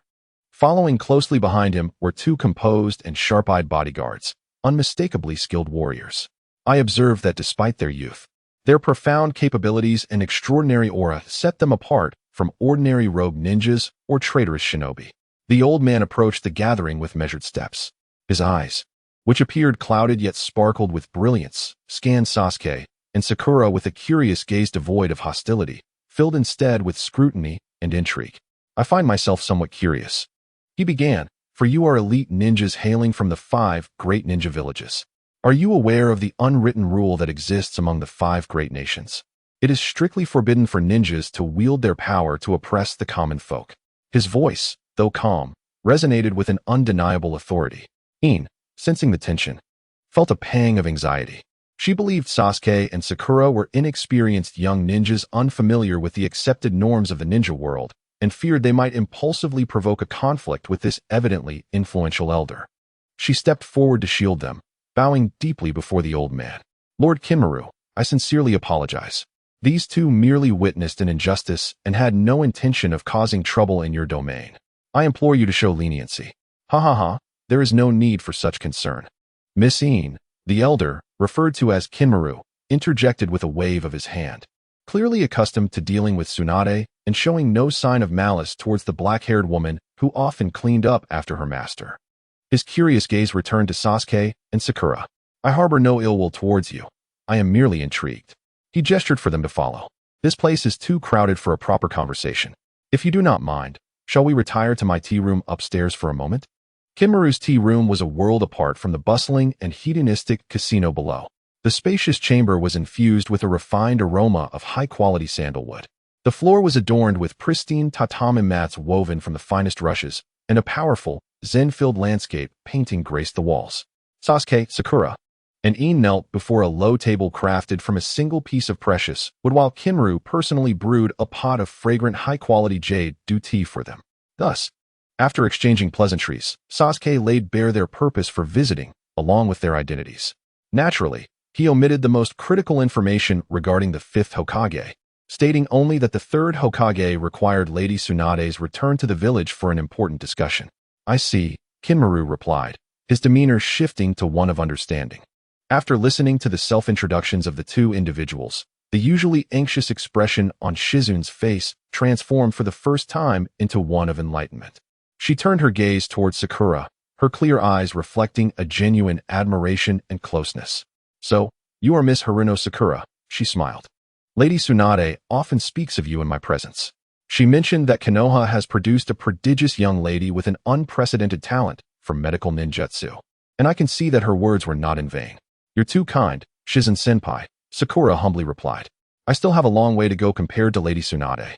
At the mention of Tsunade's name, Shizun's brows, which had just relaxed, furrowed once more in resignation. She forced a smile and shook her head. You might need to explain this matter directly to Lady Tsunade.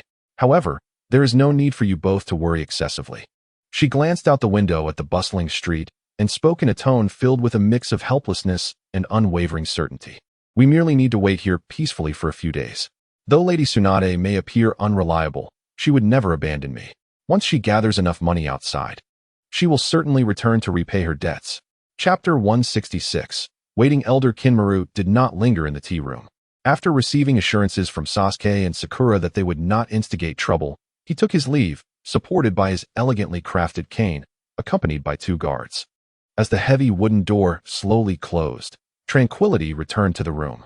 The air was filled with the elegant aroma of high-quality jade due tea and the occasional anxious snorts from the small pig plush named Tun Tun, nestled in Shizun's arms. Sasuke raised the warm cup of tea before him to his lips, sipping gently. A flicker of curiosity, unnoticed even by himself, crossed his dark eyes as he regarded the black-haired woman before him, whose gentle demeanor and graceful poise seemed entirely at odds with the term gambler. Shizun-senpai, I find myself somewhat curious, he began, his voice calm and magnetic, devoid of any hint of offense. Since Lady Tsunade has incurred such a substantial debt, how does she intend to raise the funds? As far as I know, her notorious reputation as a big spender is nearly legendary throughout the ninja world. Would anyone truly be willing to lend money to someone so addicted to gambling? He paused, adding what he believed to be a more plausible possibility. Or is she planning to undertake some high-paying bounty missions in the nearby towns over the next few days? At this question, a wry smile of resignation crossed Shizen's usually worried face. Sasuke-kun, you are unaware. She gently set down her teacup, her clear eyes reflecting a familiar depth of helplessness. Lady Tsunade has accrued substantial gambling debts, often amounting to hundreds of thousands, even millions of ryo. Such a sum is utterly unattainable within a brief time frame, even if one were to undertake the highest-level missions. Sasuke raised an eyebrow slightly. In response, Shizen let out a gentle sigh, filled with profound sentiment. In truth, Lady Tsunade has indeed resorted to borrowing money to settle these debts. Observing the perplexed expressions on Sasuke and Sakura's faces, she offered a wry smile and elaborated, saying that rather than borrowing, it would be more accurate to say that the affluent merchants and magnates of the Land of Fire, and indeed the entire ninja world, willingly bestow their wealth upon Lady Tsunade. A flicker of understanding passed through Sasuke's dark eyes as he quickly grasped the seemingly absurd, yet profoundly realistic intricacies of the situation. Sakura, too, comprehended the gravity of the matter. As a ninja who has also reached the pinnacle of medical ninjutsu, she understood better than most what the name Tsunade represents. She is not merely one of the legendary Sannin. She epitomizes the zenith of all medical ninjas in the ninja world. The singular entity capable of erasing the cold word death from the judgment of the Grim Reaper. For those who have long stood atop the realms of power and wealth, money has become merely a cold numeral. Their only fear resides in the inescapable fate of death, which cannot be purchased with any amount of currency. Tsunade is precisely the only individual capable of offering them an opportunity to evade that fate. Thus, they spare no expense and employ every means to deliver vast fortunes, amounts unimaginable to ordinary people, into her hands. They are not engaging in a foolish act of charity, but rather making a guaranteed investment. They are purchasing the most expensive and effective insurance in the world for their lives, which could abruptly end due to illness, accident, or vendetta at any moment. Associating with Tsunade is akin to acquiring an additional lease on life. Shizen gazed at the two young individuals before her, who had so swiftly discerned the crux of the matter from her words, and a genuine admiration flickered in her clear eyes. She took a sip of tea to soothe her somewhat parched throat, the helplessness stemming from discussing her master's misfortunes gradually replaced by a deeper concern. Suddenly recalling something, her hand holding the teacup paused momentarily. A glimmer of hesitation crossed her gaze, yet she ultimately spoke. Sasuke-kun, Sakura-san, her voice took on a cautious tone. Although Lady Tsunade and I have been traveling throughout the ninja world these past years, I have nonetheless heard some rumors regarding Konoha. She looked at them, her clear eyes reflecting a heartfelt and profound concern. I heard that not long ago, Lord Orochimaru collaborated with Tsunagakure to launch a surprise attack on Konoha. What is the current situation? Are the damages severe? Sasuke and Sakura exchanged a glance, each perceiving a flicker of understanding in the other's eyes. Ultimately, it was Sasuke, the nominal leader, who spoke in a measured tone. Do not worry, Shizen-senpai. His voice was calm, imbued with a soothing power. Although Konoha had indeed endured considerable turmoil, the worst was now behind them. He began to recount the events of that fateful day in an objective tone, devoid of emotional inflection, skillfully omitting the pivotal roles he and Sakura played in Orochimaru's scheme. From the outset, Orochimaru's plan was not merely to annihilate Konoha. It resembled a meticulously orchestrated political purge. His primary target was Danzo Shimura and the routes he controlled. Gaara's rampage and the invasion by the Sand Ninja forces were, in a sense, designed to divert the attention of the village's higher-ups to the main battlefield, thus creating a perfect smokescreen for him to execute his surgery underground. Surgery? Shizen echoed, perplexed by the term. Indeed, surgery, Sakura interjected, her usually gentle countenance now shadowed by a weighty recollection. According to the intelligence we received later from Lord Third Hokage, while we were all preoccupied with the battle on the main stage, Orochimaru infiltrated the underground base of the roots alone. There, he engaged in a deadly struggle with Danzo. Unknown to anyone else, the outcome was the complete annihilation of Danzo and his elite guards. While the entire root base was reduced to ruins within the confines of Danzo's self-destructive sealing technique. Shizen gasped in disbelief. Though she had long departed from Konoha, the name Danzo Shimura still resonated ominously, akin to a venomous serpent lurking in the shadows of the village. She could scarcely fathom that such a figure, emblematic of Konoha's darkest aspects, would meet his end at the hands of a rogue ninja equally steeped in madness. And what of Lord Third? Shizun's tone grew increasingly anxious. He is unharmed, Sasuke replied calmly. Orochimaru ensnared him on the rooftop within the four purple flames formation, alongside the three previous Hokage summoned through Edo Tensei. Yet he did not initiate any lethal attacks. Rather than a battle, it resembled a macabre reunion between master and disciple. Upon confirming Danzo's demise, Orochimaru dismissed the Edo Tensei and departed. As for the invading forces of the Sand Village, Sakura continued. After losing their commander, Maki, and their Jinchuriki, Gaara, two crucial pillars of strength, they swiftly crumbled. Besides a handful of diehard extremists who were eliminated on the spot, most of the Sand Ninjas chose to surrender. She paused before elaborating. It was during the subsequent interrogation overseen by Lord Narashikaku that we learned the Sand Village was, in fact, also a victim. Their fourth Kazekage had already been assassinated by Orochimaru and replaced by a doppelganger. They embarked on this invasion under the guise of deception. Upon uncovering the entire truth, the leaders of Konoha convened in haste and ultimately forged a new peace accord with Sunagakure. After signing the agreement, Gaara and his siblings were released and are likely on their journey back to the village now. Tsunade exhaled deeply. Her heart, which had been suspended in anxiety, finally began to settle. However, Sasuke's subsequent words caused her heart to leap into her throat once more. It was precisely due to the experience of this battle that the third Hokage was compelled to reflect profoundly on his age and the outdated will of fire, which could no longer protect the village. Sasuke gazed at Tsunade and continued. Thus he resolved to abdicate. In last night's urgent high-level meeting, he initially requested Jiraiya to succeed him as the fifth Hokage, but Jiraiya declined. His refusal stemmed from his carefree nature, unwilling to be shackled by the duties of Hokage. And moreover, he had a far more significant disciple to mentor, Naruto Uzumaki. Naruto Uzumaki? Tsunade echoed the name, both familiar and foreign. As a flicker of profound confusion crossed her clear eyes for the first time, she furrowed her brow, meticulously rummaging through her memories, feeling as though she had heard this name before but was unable to place it. He is the son of the fourth Hokage, Sakura gently reminded her. Observing her bewildered expression, Tsunade's body jolted as if struck by an invisible bolt of lightning, her eyes widening in sheer astonishment and disbelief. The son of the fourth Hokage? Her voice trembled slightly, overwhelmed by the shock. She stared blankly at the two unusually composed youths before her, her mind a void.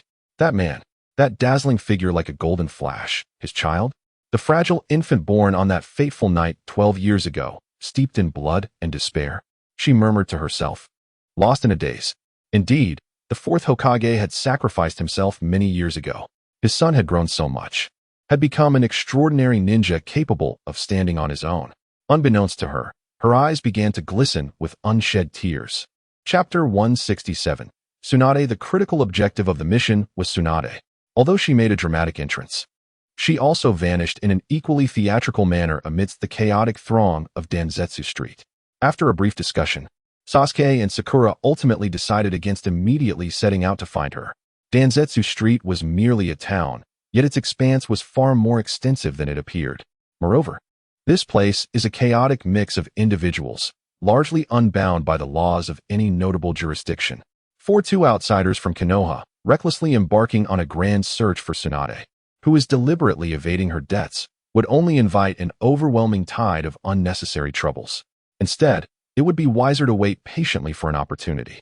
After all, as per Shizun's resigned yet unwavering assurance, Tsunade could never truly abandon her only remaining kin. Upon learning of their decision, the proprietor of the casino, Jinmaru, displayed an extraordinary generosity and magnanimity that far surpassed that of an ordinary merchant. Not only did he refrain from pursuing Sakura for her prior act of demolishing a wall in the casino, but he also graciously accommodated the three of them in the most opulent VIP room on the third floor.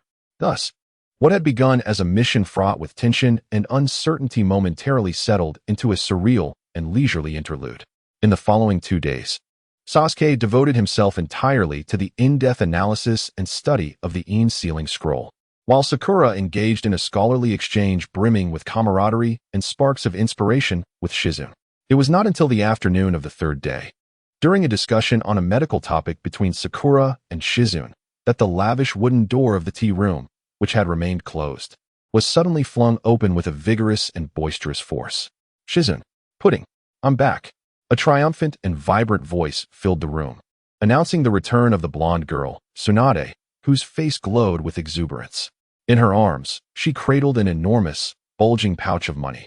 Her previously anxious and flustered visage now transformed into one of the audacious confidence that only a triumphant gambler possesses after seizing victory in an entire casino. Striding into the room, she hefted the heavy pouch onto the table with a resounding thud that echoed the weight of wealth. "Ha!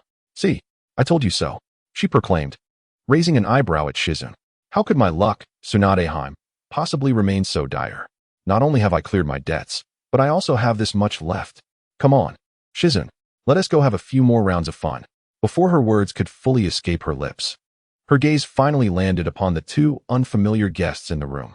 The triumphant smile on her face faltered momentarily, an imperceptible stiffening as she blinked her amber eyes in mild surprise. She surveyed Sasuke and Sakura with a curious glance before her gaze settled on Shizune's face, which bore an expression of exasperation. In a tone laced with confusion, she softly inquired, "Who are they?" Before Shizune could respond, Sakura, who had been quietly kneeling beside her, slowly rose to her feet. She gazed at the teacher before her, a striking contrast to the authoritative and weary figure etched in her memories from her previous life. This teacher radiated youth and vitality, evoking a surge of nostalgia, excitement, and profound sorrow within her, a tumult of emotions akin to a deluge breaking its dam, flooding her heart. Yet, with a will forged as resilient as steel, she managed to suppress these feelings. She offered a slight bow to Tsunade and, in a clear and poised voice, said slowly, "Lady Tsunade, it is a pleasure to meet you. I am Haruno Sakura, a genin from Konoha." Oh, upon hearing this name, genuine curiosity and surprise flickered in Tsunade's eyes for the first time. It dawned on her that the formidable aura of the legendary Sannin was beginning to emanate from her seemingly delicate frame. She scrutinized the pink-haired girl before her, whose demeanor and prowess far surpassed that of an ordinary genin, with the keen eye of a discerning craftsman assessing an uncut gem of extraordinary beauty. Ultimately, she nodded in satisfaction, a bright smile of appreciation gracing her features. "So, you are Haruno Sakura. I've heard quite a bit about you from the old man. He has sung your praises to an unprecedented degree, even claiming your talent in medical ninjutsu surpasses my own in my youth. The third Hokage has overestimated me." Sakura replied cheerfully, devoid of any pride or arrogance. "Compared to you, Lady Tsunade, I am merely a novice."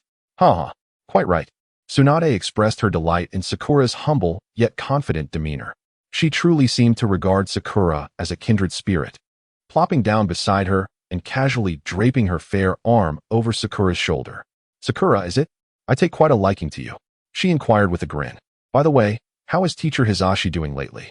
I heard that rascal Orochimaru caused quite a stir in Konoha recently. I hope the old man wasn't he injured." Though she feigned indifference with her casual inquiry, the fleeting glimmer of deep concern in her amber eyes did not escape Sasuke and Sakura's notice. Before Sakura could respond, Tsunade continued to ramble on, her worries spilling forth. "Honestly, that old man is far too soft-hearted. If he had been resolute back when Orochimaru first strayed from the path, and had decisively cut ties with him, we wouldn't be facing so many troubles now. He has been far too indulgent with that scoundrel." Sakura listened quietly to her anxious and accusatory ramblings, her smile gradually fading. With an unusually grave tone, she reiterated the words she had previously conveyed to Shizune, mirroring them precisely for Tsunade. As Sakura's narration unfolded, the smile on Tsunade's face slowly vanished. Her brows furrowed slightly as she rested her hand on her smooth chin, remaining silent for an extended period. The tea room once again succumbed to a stifling silence.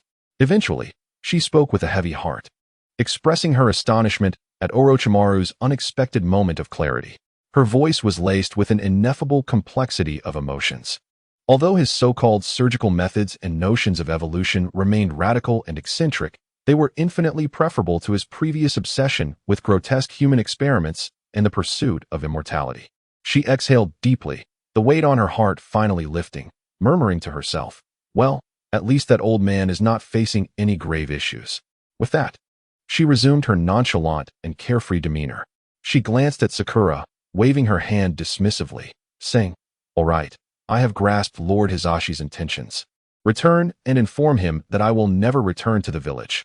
Let whoever desires the exhausting and troublesome role of Hokage take it. In the corner, Ino hesitated to speak, but ultimately remained silent, letting out a resigned sigh. After Tsunade finished her words, she casually lifted the cup of cold tea from the table and drank it down with the same gusto as one would indulge in alcohol. Only then did she finally direct her scrutinizing gaze toward the quiet, black-haired youth who had remained an outsider throughout the conversation. Hey, she inquired with a tone imbued with seniority. Who are you, young one? Why have you remained silent all this time? Are you, like Sakura, a messenger sent by that old man to persuade me to return to the village? Sasuke slowly lifted his head, his pitch-black eyes meeting Tsunade's probing gaze with calm resolve. He did not respond immediately, instead gently placing the teacup down, the delicate sound of porcelain clinking resonating sharply in the stillness of the room. He gradually rose to his feet, and, bowing slightly before the legendary Sannin, exhibited a poise that conveyed both respect and an uncharacteristic composure for one of his age. Lady Tsunade, I am Uchiha Sasuke. Uchiha? Tsunade's brows lifted imperceptibly as she nodded in understanding. Ah, I know you. You are with Sakura and that Naruto Uzumaki, correct? The three so-called geniuses who have recently brought fame to Konoha. Lord Hisashi mentioned in his letter that he intends to cultivate you three as the new generation of Sannin. As she spoke, a self-deprecating smile crossed Tsunade's lips, tinged with profound weariness and solitude. What's Sannin? Merely the defeated remnants of others. Sasuke straightened, speaking softly. Whether the legendary Sannin are merely remnants of defeat is not for me to claim. However, Konoha currently faces an unprecedented crisis, one far more terrifying and lethal than Orochimaru's invasion. Only you possess the capability to guide Konoha through this perilous time. He calmly invoked Jiraiya's name as he delivered the grim prophecy of the future in an objective tone devoid of emotional inflection. Before leaving the village, Lord Jiraiya engaged me in an extensive conversation that lasted throughout the night. For many years, he has been covertly investigating a mysterious organization known as Ōtsutsuki. This group is composed of rogue ninjas of formidable caliber, with a singular objective, to hunt all-tailed beasts.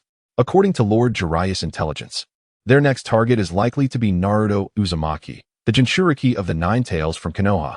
The nonchalant demeanor on Tsunade's face gradually dissipated as Sasuke recounted the grave details, replaced by an increasing seriousness. Ignoring her gaze, Sasuke continued to articulate the bleak reality in his cold, unfeeling tone. Lord Jiraiya candidly acknowledged that even he lacked certainty when faced with two members of Ōtsutsuki simultaneously. Each member of this organization is a monster among monsters. They operate with meticulous precision and detailed planning, undoubtedly concealing a more terrifying conspiracy capable of overturning the entire ninja world. Currently, Konoha finds itself in an unprecedented power vacuum, as the third Hokage has grown old and weary, having decided to retire. Meanwhile, Lord Jiraiya is overwhelmed, tasked with covertly gathering intelligence on Ōtsutsuki while personally mentoring Naruto to ensure his safety. At this critical juncture, what we require is not merely a powerful ninja, but a figure capable of uniting everyone's will, a symbol so formidable that it would deter all lurking enemies from taking reckless action. He looked at Tsunade and made a solemn request.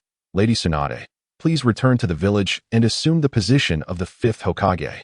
Tsunade fell into a profound silence. Her expression entirely vanished, leaving only a grave stillness, akin to the eerie calm before a storm. Her amber eyes cast downward, obscuring her thoughts. The air in the tea room felt as though it had solidified, stifling and almost unbearable to breathe. Shizune, beside her, watched her master anxiously, too fearful to utter a sound. Finally, Tsunade slowly lifted her head. In her gaze, there was no longer any trace of confusion or evasion, only a piercing clarity of anguish and resolve. I will not return, she declared firmly. I shall not occupy the Hokage's seat. I do not wish to see anyone else on that cursed necklace. However, before Sasuke and Sakura could express their disappointment, her tone shifted dramatically. But, she said, rising slowly from her seat. In that moment, the petite figure exuded a terrifying aura, powerful enough to alter the very essence of the world, reminiscent of the legendary Sannin. I am also a ninja of Konoha. I am the granddaughter of the first Hokage and a disciple of Master Hiruzen. I refuse to stand idly by while our village faces impending crisis. She turned her gaze to Sasuke and continued. I will not be confined to the narrow desk of the Hokage. Instead, I will fight in my own way. I will traverse the entire ninja world. In the shadows, that so-called Akatsuki's information was thoroughly investigated. Chapter 168, Scars and Consent. Tsunade's declaration resonated powerfully, instantly casting a weighty atmosphere over the tea room. Ino revealed a bitter smile, while Sakura furrowed her brow, seemingly pondering her next words. Yet Sasuke remained composed, his dark eyes resembling two tranquil, ancient wells, quietly reflecting Tsunade's beautiful visage. I do not comprehend. His voice was soft yet imbued with a sharpness capable of penetrating any fade. Lady Tsunade, your insistence on personally investigating the Akatsuki is fundamentally to safeguard Konoha and protect Naruto, the Nine-Tails Jinchuriki. If that is the case, why not opt for a more direct and effective approach? By becoming Hokage, you would command the intelligence network and combat forces of the entire village, and even the Land of Fire, which would be far more efficient and secure than your solitary quest as a wandering ninja. He gazed at Tsunade, his obsidian eyes seemingly piercing through the depths of her soul. Your resolute refusal to return to Konoha and to succeed the fifth Hokage. Is it truly merely because you find this position exhausting and troublesome? A slight crack appeared in the resolute expression on Tsunade's face for the first time. She averted her gaze from Sasuke's oppressive stare, dismissively waving her hand. What do you know, brat? This matter does not concern you. Is it because of your lover, Dan Cat, and your brother, Nawaki? Sasuke's voice remained steady, yet it sliced through Tsunade's wounds, which were cloaked in alcohol and gambling. Both of them aspired to become Hokage, yet sacrificed themselves in the battle to protect this village for that dream. Thus, in your eyes, the title of Hokage has long ceased to be a symbol of glory, instead becoming a name laden with curses and foreboding. You. Tsunade's body jolted, her amber eyes widening in astonishment, filled with overwhelming shock and a fury ignited by the touch of a raw nerve. She slammed her hand on the table, shattering the sturdy, precious wooden low table into countless splinters as if it were mere biscuit. In the next moment, her figure appeared before Sasuke, as if teleporting. Her seemingly delicate, fair hand, however, bore an irresistible power, seizing Sasuke's collar and lifting him effortlessly from the tatami mat, leaving him suspended in midair. You insolent brat. Her face was nearly pressed against Sasuke's, her pupils constricted in rage, ablaze with flames fierce enough to melt steel. What do you understand? What do you know? Yet, in the face of the terrifying aura that could make any Kaga-level strongman tremble, Sasuke's expression remained unchanged. He did not even blink, quietly allowing himself to be consumed by her eyes, filled with rage and sorrow. Lady Tsunade, I comprehend your fears and your desire to evade them. He disregarded the terrifying power that threatened to suffocate him, speaking in a tone of remarkable calmness, as if he were merely stating an indisputable fact. The loss of the most cherished individual, followed by a profound resentment towards the system and titles that precipitated such calamity, is the most immediate and human response. Your avoidance of the Hokage position is not a sign of weakness, but rather a testament to your clarity of vision. You perceive the burdens of unwarranted sacrifices and the ceaseless struggles that accompany this role. In a certain sense, we are alike. I too have harbored hatred towards this village and everything within it. Yet, we now possess an opportunity, a chance not to become the Hokage of the despised old era, but to redefine what it means to be Hokage with our own hands. Sasuke's voice, though not loud, resonated with a peculiar power capable of soothing troubled hearts. The Hokage of your and Naruto's dreams ought to be one who can genuinely halt wars and protect all comrades, rather than a pitiful puppet ensnared by the Council of Elders, expending all energy on tedious bureaucratic matters. Your return now is to realize the true essence of the Hokage they envisioned, rather than to repeat the tragedies of the past. Tsunade's grip on Sasuke's collar loosened imperceptibly, and in her fiery eyes, a flicker of uncertainty and confusion emerged for the first time. At that moment, Sakura's voice timely interjected as she slowly rose and approached the two. She refrained from offering any objections, instead gazing at Tsunade with her verdant eyes, brimming with understanding and compassion. Lady Tsunade, Sasuke-kun speaks the truth. Her voice was gentle, yet imbued with strength. In my heart, your true courage has never been the invincible ferocity displayed on the battlefield, but rather the unwavering resolve to protect those dear to you at all costs in the most critical moments. Konoha needs such courage now more than ever. We do not require a Hokage who leads the village into war. We need a Hokage endowed with the courage to reform the village and safeguard its future. She regarded Tsunade with profound respect emanating from her emerald eyes. The medical ninja system you established has saved countless lives, like those of the late Dan and Shoshiro, who would have otherwise perished needlessly on the battlefield. Should you ascend to the role of Hokage, you could propagate this life-affirming system throughout the ninja world. This might be the most effective means to fundamentally prevent the next ninja world war and reduce unnecessary sacrifices. Is this not the finest tribute to those who have passed? Tsunade's body trembled violently as she gradually released her hold on Sasuke's collar, turning away in a manner that suggested an escape. Unable to bear the piercing clarity in the gazes of her youthful successors before her, she collapsed amidst the chaotic remnants of shattered wood. Her once confident and powerful gaze revealing, for the first time, a profound vulnerability akin to that of a lost child. What do you two little imps know? She muttered to herself. Indeed, we know not. Sasuke adjusted his somewhat wrinkled collar and spoke again with an unsettling calm. This time, his voice bore no trace of comfort or empathy. Instead, it was imbued with an absolute rationality as cold and precise as a scalpel. We may not comprehend the suffering you endured in those years gone by, but we possess a deeper understanding of the current political landscape of Konoha than you do. You harbor disdain for Mito Kazuhana and TNK Haru, those elder advisors, believing that the Hokage is perpetually ensnared by their influence. True, that was the case in the past. However, the situation has now shifted. The third Hokage has chosen to step down voluntarily. His true intention for resigning is not merely due to exhaustion. Rather, he seeks to seize this opportunity to completely dismantle the long-standing, decayed advisory system. He requires someone robust enough to disregard all traditional constraints, someone unencumbered by past affiliations to take over this beleaguered legacy. He regarded Tsunade's astonished profile and continued with an undeniable certainty. He has chosen you, not for your lineage as the granddaughter of the first Hokage, but because you are the legendary Sannin, Tsunade. You are the only individual bold enough to confront those two old men and chastise them to their faces as senile fools. Your return is not to accept their constraints, but to inherit the absolute power vacuum created by the third Hokage himself. Your task from the outset is not to be a compliant Hokage. You are the one whom everyone anticipates to overturn the entire game board. Yes, Lady Tsunade. Sakura stepped forward as well, her emerald eyes shining with an unprecedented glimmer of hope. You can reform the medical department according to your vision, revamp the mission rating system, and overhaul the training system of the ninja academies. No longer will anyone be able to dismiss your will with tradition and rules. You have the power to forge a new ninja world that values life over treating ninjas merely as tools for missions. Tsunade's breath quickened, her amber eyes filled with intense struggle and uncertainty. Yet ultimately, the fear rooted deep within her soul regarding the past compelled her to feign indifference with a cold laugh. How easy it is to say. Those old men have entrenched themselves in the village, their foundations too deep to be easily shaken. Sasuke gazed at her and slowly delivered the concluding remark that would seal this negotiation with the heaviest of blows. Danzo is dead.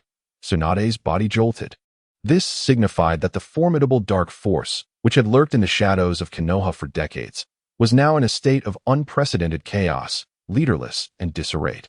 This represents the most opportune and singular chance to uproot them entirely, to eradicate them completely, and to sever one of the arms of those two elder advisors. This is the magnificent stage that the third Hokage has crafted for you. Lady Tsunade, it is natural to fear change. However, to choose avoidance is to willingly relinquish this hard-won window for reform to the next potentially emerging Danzo. Do you truly wish to witness the village, which Mr. Dan and Ju valiantly safeguarded with their lives, once more succumb to an endless darkness? Return, Lady Tsunade. Sasuke's voice resonated with profound sincerity, not for the decayed higher-ups of Konoha, but to ensure that future ninjas of Konoha do not endure the anguish you once faced. Sakura slowly crouched down, gently grasping Tsunade's trembling hand, which quivered with excitement. Teacher, she instinctively invoked the most intimate address from her previous life, come home. Tsunade gazed blankly at the two youthful successors before her, their eyes clear and resolute. Gradually lowering her head, she focused on her hand tightly held by Sakura. The warmth, filled with vitality, flowed from Sakura's palm into her heart, long encased in ice for years. Dan, Ju, Jiraiya, and Sensei. Countless familiar yet indistinct figures flickered in her mind, ultimately crystallizing upon the hopeful faces of these two young individuals. She gently closed her eyes, tears of warmth cascading silently down her youthful, beautiful cheeks. With a long, deep sigh, she exhaled a sound imbued with the weight of relief. I understand. I agree. Chapter 169. The two of Akatsuki Tsunade's relieved promise elicited a simultaneous sigh of relief from both Sasuke and Sakura, as the tension that had been palpable finally dissipated.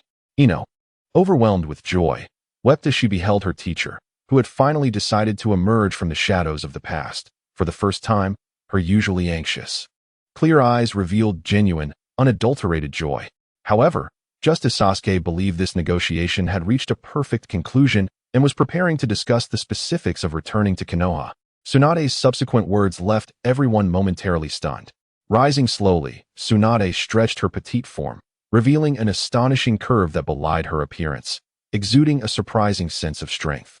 The fragility and sorrow that had momentarily graced her face vanished, replaced by her familiar air of irreverence and the unique aura that defined Tsunade.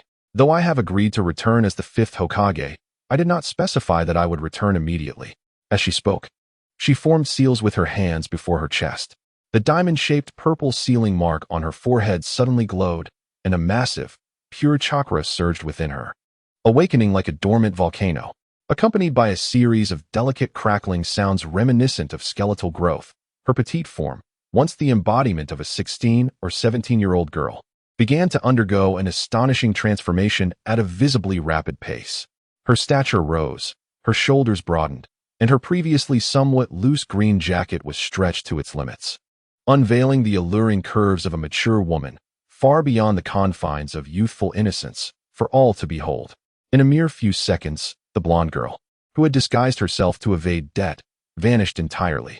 In her place stood a breathtaking figure, radiating the allure of a woman in her prime, a true embodiment of Tsunade, capable of rendering the world around her pale in comparison. She stretched her now elongated neck, producing a series of crisp bone-cracking sounds, then languidly remarked, "Ah, this feels infinitely more comfortable." Turning her head, she revealed a mischievous smile brimming with devilish charm. "You must understand. Once I return to the village and assume that cursed Hokage seat, I shall no longer have the chance to revel in such freedom. Therefore, during this final stretch before my return, I must indulge in as much enjoyment as possible." With that, she disregarded the onlookers and strode directly toward the remnants of the low table she had shattered with a single punch. Bending down to retrieve the heavy pouch filled with riches, her demeanor indicated an immediate return to the battlefield below.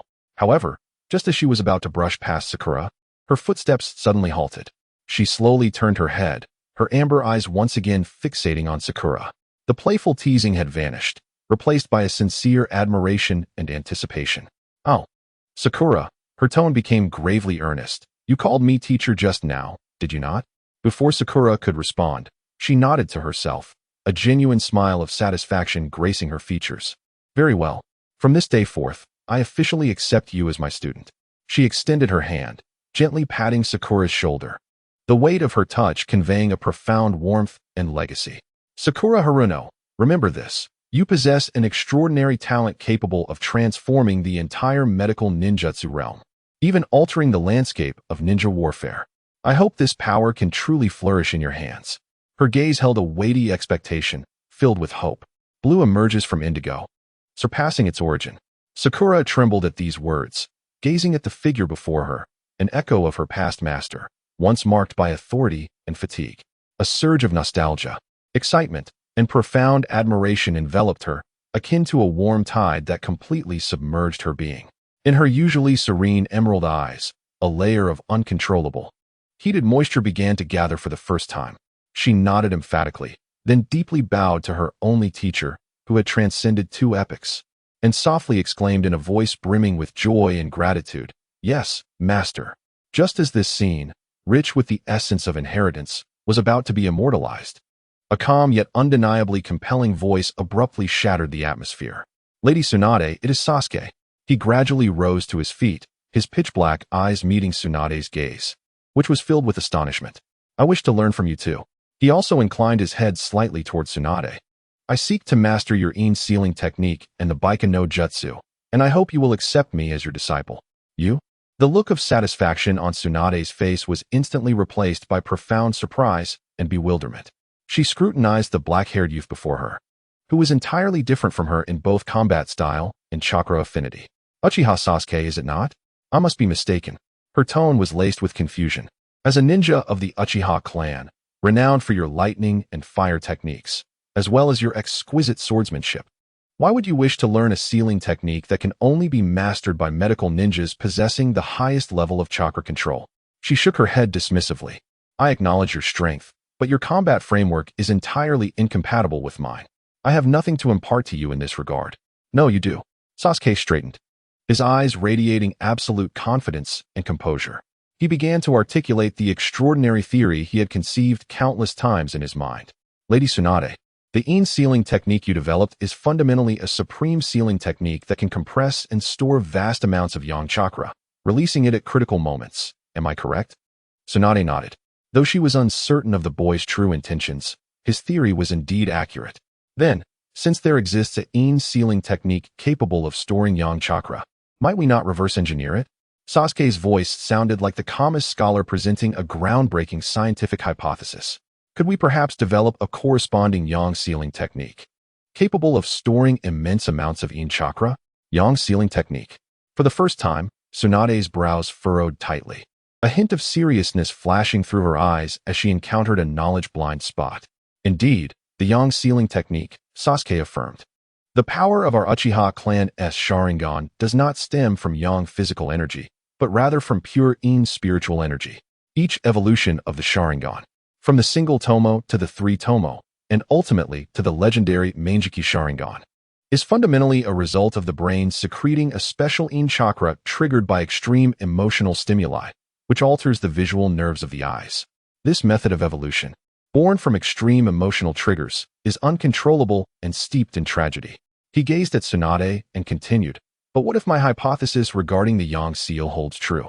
If I could inscribe a seal upon my forehead capable of storing vast amounts of chakra, akin to what you possess, could I not, at critical moments, proactively release this seal? Would this not unleash a torrent of immense chakra, akin to a flood breaching a dam, forcefully stimulating and even transforming my optical nerves? Thus, could I achieve the ultimate evolution of the Sharingan, which would ordinarily require the utmost suffering and despair, in a purely technical and controlled manner?" The entire tea room fell into an oppressive silence once again. Tsunade was utterly taken aback by Sasuke's imaginative, and one might even say, audaciously radical theory. She pinched her smooth chin, lost in profound contemplation. Her mind, as one of the foremost medical and biological scholars in the ninja world, began to operate at an unprecedented, terrifying speed. The feasibility of the theory, the intricacies of chakra attributes, the reverse erosion of mental energy on the physical body, and countless complex variables flashed and collided within her mind. Finally, she slowly lifted her head, her amber eyes reflecting a blend of shock, admiration, and a hint of excitement. "You little rascal," she said, gazing at Sasuke, "you are truly a madman." She paused, a bright smile of appreciation spreading across her face. "However, I like it. Though your idea is fraught with risks, even bordering on the suicidal, it is indeed theoretically feasible." "Very well, Uchiha Sasuke, I accept this challenge." She looked at Sasuke with genuine admiration in her eyes. "I will impart all my knowledge regarding the seal and the Baiken no Jutsu without reservation, and I shall commence reverse research on the yang seal based upon your audacious theory." Yet, she shifted her tone, the pride of the legendary Sannin resurfacing. "As for the matter of apprenticeship, we shall discuss that later. Until I witness with my own eyes your ability to wield this power, which could potentially consume you, I shall not easily acknowledge you as my disciple. For now, you shall accompany me as my assistant." "Understood," Sasuke calmly nodded, the outcome aligning perfectly with his expectations. "All right. Business is settled." Tsunade resumed her carefree and boisterous demeanor. She slung the bulging purse over her shoulder. "Now, it is time for some delightful entertainment. Without a backward glance, she strode towards the door. Young ones, keep up. Today, this princess intends to engrave the name of Tsunade Heim upon the memory of every casino in the short book street. Sasuke and Sakura exchanged resigned glances before reluctantly following her. After all, while their mission was ostensibly complete, this future fifth Hokage clearly had no intention of returning home just yet, and they could only indulge her whims for the time being. Meanwhile, in the distant Hidden Leaf village, two figures clad in ordinary travel attire and adorned with conical hats meandered leisurely along the bustling commercial street, which was perpetually imbued with an atmosphere of peace and tranquility. One of them was tall, bearing on his back a colossal object swathed in layers of bandages, while the other, slightly more slender, kept his head bowed. Yet, even from beneath the shadow of his hat, the chilling gaze that occasionally flickered from his eyes was sufficient to send shivers down the spine of any ordinary person who dared to meet his gaze. These were none other than Uchiha Itachi and Kisame Hoshigaki, having infiltrated the village. What a tedious place this is, Mr. Itachi, Kisame voiced with a yawn, his tone laced with impatience. We've been loitering here for nearly 3 days, and we haven't even caught a glimpse of that so-called Jinchuriki of the Nine Tails. Surely, the intelligence cannot be flawed. Itachi remained silent, continuing his steady pace, his expression as impassive as ever as his eyes scanned the familiar streets filled with laughter and cheer. Unbeknownst to them, they had wandered to a quaint dumpling shop, its rustic decor inviting a sense of nostalgia. The rich aroma of sweet soy sauce wafting from within caused Itachi's previously unyielding stride to falter ever so slightly. He lifted his gaze to the weathered sign that bore a sense of familiarity, and for the first time, a complex swirl of nostalgia and longing flickered in his usually detached eyes. Memories of a small, weeping figure that had once followed him closely, and of his favorite 3-colored dumplings, flooded his mind. Kisame, he finally spoke, let us take a seat inside. Kisame glanced at his typically machine-like partner in surprise. Oh, how rare.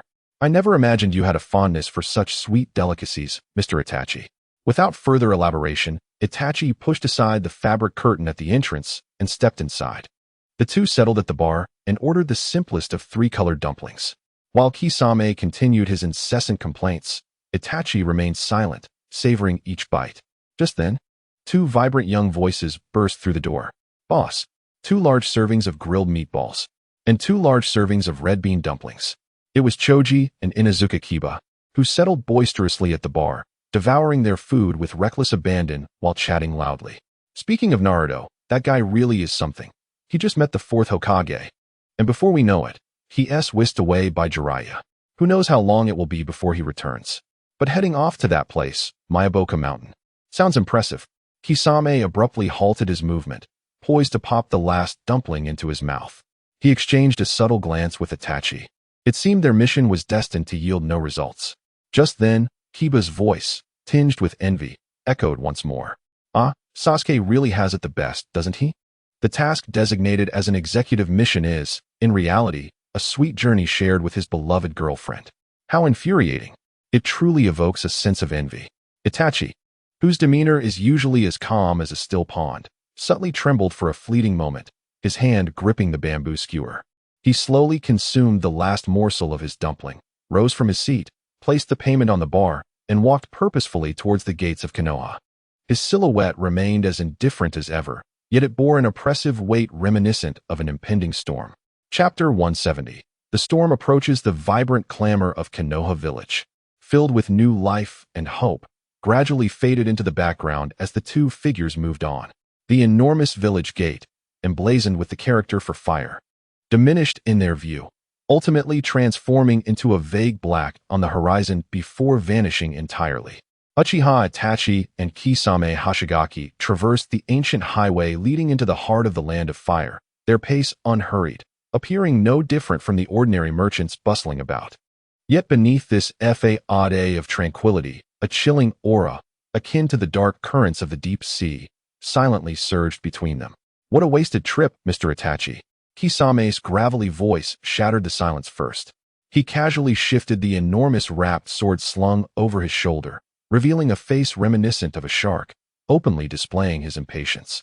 I had hoped this would allow me to stretch my limbs, but it seems that the so-called Jinchuriki of the Nine Tails has scampered off to some place called Mayaboka Mountain, a name I had never even heard of. What a troublesome little brat. Itachi remained silent, continuing to walk, his eyes concealed beneath the shadow of his hat, indifferently gazing down the seemingly endless winding dirt path ahead. Kisame had long since grown accustomed to his partner's reticence. He continued to speak to himself. Well, with this turn of events, our mission is a complete failure, isn't it? Should we find a place to rest before returning to report to the leader? No, came the cold, emotionless syllable that escaped Itachi's lips, his stride unbroken. We are heading to Shunsho Street. Shunsho Street? Kisame's small, bean-like eyes widened in surprise and mockery. Oh, now that's south an interesting place. I hear it's the largest den of iniquity in the entire land of fire. Whether it be fine wines, exquisite cuisine, or lovely women, they have it all. What's this, Mr. Itachi? Have you suddenly developed an interest in such mundane pleasures? I have cast a jinjutsu on those two Konoha chunin based on the intel we just received, Itachi calmly stated, disregarding Kisame's teasing tone. My brother, Sasuke Uchiha, should be there now. Oh, a more amused smile crept across Kisame's face, his expression, typically filled with cruelty and brutality, now revealing a flicker of curiosity akin to gossip. I see. Abandoning the Nine Tails to meet with your brother, is it? This is not at all like you, Mr. Itachi, the one who always prioritizes tasks above all else. Itachi fell into a prolonged silence, slowly raising his head. His gaze, shrouded in the shadow of his straw hat, was fixed upon the crimson sun that was about to dip below the horizon. The hue was reminiscent of the scalding blood that had once soaked the entire clan's land, and it echoed the image that had first emerged in his eyes that night, a kaleidoscope filled with curses and ominous foreboding. I merely need to ascertain something, he eventually responded in a voice nearly as ethereal as a dream. He sought to confirm the path he was currently treading, to discover what sort of flower had blossomed from the seed of hatred that I had sown with my own hands. The words of that Konoha genin reverberated in his mind, a sweet journey for two. This phrase pierced his heart like the sharpest of poisoned needles, a heart already enshrouded in darkness. The path he had charted for Sasuke was one fraught with solitude and enmity, a road that must culminate in his own demise. Alongside Sasuke's acquisition of the eternal kaleidoscope Sharingan, obtained through the fratricide he would commit. This was the only method of atonement he had chosen for himself and his brother. He would not permit any deviation. He would not allow Sasuke to indulge in the trivial bonds of camaraderie or love. Forsaking his resolve for vengeance and neglecting his thirst for power, should Sasuke truly halt his progress for the sake of a woman, he would not hesitate to sever that feudal connection with his own hands. He would ruthlessly take the life of the girl named Sakura Haruno before Sasuke's eyes, allowing her warm blood to nourish the seed of hatred that should have thrived, and her death to become the ultimate sustenance for the evolution of Sasuke's Sharingan. 2 days later, the infamous city of Short Book Street, renowned for its desires and ceaseless revelry, finally came into view for the two of them. Even Kisame, who had long been accustomed to grand spectacles, could not help but utter a genuine gasp of astonishment upon witnessing the town. This was no ordinary settlement nestled in the heart of the land of fire. It resembled a vast kingdom, independent from the world, steeped in decadence and revelry. Towering and opulent buildings lined the streets, where smooth bluestone paved the immaculate roads. Colorful lanterns, imbued with exotic charm, adorned both sides of the thoroughfare, illuminating the day as if it were night. The air was thick with a complex melange of cheap liquor, inexpensive perfumes, exquisite incense, and various culinary aromas. The streets were alive with a throng of bustling humanity. Ah, splendid, truly splendid, Kisame chuckled, surveying the raw and human spectacle before him with a satisfied grin. I much prefer this place to those insipid villages cloaked in false peace and order. He even flashed a grin, fierce enough to frighten children, at a sultry woman on the roadside casting flirtatious glances at passers-by. From the very beginning, Itachi remained an ethereal specter, utterly detached from the world around him, which brimmed with desire and vice. His eyes, concealed beneath the shadow of his hat, betrayed no flicker of emotion. He appeared merely as a silent observer, a relentless machine executing a mission. The duo casually entered a seemingly tranquil izakaya, in search of information. The proprietor, Kisame, emphatically placed the enormous sword, Samahata, upon the bar, producing a dull thud that reverberated ominously. The oppressive aura he exuded instantly sent a shiver through the previously indifferent bartender. Bring us 2 of your strongest drinks, Kisame commanded, producing a substantial banknote from his pocket and slapping it onto the table. and do share any intriguing news from the town. Upon seeing the note, which could purchase his entire establishment, the bartender's initially fearful eyes were quickly replaced by unbridled greed. He swiftly poured 2 glasses of liquor and, like a bamboo tube spilling beans, divulged every morsel of gossip and secrets he knew about Shorut Street without reservation. From the news of a casino owner acquiring a beautiful concubine to a gang member losing a finger for cheating, every detail was laid bare. Yet, these trivial tales of base interests were clearly not what Itachi sought. He slowly raised his head, his crimson Sharingan flickering ominously in the dim light of the bar. "What we wish to know," he spoke softly and coldly, his voice reminiscent of a whisper from the depths of the abyss, "is information concerning 2 young, yet formidable ninjas." The bartender, who had been animatedly recounting his tales, froze as his gaze met the foreboding crimson eyes. The greed in his eyes was swiftly supplanted by an overwhelming, primal fear that seemed to emanate from the very depths of his soul. He became like a marionette stripped of its spirit, delivering all he knew in a monotone devoid of emotion. Yes, there are indeed 2 such individuals. Just 3 days ago, the largest casino in town welcomed 2 powerful young ninjas, one with black hair and the other a girl with pink hair. The pink-haired girl was particularly fearsome. With merely a single copper coin, she blasted a massive hole in the casino wall. Subsequently, the casino owner, Lord Kinmaru, personally invited them to the VIP room on the 3rd floor. They appeared to be envoys from the Hidden Leaf Village seeking Lady Tsunade. For the past few days, they have remained in the VIP room without making an appearance. Having acquired the desired intelligence, Itachi showed no inclination to linger. He rose, leaving behind the untouched glass of liquor and the banknote that would ensure the bartender's financial security for a lifetime, and strode directly towards the exit. Gaisha drained his glass of spirits in one swift motion, releasing a sigh imbued with satisfaction. His companion, the formidable shark-skinned figure, followed suit, leaving behind the despondent bartender, who remained rooted in place like a puppet bereft of life. The 2 traversed the increasingly raucous streets of Short Book Street in silence, seemingly untouched by the surrounding atmosphere thick with desire and sin. They resembled 2 silent wolves, stealthily mingling with a flock of sheep, drawing ever closer to the vast, illuminated casino that loomed ahead. Gaisha cast a glance at his taciturn partner, whose shark-like visage betrayed a flicker of bloodthirsty excitement. "Mr. Itachi, it appears this time will not be devoid of interest. Leave the girl named Sakura and the legendary Tsunade to me. My shark skin has long been deprived of such exquisite delicacies. You may indulge in heartfelt reminiscing with your brother." Itachi offered no reply. He merely lifted his head slowly, his crimson Sharingan eyes coldly surveying the immense structure that stood before them. Memories from many years past involuntarily surfaced in his mind, of a small figure who had always gazed at him with adoration in her clear eyes. "Brother, you're so amazing. Will you teach me the shuriken technique again, brother?" As he gradually closed his eyes, upon reopening them, the haze of nostalgia had vanished from his scarlet gaze, replaced by an absolute chill akin to eternal ice. He knew what he must do, aware that it was time to confront the fruits of the hatred he had sown, to ascertain whether they bore the fearsome visage he had long anticipated. Chapter 171. A sweet bird in Tsunade's consent marked a significant milestone in this tumultuous and unpredictable mission. Sasuke promptly relayed the meticulously crafted message via his personal ninja hawk, informing that Tsunade had agreed to assume the role of the 5th Hokage, but due to personal reasons, she would need to wander within the Land of Fire for a while before returning to the village. He understood well that with her agreement to take on this pivotal role, the core objective had been achieved. The 3rd Hokage, known for his almost doting demeanor towards his disciples, would certainly not press on trivial matters. This slight delay provided them with an ideal opportunity to remain by Tsunade's side for study and research without any pretext. However, while aspirations may be grand, reality often proves stark. Sasuke and Sakura soon discovered that they had gravely underestimated the near-boundless energy and enthusiasm that the legendary Sannin possessed for amusement.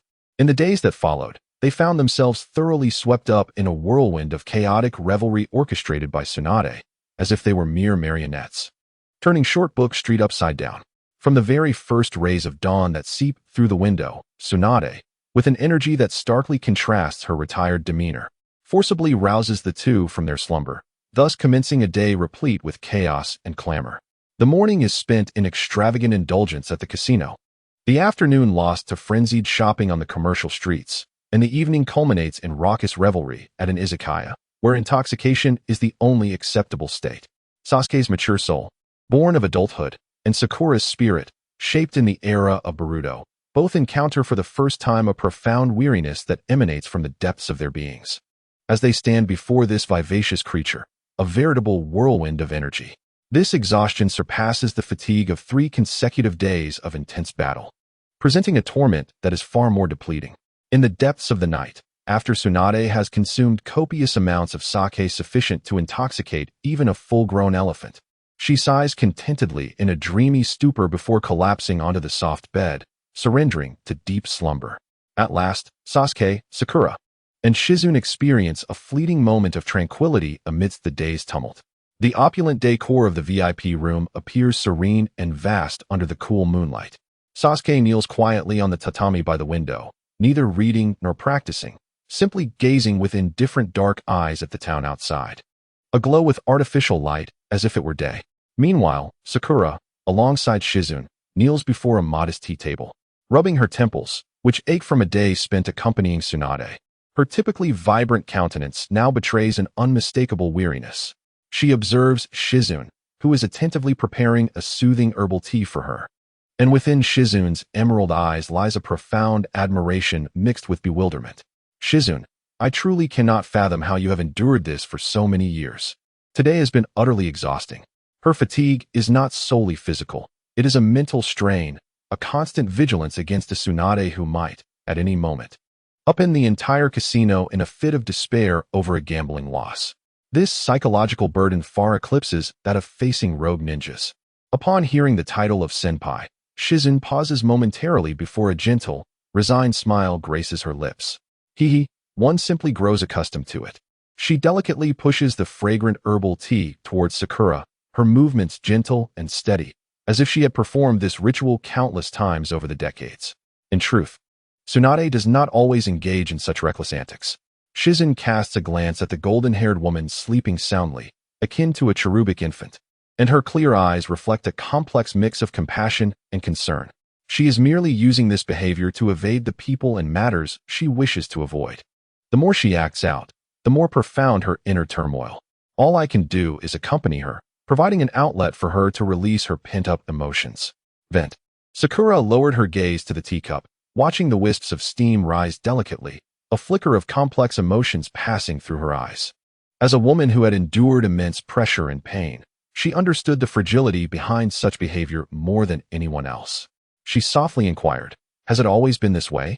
Have you accompanied her through all these years?" A warm, nostalgic smile graced Shizune's face. "Indeed, ever since I was a child, I have been by Tsunade-sama's side. She taught me medical ninjutsu and how to survive in this harsh world of ninjas. To me, she is not just a teacher but also a sister, and my only family." Her voice was gentle, yet carried a profound strength capable of penetrating the heart. Although Sasuke remained silent, he absorbed every word of their conversation. He observed the black-haired woman, whose face was perpetually adorned with a gentle, accepting smile, and felt a deep confusion arise within him. Shizune was indeed remarkable. Despite her usual low profile and tranquil demeanor, which could even be perceived as a form of weakness, she had never once resisted Tsunade's good-natured bullying and pressure, always accepting it without protest. Yet, Sasuke could distinctly sense that beneath this seemingly fragile exterior lay a core of strength as resilient as the toughest rock. It was a gentle yet powerful strength that could encompass all of Tsunade's whims and mischief. Sasuke found himself grappling with an incomprehensible question. What kind of bond could inspire such selfless devotion to the point of being utterly boundless? The following morning, the after-effects of a hangover clearly had no influence on the legendary Sannin, Tsunade. She was the first to rise, brimming with energy, and proceeded to drag her 2 unfortunate, sleep-deprived subordinates out of their slumber. "Come on, Sakura," she exclaimed enthusiastically, pulling the still drowsy pink-haired girl by the hand. "Yesterday was just a stroke of bad luck for me. Today it's your turn. I refuse to believe that together we cannot turn this little gambling den upside down." Thus, still in a state of bewilderment, Sakura was forcibly dragged downstairs to the bustling gambling table. What followed was a spectacle of a disastrous yet heartfelt slaughter between master and apprentice. It soon became evident that there might indeed be some mysterious inheritance when it came to gambling talent. Sakura, a prodigy in medical ninjutsu with unparalleled gifts, found her luck at the gambling table to be just as dismal as her masteress, if not worse. In a mere half hour, Tsunade's dwindling fortune was completely wiped out. Tsunade stared blankly at the empty gambling table before glancing at the pink-haired girl beside her, who wore an innocent smile that seemed to mock her predicament. She could no longer restrain herself and began to murmur her complaints. Honestly, I thought bringing you along would bring me some luck. I never imagined your luck would be even worse than mine. I should have just come myself. The teacher, Tsunade, felt somewhat embarrassed and scratched her cheek. It seems we are out of money. Should we return to the village? Suddenly, Tsunade's brows furrowed sharply, and a dangerous glint flickered in her amber eyes. Sakura felt a jolt of anxiety, her instincts for survival kicking in. No. What I meant was, we certainly don't need to rush back. We've had our fair share of fun at the short book street. How about we explore other places in the Land of Fire before finally returning to Konoha? What do you think? Tsunade's brows gradually relaxed, and she nodded in satisfaction. That proposal is quite good. This decision allowed Shizune, who had been on edge the whole time, and Sasuke, who had remained a detached observer, to both exhale in relief. Once they left the bustling, vice-filled casino, the four strolled along the lively streets of the short book street. Shizune, Tsunade suddenly spoke. How much money do we have left? Shizune promptly retrieved her small, deflated wallet from her pocket and meticulously counted every copper coin inside. With a worried tone, she replied, Lady Tsunade, the remaining money should be sufficient for our daily expenses in the near future. Implicitly, this meant there was absolutely not enough for any further entertainment activities. At that moment, Sakura, as if suddenly recalling something, spoke up. Shizune-sensei, I still have some mission funds that the third Hokage gave me. Before she could finish, Tsunade's eyes lit up with a fervent sparkle, glimmering with greed and desire akin to a hungry wolf spotting its prey.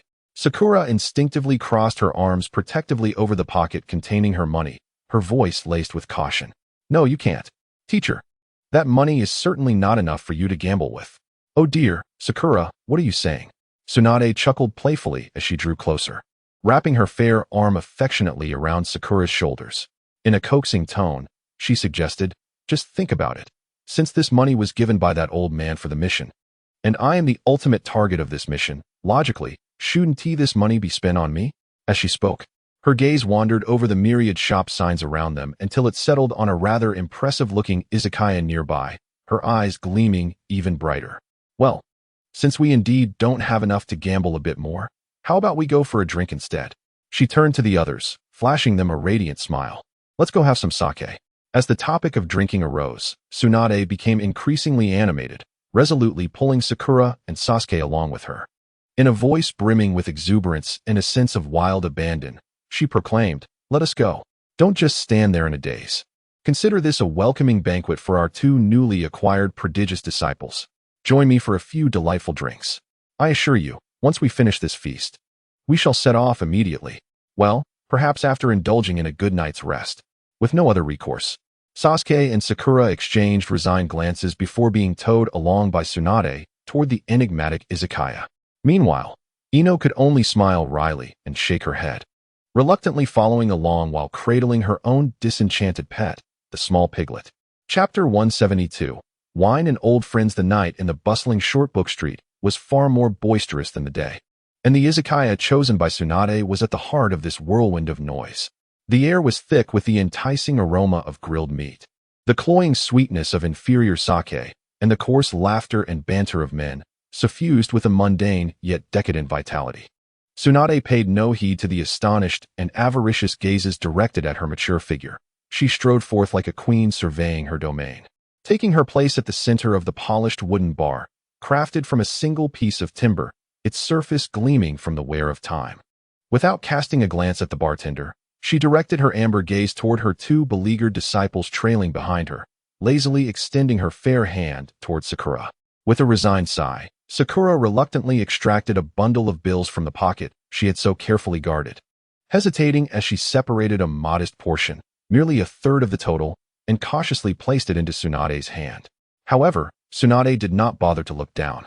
She merely pinched the thickness of the bills between her fingers, her attractive brows furrowing in displeasure. She beckoned Sakura again, her intent unmistakable. Sakura's heart ached. But under Tsunade's oppressive gaze, she ultimately surrendered the remaining contents of her pocket. Only then did Tsunade withdraw her hand, seemingly satisfied. Without counting, she dramatically slapped the thick stack of bills onto the bar, the dull thud instantly capturing the attention of all patrons nearby.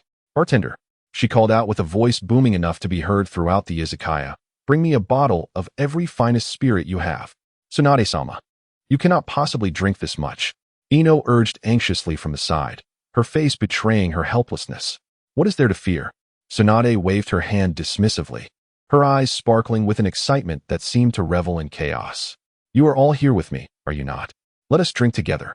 This may not be appropriate." Sakura glanced at the bar adorned with an array of exquisite liquor bottles, each clearly of considerable value, and awkwardly waved her hand, attempting a final protest. "Neither Sasuke nor I have yet reached the age of 20.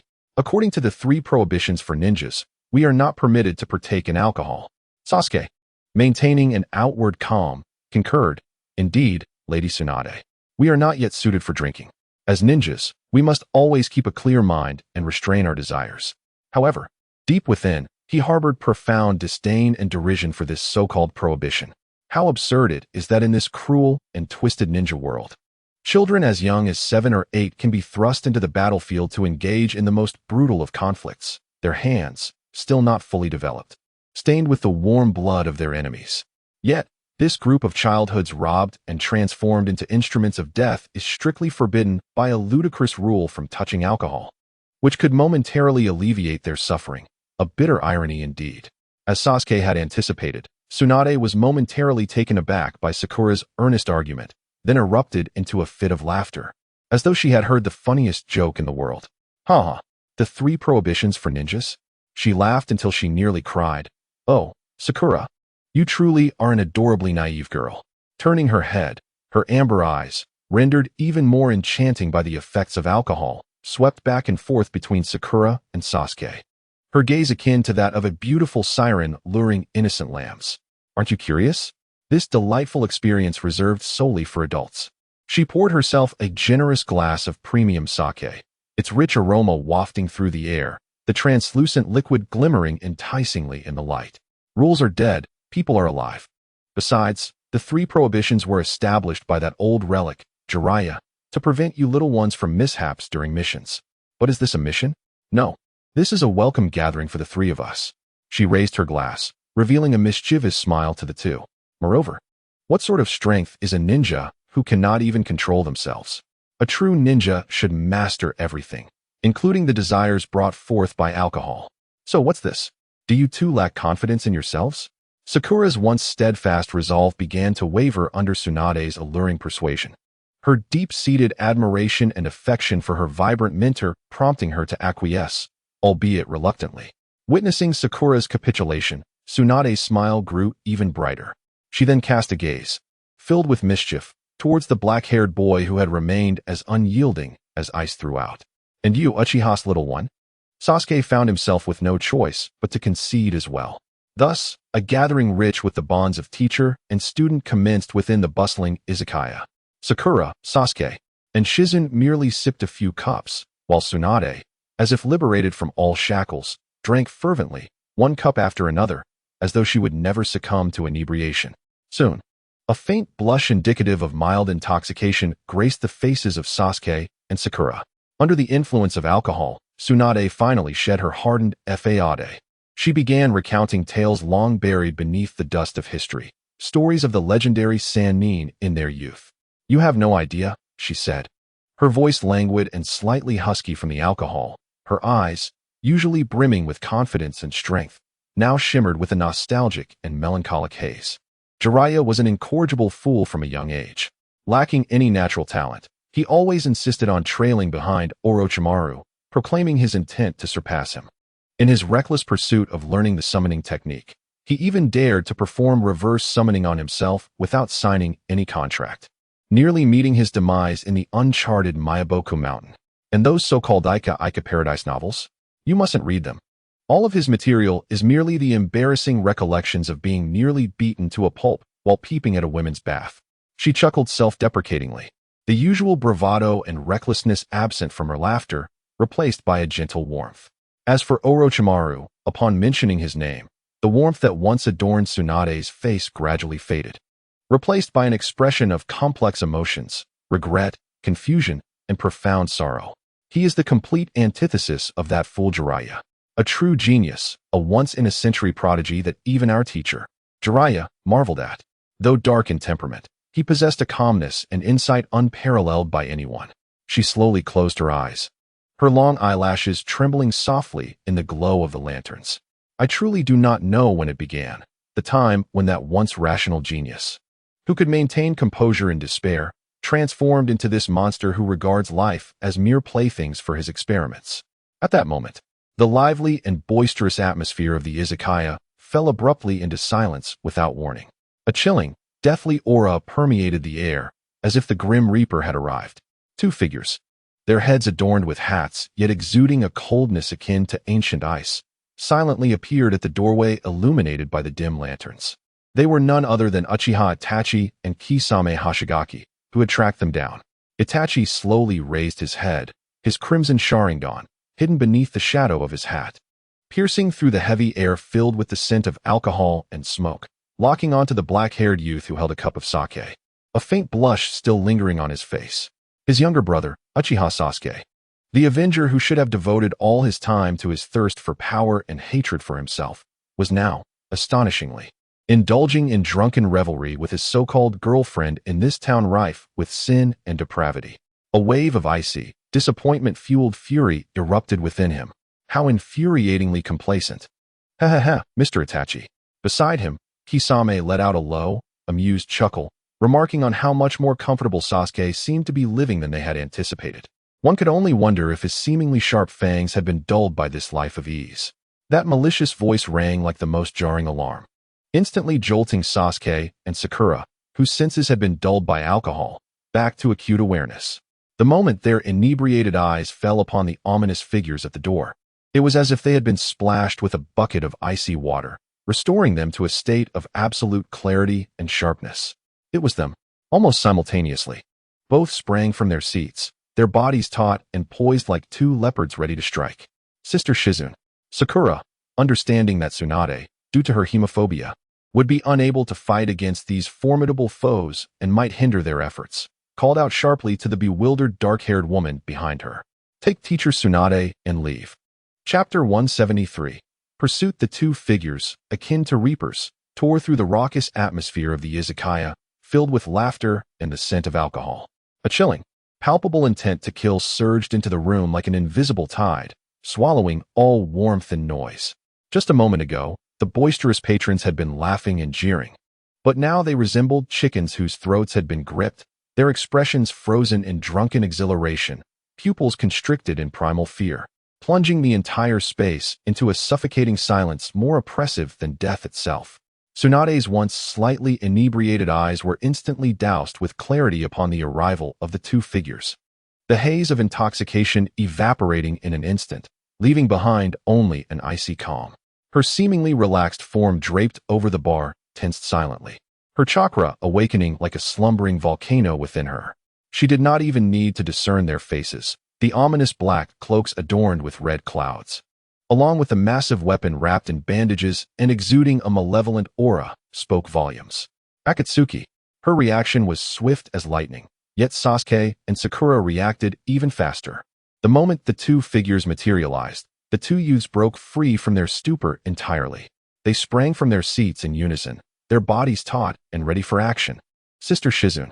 Sakura, without turning her head, sternly commanded the bewildered black-haired woman behind her, "Protect Tsunade-sensei. Leave now." However, Tsunade remained motionless, her gaze scanning the battlefield with the precision of a finely tuned instrument. The adversaries were two members of the Akatsuki with unknown strengths. One was the rogue ninja from the Mist Village, Hoshigaki Kisame, mentioned in the intelligence reports, while the other, though his presence was subdued, emanated the chilling chakra unique to the Uchiha clan, instantly revealing his connection to Sasuke. It was Uchiha Itachi. On their side stood herself, Sasuke, Sakura, and the nearly defenseless Shizune. Although they had the numerical advantage of 2 against 3, the densely populated izakaya surrounding them was filled with unarmed civilians. and any eruption of conflict here would yield catastrophic consequences. They had to leave. Tsunade's resolve crystallized in an instant. She stepped forward, positioning herself protectively in front of Sasuke and Sakura, her powerful physique resembling an insurmountable mountain at that moment. Without any unnecessary build-up, she unleashed her right fist, imbued with immense chakra, towards the ominous figures before her. Although she struck only the air, this seemingly empty blow unleashed a terrifying force capable of distorting the very fabric of space. A visible wave of white energy erupted from her fist, compressing the surrounding air with relentless ferocity, ultimately transforming into a devastating shockwave akin to a hurricane, sweeping towards Itachi and Kisame. The bar counter, tables, chairs, and bottles, everything, crumbled into debris upon encountering that shockwave, as if trampled by a colossal beast, and then was propelled like dense projectiles towards the doorway. Faced with this terrifying assault, the eyes of Itachi and Kisame, concealed beneath their hats, narrowed slightly. They did not dare underestimate the threat. Without hesitation, their figures darted to either side of the doorway like lightning. At that moment, the already precarious door of the izakaya, along with half of its surrounding wall, was utterly reduced to ruins under the relentless onslaught of the shockwave. Go! Tsunade bellowed with authority. The taut nerves of Sasuke and Sakura, already stretched to their limits, responded as if they were arrows released from a bow at the sound of her command. They exchanged no words. Their profound and instinctual synergy allowed their movements to synchronize as if they were one being. Together, they dashed towards the massive gap Tsunade had just created, leaping like birds liberated from the bonds of gravity, landing steadily atop the roof of the adjacent building. Without a moment's pause, they sprinted towards the expansive forest beyond Shorut Street. Sasuke understood clearly that Uchiha Itachi was undoubtedly after him this time. Thus, he willingly undertook the task of luring, his figure darting ahead like the most radiant target in the dark night, drawing the icy gaze of lethal intent firmly upon himself. A heart-pounding chase and counterattack unfolded dramatically above Shortbook Street. Sasuke and Sakura resembled two black butterflies dancing atop the rooftops, their silhouettes moving so swiftly that they barely left behind a blur. They skillfully exploited the intricate and three-dimensional terrain of Shortbook Street, the towering clock tower, tangled power lines, and narrow alleys that resembled bottomless abysses, all serving as natural barriers to delay time and manipulate space. Fire release, Phoenix Fire technique.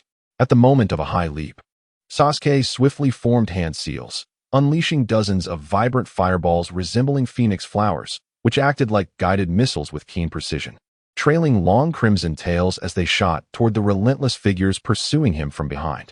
Yet, faced with this area of effect attack capable of overwhelming even the most seasoned jonin, Itachi did not falter for a moment. Fire release, great fireball technique. He merely executed a few simple seals with equal swiftness, and a colossal fireball, several times larger than Sasuke's, emanated from his mouth with a thunderous roar, radiating a destructive aura. This massive fireball, in a display of sheer force, devoured the multitude of smaller phoenix fireballs and surged relentlessly towards Sasuke. The searing wave of fire crackled as it scorched the tiles along its path, causing even the air to visibly distort. Sasuke. Sakura's voice rang out calmly, devoid of any panic. Understood. Sasuke replied succinctly. In an instant, as they pivoted on the rooftop, their figures intertwined, they executed a seamless tactical exchange. Water release, water chaos wave. At that moment, Sakura's figure materialized silently beside Sasuke, unleashing a torrent of ferocious water from her mouth that collided violently with the massive fireball. Hiss! Fire and water clashed fiercely in midair, instantly generating a vast expanse of scalding white steam that obscured all vision. This scalding vapor enveloped several streets in an instant, and below, the streets erupted with terrified and chaotic screams, as countless civilians fled like startled sheep, plunging the entire Shortbook Street into disarray. Naive theatrics. A cold voice, devoid of any emotional fluctuation, pierced through the dense steam like a specter, reaching Sasuke's ears with chilling precision. It was Itachi's voice. Do you solely rely on a woman to evade our confrontation? My foolish brother, it seems these years of complacent living have caused you to forget the weight of hatred. Sasuke's pupils constricted sharply, yet he did not allow rage to cloud his judgment. Instead, he hissed to Sakura at his side. Ignore him. Keep moving. How intriguing. How delightful! Kisame gazed upon the vibrant scene before him, unleashing an exhilarated, bloodthirsty laugh. Since you enjoy playing with water so much, allow me to join in your merriment. He swiftly formed hand seals, and the already humid air, thick with Sakura's ninjutsu, responded as if summoned by an invisible force, gathering frantically before him. It coalesced into a colossal water shark, far larger than a fully grown bull, radiating a menacing and brutal aura. The water shark emitted a silent, yet terrifying roar, breaking through the veil of steam, and opened its massive jaws composed of high-pressure water, lunging ferociously at the two. The overwhelming force, potent enough to sink a battleship, momentarily halted Sasuke and Sakura in their tracks. Sakura, to the left. All right. Once more, the duo exhibited remarkable synergy. Sasuke instantaneously summoned the lightning of Chidori, not for an assault, but to channel the violent electric energy into the tiles beneath their feet. Crackling violently, the entire rooftop was engulfed in a deadly electric field. Simultaneously, Sakura formed seals, and a sturdy earthen wall erupted from the ground, perfectly positioned to intercept the water shark's trajectory. Boom! The massive water shark crashed violently into the earthen wall, instantly shattering the hastily erected defense and transforming into a shower of water, meeting the earth wall in mutual destruction. Still not enough, Itachi's nightmarish voice echoed again, tinged with mockery. Your hatred is far too feeble. Your strength is equally lacking. This woman beside you is a shackle to your growth. With her by your side, you shall never attain true power. Shut up, Sasuke shouted, not turning back, as he and Sakura accelerated towards the forest outside the city, a symbol of freedom. They understood that battling in this town, filled with innocent civilians, would only hinder their efforts. The two fought while retreating, gradually leading the ominous figures, akin to a malignant curse, towards the expansive wilderness beyond the narrow streets. When Sasuke and Sakura finally halted in a moonlit clearing within the forest, their breaths had become slightly labored. Meanwhile, Itachi and Kisame maintained their leisurely demeanor, exuding an air of calm, as if the intense pursuit that would have terrified any seasoned shinobi had merely been an inconsequential after-dinner stroll. The disparity in power was glaringly evident. At that moment, a voice, imbued with charm, yet laced with a hint of icy wrath, resonated from the other side of the forest. Hey, you two Akatsuki rats, do you not think too little of me, flaunting your power in front of my Konoha juniors? Tsunade's figure appeared on the opposite side of the clearing, as if she had teleported. Having already settled into silence, her countenance bore no trace of inebriation. Instead, her amber eyes blazed with a fierce combat spirit capable of igniting the very night. She formed a triangular formation with Sasuke and Sakura, completely encircling Itachi and Kisame in the center. In the face of this sudden encirclement, Itachi remained as composed as ever, while Kisame wore an expression of amused intrigue. Oh, it seems we have been surrounded, Mr. Itachi, he jested, even finding the leisure to joke with Itachi by his side. This poses quite a dilemma, he mused, gradually lifting his head, revealing a face reminiscent of a shark, brimming with unabashed bloodlust and excitement. Yet, isn't this precisely what makes it more interesting? He turned to Itachi, flashing a menacing grin. Let us proceed as planned, Mr. Itachi. I shall handle the legendary Sannin Tsunade and this equally formidable pink-haired girl. My Samahata has long been deprived of such high-caliber delicacies. You can comfortably reconnect with your brother. Itachi's gaze slowly traversed Tsunade and Sakura before he nodded. Their strength is not to be underestimated. Kisame chuckled softly, his laughter imbued with absolute confidence and cruelty. In the next moment, he ceased all idle chatter. His towering figure surged forward like a cannonball, charging ferociously towards Sakura and Tsunade. Simultaneously, the bandages that had long enveloped his Samahata seemed to resonate with their master's heightened battle fervor, emitting an exhilarating, eerie screech. The bindings around it shattered instantaneously, revealing its terrifying true form, adorned with menacing barbs, as if it were a living entity. Chapter 174. Brothers. The clearing in the forest lay under the cold embrace of moonlight, akin to a meticulously arranged stage awaiting its performers.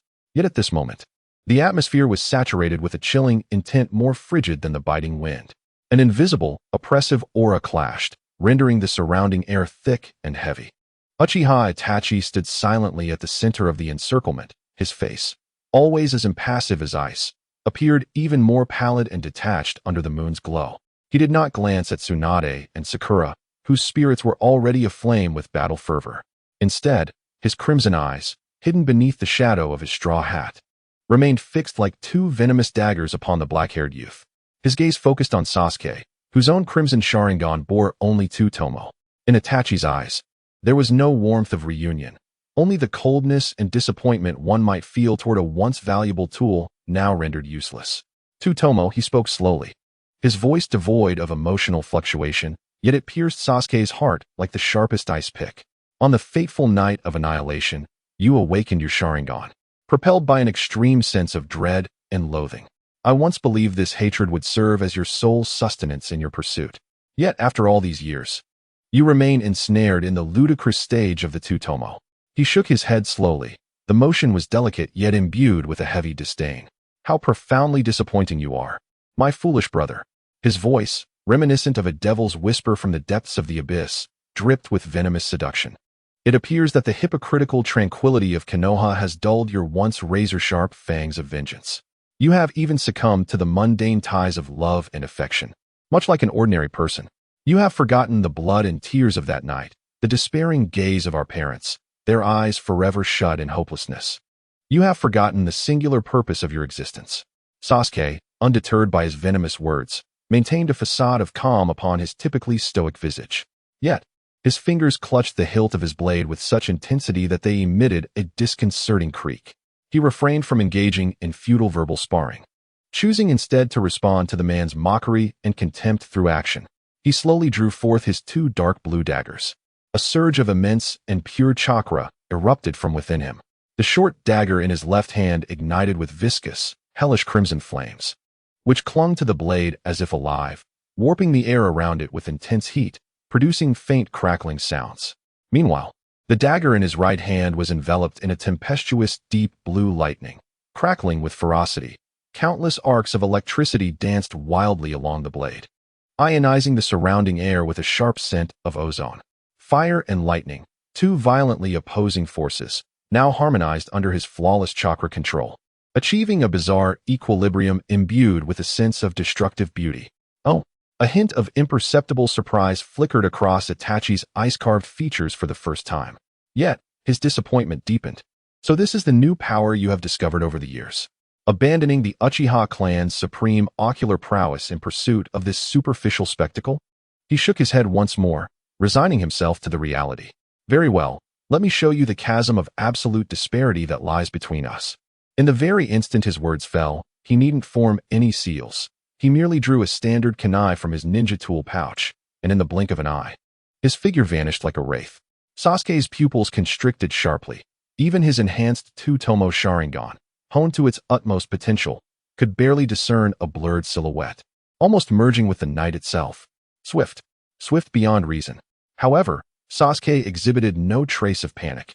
Instead, he approached with determination, resolved to utilize all the strength he had acquired during this period to measure the seemingly insurmountable distance between himself and the man who had cast a nightmarish shadow over his entire childhood. A resounding clang, sharp and penetrating, reverberated through the stillness of the forest as the short blade entwined with lightning clashed violently with the seemingly unremarkable kunai, sending forth a shower of blinding sparks. A wave of formidable force surged through the kunai, causing Itachi to feel a jolt in his grip, a bone-deep numbness coursing through his arm. Yet, before he could make any adjustments, Sasuke's ghostly assault descended upon him once more, not a display of earth-shattering swordsmanship, but rather the most fundamental techniques of the white Fanges style: thrusts, slashes, and chops. Nevertheless, these rudimentary movements, executed with an impeccable rhythm reminiscent of being inscribed in a textbook, unleashed a terrifying sense of oppression that could render any master of martial arts utterly despairing. Itachi's technique, a fusion of the Uchiha clan's precision and the lethal efficiency of the Umbu, imbued each of his strikes with a deadly threat. The tip of his kunai consistently aimed at Sasuke's throat, heart, and eyes. His Sharingan required no predictive foresight. His extensive combat experience allowed him to discern Sasuke's next move from the slightest tremor of his muscles. Too slow. Too weak. Your blade is fraught with confusion. Itachi's voice, devoid of any emotional fluctuation, echoed in Sasuke's ears like the most malevolent curse. Your hatred is still far from sufficient. Faced with Itachi's tempestuous onslaught and piercing words, Sasuke unexpectedly maintained his composure. His crimson, double-tomo Sharingan absorbed every subtle movement of Itachi, engaging in the swiftest of analyses within his mind. He was not clouded by rage. Rather, he embodied the calmest of hunters, waiting for that singular opportunity. The moment arrived. After yet another successful block against Itachi's cunning thrust, Sasuke did not retreat. Instead, he stepped forward in an almost illogical manner. His left foot sank deep into the earth like that of a beast, his entire center of gravity plunging downward. This was the essence of the White Fang's footwork. He harnessed this brief burst of power to force his way into the seemingly flawless rhythm of Itachi's assault. The blade of lightning in his right hand emitted a shrill buzz, the electricity intensifying in a moment of ferocity. The paralyzing effect of the lightning erupted instantly, causing Itachi's otherwise steel-like right hand to exhibit the slightest hint of rigidity.